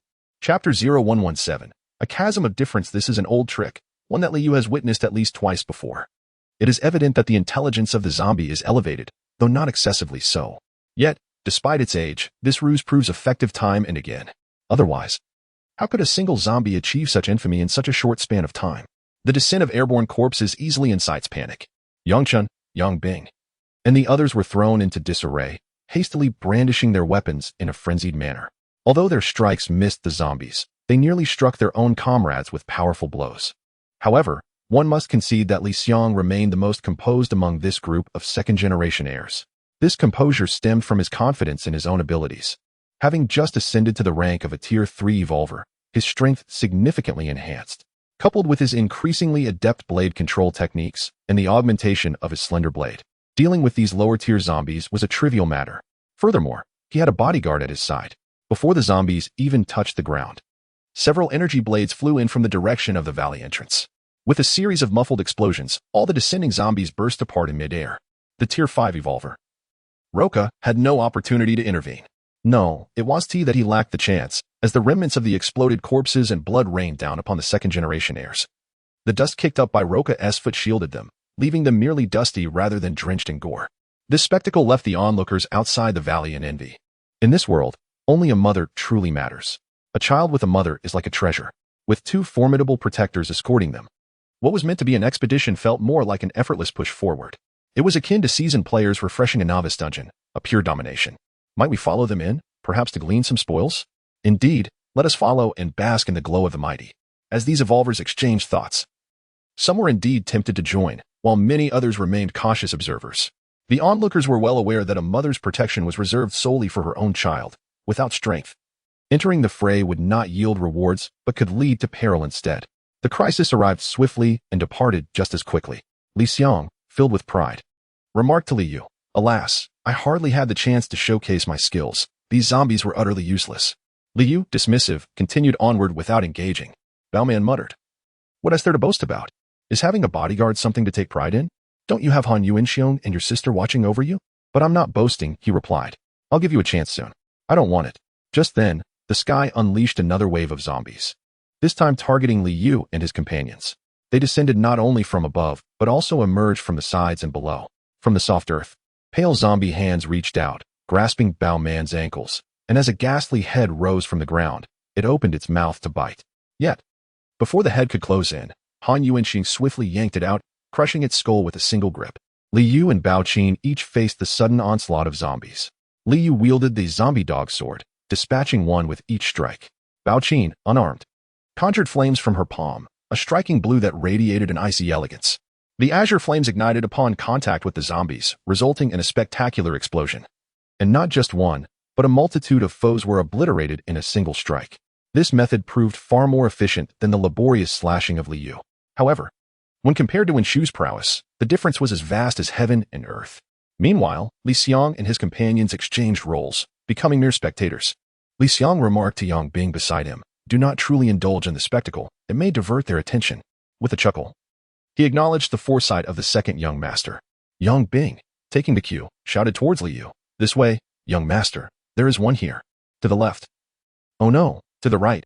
Right there, how can you not distinguish your left from right? Don't look at me. I'm merely offering a kind reminder." Li Yu remained unfazed from the onset, maintaining his rhythm amidst the chaos. He found Yang Bing's incessant chatter irksome, occasionally casting a sideways glare his way while he dealt with the undead. Yang Bing felt a mixture of resentment and caution towards Li Yu, and after receiving the glare, he fell silent. Li Xiang encouraged him to continue, but he was reluctant. "Second young master, I believe it would be wise for us to maintain a degree of silence. The atmosphere here is decidedly peculiar." Yang Bing cleverly shifted the conversation, presenting a valid argument. Li Xiang, upon reflection, concurred. Despite the presence of Wen Shu and Luoka for protection, the intelligence displayed by the third-level zombie during their recent ambushes was indeed alarming. Should it possess an intellect beyond comprehension, even the advanced evolvers might struggle to ensure their safety. Through the concerted efforts of Li Yu, Bao Qin, and the formidable Yang San, all the zombies that had attempted to ambush them were vanquished. Bao Man lamented her lack of opportunity, exclaiming, "Oh, grant me just one chance to slay a single zombie."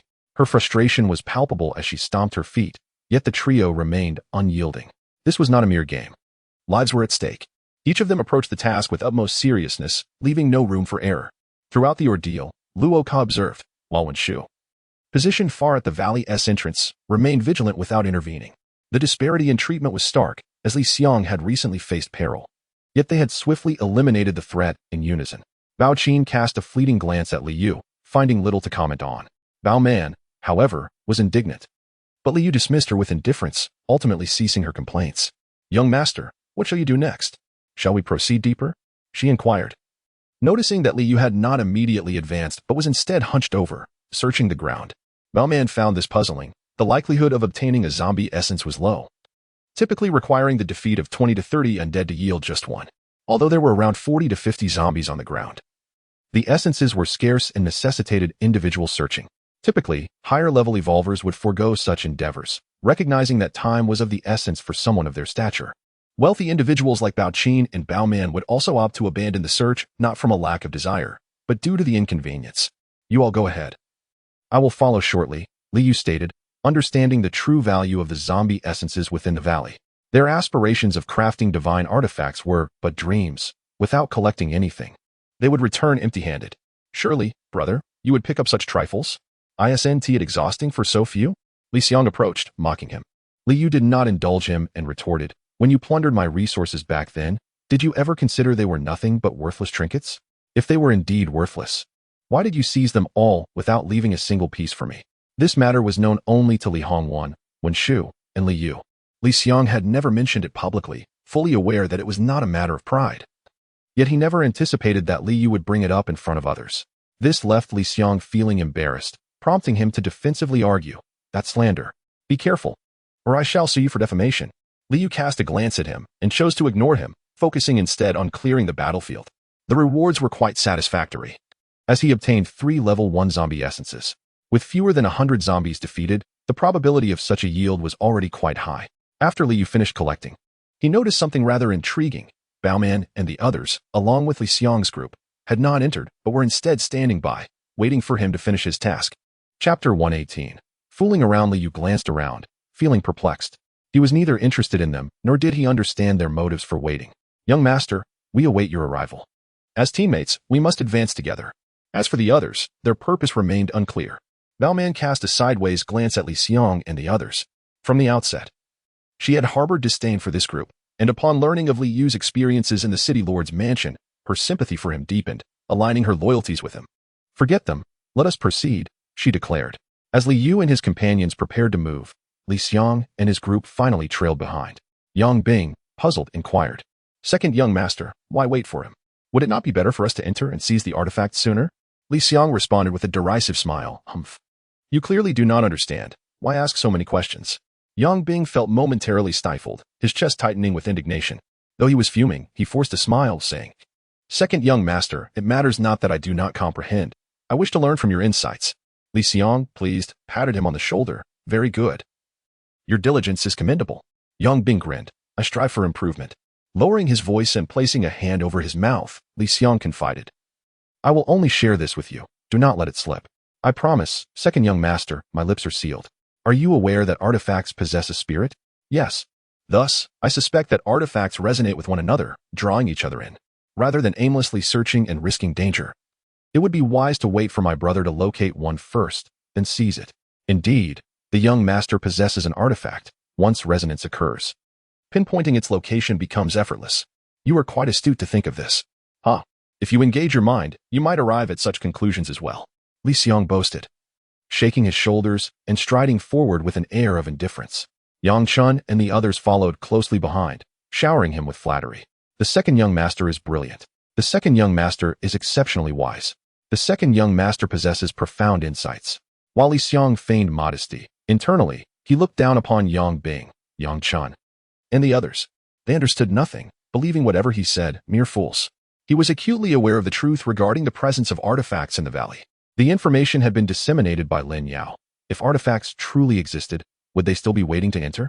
Moreover, when Shu had informed him that no artifacts lay within, Liang's ultimate aim in entering was to confront the Tier 3 zombie publicly, to astonish everyone with his prowess. The notion of artifacts was a mere ruse. Consequently, he regarded Liu as a fool as well, believing that Liu was merely after the artifact, while the Tier 3 zombie's essence was just a fade in Liang's eyes. At this moment, Liang felt immensely pleased, viewing everyone else as simpletons. He considered himself the sole individual who understood the game, orchestrating the actions of others with ease.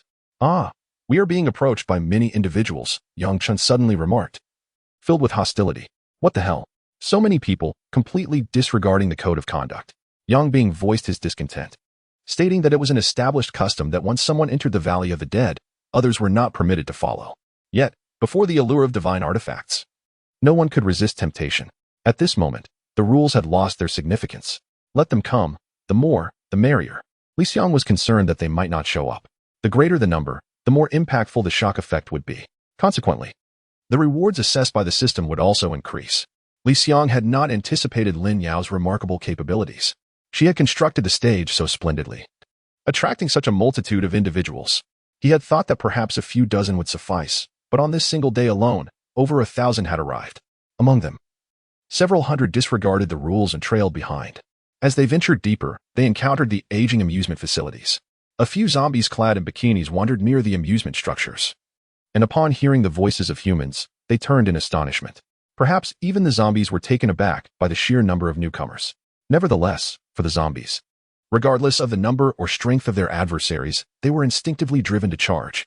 Upon the appearance of humans, a tide of zombies surged forth from all directions.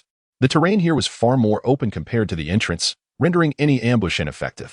However, in the face of overwhelming numbers, tactics had become irrelevant. A grand showdown so soon? Liang had not expected that there would only be an ambush ahead. Upon entering, he had anticipated a battle of wits and courage. Instead, he was confronted with a throng of zombies, which typically signified the proximity of a zombie leader. Low-level zombies, aside from their instinctual rush towards humans, were also inclined to protect their leader. Liang understood that it was time for him to showcase his abilities. With a crowd of spectators behind him, he needed to deliver a small yet impactful shock. Everyone step aside, let me take the lead. Liang unleashed his thin blades, controlling them to swirl around his body. His blade shimmered in a dazzling gold hue. As they spun, they appeared to be a radiant orb of golden light, brilliantly ostentatious. Wow. The golden legend. The weapon of the second young master is so cool. The gold attribute talent is truly both striking and powerful, sweeping through a vast area. Everyone, watch closely. The second young master is about to perform. Liang was also among the crowd, playing the role of a hype person and atmosphere enhancer. This was Liang's request, to elevate the ambience. The more lively, the better, the greater the response, the more favorable. Although such behavior seemed rather foolish. She had no choice but to comply with Liang's directives. This led to a rather uncomfortable feeling within Liang, as Liang only assigned tasks without offering any tangible benefits, were it not for her position as a close servant in the Lord's manor. Allowing her access to various privileges, such as freely entering the kitchen, she would never want to engage in such embarrassing acts for him. Yet now, she was shouting with great fervor. At this moment, the Valley of the Dead had entirely shed its previous eerie and terrifying atmosphere. The human fear of zombies had dissipated in this space. It was evident to all that as long as Liang was present, they would be safe. Otherwise, one would not dare to follow in and seize the opportunity. Under Liang's influence, others began to rally in support of Liang. Each city-state has regulations prohibiting loud commotion, regardless of the occasion, out of concern for attracting the attention of zombies. Yet, they, in their exuberance, felt the noise insufficient, stomping their feet and shouting. Amidst this atmosphere, Liang contemplated not valiantly slaying zombies, but rather continuing his display of antics. He deftly spun his golden thin blade, utilizing the shadows it cast to trace various intricate patterns around him. How does it look? Handsome, isn't it? Indeed. Cool. Absolutely. Impressive? Without a doubt. This exchange echoed back and forth. To the uninitiated, one might assume that Liang was there to perform acrobatics, engaging with the audience below. Even Yang Bing and Yang Chun were already engaged in combating the zombies, while Liang remained oblivious, still engrossed in his antics. Suddenly, a raucous cheer erupted from the crowd. Just as Liang was about to revel in the moment, he abruptly realized the applause was not directed at him. Following the gazes of the crowd, he found himself utterly dumbfounded. Chapter 119. The applause should belong to me. Liu was in a frenzy, having dispatched a multitude of zombies before him, each one falling victim to his precise headshots. As their skulls shattered, ethereal remnants of the undead emerged, which he deftly collected without a moment's hesitation. Yet, this spectacle alone did not leave Liang in awe. What truly astonished him was the revelation that Liu was employing the blade control technique. Was he also gifted with the power of gold? Previously, when Shu had mentioned that Liu possessed a strength-based affinity, how could he suddenly manifest a talent for gold? Was he dual-affiliated? This defied logic. Liang's jealousy threatened to erupt. He had always considered Liu merely a strength-oriented evolver, a category that occupied the lowest rung on the evolutionary hierarchy. While they admired the brute force of strength-based abilities, they also deemed them crude compared to the flamboyant techniques of other types. Thus, even upon awakening, Liu's status as a strength-based evolver had afforded Liang a sense of superiority. Yet now, that sense of superiority lay in tatters, leaving him momentarily unable to process the implications. Liu, wielding his sword with finesse, obliterated the heads of zombies with unwavering precision, leaving none alive. Liang mused that he too could accomplish this feat, yet he could not replicate the effortless grace and sustained combat prowess that Liu exhibited. The stamina of evolvers was finite. Prolonged battles would inevitably lead to hunger. In a duel between equally matched evolvers, one might witness the curious sight of them halting mid-fight to consume sustenance, resuming their clash only after replenishing their energy. Ultimately, the victor was often determined not by sheer willpower or hidden techniques, but by who could consume more and replenish their strength more swiftly. As a third-tier evolver, Liang refrained from exerting excessive force, ensuring he retained at least half his stamina for potential escape in the face of danger. Yet Liu, without a hint of restraint, squandered his energy with abandon. Liang had only seen fifth-tier evolvers exhibit such reckless behavior, and even then, it was typically in low-stakes encounters against one or two zombies. In high-stakes scenarios, even advanced evolvers were cautious with their energy expenditure. How could Liu, merely a first-tier evolver, display such ferocity akin to that of a fifth-tier? The initial wave of zombies was nearly decimated by Liu alone, who seemed to be caught in a whirlwind of mania, relentless and unstoppable. His dark sword danced through the air, striking with an almost frenzied elegance. Remarkably, even in broad daylight, with the sun blazing overhead, its brilliance could not eclipse the radiance of his swordplay, which left dazzling afterimages in its wake. A sight so spectacular it was incomparable to Liang's golden thin blade. It was no wonder that the onlookers, captivated by this display, collectively gravitated towards Liu, marveling at his skill. Even Li Xiang himself felt an insatiable envy. Step aside, let me take my turn, he thought, acutely aware that he could no longer indulge in theatrics. What the spectators craved was not mere entertainment, but the thrilling spectacle of zombie slaying.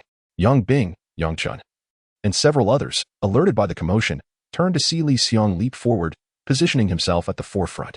As the blade glided through the air in swift motions, several zombies met their demise, their bodies gradually collapsing, first to their knees, then their upper bodies fell to the ground. Bravo! The second young master executed magnificently. He truly is impressive. The second young master is extraordinary. Having followed Li Xiang for a considerable time, Yang Bing and Yang Chun adeptly catered to his preferences, drawing considerable attention towards him. It was apparent that a comparison between the two revealed a rather significant disparity. Li Xiang, a third-level evolver with a metal affinity, effortlessly decapitated the zombies. Was that not a mere routine? Moreover, his performance did not possess the explosive flair that Li Yu exhibited with his headshots, which captivated the onlookers. Thus, even though attention was drawn, it did not yield the results Li Xiang desired. Furthermore, his frequent distractions transformed the expedition into a mere showcase. The troubling fact was that he was overshadowed by Li Yu's prowess. If this continued, he would inevitably fail to complete the system task and miss out on evolution points. Li Xiang began to question Li Yu. Brother, aren't you a strength type? How can you wield a sword? His anxiety caused his voice to rise, attracting the attention of the onlookers, who were merely spectators hoping for a chance to scavenge. The crowd erupted in astonishment. What?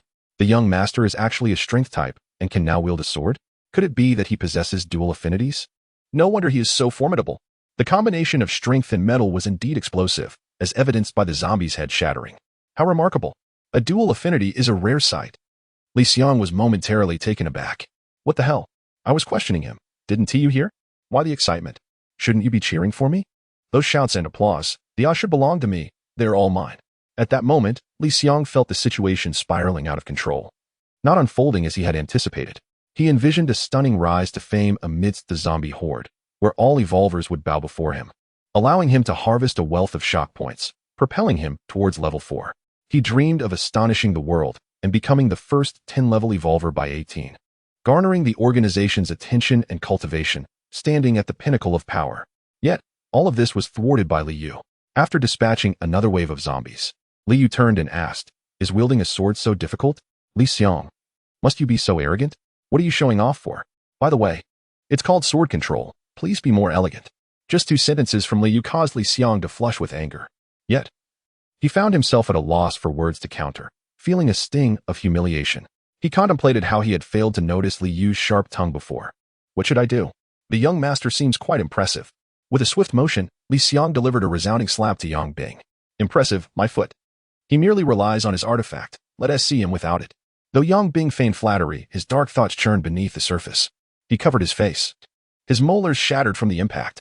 The flicker of hatred in his eyes swiftly faded, quickly replaced by a facade of smiles. Oh dear second young master. How could I ever match your brilliance, seeing everything so clearly and distinctly? I was utterly astounded by your recent display of slaying the zombie, that I completely forgot about his artifact. Yang Bing scoffed. You are absolutely right, second young master. The eldest lacks any real strength, relying solely on the enhancement of the artifact. Once you obtain the artifact, let us see if he dares to flaunt himself again. Curse it, Li Xiang exclaimed, his frustration boiling over, his mouth spewing curses. Yang Bing stood in stunned silence, bewildered by the turn of events. Was Zhu Hao also being insulted? What grave affliction did he have? Yang Bing had no idea that the Valley of Zombies possessed no artifact at all. Thus, in Li Xiang's eyes, Zhu Hao was no different from a fool, and with his anger already at a peak, he naturally resorted to vulgarities. Li Xiang regarded Yang Chun, Yang Bing, and the other lackeys as mere pawns, free to strike and scold as he pleased. At this juncture, Yang Chun proposed, "Second young master, shall we strike first? We cannot allow him to steal the spotlight." Hence, they could only vent their frustrations on the zombies for the time being. Li Xiang bellowed in fury, "Kill." Chapter 0120, The Soul S interrogation amidst the crowd, when Shu stood out like a crane among chickens. Aside from her accompanying servants, no one dared to approach within a 10-meter radius. When all present heard from Li Xiang that Li Yu possessed dual elemental talent, they were utterly astounded. However, the one most profoundly affected was when Shu. She had always been aware of Li Yu's dual elemental aptitude, one being strength, which she had witnessed firsthand and reported to Li Hongwan, and the other, earth, as conveyed to her by her husband. Yet today, She bore witness to the emergence of a third elemental talent, gold, in the collective understanding of all the evolved beings in the wasteland. The gold element is associated with the manipulation of metals and weapons. If Liu could control arms, it unequivocally indicated his affiliation with the gold element. The method of assessment was straightforward and brutally honest, thus rendering it quite apparent. Therefore, when I informed Hongwan that Xiao Yu was of the strength element, his surprise stemmed from the knowledge that Xiao Yu possessed a tri-elemental talent, a fact he had chosen not to disclose to me. This realization incited a flicker of anger within Wen Shu. It was disheartening to discover that secrets existed between them. Was it merely the trifecta of gold, earth, and strength talents? While astonishing and warranting protection, the failure to share such information felt unjust. No wonder Li Hongwen's attitude towards Liu had improved considerably over the years. If he truly possessed tri-elemental talent, it warranted focused cultivation.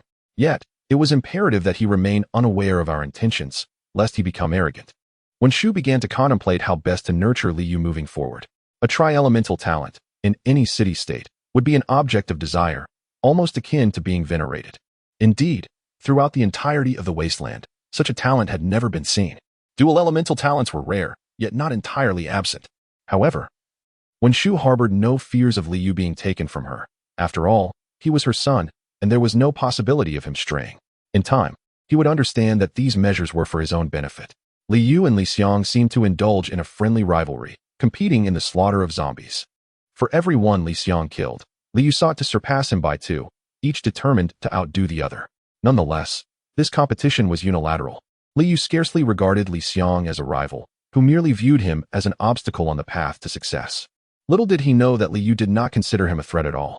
Even if Li Xiang were a third-level evolved being, or even a fifth, Liu could unleash all the artifacts within the ancient ring, ensuring that Li Xiang would emerge from their encounter severely weakened, if not lifeless. Moreover, Liu's current strength was comparable to, if not greater than, that of a third-level evolved being. He had yet to reveal his full prowess, having only employed the sword control technique thus far. In contrast, Li Xiang, eager to seize the limelight, had overexerted himself and was now drenched in sweat. Unlike Liu, who remained focused and undistracted, Li Xiang was simultaneously battling zombies while furtively observing Liu. He anticipated witnessing a moment of weakness from Liu, only to be surprised to find that Liu not only grew more formidable with each encounter, but did so with an effortless grace. His mastery of sword control had reached an extraordinary level, executed with ease and finesse. Even with just a hint of, Li Xiang's mind suddenly faltered, and he momentarily could not recall that adjective. Abruptly, an exclamation arose from the onlookers behind him. Wow, the young master is so handsome. Even in a fight, he exudes an ethereal charm. Yes, that was the word, ethereal. In stark contrast, Li Xiang himself could only be described as utterly unrefined and lacking in grace. His manipulation of the blade was chaotic, devoid of any systematic approach, presenting a rather disordered spectacle. Elegance and charm were far from his repertoire. What nonsense, look at me, Li Xiang muttered, before attempting to mimic Liu's movements. He imitated the stance and the gesture of wielding a sword. Liu stood poised, one hand resting behind him, with the other forming a sword-like gesture, vanquishing the zombies with ease. How could such a posture not be striking, not possess an ethereal quality? Li Xiang tried to follow suit but only scratched the surface, failing to grasp the essence of the technique. Consequently, he appeared neither graceful nor handsome, resembling someone awkwardly imitating another's footsteps. Moreover, after altering his posture, his control over the blade faltered. The thin blade fell to the ground several times, missing the opportunity to eliminate the zombies before him, thus granting them the chance to retaliate. Had it not been for Roka's watchful presence, rescuing him on multiple occasions, Li Xiang would have already transformed into a zombie, subsequently meeting his end at Liu's hands. Ultimately, he was compelled to revert to his original stance, though it was unsightly. At least it allowed him to slay zombies and preserve his life. All of this was observed by the onlookers, hoping to glean some advantage, though they remained silent. Their expressions seemed to convey, "Look at that fool."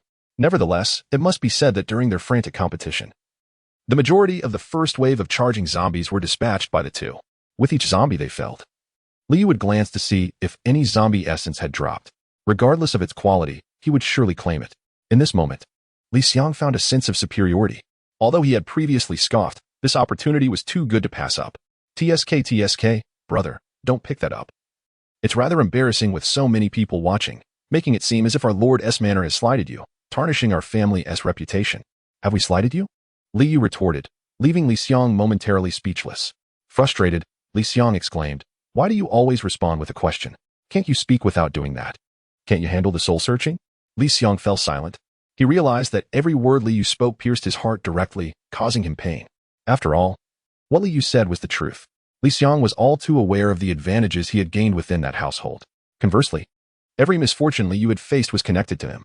Thus, Li Yu's probing questions struck at the very core of his being, instilling a sense of guilt. Especially as he observed Li Yu growing stronger, showing signs of surpassing him, it was plausible that retribution would eventually come. Li Xiang, feeling guilty, experienced a subtle fear he loathed. After dispatching that wave of zombies, no further undead emerged.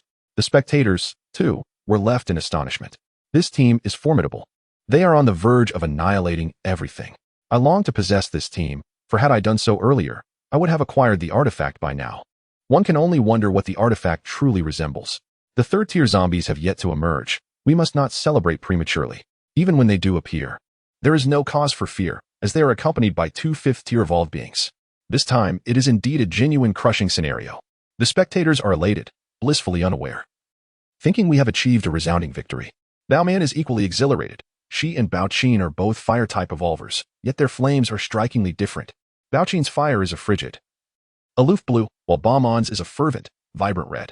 However, due to her recent awakening and lower level, Baoman does not dispatch zombies swiftly. It takes her at least 3 to 5 strikes to eliminate a first-tier zombie. In contrast, Baoqin effortlessly annihilates them with a mere gesture, causing the undead to disintegrate into dust, her impact far more striking than Li Yu's headshots. Young master, there are no more zombies. What shall we do next? Baoman inquires, still yearning for more action. This is her inaugural experience in such a battle, and she is utterly invigorated. Yet, Li Yu remains silent. His eyes narrowed as he gazes intently at the rockery. This time, the third-tier zombies are conspicuously absent. Where could they have vanished to? Chapter 0121. Treating others as fools. Upon his first visit to the desolate valley, Li Yu encountered a Tier 3 zombie. At that time, he had launched a surprise attack. Yet the Tier 3 zombie remained remarkably composed. Despite being struck on the back of its head by the zombie dog sword, it exhibited little to no reaction. Upon reflection, Li Yu realized that it was not a matter of the zombie failing to respond. Rather, it had no intention of retaliating at all. Of course, this was somewhat related to Li Yu's decision to retreat upon realizing he was outmatched, thus preventing the zombie from taking any action. The Tier 3 zombie, despite its recent emergence, possessed a demeanor of strategic foresight and confidence. It was evident that not only did it possess intelligence, but it also exhibited a distinct personality. Recently, various high-level evolvers had been frequenting the desolate valley, followed by a surge of lower-level evolvers stirring up trouble. Had the Tier 3 zombie been frightened into hiding? While seeking to preserve its own life made sense, it seemed inconsistent with its character. Even if it chose to hide, logic dictated that it would first observe the situation and, upon recognizing its disadvantage, retreat, a behavior more aligned with its intelligence.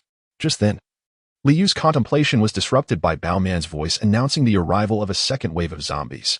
This new batch was evidently of a superior quality and strength, surpassing the first wave by several degrees. The increase in Tier 2 zombies, along with the emergence of flying zombies, burrowing zombies, and armored zombies, each exhibiting extraordinary abilities, signified a significant evolution. These were no longer mere ordinary zombies. Their combat capabilities extended beyond mere biting to employing their powers to assault humans. This drastically enhanced their hunting prowess while simultaneously diminishing the chances of human survival. Upon witnessing this horde of zombies, Li Yu paused momentarily, preparing to speak, only to be interrupted once more by Baoman. What are you waiting for? Attack. This group of zombies is formidable. We must unite and coordinate our efforts. Let us stand back to back and engage in combat together. Do you know how to do this? If not, I will teach you. Baoman's demeanor shifted to one of grave seriousness, revealing that she had likely undergone combat training. This, in turn, highlighted the stark contrast in educational philosophies between their two city-states. At her age, Li Yu and Li Xiang had been preoccupied with indulgent pursuits, with their literacy skills established prior to the age of 8. After that age, formal education had waned, let alone any form of combat training. However, it should be noted that Li Hongwen had not been entirely inactive. At least after their awakening, they were sent to the front lines to experience the true battlefield. Thus, while Baoman likely possessed a wealth of theoretical knowledge, Li Yu, Li Xiang, and their peers, the so-called second-generation heirs, were superior in practical combat experience. It was simply a matter of differing philosophies. I'm not sure how to coordinate with you, Li Yu confessed, eager to learn from Baoman and assess the solidity of her training. His own previous life had endowed him with a wealth of combat experience, making him feel somewhat out of place in front of her, akin to a formidable warrior showcasing his prowess before a novice. Yet, seeing Bao Man's enthusiasm, he decided to acquiesce to her approach. You don't even know how to fight back-to-back? I didn't say I couldn't. All right, no need for excuses. If you can't, just follow my lead. Very well, you lead, Liu responded as he deftly wielded his sword to slay the zombies, all the while remaining vigilant for the whereabouts of the third-level zombie. Within a zombie-infested valley, the most valuable entity was undoubtedly the third-level zombie. The notion of a divine artifact was merely a myth. Even if such a relic did exist, the high-level evolvers, who frequently traversed in and out, would have long been embroiled in fierce competition, resulting in chaos throughout the city. Moreover, with Li Hongwen and Wen Shu present, they would never allow their treasures to be seized by outsiders. Liu stood guard atop the city wall for an extended period. Yet he did not see Li Hongwen or Wen Shu make an appearance. It was evident that the individual spreading rumors of a divine artifact within the valley had ulterior motives, and this individual was most likely Li Xiang. Since his arrival, Li Xiang had been exceedingly active, constantly seeking to draw the attention of others. Furthermore, he appeared remarkably composed and unhurried. His desire for the divine artifact was no less fervent than that of others. It was implausible that he would remain so tranquil after learning of its existence while simultaneously joining them in the fight against the zombies. He should have already instructed Wen Shu and Luoka to clear a path to seize the artifact. Liu found it hard to believe that anyone could be indifferent to the allure of a divine artifact. Even ordinary individuals, not just evolvers, would not remain apathetic to such a treasure. Li Xiang's calm demeanor was incongruous with his character. I have finished speaking. Why are you not moving? Once the zombies are vanquished, what is there to do? Bao Man replied, momentarily taken aback. She glanced down and noticed that the ground 7 or 8 meters ahead of Liu was strewn with the corpses of zombies. No, let us practice our tactics to better fight alongside each other in the future. Just slay them. In the face of absolute power, all tactics are futile. Huh. Bao Man was momentarily stunned. She had never heard such words before. Hearing them for the first time, she suddenly found them profoundly enlightening, as if they had opened the door to a new world.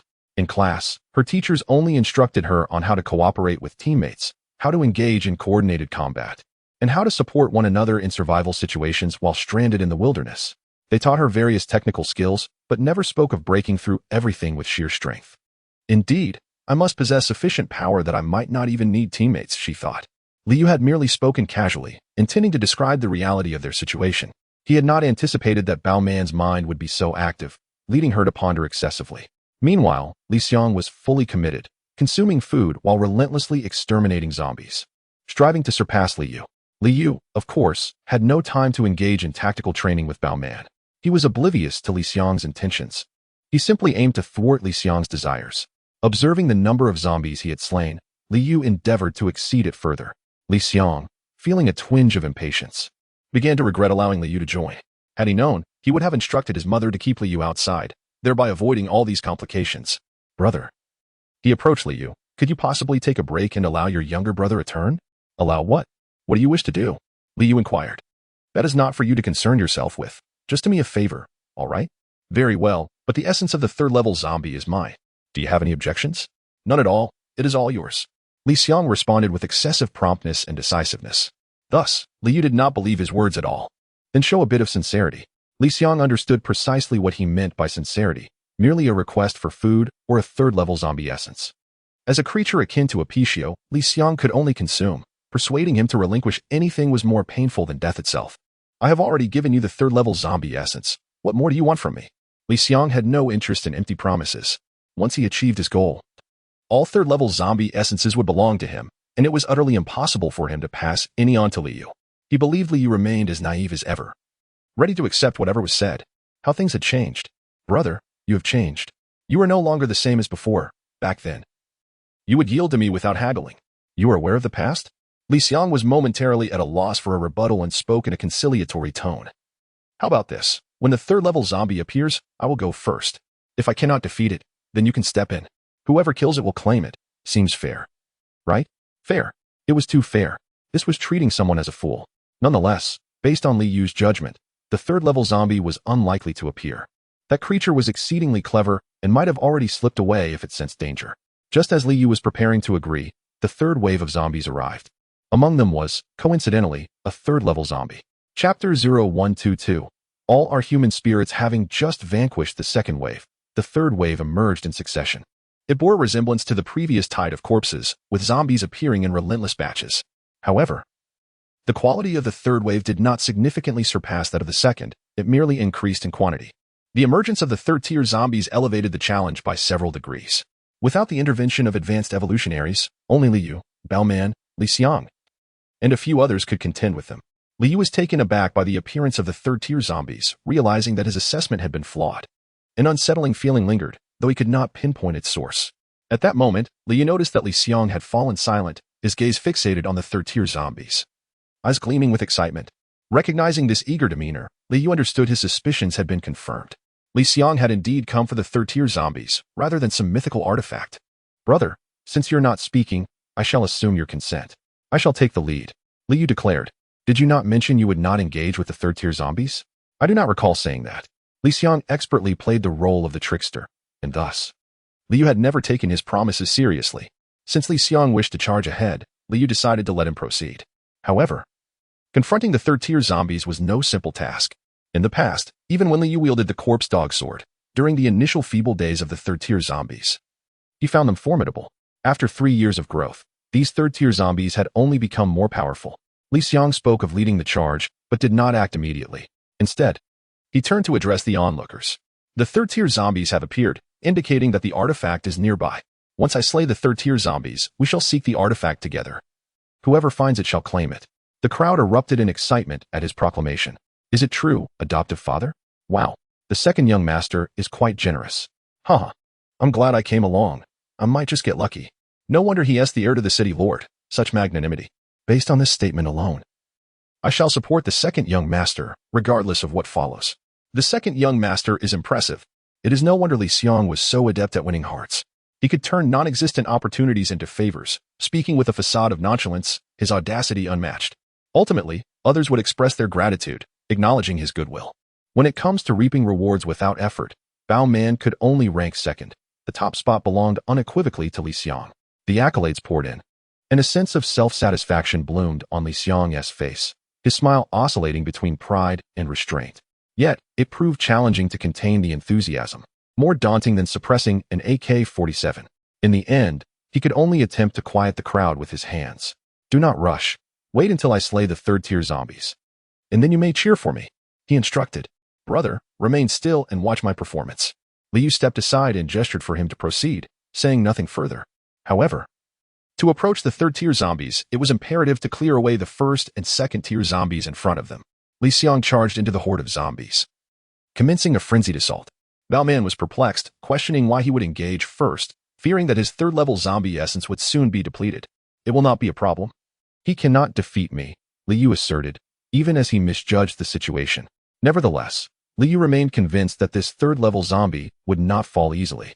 This creature possesses an intellect too high to be subdued effortlessly, he remarked. Are you truly that confident? Perhaps you should hasten to find the artifact while they distract the third-level zombie, Bao Man suggested. Indeed, once he finishes fighting, everyone will come seeking it, leaving me with nothing. She turned to leave but paused after a couple of steps. Turning back, she regarded him with suspicion. Aren't you coming? I have already acquired an artifact. It is no longer necessary for me, he replied. That is true. Sister, let us depart and seek the artifact. Bao Man called to her sister, yet Bao Qin remained unmoved. Sister, we must go. If we delay, it will be too late. Bao Man, anxious, grasped Bao Qin's hand to pull her along, but was instead yanked back by Bao Qin, who coldly stated, Do not be foolish. There are no artifacts available for you. What? Aren't they all here to find artifacts? Bao Man exclaimed, her expression becoming somewhat foolish. Liu cast a surprised glance at Bao Qin. Her exterior mirrored her inner calm, her capacity for thought and insight far surpassing that of Bao Man. Focus on the zombies before you and accrue some practical experience. You have just awakened and are still weak. Even if there were artifacts, they hold no relevance for you. Do you understand? Bao Man, possessing her own wisdom, was quick to grasp the underlying truth upon Bao Qin's gentle nudge. No wonder I felt something was amiss. I finally comprehend now. Even if artifacts truly exist, they would not be ours to claim. Her frustration bubbled over. How infuriating. I must find out which scoundrel spread false information. I shall roast him alive. Though her voice was soft, Liang, in pursuit of the zombies, happened to pass nearby and overheard her. With an uncanny instinct, Liang turned back and quipped. Even if it is false, it shouldn't lead to someone being roasted alive, right? What is the matter, second young master? Were you the one who spread the false news? Baoman narrowed her eyes, scrutinizing him. Impossible. You are overthinking this. I cannot be bothered with you, Li Xiang retorted, hastily departing with a hint of guilt. Do not run. Enough, Baoman, we must focus on the task at hand. Bao Qin pointed toward the distant third-level zombie, stating, Do you see that? Our target for today. As she spoke, she did not glance at Liu. Despite having clearly heard the exchange between Liu and Li Xiang, she did not regard the third-level zombie as belonging to either of them. Bao Qin also desired it. Liu found himself inexplicably admiring Bao Qin. She was a fiercely competitive girl. It was likely that she would grow into a cold-blooded killer, detached and ruthless in her actions. She nonetheless expressed her intentions before Liu, clearly underestimating him. This piqued Liu's curiosity to see how she intended to seize the third-level zombie. Moreover, both Bao Qin and Li Xiang exhibited a dismissive attitude toward the third-level zombie, completely disregarding the third-tier zombies. It seemed that the intention to slay them was as simple as a whim. How delightful. Heeding my sister's words, today we shall indeed vanquish the third-tier zombies. Baoman swiftly abandoned her original objective and established a new one. Is there a problem? Bao Qin suddenly inquired of Liu. Huh? No. Why are you staring at me? I was lost in thought, my apologies.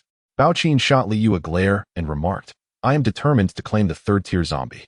Your strength is likely only at the second tier, so it would be best for you not to partake. You will not be able to defeat them and might easily lose your own life. Oh, very well. Thank you for your concern. Liu offered a faint smile, reluctant to utter any further words. However, Bao Qin interpreted his silence as impatience and coldly retorted, If you choose not to listen, so be it. The great ape shall protect Baoman. Should you insist on joining us and something goes awry, it will not concern us.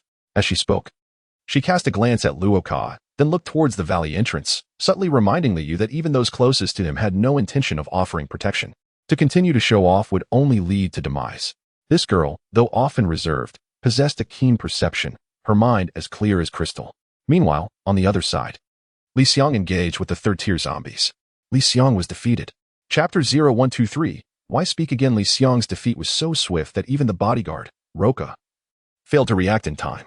Fortunately, he was merely sent flying by a kick, and the third-level zombie did not attempt to bite him. Otherwise, Li Xiang would have already become a zombie himself.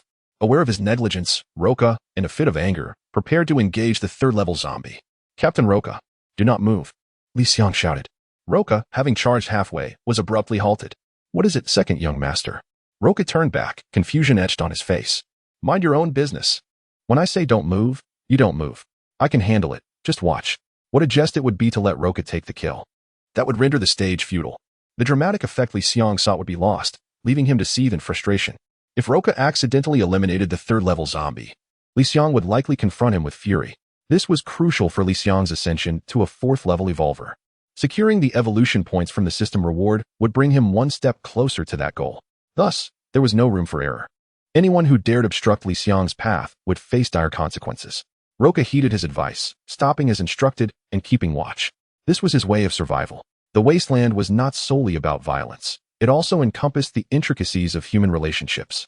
The other zombies had been dealt with, leaving only this third-level zombie, which, despite being surrounded by numerous evolvers of varying ranks, chose not to flee.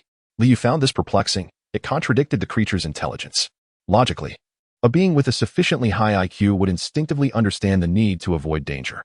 Yet, this third-level zombie did not retreat. What could be the reason? Did it, perhaps, guard something of significance? As the crowd approached, they gradually encircled the third-level zombie. This scene was rather remarkable. Once upon a time, humans would flee in terror at the sight of zombies, scrambling to escape. Now, not only were they unafraid, but they also dared to encircle the undead. Of course, the sheer number of individuals present bolstered their courage.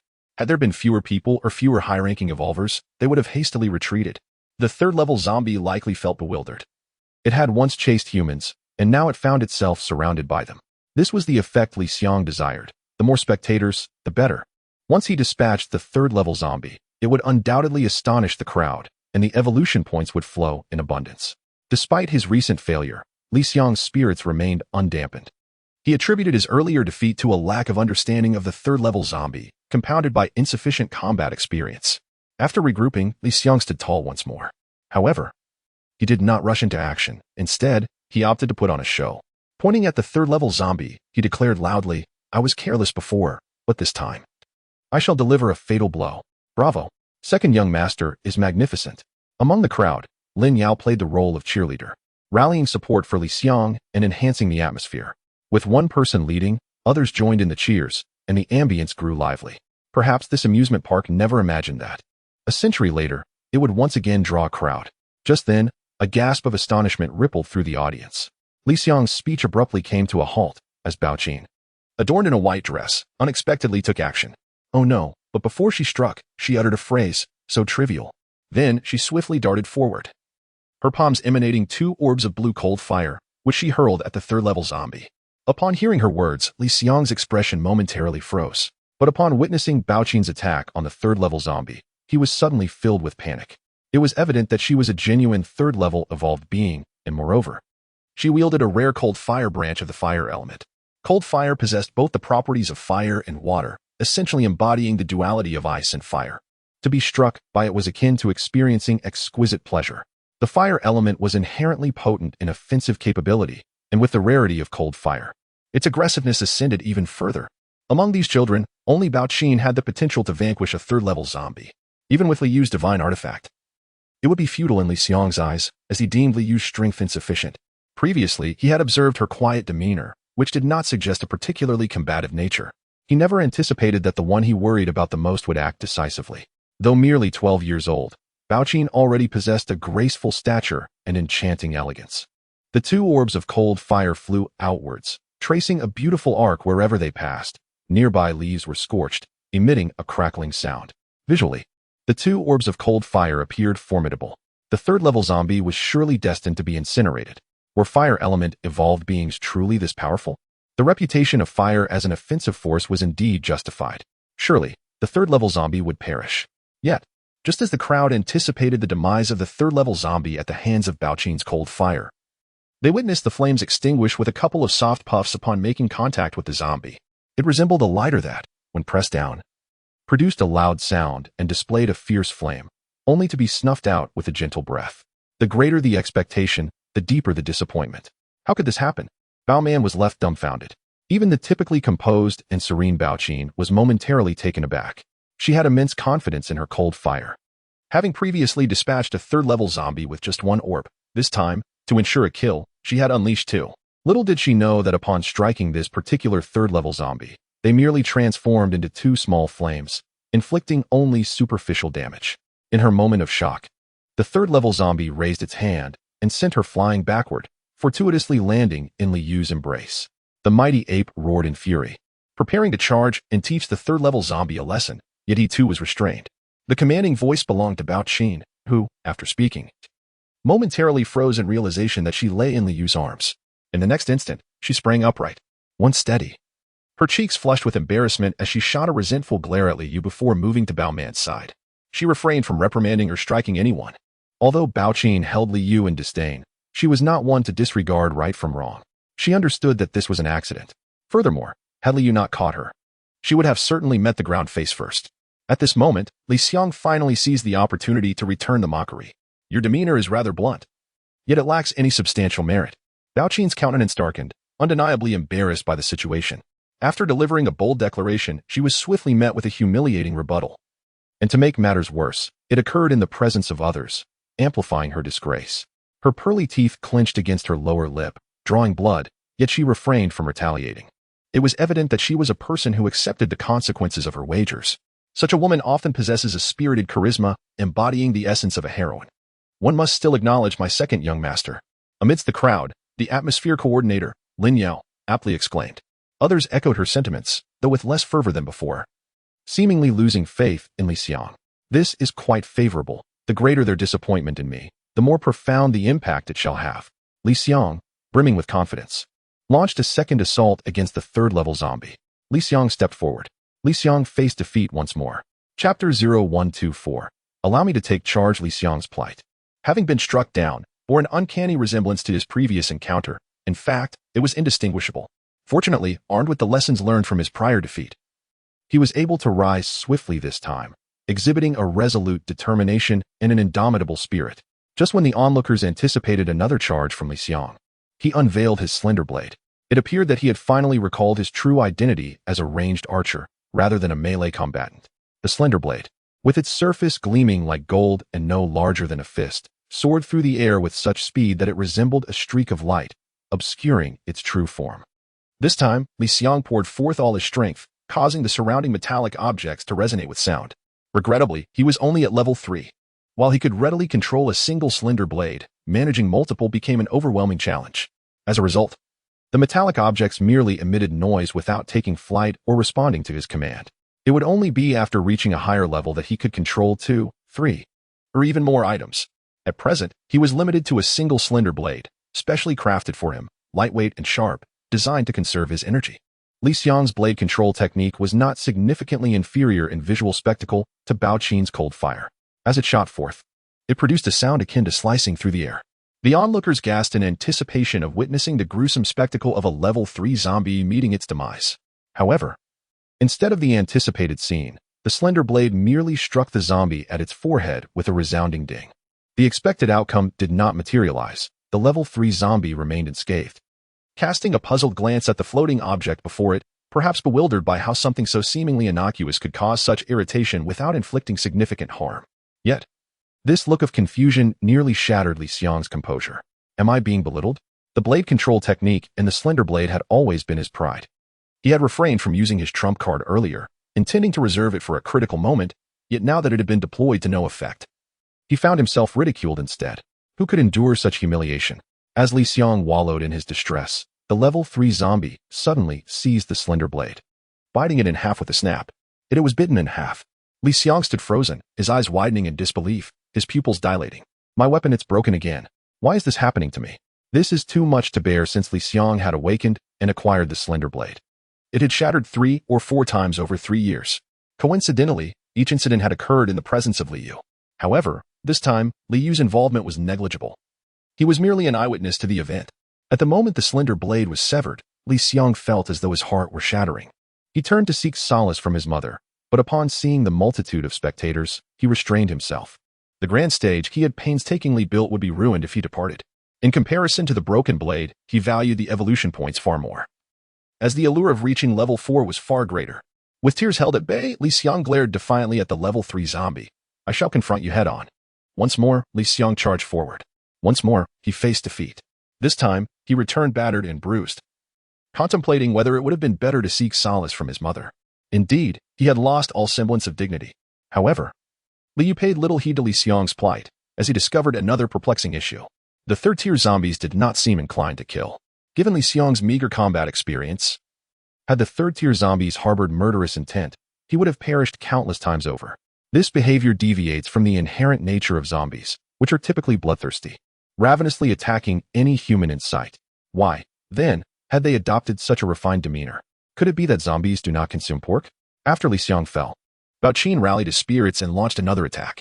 This time, while he did not fare as poorly as Liang, he certainly did not emerge unscathed either. He escaped a slap to the face, but received a kick to the abdomen instead. The mighty beast, Ren Yuanxiong, roared in anger. Silence, Ren Yuanxiong. Bao Qin, undeterred, rose to continue the fight. The atmosphere grew eerily silent. It was their first encounter with such a zombie, one that engaged in a sparring match with humans. It was rather intriguing, yet simultaneously a source of sorrow for humanity. The evolution of humans lagged behind that of zombies, rendering the latter often stronger at equivalent levels. Both Bao Qin and Liang had suffered significant setbacks. Was there truly no one capable of overcoming a third-tier zombie? Where were the others to step forward? Humanity was faltering, utterly incompetent. If you think you can do better, then you step up. What era was this, where such taunts were still relevant? You think you can critique the refrigerator-esque cooling system? You insolent wretch. Hey, how dare you insult others? Do you not realize you are also human? Enough of this bickering. The third-tier zombie is watching. How embarrassing. We need a third-tier evolver to deal with this zombie. It's utterly disgraceful. I can hardly bear to watch. Indeed, there were third-tier evolvers present, yet none dared to step forward or were willing to engage. Before Bao Qin and Liang fell, they had been eager to participate. After witnessing their defeat, these third-tier evolvers felt inadequate, believing they stood no chance against a third-tier zombie. Moreover, those two had merely been beaten. If they were to engage and suffer a bite, what then? The third-tier zombie was formidable, and until a higher-level evolver intervened, it was best not to draw attention. Second young master, how about I take care of this? Roka proposed, unable to bear the sight of a group of privileged youths lacking any practical combat skills. If they could not even handle zombies of their own level, how could they hope to defend the city? should they encounter another zombie type like 3 years prior. It was uncertain how many of these privileged youths would return alive from the battlefield. Yet, allowing them to continue fighting raised the risk of casualties. These individuals were no ordinary folk, and if something were to happen, Roka would find it difficult to explain.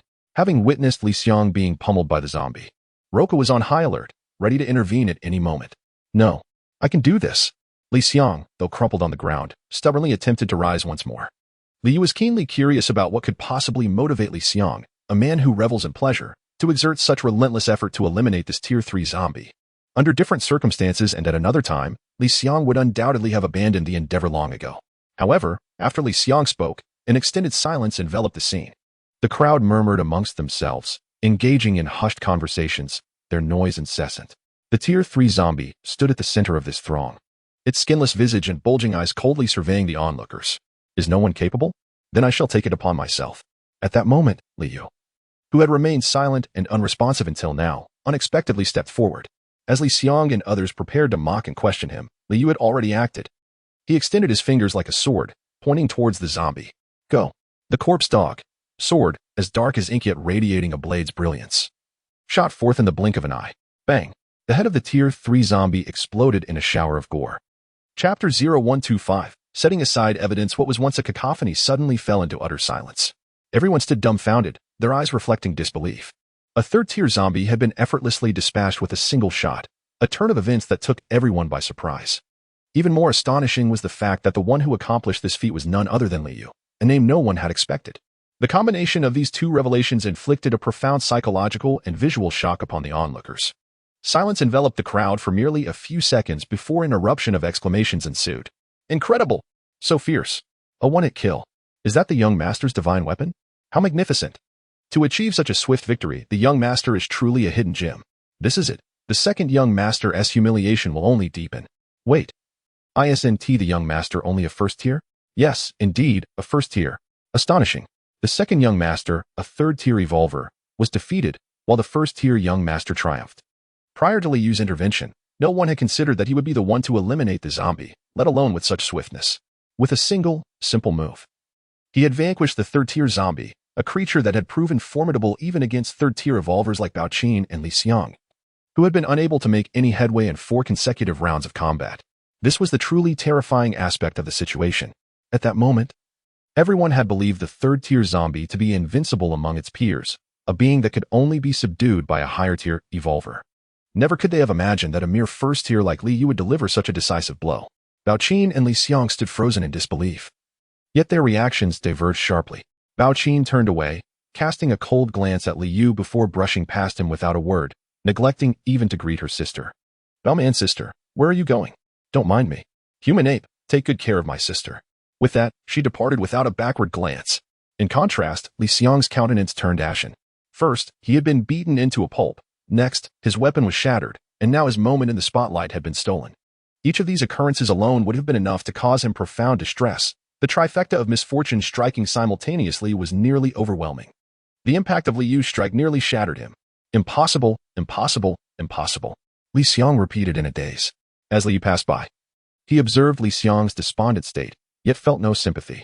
The allure of the third-tier zombie's essence captivated his thoughts. Brother, you cheated. You must have cheated, right? As Liu moved on, Liang, unable to restrain himself, called after him. Liu, indifferent to his plight, focused solely on the essence of the third-tier zombie. 3 years prior, he had first encountered such a creature, yet it was only after 3 years that he finally laid claim to it, a pace that felt rather slow.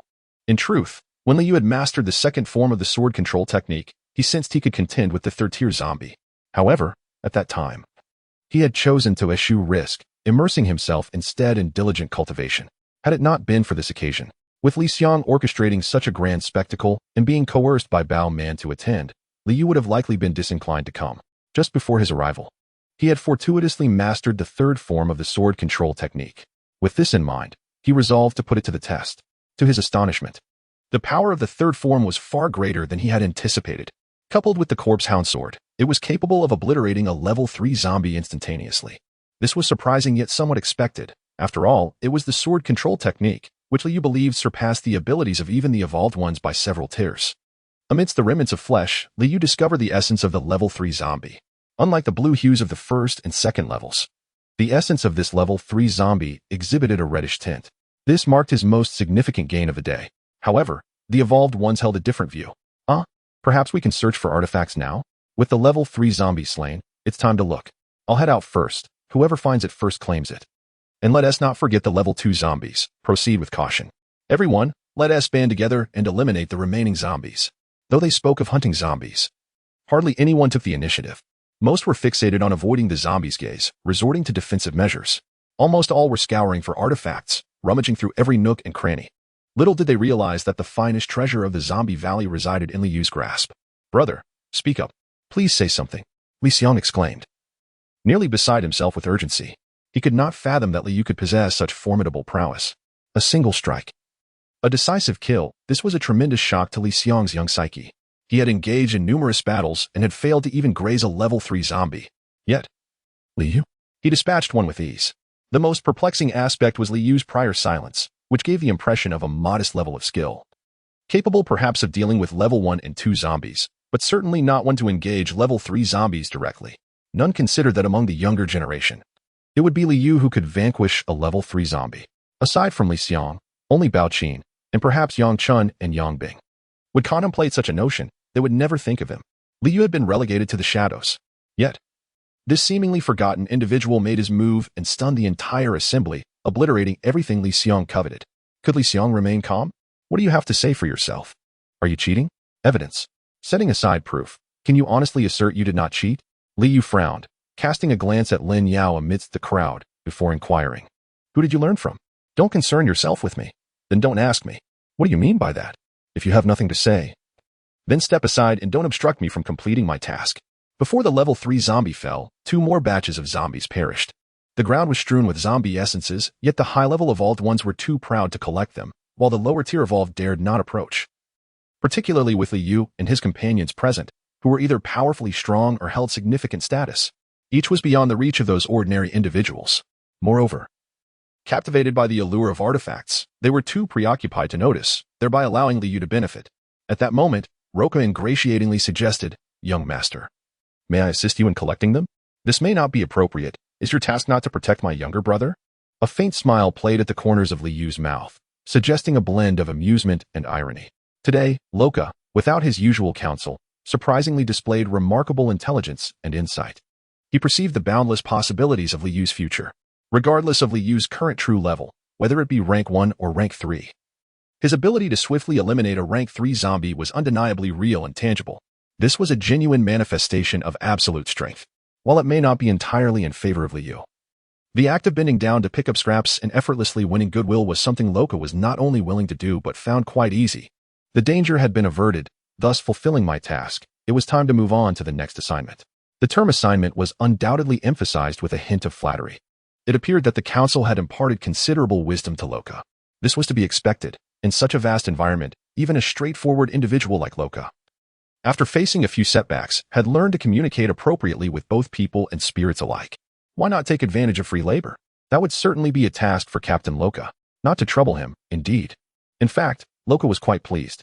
As soon as their conversation concluded, Liu found himself ambushed. Chapter 126, has Liu also done this? Liu had no intention of engaging with Liang, focusing solely on his own matters. Unexpectedly, Liang, overwhelmed by his emotions, launched an attack against him. Not only did he strike, but he did so with treachery. Fortunately, Liang was no stranger to such underhanded tactics. Liu had anticipated this and successfully evaded his assault. Liang, do you wish to kill me? Liu deftly sidestepped, refraining from retaliating immediately. Nevertheless, his voice managed to capture the attention of the onlookers, some of whom witnessed Liang's sneak attack. What is happening? Why would the second young master strike at the eldest? Wait, we are all on the same side. A family. How could this occur? Unable to contend with the undead, he resorts to attacking his own kin out of envy. That should not justify turning against one's own, especially against a brother. Let me whisper this to you.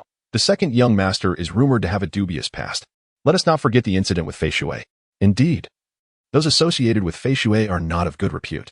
The opinions among the crowd diverged, yet all expressed disdain for Liang's actions, setting aside the bonds of brotherhood. No matter the circumstances, violence was unjustifiable, particularly within the confines of Wutan City, where explicit regulations prohibited aggression against one's own. Liang was brazenly challenging these rules.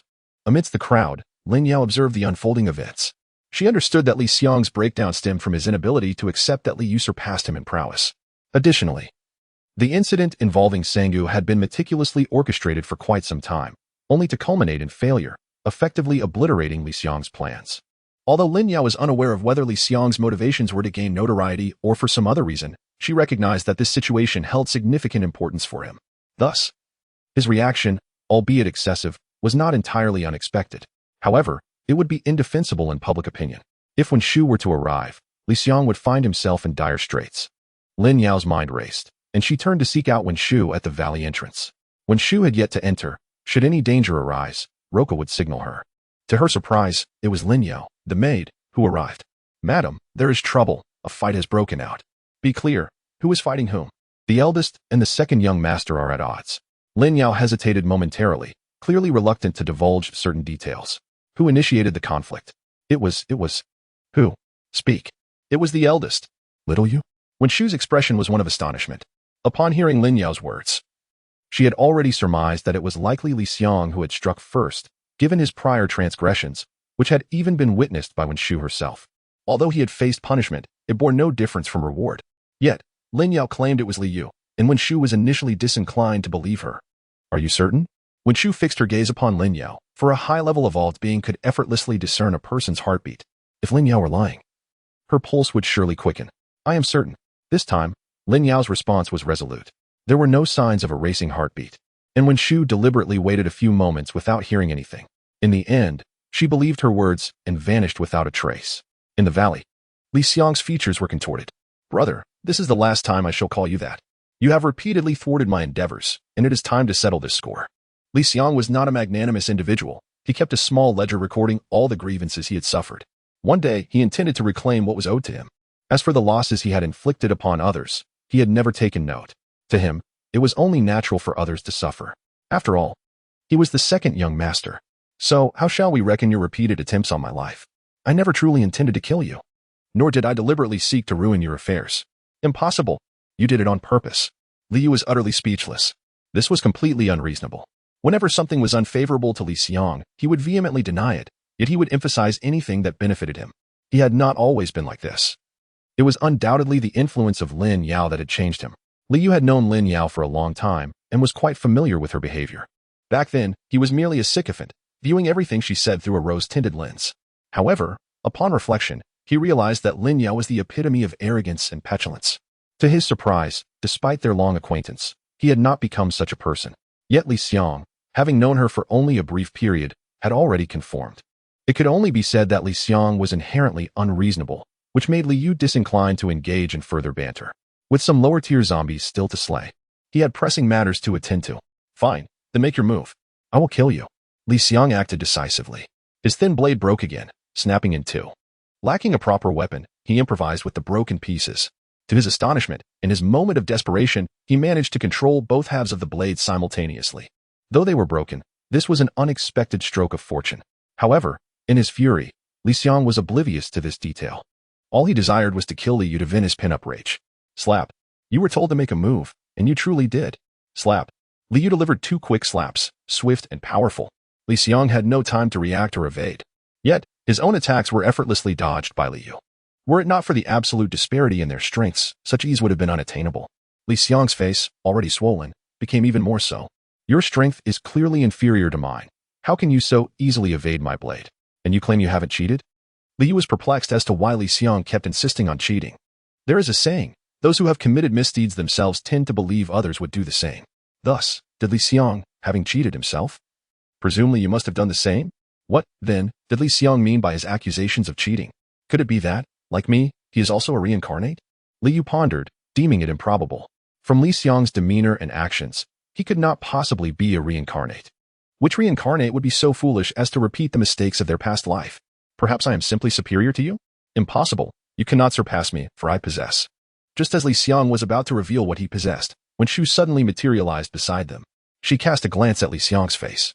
And without inquiry or regard for the circumstances, she raised her hand and delivered a sharp blow to Li Yu's chest, sending him hurtling backward. "Young master." Bao Man reacted swiftly, immediately pursuing to catch Li Yu. Unfortunately, her strength was insufficient, and Li Yu soared away too swiftly, leaving her unable to keep pace. She could only watch helplessly as Liu was propelled into the swimming pool ahead. This pool served as the terminus for the water slide, adorned with various artificial rock formations above. The slide was constructed along the contours of these formations, and upon descending, one would land in the pool below. As a fire element evolver, Baoman harbored a strong aversion to water. Yet, she plunged in without hesitation. However, within the pool, Liu's figure was nowhere to be found. Chapter 0127. Not as good as a stranger, Xiang. Are you all right? Without seeking clarification, Wenshu immediately chastised Liu. Once that was done, she shifted her concern solely to Li Xiang's well-being. In truth, Li Xiang was not in any grave danger. Rather, it was Liu, who had been forcefully struck by Wenshu and had fallen into the water, who might be facing peril. However, she felt reassured upon seeing Baoman diving in to rescue him, knowing that a transcendent like him could easily save someone from drowning. Moreover, although Wenshu was furious, she maintained a level of restraint in her actions. After all, Liu was her own flesh and blood, and she would not go so far as to take his life. Li Xiang was taken aback by Wenshu's arrival and immediately began to sob with a sense of injustice. Mother, it hurts so much. Brother hit me, it really hurts. At that moment, Li Xiang had no intention of revealing the truth. His resentment towards Liu was profound. All his hopes had been shattered by him. What terrified him even more was the realization that he had been unable to overpower Liu. Those few slaps had not only struck his face and dignity, but also his self-confidence. After all, he was someone with a system. How could he possibly lose to someone who had nothing? Thus, Li Xiang incessantly questioned whether Liu had cheated. Little did he realize that not only had he failed to extract any information, but he had also been thoroughly beaten. Even worse, he had inadvertently revealed his own vulnerabilities. This was a significant loss. All right, it's nothing. Mother will help you heal. Without sparing a glance at Liu's situation, Wenshu focused on treating Li Xiang's injuries. As a water-type evolver, healing was her specialty. Being a level 10 evolver, these minor injuries were trivial to her.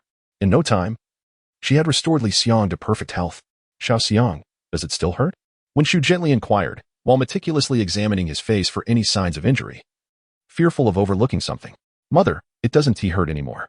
Li Xiang nestled into Wenshu's embrace, cooing, Mother is the best, and brother is the worst. By the way, weren't you supposed to be dealing with zombies? How did this fight break out? It was at this moment that Wenshu remembered to ask for the details. Mother, we were indeed fighting zombies. The level 3 zombie has already been defeated. However, there were some disagreements on other matters, so, of course, Li Xiang could not afford to speak the truth, yet he dared not fabricate an elaborate story either. With so many witnesses present, he had to consider his image in the eyes of others. After all, he aspired to inherit the title of City Lord. To command respect and loyalty from those beneath him, his reputation was paramount. His explanation was vague and ambiguous, but Wenshu interpreted it as him defending Liu.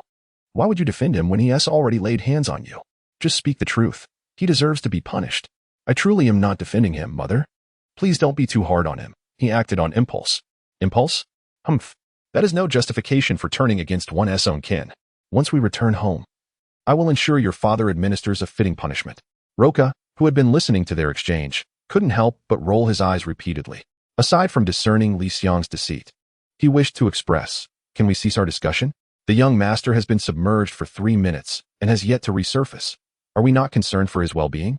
However, he merely thought it and refrained from voicing it. The family remained unperturbed. To put it bluntly, his anxiousness as a servant was of little consequence.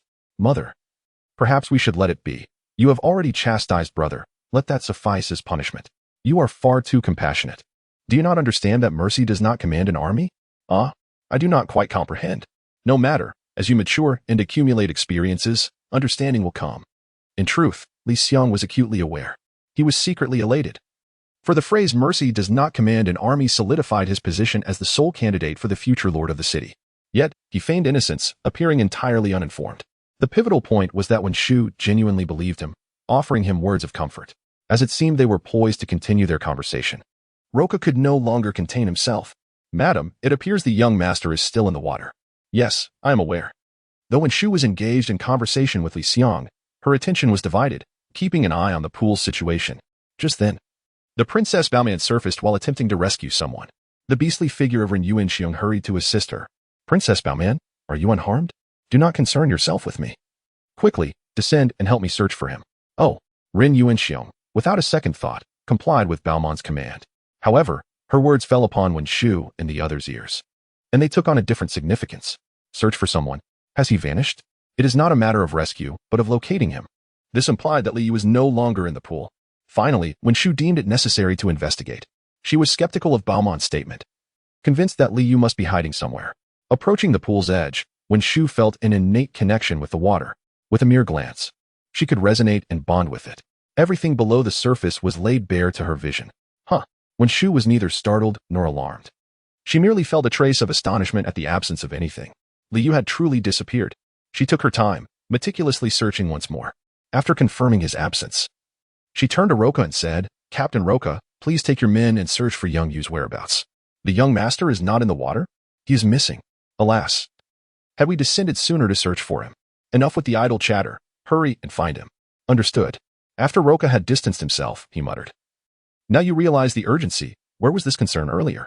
Liang suppressed the upward curve of his lips, feigning sorrow. He anxiously inquired, "Mother, have you not found brother? He will not come to harm, will he? What harm could come? He is simply missing. Then I shall assist in the search. Many hands make light work. You are always fretting over your brother. You were just reprimanded by him. Do you not harbor any resentment?" "None at all. We are family. What need is there for animosity? Little Xiang, you are truly obedient. It would be prudent for you to refrain from acting independently. Numerous zombies remain unvanquished. Remaining here poses significant danger. It is advisable for you to return. This place can be entrusted to Roka and his companions, as the valley is not expansive, and they will surely locate the others swiftly. I shall not return. I am determined to find my brother." Liang's resolve hardened, his demeanor suggesting that not even tin bowls could persuade him to relent. "Then stay close to me." "Thank you, mother. By the way, my thin blade is broken again. Could you forge a new one for me? I desire a sword instead." "You wish for a sword?" "Indeed. Why is that?" Liang could not divulge that it was the sight of Li Yu effortlessly slaying a third-level zombie with a single stroke that had ignited his desire for a sword. He felt that a sword possessed a certain elegance that a thin blade lacked. Well, swords are heavier and more challenging to wield.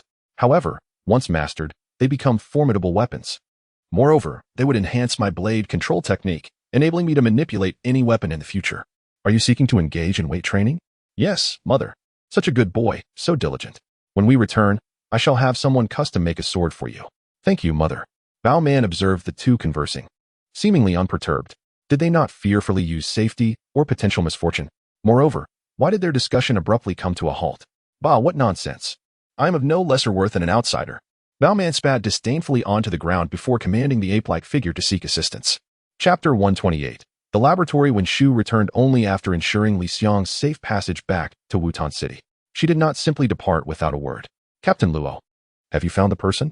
Upon her return, she immediately sought results from Luo Ka. Luo Ka thought to himself that it might have been better had she left without a trace. If he could have located the individual, he would not have lingered in the desolate valley for so long. "Madam, we have not found anyone. We have scoured the entire valley to no avail." "Then what are you dawdling for? Hurry and continue the search." When Shu's voice rose sharply, laced with anger and reproach. Yes, Luo Ka felt a twinge of bitterness. What kind of situation was this? It was not his fault that the person had gone missing. Now he was being blamed for it. Though he felt aggrieved, he dared not voice his complaints and could only continue dispatching people to search. At that moment, Bao Man and the mighty beast man happened to pass by. When Shu inquired, "Have you found anything either?" This question ignited Bao Man's fury. "Madam One, forgive my boldness, but rather than waiting here and asking others, you might as well search for yourself. A 10th level evolved being ought to possess the capability to locate someone." Being chastised by a junior left when Shu feeling humiliated. Her expression turned frigid, her gaze icy as she regarded Bao Man. "I know he is safe. I simply do not know his whereabouts." "So, do you mean to say you won't search? Just standing here and questioning others?" Bao Man's words rendered when Shu momentarily speechless. Finally, she managed to retort, sharp-tongued. "Who allowed you to speak to your elders in such a manner?" In an attempt to salvage her dignity, she found Bao Man unyielding. When adults cannot win an argument, they resort to using seniority to suppress others. If you were truly justified, would you need to rely on your status? Li Yu is your own son. You seem indifferent to his well-being, yet you are distraught over Liang, who has merely sustained some injuries. Furthermore, have you sought the truth? What you perceive may not be the reality. To act against your own child without understanding the facts, I truly question how you can call yourself a mother. I sincerely doubt whether Li Yu is even your biological son. The preceding remarks were bearable, at most leaving Wen Shu at a loss for words. However, the final statement incited her wrath. Impudent! Wen Shu retaliated with a swift slap across Bao Man's face. Rather than being incensed, Bao Man felt a surge of delight. for she recognized that only when one is struck at their core does their anger manifest. You had better hope that Liu returns alive, otherwise, you will live forever in regret. With no means to retaliate physically, Bao Man resorted to verbal sparring, casting a curse before hastily departing with the Beast Man to continue their search elsewhere. As Bao Man was struck, the Beast Man considered intervening, but was halted by Bao Man. When Shu was evidently in a state of fury, should he dare to act, she would not hesitate to kill. A mere 5th-level evolved being appeared as insignificant as an insect in the eyes of a 10th-level evolved being. Even if she were to commit murder, Ding Shan would not pursue the matter. At most, it would result in a negotiated compensation, or perhaps a reciprocal retaliation against the lower-tier evolvers of Wutan City. Thus, there was no need for the mighty ape to deliver ahead. When Shu arrived once more at the edge of the swimming pool, through her probing, she discerned that the bottom of the pool remained intact, devoid of any caverns through which a person could pass. Had he escaped? Her speculation proved correct. The moment Liu plunged into the water, he activated the water escape talisman to elude detection. However, he had not ventured far. At this very moment, beneath Wen Shu's feet lay the very spot above Liu's head. If one were to examine a cross-section, the proximity of their positions would be unmistakable, one above, the other below. Liu was astonished to find himself in an underground chamber, which housed an array of instruments and experimental apparatus. It was peculiar for a laboratory to exist beneath an amusement park. The lights in the laboratory were still illuminated. Given the scarcity of power in the post-apocalyptic world, how could this place possibly have functioning lights? Even more unsettling was the line of bodies, draped in white cloth, positioned along the wall. The outlines suggested they were human. Liu was perplexed as to how a laboratory could exist here. Was it established prior to the calamity, or constructed in its aftermath? Or perhaps, a century after the disaster? When humanity embarked on its evolutionary journey, it was newly built. As Liu circled the room, he refrained from touching anything, relying solely on his keen observation. He noted that the equipment in the laboratory was neither new nor excessively old, and appeared to be in regular use. This indicated that experiments had been consistently conducted here, potentially related to human studies, or perhaps other inquiries. He deliberately avoided examining the bodies, uncertain whether they were human or zombies. The entire atmosphere was steeped in an eerie aura, rendering it unwise to linger. He remained oblivious to the identity, strength, and intentions of the laboratory's owner. Nevertheless, a thought crossed his mind, one he had heard in his former life. Rumors had circulated regarding the existence of artificially created zombies in the wasteland, possessing greater prowess and intelligence than their ordinary counterparts. This inevitably led Liu to recall the 3rd-tier zombie he had slain. It had been too easy. Liu believed that the 3rd-tier zombie should not have possessed such limited strength. His swordsmanship was formidable, and his power had grown substantially over the past 3 years. Yet, it was unlikely that he could dispatch it with a single strike to the head. Was it possible that the 3rd-tier zombie he had killed was not the original? Upon their first encounter, Liu had ambushed the 3rd-tier zombie, delivering a decisive blow to its head. At that time, his strength was inadequate, and the corpse dog sword had not yet completed its evolution. However, the 3rd-tier zombie had only recently come into existence. He had confirmed this with Luo Hua multiple times. They had observed that particular 3rd-tier zombie for an extended period and had been unable to shatter its skull. 3 years had passed, Liu's strength had increased. And so too should the strength of the 3rd-tier zombie. Even if its growth had been slower, it should not be incapable of withstanding a single strike. After reflecting on these thoughts, Liu reached a conclusion. The creature he had killed was not the original 3rd-tier zombie. It turned out that the 3rd-tier zombie, sensing the precarious situation, had fled early, substituting itself with a doppelganger that bore an uncanny resemblance. So, where had the 3rd-tier zombie escaped to? Just as these thoughts crossed his mind, the sudden creak of a door echoed in the stillness. Liu found himself standing in an open space, facing the entrance. As soon as the door swung open, he would be visible, rooted in place. With no other recourse, he could only retreat into the shadows. As his head sank down, leaving only his eyes visible, the door finally opened, and a figure stepped inside. Upon recognizing the person who entered, his eyes widened in disbelief. Liu hastily retreated, making his way back to the city wall of South City to his room. Having traversed 100 miles in one breath, both his spiritual and physical energy were severely depleted. Upon returning to his room, he collapsed onto the floor, staring at the ceiling, striving to regain his composure. However, his mind refused to quiet, incessantly replaying the image of that person entering through the door, an image that lingered, rendering him unable to find peace. Chapter 0129.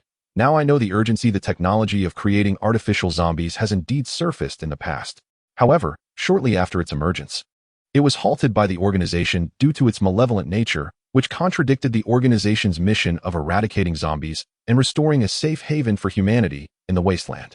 This technology retained human intelligence while transforming individuals into zombies, granting ordinary people all the abilities of a zombie while preserving their intellect and reason. This is what is referred to as the artificial warrior. Yet, the outcomes often defy expectations. These artificial zombies seemingly reject their undead identity, believing themselves to be superior.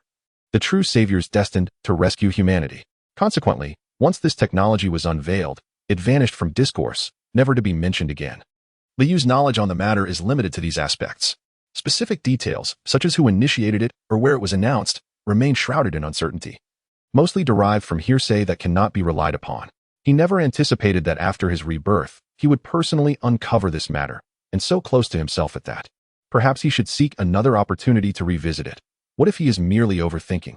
This matter is of great significance and warrants thorough confirmation. Even with 2 lifetimes of experience, this is Liu's first encounter with such a situation, leaving him undeniably anxious, his heart racing. The search for the zombie valley continues. Yet no trace of Liu has been found. My lady, we have searched everywhere, yet still no sign. What shall we do? Roka lamented, feeling overwhelmed. His men faced numerous zombie attacks during the search for Liu, and fortunately, there were no casualties. Otherwise, the losses would have been catastrophic. These individuals are Roka's trusted subordinates, and nurturing even one is a formidable task, let alone a group. What can be done? If they cannot find him, they must keep searching until they do. But, my lady, what if, bang? Before Roka could finish his sentence, when Shu struck him with a forceful palm, sending him flying. I do not wish to hear that again. Otherwise, your fate will be far worse.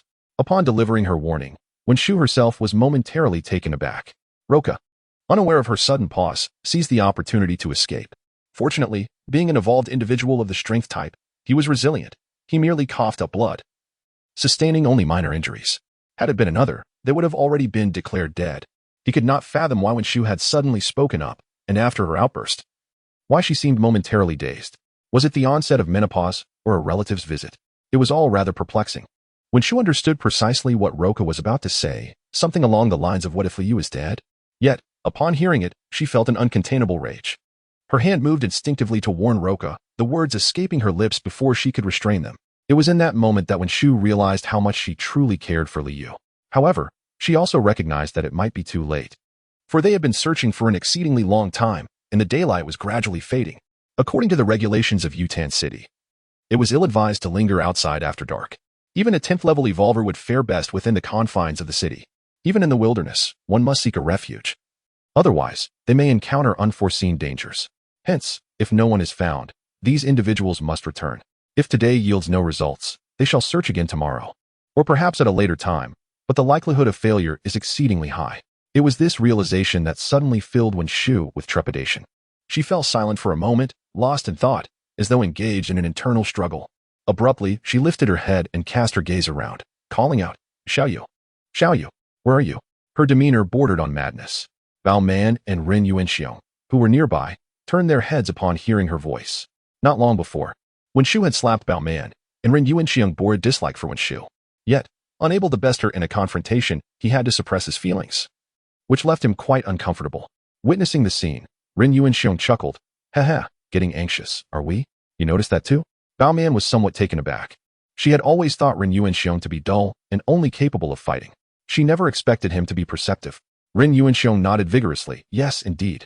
Bao Man couldn't help but stifle a laugh. She had never imagined Ren Yuanxiong would utter such words, especially in defense of Liu, whom Ren Yuanxiong had never favored after losing face at the fried chicken square.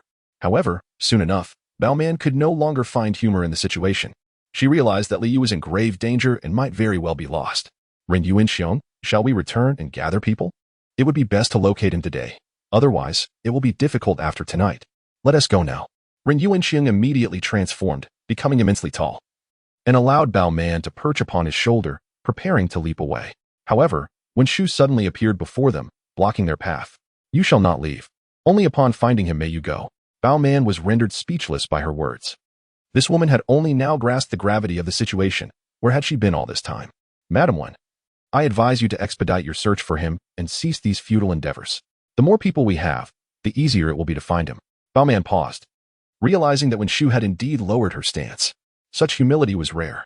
Just as a child knows to nurse when crying and to avoid walls when stumbling, or to wipe away snot when it drips into their mouth. Yet, she still repeated, "Where have you been all this time?" "Madam One, we are citizens of the Flame City. You hold no authority to demand our presence here. Moreover, as dusk approaches, the wilderness becomes perilous. I have no issues returning. Finding him is your responsibility, not mine." Bao Man was intent on searching, but not due to Wenshu's insistence. Thus, she deliberately spoke in such a manner to provoke Wenshu. That slap had indeed been painful. "I am not negotiating with you." Wenshu spoke with an air of threat. "Nor am I negotiating with you." Bao Man adopted a resolute stance. "Madam One, I implore you to consider the greater good and avoid creating discord between the two cities. My father's temper is quite formidable. Should he learn that I have been wronged under your care, he would undoubtedly seek retribution. Go, summon assistance." Wenshu appeared to have heard nothing, fixated solely on the notion of gathering help. "Instead of obstructing us here, it would be more prudent for you to return and rally more people." Bao Man's words seemed to awaken her. Before she could finish, Wenshu vanished in an instant. With newfound certainty, Bao Man was now completely convinced Wenshu was indeed in a state of distress. Only someone in such a frantic state would resort to extreme actions. Unable to think rationally, "Eldest Master, you must remain unharmed. When we reunite, I shall recount the events that transpired here. You shall surely be delighted." With this thought, Bao Man proceeded to return with the formidable Yuan Xiong to gather more individuals. She intended to summon her family to join the search. Chapter 0130. The young master is missing today. Rilong's head felt heavy with concern. An overwhelming number of evolvers had departed from the South City to seek artifacts in the Wailing Valley, resulting in a dramatic increase in the guard's workload, leaving them little to no respite throughout the day. Just as he contemplated leaning against the city wall for a brief moment of relaxation, an unexpected commotion outside drew his attention. Instantly, he stood at attention. "Greeting, madam." Wenshu ignored him and vanished in an instant. Rilong pondered. Why had the madam returned alone? Did this signify the conclusion of events in the Wailing Valley? If so, might he finally have the chance to rest?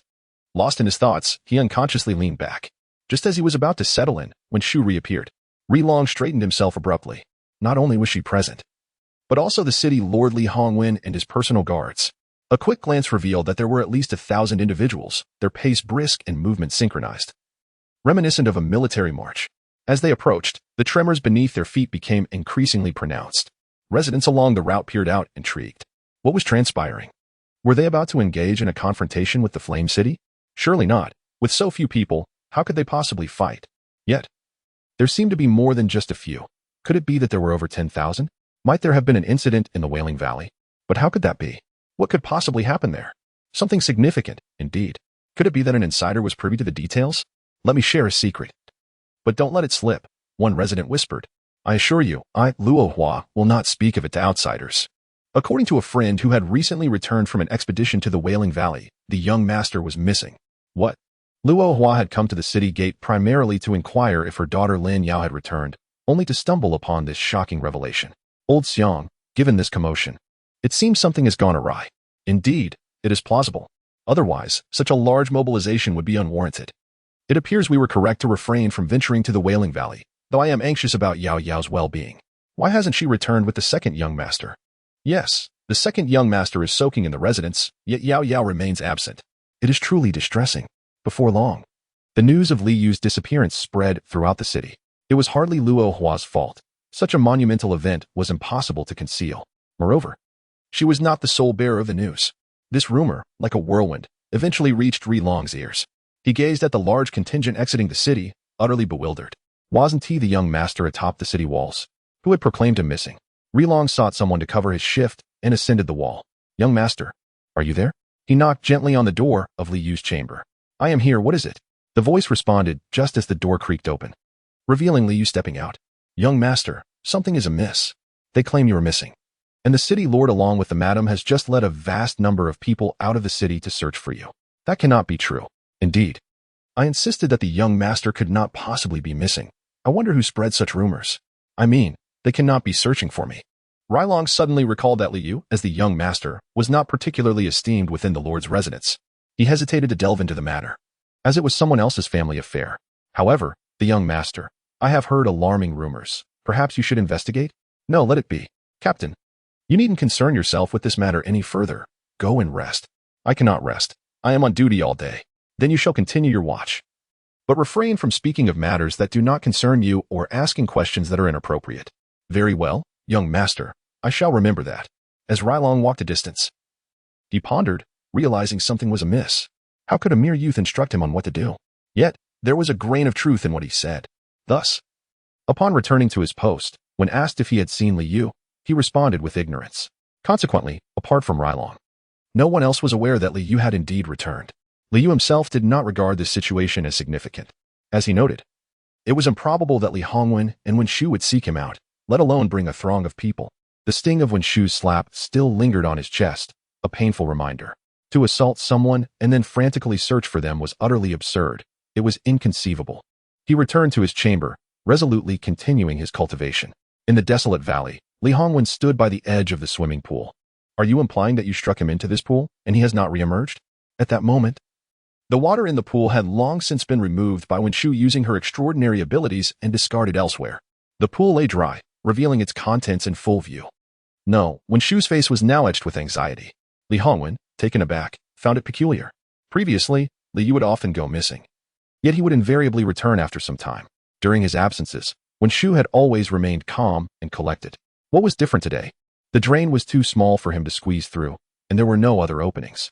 At this juncture, Li Hongwen recalled something and inquired. Did you render him unconscious? I do not know, do not question me, I know nothing. Wen Shu was now in a state of agitation. Appearing on the verge of losing control, Li Hongwen promptly fell silent, refraining from further commentary. His wife, although of the water element, possessed none of its gentleness. Resembling more a raging flood, Li Hongwen summoned Roka. Have you searched the entire desolate valley? Yes, my lord, it has been thoroughly searched to no avail. Then do not confine your search to the desolate valley. Expand the search area. If necessary, continue all the way to the ruins of the demon city. My lord, that is hundreds of kilometers away. The young master may not have traveled that far yet. I command you to go. Without further argument, Li Hongwen raised his voice, prompting Roka to cease his protests. Yet, internally, he couldn't help but grumble. The tyrant of a wife takes her frustrations out on me. How unfortunate. Li Hongwen's personal guards possessed strength of at least level 3. Thousands were mobilized to broaden the search. After an exhaustive search, it became evident that no trace could be found, let alone any sign of Liu. Thus, 3 consecutive days passed without any success in locating him. Leaving Li Hongwen increasingly anxious, he felt compelled to revisit a pressing question. Xiaoshu, did you indeed incapacitate Xiaoyu? At that moment, when Shu appeared visibly haggard after 3 days of torment, Li Hongwen recognized that something must have transpired within her. Otherwise, she would not be in such a state. Yet, he dared not inquire further, as the timing was not opportune. The priority was to locate the individual, and at the very least, find a body if the worst came to pass. I cannot recall. Perhaps I did not incapacitate him, or perhaps I did. This statement was as good as saying nothing at all. I suspect that Xiaoyu has managed to escape. Upon mentioning escape, a glimmer of vitality returned to Wen Shu. Hongwen, please tell me truthfully, what is Xiaoyu's elemental affinity? Strength and earth, those are the only 2. Li Hongwen silently added a third, space. He could not disclose this information, for if it reached the ears of the Ding family, complications would surely arise. But Xiaoxiang informed me that Xiaoyu also possesses blade control, she pressed. What? He has an affinity for metal? Does that not imply he possesses 4 elemental affinities? For affinities? Xiaoyu has 4 elemental affinities? Faced with Wen Shu's query, Li Hongwen realized he had misspoken. Chapter 131. Guilt or regret, are you concealing something from me? Wen Shu reacted swiftly, her eyes widening in disbelief. Li Hongwen immediately felt a pang of guilt, his gaze evasive. Yet, it was futile. Wherever he tried to hide, Wen Shu followed. In his line of sight, only her icy visage remained. Acknowledging the inevitability of the confrontation, Li Hongwen turned to observe Ding Shan and Yu Eileen in the distance. He lowered his voice. Let us find Xiaoyu first, and once we return home, we shall discuss this behind closed doors.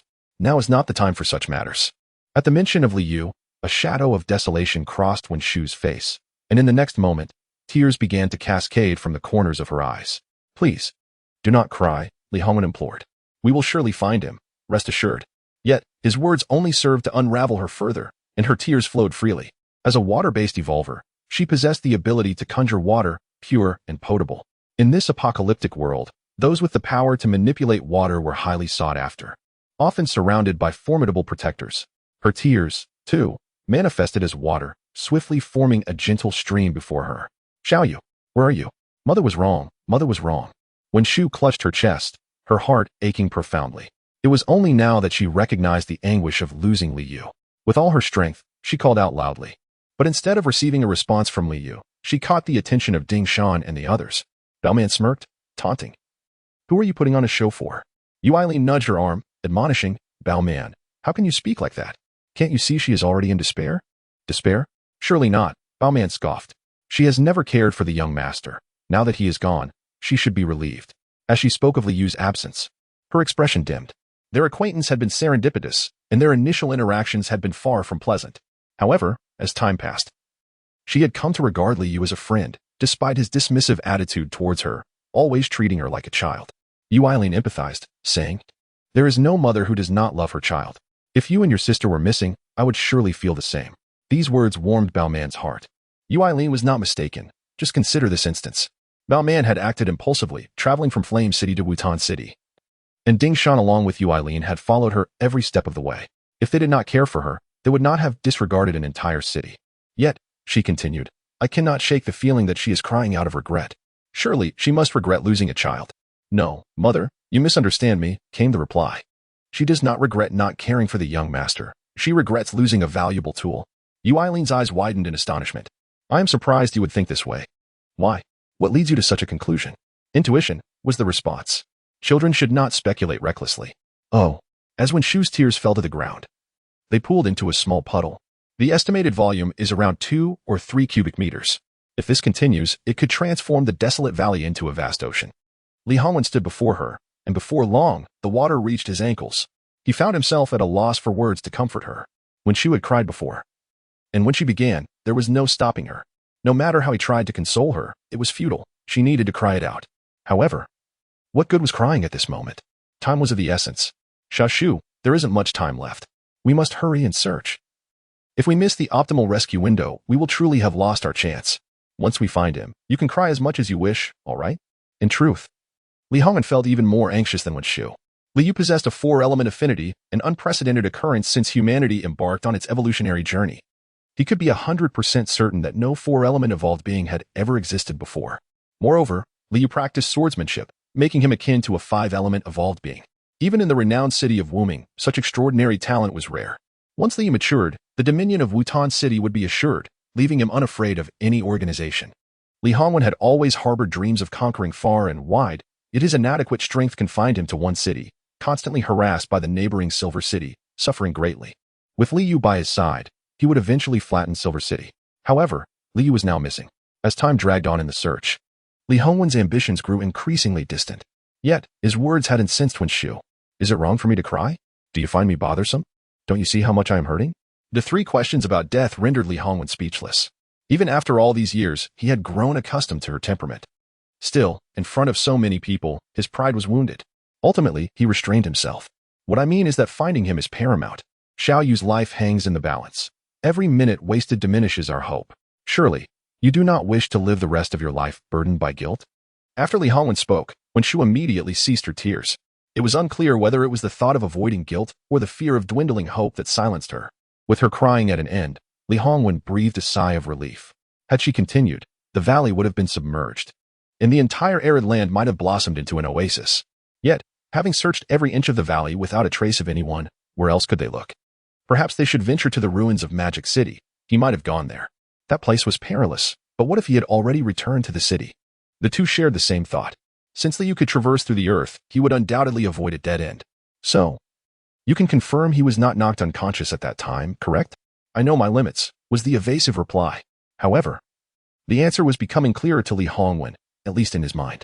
Let us divide our forces into 3 groups, one heading towards the abyss of zombies, one to the ruins of Magic City, and the last returning to the city to search. Coincidentally, Baoman and his group also suspected that Liu might return to the city and planned to search there. Hearing this, Ding Shan replied, those 2 places are exceedingly perilous. It is inconvenient for us outsiders to venture there. We shall reluctantly return to the city to assist you in your search, regardless of whether we succeed or not. Brotherly, please do not hold it against us. Brother Ding, there is no need for such modesty. We are immensely grateful for your assistance, Li Hongwen responded. There is no need for thanks. It is my daughter Baoman to whom you should express your gratitude, for we have come at her behest. She is far more anxious than you, dear ones. Ding Shan's final remark was somewhat superfluous, yet he could not abide the way Li Hongwen's family treated Liu. In this particular moment and setting, it was his opportunity to subtly rebuke Li Hongwen, who could hardly retort. Ding Shan relished witnessing his discomfort and indignation. Li Hongwan, though displeased inwardly, maintained a smile and expressed his gratitude. After all, they had indeed come to offer their help. In recent days, they had exerted considerable effort in the search. When Shu, appearing transformed, slightly bowed to Ding Shan's family and spoke in a voice that was somewhat weary and hoarse.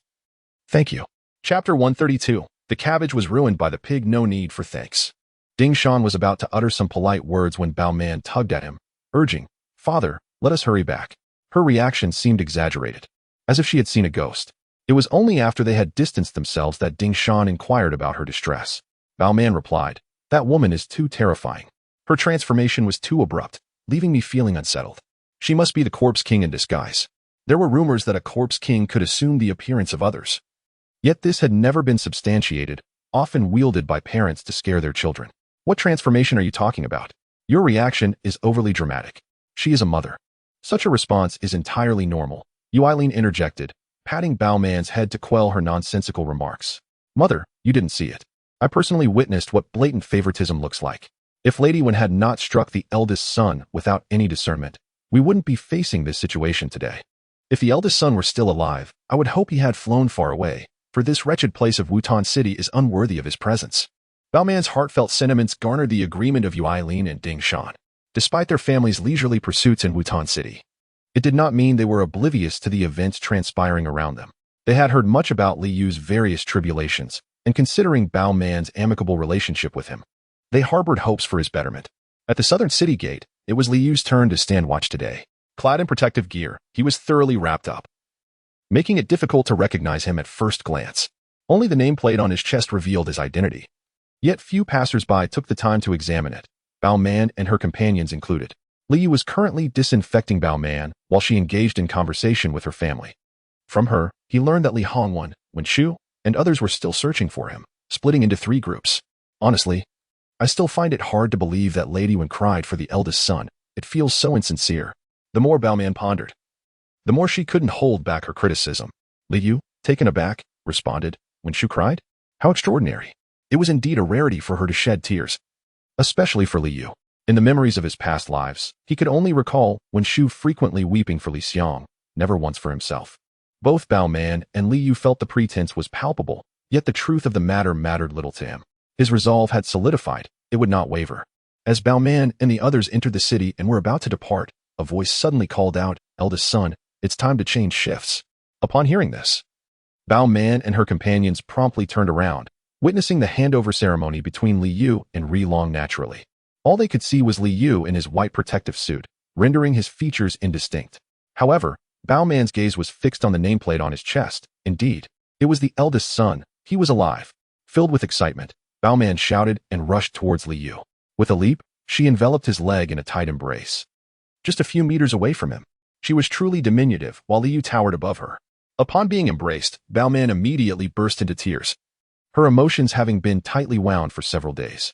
The moment she laid eyes on Li Yu, she could no longer contain herself. Even Li Yu was taken aback. He had not anticipated such an intense emotional reaction from her. Logically, their relationship was merely one of friendship, and not particularly deep, so her reaction seemed unwarranted.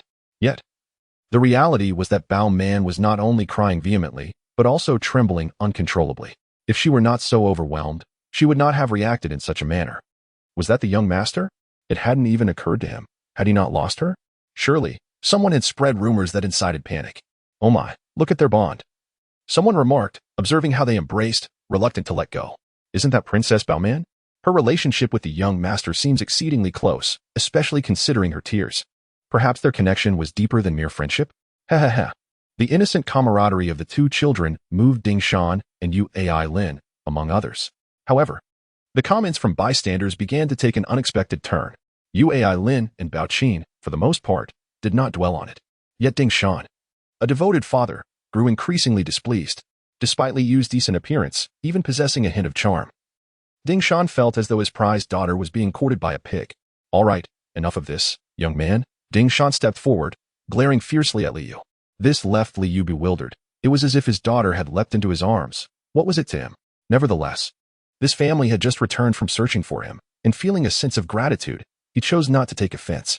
Before he could utter a word, Bao Qin approached and pulled Bao Man away, her wary gaze akin to that of a protective wolf. Li Yu was at a loss.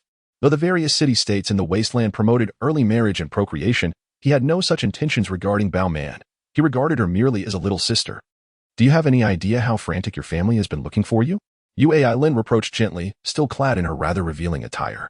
The bright lights dazzling her eyes. Li Yu cast a glance and replied, You all must be exhausted from waiting here. Allow me a moment to change my clothes. And I would be honored to treat you to a meal. If I am not mistaken, this should be your last supper in Wutan City. Originally, Ding Shan's family intended to return to the City of Flames, but the Lord had been absent for too long, causing disarray. Their search for Li Yu had delayed their return. There is no need for that. Since you are safe and sound, we shall depart immediately. When your father returns, kindly inform him that we have left, Ding Shan said, urgency in his tone, as if fearing that lingering any longer might jeopardize his daughter's safety. Li Yu did not insist on their stay, and said to Bao Man, If the opportunity arises, I shall invite you for a meal. Though her eyes were still brimming with tears, the mention of food caused her eyes to sparkle. She stammered through her sniffles. Why you promised, remember your promise. Li Yu then escorted the family out of the city. After sending them away and concluding the shift, Li Yu ascended directly to the city wall. However, before departing, he cautioned Liang to refrain from disclosing any information regarding him. Li Yu harbored a fervent desire for Li Hongwen and Wenshu to believe him deceased. Yet, the news of his return remained concealed for merely 3 days. After this brief interval, Li Hongwen and Wenshu finally received word, learning that Li Yu was indeed on the city wall, unharmed. At this juncture, the tension that had gripped the two began to dissipate. Hongwen, do you think Xiaoyu will come home with us? As they approached the city wall and the prospect of seeing Li Yu drew near, Wenshu felt an unexpected anxiety. It was not that she recognized her previous favoritism towards Li Xiang was perhaps excessive. Rather, she feared that the slap she had given Li Yu might have left a lingering resentment. Certainly, if I ask him to return, he may resist. But he will undoubtedly heed your call, Li Hongwen remarked, though a sense of uncertainty lingered within him. Chapter 133. Indeed. It is you. The guardhouse had received word and had lined up in anticipation to welcome the lord of the city and his lady. Liang had not expected both the lord and his wife to arrive together. It had been years since any high-ranking official had visited this place, let alone the lord himself. Lord, my lady, Liang greeted respectfully. Is Li Yu present? Li Hongwen inquired, expecting that with him and Wenshu's arrival, Li Yu would also come to greet them. However, he was surprised to find that Li Yu was not among the gathered guards. Reporting to the lord, the young master is indeed in, but he is in his room. Liang hesitated, seemingly reluctant to convey the rest of the message. Speak plainly. Do not stammer, Li Hongwen urged. The young master. He said he cannot meet with you. Liang mustered the courage to relay the message in one breath. After delivering the news, he felt a weight lifted from his shoulders, relieved of the tension and fear that had burdened him. He had been instructed to convey this message when notifying Li Yu. Although Li Yu was merely a subordinate, he was not someone Liang could afford to provoke. Thus he played the role of a messenger. Li Hongwen and Wenshu had anticipated that Li Yu would refuse to return home. What they had not expected was that he would not even wish to see them. Wenshu cast a subtle glance at Li Hongwen. Li Hongwen, feeling guilty, replied, He may refuse to see us, but he did not say we cannot go to see him. Only you would say that, Wenshu retorted, striding directly towards the guard's quarters. Upon reaching Li Yu's room, Wenshu halted in her tracks. Li Hongwen hurriedly approached the door and knocked. In recent times, due to the inability to locate Li Yu, Wenshu had been on the brink of fury, akin to a furious lioness ready to pounce. This volatile state had kept Li Hongwen in constant tension, making him fearful of Wenshu. Over time, this had become a habit. Now, even a mere glance from her made him tremble. After knocking for a while without receiving a response, the silence from within suggested no one was present. Li Hongwen turned to Liang. Is anyone inside? Liang appeared perplexed and quickly explained, My lord, the young master was just here. It's impossible for him not to be inside. Open the door.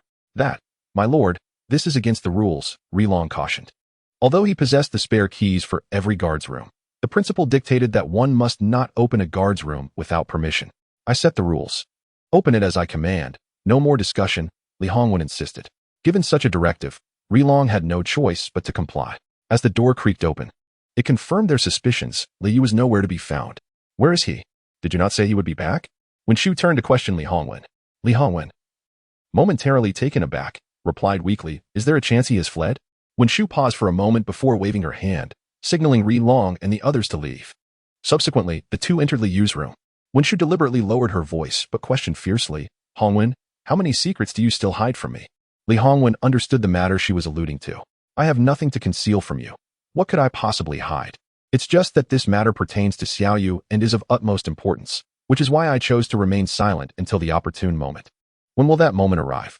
Under Wen Shu's piercing gaze, Li Hongwen felt inexplicably uneasy. Now, the moment has arrived. Then why aren't you speaking? In matters of significant consequence, Li Hongwen maintained his resolve. He did not yield to Wen Shu's insistence to speak immediately, but instead took a moment to gather his thoughts, ensuring that no one was outside before he finally revealed, Xiao Yu is not a 3-element talent. How many elements? 4. What?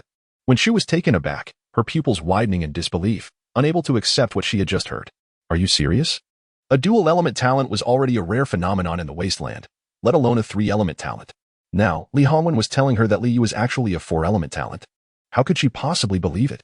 Of course it's true. Since I chose to reveal this, there is no need to deceive you. So, do you have anything else to share? Li Hongwen regretted his words, wishing he could slap himself. Was this not asking for trouble? Certainly not. And do you know what Xiao Yu's 4th element is? If I tell you, you will surely be shocked. Speak.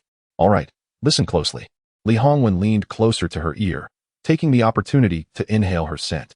Then, almost instinctively, he said, it's the space element. Wen Shu's face flushed, almost glistening with moisture. She remained silent for a moment, then fiercely pinched his arm before gritting her teeth and demanding, hurry up and tell me.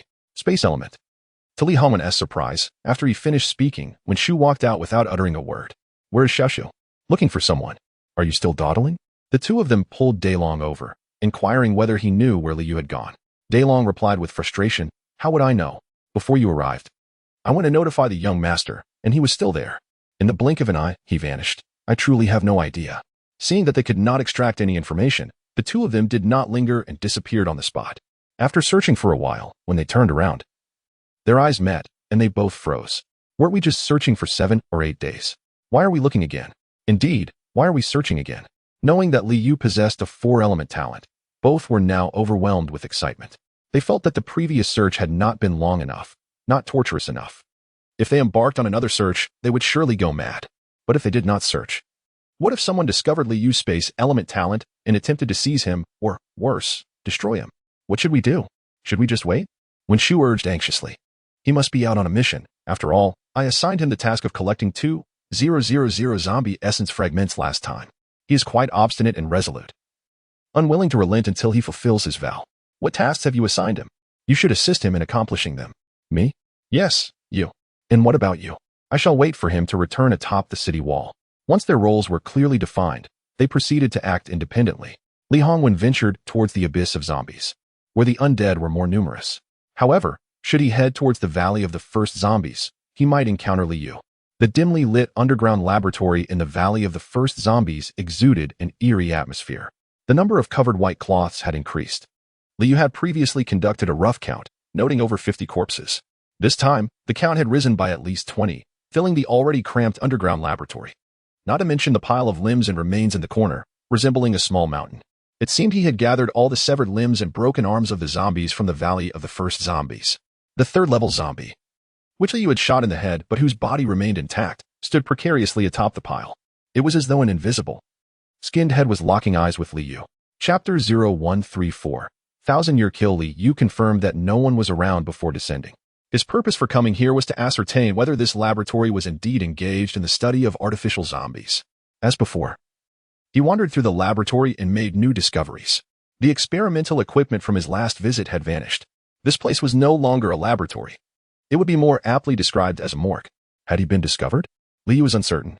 However, he felt that even if he had not been seen, the others must have sensed the presence of an outsider. It was implausible that all the experimental apparatus could have been relocated in such a short span of time. A heap of corpses remained, deliberately positioned with the one he had dispatched, facing his point of entry. Was this a warning or merely a careless act? Regardless, Li Yu felt it unwise to continue his exploration. Once again, he was destined to return empty-handed.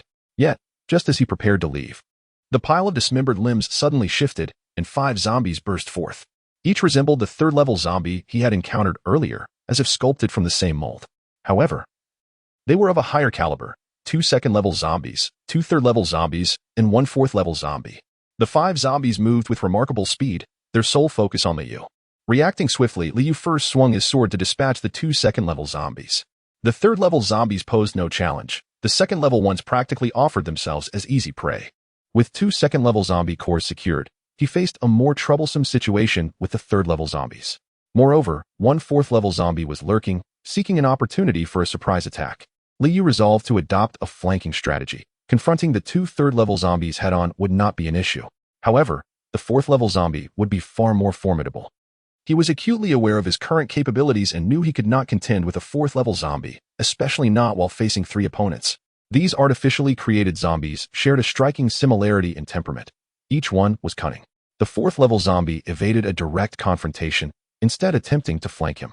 While dealing with the two third-level zombies posed no significant challenge, the presence of the fourth-level zombie, poised to strike at any moment, compelled him to divide his attention, placing him at a disadvantage.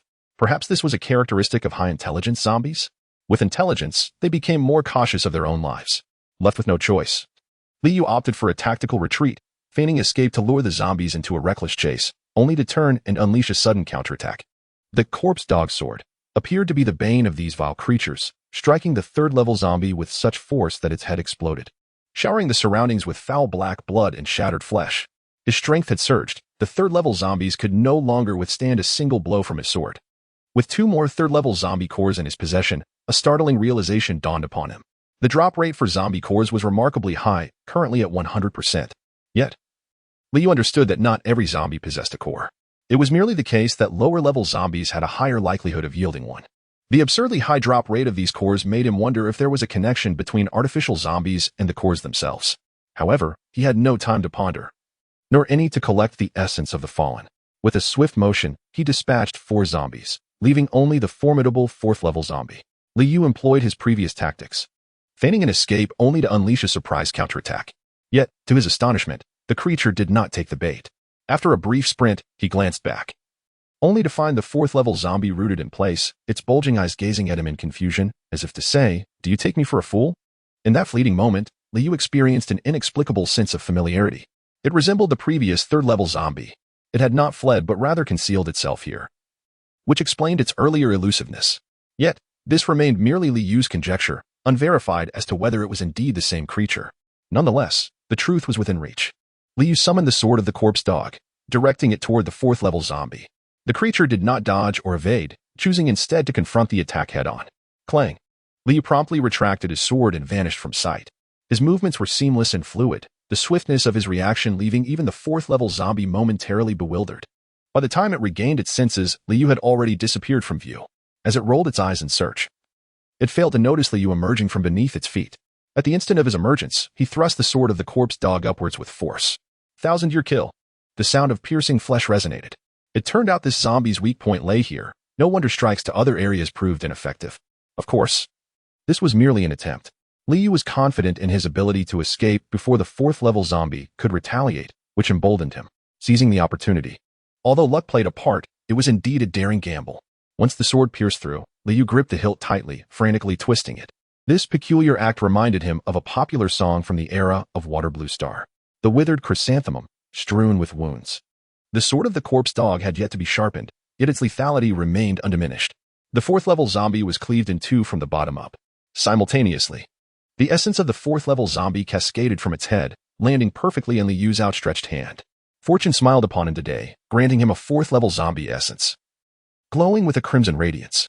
Perhaps within this laboratory, there lay other treasures of greater worth. However, Liu had no intention of tempting fate further. He understood well that his success in slaying the 4th-level zombie was not merely a testament to his prowess, but rather the result of fortune and audacity. Had he not fortuitously struck the zombie's weak point, victory would have eluded him. Moreover, he was oblivious to when the laboratory's owner might return. Perhaps they were already aware of the 4th-level zombie's demise and were hastening towards him. Should he become cornered, escape would be impossible. Knowing when to retreat is the wisest course of action. Furthermore, it was evident that the owner was aware of his presence. These zombies were clearly prepared specifically for him. Who could say what other traps awaited him? Liu retreated back into the city, materializing in his room. As he emerged, he locked eyes with Wenshu. "You have finally returned." Upon seeing Liu, Wenshu instinctively resumed her previous demeanor. This is a habitual behavior, difficult to alter in a short span of time. Could you allow me to ascend first? Liu's upper body remained on the ground, while Wenshu was right before him. Rising would inevitably result in a collision with her. "You come up and have a proper conversation with Mother, discussing where you have been these past few days." After being reprimanded by Mother that day, I seized the opportunity to retreat, fearing I might faint in the pool with no one to tend to me. I returned to nurse my wounds in solitude for a while before recovering. Liyu's words were a blend of truth and pretense, aimed explicitly at provoking Wen Shu. As expected, his statement softened Wen Shu's demeanor considerably. Are you well now? Despite the change in her attitude, Wen Shu refrained from offering an apology. Whether it was due to an inability to speak, an unwillingness to lower her pride, or a belief that she had committed no wrongdoing remained unclear. Of course, Liu never harbored hopes for Wen Shu to apologize. He had never held any expectations for this family. What was meant to heal had healed, and what should not have healed? If mother has matters to discuss, let her speak. Everyone is rather busy, and we shouldn't waste each other's time. Must you maintain such an attitude when addressing mother? Unbeknownst to her, Wen Shu had once again adopted the posture of a senior, reprimanding Liu. Chapter 135. Do you still harbor resentment towards your mother? Liu departed, and the underground laboratory returned to a state of tranquility. Yet, this serenity was but a fleeting illusion. The divided remains of the level 4 zombie lay in opposite corners, one half to the east and the other to the west. Suddenly, an eerie occurrence transpired. The fingers of one half twitched slightly, as if warming up or acclimatizing. Gradually, with increasing dexterity, they moved as though playing a piano. Soon after, the two halves began to search for each other, and upon determining the direction of the other, they surged toward one another. Upon collision, the torn wound seamlessly healed, akin to a zipper being drawn upward, stitching itself together. Just as one might anticipate the emergence of a complete entity, the joined head unexpectedly opened once more, as if something was amiss and it was in search of what it lacked. Ultimately, it retrieved a box from a safe. Upon opening it, the box brimmed with various zombie essences. It selected a deep crimson level 5 essence and affixed it to its head. The head healed once again, enveloping the essence. In that moment, its body began to undergo a transformation. The musculature that once defined it gradually developed skin, and a visage began to form. Remarkably, it resembled Liu. However, its features became grotesque and contorted, struggling to fully manifest Liu's likeness. Just as it appeared on the verge of success, it reverted to its former state, as if two opposing forces were engaged in a fierce tug-of-war. In the end, the formless power triumphed, overpowering its will. It did not become Liu, remaining instead with its skinless visage and body. Soon, a look of despondency emerged upon its face. A zombie, exhibiting emotion. Should Liu witness this, he would undoubtedly be left agape. In the conventional understanding of humanity, zombies are indistinguishable from beasts, mere unfeeling machines driven to consume. Yet, this evolved zombie displayed emotions and even the capacity to assume human form. Alas, it had failed. Had it succeeded in blending among humans, it would have unleashed unfathomable calamity. At this moment, aside from its lack of skin, its behavior was indistinguishable from that of a human. It absconded with all significant items from the laboratory and subsequently set the place ablaze. My dear mother, if there is nothing pressing, perhaps you might take your leave. I still have work to attend to and am quite busy. Liu was unaware of Wen Shu's true intentions for her visit. However, he could sense that she had changed from her former self, even willing to engage in idle chit-chat with him. This was a privilege exclusive to Liang. Liu had always been met with a stern countenance. He pondered the situation. Was it possible that after a few days' absence, this family had suddenly experienced an awakening of conscience? Liu found this notion improbable. After all, he had previously gone missing. In fact, he had once vanished for over a month, never gracing the Lord's manor with his presence. Upon his return, not a single soul in the manor expressed surprise. What busyness is there? Let us return home, mother, and do not come back here again. Mother, I have been away for over 3 years. I have grown accustomed to this place. Has it truly been more than 3 years? I seem to have forgotten. As for Liu, Wen Shu did not pay him constant attention, naturally not recalling how long it had been since she last saw him or when he last graced the residence with his presence. Mothers can be quite forgetful amidst their many responsibilities. The past is the past, and the present is the present. You are to return with me now. You do not belong here. I am quite happy here. You must not squander the promising life ahead of you in this place. You ought to seek a better stage to showcase your talents. Do you understand? Is that truly the case? Once upon a time. This phrase was often uttered by Wen Shu to Liang. Liu naively believed he was akin to Liang, destined for a brighter stage, a more prosperous future. It was only later that he realized, despite Wen Shu addressing them both, her words were directed solely at Liang, with no regard for him. Of course it is true. When has mother ever deceived you? One can discern that Wen Shu continues to treat Liu as a child. Indeed, in the eyes of parents, he will always remain their little one. However, Liu's departure was not born of petulance or the desire to assert himself. It was a culmination of disappointment, a realization that there was no place for him in the household. Thus, he chose to leave. Such decisions, once made, are nearly impossible to retract. Furthermore, prior to his departure, Liu had already mapped out his future. He wished for no one and nothing to hinder his plans. Therefore, he could never return to that home. Mother, can you tell me what has caused such a profound change in you? Unable to find common ground, Liu resorted to reopening old wounds. If it necessitated confrontation, so be it. As long as Wen Shu refrained from urging him to return, they could coexist peacefully, each finding their own solace. In truth, Liu was reluctant to dwell on past grievances. Yet, Wen Shu displayed no alteration in her demeanor, as if nothing had changed. Mother has always been like this, do you not realize? Wen Shu paused, then continued. Yes, I may have overlooked you a bit in the past. But I am your mother. Do you still harbor resentment towards me? Moreover, I am here now, asking you to return. What more could you possibly desire? State your conditions. As long as you are willing to come back. This was the same tactic she had employed with Li Xiang, now applied to Liu. If she truly wished for Liu to return, should she not invest more thought and effort? Or perhaps she has never considered her previous treatment of Liu to be erroneous. That seems unlikely. If she had come to that realization, her demeanor would not be so haughty. Liu grew weary of the conversation and spoke candidly. Mother, I will be honest with you. I do not wish to return. That place no longer belongs to me. I am quite well here. If you genuinely care for my well-being, allow me to remain here and refrain from troubling me further. He did not wish to speak so harshly, yet if he refrained from doing so, Wen Shu would persist in her entanglements. Do you find your mother bothersome? It seemed that she had heard nothing but this statement. Liu took a deep breath and nodded, yes. Instantly, Wen Shu fell silent, staring at him in a daze, her eyes reflecting disbelief. However, Liu did not afford her a moment to recover. He continued, does mother have any further matters to discuss? If there is nothing else, I kindly ask you to return, as it is getting late and I require rest. I have an early shift tomorrow. He was not merely speaking. He simultaneously urged Wen Shu towards the door. Wen Shu seemed unable to comprehend that Liu would issue her such an eviction order, even pushing her out. It was not until she stood outside and heard the door slam shut behind her that she regained her senses. Liu not only refused to accompany her home but had indeed pushed her away. Wen Shu found it hard to believe, her expression gradually shifting to one of shock. Chapter 0136, The Merits of Xiaoyu. The following day, Li Hongwen returned from his endeavors. It had been quite a while since he had last vanquished zombies. And the experience was indeed exhilarating. With just a flick of his wrist, he could fell a multitude, akin to harvesting chives, truly delightful. Obtaining 2,000 soul orbs was merely a trifle, accomplished in a single night. Li Hongwen had spent the previous night assisting Liu in fulfilling the daunting task of collecting those 2,000 zombie soul orbs. The zombies were particularly ferocious under the veil of night, relentlessly charging towards human presence without regard for their own lives. At the entrance to the abyss of zombies, Li Hongwen only needed to position himself, and swarms of the undead would come rushing towards him in waves. With minimal effort, he could dispatch them en masse. The retrieval of zombie soul orbs was effortless for him. As a 7th-level evolved being, he possessed the ability to actively draw them towards himself, the orbs gravitating towards him almost instinctively. Upon his cheerful return, he was suddenly struck by the sight of Wen Shu seated motionless in the hall. Her eyes were vacant, pupils dilated, and she sat in a trance-like state, offering no acknowledgement of his arrival. Xiaoshu, what is the matter? Li Hongwen was alarmed.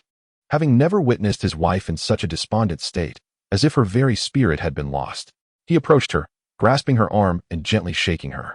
Xiaoshu, Xiaoshu, Xiaoshu, he called her name repeatedly. At last, she seemed to regain some semblance of awareness, her gaze focusing on his face. Then, with a tone imbued with disbelief and desolation, she uttered, Xiaoyu pushed me out the door. Did you know? He pushed me out. The tremor in her voice and the vacant expression upon her face rendered her utterly pitiable. Li Hongwen had never seen her like this, and his heart ached for her. He sprang to his feet, exclaiming, that little rascal has grown bold enough to treat his own mother in such a manner. Just watch. I shall break his legs. Yet, despite his fervent words, he remained rooted in place. Such declarations were merely intended to console Wen Shu. The thought of actually harming Liu was something he could not bring himself to do. Wen Shu, however, remained unresponsive. She continued to lament. Why did he push me out? I am his mother. How could he be so resolute? Have I not treated him well? Why must he act so cruelly towards me? What have I done wrong? Her words spiraled, repeating in a disordered fashion. Li Hongwen listened, feeling as though he were ensnared in a tightening noose, the tension causing his scalp to prickle. Yet, he dared not exhibit any impatience. He could only listen, refraining from interjecting. In that moment, Wen Shu appeared frail and pitiful, yet she merely lacked a catalyst. Once ignited, the ensuing turmoil would be beyond Li Hongwen's capacity to endure. Thus, he accompanied her with utmost caution, suppressing any grievances, obliged to endure her incessant ramblings until she chose to cease and regain her composure on her own. At this moment, it was unnecessary to stir up trouble. While listening intently, Li Hongwen pondered the situation at hand. He could understand why Liu chose not to return. He cherished solitude, and the city walls provided ample solace. However, what perplexed Li Hongwen was how Liu dared to cast Shu out of the room. Such behavior was entirely uncharacteristic of him, for he was not one to act so boldly. Yet, there was no reason for Shu to deceive him. Her demeanor did not suggest any deceit. The only solace Li Hongwen found was in the fact that Shu had not shed a tear. If she had, it would have spelled disaster, not just for the Lord's residence, but for the entirety of Wutan City. This inconsistency troubled Li Hongwen. If she was indeed so heartbroken, why did she not weep? Little Shu, it's all right. I will go fetch little Yu shortly. He is merely being capricious, throwing a small tantrum. Do not be disheartened. After Li Hongwen spoke, he noticed that Shu continued to ignore him. After a considerable pause, she finally lifted her gaze to meet his. Are you certain you can bring him back? I am certain, Li Hongwen assured, thumping his chest. Yet, deep down, he felt a twinge of insecurity. After all, if Shu could not summon him back, his own chances were even slimmer. Their relationship was, after all, more tenuous than that between Shu and Liu, albeit only slightly. Well then, you go ahead. I shall instruct the kitchen to prepare a meal for your return. There is no rush. We can discuss it when you return. Li Hongwen thought that if he failed to bring Liu back, it might prevent Shu from becoming even more incensed. Otherwise, witnessing a table laden with dishes might provoke her to overturn it in fury. Yet, for the time being, all he could do was to stabilize Shu's emotions. As he exited the hall, Li Hongwen hesitated. He sensed an instinctive certainty that he would not be able to retrieve Liu. If he went and failed, it would be quite embarrassing. He contemplated whether he should simply refrain from going and instead wait a few days to inform Shu that Liu was unwilling to return. If he delayed for a few days, Shu's emotions would surely stabilize considerably. Ultimately, he resolved to go. If Liu did not return, he would simply coax him back. Before long, Li Xiang and Lin Yao hurriedly arrived from outside, seeking Shu in the hall. Li Xiang had been reveling with Yang Bing and Yang Chun, while Lin Yao, having overheard the exchange between Li Hongwen and Shu, was taken aback by the revelation that Shu wished for Liu's return. This indicated that Liu had seemingly garnered favor. Lin Yao, upon realizing this, determined that such a situation could not be allowed. She had steadfastly chosen Li Xiang and could not permit him to falter. Thus, she rushed out to find Li Xiang and relay the news. Once she shared the information, Li Xiang abandoned the drink he had just ordered and hastily made his way home. He had worked tirelessly for years to cultivate a space solely for himself within this household. How could it be that with Liu absent for merely a few days, everything was suddenly poised to change? Li Xiang, of course, could not accept such an outcome. Mother, what troubles you? Are you unwell? Allow me to summon a healer for you, Li Xiang exclaimed in a flurry of concern, his words tumbling forth without a moment's contemplation. Once he had finished speaking, an impulse to chastise himself surged within him. After all, Shu was a healer herself. Seeking another healer would be an affront to her abilities. What did you say? Shu, initially downcast, found a spark of vitality ignited within her by Li Xiang's exclamation. It dawned on her that he had a penchant for uttering thoughtless remarks. In the past, she had overlooked this due to her affection for him, often attributing it to his youthful innocence. Now, however, she recognized that his thoughtlessness had become rather excessive. What does that scent on you? Without waiting for his response, she discerned the unmistakable aroma of alcohol. Li Xiang had been out gallivanting again. This prompted her to recall Liu, and upon comparing the two, she realized that Liu had never engaged in such behavior. In stark contrast, Li Xiang had amassed quite the dubious reputation. How was it that I never noticed the virtues in Xiaoyu before? The moment those words escaped her lips, Li Xiang felt as though he had been struck by a thunderbolt. Chapter 0137. The threatened status. Ever since Li Xiang acquired the system and began consciously vying for affection, he has not once heard anyone in the household praise Liu. Moreover, he intentionally spread negative rumors about Liu, leading others to believe that Liu possessed a questionable character. Gradually, Shu began to harbor disdain for Liu and ceased to commend him, rarely mentioning him in either public or private settings. What has suddenly transpired today? Hasn't Liu been missing for several days? Why does she suddenly recall his merits? A sense of crisis inexplicably surged within Li Xiang. Forcing a smile, he obediently replied, Mother, I was merely at the bar to fetch Yang Bing and Yang Chun, who were inebriated and vomited all over me. I hadn't had the chance to change yet. When I saw you here looking rather unwell, I hurried over. Mother, are you all right? If something troubles you, do let me know. I can assist in alleviating your worries. Li Xiang instinctively reached out to grasp Shu's hand, only to be taken aback when she recoiled. Go wash up quickly, she urged. At that moment, Li Xiang froze. Despite Wen Shu's tone not sounding overly disdainful, it was a stark contrast to the past, when even if Li Xiang fell into a latrine, she would not mind the dirt and would retrieve him. Mother, what is wrong with you? Do you have something on your mind? Li Xiang maintained a calm facade. Yet internally, he was in a state of anxiety. Wen Shu had suddenly begun to reminisce about Li Yu's virtues and had turned cold towards him. However, it was not so much coldness as it was a shift to a normal tone and demeanor. The contrast to her previous behavior, combined with today's peculiar circumstances, instilled a profound sense of crisis within Li Xiang. He recognized that his status may be at stake. Wen Shu transformed into a repetitive lamenter, reiterating past grievances. I want to summon your brother back. If he refuses, so be it. He even pushed me out of the room. Can you believe it? He actually pushed me. I am his mother. How dare you treat me so? Li Xiang's heart leapt at her words. This was the matter he was concerned about? My brother is utterly ungrateful. How dare he push our mother? This is simply outrageous. He cannot treat you this way and make you so upset. I shall go teach him a lesson, he declared. Yet, despite his fervent words, his feet remained rooted in place. He often spoke similarly, sounding impulsive, yet it was merely an attempt to stand up for Wen Shu. In the past, she would typically call him back, worried about his safety. Today, however, he encountered a different version of that scenario. What are you going to do? Does your brother need your discipline? Can you even defeat him? 3 simple questions left Li Xiang utterly confounded. This was far from the response he desired or had anticipated. What had changed so suddenly? Li Xiang was bewildered, unable to comprehend where things had gone awry. In his disquiet, he cast a pleading glance towards Lin Yao for assistance. However, Lin Yao, even if she understood, knew that the current atmosphere and setting did not permit a servant to speak. In a moment of awkwardness, Li Xiang let out a forced smile. Mother, you must be joking. I was merely jesting. How could I ever harm my own kin, regardless of victory or defeat? I could never bring myself to strike my brother. It was simply a matter of seeking an explanation, as I noticed my brother displeasing you. He glanced at his mother, perplexed by her scrutinizing gaze. As he spoke, he sensed a shift in Wen Shu's demeanor, an unsettling clarity that suggested she had grasped the underlying truth. I hope everything you say is indeed true. The past is behind us, and I shall not pursue it further. You are well aware of this. Realizing that any further words would only lead to missteps, Li Xiang opted for silence, choosing instead to remain quietly by Wen Shu's side. He exchanged a knowing glance with Lin Yao, signaling her to exit. Their understanding was well established, and Lin Yao comprehended his intent. Upon leaving the Lord's residence, she hurried to Wan Gongfang, where she found Luo Hua and Xiang Yuchang, sharing the details of the unfolding situation. What does the second young master wish us to do? Luo Hua inquired. Shall we seek information about the first young master, or is there something else required of us? Xiang Yuchang interjected. Surely he doesn't expect us to eliminate the first young master? The rivalry between the brothers is of little concern to us. Moreover, our relationship with the first young master is not entirely unfavorable. He simply tends to be rather aloof. Surely, his actions do not warrant death. Luo Hua replied. Murder is out of the question.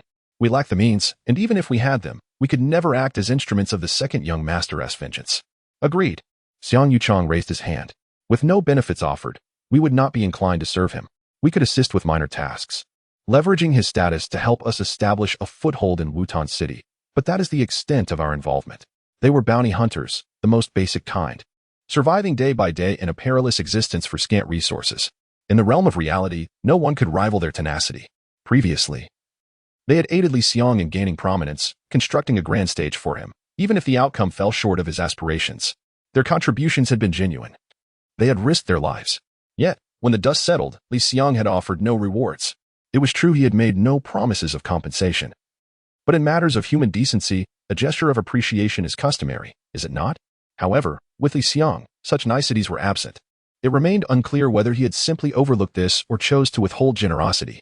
If not for Lin Yao's ability to freely access the kitchen of the Lord's residence and discreetly bring forth provisions, Luo Hua and Xiang Yuchang would have been reluctant to assist Li Xiang at all. They had never encountered someone so miserly. Murder was undoubtedly off the table. Although the second young master had not explicitly stated it, it was likely he sought information regarding the first young master. The second young master's standing in the estate had become precarious. Upon hearing Lin Yao's words, Luo Hua and Xiang Yuchang exchanged puzzled glances. Luo Hua exclaimed, Did you not say the second young master was favored? How could his position suddenly become unstable? Xiang Yuchang promptly added, Indeed. If the second young master's standing is in jeopardy, who remains secure? Surely not the first young master. If that were the case, have we not aligned ourselves with the wrong side? Luo Hua and Lin Yao fell into a profound silence. They had believed that by clinging to the lofty branch of Liang, they would at least indulge in a life of luxury, if not soar to great heights. Yet, not only did they reap no benefits, but they also lost several brothers in vain. In retrospect, their initial choice certainly warranted reconsideration. Observing the wavering resolve of Luo Hua and Xiang Yuchang, Lin Yao quickly interjected, "Mother, Uncle Xiang, we have already come this far. There is no turning back now. We must continue down this path, no matter how dark it may become. Perhaps our actions did not meet the second young master's expectations. But if we accomplish greater feats for him in the future, he may reward us handsomely." Lin Yao did not wish to indulge in idle fantasies. Deep down, she felt uncertain, for her interactions with Liang had granted her a clearer insight into his character and disposition. Nevertheless, she found herself leaning more towards Liang than Li Yu. It was not that she harbored animosity towards Li Yu's cold demeanor or his indifference towards her. Rather, it was simply that she did not like him as a person, nothing more. Chapter 0138, A Dose of Reality 2 hours later. Lin Yao met with Liang in his room. "Yao Yao, have you found out anything?" Liang inquired anxiously upon her entrance. Lin Yao hesitated, taking a moment before responding. "Second young master, this information is rather difficult to procure. It was my mother who spent a considerable sum to obtain it from the guards in South City. She has been financially strained lately, and to assist you, she has truly exerted herself and invested heavily." It was evident to any discerning listener that Lin Yao was subtly implying that even if no reward was offered, compensation for the expenses incurred by Luo Huahua was only fair. However, whether through genuine ignorance or feigned naivety, Liang failed to grasp the hint. "Well, please thank your mother for me. What news has she uncovered? Why has my mother changed so drastically?" Lin Yao felt her teeth nearly grind to dust in frustration. He was utterly impervious to reason, impossibly stingy. Were it not for the fact that she could not overpower him, she would have gladly slapped him. How infuriating. She had never encountered anyone quite like him. When others assisted him, a mere thank you sufficed. Who the hell needed his gratitude? It was benefits she sought. Benefits, benefits, benefits. As her agitation intensified, she suddenly clutched her chest. Liang noticed, but did not inquire, remaining focused solely on his own concerns. Yet, Lin Yao's silence and pained expression forced him to show a semblance of concern. "Yao Yao, what is wrong? Where do you feel unwell?" "My chest hurts." Is your grandmother all right?" Lin Yao realized that this Liang oscillated between feigned ignorance and sheer foolishness. Taking a deep breath, she endeavored to regain her composure. She decided to be more direct. If she did not clarify, this infuriating fellow would continue to play the fool. "It's like this, second young master. My mother invested a significant amount to acquire intelligence for you, so I hope you can reimburse her. After all, she has very little money. And perhaps you could also provide a small reward for her efforts. We cannot expect the horse to run without feeding it, can we? We intend to continue assisting you. But we must also sustain ourselves, right? Second young master, second young master?" Liang blinked in confusion, seemingly lost in thought. "Yao Yao, I apologize, I was momentarily distracted." "What did you say?" Lin Yao sighed. She was beginning to realize that compared to Liang was even more insufferable. His talent for playing dumb was remarkable. Almost an art form. She was genuinely impressed. It seemed he aimed to take advantage without any intention of recompense. Was it that finishing the game without payment rendered it meaningless? "Second young master, I desire a reward," Lin Yao stated plainly, her words straightforward and unembellished. She eschewed convoluted reasoning, eager to see if Liang was truly as miserly as he appeared. Liang seemed taken aback by her sudden directness. He paused momentarily, forcing a smile as he replied, "Yao Yao, discussing money is rather mundane, don't you think? The requirement for monetary discussions between us is a profound disrespect towards our friendship. I regard you as a true friend. When financial matters infiltrate our bond, its purity is inevitably compromised." Lin Yao was taken aback, likely not anticipating that Liang could weave dreams more vividly than she. "Second young master, which do you deem more significant, a growling stomach or a genuine friendship?" Lin Yao's eloquence outshone Liang's retorts. He found himself utterly outmatched. Yet, if Liang continued to play the fool, Lin Yao would be at a loss. The unfortunate truth was that Liang had inherited Li Hongwen's penchant for maintaining appearances. With directness, he could no longer evade the conversation. "Both are important, indeed," he stammered, patting his left and right pockets. The moment he did so, Lin Yao discerned his intentions. "Look, I have no money on me. How about this? I promise to pay you back next time." Lin Yao, undeterred and resolute, wasted no time in reaching into her own pocket. Liang was caught off guard by her assertiveness. Consequently, she extracted 2 second-level zombie essence crystals and several first-level ones from him. "Thank you for your generosity, second young master. Now, let us discuss the matter at hand." At this juncture, Li Xiang found himself with no recourse, watching Lin Yao stow the crystals away. He clutched his chest, feeling a pang of discomfort. At last, he comprehended the meaning behind Lin Yao's earlier words. The missing young master had returned after 6 or 7 days, only to be rebuffed by the city lord's wife, who had sought to see him. Was my mother distressed over this matter? It is not for any other reason. Why is the second young master discontent? Is this not a favorable development? Favorable? Nonsense. Li Xiang's mind was unclouded regarding this issue. When Shu had struck Li Yu, yet it was unclear what had led to Li Yu's disappearance. Now that Li Yu had returned and when Shu sought him out, it was evident that she was filled with remorse and wished to seek his forgiveness. After being dismissed by Li Yu, she returned in a despondent state, indicating her concern for him, something she had failed to express previously. Or perhaps had lacked the opportunity to do so. For Li Xiang, this could hardly be considered a positive outcome. Furthermore, this entire predicament stemmed from his own actions. Initially, he had intended to frame Li Yu, hoping when Shu would discipline him, yet he had unwittingly outsmarted himself. This was the source of his greatest distress. In retrospect, Li Xiang wished to slap himself. Had he refrained from such actions, these subsequent troubles could have been avoided. His position within the city lord's estate and his claim to the future lordship would not now be under scrutiny. Regrettably, those certainties now hung in the balance, particularly in light of when Shu's recent warnings, which sent a shiver down his spine. It was clear that she understood the situation, yet chose to indulge him in silence. At that moment, Li Xiang's countenance turned ashen, as if the very sky had fallen upon him. Second young master, are you all right? Lin Yao called out several times. Noticing his silence, observing his pallid expression, she realized that this time, he was not feigning death. He was genuinely incapacitated. Young master, it is not entirely impossible to salvage the situation. How can we do that? Before Lin Yao could finish her sentence, Li Xiang seemed to awaken with renewed vigor, as if invigorated by a surge of energy. It's quite simple. Lin Yao hesitated, extending her hand and rubbing her thumb and index finger together. She no longer wished to pursue a long-term strategy. Having realized that the returns from such an approach were rather meager, Li Xiang was as stingy as ever, making it futile to cast a long line in hopes of catching him. Instead, she decided to adopt a more pragmatic approach and engage in transactions. Anything could be traded, as long as it was something Li Xiang needed and Lin Yao could provide. Yao, you've changed. You're far too pragmatic. Being unrealistic leads to hunger. Young master, you were born with a golden key and cannot comprehend the struggles of U.S. common folk. Each day is a fight to secure our next meal. Unlike you, who can afford to indulge in lavish feasts. You have the luxury of choice, which I do not. Therefore, let's be realistic. If you're well, I'm well. And everyone thrives. Reluctantly, Li Xiang paid the consultation fee. Speak, then. Let's proceed. Proceed? What do you mean by that? Chapter 0139. Li Yu has changed. When Li Xiang arrived at the city wall of Nan City, he discovered that Li Hongwen had already been there. Father, you are here as well? Li Xiang greeted him immediately upon his arrival. However, as time passed, Li Hongwen remained unresponsive, standing motionless at the doorway of Li Yu's room. This peculiar behavior left Li Xiang feeling uneasy, prompting him to lean in and observe his father's expression. Upon closer inspection, he was taken aback. Father, what is the matter? Are you all right? Li Hongwen stood there, frozen like a statue, as if he were grappling with an incomprehensible reality. Despite Li Xiang's repeated calls, his father remained unyielding, indifferent to his concern.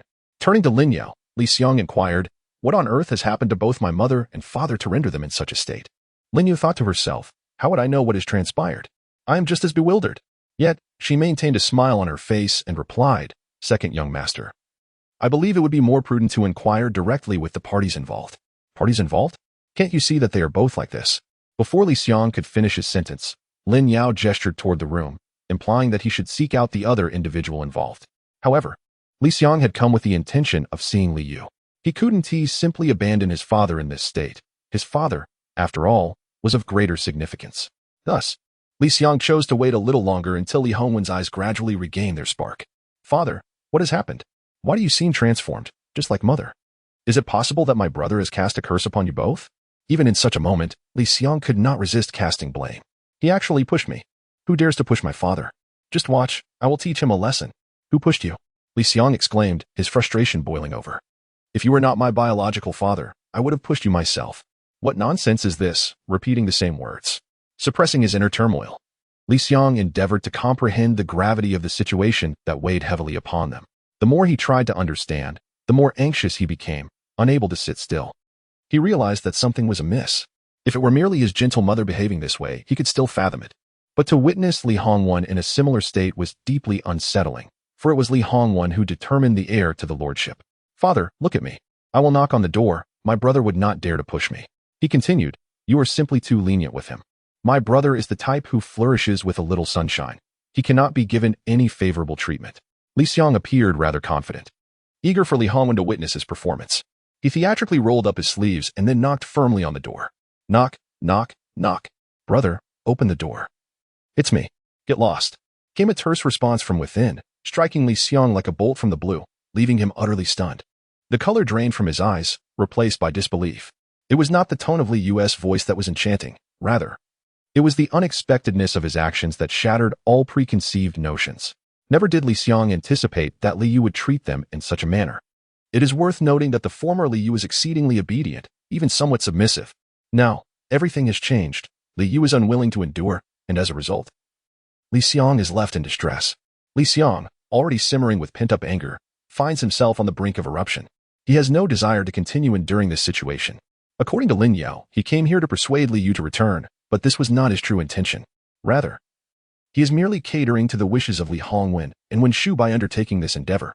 To put it bluntly, Li Xiang's primary motivation for requesting Li Yu's return is to please his parents and engage in activities they favor. However, he never anticipated that Li Yu would deny him the opportunity to demonstrate his loyalty. Before his arrival, he felt confident, believing he still held some sway in Li Yu's heart. Now, he realizes that while he may have some standing, it is not as significant as he had hoped. "Brother, what do you mean by turning our father away at the door? What kind of conduct is this? You are utterly unfilial. Such actions are against the very tenets of humanity. You shall face divine retribution." Li Xiang shouted vehemently as he pounded on the door, his voice booming with the frustration he had accumulated over time. It was evident that Li Hongwen, standing nearby, could hear every word, as if they were being shouted directly into his ear. Nevertheless, he remained engulfed in a state of profound shock, unable to fathom that Li Yu had indeed expelled Wen Shu first, and then him. He could not accept it. That is his son. How could he treat his own father in such a manner? Li Xiang's accusations were justified. Li Yu's actions were indeed contrary to familial ethics. Though his reference to divine punishment may have been excessive, it still fell within the bounds of acceptability.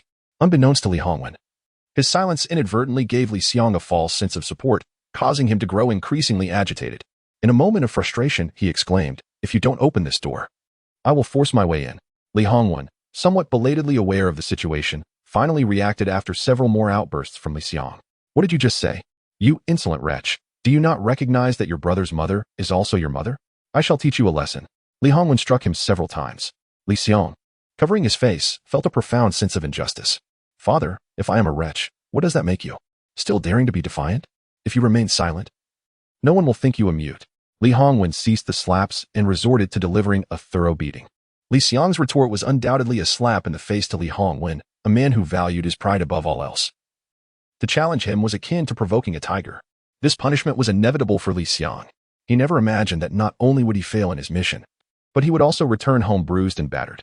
Upon arriving at the Lord's residence, Wen Shu merely cast a glance at him, ignoring his presence entirely, still lost in her profound disappointment. In that moment, Li Xiang finally felt an overwhelming sense of helplessness. Having been beaten, injured, and ignored, Li Hongwen returned as well, yet like Wen Shu, he too bore a dejected demeanor. The actions of Li Yu had inadvertently caused harm to all three of them, a consequence he had never anticipated. The echoing voice persisted. "He actually pushed me. He actually told me to leave." The atmosphere suddenly grew eerily silent, leaving only the sound of my heartbeat. After a long moment, Wen Shu belatedly turned her head, staring at Li Hongwen, her eyes brimming with disbelief. "He told you to leave?" Li Hongwen remained silent, tacitly acknowledging her words. This revelation astonished Wen Shu even more. Although she held a disdain for Li Hongwen's prowess in bed, she still respected him outside of it. In the entire Lord's manor and throughout Wutan City, he was regarded with reverence. This included Li Yu and Li Xiang, who had always felt this way since childhood. Suddenly, Li Yu had changed. He no longer clung to them, and the awe he once held had dissipated. He had never been like this before, and she could not fathom the reason for this abrupt transformation. It was hard for Wen Shu to accept. The little Yu had been so obedient and affectionate. Yet as he grew older, he seemed to strive to distance himself from this family, moving further away from them. Why was he doing this? Was this home truly so unwelcoming? Chapter 0140. Regret. Uncertain whether it was the discomfort that prevailed, Li Hongwen found himself unwilling to engage. After a prolonged silence, When no response was forthcoming, when Shu's ire ignited. Are you mute? What is there to say? A sharp kick to Li Hongwen's ankle prompted the question. What now? Xiaoyu was reluctant to return home. Was she to wander aimlessly outside indefinitely? The concern when Shu exhibited was unprecedented. Had Liu heard this? He would likely have merely smiled and remarked, "Why didn't you act sooner?" However, Li Xiang had overheard, and he stood just outside the hall, unable to muster a smile. He felt an inexplicable sense of dread and worry. Li Hongwen replied, "How can we call Xiaoyu's situation wondering? He is stationed in South City, part of the guard team, earning his own keep. Surely that is commendable. Is it not better than staying at home?" When Shu retorted impatiently, "Do you even comprehend what South City is like? The winds are fierce, and it is perilously close to the desolate valley and the ruins of the magic city. How could you have agreed to let him remain there? He wished to stay, so I allowed it. It was for his benefit, to gain experience early on. It could enhance his survival prospects on the battlefield in the future, no? Moreover, at that time, I was unaware of his multifaceted talents." She was abruptly interrupted by a violent fit of coughing, cutting off Li Hongwen's words. He understood her intention and the implications behind it, thus refraining from further discussion. The matter of Li Yu's multidimensional aptitude was not for the ears of too many, especially with Li Xiang lurking nearby, accompanied by a maid. "What do we do now? You go, I go, even Xiao Xiang goes, yet we cannot bring him back. Must we really make a grand gesture to summon him home?" Li Hongwen found himself at a loss. The thought of needing to formally request his son's return, let alone with such pomp, was absurd. If word spread, he would become the subject of ridicule for all time. Unexpectedly, when Shu's eyes sparkled at this notion. "Ah, what a splendid idea!" Li Hongwen was taken aback, staring at Wen Shu in disbelief. "You cannot be serious. Then what do you propose?" "I certainly do not wish for Xiaoyu to wander outside. It is far too perilous. How much better and more comfortable it would be to stay at home. We are not without the means. Why should he suffer?" Wen Shu's reasoning held merit. Other young heirs indulged in carefree lives, enjoying luxuries without a care. Why should Li Hongwen's son, the lord of a city, endure such hardships?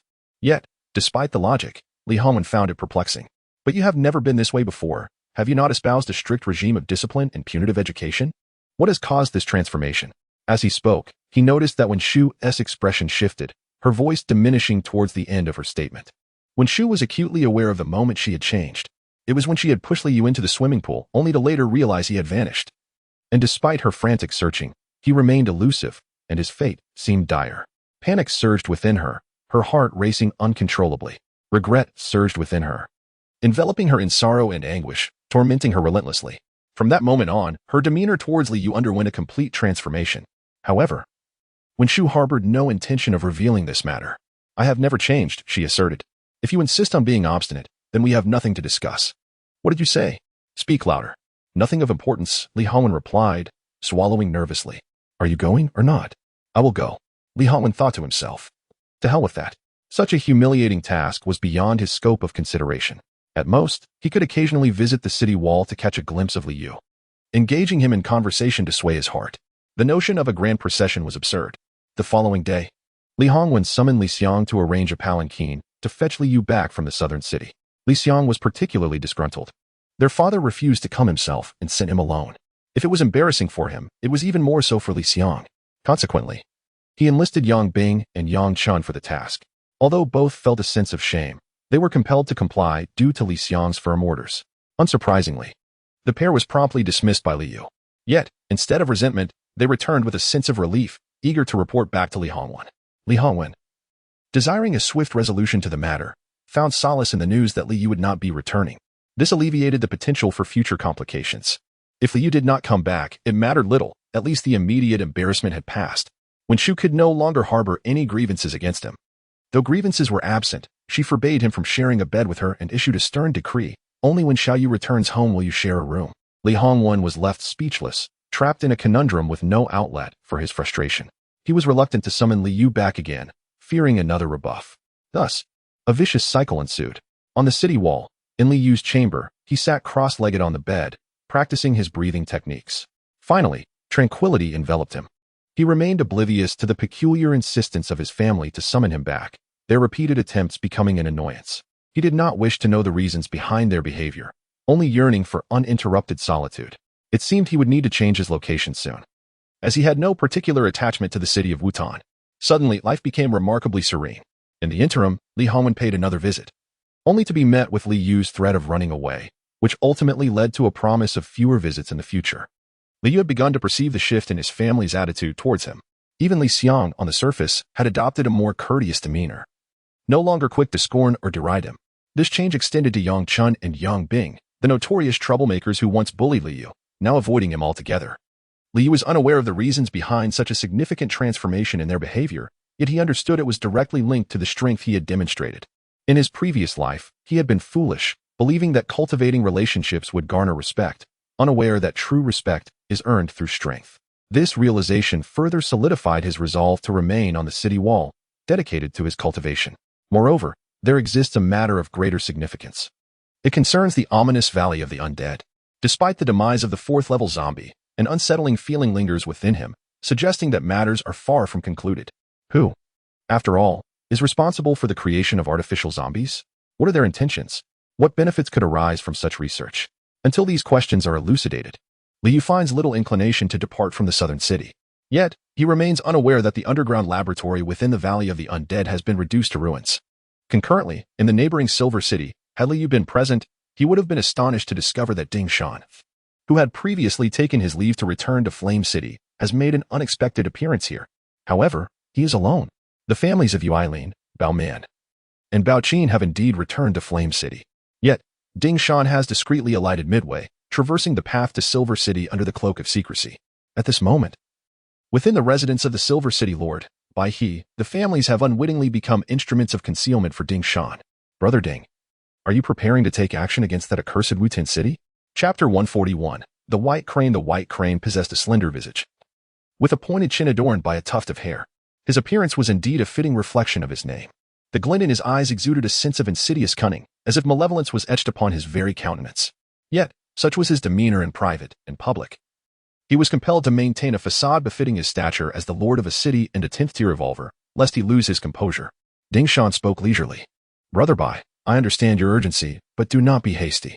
How can I not be anxious? The White Crane retorted, spreading his hands in exasperation. We have planned for 5 long years. 3 years ago, we were on the brink of success. Let us refrain from speaking too much, lest the organization overhear. Ding Shan interjected, casting a furtive glance outside.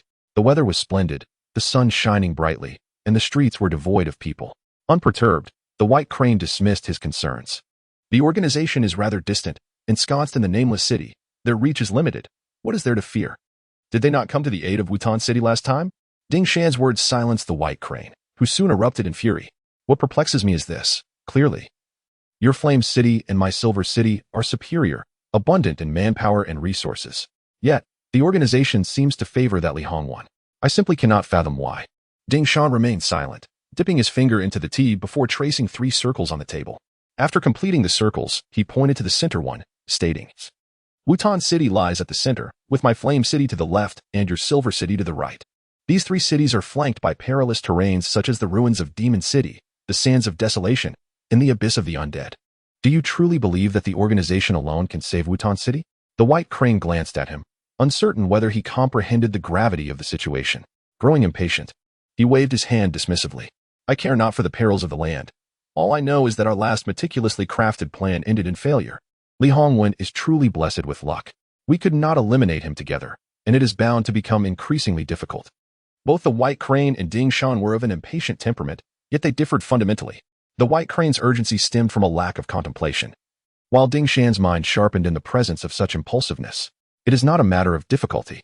If we analyze the reasons for our previous failure and refine our approach, our chances of success will significantly improve. What was the reason for our last failure? The White Crane scoffed, slamming his palm on the table. The undead tide had already reached the city gates, yet we could not breach the defenses. I cannot discern where we went awry. At that moment, Ding Shan pointed again to the edge of the circle nearest to Flame City, pausing before speaking. The White Crane, bewildered, inquired, What is it? Are you about to pierce my table? Even my capable sister-in-law cannot satisfy your demands? Ding Shan shot him a fierce glare. Shut your mouth and pay attention to where I am pointing. What of my table? The White Crane retorted, perplexed. Ding Shan fell silent, shaking his head. It was no wonder that a spatial evolver like him could stand toe-to-toe with Li Hongwen, with such a mind. Even the undead would shake their heads in disbelief. The White Crane was confronted but remained unfazed, wearing an expression of indifference. What could that possibly be? A valley of despair. Do you know? I do not. Did your teacher not instruct you in geography? My geography was taught by my physical education teacher. How proficient could that possibly be? Ding Shan, rendered speechless, found it amusing that the white crane expressed pride when making that statement. Ding Shan could not comprehend what there was to be proud of. Never mind, I shall not engage in idle chatter with you. Ding Shan rapped the table. Here. Amidst the impending wave of zombies, a sudden emergence occurred, and I initially thought it was part of the horde. Guess what happened next? As the white crane listened, it dawned on him, and he became engrossed. With an earnest demeanor, he inquired, what happened? Ding Shan cursed vehemently. That bastard incorporated a portion of the horde. The white crane blinked with his beady eyes, trying to comprehend, yet they remained as small as ever. I understand the concept of incorporating troops. But commandeering zombies would require a necromancer, wouldn't it? The white crane, quick-witted, soon refuted his own words. Yet your excitement clearly indicates it was not the work of a necromancer. It couldn't possibly have been the zombies themselves, could it? Ding Shan nodded vigorously. You are correct. It was indeed the zombies. Within that chaos, a zombie king emerged, possessing a high intelligence, and it ensnared many evolved beings. Highly intelligent? How intelligent could it possibly be? The white crane had slain no fewer than 10,000 zombies. He had encountered both the intelligent and the less so. But he deemed them to be rather unremarkable. Their intelligence could not be exceedingly high. Ding Shan sought an adjective, but could not find one. Suddenly, fixating on the white crane's countenance, he found his answer. More intelligent than you. Ding Shan, you have gone too far. The white crane slammed the table and roared. You have mocked me repeatedly. Is there any amusement in that? Are the facts not to be stated? Although on the white crane's territory, Ding Shan felt no trepidation. Moreover, he pressed forward boldly. Ding Shan continued. Have I ever misrepresented my assessment of you? Point out an instance, and we shall debate it. Spare me your nonsense. Can we not have a proper conversation? If we cannot converse, then let's disperse. After all, we cannot find common ground. The white crane proclaimed to disperse, yet his rear remained firmly planted. Ding Shan pressed on, were it not for the interference of the zombies from that valley of despair. Providing Li Hongwen a moment's respite to respond and hold out for organizational support, the city of Wutan would have fallen. Now the white crane comprehended. Are you suggesting that the highly intelligent zombie was the key to victory or defeat? Not to that extent, but its impact was undoubtedly significant. Did you not stay in Wutan for quite some time without investigating? I did, seizing the opportunity to search for Li Hongwen's son. And I observed for quite some time in that valley of despair. That place possesses an eerie quality. Did you not see that the door you witnessed was askew? The white crane chuckled, in a world transformed to such a state. How much more eerie could it possibly be? Ding Shan refrained from retorting and continued, I cannot quite articulate it. It simply feels unsettling. The intelligence of that zombie is alarmingly high, comparable to that of a human. How many tactical zombies have you encountered? Playing tactics? Is that for real? Would I deceive you? 3 years ago, you confidently proclaimed that we would surely conquer Wutan City. Have we succeeded? Were you lying to me? Ding Shan was rendered speechless. His expression a mask of embarrassment. On that occasion, he had boasted that they would undoubtedly capture Wutan City within half a month, even toasting with champagne in anticipation, only to be met with a resounding failure. It's not as if I didn't mention it. An unexpected incident occurred in the zombie valley. Otherwise, we would have undoubtedly succeeded. And what about this time? I have heard that the zombies in the valley have been completely cleared. With no unexpected occurrences, can we not prevail? Bai He's gaze suddenly sharpened. His interest in Wutan City was minimal, as it paled in comparison to Silver City. His determination to target Wutan City stemmed from his rivalry with Li Hongwen. Naturally, he would never disclose this to anyone. Ding Shan assumed that Bai He merely sought to eliminate the threat at hand, unaware that he aimed to achieve 2 objectives with one action. Chapter 0142. S-Class Evolver. Have you ever been to the Valley of the Dead? Ding Shan did not rush to respond, instead posing a counter-question. Bai He chuckled awkwardly. Isn't it said that there are divine artifacts there? What evolver wouldn't wish to possess such a treasure? Amidst his laughter, his expression suddenly soured. I don't know who spread that damned rumor. The Valley of the Dead harbors nothing but zombies. If I find out who it is, I will certainly flay him alive and pull out his tendons for causing me to make a fruitless trip. What a despicable thing. Far away in Wutan City, Li Xiang sneezed violently. Gazing at the drizzling sky outside, he wondered if the rain would soon cease. The mention of divine artifacts reminded Ding Shan of Li Yu. He truly admired the dark sword wielded by Li Yu, but alas, it was far beyond his capability to wield. He pondered whether a divine artifact would change hands after its owner's demise. Ding Shan was uncertain if Bai He was aware of Li Yu's possession of such a relic. It seemed impossible to keep it a secret, for the news had spread widely and caused quite a stir.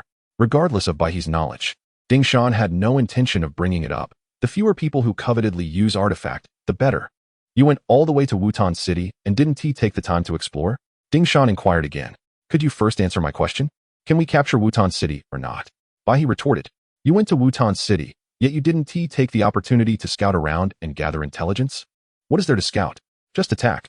At last, Ding Shan understood why, despite Silver City's superior strength and years of conflict with Wutan City, they had yet to seize it.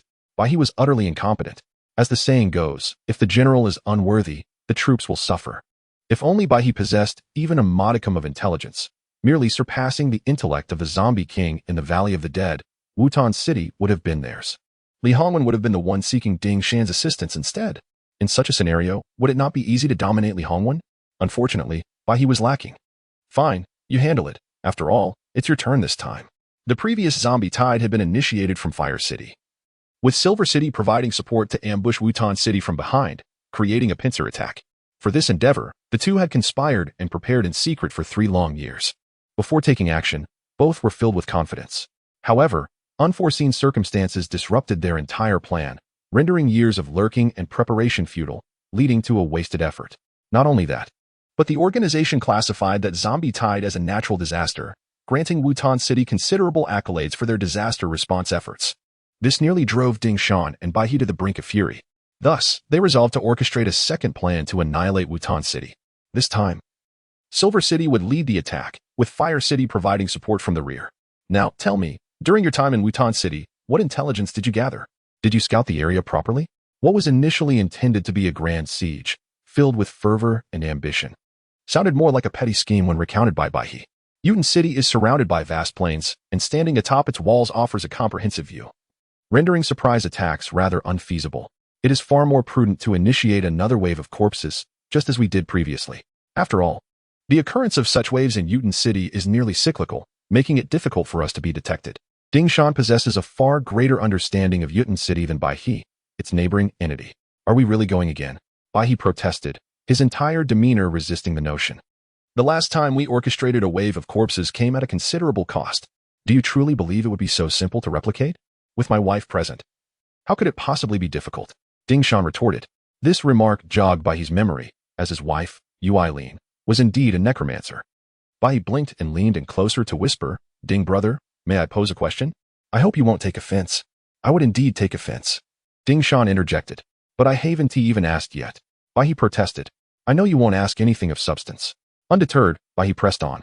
How does your wife communicate with the Corpse King?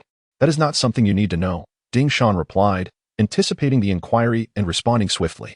Bai He scrutinized Ding Shan's expression, seeking any telltale signs. Yet Ding Shan remained composed, his countenance unchanged. With a hint of disappointment, Bai He leaned back, exclaiming, Ah, Ding brother, do not take offense. My curiosity simply got the better of me. After all, encounters with necromancers are rather rare, and those possessing dual level 10 abilities, like your wife, are even more uncommon. He was aware that necromancers often indulged in extravagant pursuits, hence his curiosity about the veracity of the rumors surrounding them. However, it was evident that Ding Shan was reluctant to delve into such matters, leaving Bai He with little to extract. Ding Shan chuckled softly, Bai brother. Rather than indulging in gossip, you would do well to contemplate how to break through to level 10, to become the strongest in the wasteland. And not merely a minor player in Wutan City, but to have even my Flame City and the unnamed city, where our organization resides, bow before you. Bai He paused, then burst into laughter. Bow before me? That's amusing indeed. Yet as he continued to chuckle, he noticed Ding Shan's impassive expression, which rendered his laughter awkward. You truly lack a sense of humor. Bai He sighed, continuing, breaking through to level 10 is no simple feat. Even if one were to succeed, capturing the unnamed city remains an insurmountable challenge. Ding brother, you must be unaware that an S-class evolved being has emerged in the unnamed city? S-class? Above level 10, is it? Ding Shan's pupils dilated. This was indeed news to him. Yes, that individual is formidable, Bai He remarked. The war god. Unnamed? Who else could it be? Bai He shook his head. It is simply because he was the first to break through, granting him a voice of authority. Moreover, he is the lord of the unnamed city. His every utterance is treated with reverence. The rankings from level 1 to 10 are merely human constructs, established by the strong, reflecting both power and authority. Countless level 10 evolved beings strive for that very authority, yet ultimately, it was the unnamed city that seized it first, placing all other strong individuals beneath its heel. At this juncture, level 10 is no longer synonymous with being the strongest. One cannot remain aloof from the fray. Currently, one must attain S rank to earn the respect of others. Such a monumental revelation has spread rather slowly. How did you come by this information? That is not your concern. It is imperative to focus on the matter at hand. Delays may render any subsequent actions futile. The emergence of an S-rank evolver, particularly the Lord of the Nameless City and the highest authority within the organization, complicates the ongoing disputes among the three cities. Should he intervene, regardless of his allegiance? The opposing side stands little chance of victory. Why did you not disclose this sooner? I assumed you were aware, and only upon your silence did I voice it, only to discover your ignorance. Can I be blamed for that? Given the circumstances, we must either seek a swift resolution or deliberate carefully. Bai shook his head in resignation, stating, a swift resolution seems implausible. Our last confrontation with the undead cost us dearly, and my Silver City has yet to recover. Greatly weakened. Who is not in a precarious position? My Flame City also treads on thin ice, enduring each day as if it were an eternity, Ding Shan lamented. Yet both were acutely aware that the true victims were the zombies. Their city suffered almost no losses. So, shall we deliberate carefully, or pursue a swift resolution? Seize the opportunity while he is vulnerable. Let us opt for a swift resolution. Chapter 0143. Growing up, yet not quite swift and decisive action? The disjointed statements left Bai momentarily bewildered. Indeed, prompt resolution is imperative. Ding Shan elaborated his reasoning. I observed that 3 years had elapsed, and Wutan City had yet to regain its vitality. This year's awakening ceremony attracted fewer participants than in previous years, and the quality post-awakening was exceedingly poor. What does this signify? Bai pondered. It signifies that Wutan City is at the end of its tether, presenting an opportune moment for a decisive strike. Is that truly the case? Indeed. Then let us proceed. Bai, a fervent warrior with a fiery temperament, despised procrastination. After a brief discussion, the two resolved to launch an attack on Wutan City. With both cities joining forces in a fierce offensive, Wutan City would undoubtedly be unable to withstand the pressure. Just then, an attendant requested an audience. The individual whispered urgently into Bai's ear, causing him to rise abruptly, startling everyone. Brother Bai, what is the matter? Ding Shan inquired, astonished. The organization has sent someone to investigate the events of the zombie tide 3 years ago. Ding Shan, too, was unable to remain seated. Springing to his feet. That cannot be allowed. I must take my leave. Brother Bai, the winds have shifted. We must deliberate further. Bai clasped his hands in farewell. Brother Ding, safe travels. With that, Ding Shan vanished without a trace. Bai proceeded to meet the investigators dispatched by the organization, placing their prior discussions on hold. It was unavoidable. The moment they learned of the organization's representatives, both understood that pursuing an attack was ill-advised. The organization had begun to harbor suspicions. Should they brazenly assault Wutan City, both would find themselves in dire straits. Although the organization publicly refrained from prohibiting warfare among city-states, it consistently advocated for cooperative prosperity and harmonious development. Whenever any conflict arose between city-states, the organization would invariably intervene. While professing non-interference in city affairs and promoting autonomy, the reality of their dominance was well understood by city lords like Ding Shan and Bai. Consequently, Wutan City had been afforded a 5-year reprieve. In 5 years, Li would soon turn 18, stepping into adulthood. He had spent a total of 8 years atop the southern city wall, dedicating this time to diligent cultivation. Mastering the 9 grand techniques of swordsmanship and 108 minor techniques, he had achieved the 5th level in the grand techniques and 60 in the minor ones. His current prowess was equivalent to several levels of an evolver. Though the exact rank remained unclear, he was at least at level 5, if not higher. Moreover, his outward strength had also seen improvement, maintaining a standard of a 3rd level evolver. After 5 years, the resources he had acquired were considerable, making progress in strength a natural outcome. To remain at the level of a 1st level evolver would have raised suspicions. During these 5 years, Liu's time above was far from tranquil. The area of the zombie valley remained eerily quiet. Aside from bounty hunters, almost no one ventured there. Moreover, no zombies were seen roaming, as if the undead in the valley had been entirely eradicated. Liu had visited once, learning that the underground laboratory had been incinerated. Aside from discovering a few indestructible zombie essences amidst the ruins, nothing else was found. However, he noticed a peculiar issue. The number of corpses at the scene had diminished. The reason behind this phenomenon remained a mystery. He speculated whether the arsonist had removed some of the zombie bodies. Meanwhile, in the direction of the ruins of the Magic City, the zombies were becoming increasingly active, their roars occasionally echoing through the air, leaving one to ponder if a new zombie king had emerged. After observing for a considerable time, Liu concluded that despite the noise, no zombies had actually gone berserk and attacked humans. These 5 years would have been perfect had it not been for the frequent visits from Li Hongwan. Over the past 5 years, Li Hongwen had visited Li Yu on the city wall no fewer than 10 times. Ironically, this surpassed the total number of visits in Li Yu's previous life. Li Hongwen personally delivered resources each time, and the quantities were substantial. However, he seemed to have grasped Li Yu's temperament. During each meeting, he refrained from mentioning anything about returning home and instead engaged Li Yu in conversation like a caring father, nurturing their bond. Of course, for the most part, it was Li Hongwen's monologue. Li Yu seldom responded, and even when he practiced his cultivation, he did not shy away, continuing his training in Li Hongwen's presence. As long as Li Hongwen was there, he would not leave until he had finished speaking. This was likely a task assigned to him by Wen Shu, which he felt compelled to fulfill. Initially, Li Hongwen had been intrigued by Li Yu's unique leveling method. But after a few inquiries met with indifference, he ceased to press the matter. Li Yu had no desire to return to the Lord's mansion, yet this time he was compelled to do so. Li Hongwen had established a rule that upon reaching adulthood, his offspring would undergo a coming-of-age ceremony. Rumor had it that this particular ceremony would be lavish, accompanied by a mysterious gift. This piqued Li Yu's curiosity, prompting him to decide to attend. After all, it would cost him nothing, so why not? He had spent the last 5 years atop the city wall, scarcely descending. Firstly, it allowed him to breathe fresh air. And secondly, his thirst for resources had grown even more insatiable. After mastering the 5th technique, he realized that the required zombie essences had increased exponentially. Li Yu planned to visit the mansion's treasury to procure some surplus resources. If that proved insufficient, he might have to venture into the Magic City ruins for hunting, though the risks would be considerable. Thus, given the opportunity to acquire a substantial amount of zombie essences without taking risks, Li Yu had no reason to decline or return to the Lord's mansion. Upon Li Yu's agreement to return, both Li Hongwen and Wen Shu were elated. The coming-of-age ceremony, already significant, was made even more grand under their guidance. Not only would it be a lavish affair, but they also invited prominent figures from various circles to lend it prestige. To Li Yu's surprise, the Ding family had also come.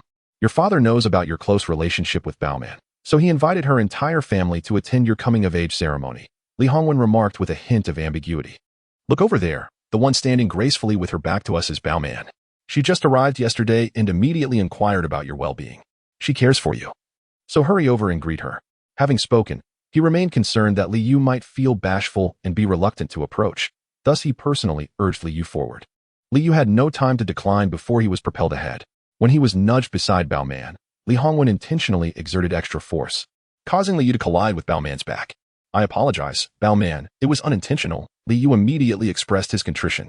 His father, more anxious than he, was truly exasperating. However, when the individual turned around, Li Yu was momentarily taken aback. You've mistaken me for someone else. Bao Qin? Was Li Hongwen truly so blind?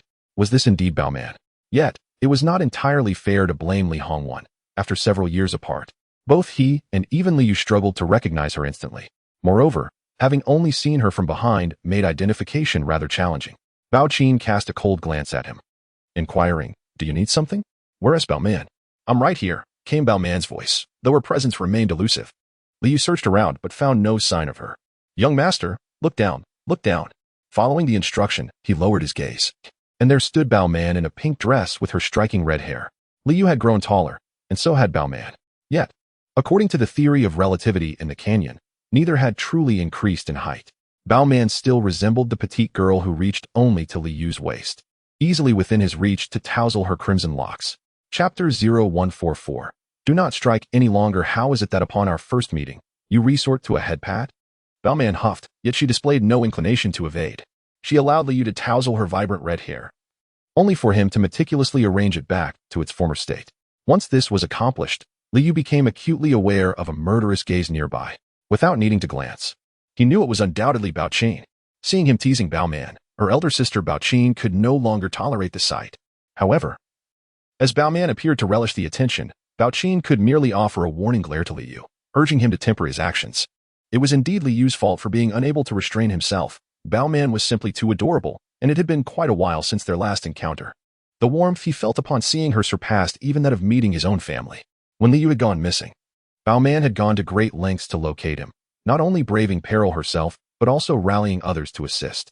Li Yu was the kind of person who would always remember kindness shown to him and reciprocate it with even greater affection. Have you not eaten in these past 5 years? Li Yu inquired, his tone laced with curiosity. The astute Baoman instantly recognized his jest regarding her height. Of course, I have eaten, but I simply grew in the wrong places. Where is it wrong? She challenged, puffing out her chest and tilting her head down, her chin jutting into the valley of her collarbone. Liu was taken aback, having not anticipated her boldness, and quickly averted his astonished gaze. She was right. She had indeed grown in an unexpected manner. Once a petite girl, she had now blossomed into a striking young woman. Isn't it infuriating? Baoman exclaimed, hands on her hips and lips pursed in indignation. I've made every effort to eat, yet I just want to grow taller. I can't help it if I develop in an unconventional way. I too feel utterly despondent. At that moment, Liu noticed a fleeting expression of envy cross Bao Qing's face as she observed her sister, although it disappeared almost as quickly as it appeared. Liu's perceptive nature caught it. Instinctively, he lowered his gaze to confirm his suspicion. Indeed, it was a sentiment worthy of envy. However, what he did not anticipate was that his own gaze would be detected by the astute Bao Qing. Even though he had merely glanced and swiftly turned away, it did not escape her notice, and she seized the opportunity to confront him. Where are you looking? I shall pluck out your eyes. Bao Qing, already irked and harboring a long-standing disinterest in Liu, found herself incensed. Without uttering another word, she sprang into action. Her intuition told her that Liu's recent glance held a hint of disdain, which she found deeply offensive. A surge of cold flames surged forth unexpectedly. Catching Liu off guard as he realized her attack was no mere playful gesture. He could only hastily evade, the flames soaring above his head, singeing the hair atop his scalp. The acrid scent of charred strands filled the air. How did this escalate into a brawl? In the courtyard of the Lord's residence, throngs of people were present. None could have anticipated that, in such a location, someone would dare to engage in open combat. Upon closer inspection, they discerned it was the young master embroiled in conflict, prompting thoughts of who possessed such audacity. A glance sideways revealed it was the Grand Princess of the Fire City. Those who had contemplated intervening on Liu's behalf swiftly abandoned the notion. After all, the Fire City was not an adversary they could afford to offend. At that juncture, the wisest course of action was to remain as passive observers. Silence is golden. One should refrain from making unnecessary noise. The parents on both sides are present, and they would undoubtedly intervene. However, the reality diverges from their expectations. Li Hongwen and Ding Shan were indeed prepared to act immediately. But upon realizing the opponent's child was involved, they hesitated. A silent understanding passed between them, as they contemplated testing the abilities of their respective children. Over the past 5 years, everyone has made progress, yet the true extent of such advancements could only be discerned through combat. The crowd instinctively parted, clearing a space in the center for the two challengers. Princess Bao Qing, is this truly necessary? Liu evaded without retaliating, sensing a misunderstanding that should not escalate to violence. Enough of the chatter. Either admit your fault or prepare to fight. Bao Qing's words presented an option, yet her relentless strikes indicated that the only real choice was to engage. Please, cease this. You mustn't continue to fight. Bao Man was likely the only one in attendance wishing to prevent the altercation. Torn between a friend and a family member, she found it difficult to take sides. Bao Man, come here and observe. Do not speak. Following Ding Shan's command, Yu Eileen promptly pulled Bao Man aside to prevent her from intervening. But sister won't hold back. What if she injures the young master? Bao Man was uncertain of Liu's current capabilities, yet she was well aware of her sister's prowess, having reached the peak of level 5. On the cusp of level 6, no one of her caliber could rival Bao Qing, especially considering her reputation as a formidable fire elemental evolver wielding devastating cold flames. Bao Man mused that no matter how hard Liu had striven, it was improbable he could match Bao Qing's strength within 5 years. Given her relentless dedication to improvement in both power and combat skills, we will merely observe. It is inconsequential. Besides, boys can endure a few injuries. With Madame Wen and your mother present, 2 healers working in tandem could revive even the gravely wounded. What is there to fear? Ding Shan reassured Bao Man, subtly revealing his belief that Bao Qing held the upper hand, foreseeing that Liu would likely be outmatched and injured. Indeed, the scene illustrated Bao Qing's dominance. Her every move was lethal, aimed directly at vital points, while Liu remained on the defensive, evading her attacks. My brother is no match either. All his training has gone to waste, Li Xiang complained to Lin Yao beside him. Over the past 5 years, he had also made rapid advancements. Now a level 6 evolver, surpassing his peers and emerging as a standout among his contemporaries. Consequently, he had regained his parents' affection. Despite Li Hongwen and Wen Shu's persistent efforts to bring Liu back, their attitude toward Li Xiang had reverted to its former state. Elevating Li Xiang's status and emboldening him to voice his opinions more freely, even openly criticizing Liu in front of others. Lin Yao certainly did not possess such a low emotional intelligence as he did. She remarked, I think it's manageable. The young master can hold on. Although she did not belittle him, her lack of faith in Liu was evident. By suggesting that Liu could still endure, she implied that he might soon falter. What use is endurance if victory eludes one? A loss would undoubtedly tarnish the reputation of Wu-Tin City. Li Xiang's words undoubtedly elevated the conflict between Li Yu and Bao Qin to the level of a city-state struggle. Consequently, the significance of their confrontation transformed entirely.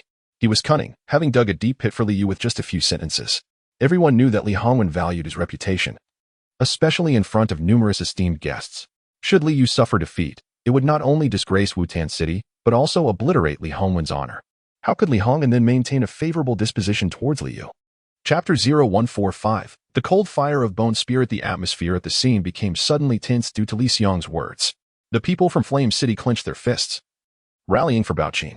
Initially, their voices were barely audible, but as more joined in, the sound gradually grew louder, until it became the only voice filling the arena. Observing this, the individuals from Wu-Tan City sensed something amiss. How could they allow outsiders to wreak havoc on their territory? Their audacity was striking. Thus, the people of Wu-Tan City began to cheer for Li Yu. To ensure their voices were not drowned out, the supporters of Flame City shouted even louder, "Go, Grand Princess! Rise, young master!" The back-and-forth exchanges created a lively atmosphere. However, Bao Qin maintained the upper hand throughout the encounter, relentlessly pressing Li Yu and forcing him to retreat. If this continued, his chances of losing would be considerable. Wen Shu's eyes were clouded with concern. After 5 long years, her son had finally mustered the will to return home. What if he were to be defeated here, leaving him disheartened and leading him to abandon home once more? Unable to bear the sight any longer, she turned to Li Hongwen and exchanged glances. "Xiao Shu, what troubles you?" Li Hongwen inquired softly as he leaned closer. Wen Shu lowered her voice. "If the situation worsens, intervene discreetly. We cannot allow Xiao Yu to be injured or suffer a blow to his confidence." In their eyes, Li Yu was of utmost importance. He possessed a historically rare 4-elemental talent, among which the space element stood supreme. It was imperative that he remained unharmed. Though Li Yu had resisted returning home for 5 years, his parents had quietly watched over him, ever fearful of the potential dangers he might face. Li Yu sensed their concern but dismissed it, feeling neither gratitude nor sentiment. He understood that their change in attitude towards him stemmed solely from his newfound utility. Had he not possessed such value, the way he was treated before his awakening would have made that abundantly clear. Injury was a minor concern. As long as he was alive, that was sufficient. As for his confidence, Li Hongwen secretly hoped that Bao Qin would deliver a significant blow to it. Li Yu's reluctance to return home was precisely due to his inflated sense of self-worth, nearly bordering on arrogance, driving him to escape the confines of his family. This was an opportune moment to instill some humility in him, to remind him that there are always greater talents beyond oneself, and that one should not take their own gifts for granted. After speaking, Li Hongwen winked at Wen Shu. Having been married for many years, she immediately understood his intentions. She agreed, believing that a lesson for Li Yu would be beneficial, and thus chose to remain silent. "What mischief are you two conspiring about?" Ding Shan's voice suddenly rang out behind them. However, the couple was already aware of his presence and was not startled. Li Hongwen retorted, "Brother Ding, why not focus on your daughter instead of eavesdropping on us?" "I fear you may be up to no good," Ding Shan replied. "If we were, we would be in a better position than you, wouldn't we? Do I appear to be a malicious person? What do you think?" Li Hongwen's rhetorical question seemed to carry profound implications. Ding Shan felt a sudden jolt of anxiety, inexplicably tense. Under Li Hongwen's piercing gaze, which remained unwaveringly fixed upon him, Ding Shan experienced an unsettling sensation of being thoroughly scrutinized. After a few seconds, he managed a forced chuckle. "Ha, brotherly, you truly possess a sense of humor. We are law-abiding citizens, indeed, exemplary citizens. You consistently interpret others with the utmost malice, which is rather unfortunate. While it is indeed inappropriate to speculate about others, when it comes to you, such conjecture must be done with the greatest of ill intentions. Do you understand?" After Li Hongwen's remark, Ding Shan fell silent. The two men locked eyes, gazing at one another for a tense 10 seconds, as if engaged in a silent duel. Ultimately, Ding Shan succumbed. "Haha, brotherly. You are being rather petty. There is no deep-seated grudge between us, so why do you speculate about my intentions? Surely, you are more aware of your own thoughts than I am." Li Hongwen countered once more, his tone casual yet insistent. A tightness gripped Ding Shan's heart, rendering his smile somewhat strained. "You're being unreasonable, brotherly. You ought to consult a psychologist." "Ha ha ha, Ding brother, do not be so hasty. I was merely jesting. Why are you so incapable of taking a joke?" Li Hongwen laughed heartily. "You took it seriously, and that simply will not do. You must remain composed." "Ha ha. I was joking with you, yet it appears you are the one who took it to heart. You are the one overly concerned." The two cunning individuals, sensing the shift in atmosphere, began to engage in light banter. Both understood that continuing down this path could lead to an all-out confrontation. However, after this seemingly trivial exchange, each began to contemplate the underlying intentions behind the other's expressions and the nuances of their dialogue, hoping to glean some undisclosed information. Yet, after a brief period of reflection, they found themselves drawn away by the spectacle of Liu and Bao Qin, who had already been entangled in a struggle for some time. Following a vigorous assault, Bao Qin had evidently begun to show signs of fatigue. Her offensive prowess was not as formidable as it had been at the onset. Nevertheless, she still held her ground. Liu remained unchanged, showing no signs of mounting a counteroffensive. Oh, it seems our young master has stabilized his position. This has turned into a war of attrition. It will come down to who can endure longer and possesses greater stamina. I feel that the first one to falter and seek sustenance will signify defeat. For 5 years, aside from growing increasingly handsome, Liu's prowess seemed to have stagnated. Yet, he managed to withstand Bao Qin's relentless assault, demonstrating a certain resilience. Come on, young master. For many, Liu's ability to remain standing despite the odds and persist until now was nothing short of miraculous. Numerous onlookers believed that even if Liu ultimately lost, he would do so fighting until the very last moment, defeated, yet not disgraceful. Li Xiang, on the other hand, had transitioned from exuberance to a solemn demeanor. How can he endure so steadfastly? What is Bao Qin doing? She cannot seem to overcome him.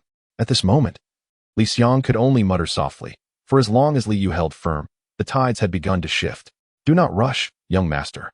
Princess Bao Qin is clearly holding back her strength. She is merely testing the capabilities of the elder master.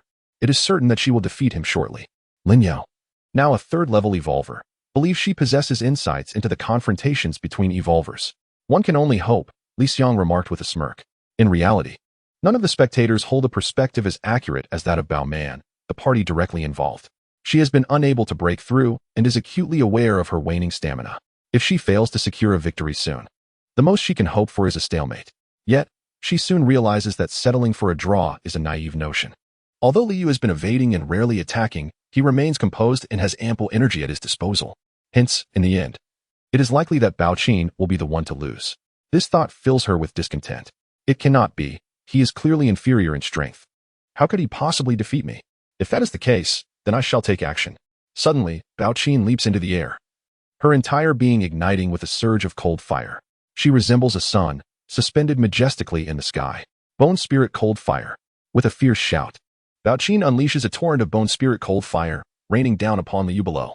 Chapter 0146, Retreat.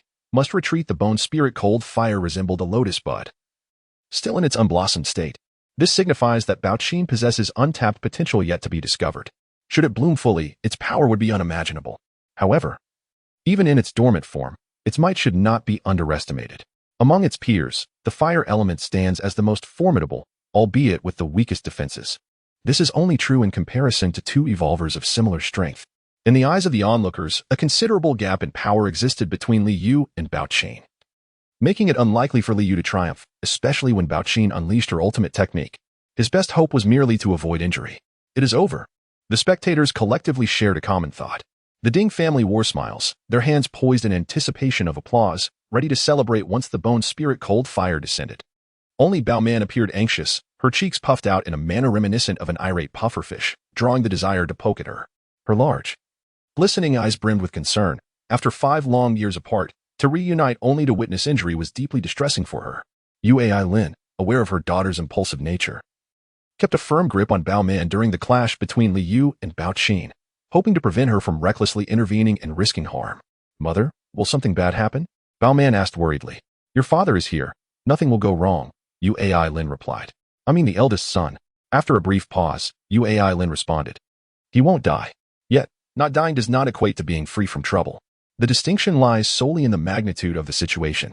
Meanwhile, Li Hongwen stood ready to spring into action, prepared to safeguard Liu. Although he intended to teach Liu a lesson about the existence of greater talents beyond his own, he did not wish for Liu to be injured. Moreover, Bao Qin's unpredictable strength posed the risk of accidentally causing serious harm to Liu, which would be a grave loss. Liu's value is immense, yet his demise would render him worthless. Unaware of the spectators' true sentiments, Liu stood grounded, gazing up at Bao Qin in the sky. As the Bone Spirit Cold Fire multiplied, it enveloped her completely. In Liu's view, Bao Qin vanished, replaced by a flurry of Bone Spirit Cold Fire cascading like snowflakes. The temperature around him surged dramatically, yet simultaneously. An overwhelming chill engulfed him, as if he were caught in a tempest of ice and fire. The duality of these opposing forces was already distressing, and should the bone spirit cold fire strike him, it would surely lead to either death or injury. In Baoqing's perspective, she too could no longer see Liu. All she could perceive was the bone spirit cold fire enveloping him, descending with alarming ferocity. Bang, bang, bang. The bone spirit cold fire was a wide-ranging ultimate technique, plummeting down with Liu at its epicenter. The ground erupted instantaneously, and the debris that was scattered into the air was abruptly frozen, only to swiftly dissolve thereafter. A collective gasp escaped the onlookers as they widened their eyes in search of Liu's figure. Could he possibly be in danger? Glancing at Li Hongwan, it was evident that he had no intention of intervening. Did that imply that Liu was unharmed? What transpired? Was he truly safe? Only Li Xiang feigned concern. But in truth, he was genuinely anxious about Liu's well-being. Lin Yao also shifted her body, attempting to glimpse Liu from various angles. Yet, all that was visible was the melting dust. Just as everything seemed on the verge of vanishing, a steady and commanding voice pierced through the haze. Reaching the ears of the crowd, a single sword shatters myriad loss. Accompanying this declaration, a jet-black sword surged forth from the earth, propelled with a whistling sound towards the sky where Baoqing hovered. The sword's speed was astonishing. Baoqing had scarcely registered the dark figure before it was upon her. In a moment of desperation, she could only plummet downward. It was then that gasps erupted around her. Unaware of the unfolding events, Baoqing caught a glimpse of a shadow hurtling towards her. The shadow moved too swiftly. By the time she attempted to discern it, it had vanished from sight. Above you. Ding Shan's warning resonated. Baoqing instinctively looked down, locking eyes with Liu, who was gazing upward. Damn it! Both Liu and Baoqing exclaimed in unison. For Baoqing was clad in a skirt. Initially, Liu had not considered this detail, as he was too engrossed in the moment. It wasn't until he glanced up and noticed the emptiness above that he suddenly realized the predicament. However, at that juncture, evasion was futile. Baoqing was descending too rapidly, and Liu's actions had rendered her momentarily disoriented. In an unavoidable circumstance, she landed squarely atop Liu's face. At that moment, Liu was utterly bewildered. Silence engulfed the scene, as all the tumultuous sounds faded away, leaving the spectators in stunned silence, gazing at the theatrical tableau before them. Initially, the two had been engaged in a fierce confrontation, leading the audience to anticipate a thrilling clash. Who would have imagined such an unexpectedly risky conclusion? What on earth is this? Why reward him? This ISNTA brawl. It's a brawl. In broad daylight, no less. Enough of this farce. The crowd was left feeling disheartened, having not witnessed the climax they had hoped for. Baoqing, now overwhelmed with shame and fury, felt her cheeks flush with crimson. Coupled with the exertion of her previous onslaught, her strength had waned significantly, and in her embarrassment and rage, she had lost the will to continue fighting. Ignoring the astonished gazes of those around her, she fled. In truth, had circumstances permitted, she would have relished the opportunity to eliminate Liu. However, she was acutely aware that, at that moment, she was no match for him. Through this encounter, Baoqing was confronted with a disconcerting truth that she struggled to accept. Liu had merely held back. That single sword strike had nearly shattered her confidence. Had she not acted with quick wit, choosing to plunge downward, that strike would have undoubtedly pierced her form. She was uncertain whether it was merely her illusion. That strike had yet to reach its limit. Had it done so, she would have had no opportunity to evade the descent. Moreover, even if she had managed to dodge the attack from above, she would still have been unable to escape the one below. Liu's feint to the east was coupled with his anticipation of her subsequent movements, leaving her ensnared. Had it not been for an unforeseen occurrence, when Liu appeared below, he would have unleashed his most lethal techniques, and she would have perished without a doubt. In that moment, she had already revealed an enormous flaw. The instant Baoqing departed, all eyes turned toward Liu. Yet, they discovered that he was nowhere to be seen. Save for half of his head buried underground. He had truly dug a hole and burrowed into it. Witnessing this, the crowd did not find it amusing. Instead, they erupted with fervor. Was that Earth Escape? Goodness, the young master can actually perform Earth Escape. Is he perhaps of the Earth element? Weren't we told he belonged to the gold element, the power element? Could he truly possess talents in 3 elements? Ding Shan and Yu Eileen exchanged glances, maintaining a facade of composure, yet they could see the astonishment reflected in each other's eyes. They had never anticipated that Liu could perform Earth Escape. As Ding Shan opened his mouth to speak, Yu Eileen subtly shook her head, signaling him to wait until later. You keep an eye on Bao Man. I will seek out Baoqing. Ding Shan understood her intent and nodded. In such a situation, it was best for a mother to intervene. Chapter 0147. The wind has risen, and then it ceased. Who is the loser? Did my brother lose? Oh, why aren't you saying anything? Once the parties involved dispersed, others busied themselves with their own affairs. Liang felt a sense of urgency, as the outcome had yet to be declared. However, to the onlookers, it seemed unnecessary to dwell on victory or defeat at this juncture. Engaging in further debate would surely offend someone. Seeing no one paying him any heed, Liang sought out Li Hongwen and Wen Shu, only to discover that Li Hongwen was absent. "Mother, where is father?" he inquired. "He has gone to find your brother." Wen Shu replied candidly. "Is father angry and seeking to confront him?" Liang's interest piqued. He believed that Liu had lost, bringing shame to Wutan City and embarrassment to Li Hongwen. Thus, it seemed plausible that Li Hongwen was indeed upset and had gone to find Liu. However, what Wen Shu said next nearly shattered Liang's composure. "What is there to be angry about? He has gone to fetch your brother to hold the coming-of-age ceremony. He is the main character today." "The main character? And what of me?" Liang's mood soured. Today was also his coming-of-age ceremony. The two brothers were born on the same day, at nearly the same moment, albeit with a slight temporal difference. "It's the same for both of us. Isn't it? Enough already, hurry and attend to your friends. Don't linger here causing a disturbance. There are many guests today, and with Li Hongwen absent, Wen Shu cannot afford to be idle. She must attend to them." After speaking, Wen Shu promptly departed. A chill ran through Liang as he realized that despite his efforts over the past 5 years to secure a prominent place in the hearts of his parents, he had failed. It was unclear when Liu had begun to occupy a significant position in their affections. He could not fathom how this had come to pass. What had transpired?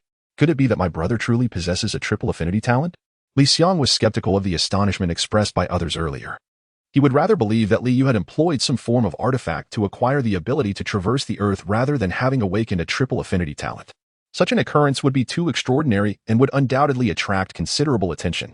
If the organization were to receive wind of it, they would surely dispatch someone to investigate.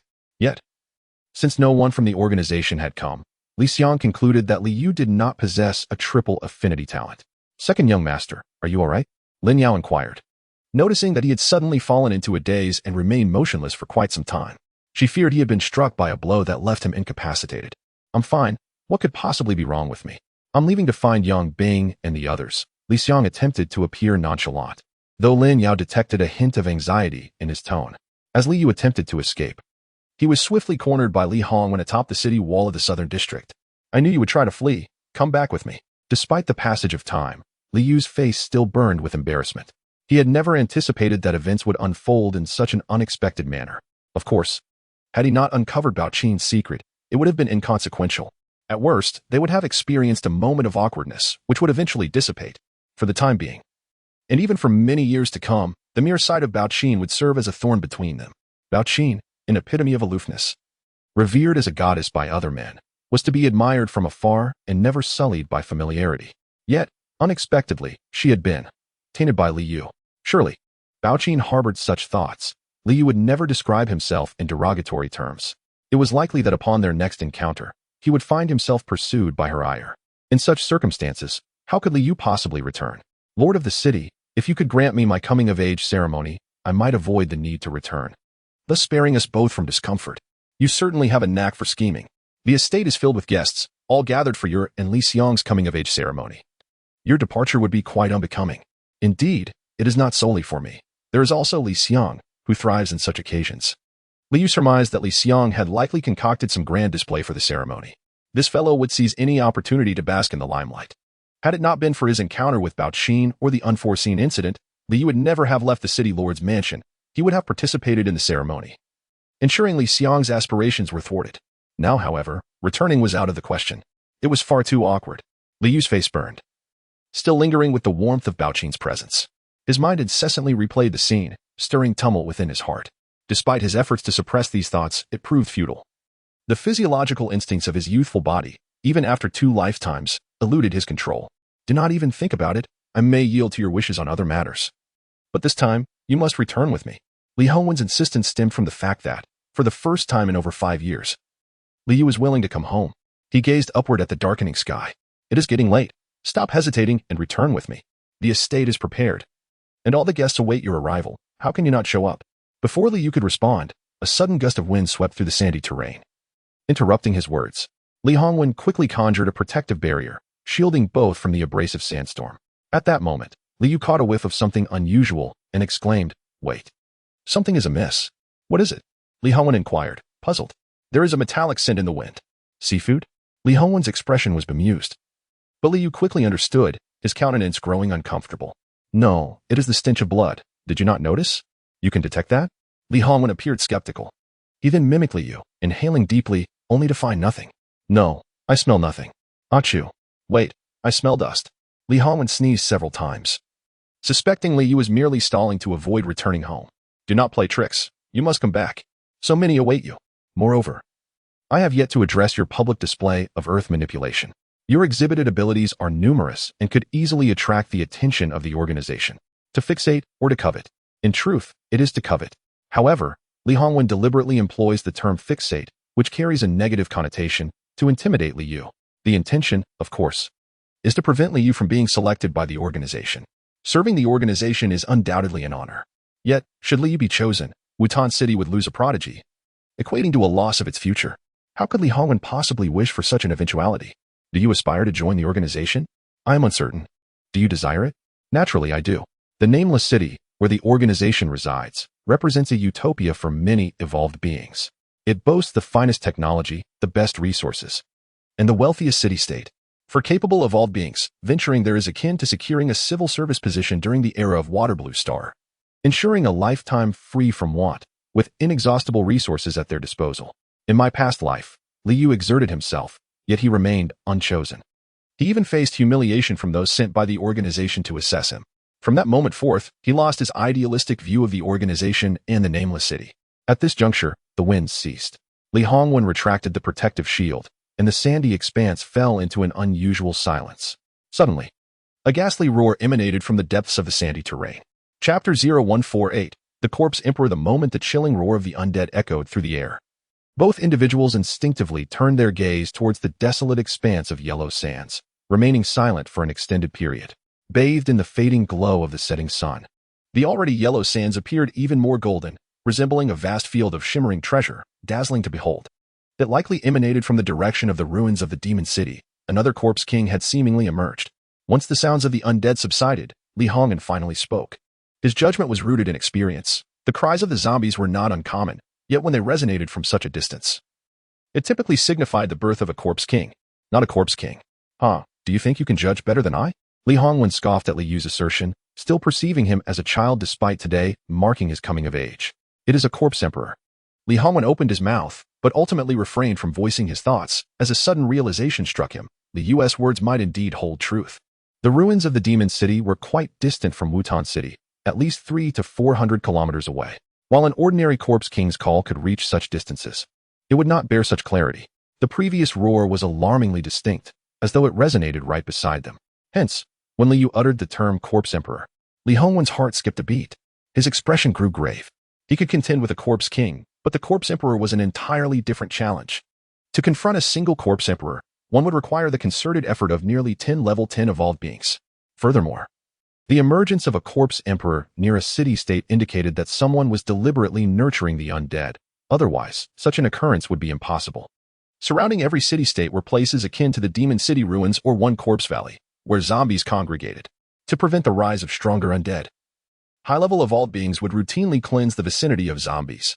5 years ago, when Li Hongwen sought Liu in the demon city ruins, he and Wen Shushu had eradicated several corpse kings to thwart the potential birth of a corpse emperor. Yet, unexpectedly, 5 years later, the corpse emperor had indeed come into existence. The occurrence of a corpse emperor was exceedingly rare, and Li Hongwen's momentary lapse had led to this misjudgment. Someone has presented you with quite a gift, he joked. This gift is too grand. I cannot accept it. Perhaps it is better suited for the city lord. Liu struggled enough to deal with corpse kings, let alone a corpse emperor. Moreover, this was orchestrated by a higher power. Only an advanced necromancer possessed the capability to facilitate the birth of a corpse emperor, and such an individual must also be a master of the dead. Only advanced necromancers could communicate with corpse kings and assist them in ascending to the status of a corpse emperor. It was well known that Liang was an advanced necromancer. At present, she was the sole candidate capable of such a feat, yet she was merely a guest at the manor. With only suspicion and no concrete evidence, there was little that could be done against her. Furthermore, the Ding family had been specifically invited by Li Hongwen and Wen Shushu after careful consideration. Naturally, their primary aim was to invite Bao Man, believing that Liu, having returned home for the first time in 5 years, would be delighted to reunite with an old friend. Unexpectedly, the conclusion did not align with their desires. You must accompany me back to the Lord's manor. It is unwise to linger here. The emergence of the Corpse Emperor in the desolate ruins of the Demon City is alarmingly close to South City. Should the Corpse Emperor lead the horde of zombies to our doorstep, South City would be the first to suffer. Ah, very well. Li Hongwen was taken aback by Li Yu's prompt agreement, having anticipated some resistance, believing he would stubbornly remain here. This left him unprepared and defenseless. Indeed, Li Yu returned with him, but shortly thereafter, he made his way back once more. With the 5 elements escape talisman, he could come and go with ease. It served as an excellent means of self-preservation. As long as one does not act recklessly, there exists a chance of survival even when facing the Corpse Emperor. Furthermore, in his previous life, Li Yu spent a considerable amount of time atop the city walls. In this life, he has similarly resided on the walls for 8 years. He has grown accustomed to it. Descending is a challenge for him. Moreover, this is the Corpse Emperor we are speaking of, a being that emerged only at the onset of the zombie virus outbreak and has remained unseen for decades since. Li Yu yearned to witness the true form of the Corpse Emperor. The thunderous roars of the Corpse Emperor echoed continuously. They were likely organizing their forces on the mountain. Once prepared, they would soon advance on Wutan City. The Corpse Emperor, freshly birthed, had previously been overshadowed by other zombie kings, now relegated to second place, which undoubtedly bred discontent. As the Corpse Emperor suppresses the zombie kings, a bloody battle is imminent. Once the conflict subsides, and the Corpse Emperor unifies the ruins of the Demon City, the next step would be expansion. All the Corpse Emperors are inherently belligerent, without exception. Young master, what transpired? Have zombies been dispatched? Why the ruckus? Long yawned as he approached Li Yu. Who did it, you? I have no such inclinations. I heard you were unwell. Oh, it seems Li Yu misunderstood. Captain, feeling pent up, are we? Later, I shall visit the Wonkong workshop for some new portraits. The old ones are quite worn out. Thank you, young master. Upon hearing new portraits, Long's fatigue dissipated, and he appeared considerably more alert. After a moment of joy, a thought struck him. Young master. During my shift last night, I observed a high-level evolver exiting the city, but I couldn't discern who it was or their intentions. Previously, Li Yu would inquire with Long and the others about their observations during their guard duties. Eventually, they would proactively report to Li Yu, sparing him the need to ask. The willingness of Long and others stemmed from the benefits and rewards Li Yu provided, a mutually beneficial arrangement. Last night, at that time, the people from Flame City had not yet arrived, correct? Indeed, they entered the city at noon yesterday. Then, does this imply that Li Yu and Li Hongwen's suspicions regarding Yu Eileen were misguided? Could you discern whether it was a male or female, or the direction they headed? I could not tell. I only knew they were headed towards the ruins of the Demon City, passing through a valley of zombies without so much as a glance. Did they not return? I changed shifts, so I am unaware if they returned. Could you please inquire with those on duty yesterday if they noticed anyone suspicious? Long nodded, his expression turning grave as he inquired, Young master, is something amiss? Should we inform the family? Li Yu's single utterance cast a shadow over Long's demeanor, signifying that a significant battle loomed ahead, necessitating arrangements for any eventualities. Understanding the gravity of the situation, Long swiftly departed to relay the news. Subsequently, the atmosphere atop the city walls grew somber. The usually jovial guards fell silent, laughter replaced by an ominous stillness. Each time a major conflict arose, numerous guards met their demise. While the position of a city guard offered stability and commendable benefits, the inherent risks were considerable. Survive, and one might revel in untold riches. Perish, and all would be lost.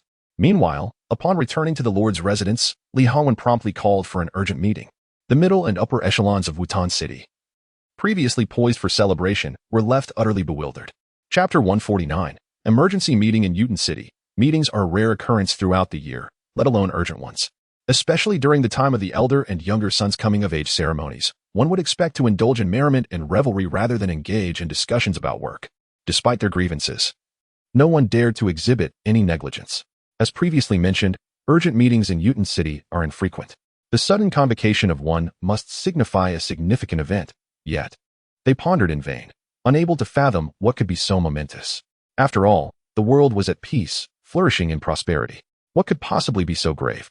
Not only the mid-level and senior officials were perplexed, but even when Shu found herself bewildered, she approached Li Hongwen. Hongwen, during the children's coming-of-age ceremonies. Must you summon people for work? You've taken away more than half the guests, leaving the estate rather desolate. How are they to celebrate their coming of age? Without seeking an explanation, when Shu reproached him first, Li Hongwen, however, remained unperturbed, waiting for her to finish before replying in a solemn tone. There is a corpse emperor arising in the direction of the ruins of the demon city. Upon hearing this, Wen Shu was momentarily taken aback. She did not question him, for she understood that Li Hongwen would never jest about matters concerning safety. Otherwise, it could swiftly devolve into a tale of the boy who cried wolf. What shall we do?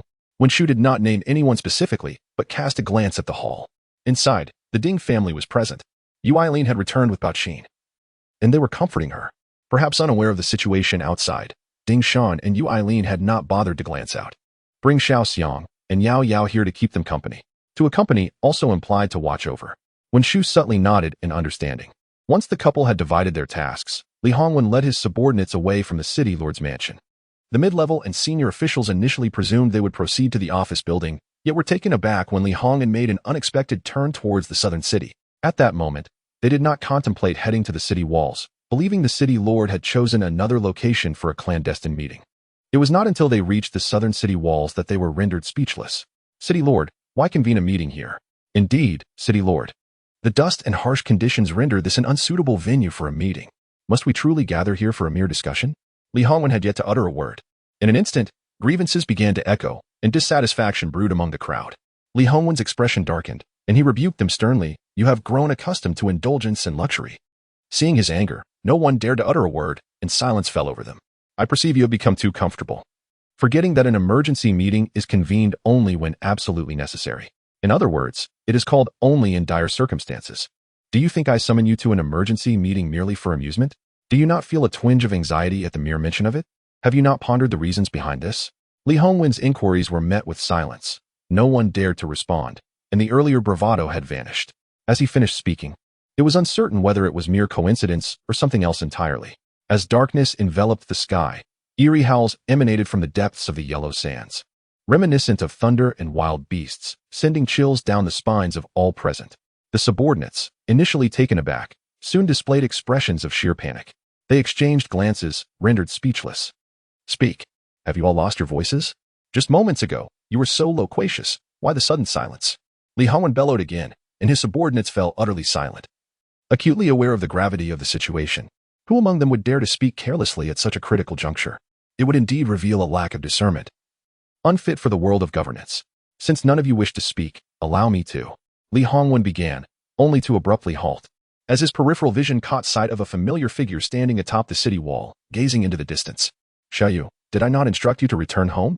What brings you back? To his surprise, Li Yu, who had accompanied him home, had arrived here before him. City Lord, I am at work. If there is nothing pressing, I kindly request that you do not interrupt my duties, Li Yu replied.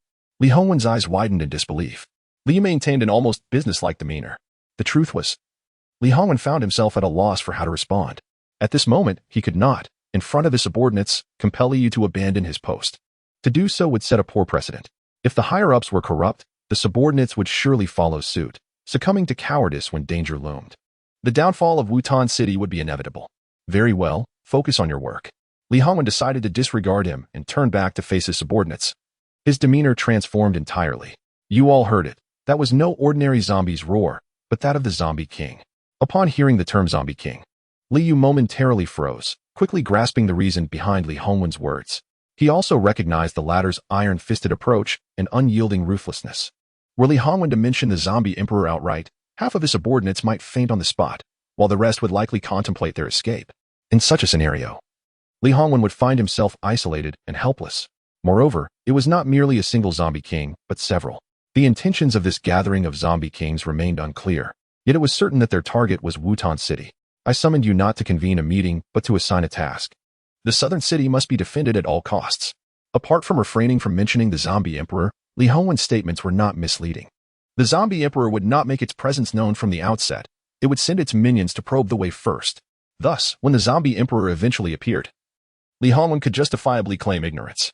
Such occurrences were beyond anyone's anticipation. After all, the Zombie Emperor had been howling for quite some time. Yet no one in attendance had discerned it. With Li Hongwen's proclamation, what had initially been a tremendous crisis was now transformed into a battle against the tide of the undead. The tide of corpses occurs almost every few years, sometimes even twice, with the only distinction being the scale of devastation. For them, the tide of corpses has become a commonplace occurrence, instilling a sense of calmness within. Subsequently, Li Hongwen began to strategize and assign tasks. determined to fortify the southern city into an impenetrable fortress, capable of withstanding not only the tide of corpses but even the onslaught of the Corpse King. During Li Hongwen's address, Li Yu's gaze was fixated on the yellow sands. The echoes of the undead's roars reverberated repeatedly, growing increasingly robust with each iteration. Li Yu surmised that the Corpse Emperor had surpassed its period of weakness and had officially entered a phase of formidable strength. This development undoubtedly exacerbated the already precarious situation of Wutan City. Danger loomed over the southern city. Without concentrating all available forces here, it would be impossible to hold the line. Li Yu silently evaluated the odds of survival. After much contemplation, he realized that the chances were slim.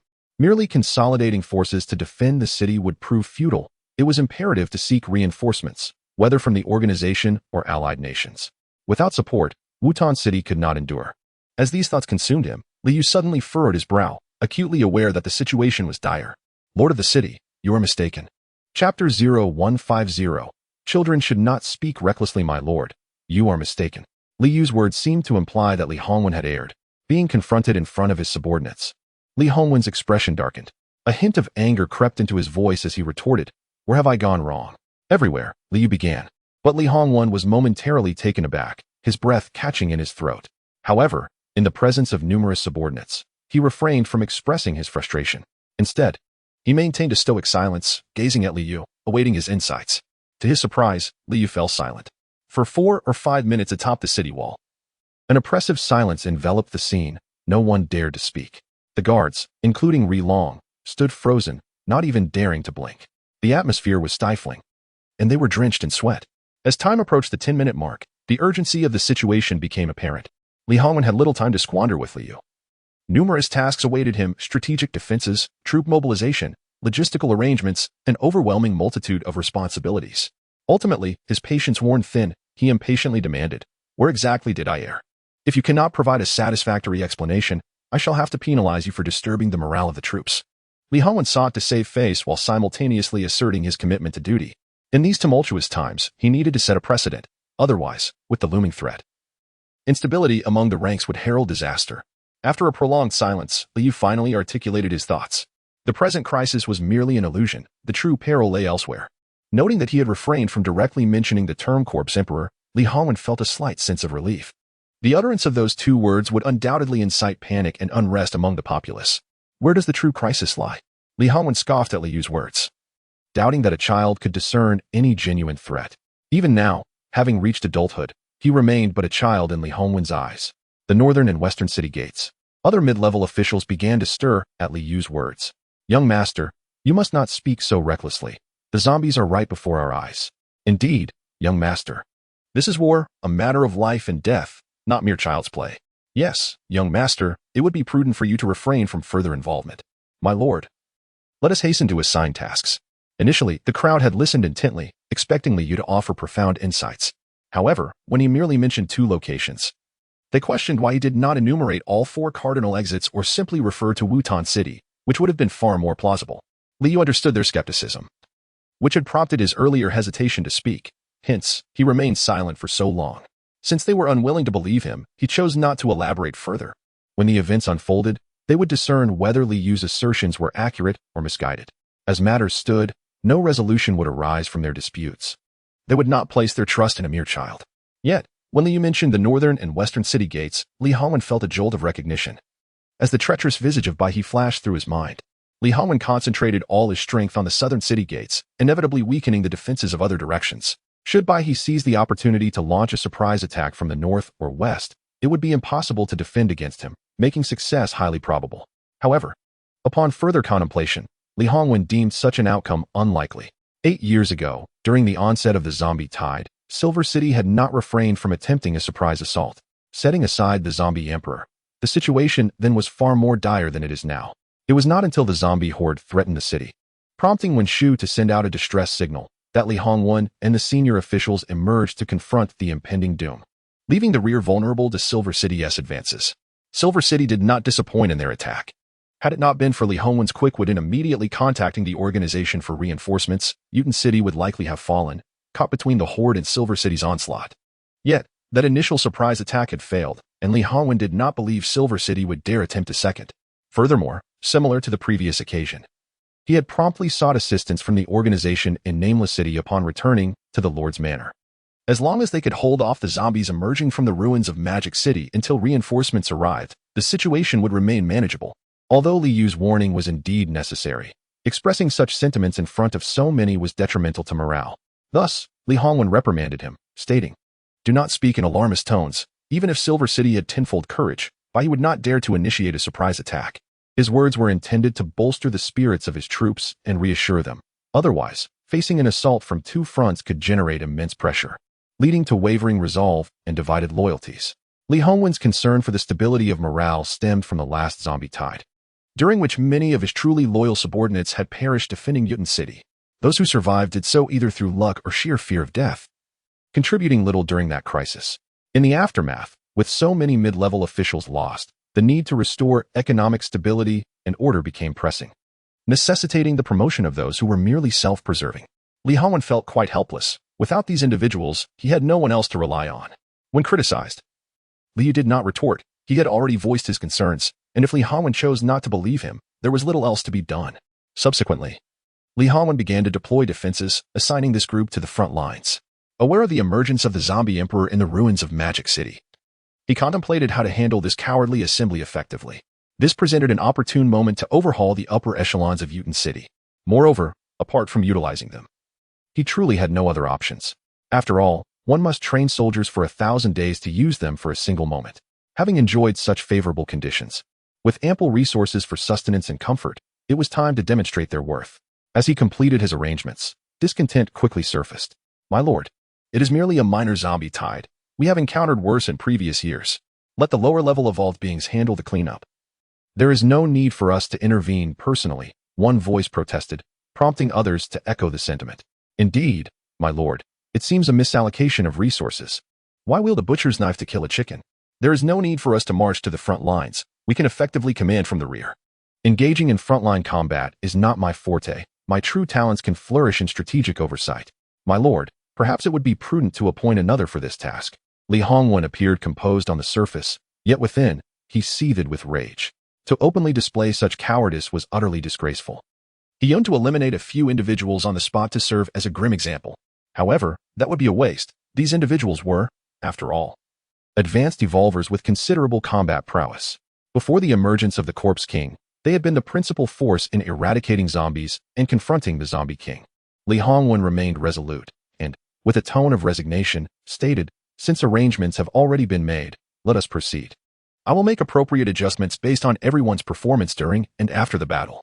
His meaning was clear. There would be substantial rewards. Nonetheless, compared to the allure of riches, they valued their lives far more. Yet, they dared not oppose Li Hongwen's decision and could only acquiesce for the time being.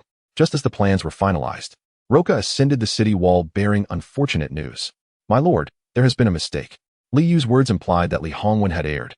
To be chastised in front of his subordinates turned Li Hongwen's expression grim. His voice tinged with irritation, he retorted, "Where have I gone wrong?" "Everywhere," Li Yu replied, causing Li Hongwen to momentarily lose his breath. However, in front of his many subordinates, he felt it inappropriate to lash out. Thus, he chose silence, gazing at Li Yu, awaiting his insights. Yet, to his surprise, Li Yu fell silent as well. On the city wall, a tense silence lingered for 4 or 5 minutes, with no one daring to utter a word. The guards, including Liang, stood frozen in place, scarcely daring to blink. The suffocating atmosphere left them drenched in sweat. As time approached 10 minutes, the urgency of the situation weighed heavily on Li Hongwen. He had no time to squander with Li Yu. Numerous matters awaited his attention: defense preparations, troop mobilization, resource allocation. Tasks were as numerous as the stars. Overwhelmed, he finally lost his patience and exclaimed, "What exactly was my mistake? If you cannot articulate a valid reason, I shall consider this a disturbance of morale and punish you." In doing so, Li Hongwen sought to save face while also asserting a firm, businesslike demeanor. In these critical times, he needed to establish a standard. Otherwise, with the looming threat, a faltering spirit among the troops could lead to dire consequences. After a prolonged silence, Li Yu finally articulated his thoughts. The imminent crisis was but an illusion. The true peril lay elsewhere. Noting that Li Yu refrained from directly mentioning the Corpse King, Li Hongwen felt a slight sense of relief. The utterance of those 2 words would undoubtedly incite panic and unrest. What was the real crisis? Li Hongwen scoffed at Li Yu's words. He could not fathom how a mere child, even one who had come of age today, could could discern any genuine threat. The north and west of the city awaited attention. Upon hearing Li Yu's words, the other mid to senior level officials finally showed signs of concern. Young master, you mustn't speak recklessly.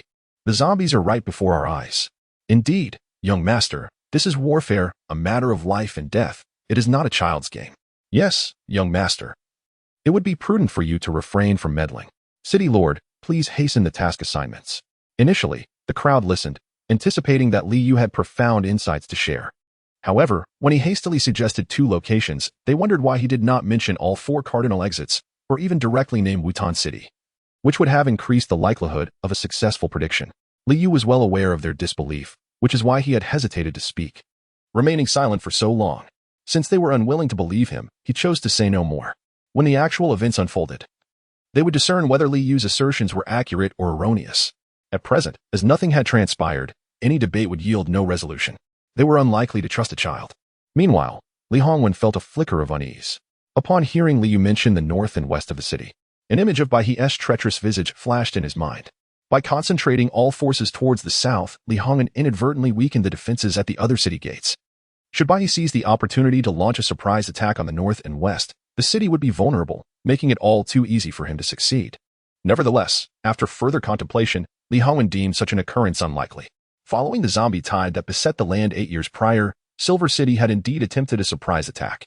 Setting aside the zombie emperor, the circumstances then were far more dire than the present. It was only after the zombie horde had besieged the city that Wen Shu sent out a distress signal, prompting Li Hongwen and the senior officials to emerge and repel the onslaught, leaving the rear flank exposed to Silver City. As anticipated, Silver City conducted a stealth operation. Had it not been for Li Hongwen's quick thinking and immediately contacting their organization for reinforcements, Wutan City would have succumbed to the dual assault of the zombie tide in front and Silver City behind. However, that attempt at a surprise attack had failed, and Li Hongwen did not believe Silver City would dare to strike again. Furthermore, much like the previous occasion, he had, at the earliest opportunity upon returning to the city lord's manor, sought assistance from the organization in Nameless City. As long as they could hold back the zombies from the direction of the ruins of Demon City until reinforcements arrived, the situation should remain manageable. While Li Yu's warning was indeed necessary, voicing such sentiments in front of so many could destabilize the morale of the troops. Thus, Li Hongwen admonished, do not indulge in alarmist rhetoric. Even if you were to lend Bai He tenfold courage, he would not dare to attempt a surprise attack. His intention in making such a statement was to bolster the morale of the troops and reassure everyone. Otherwise, facing a simultaneous assault could impose immense pressure, leading to discontent and wavering loyalties. Li Hongwen was particularly concerned about the stability of morale because, during the last zombie tide, those truly loyal to him had nearly perished defending Wutan City. The survivors, whether through luck or fear of death, had contributed little during that crisis. In the aftermath, with so many mid to senior level officials lost, the need to restore the economy and order required manpower. Reluctantly, he had to elevate those who were merely driven by self-preservation to positions of authority. Li Hongwen found himself in a state of helplessness, without the assistance of these individuals. He had no one else to rely upon. When criticized, Li Yu refrained from arguing, having already conveyed his thoughts. If Li Hongwen chose not to believe him, there was little that could be done. Subsequently, Li Hongwen began to strategize. He dispatched this group to the front lines. Aware of the emergence of a corpse emperor in the ruins of Magic City, Li Hongwen contemplated how to manage this cowardly lot. This presented a prime opportunity to reorganize the upper echelons of Wutan City. Furthermore, aside from these individuals, he truly had no one else to utilize. After all, it is said that one nurtures soldiers for 1,000 days to use them for a single moment. They had enjoyed favorable conditions, with no worries about sustenance, shelter, or resources. The time had come for them to demonstrate their worth. Once he had outlined his plans, discontent began to surface. My lord, it is merely a minor zombie tide. We have encountered such threats in the past. Let the lower tier evolved beings handle the cleanup. There is no need for us to intervene personally. Voices of dissent echoed, with others joining in agreement. Indeed, my lord, it seems a waste of our capabilities. Why employ a sledgehammer to crack a nut? We need not take to the front lines, we can direct from the rear. The frontline combat was not their forte. They believed their talents lay in strategic command. My lord, perhaps it would be better to send someone else. Li Hongwen maintained a facade of calm. Yet internally he seethed with frustration. To openly exhibit such cowardice was unprecedented. He harbored a desire to eliminate one or two of them on the spot, as a warning to the others. However, that would be a waste. These individuals were, after all, high-level evolved beings with considerable combat prowess. Prior to the appearance of the Corpse Emperor, They had been the main force in clearing zombies and dealing with the corpse king. Li Hongwen remained resolute and, with a tone of resignation, stated, "Since plans have been made, I expect everyone to execute them. In the subsequent phases, I will make appropriate adjustments based on your performance, both during and after the battle." His words were clear, promising significant rewards. Nevertheless, compared to the allure of rewards, they deemed their lives far more precious. Yet, they dared not defy Li Hongwen's orders and could only acquiesce for the time being. Just as he wrapped up the arrangements, Roca ascended the city wall, bringing unsettling news. Chapter 0151. The game at the Lord's Manor. The Lord's Manor appeared rather desolate, as a significant number of mid-level officials had been taken away by Li Hongwen. Within the estate, apart from the servants, only Wen Shu and Li Xiang were accompanying Ding Shan and his family. Ding Shan and Yu Eileen observed the alterations within the manor. Yet they maintained a facade of indifference, pretending not to notice. Nevertheless, the presence of Li Hongwen could not be overlooked. Yu Eileen inquired, "Sister Wen, where's Lord Li? I just saw him here, yet he seems to have vanished in the blink of an eye. Is he preoccupied with some matter?" "Yes. He had an unexpected engagement and will return shortly," Wen Shu replied anxiously, as she remained oblivious to the happenings outside the manor. Simultaneously, she felt the necessity to stay vigilant against Ding Shan and Yu Eileen. Her wariness towards Yu Eileen intensified after learning from Li Hongwen about the emergence of the Corpse Emperor in the ruins of the Demon City. The birth of the Corpse Emperor was inextricably linked to corpse manipulators, particularly those of a higher caliber. Coincidentally, Yu Eileen fit that description, and even more fortuitously. Her arrival had coincided with the appearance of the Corpse Emperor, casting a shadow of suspicion upon her. "What matter could it be, if you don't mind sharing?" Yu Eileen asked. "I am unaware of the specifics. He merely mentioned having business to attend to and left," Wen Shu responded. "Surely, if it were merely business, he would not have taken everyone with him?" Yu Eileen observed, glancing around. "With so few of us, what shall we do next? Should we wait, or—" She left her thought unfinished, hinting at the notion of dispersing. Wen Shu understood her implication and smiled. "There is no need to wait. The kitchen should have prepared the banquet by now. Let us proceed to the table. Yao Yao, please summon the kitchen to serve the dishes." "Isn't that inappropriate? Shouldn't we wait for Brotherly?" Ding Shan interjected. "Perhaps we should call him back. I was looking forward to sharing a drink with him." In the wasteland, food was scarce, and thus, alcohol had become a luxury. In such grand gatherings, it was uncommon to have wine, as most households could hardly afford it. There is no need to wait any longer. He is currently tied up with pressing matters. Given the emergence of the Corpse Emperor, Li Hongwen must be overwhelmed with responsibilities. If it were not for the need to placate Ding Shan and Yu Eileen, even Wen Shu would have to head to the front lines. What could possibly be more significant than a child's coming-of-age ceremony? Ding Shan stood up resolutely. "In that case, please inform me where Brotherly is. I shall seek him out. On such an important day, how could a father not be present?" Upon hearing this, Wen Shu did not respond but instead narrowed her eyes. A glimmer of menace flaring within. "Brother Ding, I have mentioned that Hongwen is quite busy. What is your repeated insistence on finding him intended to convey?" Ding Shan was momentarily taken aback, feigning ignorance and blinking innocently. "Is it not true, Madam Wen, that you are being overly sensitive? He is the host. What wrong is there in summoning him back? You assert that he is busy, yet what exactly is he occupied with? Surely, you could at least provide me with a hint, could you not?" "Indeed, Sister Wen, what exactly is he busy with?" "Just a few words of insight would suffice for us to understand," Yu Eileen chimed in, supporting her husband. "This situation seems to imply a couple ganging up on an individual. At this juncture, one would typically expect either a confrontation or a physical altercation. However, Wen Shu stands alone. Faced with Ding Shan and Yu Eileen, she possesses not even a shred of hope. This predicament renders her hesitant and unable to retaliate, for the couple clearly harbors ulterior motives. Quickly recalibrating her mindset, Wen Shu offered a faint smile and calmly remarked, "In truth, it is no great matter. Merely attending to some official business of yours, which you surely cannot disclose to outsiders, correct?" Wen Shu countered, anticipating that Ding Shan and Yu Eileen would be left speechless. To her surprise, Yu Eileen followed up. "If it is official business and you are in a hurry, it must be of considerable importance. Surely, it cannot be completed hastily. Perhaps we should postpone? After all, more company would make for a livelier gathering. Wouldn't you agree, Sister Wen?" At this moment, allowing them to depart was out of the question. Should they leave? She was well aware of their intentions. Here, Wen Shu could keep a watchful eye on the pair. Regardless, they would not dare to act against her. As a water elemental evolved individual, she possessed numerous means of self-preservation. Although she might not triumph in a direct confrontation with both, it would not be an easy task for them to eliminate her. To take down a level 10 evolved individual would typically require at least 3 others of equal standing. In one-on-one or two-on-one scenarios, it could be feasible, especially if their elemental affinities were mutually disadvantageous, which would significantly heighten the odds. Dingshan, being a fire elemental, naturally counters the water element. Yet, without absolute certainty, Dingshan would not risk acting impulsively.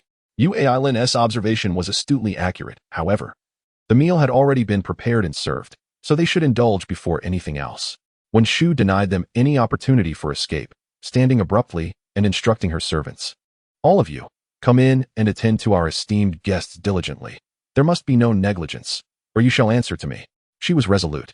"If you two find it too quiet, is there not anyone here? Very well, I shall summon the servants. Is it still too quiet?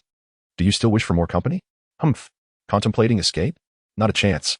A silent exchange of glances transpired between Lin and Dingshan. At this moment, they finally comprehended that when Shu was indeed watching them closely, hence, regardless of their actions or words, they would not be permitted to leave. They also realized that Li Honglan was likely preoccupied with the newly emerged corpse emperor. Consequently, they felt reassured, knowing they merely needed to bide their time and await further developments. Now, they awaited Bai He's move. Regardless of the outcome, Fire City would remain unscathed. Dingshan had completed his tasks. The rest was up to Bai He. Should Bai He fail to conquer Wuten City, he would truly be deemed a fool and a failure. The dialogue between the two parties was straightforward. Yet the underlying intricacies of their maneuvering were not for the ears of outsiders. Inside the hall, the servants filled the space, contributing to a lively atmosphere. In this moment, Li Xiang felt the most elated, for the other main character, Li Yu, was nowhere to be found. Thus, this coming-of-age ceremony belonged solely to Li Xiang. During the feast, Li Xiang engaged in conversation with Bao Qin and Bao Man. The sisters presented a delightful contrast. One was aloof, while the other exuded charm. However, such matters hold little significance. What truly matters is the fair complexion and exquisite beauty that align perfectly with Li Xiang's aesthetic preferences. Lin Yu has blossomed into a graceful young woman. Yet, she remains a servant, incomparable to Bao Qin and Bao Man. Should he secure a marriage with either of them, it would be tantamount to establishing a successful alliance with the Flame City. In such a case, Li Xiang would possess the backing of the Flame City. Despite the fact that, throughout the years, the elders have longed for Li Yu's return. When the time comes to vie for the position of City Lord, the influence Li Xiang has cultivated will undoubtedly surpass anything Li Yu could muster. My dear sisters, I am immensely grateful for your long journey to attend my coming-of-age ceremony. Please accept this humble token of my appreciation. Li Xiang presented 2 gifts.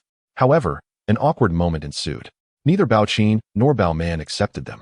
Bao Man, well aware of Li Xiang's character, harbored a disinclination towards him and felt sympathy for Li Yu's tribulations during his time at the Lord's residence. She was not one to conceal her feelings, and her disdain was plainly evident. Bao Qin, on the other hand, was entirely out of sorts. Although she had been persuaded by Lin to return, she could not come to terms with the reality. Her mind incessantly replayed the humiliating scene of sitting on Li Yu's face. Shame. Utterly mortifying. Bao Qin's thoughts were in disarray, unable to bear such disgrace.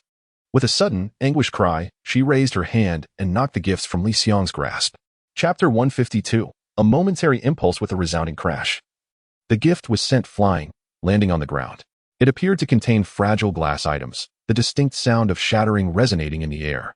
The once lively hall fell into an eerie silence, where even the sound of a pin dropping could be heard.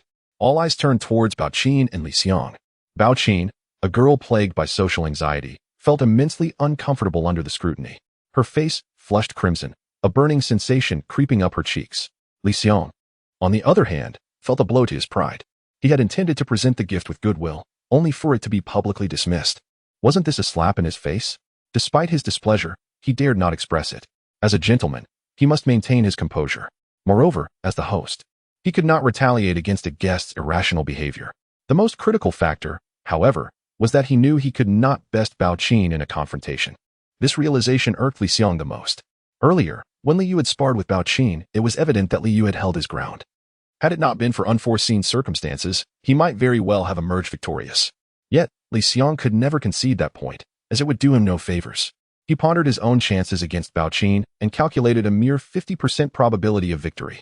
Thus, even in the face of her public slight, he was compelled to suppress his anger and greet her with a smile. Princess Bao Qin, if you dislike the gift, please just tell me directly. I can exchange it for something more to your liking.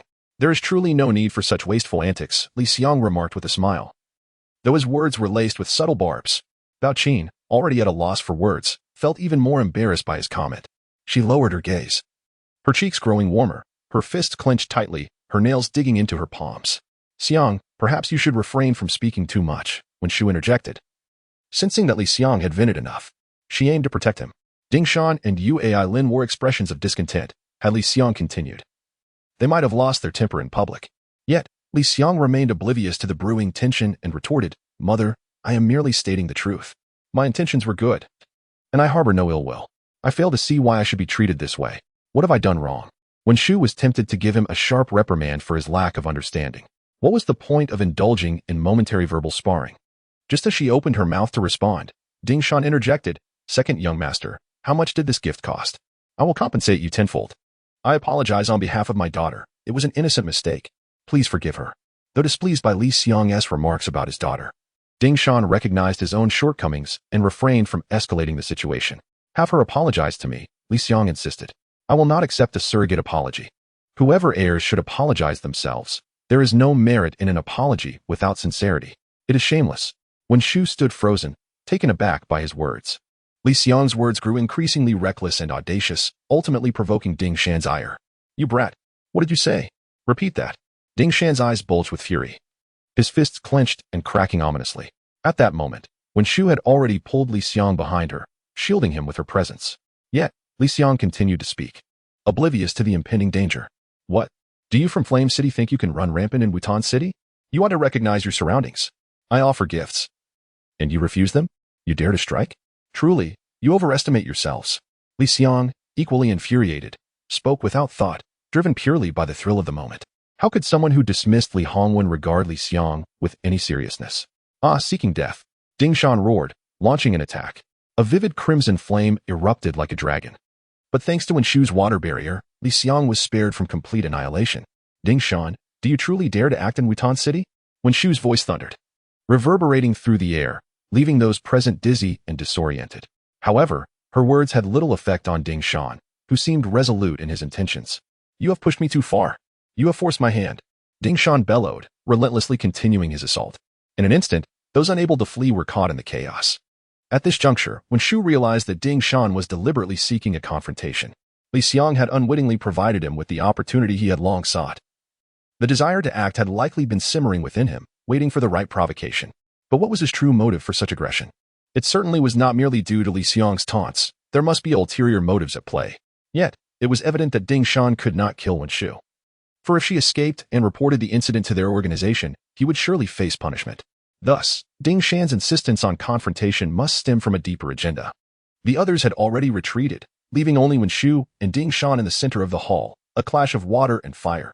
Suddenly, Ding Shan let out a furious roar, flames erupting from his body as he transformed into a towering inferno that pierced through the roof of the hall.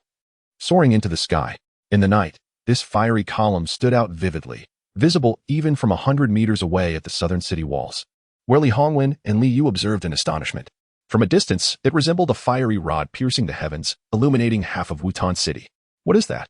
It appears to be a glowing iron rod. How could it manifest at the Lord's residence? Iron rod? Clearly, it is fire. Fire? It must be Ding Shan. Why has he suddenly attacked? This is too blinding. What does Ding Shan intend? On the city walls, the crowd murmured incessantly, their conversations growing louder and more chaotic. Li Hongwen gazed at the fire column for a moment. This was the signature move of a fire-based evolver, known as Heavenly Pillar, a powerful enhancement technique that could propel a fire evolver into a frenzied state, significantly amplifying their combat prowess. Was Ding Shan now engaged in battle? Had it not been for the confrontation, Ding Shan would not have resorted to his ultimate technique. Furthermore, employing enhancement techniques invariably comes with repercussions. Once the enhancement effect dissipates, one enters a state of fatigue and becomes exceedingly weak, with combat prowess significantly diminished. Such desperation would not arise without being cornered. This is dire. Xiao Shu. In a fleeting moment of realization, Li Hongwen vanished without a trace. However, before his departure, he left behind a stern directive. You shall hold your ground here. None are permitted to leave. Should there be any deserters, they shall be dealt with ruthlessly. Barely had Li Hongwen departed when a cacophony of deathly howls erupted from the depths of the sandy terrain. Soon after, ominous shadows appeared on the horizon, seemingly advancing towards the southern city. An enemy assault! An enemy assault! All personnel, Assume battle readiness. With the Hongwen absent, Luoka assumed command. Instantly, chaos ensued atop the city walls. Only Liu remained focused, gazing intently at the pillar of fire, murmuring to himself, "That is the signal for the offensive."